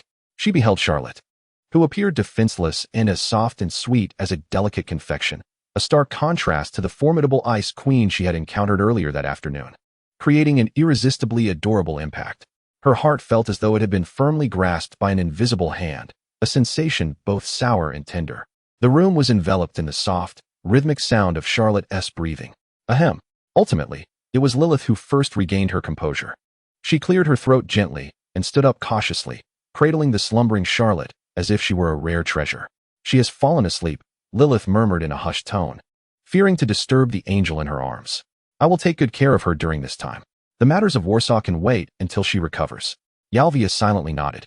Stepping aside to clear the path, Yana parted her lips, seemingly poised to speak, but upon observing Charlotte's defenseless sleeping visage, she merely swallowed hard, saying nothing.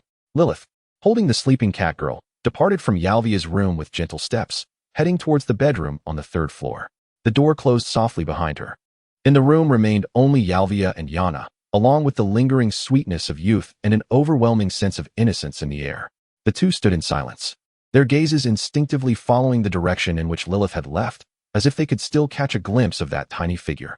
After a long while, Yana abruptly turned her head, looking at Yalvia, who stood upright yet appeared somewhat vacant. A trace of the enchantment lingered in her emerald eyes, and in a tone almost dreamlike, imbued with uncertainty, she murmured, "Yalvia." Yalvia snapped back to reality, directing her attention toward her lady. Yana licked her slightly dry lips, her gaze wandering, cheeks faintly flushed, her voice lowering further, driven by an impulse that astonished even herself. "Do you think we should raise one like her in the future?" She hesitated to utter the word child, but her expression and tone revealed everything. Yalvia, unusually, did not respond immediately. Her deep azure eyes lowered slightly, the long golden lashes casting a small shadow beneath. It seemed she too had been touched by the unguarded sleeping face, dropping a stone named desire into the still waters of her heart, sending ripples of contemplation. After a few moments of silence, she finally responded with a soft, cool. This utterance was so faint it was nearly inaudible, yet it resonated between them like a silent thunderclap. The room once again fell into silence. However, this time, the stillness was infused with an unprecedented, subtle, and tender emotion. Chapter 86. The Red Dragon Project. Moscow, the heartland of the Red Alliance, deep within the Kremlin. In a grand conference hall, adorned with a soaring dome, the atmosphere was as tense as the Siberian permafrost. A colossal crystal chandelier cast a piercing light that illuminated the stern faces flanking the elongated conference table. The attendees comprised the military and political elite of the Red Alliance, clad in impeccably tailored dark green uniforms adorned with numerous medals. Members of the Politburo in dark suits, their gazes as sharp as falcons, and the ominous experts of arcane weaponry from the Institute of Truth. The air seemed compressed by an invisible force, each breath infused with the scent of gunpowder and steel. At the head of the table sat the supreme will of the Red Alliance, Ekaterina Ivanovna Voroshilova. Her silver-gray hair was meticulously styled, resembling tempered steel. The austere military uniform enveloped her statuesque form, with the golden insignia of the Supreme Commander gleaming coldly under the lights. Her iconic eyes, the color of congealed blood, slowly surveyed the room, and wherever her gaze fell, no one dared to meet it, instinctively straightening their spines. The intangible pressure emanating from her was more formidable than the battle maps sprawled across the table. In the shadows of the tall archway at the hall's corner stood figures clad in specially designed black uniforms, adorned with the emblem of a bloodied sickle. They were the elite agents and guards of the Crimson Guard, the Red KGB. Their presence loomed like a cold blade in the darkness, their keen eyes scanning every corner, as if even the flow of air was under their vigilant watch. The significance of this meeting was unmistakable. Poland, Ekaterina's voice shattered the heavy silence, clear and cutting, slicing through the hall like the sound of metal scraping against metal. Her fingertips struck heavily upon the unfolded map of Europe, precisely targeting the nation caught between Eastern and Western powers. This fickle, indecisive malignancy. Her voice dripped with undisguised disdain and lethal intent, causing the temperature in the room to plummet further. Once, it had knelt before our alliance, tail tucked between its legs, seeking refuge. In a blink, it had been corrupted by the decaying sugar-coated projectiles of the Lighthouse of Freedom, betraying us. Its existence was akin to a dull knife lodged in our heart. Her finger traced the borders of Poland on the map. Because of it, we have lost our direct connection with East Germany. This crucial bastion, driven into the heart of Europe to combat the West, now stands as an isolated enclave. Her gaze swept across the assembled dignitaries, her crimson eyes ablaze with a frigid fire. We vividly remember how, earlier, the hyenas of the Lighthouse of Freedom orchestrated that farcical division in Czechoslovakia. Czechia has been seized from them, and although Slovakia ostensibly maintains neutrality, it has long been complicit in covert dealings. Poland serves as a crucial pawn in their strategy to completely sever our ties with East Germany. On the map, the position of East Germany is conspicuously marked in bold red, yet the land route to it is obstructed by the vast gray expanse of Poland. Isolated and helpless, the situation hangs precariously. We can no longer tolerate this. Ekaterina's voice was resolute. Poland must return to its rightful place, groveling at the feet of the Red Alliance. To this end, I summon you all to devise a plan. She rose and approached the enormous operational map, grasping a slender command baton. The plan unfolds in 2 stages. The tip of the baton glimmered with a dangerous red light. Intelligence indicates that the ruling Silver Cross family of Poland is not a monolith. Their leader, Marta Silver Cross, is indecisive and hedonistic, with rampant internal discord within the family. The elite squad of the Crimson Guard has already infiltrated Warsaw. Our objective is to incite a coup within the Silver Cross family at a critical juncture, seizing Marta and her core members. We will then compel them to sign an allegiance agreement to the Red Alliance and publicly announce Poland's return to the fold. Simultaneously, the army's heavy armored clusters stationed in White Russia and Kaliningrad, along with the Baltic Fleet, will breach Poland's borders at full speed within 48 hours following the signing of the agreement. With a thunderous force, we shall eradicate all free lighthouse garrisons and facilities within. Achieving complete occupation, we will reconnect East Germany with our homeland. The command baton struck heavily upon the entirety of Poland. If the first step fails, should the Silver Cross family remain obstinate, or if the free lighthouse reacts too swiftly, a cold smile curved Ekaterina's lips. Then, we shall crush it with iron and flame. The Thunder series tactical missiles, deployed across the Western Front, will first activate, targeting all known significant military installations, transportation hubs, and free lighthouse bases within Poland. As the missiles clear the way, the main force of the Red Alliance Army, equipped with the latest main battle tanks and infantry fighting vehicles, will surge forth like a torrent of steel. Airborne troops will directly parachute into Warsaw, collaborating with ground forces to seize the capital and paralyze its command center. In naval operations, the Baltic Fleet will blockade Poland's coastline, preventing any maritime reinforcements from the west, while coordinating with the army for amphibious assaults. The operation is codenamed Red Dragon. She abruptly turned, her scarlet eyes scanning the assembly like two searchlights. Ladies and gentlemen, do you have any objections? A brief silence ensued. A high-ranking Succubus army marshal slowly rose, his voice steady. Comrade Supreme Commander, the plan itself possesses feasibility. The military strength stationed in Poland is utterly inadequate against our alliance. The crux lies in the element of surprise and our anticipation of the Free Lighthouse's response, particularly concerning the potential intervention of the higher succubi. Higher succubi? Ekaterina scoffed. Observing their indulgence in the opulence of the Lighthouse of Freedom, their reaction sluggish and marred by internal strife. As long as our actions are swift and ruthless, if we can consummate our plans before they realize, they will have no choice but to swallow the bitter fruit of our endeavors. Moreover, a glint of cold light flickered in her eyes. Our Institute of Truth is not to be trifled with. The arsenal of magical weaponry stands ever ready to respond to any extraordinary provocation. Another member of the Politburo interjected, addressing international public opinion. Public opinion? Ekaterina interrupted him, her tone laced with disdain. The victors write history. Once Polania raises our banner, given time, public opinion will inevitably come to comprehend the legitimacy of our actions in safeguarding our strategic security. Her gaze swept over the assembly once more. Let us reaffirm the operation's codename, Red Dragon. To decisively resolve the Polanian issue, we must establish a land corridor with East Germany and push Western forces back beyond the Elbe to secure strategic initiative for the Red Alliance for the next decade. From this moment forth, we enter a state of utmost readiness. Crimson Guard, ensure absolute secrecy of the plan. Yes, Comrade Supreme Commander. The meeting concluded amidst a blend of ironclad resolve and a chilling atmosphere. The high-ranking officials filed out, their expressions grave yet tinged with the exhilaration of impending battle. Ekaterina stood alone before the grand floor-to-ceiling window, gazing into the somber night of Moscow, her scarlet eyes glimmering with cold confidence. Polania, the traitor, is about to become the sacrificial offering for the Red Alliance's reconfiguration of the European landscape. However, this leader renowned for her iron will and foresight is, at this moment, unaware.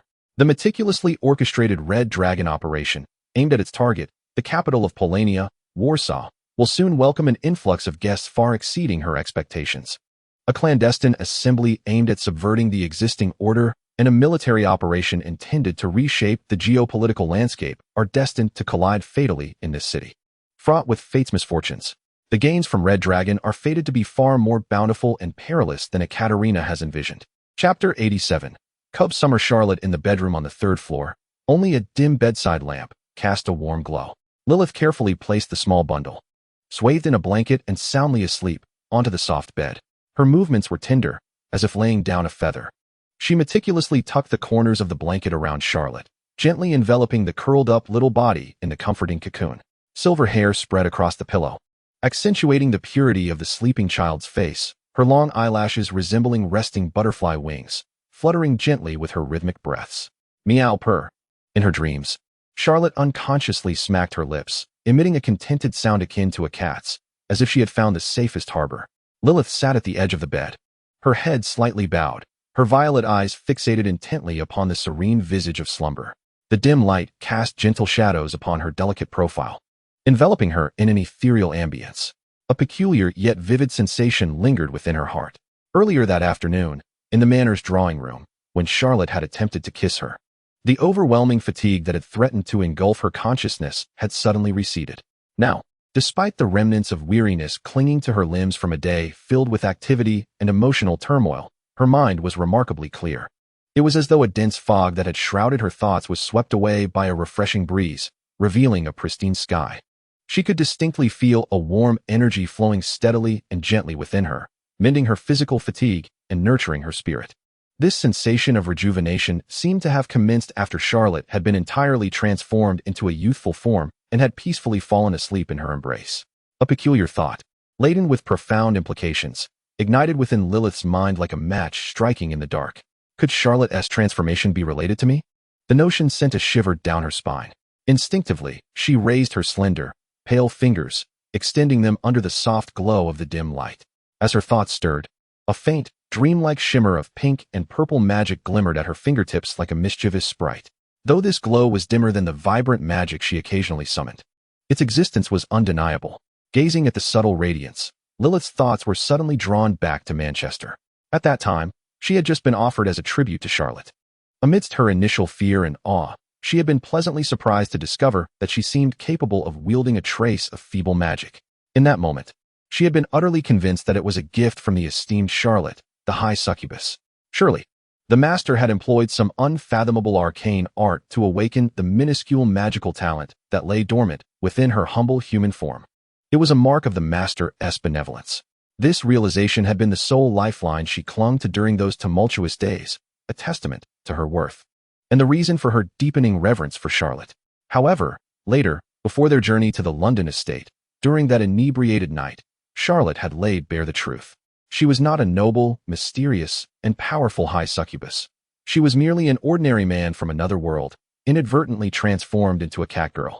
A mere imposter who could not even wield the most basic of magic. The shock and confusion had left Lilyth too overwhelmed to contemplate further. She had accepted Charlotte's identity, embraced this revolutionary truth, and poured all her energy into safeguarding this honest, yet fragile soul. Until this very moment, in the stillness of the deep night, as I gazed upon the familiar yet foreign lavender glow emanating from my fingertips, the thought of Charlotte's bizarre yet formidable transformation abilities surfaced in my mind. Coupled with the peculiar sensation of my body restoring itself post-transformation, a cold, long-ignored paradox.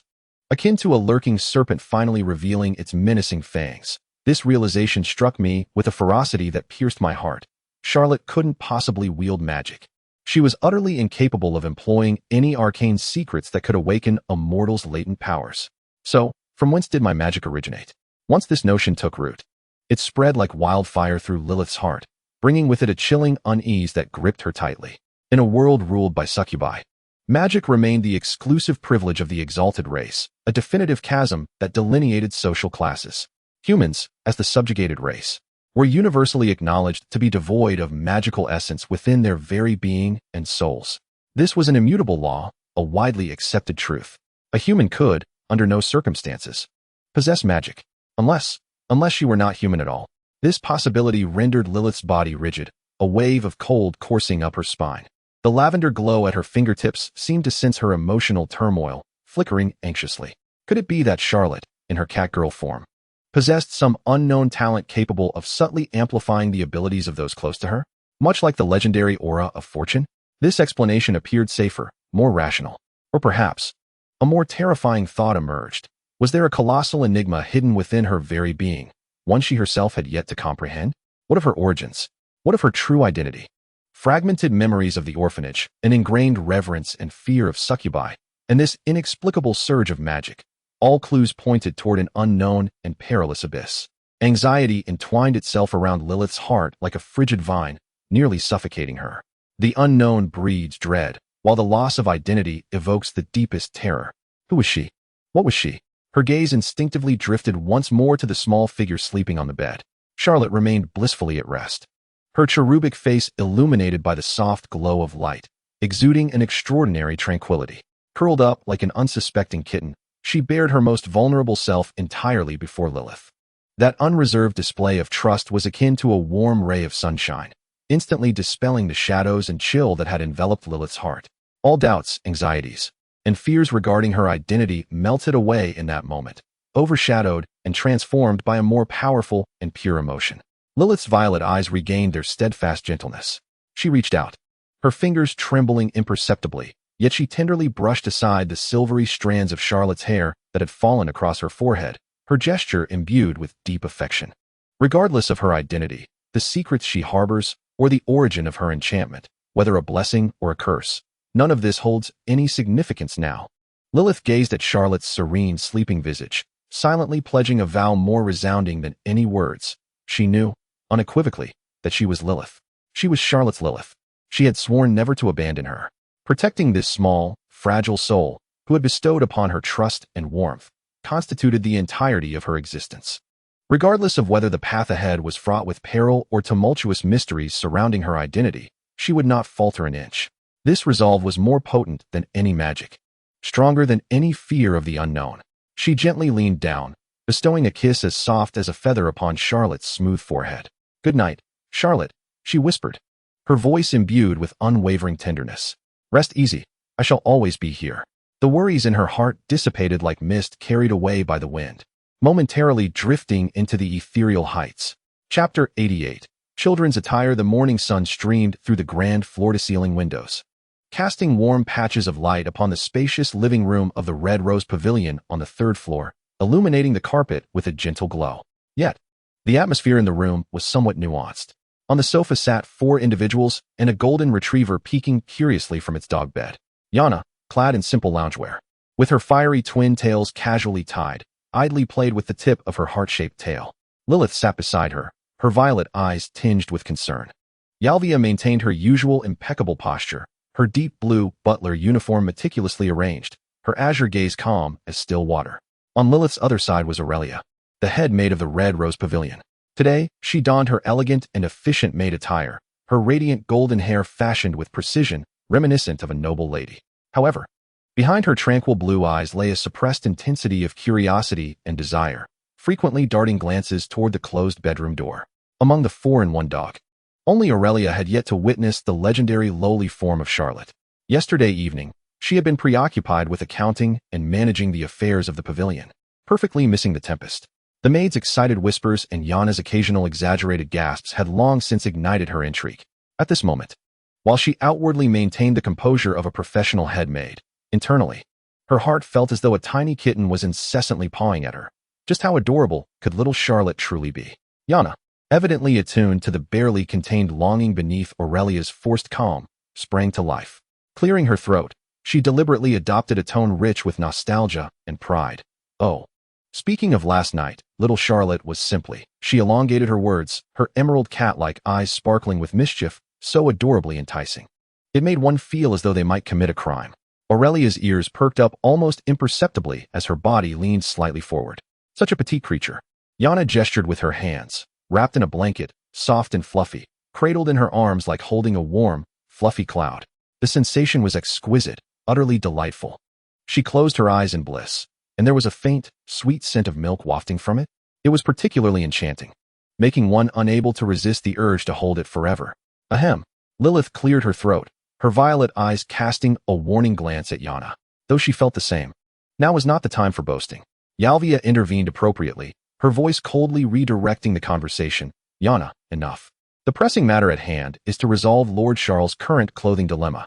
At this mention, the gazes of several individuals instantly converged on Yana.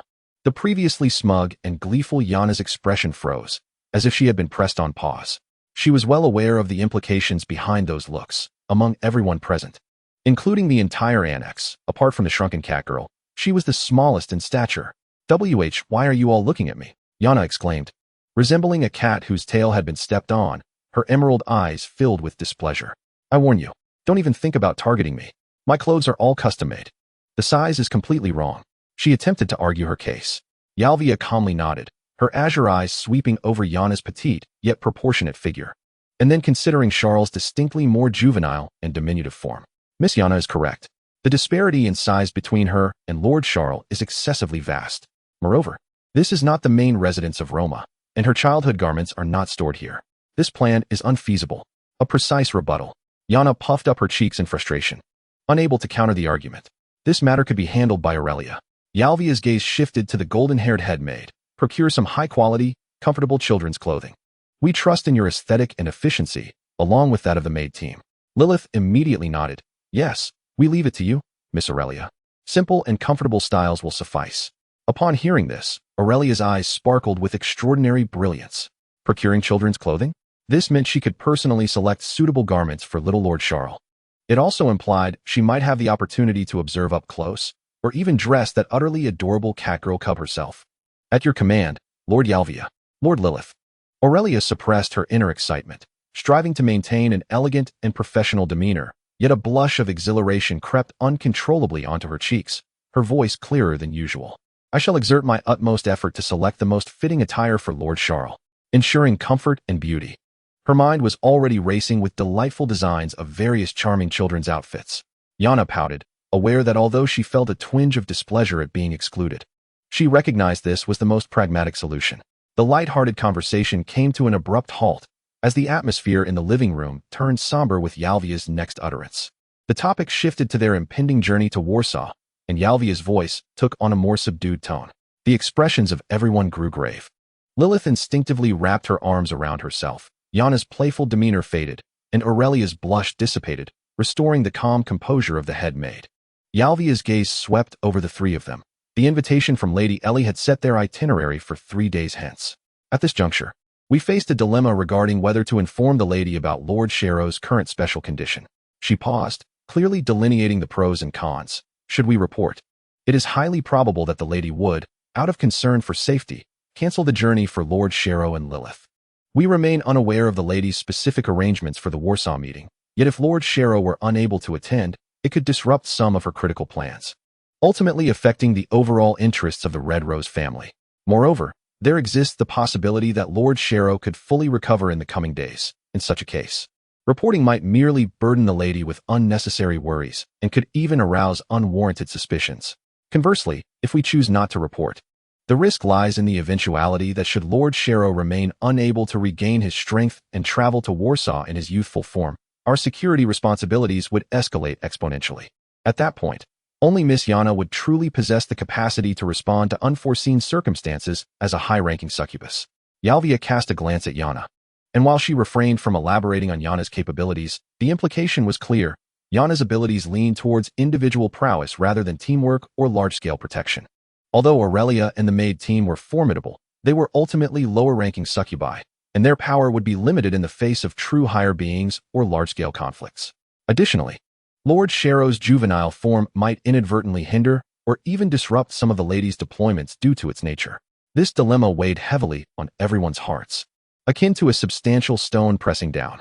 The living room fell into silence, punctuated only by the occasional chirping of birds outside and the soft sighs of Butter, the dog, in its kennel. The intertwining of interests and risks, familial duty and personal safety, the uncertainty of recovery, and the imminent journey made the decision exceedingly challenging.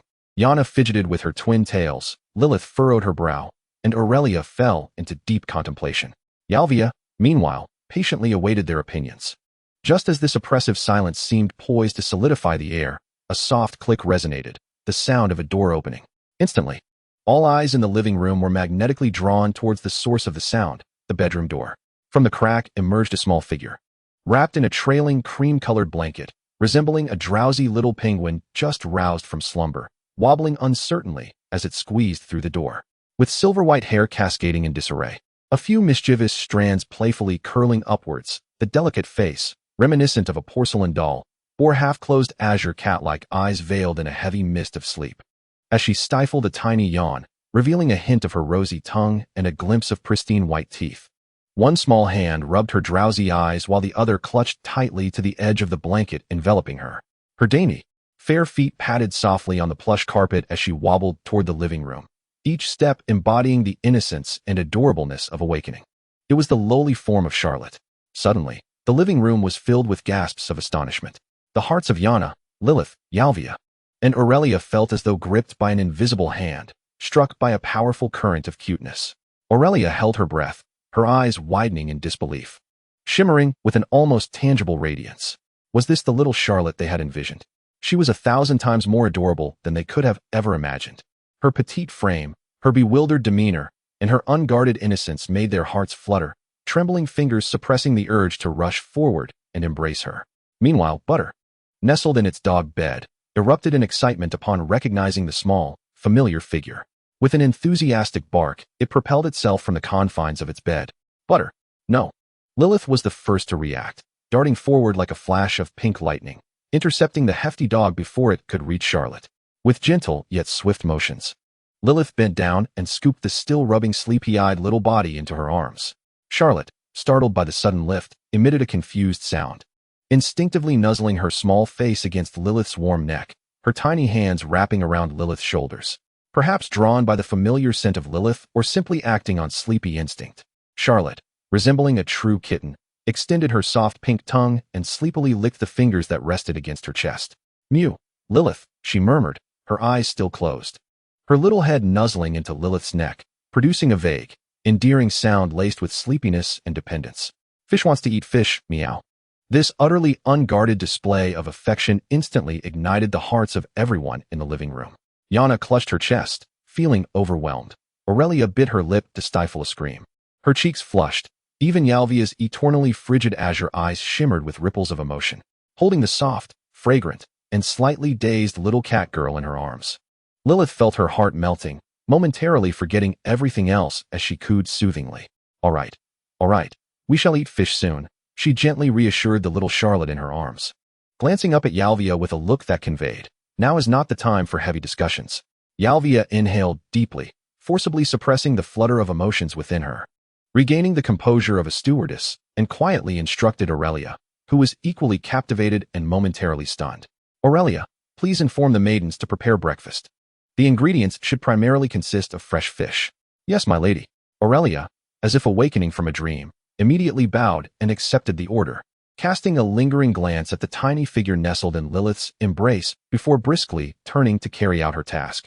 Yalvia's gaze swept over the entranced Yana, as well as the gently cooing Lilyth cradling Charlotte. Clearly, the weighty morning meeting concerning the trip to Warsaw could no longer proceed.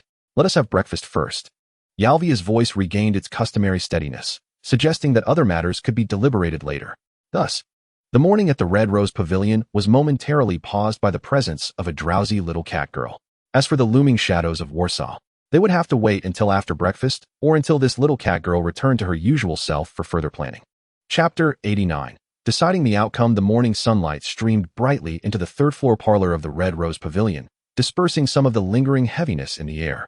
However, the concerns regarding the journey to Warsaw had not completely dissipated. Following a brief interlude during breakfast, the group ultimately agreed that it would be most prudent to candidly discuss Charlotte's current condition with Lady Ellie and seek her counsel. At this moment, Charlotte had donned a new outfit, procured with remarkable efficiency by Aurelia and the maidens, a sky-blue sundress with delicate straps. The soft cotton fabric lovingly enveloped her petite figure, the skirt flaring out just above her knees, revealing 2 slender legs. On her legs were pristine white tights that accentuated the graceful contours of her limbs. Her silvery hair had been meticulously styled by Lilyth, cascading smoothly over her shoulders with the ends gently curling. With her innocent and cherubic face, slightly round from youth, and those fluffy cat ears quivering with excitement, alongside the tip of her silvery cat tail peeking out from beneath her skirt. Even Yana, who had initially plotted to seek revenge on Charlotte for the incident the previous day, lost her focus momentarily upon seeing the transformed little blueberry emerge from the room. That's unfair, Yana lamented inwardly. Gazing at such an adorable and seemingly naive little angel, her previous malice melted away like snow beneath the sun. It truly felt wrong to bully such a charming creature. She irritably tugged at her twin ponytails, forcing herself to avert her gaze. Yalvia disregarded the visual impact before her, picking up the telephone receiver with a deep breath, connecting with the elegant Lady Ellie, who resided far away in Rome. As the call connected, the others seemed to envision Ellie's languid yet opulent figure. Yalvia? Contacting me so early, have the charming little ones in London been missing me? Ellie's voice carried its usual teasing tone. Lady, I have urgent matters to report regarding Lord Sharrow, Yalvia replied, her voice steady. though her cerulean eyes betrayed a hint of subtle concern.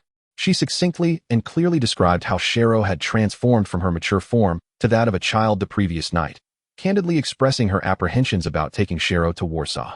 Yarvia's tone was grave and methodical as she enumerated the potential risks.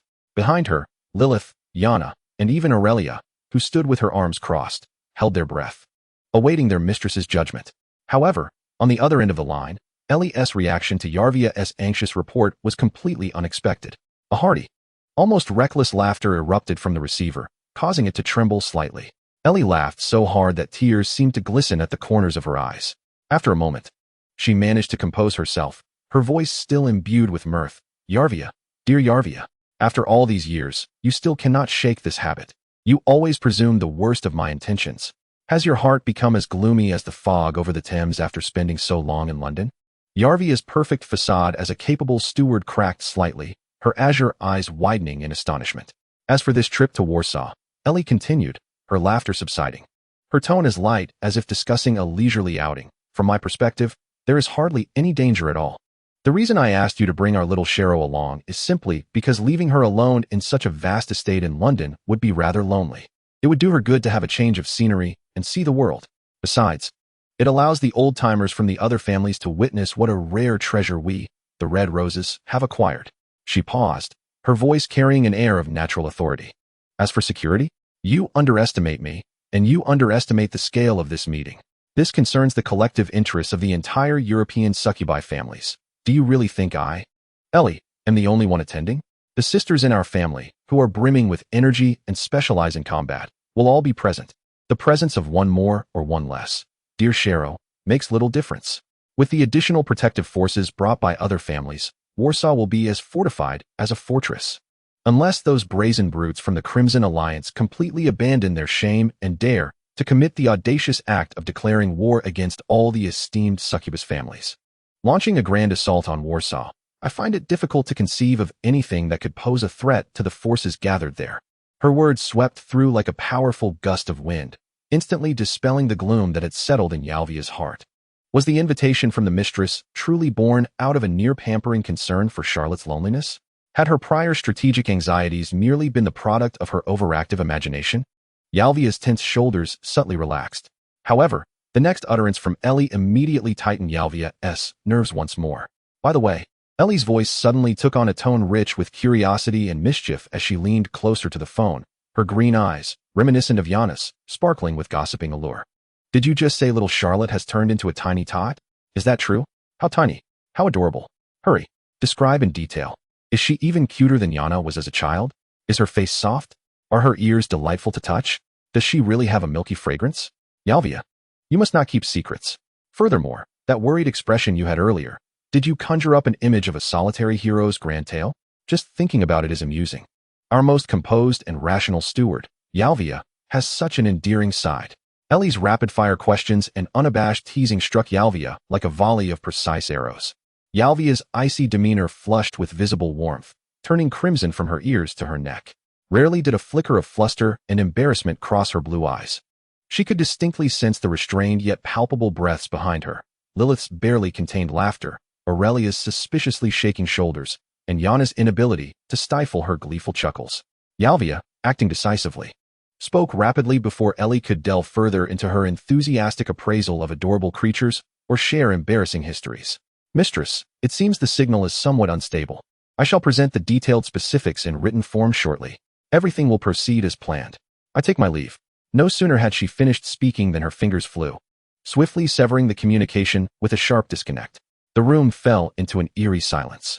Yalvia stood rigidly in place, facing away from the others. She could feel the heat radiating from her cheeks and the weight of the various gazes behind her. Slowly, she turned around. Lilyth was cradling the still oblivious Charlotte, who was playing with the hem of her skirt, her lips pressed down in a futile attempt to suppress a smile, though the amusement in her eyes betrayed her. Aurelia kept her head lowered, her shoulders quivering slightly, evidently struggling to contain her laughter. Yana, with abandon, clutched her belly and laughed uncontrollably, her fiery twin ponytails swaying wildly. Tears nearly spilling from her eyes. Ha ha ha. Overactive imagination. Lone hero. Ha ha ha. Yalvia, mother was absolutely right. You looked as if the sky was falling during your report. I can't take it anymore. You're killing me with laughter. Who would have thought our illustrious and formidable steward harbored such a rich inner monologue? Ha ha ha. Yana's mocking laughter rang like a siren, each word striking precisely at the shameful point recently exposed by the lady of the house. The flush on Yalvia's cheeks had yet to fade, and as she glanced at the trembling Yana, a glimmer of cold fury replaced her earlier embarrassment in the depths of her cerulean eyes. She fixed her gaze on Yana, her lips curling into a smile that could hardly be described as friendly, even veering into the realm of cruelty. Miss Yana, Yalvia spoke with an icy calm, her voice tinged with an ominous foreboding. It appears you are in exceptionally high spirits today. Yana's laughter abruptly ceased, akin to a duck whose throat had been grasped. A sense of dread enveloped her instantly. Given your exuberance and fervent desire for combat, Yalvia continued, her tone as sharp as falling icicles.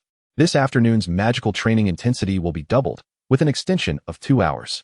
Yana's smile vanished in an instant, replaced by a contorted expression of sheer horror and disbelief. What? Yalvia, this is personal vendetta, a blatant act of revenge. I refuse. I protest. I demand a democratic review. She sprang up, pointing at Yalvia in loud protest. However, Yalvia offered no opportunity for further outcry.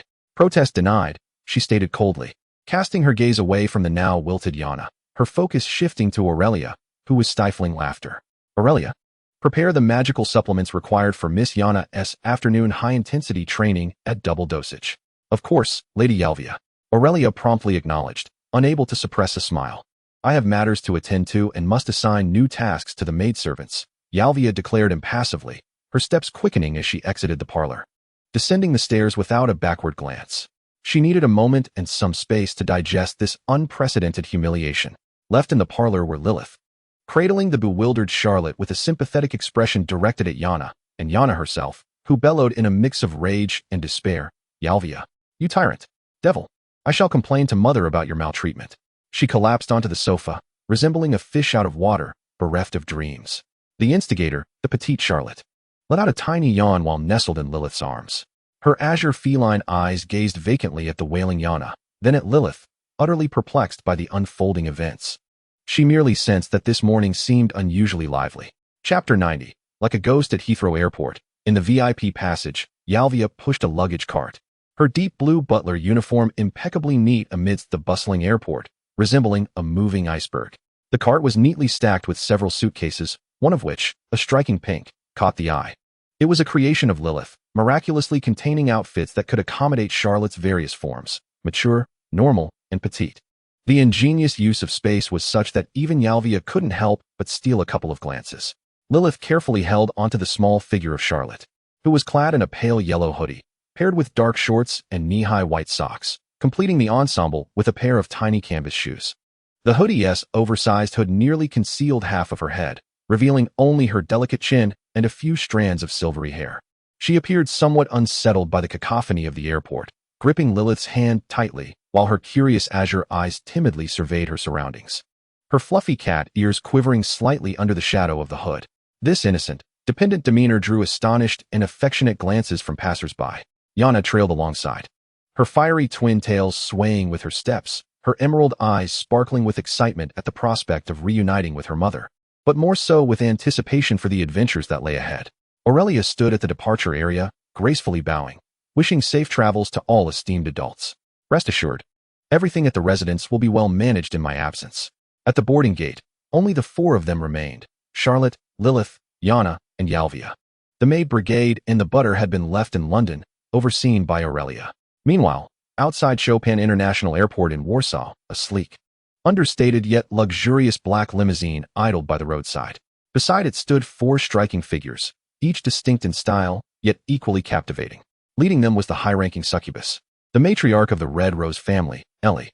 Today, she was not clad in extravagant attire, but wore a sharply tailored burgundy trench coat over a black turtleneck, accentuating her poised stature, exuding a powerful yet graceful aura.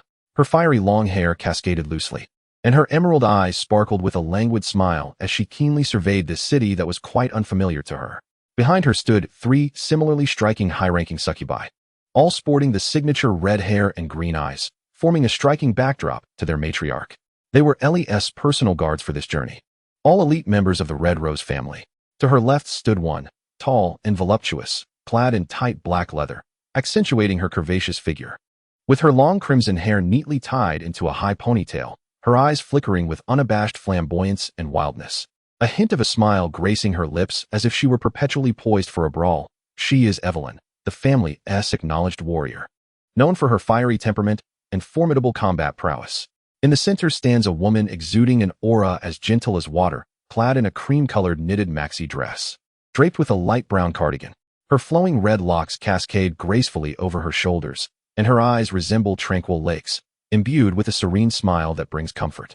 She is Alice, the family's healer, characterized by her tender and considerate nature, adept at providing assistance and emotional solace. To the right, there stands a figure as resolute as a silent boulder. Adorned in a deep green trench coat, her posture is impeccably upright, her red hair meticulously fashioned into a bun, revealing a face marked by sharp, unyielding features. Her emerald eyes, akin to a still abyss, scan the surroundings with vigilant precision, missing no hint of movement. She is Succubus, known for her calm demeanor and expertise in defense and reconnaissance.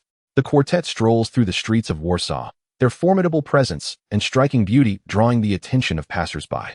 Yet they remain blissfully indifferent. The atmosphere of Warsaw is imbued with a unique blend of Eastern and Western influences. Once a nation that succumbed to the Red Alliance and later aligned with the Beacon of Freedom, the vestiges of its tumultuous history linger. As they pass through a modest civic square, they encounter a statue base, clearly marred and incomplete, at its center. The silhouette of Ekaterina Voroshilova's iconic rigid military uniform can still be discerned upon the pedestal. However, the statue's head and one arm have long since vanished, leaving behind only jagged remnants that whisper tales of past conflicts and denials. Surrounding flower beds, newly planted with vibrant blossoms, present a stark and vivid contrast to the decaying monument. Turning a corner, they find themselves amidst a row of modern glass storefronts, where a few time-worn brick-and-mortar establishments stand in stark juxtaposition. One of these shops boasts a roof adorned with a frayed, faded red flag that stubbornly flutters atop its pole, the emblem of the Red Alliance. With its hammer and arcane core, sways gently in the breeze, reminiscent of a ghost unwilling to depart, silently echoing the passage of time. With a slight grimace, Evelyn casts a disdainful glance at the flag, her eyes betraying a flicker of contempt for its lingering presence. Succubus furrows her brow, her sharp gaze scanning the corners of the square where several seemingly idle youths linger, whispering softly, "Mistress, at 3 o'clock, there are suspicious eyes." Yet, Alice merely waves her hand lazily, as if dismissing Succubus's warning, her gaze intrigued as it roams over the scars of history, a playful smile dancing upon her lips. Alice then voices the shared curiosity of her three guardians. "Mistress, I find myself perplexed. Given the significance of this meeting, why choose Warsaw as the venue?" Her gaze swept over the lingering crimson marks, and the atmosphere here seemed far from pleasant. Furthermore, the instability within the Silver Cross family was palpable. Her silence spoke volumes. Choosing to convene on their territory only added to the unpredictability. Ellie halted, her eyes drifting towards the vividly colored spires of the old town of Warsaw. Her tone light, yet perceptive. For Marta, the matriarch of the Silver Cross family that ruled over Polania, was a quintessential fence-sitter.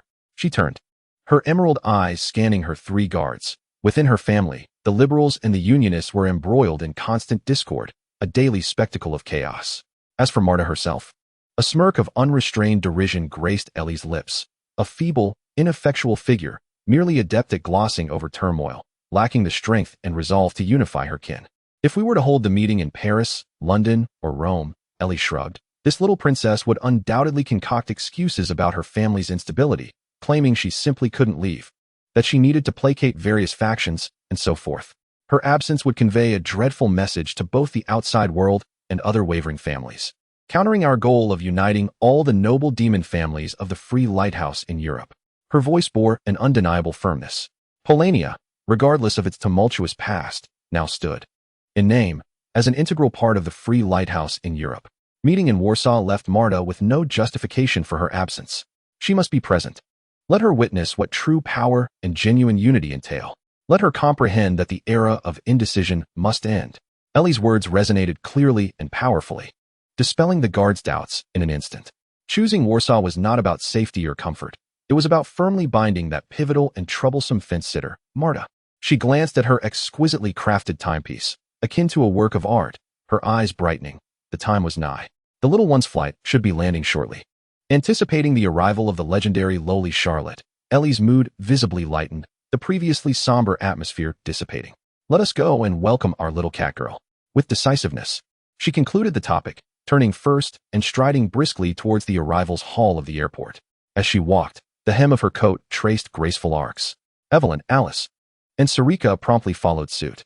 Evelyn wore an unmasked curiosity towards the catgirl. Alice displayed gentle anticipation, while Sarika maintained her vigilance, her sharp gaze scanning every inch of the path to the airport.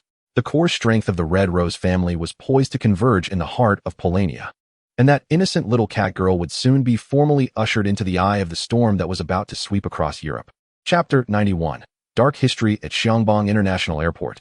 The thunderous roar of engines grew steadily louder as a luxurious private jet adorned with the emblem of the Liberty Lighthouse Alliance gracefully descended onto the runway. Inside the cabin, Charlotte eagerly pressed her tiny nose against the cool glass of the window, her azure feline eyes curiously surveying the unfamiliar cityscape below. The flight had been smooth, and most importantly, devoid of any hyperactive red-haired imp persistently causing a ruckus. A restful slumber had revitalized this petite catgirl, and although she remained small, her eyes sparkled with the excitement of being in a new place. As the aircraft slid into its designated parking space and the cabin door swung open, Yarvia was the first to step out, resembling a moving iceberg clearing the way.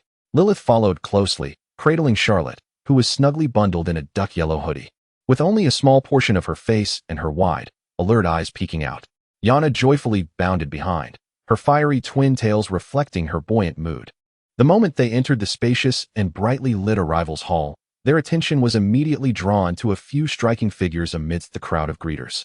"Mom, over here," Yana exclaimed, her eyes lighting up as she waved excitedly. Ellie also spotted them right away, particularly the tiny bundle wrapped in yellow that Lilyth was holding. Her emerald eyes sparkled with astonishment, and a radiant smile illuminated her face as she hurried over with her 3 distinctively styled red-haired guardians. "Yana, my darling." Ellie first enveloped her daughter in a warm embrace, before her gaze fixated on Charlotte in Lilyth's arms, her expression akin to that of someone who had discovered a rare treasure. "Is this our little Charlotte?" Ellie's voice brimmed with unrestrained affection and awe. Without waiting for Lilyth to fully respond, she naturally and assertively took the small body from Lilyth's embrace, cradling Charlotte with utmost care. "Meow?" Charlotte was caught off guard as she fell into the warm embrace of a mature woman scented with a delightful fragrance. The hoodie was gently pushed back, revealing a delicately porcelain-like face and a pair of silver cat ears that trembled slightly from nervousness. Ellie's movements were tender.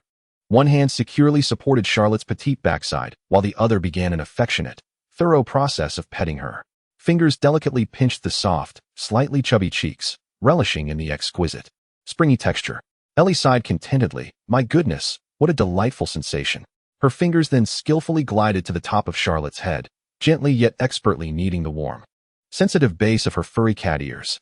"Meow?" Charlotte could not help but emit a faint whimper, her face flushing a deep crimson as her body became slightly rigid. But this was just the beginning. Ellie's fingers glided down the spine, gently grasping the base of the cat's tail that was currently flicking restlessly beneath the soft fabric of her sweatshirt, beginning to rhythmically stroke it with a hint of massage. Oh, and there's the little tail, fluffy and utterly adorable.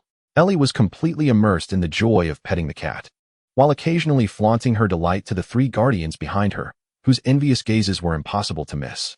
"Evelyn, Alice, Sarika, do you see this? This is the true embodiment of cuteness. So fragrant and soft. Holding it feels like cradling a warm little son." The highlight was her teasing glance at Yana, who stood beside her, hands on her hips, indicating that she too was quite adorable in her childhood. With a beaming smile, she added, "And so obedient. Unlike that little imp, who only knows how to cause mischief." Charlotte found herself surrounded by 4 sisters, each uniquely stylish yet equally alluring, their powerful presence enveloping her. She could feel the adoring and covetous gazes directed her way, as well as the tingling sensations coursing through her body, leading to an overwhelming surge of embarrassment. Her little face turned a vivid shade of crimson, her cerulean cat eyes glistening with moisture, resembling a poor creature being observed by a pack of fierce beasts. She had forgotten to struggle, merely shrinking stiffly into Ellie's embrace, allowing her mistress to indulge in her whims. Seeing Charlotte's blushing, compliant demeanor, Ellie's heart swelled with joy. She affectionately nuzzled the little feline girl's face before finally returning the endearing creature to the eagerly waiting Lilyth. There, back to her rightful owner. Ellie smiled, her emerald eyes sparkling with appreciation and anticipation as she watched Charlotte snugly embraced by Lilyth. Although Charlotte was in her juvenile form now, Ellie perceived her as a being of immense potential, destined to stand alongside her as an equal in the future. If I hold her any longer, that little maid's gaze will pierce right through me. Furthermore, our little Charlotte is destined to become a mistress herself one day. She cannot always be treated like a doll, she remarked half-jokingly. Lilyth tightened her hold on Charlotte, her violet eyes brimming with possessiveness. Once the group was assembled, the atmosphere was relaxed and harmonious as they began to leisurely walk towards the airport exit. A luxurious stretch limousine awaited them. Along the way, Yana could not resist scooting closer to Ellie, tugging at her trench coat sleeve. Mom, you must tell us now. What exactly is the purpose of this grand meeting? The setup is so elaborate and shrouded in mystery. Yet, Ellie continued to smile, shaking her head and placing a finger to her lips in a shushing gesture, her green eyes twinkling with mischief. No, I cannot reveal it just yet. This is a grand gift prepared by our red roses and those old European gentlemen for the entire world. The surprise must be unveiled at the last moment for it to be truly thrilling. How could I possibly reveal it to you little girls in advance? As she observed Yana pouting in dissatisfaction, Ellie chuckled and deftly diverted the conversation, her gaze drifting toward the fleeting street scenes of Warsaw outside the car window. In all honesty, the city, by Ellie's objective appraisal, appeared somewhat ordinary when compared to the romance of Paris, the gravitas of London, and the splendor of Rome. Yet, as the capital of a modest nation, it held its own, possessing all the essentials. Suddenly, a thought seemed to strike her, and with palpable enthusiasm, she began to expound upon the history of Polania. Did you know? She exclaimed. This country, once a pitiful victim during the global cataclysm of the Abyss Empire War decades ago, was shamefully partitioned by the Abyss Empire and the Red Alliance. After a hard-won independence, it swiftly transformed into the quintessential fence-sitter, swaying with the winds of power, utterly devoid of fortitude. Ellie's tone dripped with unabashed disdain before she pivoted to a pointed mockery. All the credit for this goes to the imbecile ruling here, that fool, Marta of the Silver Cross, and her equally inept Silver Cross family. She animatedly recounted the tale, as if narrating a ridiculous adventure. That Marta is nothing short of a complete waste. Her magical talents are unremarkable, and her intellect is hardly commendable. The only thing she has going for her is a resilience akin to that of a cockroach. During the Abyss Empire War, she was relentlessly pursued by the Imperial Guards. With no escape in sight, it is said that she was shot multiple times, her life force-ebbing away. Yet she stubbornly dragged her wounded body into the depths of the forest, surviving on wild fruits. After enduring until the war's end, she dared to surface and sought to rebuild her family with support from both sides, only to encounter the shadowy conflict between the Red Alliance and the Lighthouse's agents during the Cold War's early days. Can you believe it? Ellie's voice was laced with dramatic exaggeration, her attire a casual sleepwear, yet her narrative was anything but mundane. Rumor has it, she was booted from her bed by the opposing armed factions in the dead of night. Imagine the scene, the esteemed high succubus matron, clad in a sheer lace nightgown, barefoot, sprinting through the dark woods of Polania, pursued relentlessly by torches and gunfire. Even more astonishing, Ellie clapped her hands, her emerald eyes sparkling with schadenfreude. It is said she scaled 3 mountains in that very nightgown. 3 whole mountains. By dawn, she had actually evaded her pursuers. The media of the time dubbed her the champion of the sleepwear mountain climbing competition. Wouldn't you say this was perhaps the pinnacle of her life's achievements? Ellie animatedly recounted her tale, with each revelation more sensational than the last. Meanwhile, nestled in Lilyth's embrace, Charlotte listened intently, conjuring the image of Marta, the matron who had survived multiple gunshot wounds, fleeing in her nightgown, a champion of the sleepwear mountaineering contest. A familiar historical figure emerged in her mind, the transport commander renowned for her micromanagement and evasive maneuvers, often chased across the map by her adversaries. A powerful sense of déjà vu overcame Charlotte, who, unable to contain herself, erupted into laughter in Lilyth's embrace. Her petite frame quivered with mirth, and tears of joy threatened to spill from her eyes. This unexpected outburst startled Ellie, who was passionately recounting tales, as well as the captivated audience, all of whom turned their attention to the suddenly giggling catgirl. Realizing her breach of decorum, Charlotte promptly buried her face in Lilyth's neck, leaving only the tips of her crimson ears exposed to the air, her body still trembling slightly from stifled laughter. Ellie paused for a moment, then, upon observing Charlotte's blushing and amused expression, could not help but burst into hearty laughter. See, even our little Charlotte finds Marta to be utterly foolish, doesn't she? The carriage was suddenly filled with a vibrant atmosphere of joy, except for a certain silver-haired, twin-tailed lowly, far away in a castle in Warsaw, who might have just sneezed due to an unexpected revelation of her past. Chapter 92. An ominous storm approaches in Warsaw, within the Silver Cross family castle's main assembly hall. The heavy oak doors were firmly shut, isolating the clamorous world outside, yet failing to muffle the tense and sharp exchanges within. The air was thick with a blend of anxiety, suspicion, and the scent of gunpowder. At the head of the long table sat a figure strikingly incongruous with the oppressive atmosphere. Marta Silvercross, the current matriarch of the Silvercross family, possessed flowing silver hair reminiscent of moonlight, artfully styled into two voluminous pigtails cascading over her shoulders. Her skin was an almost translucent pallor, accentuating her eyes that sparkled like the finest rubies. A delicate nose and softly pressed pink lips hinted at a mischievous smile, revealing two sharp, yet charming little fangs. However, what drew the most attention was not her beauty, but rather her unique characteristics. She bore no horns, the traditional symbols of high-ranking succubi, nor did she possess a sinuous tail. Instead, delicate bat-like wings, now quivering slightly in response to their owner's agitation, cast restless shadows behind her. Petite in stature, clad in a slightly oversized deep purple Gothic dress, her ample curves sharply contrasted with her diminutive frame due to the wide neckline and cinched waist. At this moment, the exquisite and slightly sinister matriarch, reminiscent of a vampiress, was marked by a cloud of worry that was utterly at odds with her appearance. Her ruby-like eyes were filled with fatigue, anxiety, and a profound sense of helplessness. Her slender fingers rhythmically tapped against an open report marked with a vivid red confidential seal, the pressure causing her fingertips to pale.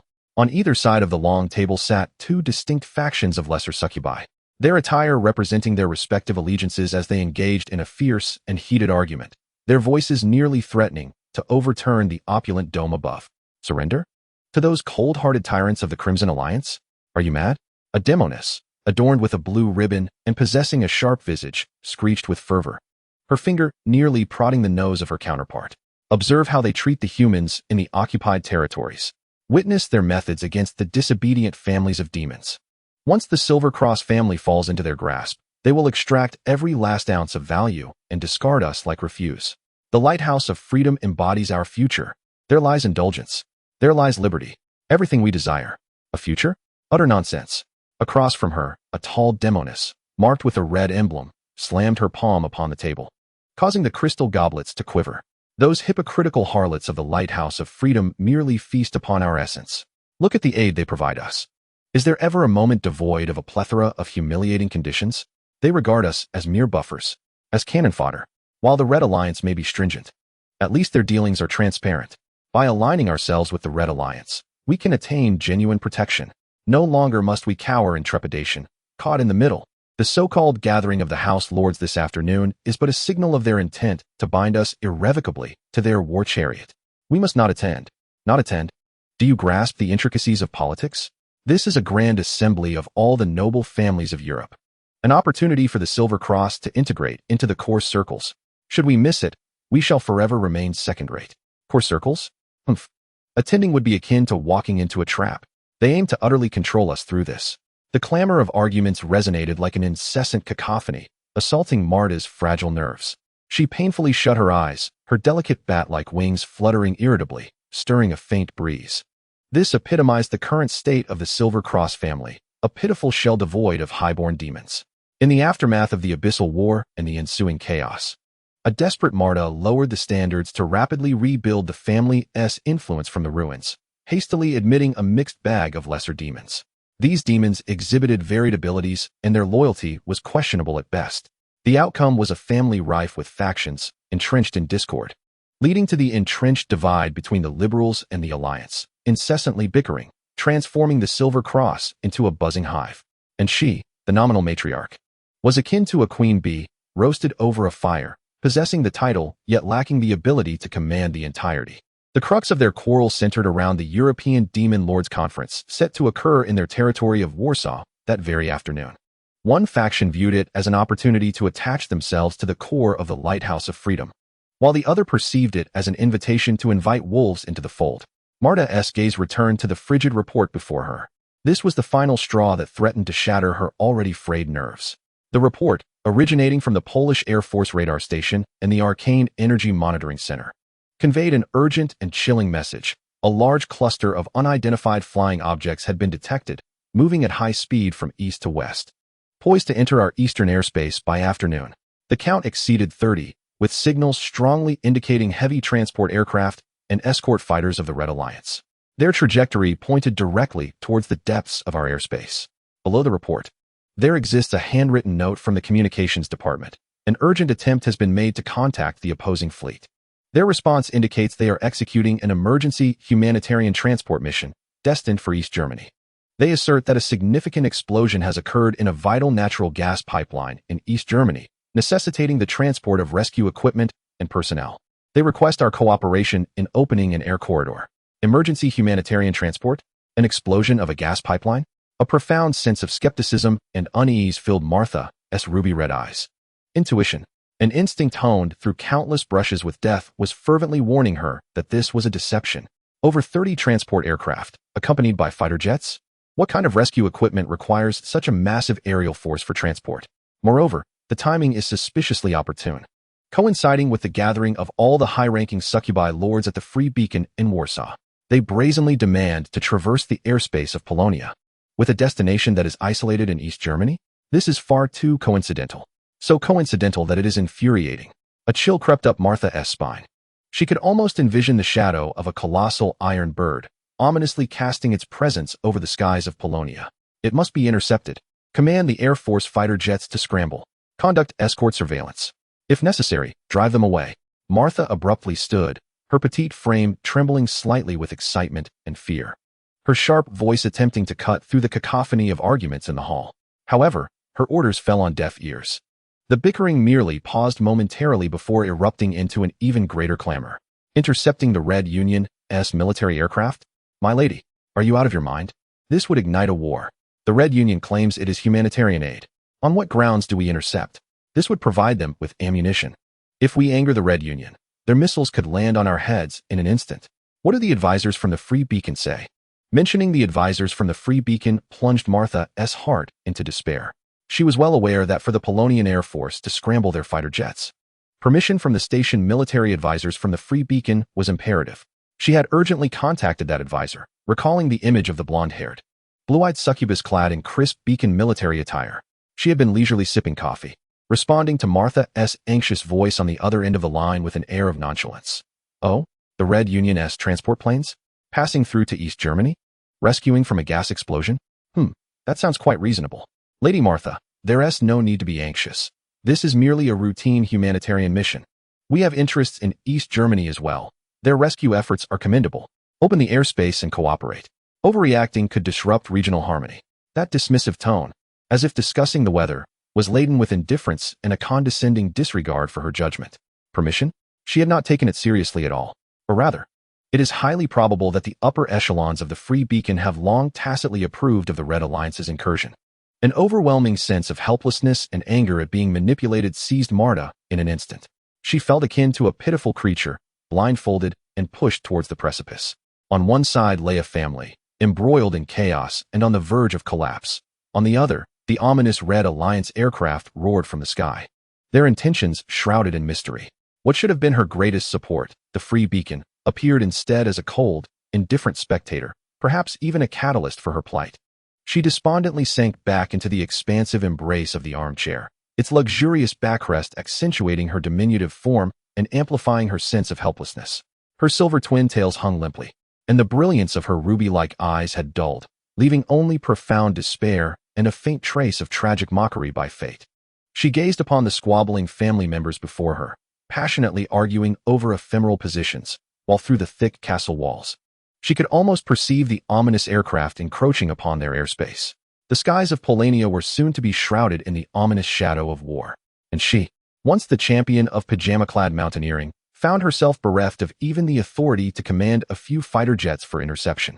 What a cruel irony. Chapter 93. A humble plea. The afternoon sun, imbued with a languid warmth, streamed through the castle's grand stained glass windows. casting a kaleidoscope of colors upon the cold marble floor of the Silver Cross family castle. The suffocating squabble within the council chamber had finally subsided, the lower-tier succubi dispersing, as the acrid scent of gunpowder was replaced by the stillness of the afternoon dust. Yet, Marta Silvercross could not savor this rare moment of tranquility. She felt as if her nerves were taut like a stretched violin string, poised to snap at any moment. The chilling radar report, the deceit surrounding the Red Alliance's passage, the indifference of the Free Beacon's advisors, and the incessant internal strife within her family loomed over her like insurmountable mountains, leaving her breathless. Her petite frame seemed to sink deeper into the vast embrace of the chair, intensifying her solitude. Her silver twin tails appeared devoid of luster, and her ruby-like eyes stared vacantly at the magnificent frescoes adorning the ceiling, which depicted the long-lost splendor of the Silver Cross family. Let them all go. She waved her hand, her voice heavy with fatigue, dismissing the anxious servants standing nearby. She craved air, a breath of something that did not belong to this frigid prison. Under the delicate lace parasol supported by a loyal old servant, Marta slowly stepped into the garden of the castle's forecourt. Once a symbol of the family's glory, it now reeked of an inescapable air of desolation. The meticulously trimmed flower beds appeared somewhat disheveled, and the prized roses seemed to lack vitality. Her gaze was irresistibly drawn to the enormous fountain at the heart of the garden. The fountain itself, a splendid Baroque creation, refracted the sunlight into a spectrum of colors. However, the statue at its center stood as an unsightly scar, piercing deeply into Marta's vision. Originally, a statue of her noble visage was meant to stand tall. However, during the occupation by the Abyss Empire, it was ruthlessly toppled and shattered by those barbaric soldiers, replaced by a cold, rough flagpole adorned with the repugnant red Iron Cross flag of the Abyss Empire. Subsequently, the iron hooves of the Crimson Alliance trampled upon the scene, tearing down the Iron Cross flag and replacing it with a bloodstained banner bearing the hammer and arcane core, heralding a new dominion. Then came the liberators from the Lighthouse of Freedom. The red flag was removed, but what followed? Those who assisted in her reconstruction took it upon themselves to erect a new statue, a ludicrous effigy of her in a ridiculous puffy dress with a stiff grin, one hand raised high, clutching the purple star-striped flag of the Lighthouse of Freedom. The statue was proportionally distorted, its expression sycophantic, its posture clumsy, gleaming with a cheap, gilded insincerity under the sun. It embodied not a symbol of glory, but rather a humiliating puppet, a jester nailed to a pillar of shame for public derision. Gazing upon this eyesore, a monument to the repeated mockery of Polania and herself, stripped of all dignity, Marta felt a wave of intense nausea rise in her throat, her mood plummeting to the depths. The sunlight seemed to grow cold and biting. She forced herself to look away, yet the unease and sense of impending crisis coiled around her heart like a creeping vine. Spies of the Crimson Alliance. Those serpentine figures lurking in the shadows had recently become increasingly brazen. She had received more than one vague warning, hinting at assassination or kidnapping plots aimed directly at her. Yet, Polania's police force, a mere facade, was woefully inefficient, likely permeated with infiltration. They could not grasp even a shred of useful intelligence. Useless, all of them, utterly inept. Within her family, the restless members of the Alliance had also become unusually active. They conspired in secrecy, their eyes flickering with dangerous signals. Coupled with the colossal transport aircraft of the Crimson Alliance, masquerading under the guise of humanitarianism, soaring through the skies. No matter how one looked at it, this felt like the calm before a tempest. The Crimson Alliance must be planning something significant. What could their target be? Warsaw? This gathering that unites nearly all the high-ranking succubi lords of the Lighthouse of Freedom in Europe? Or perhaps it was her, the troublesome figurehead herself? And what of the Lighthouse, which should have been her support? The group in North America, upon receiving her anxious intelligence and pleas for help, what was their response? A dismissive shrug, indifference, perhaps even a tacit betrayal. Marta clenched her small fists, her sharp canines biting into her lower lip, nearly drawing blood. She was not foolish. She understood the determination behind Lilyth's decision to convene this assembly in Warsaw. It was certainly not merely to bolster her presence or to show the increasingly arrogant individuals in North America a thing or two. The slogan "Unite the entire Free Lighthouse European Succubus family" embodies immense ambition. Is it merely a reminder? No, that would be too mild. Lilyth's aspiration is likely to establish an entirely new, even independent, European Succubus alliance.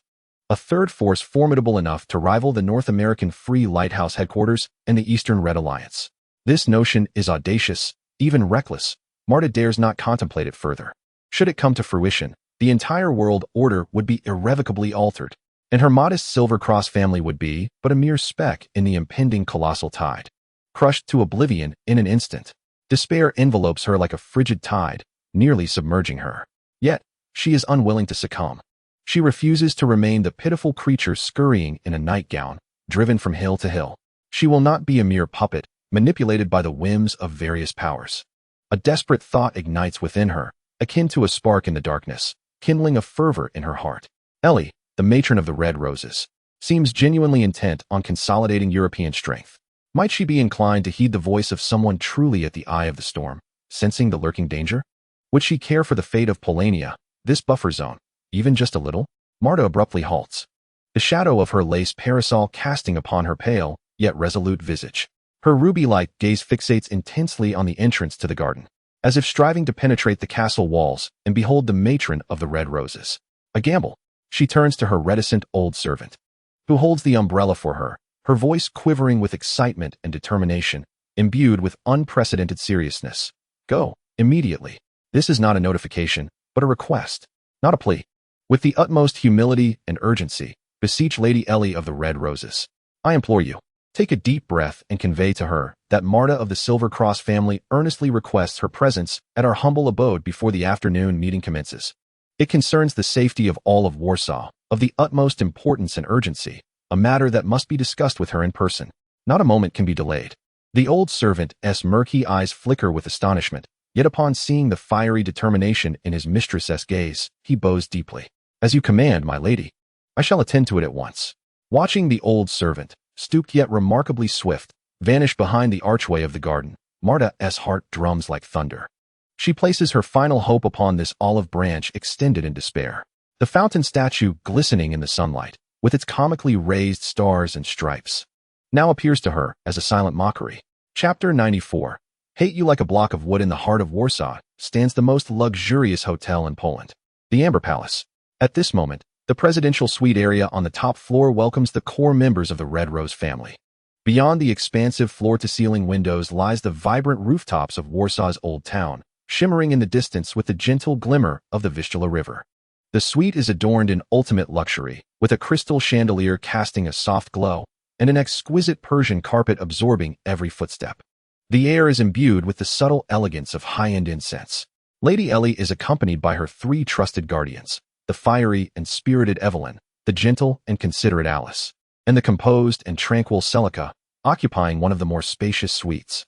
They require ample space to deliberate on the details of the afternoon meeting. Meanwhile, a slightly smaller suite has been designated for Charlotte, Lilyth, Yana, and Yalvia. Having just concluded a brief sightseeing excursion through the streets of Warsaw, a small, goose-yellow figure now languidly rests in Lilyth's embrace.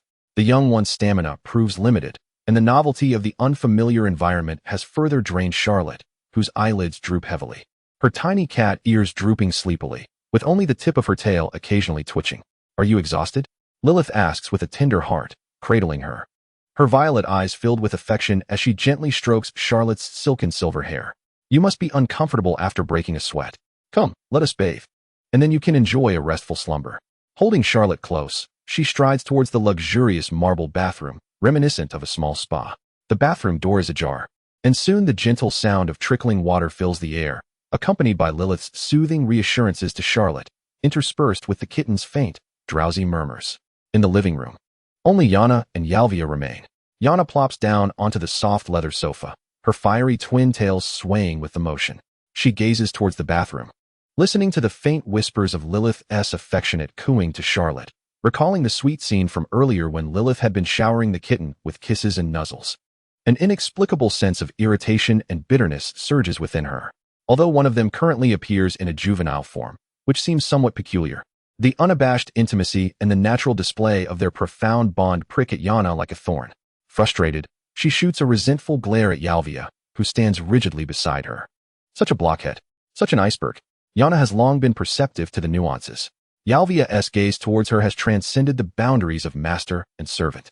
The warmth that occasionally flickers through the depths of those cerulean eyes, the meticulous attention to her safety and comfort, masked beneath the guise of dutiful obedience, and the subtle, teasing remarks that Yalvia occasionally utters in the stillness of the night, when it is just the two of them, Though always cloaked in risk assessments or behavioral protocols, Yana can discern the hidden warmth beneath. Proud as she is, she has never dared to acknowledge it directly. She awkwardly savored this unique bond. Having unconsciously grown accustomed to Yalvia's meticulous guardianship and companionship, forming an indescribable and difficult to untangle dependency, she had become accustomed to the presence of this silent, yet formidable iceberg, shielding her from all storms while tolerating her every whim. However, now, witnessing the almost syrupy intimacy between Lilyth and Charlotte, a sensation akin to a kitten's clawing stirred within Yana's heart, leaving her both restless and somewhat hollow. She yearned for, no, felt that Yalvia ought to take some action. Instead of perpetually maintaining a demeanor of businesslike detachment, as if she could withdraw at any moment. Yet, at this moment, Yalvia still wore her unchanging iceberg expression. Her azure eyes tranquil and undisturbed, as if the sweet interaction of the couple held no more significance to her than an unprocessed document. A surge of unnamed frustration ignited within Yana. She was no longer inclined to engage with this unfeeling, wooden steward. Irritated, she rose from her seat, resolved to retreat to her bedroom, wishing to avoid what troubled her heart. However, just as she turned, her foot barely making the first step, a cool yet remarkably strong hand, akin to a precise hunting trap, suddenly grasped her slender wrist. The grip was firm yet gentle, leaving no room for escape. Yana's body stiffened, and she turned in astonishment. What met her gaze was Yalvia's flawless visage, close enough to touch, exquisitely sculpted like frost. Her golden hair was meticulously arranged at the back of her head, accentuating the angularity of her jawline. Those deep azure eyes, previously calm like a still pond, now resembled a tempestuous sea, brewing with a potent current of aggression that Yana had never before encountered. Yalvia spoke no words. Instead, with undeniable force, she gently turned Yana's petite form to face her directly. The distance between them diminished significantly. Yana could even catch the familiar scent emanating from Yalvia, reminiscent of a pine forest, crisp yet tinged with an edge of iciness. Then, Yalvia's hands rose, moving with an almost reverent slowness, tenderly cradling Yana's doll-like face. Her fingertips were cool against Yana's warm skin, inciting a subtle shiver. Yalvia leaned slightly forward, her azure gaze piercing deeply into Yana's wide, verdant cat-like eyes, which reflected a mix of shock and a hint of panic. Her voice emerged, still cold, yet akin to flames smoldering beneath ice, rich with a deep, resonant magnetism, each word striking Yana's eardrum and resonating within her heart. Mistress. The utterance struck Yana like thunder, causing her heart to constrict sharply. Yalvia had scarcely ever addressed her in such a manner, especially not in these circumstances. Yalvia's thumb, with deliberate slowness and a profound suggestiveness, caressed the soft edge of Yana's delicate lower lip. Let us return to your room for rest. Yana's mind was a blank slate. All her pride, all her stubbornness, all her dissatisfaction vanished without a trace under the low, magnetic voice of her master and the bare-faced implication that accompanied it. Her delicate face flushed crimson at a visible speed, spreading from her ears down to her neck, reminiscent of a ripened tomato. In her emerald cat-like eyes, a veil of mist instantly formed, mingling with profound embarrassment, disbelief, and a flicker of an ignited thrill. She was acutely aware of the special connotation behind this respite. They were succubi. Etched deep within their bloodline was the pursuit and enjoyment of love. In this moment, Yalvia's gaze, movements, and tone conveyed that this was far more than a mere interlude. The once vibrant and impish Yana now felt as though the mute button had been pressed. All her witty retorts vanished, leaving only the thunderous sound of her heart echoing in her ears. She slightly lowered her eyelids, her long lashes trembling like the wings of a startled butterfly, her face flushed as she nodded ever so slightly. That barely perceptible gesture seemed to have exhausted all her courage. Receiving tacit consent, Yalvia's azure eyes appeared to crack like ice, revealing the molten fervor beneath. Without a moment's hesitation, she slipped her arms around Yana's knees and back, exerting a gentle force to lift the petite rose maiden into a classic princess carry. Yana gasped, instinctively wrapping her arms around Yalvia's neck, burying her heated face into the crook of her shoulder. She could distinctly feel the powerful lines of Yalvia's muscular arms and the warmth radiating from her butler uniform, imbued with astonishing strength. Yalvia cradled her, striding steadily and swiftly toward the master bedroom of the suite. The rhythm of her heartbeat resonated through the fabric, intertwining with Yana's own frantic pulse. The heavy wooden door of the master bedroom was gently nudged shut by Yalvia's heel. A crisp click of the lock echoed sharply in the quiet suite. The thick door completely severed the light and sounds of the living room. isolating what was about to unfold within. An intensely passionate and enchanting chapter solely belonging to the icy butler and the proud young mistress. Chapter 95. Shall we go together? In the opulent living room of the suite, steam lingered in the air. Lilyth emerged, cradling the freshly bathed little Charlotte, who emanated a subtle, refreshing fragrance. The little one, rosy from the warm water, was wrapped in a fluffy, soft bath towel, leaving only her damp, silvery head and those half-closed sapphire cat-like eyes visible, content and drowsy. Tiny droplets of water clung to her long lashes, resembling a freshly washed, satisfied, and languid kitten. Lilyth gently dried her wet hair with another towel. The living room was eerily quiet, devoid of Yana and Yalvia's presence. Where could they be? Lilyth glanced around, her expression tinged with confusion. Their bathing time had been brief, and their meeting was not yet imminent. At that moment, the little creature in her arms, Charlotte, stirred slightly. Her fluffy cat ears perked up in alertness, subtly swiveling to catch the faintest sounds in the air. Lilyth, Charlotte mumbled sleepily, nuzzling her small head against Lilyth's embrace. Her voice imbued with the softness of just having bathed and a hint of bewilderment. There were sounds coming from the adjacent room, a series of sharp noises. And it seemed that Yana was crying. Charlotte endeavored to articulate the indistinct sound she perceived, her innocent face etched with confusion. Had Yana gotten herself into trouble again? Was Yalvia administering a lesson? Lilyth's hands, which were busy drying her hair, abruptly froze. A deep flush suffused her cheeks as she comprehended what was unfolding behind the firmly shut door of the master bedroom next door. It was certainly not a lesson. Perhaps training would be more accurate. Recalling the earlier, awkward yet intimate interactions between the two, Lilyth felt a rush of warmth ascend to her head, her violet eyes brimming with embarrassment and a flicker of understanding. She quickly covered Charlotte's small ears and whispered soothingly, "Hush, dear Charlotte, don't listen. Yana is fine. Yalvia is merely playing a game with her." Charlotte blinked her large eyes, a mixture of comprehension and confusion dancing across her face, though her ears were covered. Curiosity radiated from her expression, as Lilyth grappled with her awkwardness, wishing to retreat with the oblivious little cat girl into the guest room to shield them from further sounds. A gentle knock reverberated at the suite's door. Lilyth felt as though a weight had been lifted and hastily carried Charlotte to answer it. Standing outside was Mistress Ellie, accompanied by her 3 guards, Evelyn, Alice, and Serica. Unlike her laid-back demeanor at the airport, Ellie wore a more serious expression now, her usual smile still gracing her lips. Yet her verdant eyes reflected a deeper concern, and a hint of solemnity lingered on her brow. The 3 guards behind her had adjusted accordingly. Evelyn's demeanor had sharpened. Alice retained her gentleness, but with an added vigilance, and Serica emanated an aura as formidable as a drawn sword. Lilyth, little Charlotte. Ellie's gaze swept over the fragrant, rosy-cheeked cat girl in Lilyth's arms, the gravity in her eyes softening slightly, yet her tone remained urgent. "I apologize for interrupting your rest. The situation has changed." Her words were succinct. "I just received a call from Marta at the Silver Cross. That little one sounded utterly distraught, nearly pleading for me to come to her castle at once. She mentioned urgent matters concerning the safety of Warsaw and the afternoon meeting that must be discussed in person." Ellie's brow furrowed slightly. Although that girl is often unreliable, the despair and urgency in her voice seemed genuine. "I must go immediately to ascertain the situation. Time is of the essence. After visiting her, we shall proceed directly to the venue without returning to the hotel." Her gaze fell upon Lilyth and Charlotte. "Would you care to join us? It's more convenient and safer to act together. Once we arrive at the Silver Cross Castle, you need only make an appearance and greet Martha. I shall handle the rest. However, it seems your nap time may be compromised," Ellie added, attempting to ease the atmosphere with a light-hearted tone. Nevertheless, the old castle of the Silver Cross family boasts a splendid view, and it is seldom open for visitors, making it a rare attraction. Upon hearing this, Lilyth looked at Charlotte, who was nodding off in her arms, lulled by comfort and fatigue. Doubt crept into her heart. The little one had just bathed and was in the perfect state for slumber. To take her to an unfamiliar castle? Moreover, the situation sounded rather serious. She tightened her embrace around Charlotte, her violet eyes betraying her reluctance. At that moment, a heavy wooden door creaked open. Instantly, all eyes in the living room were drawn towards the entrance. Yalvia emerged first, her butler uniform impeccably neat, golden hair styled meticulously.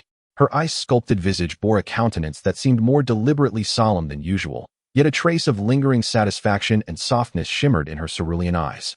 Her movements appeared slightly languid, imbued with a post-event lethargy. Following her, she turned slightly, extending a hand to gently support the person emerging behind her, Yana. The young lady of the Red Rose family appeared strikingly different from her usual self.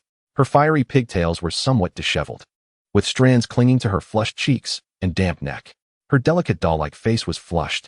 Even the petite black demon horns and heart-shaped tail seemed tinged with a rosy hue. Her emerald cat-like eyes sparkled with a dreamy, dazed expression, radiating a palpable shyness and unquenched excitement. She walked unsteadily, visibly weak in the legs, nearly leaning against Yalvia for support to maintain her balance. She resembled a ravished rose, glistening with dew, exuding an astonishing allure. The visual impact was overwhelming. Lilyth's face instantly flushed, and she hurriedly looked down, feigning an adjustment of Charlotte's sleeping position. Ellie's green eyes narrowed, glinting with perceptive insight. She first glanced at her daughter, who appeared utterly flustered and unable to meet anyone's gaze, then shifted her attention to Yalvia, who, despite her best efforts to maintain an icy demeanor, bore suspicious marks on her neck. A knowing smile slowly crept across Ellie's lips, tinged with a hint of amusement and a mother-in-law's scrutinizing gaze. Oh, Ellie's voice trailed off, her gaze fixed on Yalvia, infused with a teasing tone and a subtle undercurrent of pressure. Such audacity in a little girl, isn't it? Yalvia's body stiffened imperceptibly, yet she maintained her upright posture, slightly lowering her head, refusing to evade Ellie's penetrating stare. Ellie's attention shifted to Yana, who seemed eager to shrink into Yalvia's embrace, her tone softening with an air of understanding. It is apparent that my little troublesome darling holds you in high regard. After a brief pause, her demeanor shifted, exuding the unique authority of a matriarch as she turned her gaze back to Yalvia. However, aspiring to be the son-in-law of our Red Rose family requires more than mere care. Yalvia, you have yet to pass my test. Stepping closer, she gently patted Yalvia's shoulder, her emerald eyes gleaming with both encouragement and a hint of warning. In the coming years, make sure to perform well. Do your best, my dear steward. The last 3 words were delivered with a playful slowness, imbued with both amusement and expectation. Yalvia inhaled deeply, suppressing the turmoil within, and nodded solemnly. Yes, my lady, I shall not disappoint. This was a promise and a declaration. Satisfied, Ellie smiled before recalling the matter at hand, and quickly reiterated Marta's urgent plea for assistance. Upon hearing it, Yalvia's azure eyes instantly regained an absolute calmness and vigilance. She glanced at the unwell Yana and then at Lilyth, who cradled the sleeping Charlotte, and promptly suggested, My lady, given the uncertain situation and the undercurrents in Warsaw, I recommend that Lord Charlotte, Miss Lilyth, and Miss Yana accompany you along with the 3 esteemed guards for safety. Concentrating our strength will ensure mutual support. Lilyth gazed at the peacefully slumbering Charlotte, then looked at Lady Ellie, the 3 formidable guards, and finally at Yana, whose condition had improved slightly. She nodded gently. All right, we shall go together. Ellie waved her hand. Then let us depart. Our destination is Silver Cross Castle. Let us see what surprises our pajama-clad mountaineering champion has prepared for us. The group quickly organized and left the opulent suite of the Amber Palace.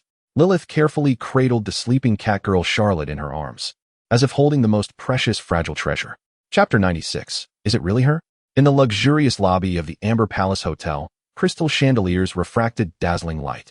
The Red Rose entourage was preparing to depart when they inevitably crossed paths with representatives of other esteemed succubus families from Europe, who were also resting and preparing for the afternoon gathering. Each of these high-ranking succubi, whether heads of families or core members, exuded an extraordinary presence, their beauty and styles vastly diverse. Among them was a woman clad in a deep green velvet gown, her aura reminiscent of a serene valley pool, Flora Trison of the Trison family. Beside them stood a young succubus named Eleanor Goldfinch, adorned in a radiant yellow gown, her smile brightening the surroundings. Accompanying her was Ismael Frost Snow, a figure of aloof elegance, her silver hair cascading like a waterfall, dressed in an icy blue gown. They cast curious and inquisitive glances at Ellie and her companions, who appeared to be preparing for an outing. Lady Ellie, where might you be hurrying off to? Inquired Flora Trison, her voice as soothing as a babbling brook. A signature, playful smirk spread across Ellie's face, her demeanor effortlessly nonchalant as she waved her hand dismissively. Oh, a few little ones find the hotel stifling. They simply must venture out to explore the streets and procure some local delicacies. As their guardian, I must accompany them, right?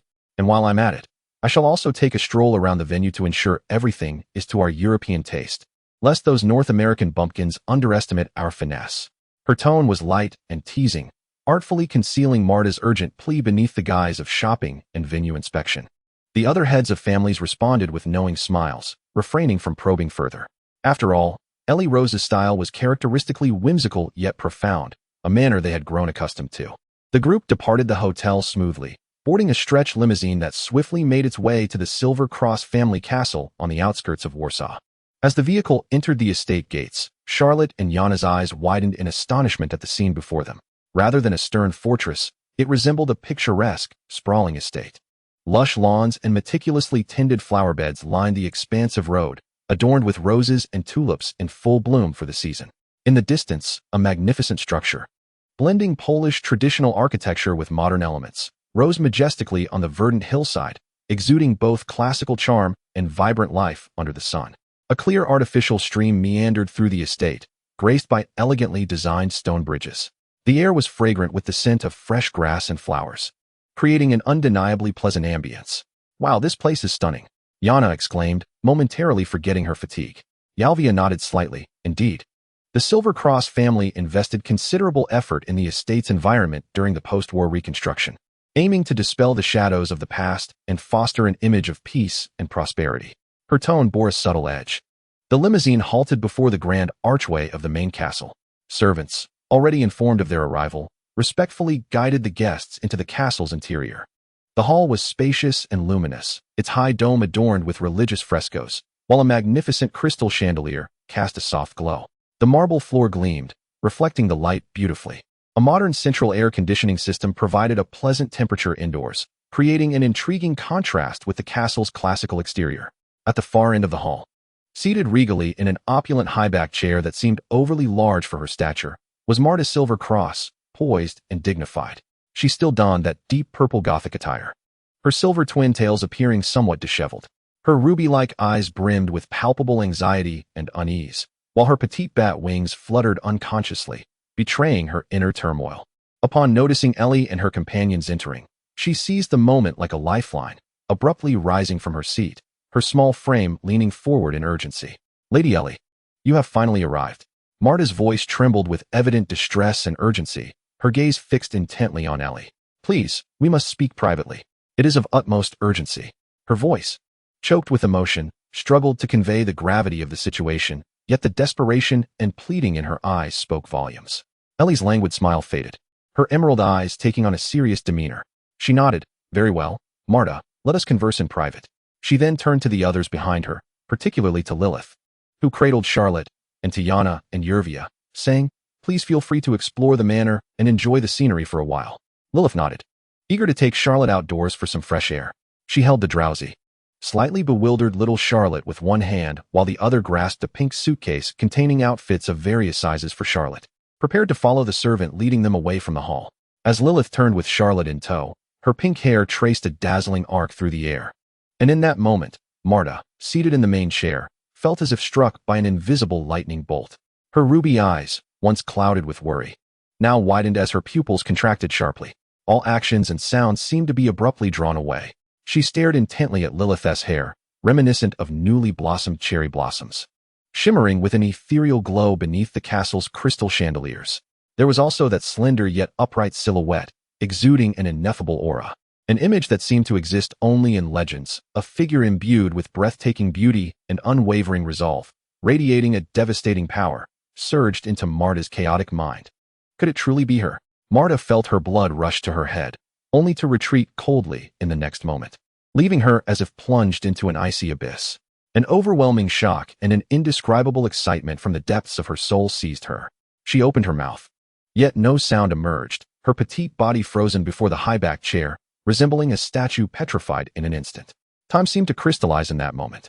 Only Lilyth, oblivious to the unfolding drama, continued to lead the bewildered Charlotte step by step toward the arched doorway leading to the sunlit garden. Chapter 97. The impending deadlock. The garden of the Silver Cross Manor was serene and exquisite, with meticulously trimmed hedges forming an intriguing miniature labyrinth. Lilyth took Charlotte's small hand, strolling along the verdant path, relishing the rare tranquility and the warmth of the afternoon sun. The little one seemed to have regained some spirit. No longer appearing as listless as before, her azure feline eyes curiously surveying the meticulously trimmed hedges that resembled walls. Lilyth gazed at the petite and adorable figure beside her, her heart softening, and she couldn't help but gently inquire, "Charlotte, what does it feel like to be so small now?" Her violet eyes sparkled with tender amusement. Charlotte's small face instantly flushed with a faint rosy hue as she lowered her head, the tips of her canvas shoes unconsciously scuffing the pebbles beneath her. The sensation? It was indeed complex.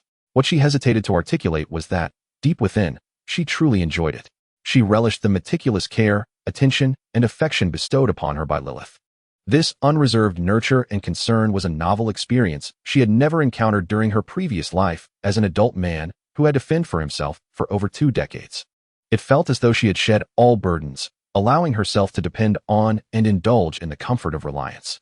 This feeling enveloped her like a warm cloud, bestowing upon her a sense of blissful security. However, Charlotte's voice was faint, almost like a whisper, tinged with awkward shyness. "It can be quite tiring. Just walking for a while makes me weary," she murmured, reflecting the immediate inconveniences of her youthful form. Her energy seemed to dissipate like a punctured balloon. What embarrassed her even more was her mobility.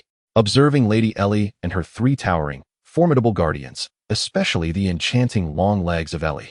Each elegant stride required Charlotte to hastily scurry 3 or 4 steps just to barely keep up. The only way to maintain pace without lagging behind was to be carried by Lilyth, a notion that made Charlotte's heart twist with discomfort. It was important to note that in her past life, she had been the tall figure often chided by girls for walking too quickly, urging, "Wait for me." This stark role reversal and sense of powerlessness made her cheeks burn with embarrassment. "I preferred the way things were," Charlotte mumbled softly, expressing her fondness for her previous youthful catgirl form. At least then, she could move freely without being a mere accessory in need of carrying.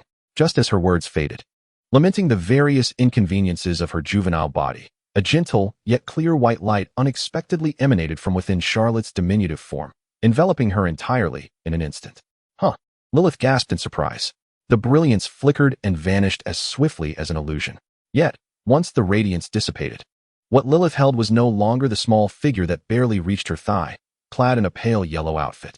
Instead, she found herself with Charlotte, restored to her normal catgirl stature. Her silvery hair cascaded like a waterfall, her figure slender and graceful, and her azure feline eyes reflected a hint of bewilderment from the recent transformation. However, a new dilemma arose. The charming, pastel yellow children's outfit she wore emitted a disheartening rip as it succumbed to the sudden expansion of her form, instantly transforming into pitiful shreds of fabric. A radiant light burst forth as the holy night made an entrance. "Ah," Charlotte gasped, abruptly realizing she was in a state reminiscent of the Emperor's new clothes.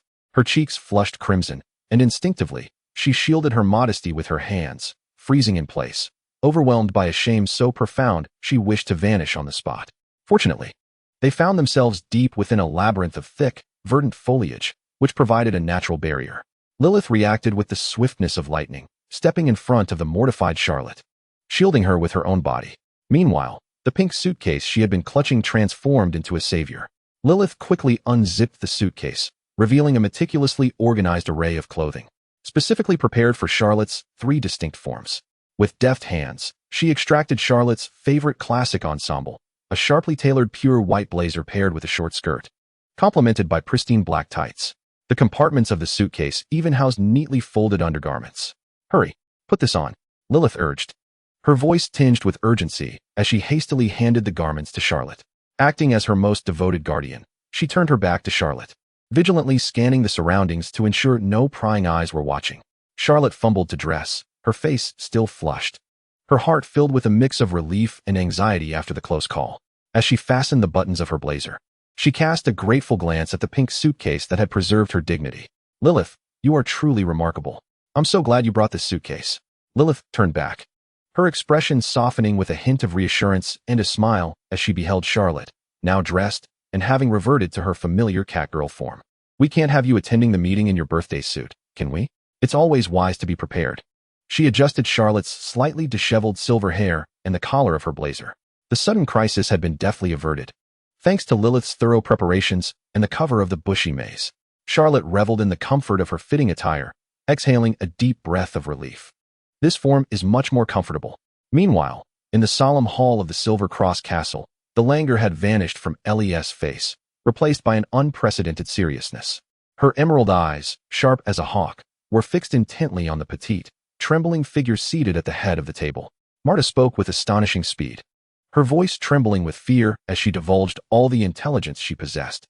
A massive coalition of transport aircraft, masquerading as humanitarian aid, was poised to breach the airspace. Poland's feeble air defense and counterintelligence capabilities were virtually non-existent. The internal factional alliances within her family were disturbingly active, and most critically, the military advisors from the Free Lighthouse displayed an appalling indifference and negligence. Lady Ellie, my instincts have never failed me. They are certainly planning to strike. The target is likely Warsaw, this very conference, or perhaps even me. Marta's voice quavered, her ruby-like eyes filled with despair. I beg you, think of something. The Free Lighthouse cannot be relied upon. They have betrayed me. After a brief silence, the air in the hall felt as though it had solidified into a block of lead. Ellie's mind raced, weighing all possible options. Marta, Ellie said, her voice low and clear, imbued with an undeniable strength, calm down. Panic will solve nothing. She rose and approached the grand floor-to-ceiling window, gazing out at the tranquil beauty of the estate, her gaze sharp as a blade. The intelligence you provided is crucial, and the situation is dire. But now is not the time to be idle. She produced a meticulously designed phone, resembling a work of art, and swiftly dialed a number. Flora? It's me, Ellie. Her tone regained its usual composure, yet carried a sense of urgency. To cut to the chase, I need your assistance. Immediately. On the other end, a languid, alluring voice with a strong French accent responded, Oh, my dear Ellie? In such a hurry? You must be missing me. I'm currently indulging in a spa at Amber Palace. There's no time for jokes, Flora. Ellie interrupted, quickening her pace. Listen, a coalition of large transport aircraft, cloaked in the guise of humanitarian aid, is about to appear over Warsaw. I suspect they are targeting the city. I need you to issue an immediate order to place the French Air Force on high alert. Get those Mirage 2000s airborne. Launch as many as you can. The objective is the airspace over Poland. Intercept and monitor. Demonstrate strength, if necessary. She emphasized, your family's influence must come into play now. France is the nearest country to Poland with an independent air force that does not require North American authorization. This is currently the only aerial force capable of responding swiftly. Flora Trison on the other end of the communicator seemed to grasp the gravity of the situation, her previously languorous tone shifting to one of seriousness. Understood. I will contact them immediately. However, the Mirage 2000s will take at least 40 minutes to scramble from their bases to reach the skies over Warsaw. That is the absolute fastest they can manage. 40 minutes. Ellie's heart sank. That time lag was utterly fatal. If the Red Alliance were to make a move, 40 minutes would suffice for them to turn Warsaw, or even the entirety of Poland, upside down. She concluded the communication and turned to face the increasingly pale Marta, her tone laden with gravity. Did you hear that? The support from France will take at least 40 minutes to reach the skies above Warsaw. In this interval, should the Red Alliance choose to act, our available aerial forces on European soil would indeed be powerless. A glimmer of coldness flashed in her emerald eyes, her voice laced with sarcasm. Unless those lofty North American gentlemen from New Eden suddenly show mercy and permit the stationed Free Lighthouse troops in Europe to act immediately, do you think that is plausible? Ellie approached Marta, leaning slightly forward to meet her terrified crimson gaze. We both understand how strained the relationship between North America and Europe has become recently. They might even be eager for the Red Alliance to strike. It would provide a prime opportunity to teach us, the disobedient European families, a harsh lesson, a case of killing the chicken to scare the monkey, weakening our power. Thus, they could gain greater control over us. This chilling analysis struck Marta like a bucket of icy water, causing her petite form to tremble violently, as the last vestige of hope seemed to shatter. Ellie regarded the nearly crumbling little bat before her and ultimately proposed a suggestion that bordered on cruelty, tinged with a mocking understanding of the world. Marta, why not make another call? To your reliable military advisor, perhaps. A cold smirk graced Ellie's lips. Let us see if she is still at her post. It's quite possible she has already caught wind of the situation and has initiated a strategic withdrawal. Chapter 98. A request in the castle hall. The oppressive atmosphere felt as though it could be wrung dry of water. Ellie's last biting jest about the Free Lighthouse advisor potentially already retreating strategically pierced through the final flicker of hope in Marta's heart like a frigid dagger. However, to Ellie's surprise, when despair reached its zenith and all avenues of retreat seemed blocked, the famously timid and indecisive Silver Cross matron erupted with an unusual calmness, akin to a cornered beast forced to confront its fate. Marta Silvercross took a deep breath, the air infused with the freshness of the garden mingling with the cold stone essence of the hall. Her distinctly curved chest rose and fell, and the prior terror, confusion, and despair reflected in her ruby-like eyes gradually receded like the tide, replaced by a resolute determination reminiscent of a last stand. She slowly returned to the oversized high-back chair, adjusting her posture to make her petite bat-like wings fold more naturally. The tension in her pale face relaxed, even revealing a hint of a self-deprecating smile. Lady Ellie, you are correct. Marta's voice no longer trembled but resonated with a clarity that followed the settling dust. Panic indeed resolves nothing. I have acted inappropriately. Her gaze swept over the tranquil and serene manor outside the window, as if piercing through the very fabric of space to behold the impending incursion of a colossal steel bird. At present, it seemed our only recourse was to wait. Marta's tone bore an almost clinical detachment as she awaited France's phantom to ascend and the Red Alliance to unveil their secrets. She lifted her head, her ruby-like eyes meeting Lilyth's, glimmering with a wisdom of survival honed through countless harrowing escapes, which seemed incongruent with her diminutive stature. However, my Lady Ellie, we are not entirely without means to retaliate, are we? Her voice, though soft, possessed an extraordinary resonance. As the core members of all the noble succubi families of the Free Lighthouse were gathered in this city of Warsaw, this included you and your 3 formidable guardians, as well as other lords who had come at their behest. This was perhaps the most concentrated assembly of elite succubi combatants in the entire world. Marta's small hand gently tapped the armrest of the expansive chair, as if organizing her thoughts. The iron tide of the Red Alliance may be daunting, yet in a true war among elite succubi, merely seizing air superiority is far from sufficient. The formidable magical defensive spells and formations at our disposal are more than capable of shielding Warsaw beneath a protective barrier. Her tone gradually gained conviction. On the ground, unless the Red Alliance is willing to pay an unfathomably steep price by deploying legions that match both the quantity and quality of our top-tier forces gathered here, how could they hope to gnaw at the hard bone of Warsaw? Humph. Marta let out a cold snort that belied her appearance, a hint of fierceness in her voice, suggesting that knocking out a few of their teeth would be a light task. This analysis was coherent and incisive, causing a flicker of surprise and admiration to pass through Lilyth's emerald gaze. It appeared that this champion of pajama-clad mountaineering had survived in a chaotic world through more than mere luck. Thus, Marta concluded, her petite frame straightening slightly, it would be far more meaningful to engage in productive endeavors rather than futilely succumb to panic. Suddenly, her gaze shifted to Ellie, imbued with an unprecedented seriousness and an indescribable plea. My Lady Ellie, Marta's voice turned exceedingly earnest. May I request a personal favor of you? A private matter. Oh. Ellie raised an eyebrow, taken aback. What is it? Marta took a deep breath, her ruby-like eyes locking onto Lilyth, articulating her request with clarity. May I be allowed to meet with the pink-haired girl you brought? Huh. Ellie was momentarily stunned, her serious expression swiftly replaced by a rather peculiar one. Her emerald eyes darted between Marta's pleading, cherubic face and the direction in which Lilyth had departed. An absurd thought rushing into her mind. Surely, this little bat was not infatuated with Lilyth.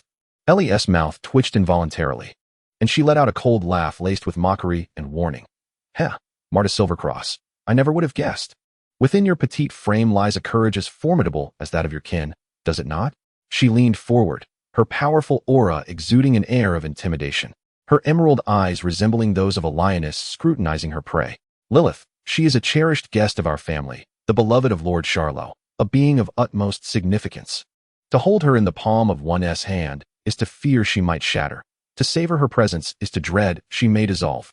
Do you dare approach her? Ellie's voice suddenly turned icy, unmistakably laced with protectiveness and veiled threats. I suggest you think thrice before you act.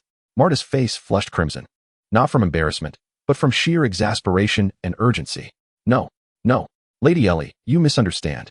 Marta nearly leapt from her seat, her hands flailing in disarray as she incoherently attempted to explain. I harbor no inappropriate thoughts towards Miss Lilyth. Absolutely none. I swear. I genuinely have a matter of utmost importance, an issue that necessitates confirmation with both her and Lord Xia Luo. This pertains to, her words faltered, tears welling in her eyes, as if the secret she held was of great magnitude, rendering her speechless. She bit her lip, her gaze pleading with Ellie, almost on the verge of tears, observing the frantic little silver-haired girl on the brink of bursting, her eyes glistening with unshed tears, yet fiercely guarding a secret. Lilyth's expression of mockery and coldness gradually faded. She furrowed her brow, her green eyes filled with scrutiny and confusion. An important matter? Confirmation with Lilyth and Xia Luo?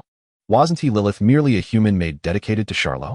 What could possibly warrant such solemnity from Marta, to the extent of risking offense for a private conversation? Ellie's intuition hinted that matters were far more intricate than they appeared. Marta's reaction was exceedingly unusual. With a sigh, she rubbed her temples. Very well. Let us indulge this poor little bat's dying wish. After all, Lilyth and Xia Luo are just outside. Calling them in will not consume much time.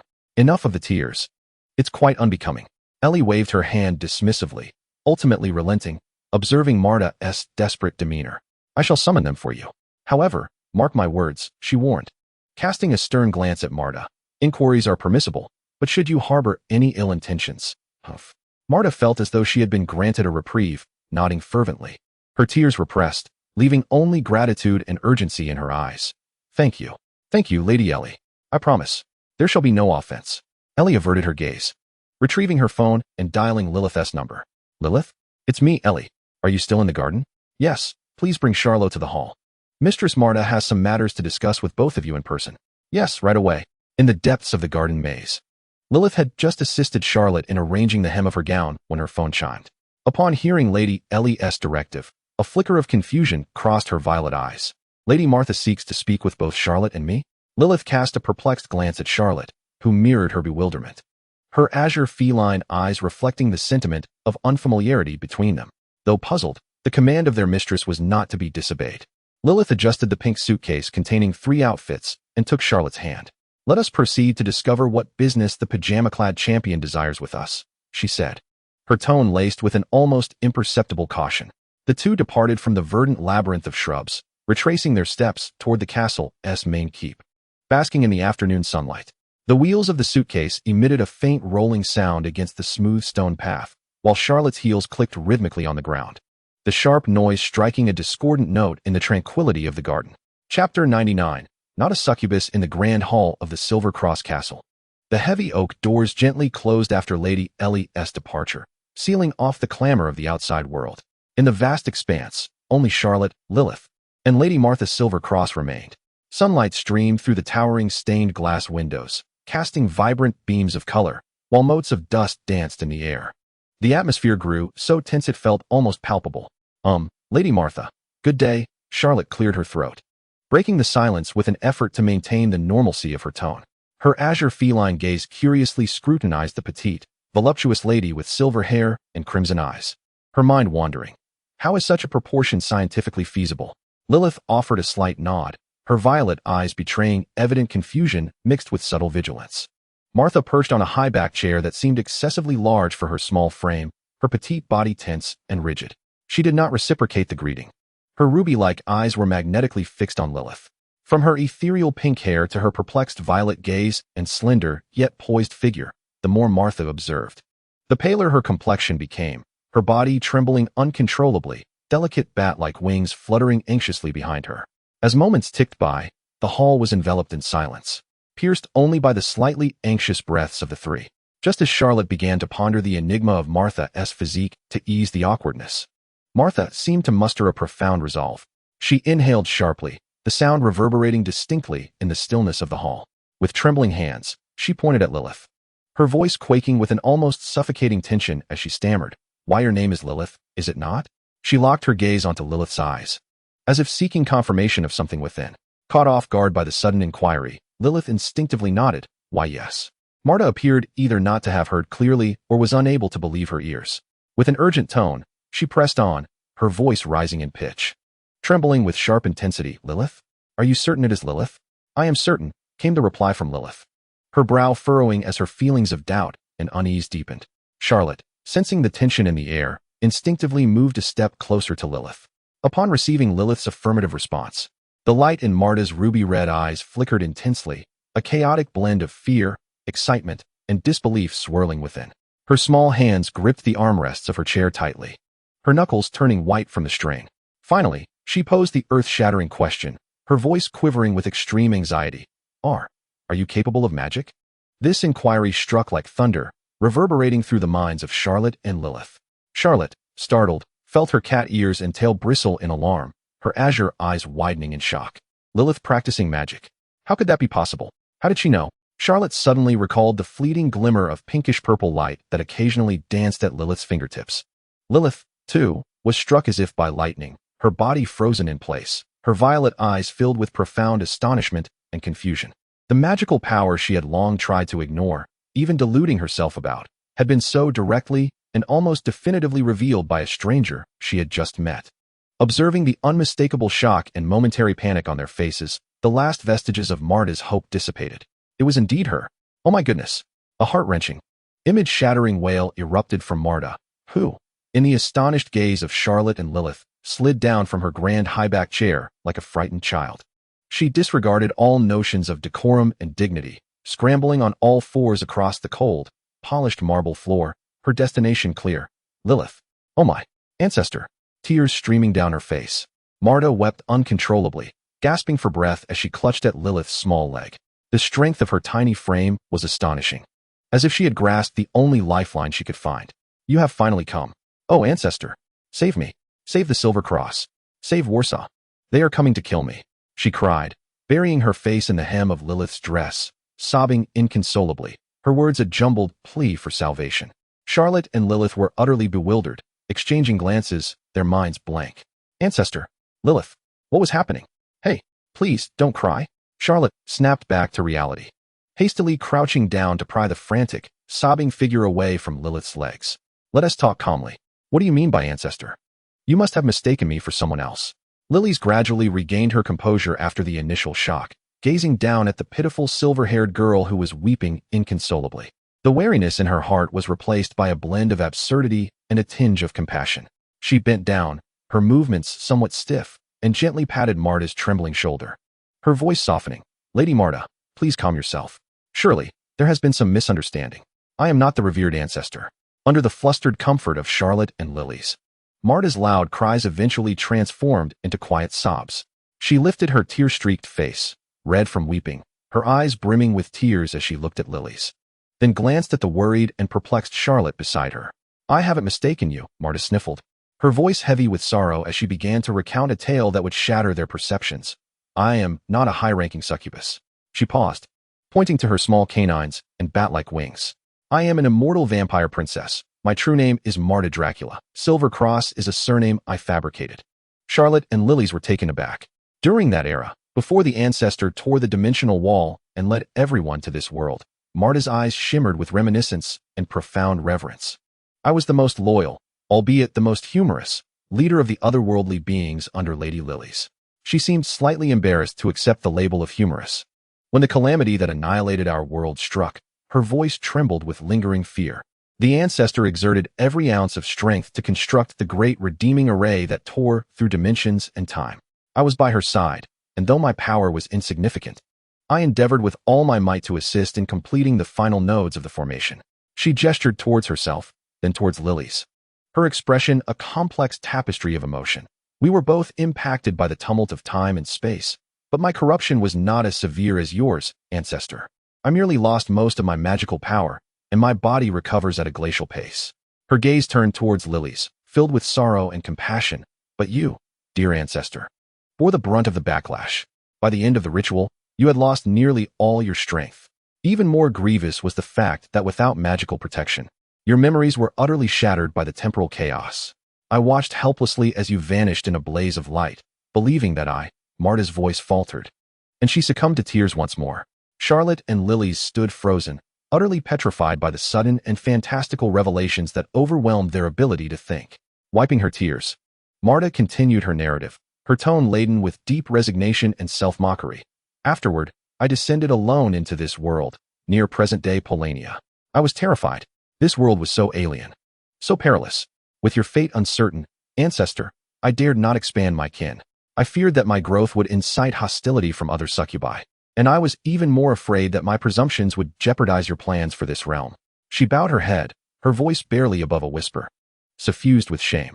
For so many years, I have not dared to embrace a single human, not one. I have merely relied on the dwindling remnants of my magic to hide and survive. Alas, my powers have restored so slowly. Otherwise, who would wish to be dubbed the champion of nighttime climbs? Lilyth and Charlotte exchanged glances, overwhelmed by the weight of her words, unsure where to begin their response. Marta suddenly raised her head, her ruby-like eyes sparkling with an almost obsessive, yet faintly determined light. But I have always believed that one day, the ancestor will return. Thus, each night before slumber, I would strive to tear open a small rift in time and space with the meager magic that remained within me. Her tiny hands gestured in the air, clumsily yet reverently. I wish to uncover even a fragment of your memories, dear ancestor. I do not dare to hope for too much. Marta's gaze softened, imbued with a long-standing, almost sacred anticipation. Over these years, like a little squirrel gathering acorns, I have collected the minuscule fragments of memories I have found. As she spoke, under the astonished and nearly dazed gazes of Charlotte and Lilyth, Marta performed an action that nearly left them speechless. She extended her small hand, delving into the abyss beneath the deep purple neckline of her Gothic dress. After a moment of searching, she carefully retrieved an object. It was a crystal sphere, approximately the size of a fist, radiating a gentle pink glow. The crystal's purity was evident, with what appeared to be swirling stardust-like specks of light within, dreamlike and ethereal. Strangely, the sphere also exuded a faint warmth reminiscent of milk. Marta cradled the luminous and fragrant crystal sphere in her hands, as if it were the most precious relic in existence. Her eyes filled with reverence and anticipation as she raised it high before Lilyth. Dear ancestor, look, after all these years, I have gathered this much, approximately a quarter of a crystal sphere. Charlotte and Lilyth's gazes converged on the crystal sphere, which Marta cherished as a treasure. Its milky scent carrying fragments of ancient memories. The air seemed to thicken once more, leaving only Marta's muffled, careful breaths. A century-old secret appeared to dwell within this crystal, waiting to be unveiled. Chapter 100. A new alliance in the heart of Warsaw, the Freedom Wings Center, chosen as the venue for the European Succubus Master Conference, was ablaze with light and bustling with voices. Beneath the grand dome, a main hall capable of accommodating thousands came alive. High-ranking succubus masters from various European families, core members, and a select few important human collaborators mingled with renowned global media, filling the entire space to capacity. The air was thick with excitement, anticipation, and a weighty sense of history about to be inscribed. Charlotte and Lilyth occupied a front-row seat alongside members of the Rose family. Clad in her signature white suit and black stockings, with silver hair adorned with cat ears and a tail, Charlotte remained strikingly prominent in the crowd. Yet, her thoughts were entirely elsewhere. Her delicate fingers absent-mindedly caressed the pink crystal orb, carefully enveloped in a velvet cloth and resting upon her lap, an object of Lilyth's tender attention. The orb emitted a faint, warm pink glow beneath the velvet, pulsing gently as if imbued with life. Lilyth's gaze fell upon the orb, her eyes swirling with an unprecedented complexity of emotions. She could distinctly sense the myriad of tiny lights within the orb, akin to the distant calls of stars, resonating with a forgotten corner of her soul. Those were her memories, the memories of the demoness progenitor, Lilyth. Though they were merely fragmented and disjointed snippets, like a tattered star map, that peculiar sense of familiarity was undeniable. Should she embrace it? To welcome the powerful yet alien past, torn apart by the tumult of time and space. This would undoubtedly upend her current existence and everything she had forged with Charlotte. She would no longer be the pink-haired girl, devoted to Charlotte, but rather the progenitor of demons, burdened with a heavy history and responsibility. Confusion enveloped her heart like a dense fog, and she instinctively clenched her fist. At that moment, a cool yet resolute hand gently covered her tightly clenched fist. Lilyth shivered slightly and looked up at Charlotte. In Charlotte's azure cat-like eyes, her own reflection was clear, mirrored with concern and a trace of imperceptible tension. Yet, more than anything, there was an unadulterated trust and unwavering support. Charlotte sensed Lilyth's inner turmoil. Was she afraid? A little. Afraid of how Lilyth would perceive her, a wild cat girl, fragile and seemingly inconsequential, who had inadvertently entered her life. Once her vast ancestral memories were restored, was the trembling Lilyth in Manchester, seeking her protection, still the same as this exalted progenitor? But this fleeting fear was instantly drowned by the myriad of shared experiences, the lies of egalitarianism within the Manchester villa, the truths revealed in drunken confessions, the assertive pushback upon identity exposure, the mutual support in the London annex, and the countless warm and steadfast vows of never abandoning one another. These were not mere fabrications. Regardless of who Lilyth once was, she was, in this moment, Charlotte's Lilyth, the one who would feel jealousy for her, who would care for her deeply, who would risk everything for her. Charlotte offered no words of comfort. Instead, she grasped Lilyth's hand more firmly, her fingers gently tracing the palm, conveying a silent strength and promise. I am here. No matter who you are, I am here. Lilyth felt the warmth radiating from their clasped hands. and the heavy trust dispelled the confusion in her violet eyes, akin to mist vanishing in sunlight, leaving clarity in its wake. She inhaled deeply and reciprocated by clutching Charlotte's hand tightly, as if seizing a stabilizing anchor. Indeed, the past is significant, yet the present holds greater importance. Regardless of how memories resurface, the bond between her and Charlotte is a treasure she would never forsake. At that moment, the fervent background music within the venue abruptly ceased, and all lights converged upon the center stage. The matriarch of the Red Rose, Ellie, adorned in a meticulously tailored wine-red gown symbolizing flame and power, stepped forward. Her fiery hair was elegantly coiled, revealing a smooth forehead and emerald eyes that sparkled with wisdom and ambition. She resembled a queen poised for coronation, walking confidently and powerfully to the podium. A massive holographic projection illuminated behind her, displaying a world map of the confrontation between the Lighthouse of Freedom and the Red Alliance, alongside the ancient, vibrant lands of Europe. Esteemed heads of families, colleagues, ladies and gentlemen, Ellie's voice resonated through the magical amplification system, reverberating in every corner of the venue with an invigorating force. Welcome to Warsaw. Welcome to this moment destined to be etched in history. She commenced her impassioned opening address, reflecting on the contributions and challenges faced by the European succubi families in the era of succubi governance, condemning the arrogance of the North American Lighthouse headquarters and their indifference to European interests. She emphasized the necessity for Europe to project its own independent and powerful voice amidst the current intricate international landscape. Ellie's speech was profoundly stirring, each word resonating with the sentiments of all present European succubi.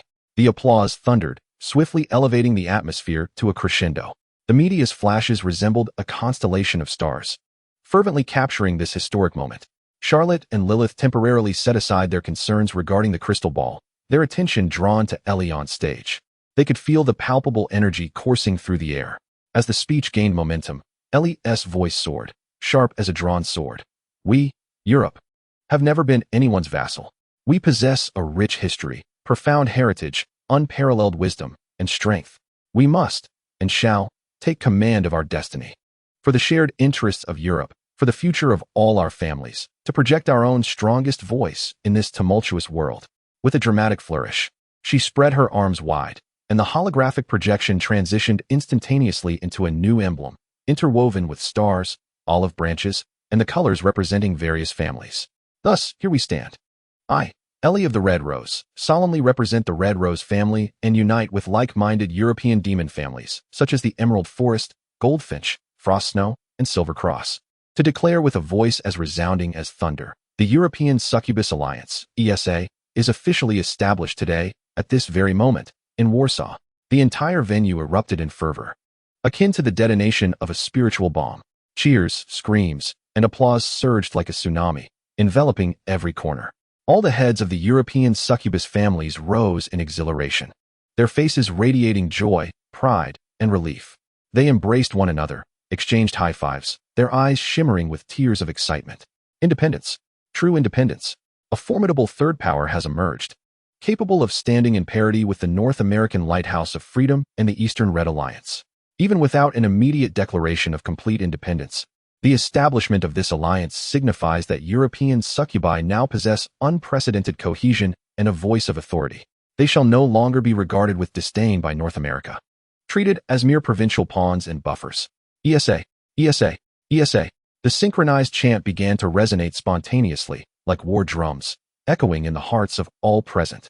The media's cameras fervently focused on the spirited Ellie on stage, capturing the impassioned crowd below, documenting this historical moment that could reshape the world's landscape.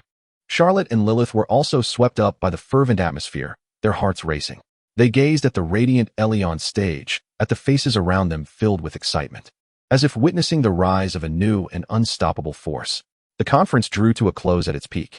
Ellie delivered a brief closing address, expressing gratitude to all attendees and announcing that the Alliance's provisional headquarters would be established in Paris, along with upcoming collaborative arrangements. The joy of victory bubbled like champagne, permeating the entire venue. However, just as the crowd rejoiced, the moment seemed to crystallize in brilliance. Rumble, rumble, rumble. A deep yet piercing sound, reminiscent of a terrifying roar from the heavens, erupted without warning, as if countless bolts of lightning tore through the sky, suddenly emanating from the vast dome above the venue. The sound was overwhelming, so abrupt that it instantly drowned out all cheers and clamor. The tremendous sound waves even caused the sturdy structure to quiver slightly. The glass of the dome buzzed ominously. The smiles on everyone's faces froze in an instant. The cheering ceased abruptly, as if the pause button had been pressed. The entire venue plunged into a profound silence. Countless astonished, bewildered, and then terrified gazes turned in unison toward the massive floor-to-ceiling windows, heavy drapes obscuring the view outside. Charlotte and Lilyth felt a sudden chill, a cold dread coursing down their spines. Instinctively, they clasped each other's hands tightly, gripping the crystal ball on their laps that still emitted a faint pink glow. Charlotte's feline ears keenly detected the thunderous roar, mingled with a sharp sound, heralding the breach of some speed limit, an audible shockwave. Above the skies of Warsaw, amidst the unsuspecting revelry of the populace, the vast fleet of the Crimson Alliance had already arrived, tearing through the clouds and shattering the sound barrier, casting shadows of steel and the cacophony of destruction upon the city that had just ignited a glimmer of hope. Chapter 101. The war begins in a nameless town along the eastern border of Polania. The lowly succubus Emma, with her intricately woven wicker basket, hummed a cheerful pastoral tune as she trod along the dew-kissed cobblestone path towards the modest abode of the old farmer, Jacob. She intended to procure a few freshly picked cornflowers to adorn her windowsill and select a fine cut of rib to grill over charcoal in her quaint yard that evening. Relishing a leisurely barbecue, sunlight filtered through the clouds, casting a warm glow upon her deep brown curls, while the town lay in serene tranquility, broken only by the chirping of birds and the distant creaking of the water wheel at the mill. "Good afternoon, Jacob," Emma called out as she pushed open the half-closed gate. Her smile radiant, for the cornflowers were indeed in full bloom. But her voice trailed off abruptly. A dull roar, growing ever closer, swiftly consumed the peaceful ambience. The cobblestones beneath her feet began to tremble, coins in her basket clinking together. Almost immediately, the harsh screech of tracks crushing gravel and the grating of steel pierced the air. Emma's heart raced as she looked up in terror. 1 tank, 2, 10, green-painted behemoths. Their menacing cannons poised, emerged like infernal steel monsters, trampling Jacob's meticulously tended wheat fields, their treads churning up earth and seedlings in their wake. Following them was an endless procession of armored personnel carriers, laden with soldiers, their bodies adorned with a vibrant and glaring flag, the crimson banner of the Hammer and Arcane Corps, fluttering in the afternoon sun, emanating an oppressive aura that was almost suffocating. The Crimson Alliance. Emma's wicker basket fell with a clatter, scattering cornflowers across the ground. Farmer Jacob rushed out of his home, and upon witnessing this scene, the color drained from his aged face, leaving behind a visage of despair and pallor. Screams and cries erupted sporadically from the town, only to be drowned out by the thunderous roar of engines and the clanking of tracks. Fear coiled around Emma's heart like a chilling vine. She was but a lowly succubus, yearning for a mundane life in this peaceful town, never imagining she would confront the specter of war. Neglecting the spilled flowers and basket, she turned and fled with all her might towards her ivy-clad cottage. She felt the cold, predatory gazes of those in the armored vehicles upon her, as if they regarded her as mere prey, insignificant as an ant. Bursting through her door, she slammed it shut and secured the latch with trembling hands, sliding down against the cold wooden door, her body quaking uncontrollably. Outside, the cacophony of tanks, the coarse shouts of soldiers, and the sound of heavy objects being toppled fused together, resembling the prelude to a nightmare. She huddled behind the door, her hands pressed tightly against her ears, as silent tears streamed down her cheeks. The war, without any forewarning, has commenced. At this moment, Polania, a land caught between two colossal beasts, appears as fragile as a flickering candle in the face of the iron torrent of the Red Alliance. Simultaneously, within the main venue of the Wings of Freedom in Warsaw, an unsettling sound pierces the air. What is that? Aircraft? So many. The hall falls silent, and instinctively, everyone gazes up towards the clear sky beyond the dome. Dozens of dark shapes swiftly traverse the skies of Warsaw from east to west. They seem to deliberately lower their altitude. The massive silhouettes and the distinctive roar of their engines are unmistakably familiar to anyone with even a modicum of military knowledge. Those are the iconic heavy military transport planes of the Red Alliance. Surrounding them, an even greater number of smaller fighter jets, gleaming with a cold metallic sheen, soar like loyal hawks in escort. A fleet of transport aircraft from the Red Alliance, accompanied by fighter jets. What are they planning? An aerial assault on Warsaw? Hurry, run. Panic spreads through the hall like ink dropped into clear water. The high-ranking succubi lords manage to maintain their composure, though their faces betray suspicion and gravity. However, the lower-ranking succubi attendants and the invited human journalists are engulfed in sheer chaos. My God! War! The Red Alliance is upon us. Run! Screams, shoves, and the sound of tables and chairs crashing to the floor erupts suddenly. The crowd surges towards the exits like a frightened flock of sheep. The guards and security personnel attempting to maintain order are swiftly overwhelmed by this wave of turmoil. Charlotte, hold on to me. Lilyth clings desperately to Charlotte's arm amid the throng, striving to shield her from the onslaught with her own body. Charlotte's cat ears are pressed flat against her scalp, and her tail is stepped on multiple times, causing her to grimace in pain. Lilyth, Charlotte exclaims, fiercely gripping back, but the force of the chaos exceeds all expectations. A human journalist, burdened with a cumbersome camera and a face full of terror, is violently shoved from behind, hurtling towards them like a runaway projectile. Watch out! Charlotte cries out, instinctively pulling Lilyth aside. They narrowly escape, but the force of the crowd tears their clasped hands apart. Charlotte! Lilyth's terrified scream is instantly drowned out by the clamor of the crowd. Charlotte catches a fleeting glimpse of Lilyth's pink hair amidst the throng before it disappears entirely. Lilyth! Charlotte's heart plummets into despair as she desperately attempts to swim against the tide, but the surging crowd sweeps her away, pushing her further from the center of the venue. Ultimately, she is swept out through a side door, engulfed by the tumultuous mass of people on the streets of Warsaw, which has also begun to stir. In the center of the hall, Alia, Yana, Yalvia, and several other lords quickly gather together, forming a makeshift decision-making circle. The family guards present formed a solid barrier around them, steadfastly resisting the chaotic onslaught. It was not an air raid. They were heading west. The matriarch of the Frost Snow family squinted, her voice as cold and sharp as steel, targeting the suburban area, the castle of the Silver Cross family. In an instant, she discerned the intentions of the Red Alliance, Marta's stronghold. Their aim was to directly seize and control Polania. Ellie's expression softened slightly. Fortunately, Marta had arrived with them. But where were Charlotte and Lilyth? Why had they vanished? Mother, look at this. Yana's voice interrupted Ellie's thoughts as she pushed an urgent report before her. It was a military briefing marked with the highest level of urgency, bordered in red. Silence enveloped the room. All the family heads around Ellie, including the usually composed Yalvia, felt a bone-chilling dread upon seeing the report. 3 army groups. The voice of the matriarch of the Goldfinch family trembled in disbelief. Thousands of tanks have just rolled in. The Free Lighthouse withdrew their troops in advance and destroyed their own equipment. The matriarch of the Emerald Forest dug her nails deep into her palm. This is betrayal. Ellie's voice was as unyielding as tempered steel, cold and furious, striking at the hearts of everyone present, unveiling the most brutal truths. A naked betrayal. That scoundrel Sterling and Ekaterina had struck a foul deal. They had sold out Polania, using our eastern lands and armies to quell the wrath of the Red Alliance. She pointed vehemently at the Red Alliance aircraft soaring towards the suburbs. The Free Lighthouse deliberately withheld information from the Red Alliance regarding our gathering in Warsaw. They wished to see us scramble to defend ourselves, to witness the iron tide of the Red Alliance clash with the nascent power of our ESA at the gates of Warsaw. Regardless of who prevails, the blood spilled will be European blood.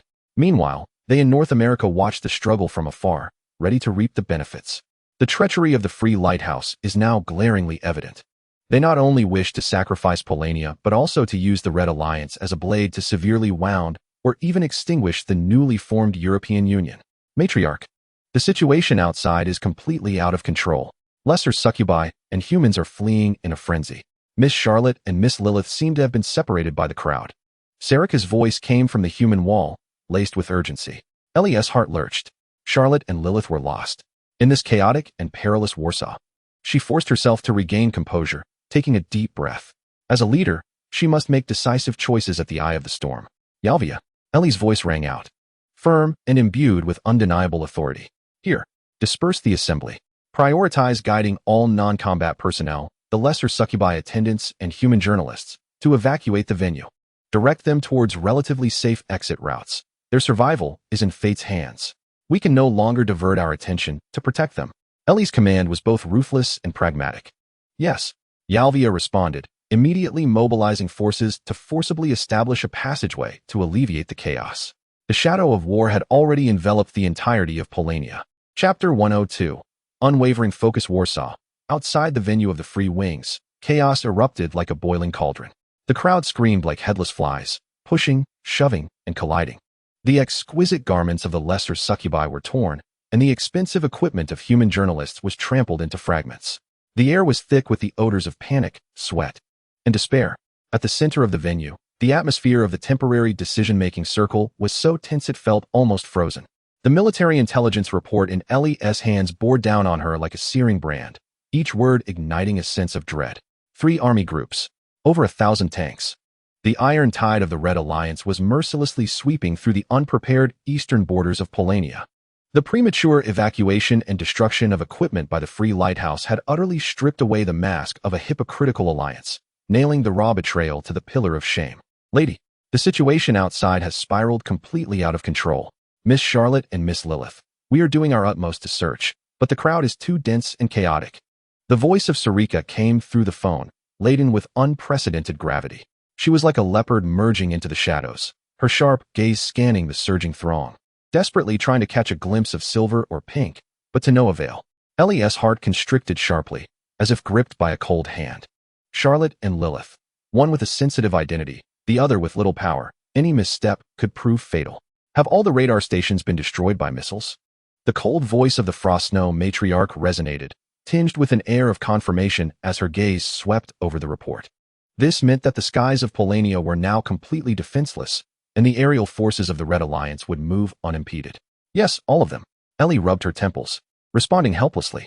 Yalvia's voice came through Lilyth's phone, the background filled with immense noise and her slightly hurried breaths. Madam, the crowd density is overwhelming. Effective searching is utterly impossible.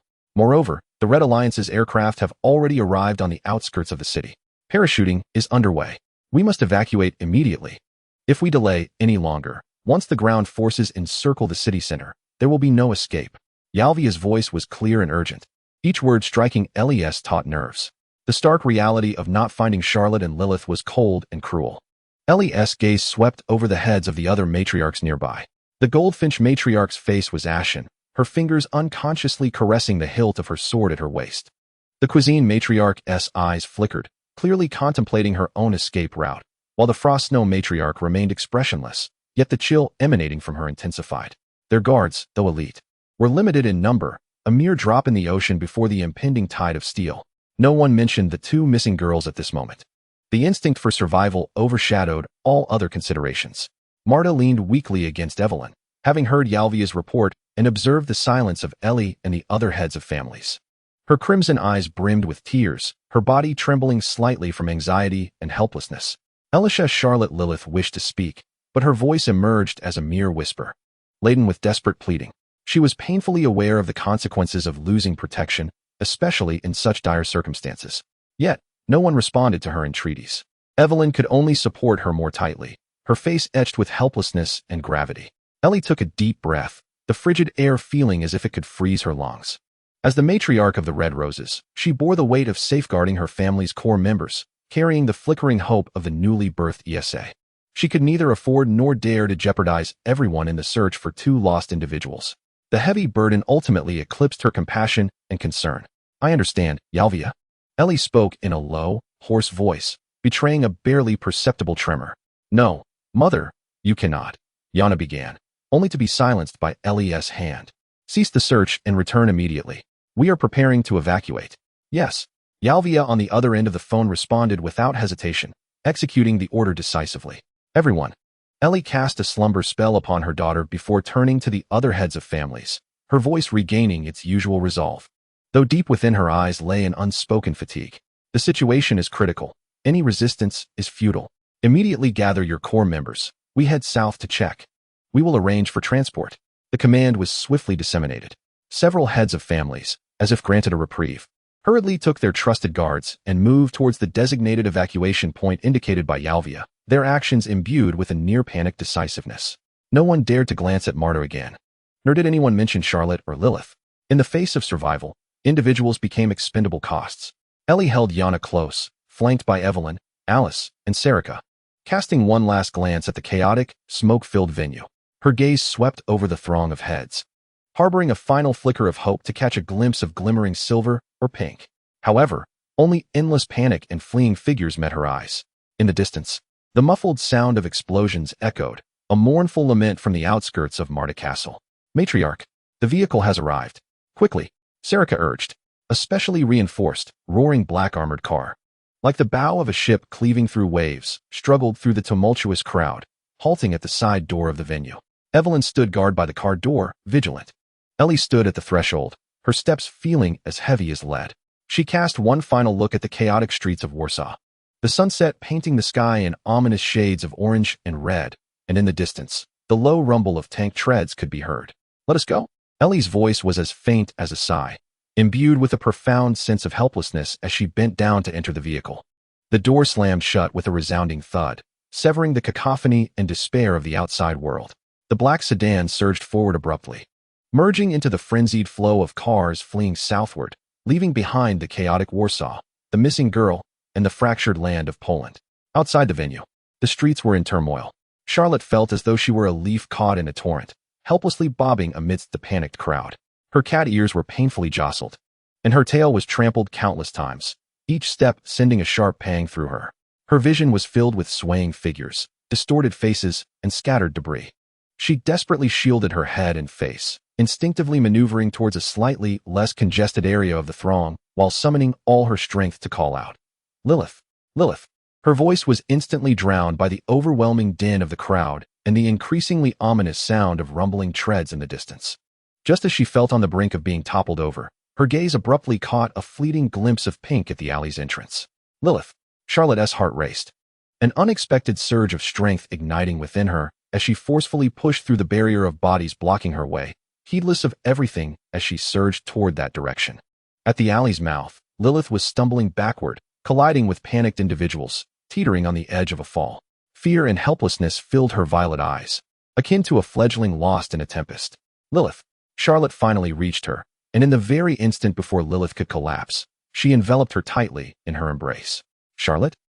Lilyth's body stiffened momentarily before recognizing the familiar, subtly fragrant embrace, instantly identifying her savior. A torrent of immense fear and the euphoric relief of reunion surged within her, causing her to tremble violently. She clutched Charlotte's waist tightly, burying her face deeply into the crook of Charlotte's neck, her voice quivering with tears. "Charlotte, I was so scared. I thought I would never see you again. It's all right. It's all right. I found you." Charlotte's heart raced as well, the relief of survival mingling with lingering apprehension causing her to tremble slightly.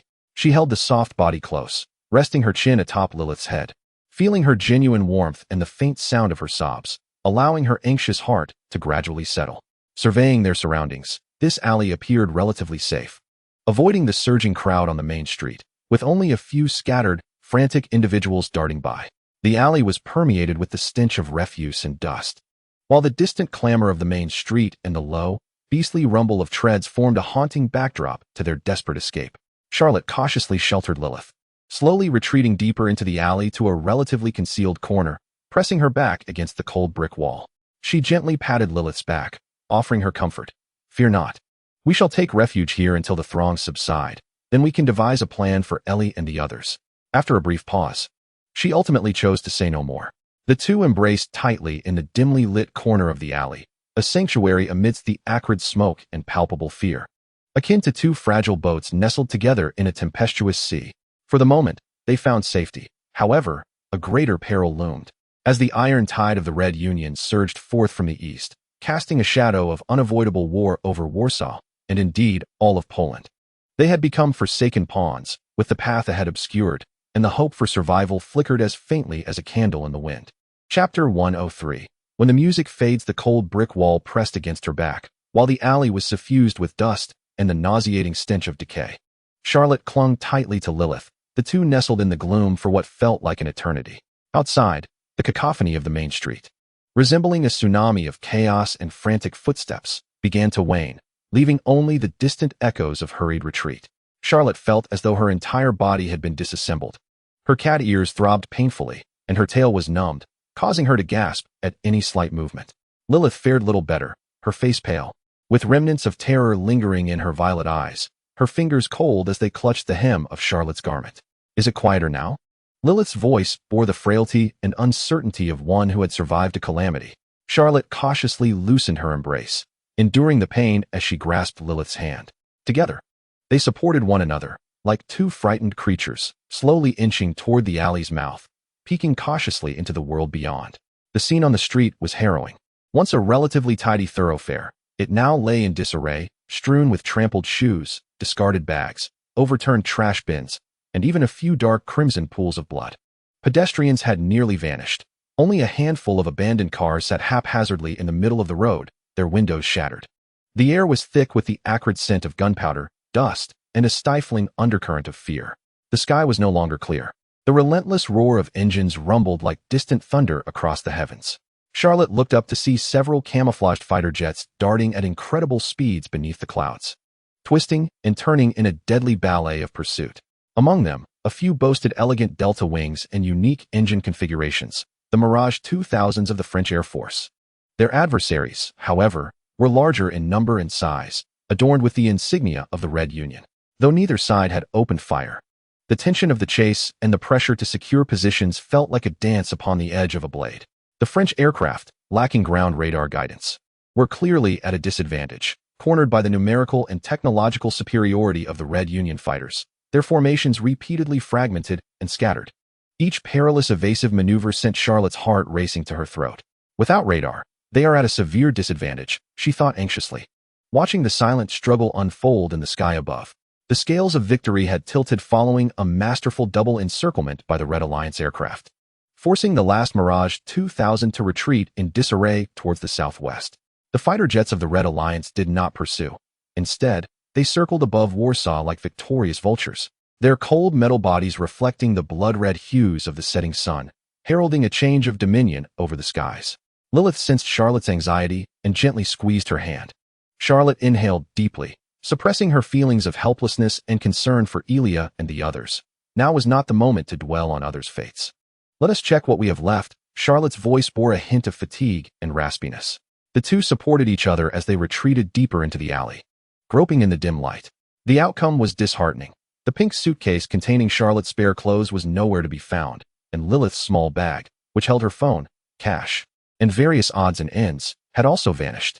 It's all gone, Lilith's voice trembled, overwhelmed by a wave of despair and panic. Without money or communication tools, they were immobilized in this city on the brink of collapse. Charlotte's heart sank, but when her fingers instinctively brushed against the inside pocket of her suit, she felt a cold, hard, fist-sized spherical object. Wait. Charlotte's spirits lifted as she carefully extracted it. It was the pink crystal ball, within which seemed to swirl a nebula. She had subconsciously kept it close, and miraculously, it had survived the chaos. The crystal ball is still here.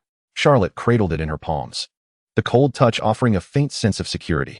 She could scarcely imagine the devastation Lilyth would feel if this relic, painstakingly gathered by Marta over a century, and pivotal to Lilith's identity and future, had been lost. This is wonderful. Lilyth gazed at the crystal ball, her expression a complex blend of relief and an unacknowledged confusion. Within this cold sphere lay her forgotten past, so heavy it left her breathless. After a brief moment of relief, the harsh reality crashed back in. They had nothing. Trapped in Warsaw, while Red Alliance tanks could appear around any corner. What shall we do next? Lilith's voice brimmed with helplessness as she instinctively looked to Charlotte, as if she were her sole anchor. Charlotte bit her lip, forcing herself to think calmly. Had Aliana truly abandoned them? What if they were still waiting at the venue? What if Yalvia simply had not found them yet, and could still reunite with them? This thought flickered like a glimmer of light in the darkness, and Charlotte seized it. We must return to the venue. Charlotte's voice was resolute, imbued with a sense of desperation. Let us return to the venue. Perhaps Lady Elia and the others are still there. Or maybe they left some clues. Anything is better than waiting to die here. Lilyth gazed at the rekindled light in Charlotte's eyes and nodded emphatically. All right. Let us return.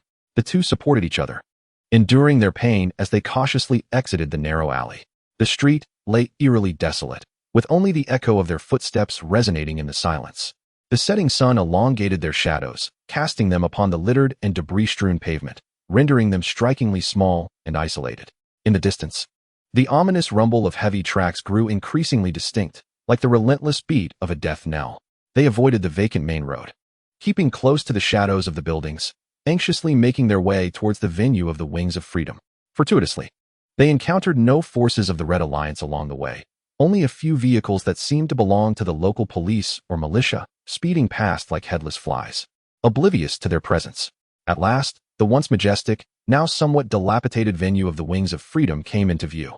A gaping, sinister hole marred its grand dome. and shards of glass glimmered with a sanguine hue in the waning light. The exterior of the venue was deserted, shrouded in an eerie stillness. Save for the debris swirling in the wind, the main entrance stood ajar, revealing a scene of chaos within, overturned tables and chairs. Decorations strewn about as if a tempest had swept through. Charlotte's heart sank with each step they took. Together, they ventured into the vast, silent hall. Sunlight filtered through the shattered dome, creating shafts of light that danced with motes of dust. In the center of the hall, where the podium once stood, a solitary figure sat dejectedly beside the toppled lectern.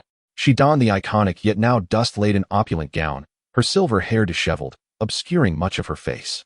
With her head bowed and arms limply hanging by her sides, she exuded an aura of despair and profound exhaustion, resembling a forsaken statue devoid of its soul amidst the ruins. It was Marta. She had not accompanied Ellie and the others in their escape from Warsaw. Stubbornly and hopelessly, she remained here, in the last bastion of this despondent vampire queen, as if she had lost all strength.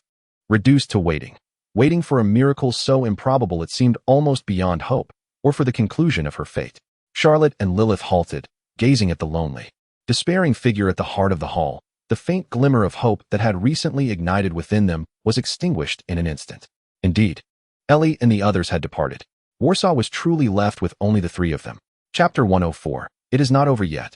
In the vast, silent hall of the Wings of Freedom, the blood-red sunset filtered through the gaping hole in the dome, casting mottled beams of light that illuminated the disarray below. Marta sat beside the overturned lectern, her silver hair cascading chaotically, concealing her delicate profile. The once splendid gown, now shrouded in dust, enveloped her diminutive yet curvaceous form, radiating an air of despondency, as if all vitality had been siphoned away. She lowered her head, her crimson eyes gazing vacantly at the shattered marble beneath her feet, as if her very soul had departed with the retreating convoy. The air was thick with dust, smoke, and an oppressive sense of despair. The silence was cautiously disrupted by the sound of approaching footsteps. Marta did not lift her gaze. She presumed it was merely the wind stirring some debris, or perhaps a lost soul wandering into this desolation. It was not until the footsteps came to a halt nearby that a breathless voice, tinged with uncertainty, gently called out, "Marta?" That voice. Marta's body stiffened abruptly, as if jolted by an electric current. In disbelief, she slowly raised her head. Against the backdrop of the setting sun, two slender figures stood amidst the chaos at the entrance. To the left, a figure with slightly disheveled silvery hair, her sapphire feline eyes reflecting weariness and vigilance, bore silver cat ears that drooped slightly, evidently having endured considerable turmoil.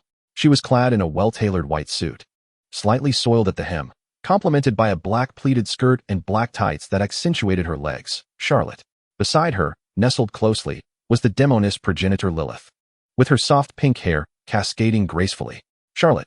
Progenitor. Marta's voice cracked with shock, rising to an almost unrecognizable pitch. She sprang to her feet with a swiftness that nearly stirred a gust of wind, stumbling momentarily before regaining her balance. Her scarlet pupils constricted sharply due to the overwhelming surge of emotions, filled with incredulous joy, quickly followed by a deeper fear. How could you both be here?" She nearly lunged towards them, her voice trembling. I thought after you got separated, you would surely have been found by Lady Ellie's people. Or at least, you would have evacuated the city." Her gaze darted between the two, noting their disheveled appearance and the visible scratches on Charlotte, tightening her heart further. Charlotte regarded the once despondent figure of the vampire lady before her, who had suddenly revived from her state of despair. Though her petite stature barely reached Charlotte's chest, the striking contrast of her silver hair and red eyes, along with the formidable aura she radiated, coupled with her elegant attire that could not conceal her alluring figure, left Charlotte profoundly impacted. Taking a deep breath, she suppressed her pain and the tumult of emotions within, stepping forward to steady the trembling Marta. "We were separated by the crowd," Charlotte spoke, her voice tinged with fatigue yet clear, as they had desperately sought each other out in a narrow alley. "By the time we emerged, the situation outside had transformed." She gestured towards the ravaged street and the red banners of warplanes circling ominously in the sky. "We have lost everything of value." And as I contemplated returning to the venue in hopes of a fortunate encounter, I was unable to continue my thoughts. I merely surveyed the desolate and lifeless hall, the implication unmistakable. Marta, listening to Charlotte's succinct narrative, observed the forced calmness in her eyes and then glanced at Lilyth, who clung tightly to Charlotte's arm, her pale visage betraying her distress. An indescribable pang of bitterness and guilt surged within her. Just moments ago, she had clenched her fist so tightly that her nails nearly pierced her palm. How dire was the situation, really? Charlotte's voice pulled Marta back to reality. Her piercing blue feline eyes fixated on her with an undeniable sharpness. Where were the Red Alliance troops? Marta felt a chill from Charlotte's gaze, instantly reclaiming the composure befitting her role as the nominal leader of Polania and a trusted confidant of the progenitor. She compelled herself to regain her calm, her voice returning to its usual clarity, albeit underlined with a weighty tone. It is exceedingly grim.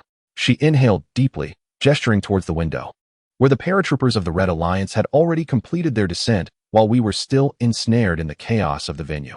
Their movements were alarmingly swift. Capitalizing on their aerial superiority, they must have already initiated a preliminary blockade of the outskirts of Warsaw. Entering the heart of the city was merely a matter of time, perhaps even tonight. Her gaze swept over Charlotte and Lilyth, laden with profound concern. They are coming for me. A wry bitterness tinged Marta's voice, for I remain the nominal leader of Polania. To take me hostage, to force me to publicly declare allegiance to the Red Alliance, and even to sign a series of documents as a puppet would be the quickest and most effortless means for them to legitimize their takeover of Polania. She paused, averting her eyes from Charlotte, lowering her voice, and remaining here was a decision to dutifully become a sacrifice. By using myself to attract the attention of the Red Alliance, I could at least buy a little more time for the escape of Lady Ellie and the others, providing cover for their safe departure from Polania. Marta's words were imbued with a resigned despair and a tragic sense of self-sacrifice. Yet, no sooner had her words fallen than Charlotte's voice rang out with unwavering certainty. No. Marta looked up in astonishment, meeting Charlotte's gaze, which now blazed like fire.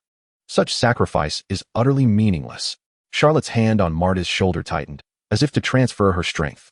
Moreover, have you forgotten your identity, Marta? Charlotte's gaze sliced through to Marta's very soul. You were one of the most capable allies of Lady Lilyth, the progenitor. You endured dimensional cataclysms and temporal turbulence, struggling to survive in a foreign world, safeguarding the last flicker of hope for the progenitor. What is your duty? It is to protect. It is to fight, not to sit here, dejectedly awaiting your fate as the enemy's prey, becoming a useless stepping stone. Charlotte's words resounded like thunder, reverberating through Marta's desolate heart like an explosion. Her silver pupils dilated sharply, and her body trembled uncontrollably. Charlotte's voice rose higher, imbued with fervent encouragement and reproach. Behold what lies before you. Behold the one to whom you pledged your allegiance. She gently urged Lilyth a step forward. There she stood, stripped of her memories, bereft of her powers. Yet she was the progenitor whom you vowed to protect. Now, more than ever, she needs you. She is ensnared in the impending doom of Warsaw, a city on the brink of collapse. Danger is but a breath away, and you, once a valiant ally, linger here contemplating surrender. Each of Charlotte's words struck Marta's heart like a hammer, echoing in the depths of her being. She gazed into Lilyth's eyes, which shimmered with unshed tears, filled with trust and reliance, and saw her gripping the hem of Charlotte's garment. A torrent of long-buried fervor surged forth, an instinctive sense of duty and the impulse to protect igniting like kindling a flame from the deepest recesses of her heart. Despair and hopelessness receded like a tide. Marta straightened her posture with sudden resolve. Her silver hair danced without a breeze, and the sharp brilliance of her crimson pupils rekindled with the ferocity of an eagle's gaze. A warrior's formidable presence enveloped her, transforming her from a despairing victim into the fierce bloodline champion who once followed the progenitor, forging a path through adversity. You are correct, my Lord Charlotte. Marta's voice rang with unwavering conviction, infused with the strength of rebirth. I have faltered. I have forgotten my most fundamental duty. She turned to Lilyth. Kneeling on one knee, her right hand pressed to her chest, performing an ancient and solemn gesture. Lady Lilyth, I, Marta Dracula, have failed in my duties for a century and am ashamed of your trust. Yet today, as long as I draw breath, I shall never allow anyone to harm you. Please grant me one more chance to fulfill my duty of protection. Her voice resonated powerfully, echoing through the vast hall. Chapter 105, Safe House. The streets of Warsaw, under the remnants of dusk, emanated an eerie and taut tranquility. No longer was there the clamor and panic of the day, but rather a deathly silence, as if an unseen giant hand clutched at its throat. The air was thick with the scent of gunpowder, dust, and a cold, rusted metallic tang, the unmistakable aroma of the Red Alliance's occupying forces. Marta led the way, her silver short hair glinting faintly in the dim light, her petite frame rigidly upright. each step exuding the vigilance of a warrior. Her scarlet pupils scanned sharply over every alleyway, every shadowy window, capturing even the slightest hint of unusual movement. Her once splendid attire was now dust-laden, yet curiously harmonized with the chilling aura she radiated. Charlotte and Lilyth followed closely behind. Charlotte gritted her teeth, striving to ignore the piercing pain and cold radiating from her feet. The beautiful high heels she had taken a liking to were reluctantly discarded in a cluttered corner, following Marta's stern warning. At that moment, she was clad only in a thin layer of black stockings, treading upon the frigid, rough pavement of Warsaw, littered with gravel and unidentifiable filth. Each step sent sharp pangs of pain coursing through her, as the stockings had already worn thin in several places, revealing the soles of her feet, slightly oozing with blood. She clutched Lilyth's hand tightly, both for mutual support and to share the burden of the pain beneath her feet. The hem of her white suit brushed against the wall's dust, while her black pleated skirt bore additional scratches, rendering her appearance particularly disheveled. Lilyth nestled closely against Charlotte, her violet eyes filled with unease, resembling a startled fawn. Her relatively modest dress was also marred with stains, yet her concern lay primarily with Charlotte's condition, frequently casting worried glances at her friend's strained profile. "Marta, where are we going?" Charlotte could not help but ask in a hushed tone, her voice tinged with hoarseness from the agony beneath her. They had been meandering through the labyrinthine alleys for nearly half an hour, evading several well-equipped, silently patrolling Red Alliance infantry squads, even narrowly escaping the rumble of an advancing infantry fighting vehicle by pressing against the walls. Each evasion sent Charlotte's heart racing to her throat. Marta did not turn back, but lowered her voice, feigning an air of mystery. "Do not ask, we are almost there. Trust me, it is an unexpected place. You will understand once you arrive." Her words carried a hint of confidence about their destination, which somewhat alleviated the confusion and anxiety swirling within Charlotte's mind. As they navigated through the streets, glimpses of occupied Warsaw unfolded before them. To their surprise, the current batch of Red Alliance paratroopers displayed an unusual level of discipline. There were no anticipated acts of violence or rampant destruction. Instead, the soldiers silently occupied key intersections and buildings, constructing makeshift defensive structures, their cold barrels vigilantly aimed in every direction. Their actions were efficient and ruthless, embodying an undeniable sense of order. However, this order was devoid of warmth. As they passed a somewhat spacious street corner, they chanced upon several well-dressed middle-aged men, their faces adorned with sycophantic smiles, eagerly transporting boxes that appeared to contain food and drink towards a temporary Red Alliance checkpoint. The leading officer, with a stoic expression, gestured for his subordinates to receive the items, prompting the men to bow and retreat as if granted a reprieve. Was this a display of hospitality to welcome the conquerors? A wave of nausea washed over Charlotte. The Red Alliance did not require violence. They thrived on fear and submission, naturally attracting opportunists eager to kneel. Charlotte raised her gaze to the sky. The previously circling Red Alliance aircraft had vanished, leaving behind only the heavy clouds tinged with hues of crimson and purple from the setting sun. A faint, familiar sound of jet engines echoed from a distance, seemingly originating from the suburban airport, which had evidently fallen under the control of the Red Alliance. This signified a steady influx of reinforcements and heavy equipment into the city, rendering time increasingly unfavorable for them. Quickly, Marta suddenly halted at the entrance of an exceedingly narrow alley, cluttered with discarded wooden crates. Glancing around warily before beckoning to the two, they squeezed into the tight space behind her, turning around two corners until they emerged onto a relatively quiet back street. Flanking the street were unremarkable little shops, most with their doors and windows tightly shut, their signs covered in dust.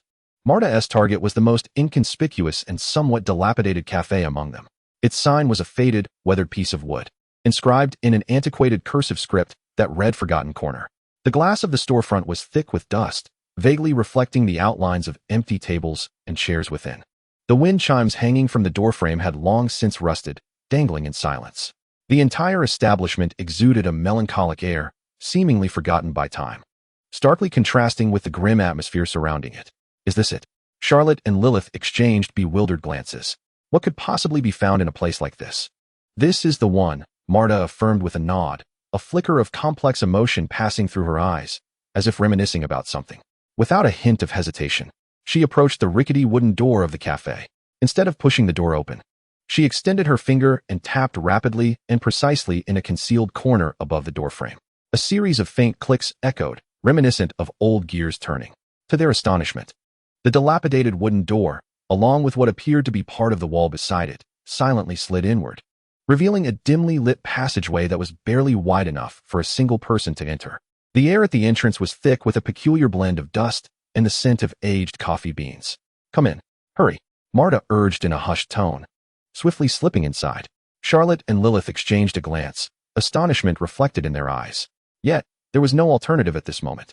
Charlotte, stifling the searing pain in her feet, grasped Lilyth's hand and followed closely behind Marta, quickly entering the hidden passage. The door behind them closed silently, completely sealing off the perilous city outside. They felt as though they had stepped into a forgotten temporal fissure, one that belonged solely to the past. Chapter 106. Unarmed, descending the narrow, dust-laden spiral staircase. The air grew cool, imbued with the scent of aged coffee beans mingled with dry earth. Dimly lit sconces adorned the walls of the passage, barely illuminating the steps beneath their feet. Charlotte endured the sharp pain in her soles, each step akin to treading on a razor's edge, relying solely on Lilyth's support to avoid falling. Lilyth anxiously surveyed her surroundings, her violet eyes glimmering with vigilance in the dim light. After traversing approximately 2 or 3 flights of stairs, the ascent finally culminated. Marta fumbled along the wall and pressed a concealed switch. With a faint click, a heavy metal door silently slid open inward. A bright and gentle light flooded in, accompanied by a peculiar, warm scent reminiscent of a refreshing agent. Charlotte and Lilyth instinctively squinted as they adjusted to the illumination. Once their eyes acclimated, revealing the scene beyond the door, they simultaneously gasped in astonishment, their eyes widening in disbelief. Before them lay an underground space that could only be described as opulent, far more expansive than they had anticipated. Measuring nearly 100 square meters, the floor was adorned with a thick beige carpet, soft and comfortable beneath their feet. The walls were covered in warm, cream-colored wallpaper with delicate stripes, while the ceiling featured softly embedded warm lighting.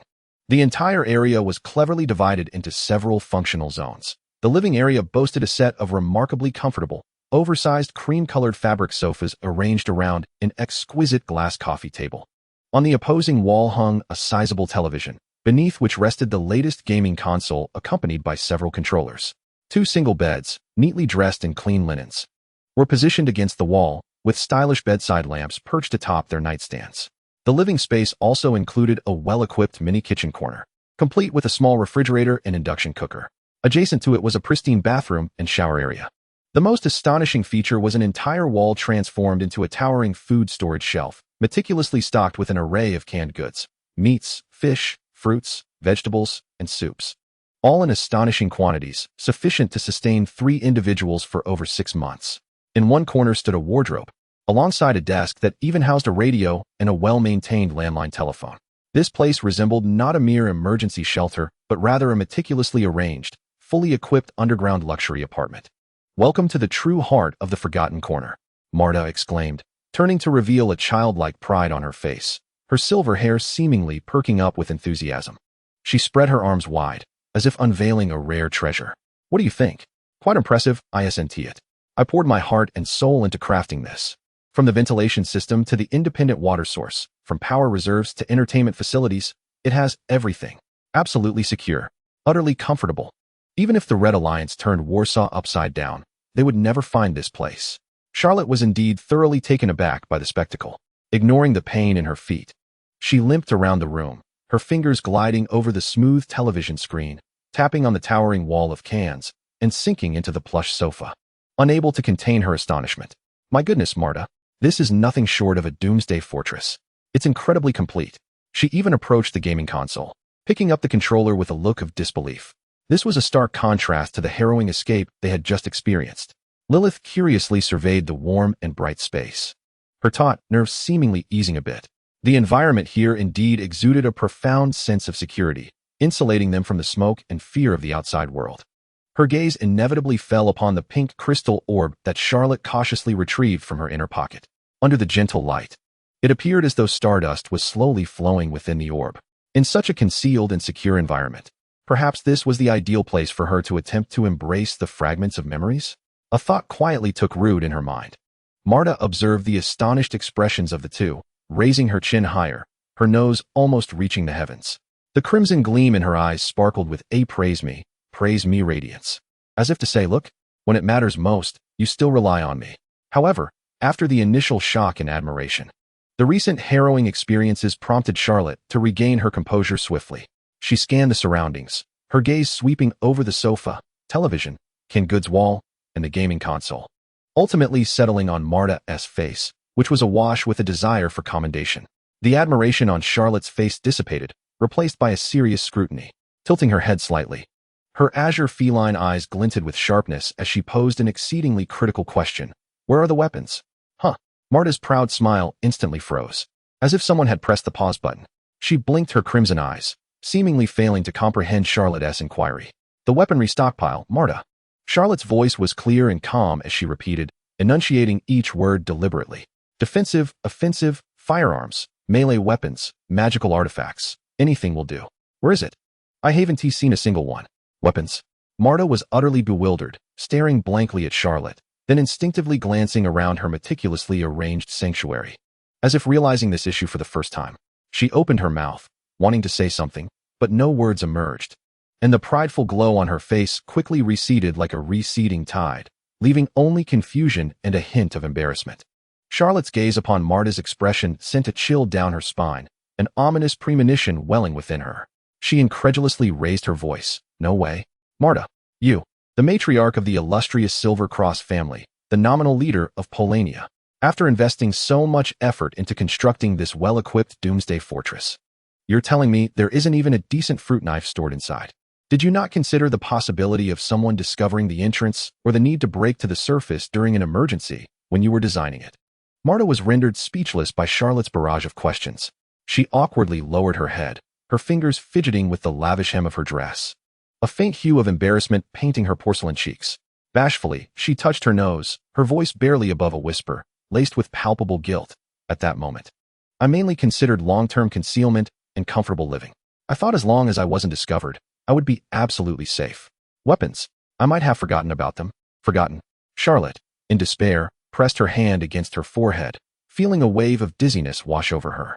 She surveyed the opulent yet unarmed sanctuary before her, contrasting it with the heavily armed soldiers of the Red Alliance outside, and a profound sense of helplessness engulfed her. At last, she comprehended why Ellie had previously mentioned Marta's dubious honor of being a pajama-climbing champion with such resignation. Oh heavens, Charlotte murmured to herself, her tone dripping with a sarcastic despair. I now thoroughly understand why someone could become a pajama-climbing champion. This lack of safety awareness is truly unjustified. This sanctuary is nothing more than a luxurious gilded cage. Lilyth observed Charlotte's despondent gesture as she pressed her forehead, then glanced at Marta, who seemed on the verge of burying her head in the carpet from sheer embarrassment. A flicker of helpless amusement crossed her eyes, yet more so, a contemplative calm. She gently caressed the crystal orb in her hands, feeling its icy touch and the tumultuous flow of information within. Although devoid of weapons, the place was at least sufficiently concealed and quiet. Perhaps the moment had indeed arrived. She turned to Charlotte, her voice emerging distinctly within the lavish yet anxiety-laden stronghold. Charlotte. While this place lacks adequate defensive measures, she carefully chose her words to avoid further provoking the already mortified Marta. The environment is undeniably very discreet and secure. I believe this might be the optimal location for me to attempt to engage with the memories contained within this crystal orb. Chapter 107.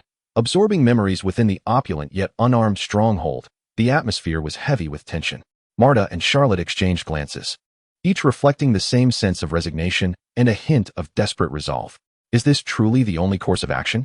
Charlotte gazed at the crystal orb in Lilyth's hand, emanating a soft pink glow, with swirling nebulas within. Her azure feline eyes filled with concern. The unknown always accompanies risk, especially when it pertains to the vast and chaotic memories of the ancestor. Marta bit her lip, her silver hair seemingly wilting. Yet the crimson depths of her eyes shimmered with a determination akin to burning bridges. There are no other choices left, Charlotte. Outside lies the Red Alliance's net, and here is merely a comfortable cage. Without weapons, we cannot sustain ourselves for long. The ancestor's absorption of memories is our only variable. Even if we can only regain a fraction of strength or glean some useful information, there remains hope. She looked at Lilyth, her voice imbued with a plea. Ancestor, please. Give it a try? Lilyth cradled the icy crystal orb, attuned to the tremors emanating from the depths of her soul. Her violet eyes flitted over Charlotte's worried visage before resting upon Marta's crimson pupils, brimming with anticipation and anxiety. Taking a deep breath, she nodded resolutely. her voice soft yet imbued with unwavering determination. Very well. For Charlotte, for Marta, and for myself, I shall make an attempt. Instantly, Charlotte and Marta held their breaths in anxious anticipation, akin to two gamblers awaiting the outcome of a wager, their gazes fixed intently upon Lilyth. With both hands enveloping the crystal orb, she raised it to her eyes, her expression one of profound concentration, her violet irises locked onto the swirling nebula within. 1 minute passed. 2 minutes. 5 minutes. Lilyth remained in that stance, unwavering, her gaze unwaveringly fixed. Her delicate face flushed slightly from the intensity of focus. Beads of sweat beginning to form at her temples. Yet, the crystal orb remained unresponsive, and there was no discernible change in Lilyth's aura. The hope that once shone in Charlotte and Marta's eyes gradually gave way to confusion, eventually morphing into anxiety and bewilderment. Great ancestor? Marta could no longer contain herself, her voice shattering the suffocating silence. Are you? Lilyth was jolted from her reverie by Marta's voice, abruptly returning to the present. She lowered her slightly fatigued arms, her face flushing a deep crimson, akin to a ripe apple, her violet eyes now filled with embarrassment and uncertainty. She meekly addressed Marta and Charlotte. I've been staring at it for so long, but it hasn't responded. I don't know how to absorb it. Her voice dwindled, becoming nearly inaudible. Charlotte. Marta smacked her forehead with a sharp clap, a look of regret washing over her. Oh my heavens. I'm such a fool. It was then that she realized, in her eagerness to facilitate Lilyth's absorption, she had overlooked the most crucial step of guidance. I am truly sorry. Great ancestor. It was my oversight.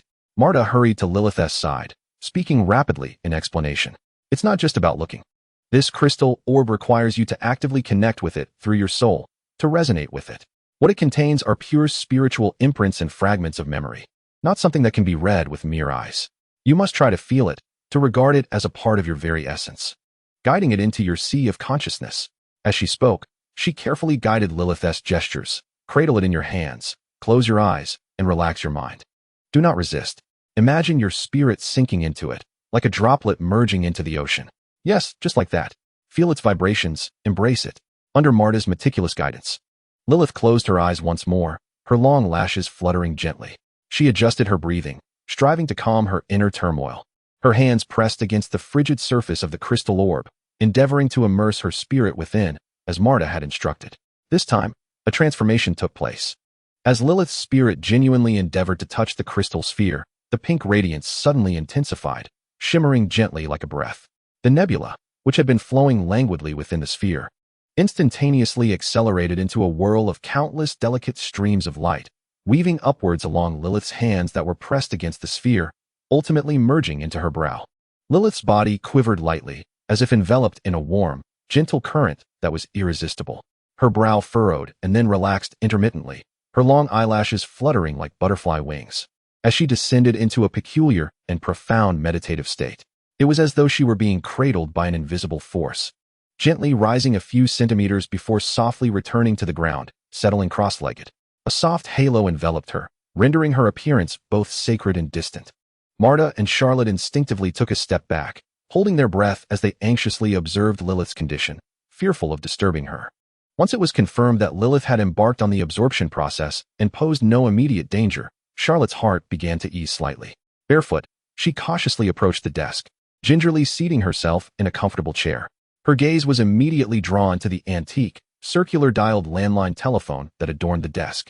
This object resembled a relic from an antique museum, with its deep brown hard plastic casing, the hefty black receiver, and the metal dial that required one's finger to twist. Charlotte picked up the receiver with curiosity.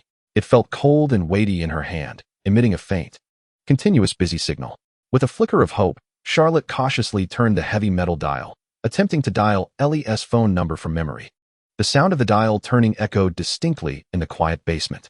After a lengthy wait, the voice that emerged from the receiver was not Lilyth's familiar tone, but rather a jarring, chaotic static noise, intertwined with disjointed broadcasts that ultimately faded into a dead silence of busy tones. Disappointed, Charlotte set the receiver down with a sigh. The complete takeover by the Red Union undoubtedly necessitated communication control as the first step. This seemingly fully functional safe house had rendered all means of external contact utterly ineffective. Weary, she leaned back in her chair, her gaze drifting towards Lilyth, enveloped in the gentle glow, silently praying for a miracle to unfold. Lilith's dreamscape was bizarre and surreal.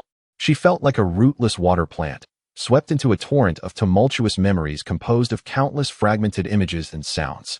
The initial influx consisted of exceedingly fragmented, indistinct snippets, towering trees obscuring the sun, the air thick with the rich scent of earth. A group of ragged yet resolute humanoid beings, adorned with tender little horns upon their foreheads, struggled to establish a camp. By the flickering firelight, a nebulous yet ethereal figure softly croons, soothing the restless tribe. The crimson lava flows like the lifeblood of a colossal beast, devouring forests and villages alike. The sky, tainted by volcanic ash, takes on a dark red hue. As countless figures flee in despair, their cries echoing in the air. A tall silhouette carries an injured companion, perilously leaping at the edge of the molten flow. Towering stone columns collapse, exquisite murals charred by smoke and flame. Surrounding a cracked stone table, several women of distinct yet formidable presence engage in a heated debate. Among them, Lilyth discerns one with silver hair and crimson eyes, petite yet exuding a fierce aura, a vampire queen. Another, towering and muscular, adorned with beastly ears and claws, a werewolf warrior. Fragments of these memories leap forth, akin to rapidly flipping slides, imbued with a raw and rugged essence, steeped in despair, as if they belong to a distant past. As the river of memories flows, the incoming fragments begin to coalesce into a more coherent narrative. Drawing nearer to the cataclysmic event, the royal court of the progenitor Succubus, comprised of floating magical islands, enveloped in clouds and adorned with exotic flora. Lilyth sits regally upon a crystal throne, her demeanor commanding and opulent. Below her stand several key vassals, including the familiar silver-haired vampire queen, a dashing werewolf general, a mysterious mage cloaked in starlit robes, and a gentle elven priestess. The atmosphere atop the royal observatory is tense. A vast magical array reveals that their world is being invaded by a terrifying, all-consuming, unknown entity. With her brow furrowed, Lilyth listens intently to her subordinates' heated discussions. Ultimately, she resolves to tear asunder the dimensional barrier. The scene freezes upon her determined, yet sorrowful gaze. These memories unfold like a dust-laden tapestry, though still heavy with historical weight. Their clarity and coherence vastly superior to before. Lilyth senses her formidable power during that era, the weight of responsibility, and the crushing pressure in the face of apocalypse. Yet, just as the river of memory seems destined to flow toward the calamity of dimensional rift, the imagery shifts abruptly. An extraordinarily vivid, colorful, and even warm scene crashes into Lilyth's consciousness, a lavishly adorned chamber. The floor is laid with a cloud-like, snow-white plush carpet, while enormous windows frame a dazzling starry expanse. The air is suffused with a sweet, soothing fragrance. Lilyth reclines on a grand chaise lounge, plush with soft velvet and cushions. Dressed in her signature, intricate, and regal queenly gown, her gaze softens with affection as she looks down at the familiar figure nestled in her embrace. It is a silhouette she knows well. Silver hair, woven like moonlight, cascades over Lilyth's legs and the velvet cushions. A pair of fluffy silver cat ears lazily twitch, their tips adorned with playful black accents. A fluffy, silvery cat tail gently swayed against Lilyth's calf, exuding an air of contentment. She wore a sleep gown as delicate as gossamer, nearly transparent in its sheer elegance. The daring design featured a deep, dark purple lace that barely clung to her form, supported only by a few slender straps. The plunging neckline accentuated the enticing curves of her bosom, revealing a tantalizing hint of her décolletage. The hem of the gown was so short that it barely concealed the upper parts of her thighs, adorned with lace edges sprinkled with tiny, shimmering crystals. Her slender waist and voluptuous hips were unabashedly displayed beneath the diaphanous fabric. Her smooth, elongated legs were casually intertwined, glimmering like pearls in the soft light of the chamber. At that moment, this enchanting feline figure, clad in her sleep gown, resembled a satisfied cat, nuzzling affectionately against Lilyth's arm with a face strikingly similar to Charlotte's. Her deep blue feline eyes were half closed, shimmering with a dreamy haze, emanating a lazy, dependent gaze filled with unreserved affection and possessiveness. Master, she purred in a sweet, heart-melting tone, her voice trailing off in a playful lilt. Like a kitten, she nestled closer to Lilyth, her voice tinged with a hint of sleep-induced raspiness and satisfaction. Please, stroke my ears. It feels so good here, she encouraged, nudging her head into Lilyth's palm and emitting a contented purr. Lilyth chuckled softly, her long fingers deftly and gently kneading the sensitive base of the cat ears. Her fingertips occasionally brushed the soft inner contours, eliciting a series of delightful, tremulous hums from the catgirl in her embrace. "All right, my little lazy cat." Lilyth's voice resonated low and magnetic, brimming with boundless affection. The tender memories of dependence and love, nearly overflowing, surged forth like the mightiest of waves, enveloping Lilyth, who was absorbing these recollections. In an instant, her physical form jolted, her cross-legged posture faltering, as shock, confusion, disbelief, and a pang of emotion from the depths of her soul spread across her once tranquil visage. She fixated on the languid, sensual Charlotte nestled in her arms, her purple irises narrowing in sheer astonishment. "What is happening?" Chapter 108. It was you. The torrent of memories surged forth, with Lilyth's consciousness drifting amidst the fragmented images. Scenes from the eve of the cataclysm rushed at her, yet they bore an intentional haze, as if veiled by an unseen force with a frosted glass. She could feel the oppressive weight of impending storms, hear the desperate debates echoing within the core of the royal court, and see the profound fatigue and resolve in the eyes of the original Lilyth, the once formidable succubus. The imagery coalesced around a colossal magical array composed of countless floating runes, straddling the brink of a world on the verge of collapse. It resembled a vast, yet fragile web, tenuously maintaining the passage to a path of survival. The core of the magical array radiated a blinding light, yet its edges quivered violently, emitting groans of unbearable strain. Countless torrents of power from the progenitor of succubi and her most formidable generals surged forth like colossal pillars supporting the heavens, continuously pouring into the array, striving to stabilize the tumultuous fabric of time and space. Lilyth could sense the exhaustion of that power. Each node bore unimaginable pressure. The progenitor Lilyth's complexion was as pale as parchment, the corners of the blood-sucking vampire Marta's lips oozed crimson, and the wolf marshal's muscular arms were marked with bulging veins, as though they were about to burst. They were all on the brink of collapse. However, at the very center of the array, a crucial and perilous node. The light was exceedingly dim, even beginning to implode inward. It served as the anchor point of the temporal passage, the core stabilizing the entire conduit. Its collapse signified a total annihilation of their efforts, rendering all endeavors futile and extinguishing the last flicker of hope for their entire race. No. In her memory, the progenitor Lilyth let out a desperate scream, her eyes filled with resentment and madness, attempting to squeeze the last vestige of her strength to fill that void. At that critical moment of despair, a dazzling silver light burst forth from the chaotic maelstrom of energy, akin to a meteor tearing through the shroud of hopelessness. It was she, the catgirl clad in a daring nightgown, lazily nestled in the progenitor's embrace, the one who bore an uncanny resemblance to Charlotte, yet radiated an entirely different aura. In that moment, she wore no trace of languor or seduction. Her azure feline eyes burned with a near-divine resolve and profound tenderness. She turned, her gaze piercing through the tumultuous energy storm, landing precisely on the progenitor Lilyth, who was channeling power at the core of the array. A smile graced her lips, pure, radiant, imbued with boundless affection and an unregretful farewell, reminiscent of the last petal falling in spring, heartbreakingly beautiful.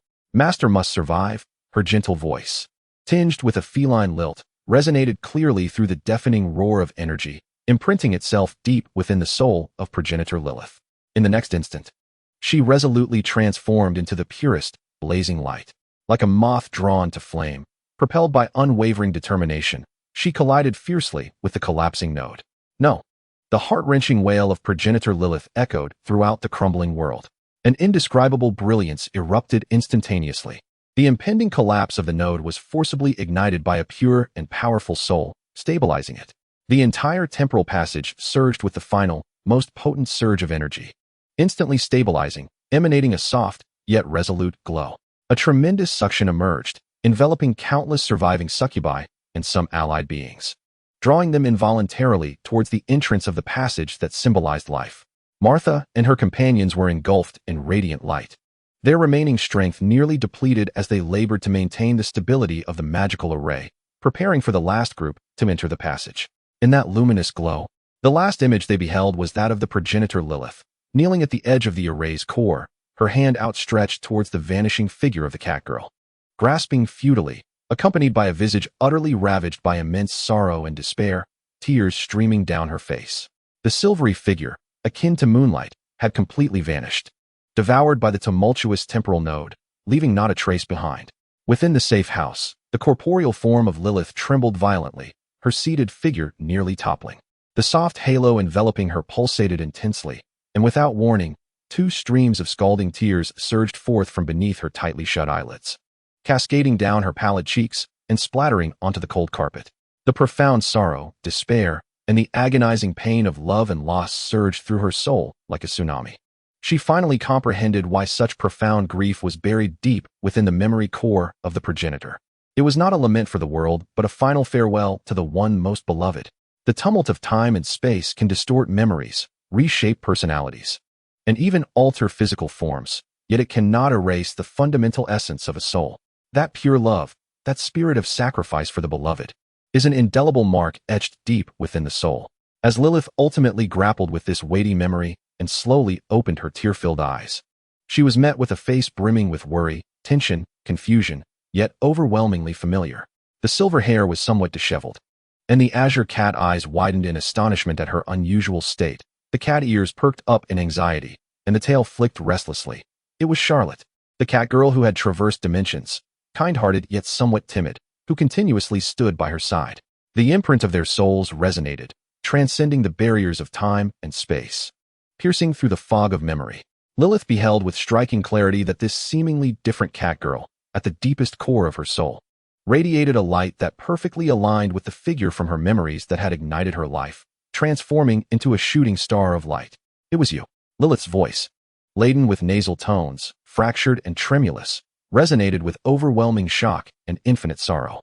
You have always been by my side. The tidal wave of emotion utterly dismantled Lilyth's reason. In a sudden burst, she sprang from the ground, moving with the swiftness of lightning. Before Charlotte and Martha could react, she had already lunged toward Charlotte. Whoa! Charlotte barely had time to utter a startled exclamation before an unimaginable force hurled her into the soft embrace of the couch. Lilyth held her tightly, her arms entwining around her like the most resilient of vines, ensnaring her in an unwavering embrace. The force was so overwhelming that Charlotte could hardly catch her breath, feeling as if every bone in her body was groaning. Instinctively, she struggled, pushing against Lilyth's shoulders. Lilyth, what is wrong with you? Let go. You're going to strangle me. However, at that moment, Lilyth's eyes were filled with a euphoric joy and boundless affection. With effortless ease, she secured Charlotte's delicate wrists with one hand, pinning them against the back of the sofa, while the other hand forcefully cradled the back of Charlotte's head, stabilizing her thrashing movements. Charlotte's sapphire cat-like eyes brimmed with panic and confusion, her ears twitching violently from fright and struggle. Lilyth, you. Her words were abruptly silenced as Lilyth lowered her head, kissing Charlotte's lips with an undeniable, resolute passion, infused with a profound sadness and sweetness. This kiss was laden with a love that transcended time and the ecstasy of reunion. It was fervent, lingering, and tinged with the saltiness of tears, as if it sought to convey all the longing, all the suffering, and all the affection through this intimate connection. Charlotte's mind went completely blank. She couldn't comprehend what was happening. Just moments ago, Lilyth had been absorbing memories, then suddenly burst into tears, and now she had transformed into someone entirely different, forcefully kissing her. The narrative had taken an astonishing leap. She futilely twisted her body, but her wrists were firmly held, her form tightly constricted, rendering her utterly immobile. Lilyth's breath exuded an unprecedented assertiveness and undeniable possessiveness, enveloping her completely. After the initial shock and resistance, perhaps it was the intensity of Lilyth's emotions, nearly palpable, that impacted her. Or perhaps the sorrow within those tears touched the tender core of her being.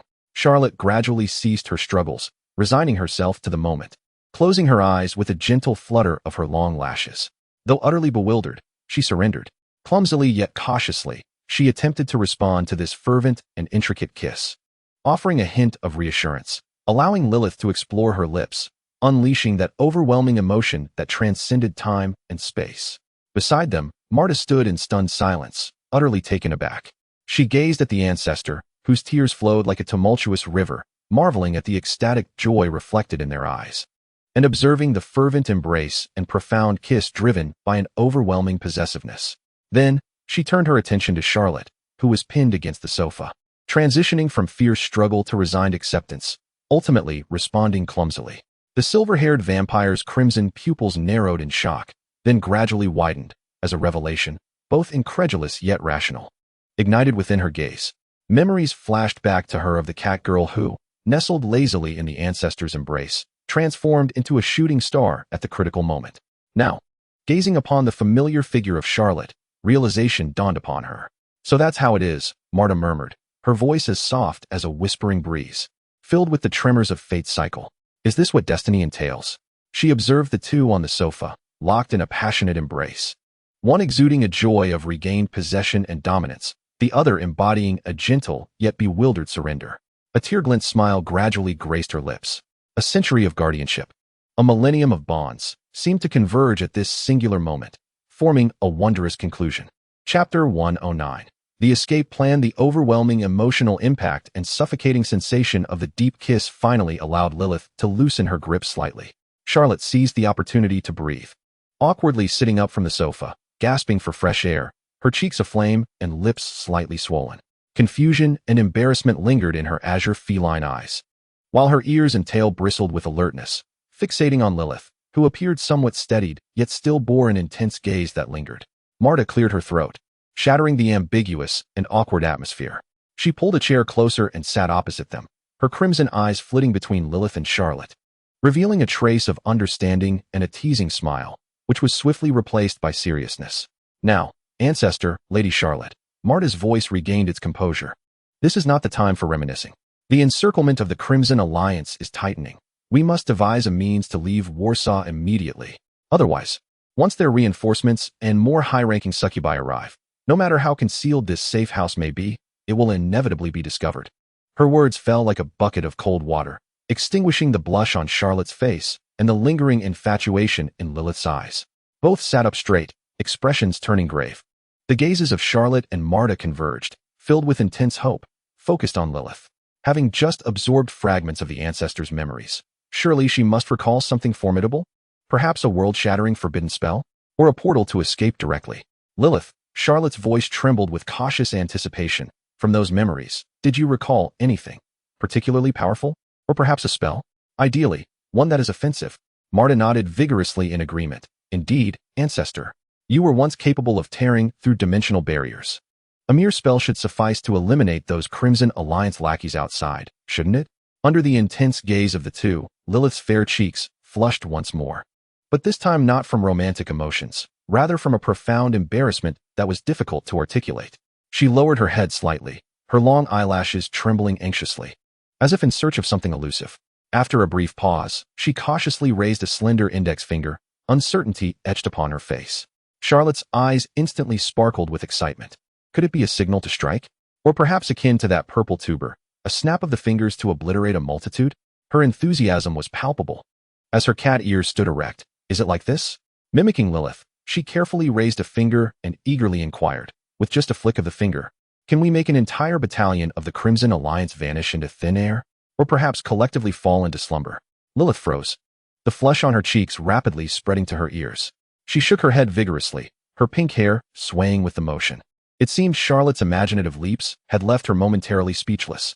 Taking a deep breath, as if summoning immense resolve, she raised her gaze, her purple eyes brimming with embarrassment and resignation. I regret to inform you, her voice scarcely above a whisper, laced with palpable awkwardness, I have only awakened one spell, or, shall I say, a singular ability from those memories. She paused, seemingly gathering her words, her cheeks crimson as if they might bleed. It is an instinctive power inherent to the progenitor of succubi. Her voice dwindled further. I can designate a few succubi within a certain range. Charlotte and Marta held their breath, anxiously awaiting the continuation. It appeared that Lilyth summoned every ounce of strength to utter the mortifying words. They can enter a mandatory Q state or simultaneously experience their menstrual cycle. The atmosphere felt as though it had solidified. The safe house was enveloped in a deathly silence. The anticipation and excitement on Charlotte's face seemed to freeze, then gradually shatter, peeling away like fragile ice. She blinked her cerulean cat eyes, questioning whether she had misheard due to a lack of oxygen. She cupped her ears, uncertainly asking, what? Lilyth, could you repeat that? I think I experienced a ringing in my ears just now. Lilyth, flustered and exasperated, closed her eyes and, in a fit of surrender, raised her voice. I said, I can make the designated succubi enter a Q state, or experience their menstrual cycle. Do you understand now? At that moment, Charlotte's heart, which had been suspended in anticipation, finally succumbed to a death so profound it could not be revived. She gazed expressionlessly at Lilyth, then glanced at Marta, who wore a similarly dazed expression, before slowly collapsing back against the soft cushions of the sofa, covering her face with her hands. Heh, Charlotte let out a hollow, humorless laugh. What kind of ability is this? Is this even a legitimate power? Can we realistically rely on this to persuade Crimson Alliance soldiers to lay down their arms and perform a striptease? She felt on the verge of madness due to this absurd ability setting, beginning to spiral into a self-destructive monologue. It's over. Utterly finished for the three of us. A progenitor who only induces annoyance, a champion of pajama mountaineering, and a catgirl who excels solely at sarcasm. This configuration is essentially a golden combination for delivering performance to the Crimson Legion. Just as Charlotte's grievances poured out like a flood, the previously silent Marta suddenly furrowed her brow, her silver hair framing her face as her crimson eyes sparkled with contemplation. Resting her chin on her hand, her fingers unconsciously tapped her knee, completely unfazed by despair like Charlotte. Wait a moment, Charlotte, Marta interjected, interrupting Charlotte's lament. Do not be so quick to criticize. Although the progenitor's ability may seem somewhat unorthodox, she carefully chose her words, glancing at the blushing Lilyth. Upon closer reflection, it may prove to be far more useful than we imagine. Really? Charlotte lowered her hands from her face, regarding Marta with a look of incredulity. Absolutely. Marta sat up straight, her eyes glimmering with a spark of wisdom, albeit questionable. First, you must understand the composition of the Crimson Legion. It is entirely different from the model of the Free Beacon, which primarily relies on human servitors and high-ranking succubi as the core of its officers. The army of the Crimson Legion, especially the frontline combat troops, has a significantly high proportion of lower-tier succubi. They hold numerous positions ranging from infantry to technical units and junior officers. This reflects the Crimson Legion's emphasis on internal equality within the succubi race under its dominant ideology. Marta's tone became serious and insightful. Moreover, whether high-ranking or low-ranking, once succubi are forcibly thrust into a state of heat, particularly when compounded with their physiological cycles, the consequences cannot merely be encapsulated by the phrase unquenchable desire. She raised a finger. First, the intense physiological response will instantly obliterate their rationality and discipline. That primal instinct, rooted in their very bloodline, will consume all restraint and commands like a wildfire. Secondly, and perhaps more crucially, Marta's gaze sharpened. Succubi in heat, especially the lower-tier ones, will experience an exponential surge in their aggression. This is not merely desire, it is frenzy. It is destruction. They will become exceedingly sensitive, irritable, and filled with hostility. Any creature that approaches them, or even any object that does not meet their approval, may become a target for their unleashed wrath. Imagine, Marta painted a terrifying picture. If within a single unit of the Crimson Legion, more than half, or even more, of the lower-tier succubi soldiers simultaneously plunged into this frenzied state without warning, what would that scene entail? Charlotte followed Marta's description and envisioned the once disciplined barracks transformed into a battlefield of chaos. Soldiers with bloodshot eyes, roaring as they attacked one another, smashing equipment, unable to distinguish friend from foe. Such would undoubtedly be a hellish pandemonium. Charlotte inhaled sharply, the despair in her eyes replaced by a flicker of incredulity. Indeed, the chaos was monumental. Absolutely. Marta nodded vigorously, recognizing that this turmoil could prove fatal, sufficient to paralyze the command and operational capacity of an entire army. Such disarray would serve as our finest cover, our sole opportunity to navigate through the murky waters and escape with our lives.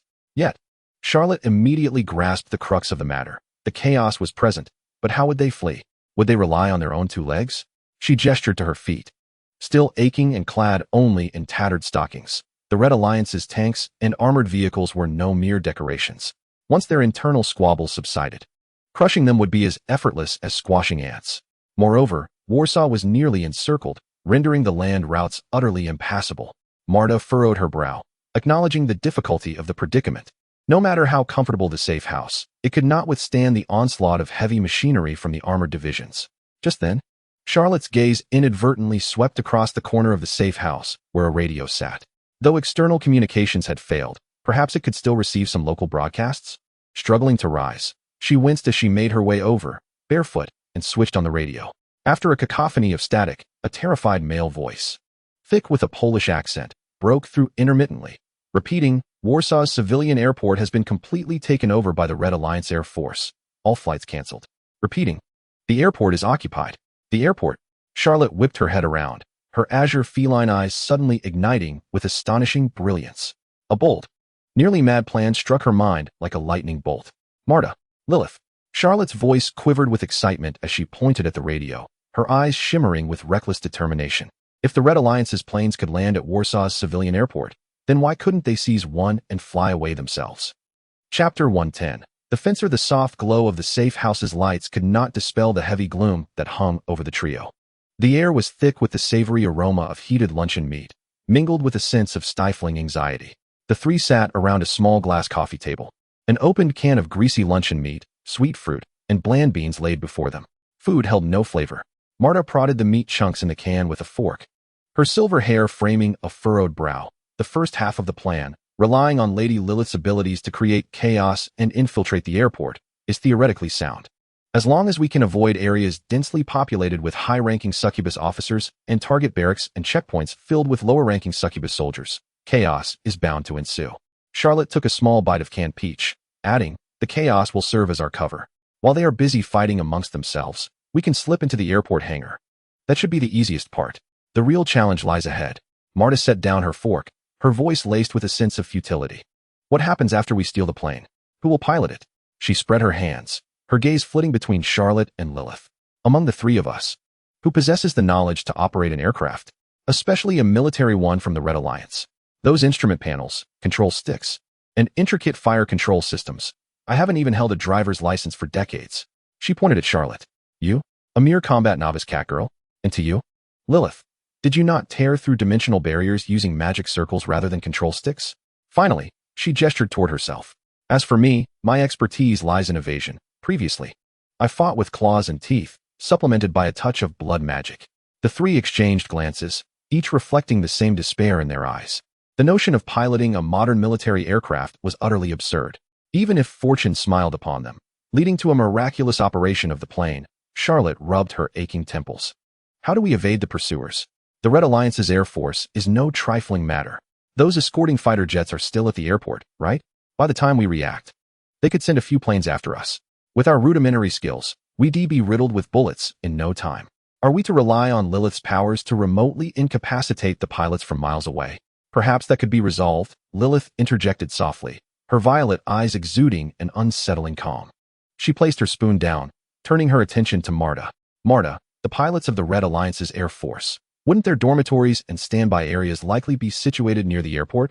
Perhaps even within its confines?" Marta paused, realization dawning upon her, her crimson eyes lighting up.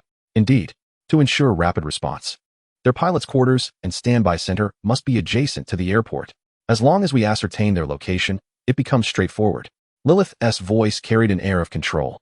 "We need to locate their concentration point." Then, she hesitated momentarily, a faint blush creeping onto her cheeks, yet her gaze remained resolute. "I will employ my abilities to compel them all into a heightened, forced state. In such a condition, they will not only struggle to follow orders to pilot the planes in pursuit, but even exiting their dormitory will be a challenge. They will descend into utter frenzy and chaos." This plan, though simple and blunt, struck at the heart of the matter. Paralyzing the pilots would be akin to extracting the teeth of the Red Alliance's air force. Marta couldn't help but slap her thigh in excitement. "Brilliant, oh great ancestor. This plan strikes at the root of the problem. As long as we can incapacitate their pilots, we need not fear aerial pursuers for a while. The chaos on land combined with the incapacitation of the pilots will grant us precious time to take off and escape." Charlotte perked up momentarily, but soon deflated like a punctured balloon. "It sounds wonderful, but returning to the crux of the matter, we still cannot fly a plane," she lamented, burying her face in her hands. "Even without pursuers, what happens once we ascend? Will we plunge into the Baltic Sea? Or crash into a mountain? What difference is there from suicide?" The flicker of hope that had just ignited was once again extinguished by the harsh chill of reality. Marta sighed, her gaze irresistibly drifting towards the magnificent wall of canned goods. Luncheon meat, beans, fruits, and vegetable soup were meticulously arranged, resembling a sturdy fortress. She began to silently calculate. If they rationed the supplies here, coupled with an independent clean water system, the three of them should be able to survive for a year and a half. Shouldn't they? Perhaps the situation outside might change. The beacon of freedom or the ESA might strike back. Her voice dwindled to a whisper, as she found it increasingly difficult to convince even herself. Survival felt akin to a slow, agonizing demise. Charlotte and Lilyth evidently disagreed with this passive resignation to fate. Charlotte, irritated, poked at the cans with her fork. while Lilyth leaned in gently, instinctively wrapping her arm around Charlotte's waist, resting her chin on her shoulder. Charlotte's body tensed momentarily but soon relaxed, instinctively tilting her head to nuzzle against the soft pink of Lilyth's hair. The two nestled together, one furrowed in deep thought, the other providing quiet companionship, occasionally twirling a strand of Charlotte's silver hair or planting gentle pecks on her cheek. The anxiety that pervaded the air seemed to be slightly diluted by their silent intimacy, yet it was also imbued with a saccharine sweetness. Marta observed the two across the room, seemingly oblivious to the world around them, radiating the unmistakable aroma of infatuation.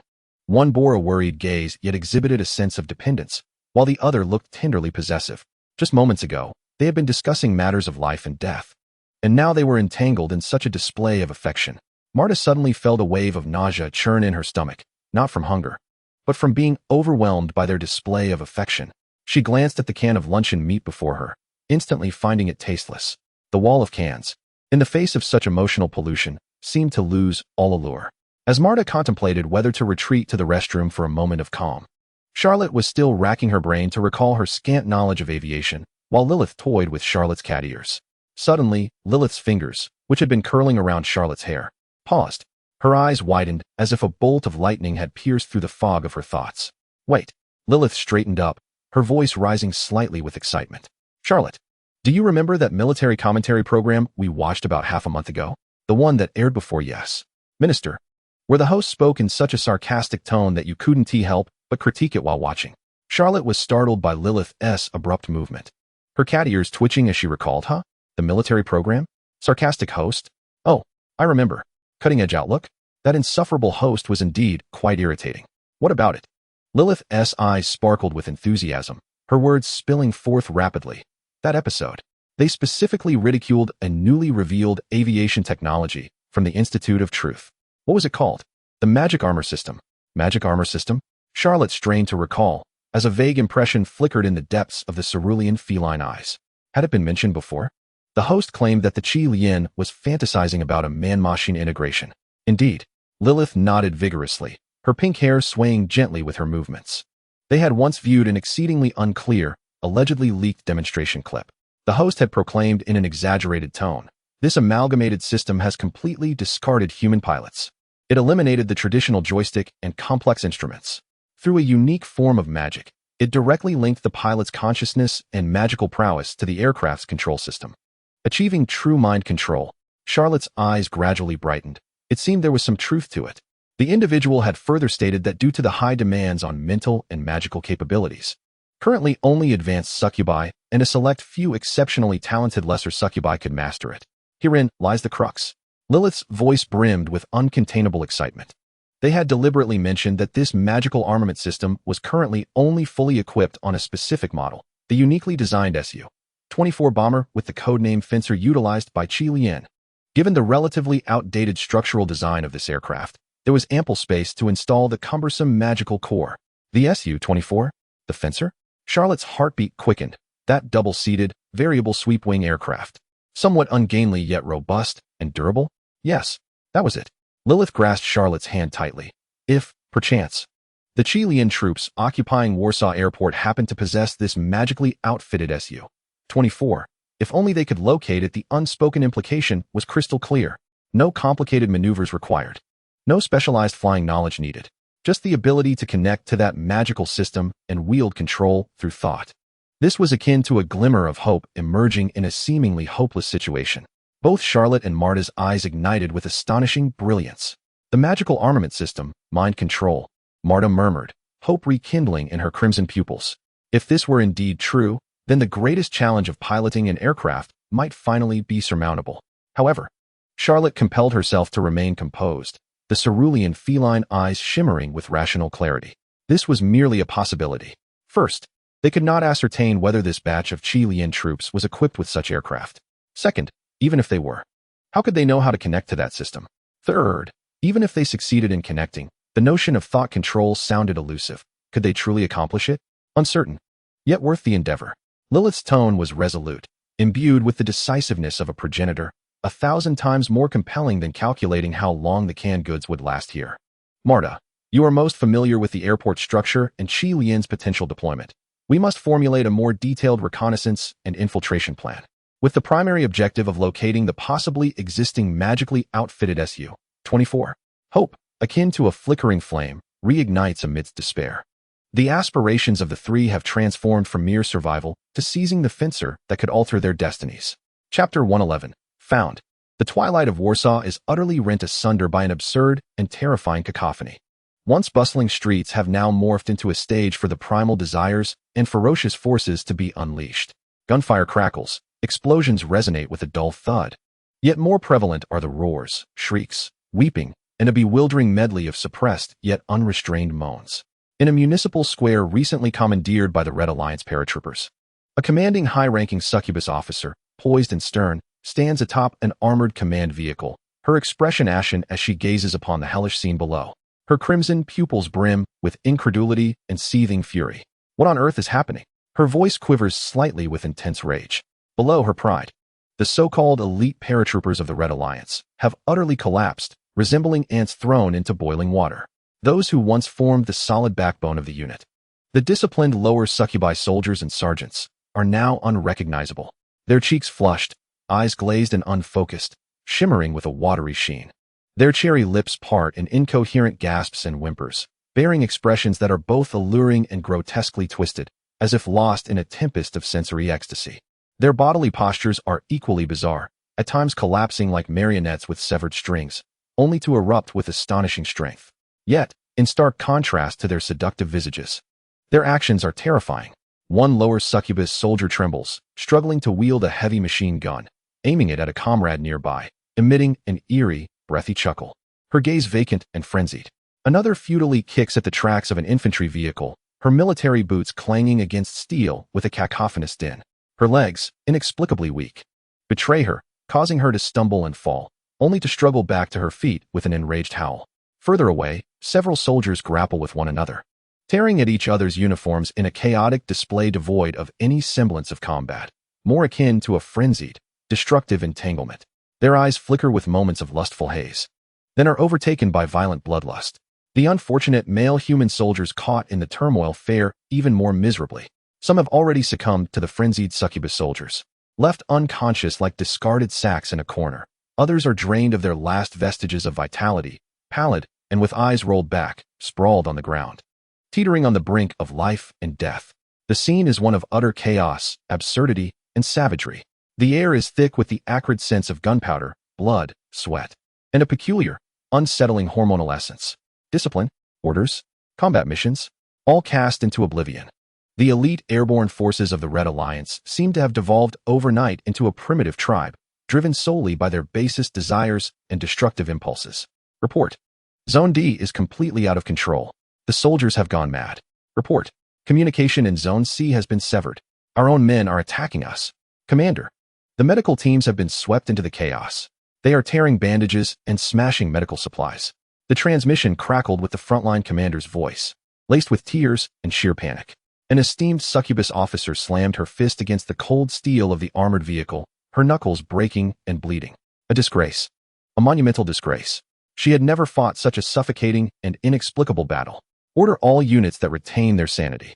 Abandon outer control. Contract the defensive line. Prioritize the protection of the airport, command center, and ammunition depot. At all costs, prevent them from approaching these critical facilities. Gritting her teeth, she forced out the command through clenched jaws. Use non-lethal weapons. Stun guns, tranquilizers. Subdue them first. Quickly, she had to stabilize the core node. As for the chaotic hell outside, it would have to be temporarily relinquished, awaiting either the natural subsidence of turmoil or reinforcement from powerful troops. On the outskirts of the civilian airport, just as the Red Alliance commander was overwhelmed and weary, three shadowy figures stealthily approached the airport's perimeter, utilizing the dusk's shadows and the dense underbrush. It was Charlotte, Lilyth, and Marta. Charlotte remained clad in her tattered white suit and black stockings, barefoot on the cold, rough ground, each step causing her to wince, yet she stifled her cries. Lilyth closely followed her, her pink hair casually tied up, her violet eyes scanning the surroundings with vigilance. Marta led the way, silver hair and crimson eyes, her petite form bearing the alertness of a cheetah. The infiltration process was far easier than they had anticipated. However, this ease stemmed not from skill, but rather from the terrifying efficacy of Lilyth's unorthodox ability. Along the way, they encountered several patrols of Red Alliance soldiers, both on foot and in light armored vehicles. Each time they were discovered, Lilyth would merely focus her piercing gaze, her violet eyes narrowing and silently in tone. The once highly vigilant lower succubus soldiers would instantly lose their composure, their cheeks flushing, eyes glazing over, their bodies collapsing like soft clay, succumbing to an irresistible state of lustful slumber, mumbling incoherent words. The entire process was astonishingly swift and silent, as if brushed by an invisible force. "This way," Marta whispered, indicating a relatively concealed area near the back of the hangar's wire fence. She crouched down, carefully examining the connection of the wire, then opened her mouth to reveal two glimmering, dagger-like canine teeth, with a sharp, jarring metallic tear reminiscent of nails on a chalkboard. Marta's vampire fangs, as hard as diamonds, effortlessly severed the reinforced wire and securing clasps. With a forceful tug, she created an opening wide enough for a person to bend through. "Quickly get inside," Marta urged, swiftly slipping through the gap while vigilantly surveying the interior of the airport. Charlotte and Lilyth followed closely behind. The scene within the airport brought a mix of relief and unease to the trio. The vast terminal was eerily deserted, with only a few abandoned commercial aircraft standing forlornly, resembling colossal metallic tombstones. The searchlights atop the guard towers shone brightly, yet the posts were unoccupied. The distant control tower also glowed, but remained hauntingly silent. "It seems the commander has dispatched all capable personnel to restore order," Charlotte whispered, her gaze sweeping across the vacant expanse, gaining a more visceral understanding of Lilyth's destructive potential. "This works to our advantage," Marta remarked with a glimmer of relief. "Let us head to the hangar." The three of them crouched low, hastening along the shadows at the edge of the tarmac. As they passed a row of fighter jets parked beside the runway, Charlotte couldn't help but halt, her azure feline eyes sparkling with awe. Before her were several sleek, aggressive-looking fighters adorned in gray camouflage, their sharp noses and towering vertical stabilizers exuding a chilling metallic menace. MiG-29 and MiG-31. Charlotte gasped in a hushed tone, her voice tinged with the thrill of encountering her dream machines. The Su-30 and the Foxhound. No wonder the Mirage 2000s are so fast, with these air-to-air missiles. Air superiority is indisputable. Though she lacked piloting skills, she was nonetheless able to recognize these renowned aerial predators. "Stop gazing. We need to move," Marta urged anxiously. Now was not the time for admiration. Reluctantly, Charlotte tore her gaze away and followed Marta toward the enormous hangar. The hangar doors were ajar, spilling forth bright light. Near the entrance, a few underlings in ground crew uniforms lay sprawled on the ground, ensnared in the slumber induced by Lilyth's abilities, their faces flushed and contorted. Marta signaled for Charlotte and Lilyth to remain alert. Then, like a specter, she crept to the edge of the door, cautiously peering inside. Moments later, she abruptly recoiled, her face alight with uncontrollable joy and excitement, her voice barely a whisper, yet trembling with fervor. "I found it. It's really here." Instantly, Charlotte and Lilyth felt their hearts leap to their throats. Taking a deep breath, Marta stepped aside, gesturing for them to look for themselves. Charlotte and Lilyth cautiously approached the door's edge, holding their breath as they peered inside. The expansive hangar was brilliantly illuminated, housing several aircraft of varying sizes undergoing maintenance. Yet their gaze was instantly captivated by the distinctive aircraft at the center of the hangar. It boasted rugged yet functional lines, with its enormous variable sweep wings currently unfolded at a slight angle, resembling the wings of a reclusive falcon. The fuselage was not adorned with the conventional gray-green camouflage, but instead enveloped in a unique silver-gray coating that shimmered with a metallic sheen, flowing with an extraordinary luster under the lights. The dual cockpit canopies beneath the nose resembled sharp, vigilant eagle eyes. The belly of the aircraft and the undersides of the wings were fitted with menacing weapon mounts, which, though currently empty, exuded an unnerving aura of intimidation. Unlike the purely warlike machines surrounding it, this aircraft sported additional, uniquely shaped conduits and devices, glimmering with an eerie blue light. These apparatuses were primarily concentrated behind the cockpit and near the engines, exuding an essence reminiscent of magical creations, starkly contrasting with traditional machinery. This was precisely the target they had been desperately seeking, the Su-24 Fencer, equipped with an experimental magical enhancement system. It stood there silently, its silver-gray body akin to a dormant magic sword, awaiting the one who could awaken it. "We found it." Charlotte's voice was tinged with dryness, yet her eyes burned with an intense flame. The most critical part of their plan lay right before them. Chapter 112. A shift in circumstances. The staff dormitory area at the airport was ablaze with light. Originally a temporary residence for airport personnel and some stranded travelers, it had now been commandeered by the Red Alliance forces, serving as a temporary rest point for the Air Force squadron. Charlotte, Lilyth, and Marta moved like three phantoms blending into the shadows, stealthily approaching a dormitory building that had been heavily occupied. Laughter and clinking glasses emanated from within, creating a vibrant atmosphere that starkly contrasted with the desolate airport and the chaotic hellscape of the city outside. Marta clung to the wall's shadow like a gecko, her crimson pupils peering through the gaps in the curtains. Meanwhile, Charlotte and Lilyth held their breath, concealed behind the dense holly bushes below. The large activity room of the dormitory offered an unobstructed view. Inside, a uniformed gathering of lowly succubus pilots sat around several makeshift tables, most clad in flight jackets or casual attire, their faces flushed with excitement from their recent victory in battle. The tables were cluttered with open cans, bread, and several bottles of presumably seized expensive spirits from the duty-free shop in the waiting area. Huh, did you see the disarray of that gaggle of Gallic roosters? They looked just like sparrows pursued by an eagle. After 2 rounds of confrontation, their formation fell apart. It was all thanks to our hunting hound's speed. They couldn't even keep up with our shadows. Indeed, this aerial superiority was thanks to our Squadron S efforts. The pilots boisterously boasted about the afternoon's aerial standoff, their words laced with disdain for the Freedom Lighthouse pilots and pride in their own prowess. Glasses clinked, golden liquid splashing. At the head of the table sat a woman whose demeanor was markedly different from the rest. She donned a more formal flight uniform, her forehead adorned with a pair of elegantly crafted black horns, unmistakably a high-ranking succubus. She was undoubtedly the commander of this squadron. In her hand, she held a glass of wine, sipping it with remarkable restraint. As she listened to her subordinates' increasingly exaggerated boasts, she feigned seriousness and cleared her throat, attempting to temper their exuberance. Enough. Please, rein it in. Let us not forget that our victory was achieved so effortlessly because the missile unit incapacitated their radar in advance. It was the deterrence from our allied forces that prevented them from fighting back with full force. It is the advantage of our overarching system. We are but a few aircraft. However, before she could finish her admonition, the proud curve of her lips and the gleam of pride in her eyes betrayed her true sentiments. She too felt an immense sense of pride in today's triumph.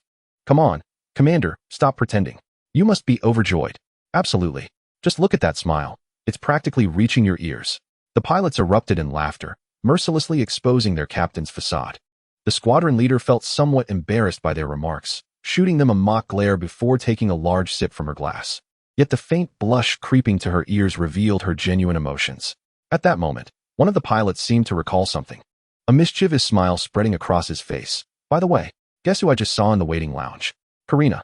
That sneaky one was hiding behind the bar in the VIP lounge. I bet she's indulging in the capitalist's fine wine right now.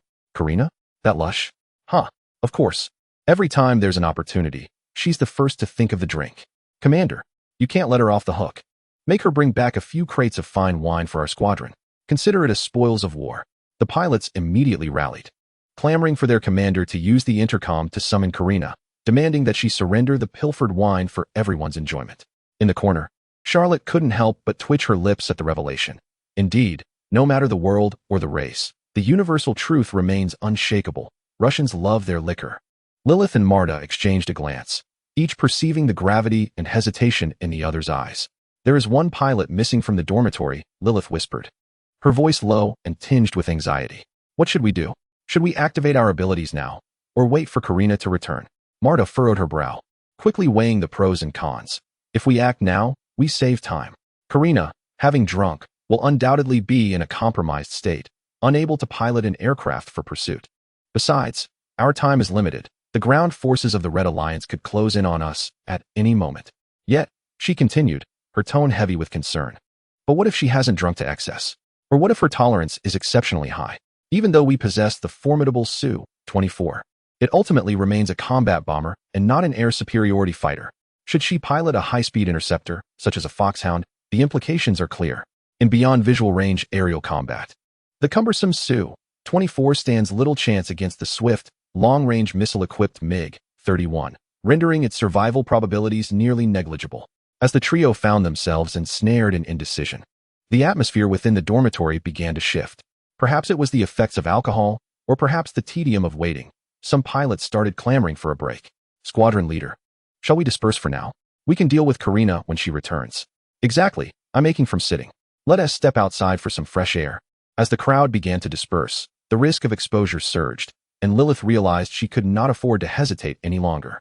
Now was the time. With a sharp command, her violet eyes deepened with intensity, unleashing an invisible wave of peculiar energy akin to a precisely deployed infrasonic bomb. Silently, it penetrated the walls, enveloping the entire activity room. In an instant, the previously boisterous dormitory was silenced as if a mute button had been pressed. The following moment, confusion reigned. What an odd sensation. So hot, my body feels so soft. Wait, what is this? Why so intense so soon? The excitement that once animated the pilots was swiftly replaced by sheer astonishment, shame, and an overwhelming physiological response. Their cheeks flushed visibly, eyes glazed over with bewilderment, and their bodies seemed to collapse as if their very bones had been removed. Some curled on the floor, clutching their suddenly aching abdomens, while others emitted uncontrollable, breathy moans tinged with cries of distress. Expressions of allure and agony, desire and frenzy twisted together upon their faces, plunging the entire activity room into an indescribable chaos. Bottles toppled, food was scattered, and furniture was overturned. A spark of delight ignited in the hearts of the trio.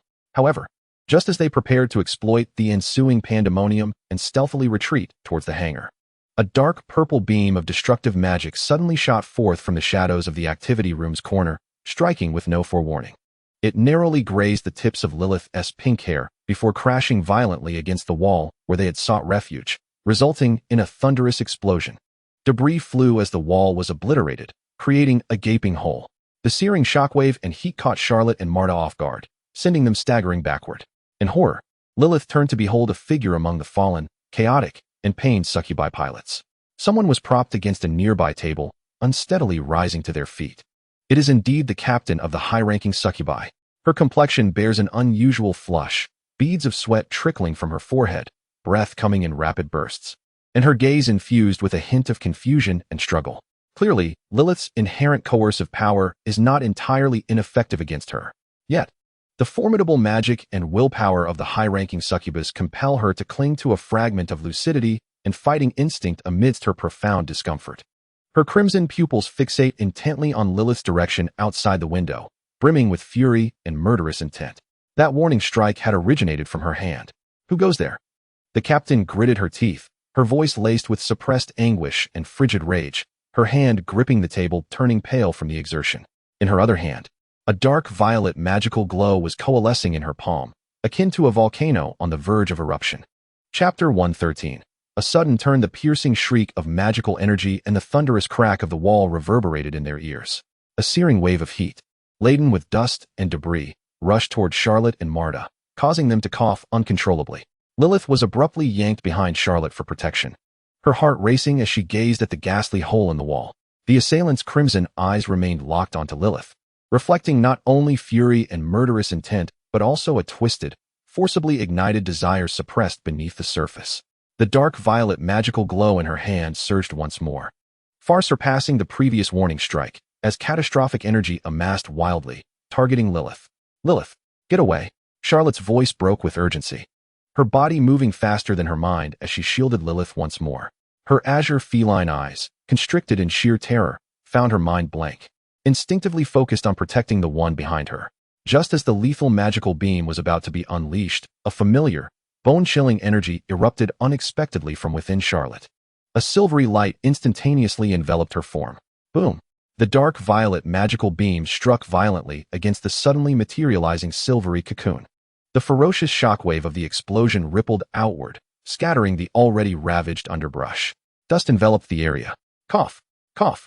Marta was thrown to the ground by the shockwave, struggling to regain her breath, her crimson eyes anxiously scanning the center of the explosion. As the dust gradually cleared, a tall, icy figure stood defiantly. Her silvery hair flowed without wind, resembling a waterfall woven from moonlight, cascading down to her waist. Her azure feline eyes, now as cold as glacial ice, radiated an intimidating aura. The once tailored white suit she wore now stretched taut over her suddenly elevated physique, surpassing 175 centimeters, straining at the seams. The fabric across her chest was pulled to its limits by two proud, ample curves, the buttons groaning under the pressure, yet fortunately, having been purchased a size larger. They did not burst open on the spot. However, the internal restraints had evidently ceased to function entirely.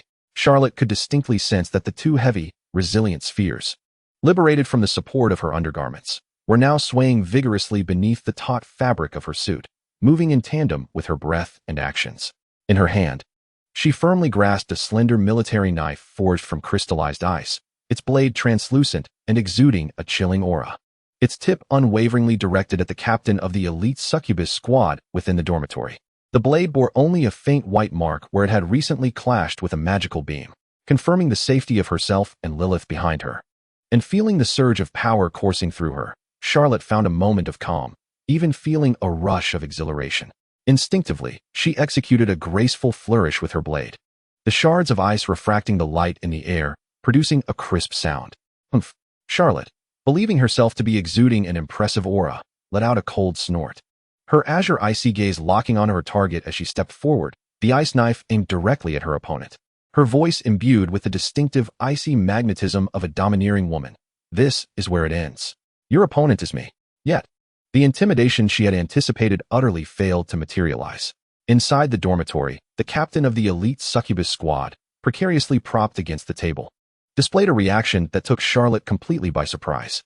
The captain's crimson pupils did not fixate on the lethal ice knife, nor did they acknowledge Charlotte's chilling declaration. Instead, her gaze seemed magnetically drawn, fixated on the pronounced contours of Charlotte's swaying figure beneath the taut suit. The blush on the captain's face deepened instantaneously, her breathing quickening.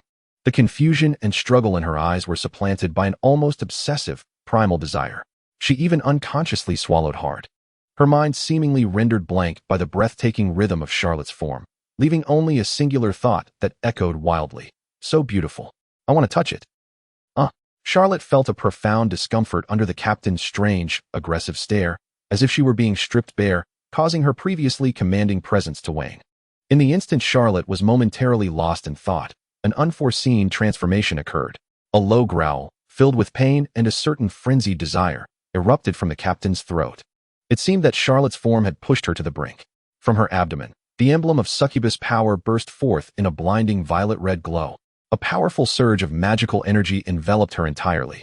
The last vestige of rationality in the captain's eyes was completely drowned by primal instincts and a violent possessiveness. No longer hesitating, her body launched forward like a cannonball, shrieking through the air with a ferocious intent, claws bared, aiming directly at Charlotte. The target, those swaying spheres. The speed was so immense that it left a phantom in its wake. Oh no! Charlotte's heart raced in terror, the bearing of the confident woman vanishing into thin air.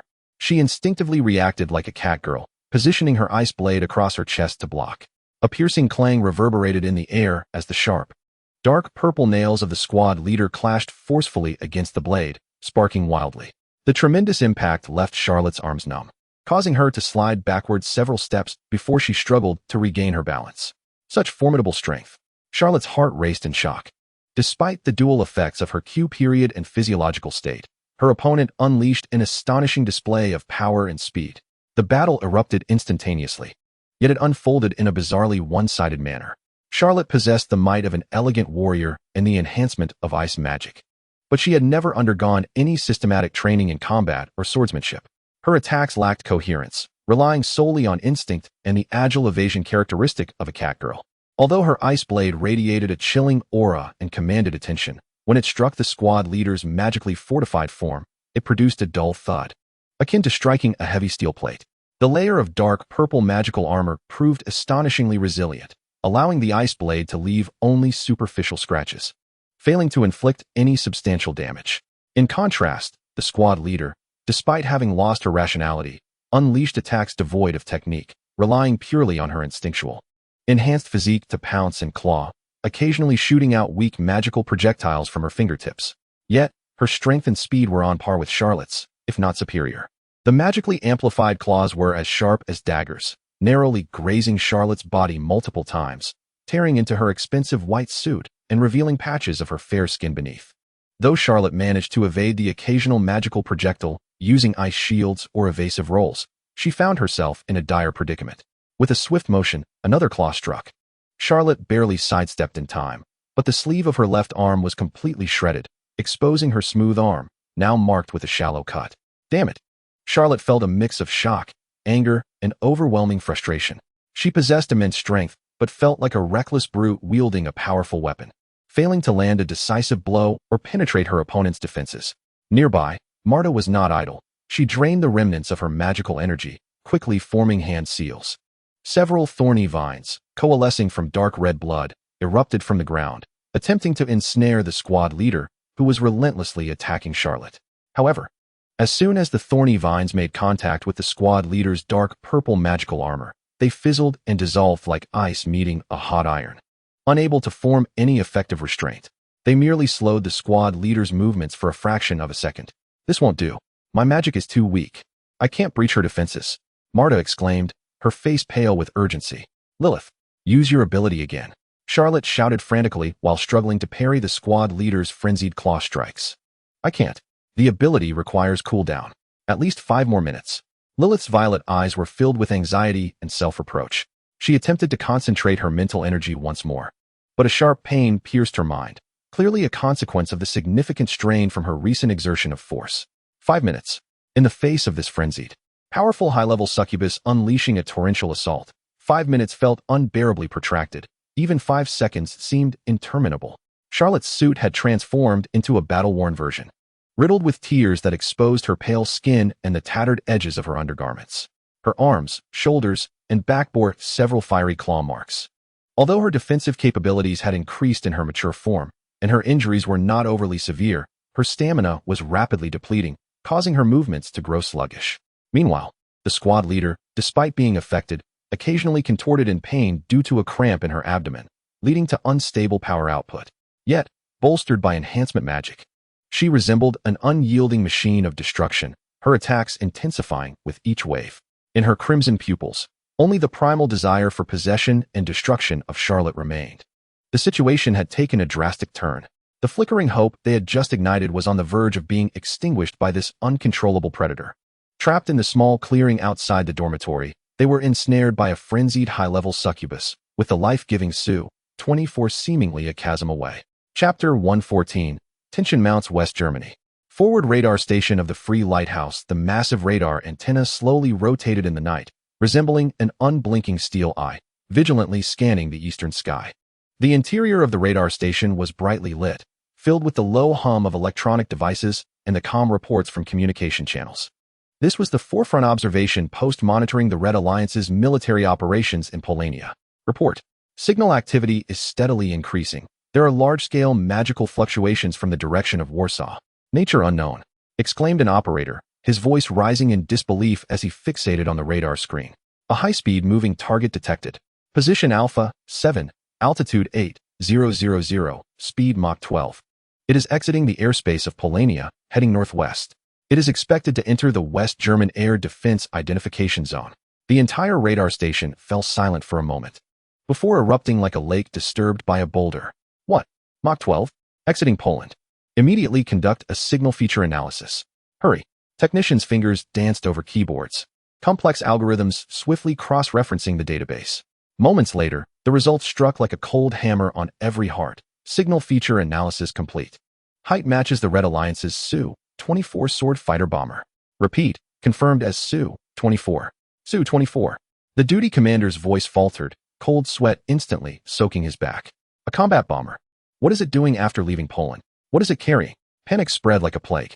Everyone understood the implications of the Su-24. It was the backbone of the Red Alliance's frontline air force, a formidable ground attack platform capable of carrying not only conventional bombs and missiles, but, more critically, tactical nuclear weapons and even magical energy munitions. An unannounced aircraft, speeding uncontrollably out of the designated zone, was hurtling towards the heart of Western Europe, elevating its threat level to the utmost. The highest alert was sounded. An apocalyptic crisis. Immediate report to the Frankfurt Command Center. The commander bellowed the orders, his voice cracking with urgency. The piercing sound of the air raid siren instantly shattered the tranquility of the West German border. Red lights at the Eagle's Nest radar station and all related command facilities flickered madly. The Free Lighthouse Alliance, Western European Theater Joint Command, was inundated with the shrill sirens and highest priority communication requests. On the vast electronic map of the Operations Command Center, a conspicuous red triangle was rapidly approaching the West German border from the direction of Poland. Confirmation. It is the Su-24. Heading northwest. Destination unknown. No communication from the Red Alliance. This constitutes a unilateral act of invasion. It may be armed with magical weapons or tactical nuclear bombs. The target could be our frontline bases or even civilian sites. The faces of the senior leaders turned ashen, the atmosphere in the conference room as heavy as lead. The actions of the Red Alliance were akin to delivering a stinging slap to the Free Lighthouse right after betraying Polandia, thrusting a deadly blade against NATO's throat. What were they intending? To test our limits? Or to launch a direct assault? Emergency encrypted communication from President Sterling came through. On the screen, her disheveled blonde hair framed a face devoid of her usual confident smile, replaced instead by shock and barely contained fury. Initiate the highest state of alert immediately. All nuclear retaliation forces stationed in Western Europe, activate preparation protocols. Order all standby F-16 squadrons to take off and intercept. We must not allow that damned aircraft into West German airspace. Absolutely not. The orders were swiftly disseminated. The Free Lighthouse Air Force bases in West Germany, the Netherlands, and Belgium erupted into activity. F-16 Fighting Falcons were hastily rolled out of their hangars, pilots racing towards their cockpits. Afterburners ignited, emitting searing flames. The thunderous roar of engines reverberated through the night sky as the aircraft soared like arrows into the darkness, targeting that ominous red triangle. Within Czech territory, at the ESA temporary headquarters, Lady Ellie had just concluded an exhausting meeting, massaging her aching temples in an attempt to quell the frustration of a hasty retreat from Warsaw and her concerns over Charlotte and Lilyth's whereabouts. Suddenly, her phone vibrated violently, displaying an urgent encrypted communication from a trusted subordinate in Rome. My lady, a grave situation has arisen. The voice of the subordinate was filled with unprecedented panic. The Free Lighthouse has detected a Soviet Su-24 strike fighter departing Poland at supersonic speed, heading directly towards West Germany. The Free Lighthouse has sounded the highest level of air defense alert. All nuclear missile units deployed in Western Europe are now on standby. The F-16 squadrons have already taken to the skies for interception. What? Ellie sprang to her feet, shock evident in her crimson eyes. A Soviet aircraft? Leaving Poland? Supersonic towards West Germany? That madman Sterling has activated the nuclear readiness protocol. Her heart plummeted. An aircraft capable of carrying magical energy weapons or nuclear bombs intruding into the airspace of the Free Lighthouse without prior notification was tantamount to a declaration of war. While the response from the Free Lighthouse was intense, it was, in this context, almost within the bounds of protocol. Was war about to escalate comprehensively? Ellie felt a wave of dizziness. They had just announced the establishment of the ESA in Warsaw, barely settled. Were they to be drawn into the vortex of nuclear conflict between two superpowers? In Moscow, at the Supreme Command of the Red Alliance, piercing alarms echoed as well. The vast strategic situation map clearly displayed the activation status of the Free Lighthouse's nuclear forces in Western Europe and the urgent ascent of numerous aircraft. Report. All nuclear missile launch units deployed by the Free Lighthouse in Western Europe are exhibiting abnormal activity. They have entered a state of readiness for launch. Report. Air Force bases across Western Europe are witnessing mass emergency takeoffs. Their trajectory points towards our controlled zone in Poland. Report. Air defense alarms have been sounded throughout Western Europe.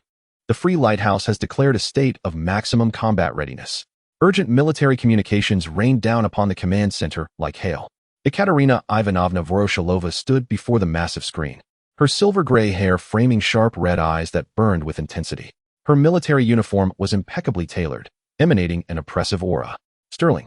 Ekaterina's voice was as cold as ice, laced with a hint of betrayed fury. What a duplicitous peacock. Just after reaching an agreement, he sells out Poland and dares to show his fangs at us? Is he attempting to take advantage of our precarious position to strike back? She was unaware that the defector Su-24 was, in fact, the true catalyst of the Free Lighthouse's actions. To her, it was evidently a premeditated provocation of war by the Free Lighthouse, a signal of the dissolution of their tacit understanding, preparing for an all-out conflict. Order. Ekaterina's voice rang out like the clash of steel, resolute and unwavering. All strategic rocket forces, enter Level 1 combat readiness. Open the missile silos. Air and space defense forces, initiate full area vigilance. Frontline aviation units, all on-duty aircraft. Arm with live munitions and stand ready for takeoff. Target all detected military assembly points and potential launch sites of the Free Lighthouse. Inform them. Catherine's gaze swept across all the generals in the command center, radiating an unwavering resolve to annihilate all adversaries. The Red Alliance, undeterred by any nuclear coercion, stood firm. Those who dared to fire the first shot should brace themselves for our wrath, multiplied 100-fold. The survival of our race supersedes all. Yet our dignity shall not be trampled. The cold command was swiftly executed. The colossal war machine of the Red Alliance thunderously roared to life. Countless lethal missiles gradually ascended from concealed silos, aimed resolutely towards the west. Armed with live munitions, MiG aircraft and Sukhoi fighters soared into the night sky, forming a tight interception net near the border. The two great camps of east and west resembled two enraged behemoths, locked in a fierce stare under the shadow of nuclear weapons, baring their fangs and tensing their muscles. A conflagration ignited by a defector's aircraft inadvertently pushed the world to the precipice of a catastrophic total war. Yet, the three architects of this turmoil remained blissfully unaware. The aircraft glided steadily above the clouds at supersonic speed. Beneath them lay the dark expanse of the European continent. The cockpit was bathed in soft light. Various instruments flickered with an ethereal glow. Complex magical neural interface helmets adorned the heads of Martha and Lilyth, their eyes shut tight, brows furrowed. Fully immersed in the mental control of this steel giant, beads of sweat forming on their foreheads. Such an intense mental connection weighed heavily upon them. In the back seat, Charlotte had reverted to her silver-haired, blue-eyed form, a petite kitten girl barely a meter tall. Wrapped in Lilyth's coat, she resembled a frightened little cat, curled up on Lilyth's closely drawn legs, her small face pale. The mild turbulence and sensation of overload from supersonic flight left her feeling quite uncomfortable. "Lilyth, are we safe?" Charlotte's voice carried the unique softness and anxiety of her youthful form, her tiny hands clutching tightly to the hem of Lilyth's garment. Lilyth kept her eyes closed. "Fear not, Charlotte. We are in rapid ascent, and we shall soon fly beyond Poland." Her voice resonated directly in Charlotte's ear, tinged with a hint of fatigue. Just then, a persistent, somewhat jarring electronic notification beeped, cutting through the cacophony of the roaring engines and rushing air, stubbornly invading Charlotte's ears. Beep beep, what is that sound? Charlotte's sensitive kitten ears twitched, her azure eyes filled with perplexity. Why did this sound seem so familiar? Had she not heard it in that game called Thunderbolt? What was it again? She furrowed her small brow, striving to recall the sound effects from the game, but her juvenile form seemed to slow her thoughts. Coupled with anxiety and discomfort, she was unable to pinpoint what the sound truly signified. Yet, an intense sense of foreboding coiled around Charlotte's small heart like a cold serpent, causing her to shiver involuntarily and cling more tightly to Lilyth. The monotonous and persistent alarm, reminiscent of the whispers of death, reverberated within the cockpit. Outside, the fate of the world was precariously teetering on the brink of oblivion due to the presence of this silver warplane. Chapter 115, Crisis Averted. The silver-gray Su-24 fighter tore through the clouds, its engines roaring in the stratosphere. The aircraft surged forward with an audacious demeanor towards the English Channel. Inside the cockpit, Martha was wholly absorbed in sensing the thought currents of the magical armor system, while Lilyth anxiously assisted in monitoring the intricate instrument panel. They were entirely immersed in their brief relief at successfully escaping and the novelty of commanding this steel behemoth, blissfully unaware that a misunderstanding almost leading the world into chaos was silently unfolding. Above the clouds, at a higher altitude, an F-16 Falcon adorned with the purple star-spangled banner of the Free Lighthouse materialized like a specter. Its pilot, Lieutenant Jack Wilson, fixated on the radar screen, where a luminous symbolized an unidentified high-speed aircraft, his palms slightly damp with sweat. The command from above was clear and chilling. Intercept and identify the suspicious Red Alliance warplane that had intruded into West German airspace from Poland at high speed. And if necessary, shoot it down. It could be carrying weapons of mass destruction capable of annihilating cities, or even nuclear warheads. Eagle's Nest, this is Falcon 1. Target visually confirmed as an Su-24 fighter, repeat, Su-24. Wilson's steady voice transmitted through the encrypted channel back to the United Defense Command in Frankfurt. Approaching for observation, wait. His tone betrayed a hint of incredulity. Eagle's Nest, the target is unarmed. The belly and wing pylons are completely empty. Repeat. The target does not carry any visible weapons load. In the Frankfurt Command Center, the atmosphere thickened with tension. The tactical screen highlighted the Su-24's position. Senior officers exchanged bewildered glances. An unarmed Su-24? This was highly unusual. Falcon 1, confirm your observation? The commander's voice, though tinged with a subtle relaxation, remained vigilant. Confirmed, Eagle's Nest. The target appears intact, with no signs of combat damage, but it is indeed in a bare configuration. Wilson, piloting the F-16, cautiously maneuvered closer to the massive Su-24, flying parallel to it. He adjusted the optical targeting pod, the high-powered lens locking onto the Su-24's cockpit. Sunlight streamed through the canopy, revealing the scene within with startling clarity. "My God," Wilson gasped, nearly convinced he was hallucinating. In the front seat sat a figure clad in opulent attire, albeit slightly disheveled. With radiant silver hair and a flawless profile, a young girl whose face he recognized from numerous news articles and history books as a human officer. Eagle's Nest. Eagle's Nest. Major discovery. Wilson's voice trembled with excitement as he reported, the pilot of the Su-24 is none other than Lady Marta of the Silver Cross family. I repeat, it is Lady Marta of the Silver Cross. The command center erupted in chaos. The Silver Cross family? The formidable matriarch of the high-ranking succubi in Polania? How could she be flying a Red Union attack aircraft here? There's someone in the back seat. Wilson continued to report, shifting the focus of the camera. One appeared to be an adult woman with pink hair, cradling a small child, silver hair adorned with what seemed to be cat ears. It was difficult to discern clearly, but Lady Marta appeared to be communicating with them. Lady Marta of the Silver Cross, a pink-haired woman, and a silver-haired, cat-eared child had hijacked a Su-24 from the Red Union? The magnitude of this information overwhelmed the understanding of the command center. Kidnapping? Defection? Some sort of ruse. Falcon 1. Maintain escort and absolutely avoid any hostile actions. I repeat, do not engage. The commander's voice was resolute as he issued new orders to attempt contact using universal aviation frequencies. Inquiring about their destination and intentions, they were likely fleeing. Falcon 1 understood. Wilson promptly switched the radio to the open international aviation frequency.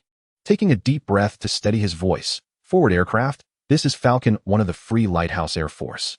Please identify yourselves, your intentions, and your destination. I repeat, please identify yourselves, your intentions, and your destination." Inside the cockpit of the Su-24, the jarring, unfamiliar radio call startled both Marta and Lilyth. Marta glanced back at the sleeping Charlotte and then at the F-16 closely tailing them, her brow furrowing. "TSK, we've been caught," she mused, her tone nonchalant, yet laced with a hint of cunning. She quickly began to weave her response in her mind. "Lilyth, cover the little one's ears, we mustn't wake her," Marta instructed softly as she activated the communication. "Free Lighthouse Air Force Falcon 1, this is Marta of the Silver Cross, matriarch of the Silver Cross family in Polania. We are seeking political asylum at Free Lighthouse, with our destination being British airspace. I repeat, seeking asylum, destination the UK." Her voice resonated clearly through the radio.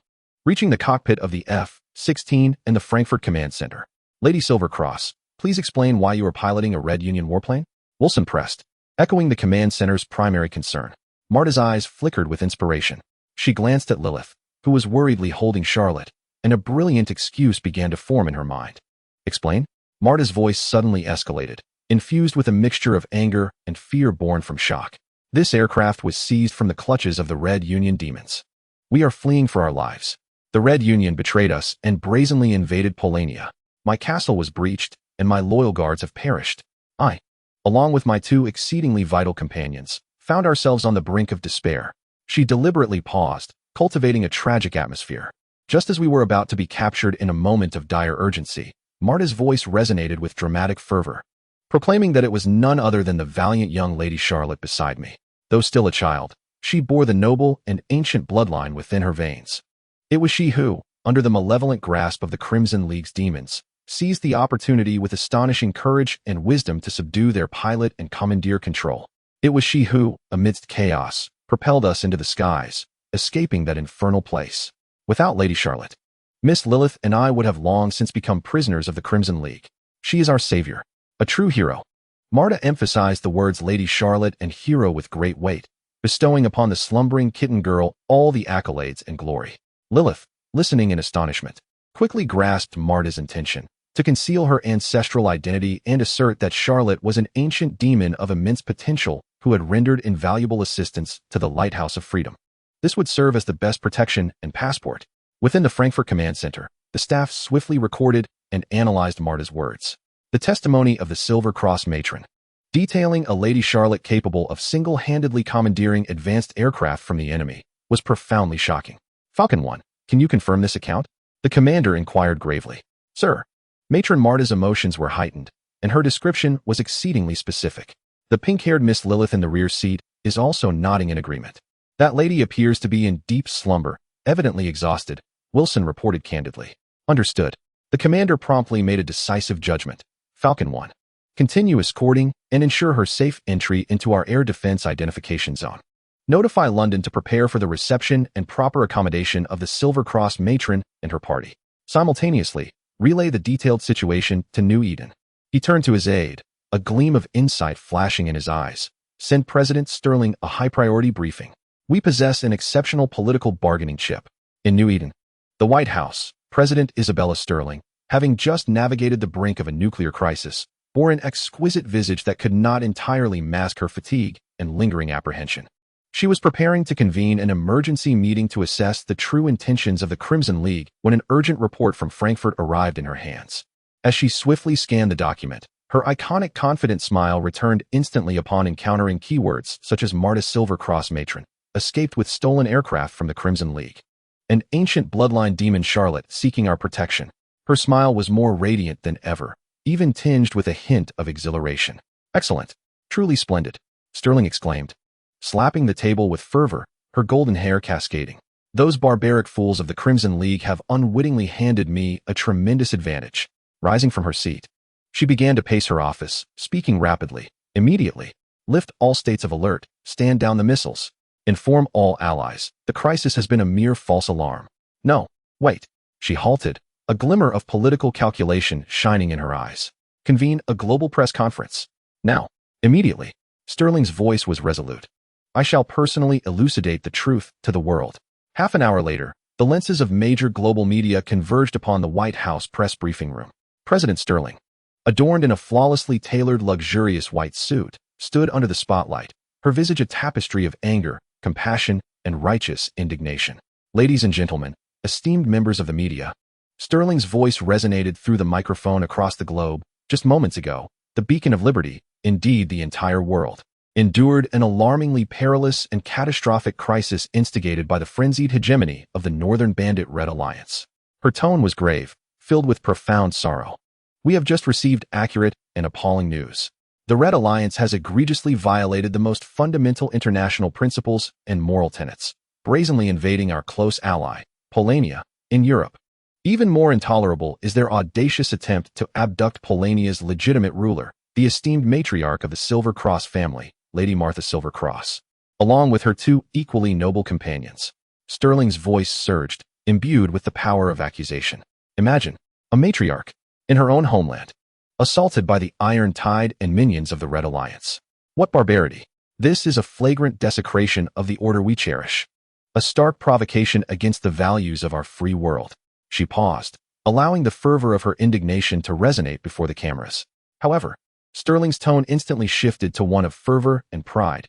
Evil shall never triumph over justice and courage. In a moment of despair, a young hero of noble lineage from the free world, Charlotte, emerged. With extraordinary wisdom and unimaginable bravery, she stood tall amidst the lair of darkness. It was she who seized the opportunity to escape from the clutches of the Red Alliance's demons. It was she who safeguarded the matriarch of the Silver Cross and Miss Lilyth's safety. It was she who piloted the Iron Wings towards freedom, breaking through the Red Alliance's formidable barricades, ultimately soaring into the embrace of the beacon of liberty. She spread her arms wide, as if to embrace that imagined young hero. Friends, this is not a drill, nor a figment of imagination. This is a heart-stopping victory that truly transpired. A triumph of the spirit of liberty over brutal oppression. Charlotte, this young hero, has demonstrated through her actions that the ambitions and atrocities of the Red Alliance shall ultimately be shattered by the force of justice.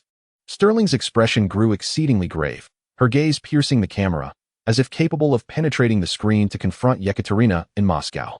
Here, as Isabella Sterling, the president of the Beacon of Liberty Alliance, I extend the most stringent condemnation and the strongest protest against the Red Alliance and its highest leadership. You must account for your acts of aggression and abduction to the people of Polania, to the Lady of the Silver Cross, to Charlotte, and to the entire realm of succubi. The Beacon of Freedom and its allies shall unwaveringly stand alongside the victims, taking all necessary measures to safeguard our allies and uphold the global order. We shall not tolerate any form of bullying or intimidation. Her words resonated with powerful clarity. imbued with a sense of moral superiority and a fierce political counterattack. A crisis, inadvertently triggered by the escape of Charlotte and her companions, which nearly led to the mutual destruction of human and succubi civilizations, was artfully distorted and packaged under President Sterling's masterful performance, transforming it into a scandal of attempted abduction by the Scarlet Alliance and a heroic act of rescue by the Beacon of Freedom. A colossal blunder, temporarily gnawed upon, smeared, and concealed by the fangs of politicians beneath a veneer of eloquent rhetoric and vehement denunciations. Meanwhile, in Moscow, the recently de-escalated nuclear readiness state of Ekaterina Voroshilova. As she gazed at Sterling's impassioned, inversion of truth performance on the screen, her austere visage betrayed a clear mix of shock and profound disdain. Abducting Marta of the Silver Cross? Charlotte? A hero? She murmured these words, her ruby eyes gleaming with a chilling light, which ultimately transformed into a cold scoff. Ah, Sterling, you loquacious peacock, you certainly have a flair for storytelling. She realized she had been caught off guard by an unexpected moral leverage. This battle of public opinion had only just begun. Nevertheless, the world had, for the time being, been pulled back from the brink of annihilation by a Su-24 carrying 3 fugitives and a plethora of lies. Chapter 116, a new chapter in the tale. The roar of the engines gradually subsided, finally coming to a complete halt on the runway of a heavily guarded military airport on the outskirts of London. The silver Su-24, bearing the weight of its dusty journey and thrilling tales, had at last landed securely on British soil. The cockpit canopy slowly opened, allowing the uniquely cool, damp air of Britain to flood in. The first to emerge was Marta, her silver hair fluttering in the wind as she inhaled deeply, her face reflecting a sense of relief after the ordeal, alongside a trace of the poise regained by a high-ranking succubi matron. Lilyth cradled the still-sleeping Charlotte with utmost care, her movements delicate as if she were holding an exquisite treasure. Little Charlotte curled up in her coat, silver locks brushing against her cheek, her cat ears occasionally twitching, blissfully unaware of the grand spectacle that awaited her. However, upon stepping onto the gangway and beholding the scene before them, even Marta, accustomed to such occasions, raised an eyebrow, while Lilyth instinctively tightened her embrace around Charlotte. The airport's arrival area had been arranged as if for a visit from a head of state. A long red carpet stretched from the base of the gangway into the distance, flanked by a stately honor guard, soldiers dressed in crisp uniforms, their expressions solemn. Standing before the honor guard was none other than the elegantly attired Queen of England, accompanied by the Prime Minister, whose demeanor was marked by palpable tension and humility. Behind them stood cabinet ministers, noble representatives, and an array of distinguished individuals, all impeccably dressed, their eyes filled with reverence and curiosity. To Lilyth's astonishment, not far behind the Queen, 12 statuesque blonde maids, clad in iconic, refreshing black silk uniforms, were lined up with military precision, resembling a well-trained battalion. At the forefront was the head maid, Aurelia, her expression solemn, yet betraying an undercurrent of excitement and concern. Most heartwarming was the sight of a stout and amiable golden retriever named Buttercup, quietly seated at Aurelia's feet. Sensing the unusual atmosphere, the dog refrained from its usual exuberance, instead gazing eagerly towards the direction of the gangway with soulful eyes, its tail gently wagging, unmistakably recognizing a familiar presence. Surrounding the airport were throngs of media personnel, their cameras and equipment creating an impenetrable barrier, the flashes of light intermittently illuminating the somber sky. All present held their breath in anticipation of the hero's appearance. Lady Martha gracefully led the way, offering a slight nod to the Queen and the Prime Minister. Her attire, though somewhat disheveled, did not detract from her impeccable poise. Following closely behind, Lilyth cradled Charlotte, striving to maintain a straight posture, her violet eyes betraying a barely perceptible tension, yet dominated by an unwavering resolve to protect her precious charge. As they reached the center of the red carpet and paused before the Queen, the atmosphere reached a crescendo. The Queen of England, once a symbol of unparalleled honor in the age of humanity, now exhibited a remarkable adaptability under the new order of the succubi. With a gentle and respectful smile, she displayed no trace of arrogance. In the strict hierarchy of the succubi's dominion, the status of a high succubus naturally superseded that of any human monarch. There was no need for Charlotte and Lilyth to kneel in homage. Instead, she stepped forward personally. A courtier approached with a deep blue velvet-lined tray, respectfully cradling it. At the center of the tray lay a medallion, elegantly fashioned and adorned with brilliant gemstones, the Victoria Cross. Once a symbol of the highest military honor attainable by Commonwealth soldiers, now imbued with new significance. Lady Charlotte, The queen's voice rang out, gentle yet clear, carrying a weighty authority that resonated with all present. Please allow me, on behalf of the United Kingdom of Great Britain and Northern Ireland, as well as all those who admire your courage, to bestow upon you this medal. Your fearlessness and wisdom shone like stars during the darkest moments in Polania, not only rescuing your cherished companions, but also illuminating a beacon of hope for us all. Your heroic deeds shall be eternally remembered. The queen personally grasped the weighty medal, and beneath the focus of countless cameras, amidst the almost frenzied flickering of flashlights, she solemnly pinned it onto the coat held by Lilyth on behalf of Charlotte, who remained blissfully unaware of the global honor as she slumbered sweetly in her dreamland. This scene embodied an exquisite contrast, yet it radiated a profound sense of solemnity and warmth. Lilyth bowed her head slightly in acknowledgement, softly uttering, "Thank you, Your Majesty." Charlotte merely did what she believed was right. This sentiment was only audible to those in close proximity.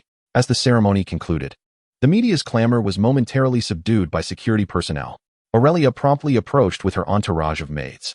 Butter could no longer contain its excitement, breaking free from Aurelia's hold, joyfully yipping as it scampered towards Lilyth. It circled around her in exuberance, its tail spinning like a propeller, while its doggy head nuzzled the edge of the coat, its warm, moist breath brushing against Charlotte's partially exposed face. Butter. Lilyth's voice resonated with the joy of reunion, tinged with a hint of exasperation, worried it might awaken Charlotte.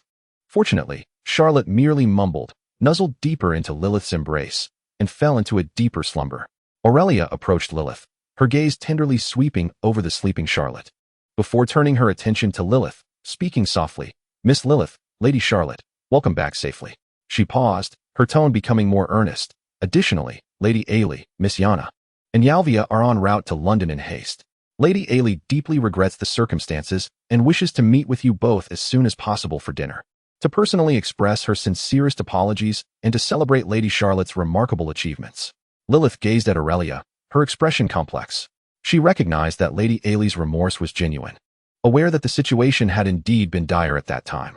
However, Charlotte, nestled in her arms, seemed to sense something, her long eyelashes fluttering slightly as her cerulean eyes gradually opened to a sliver, revealing the confusion and warmth of awakening.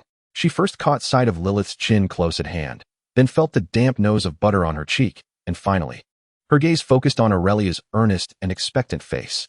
Aurelia?" Charlotte's voice emerged, thick with sleep, soft as freshly spun cotton candy. Her mind was still slowly booting up, but Aurelia's fragmented words had already begun to seep in. "Dinner? Lady Ailey? Yana? Yalvia?" Charlotte nuzzled her small head against Lilyth's warm embrace, as if seeking a more comfortable position or contemplating her thoughts. Moments later, she lifted her small face, her azure feline eyes regaining clarity, though still weary. They exuded a tranquility born from having weathered great storms. She looked at Aurelia, her voice soft yet unmistakably conveying her resolve. "Aurelia, thank you. Please also extend my gratitude to Lady Ellie for her kindness."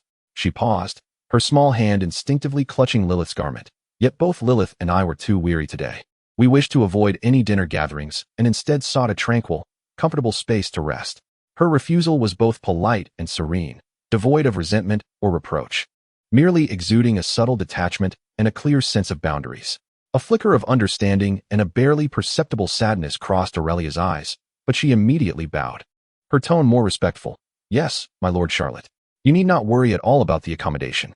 She straightened, a professional, gentle smile returning to her face as she gestured towards a discreetly luxurious, obviously Rose family-owned, extended limousine nearby. The Rose family villa, along with all its adjoining estates. Aurelia's voice was clear and steady, carrying an undeniable weight. "Lady Ellie has officially signed over the property transfer documents. From this moment forth, it shall belong to you and Miss Lilyth as your private estate. This is a gesture of apology from Lady Ellie, as well as a modest congratulation on your extraordinary courage and wisdom. Lady Ellie truly feels an immense guilt regarding the events in Polania." Aurelia's voice tinged with a barely noticeable bitterness. Charlotte listened quietly, her small face revealing little emotion. Did she comprehend Ellie's dilemma? Perhaps intellectually. In that moment of impending doom, preserving the core family members was the lady's instinctual choice. However, understanding does not erase the chilling reality of abandonment. Some fissures, once formed, cannot be easily mended with a mere apology or a substantial gesture of recompense. The budding sense of closeness and trust towards the Rose family, once possible, had quietly shattered amidst the chaotic streets of Polania, in the hollow despair of that venue, and in the silhouette of Ellie's resolute departure.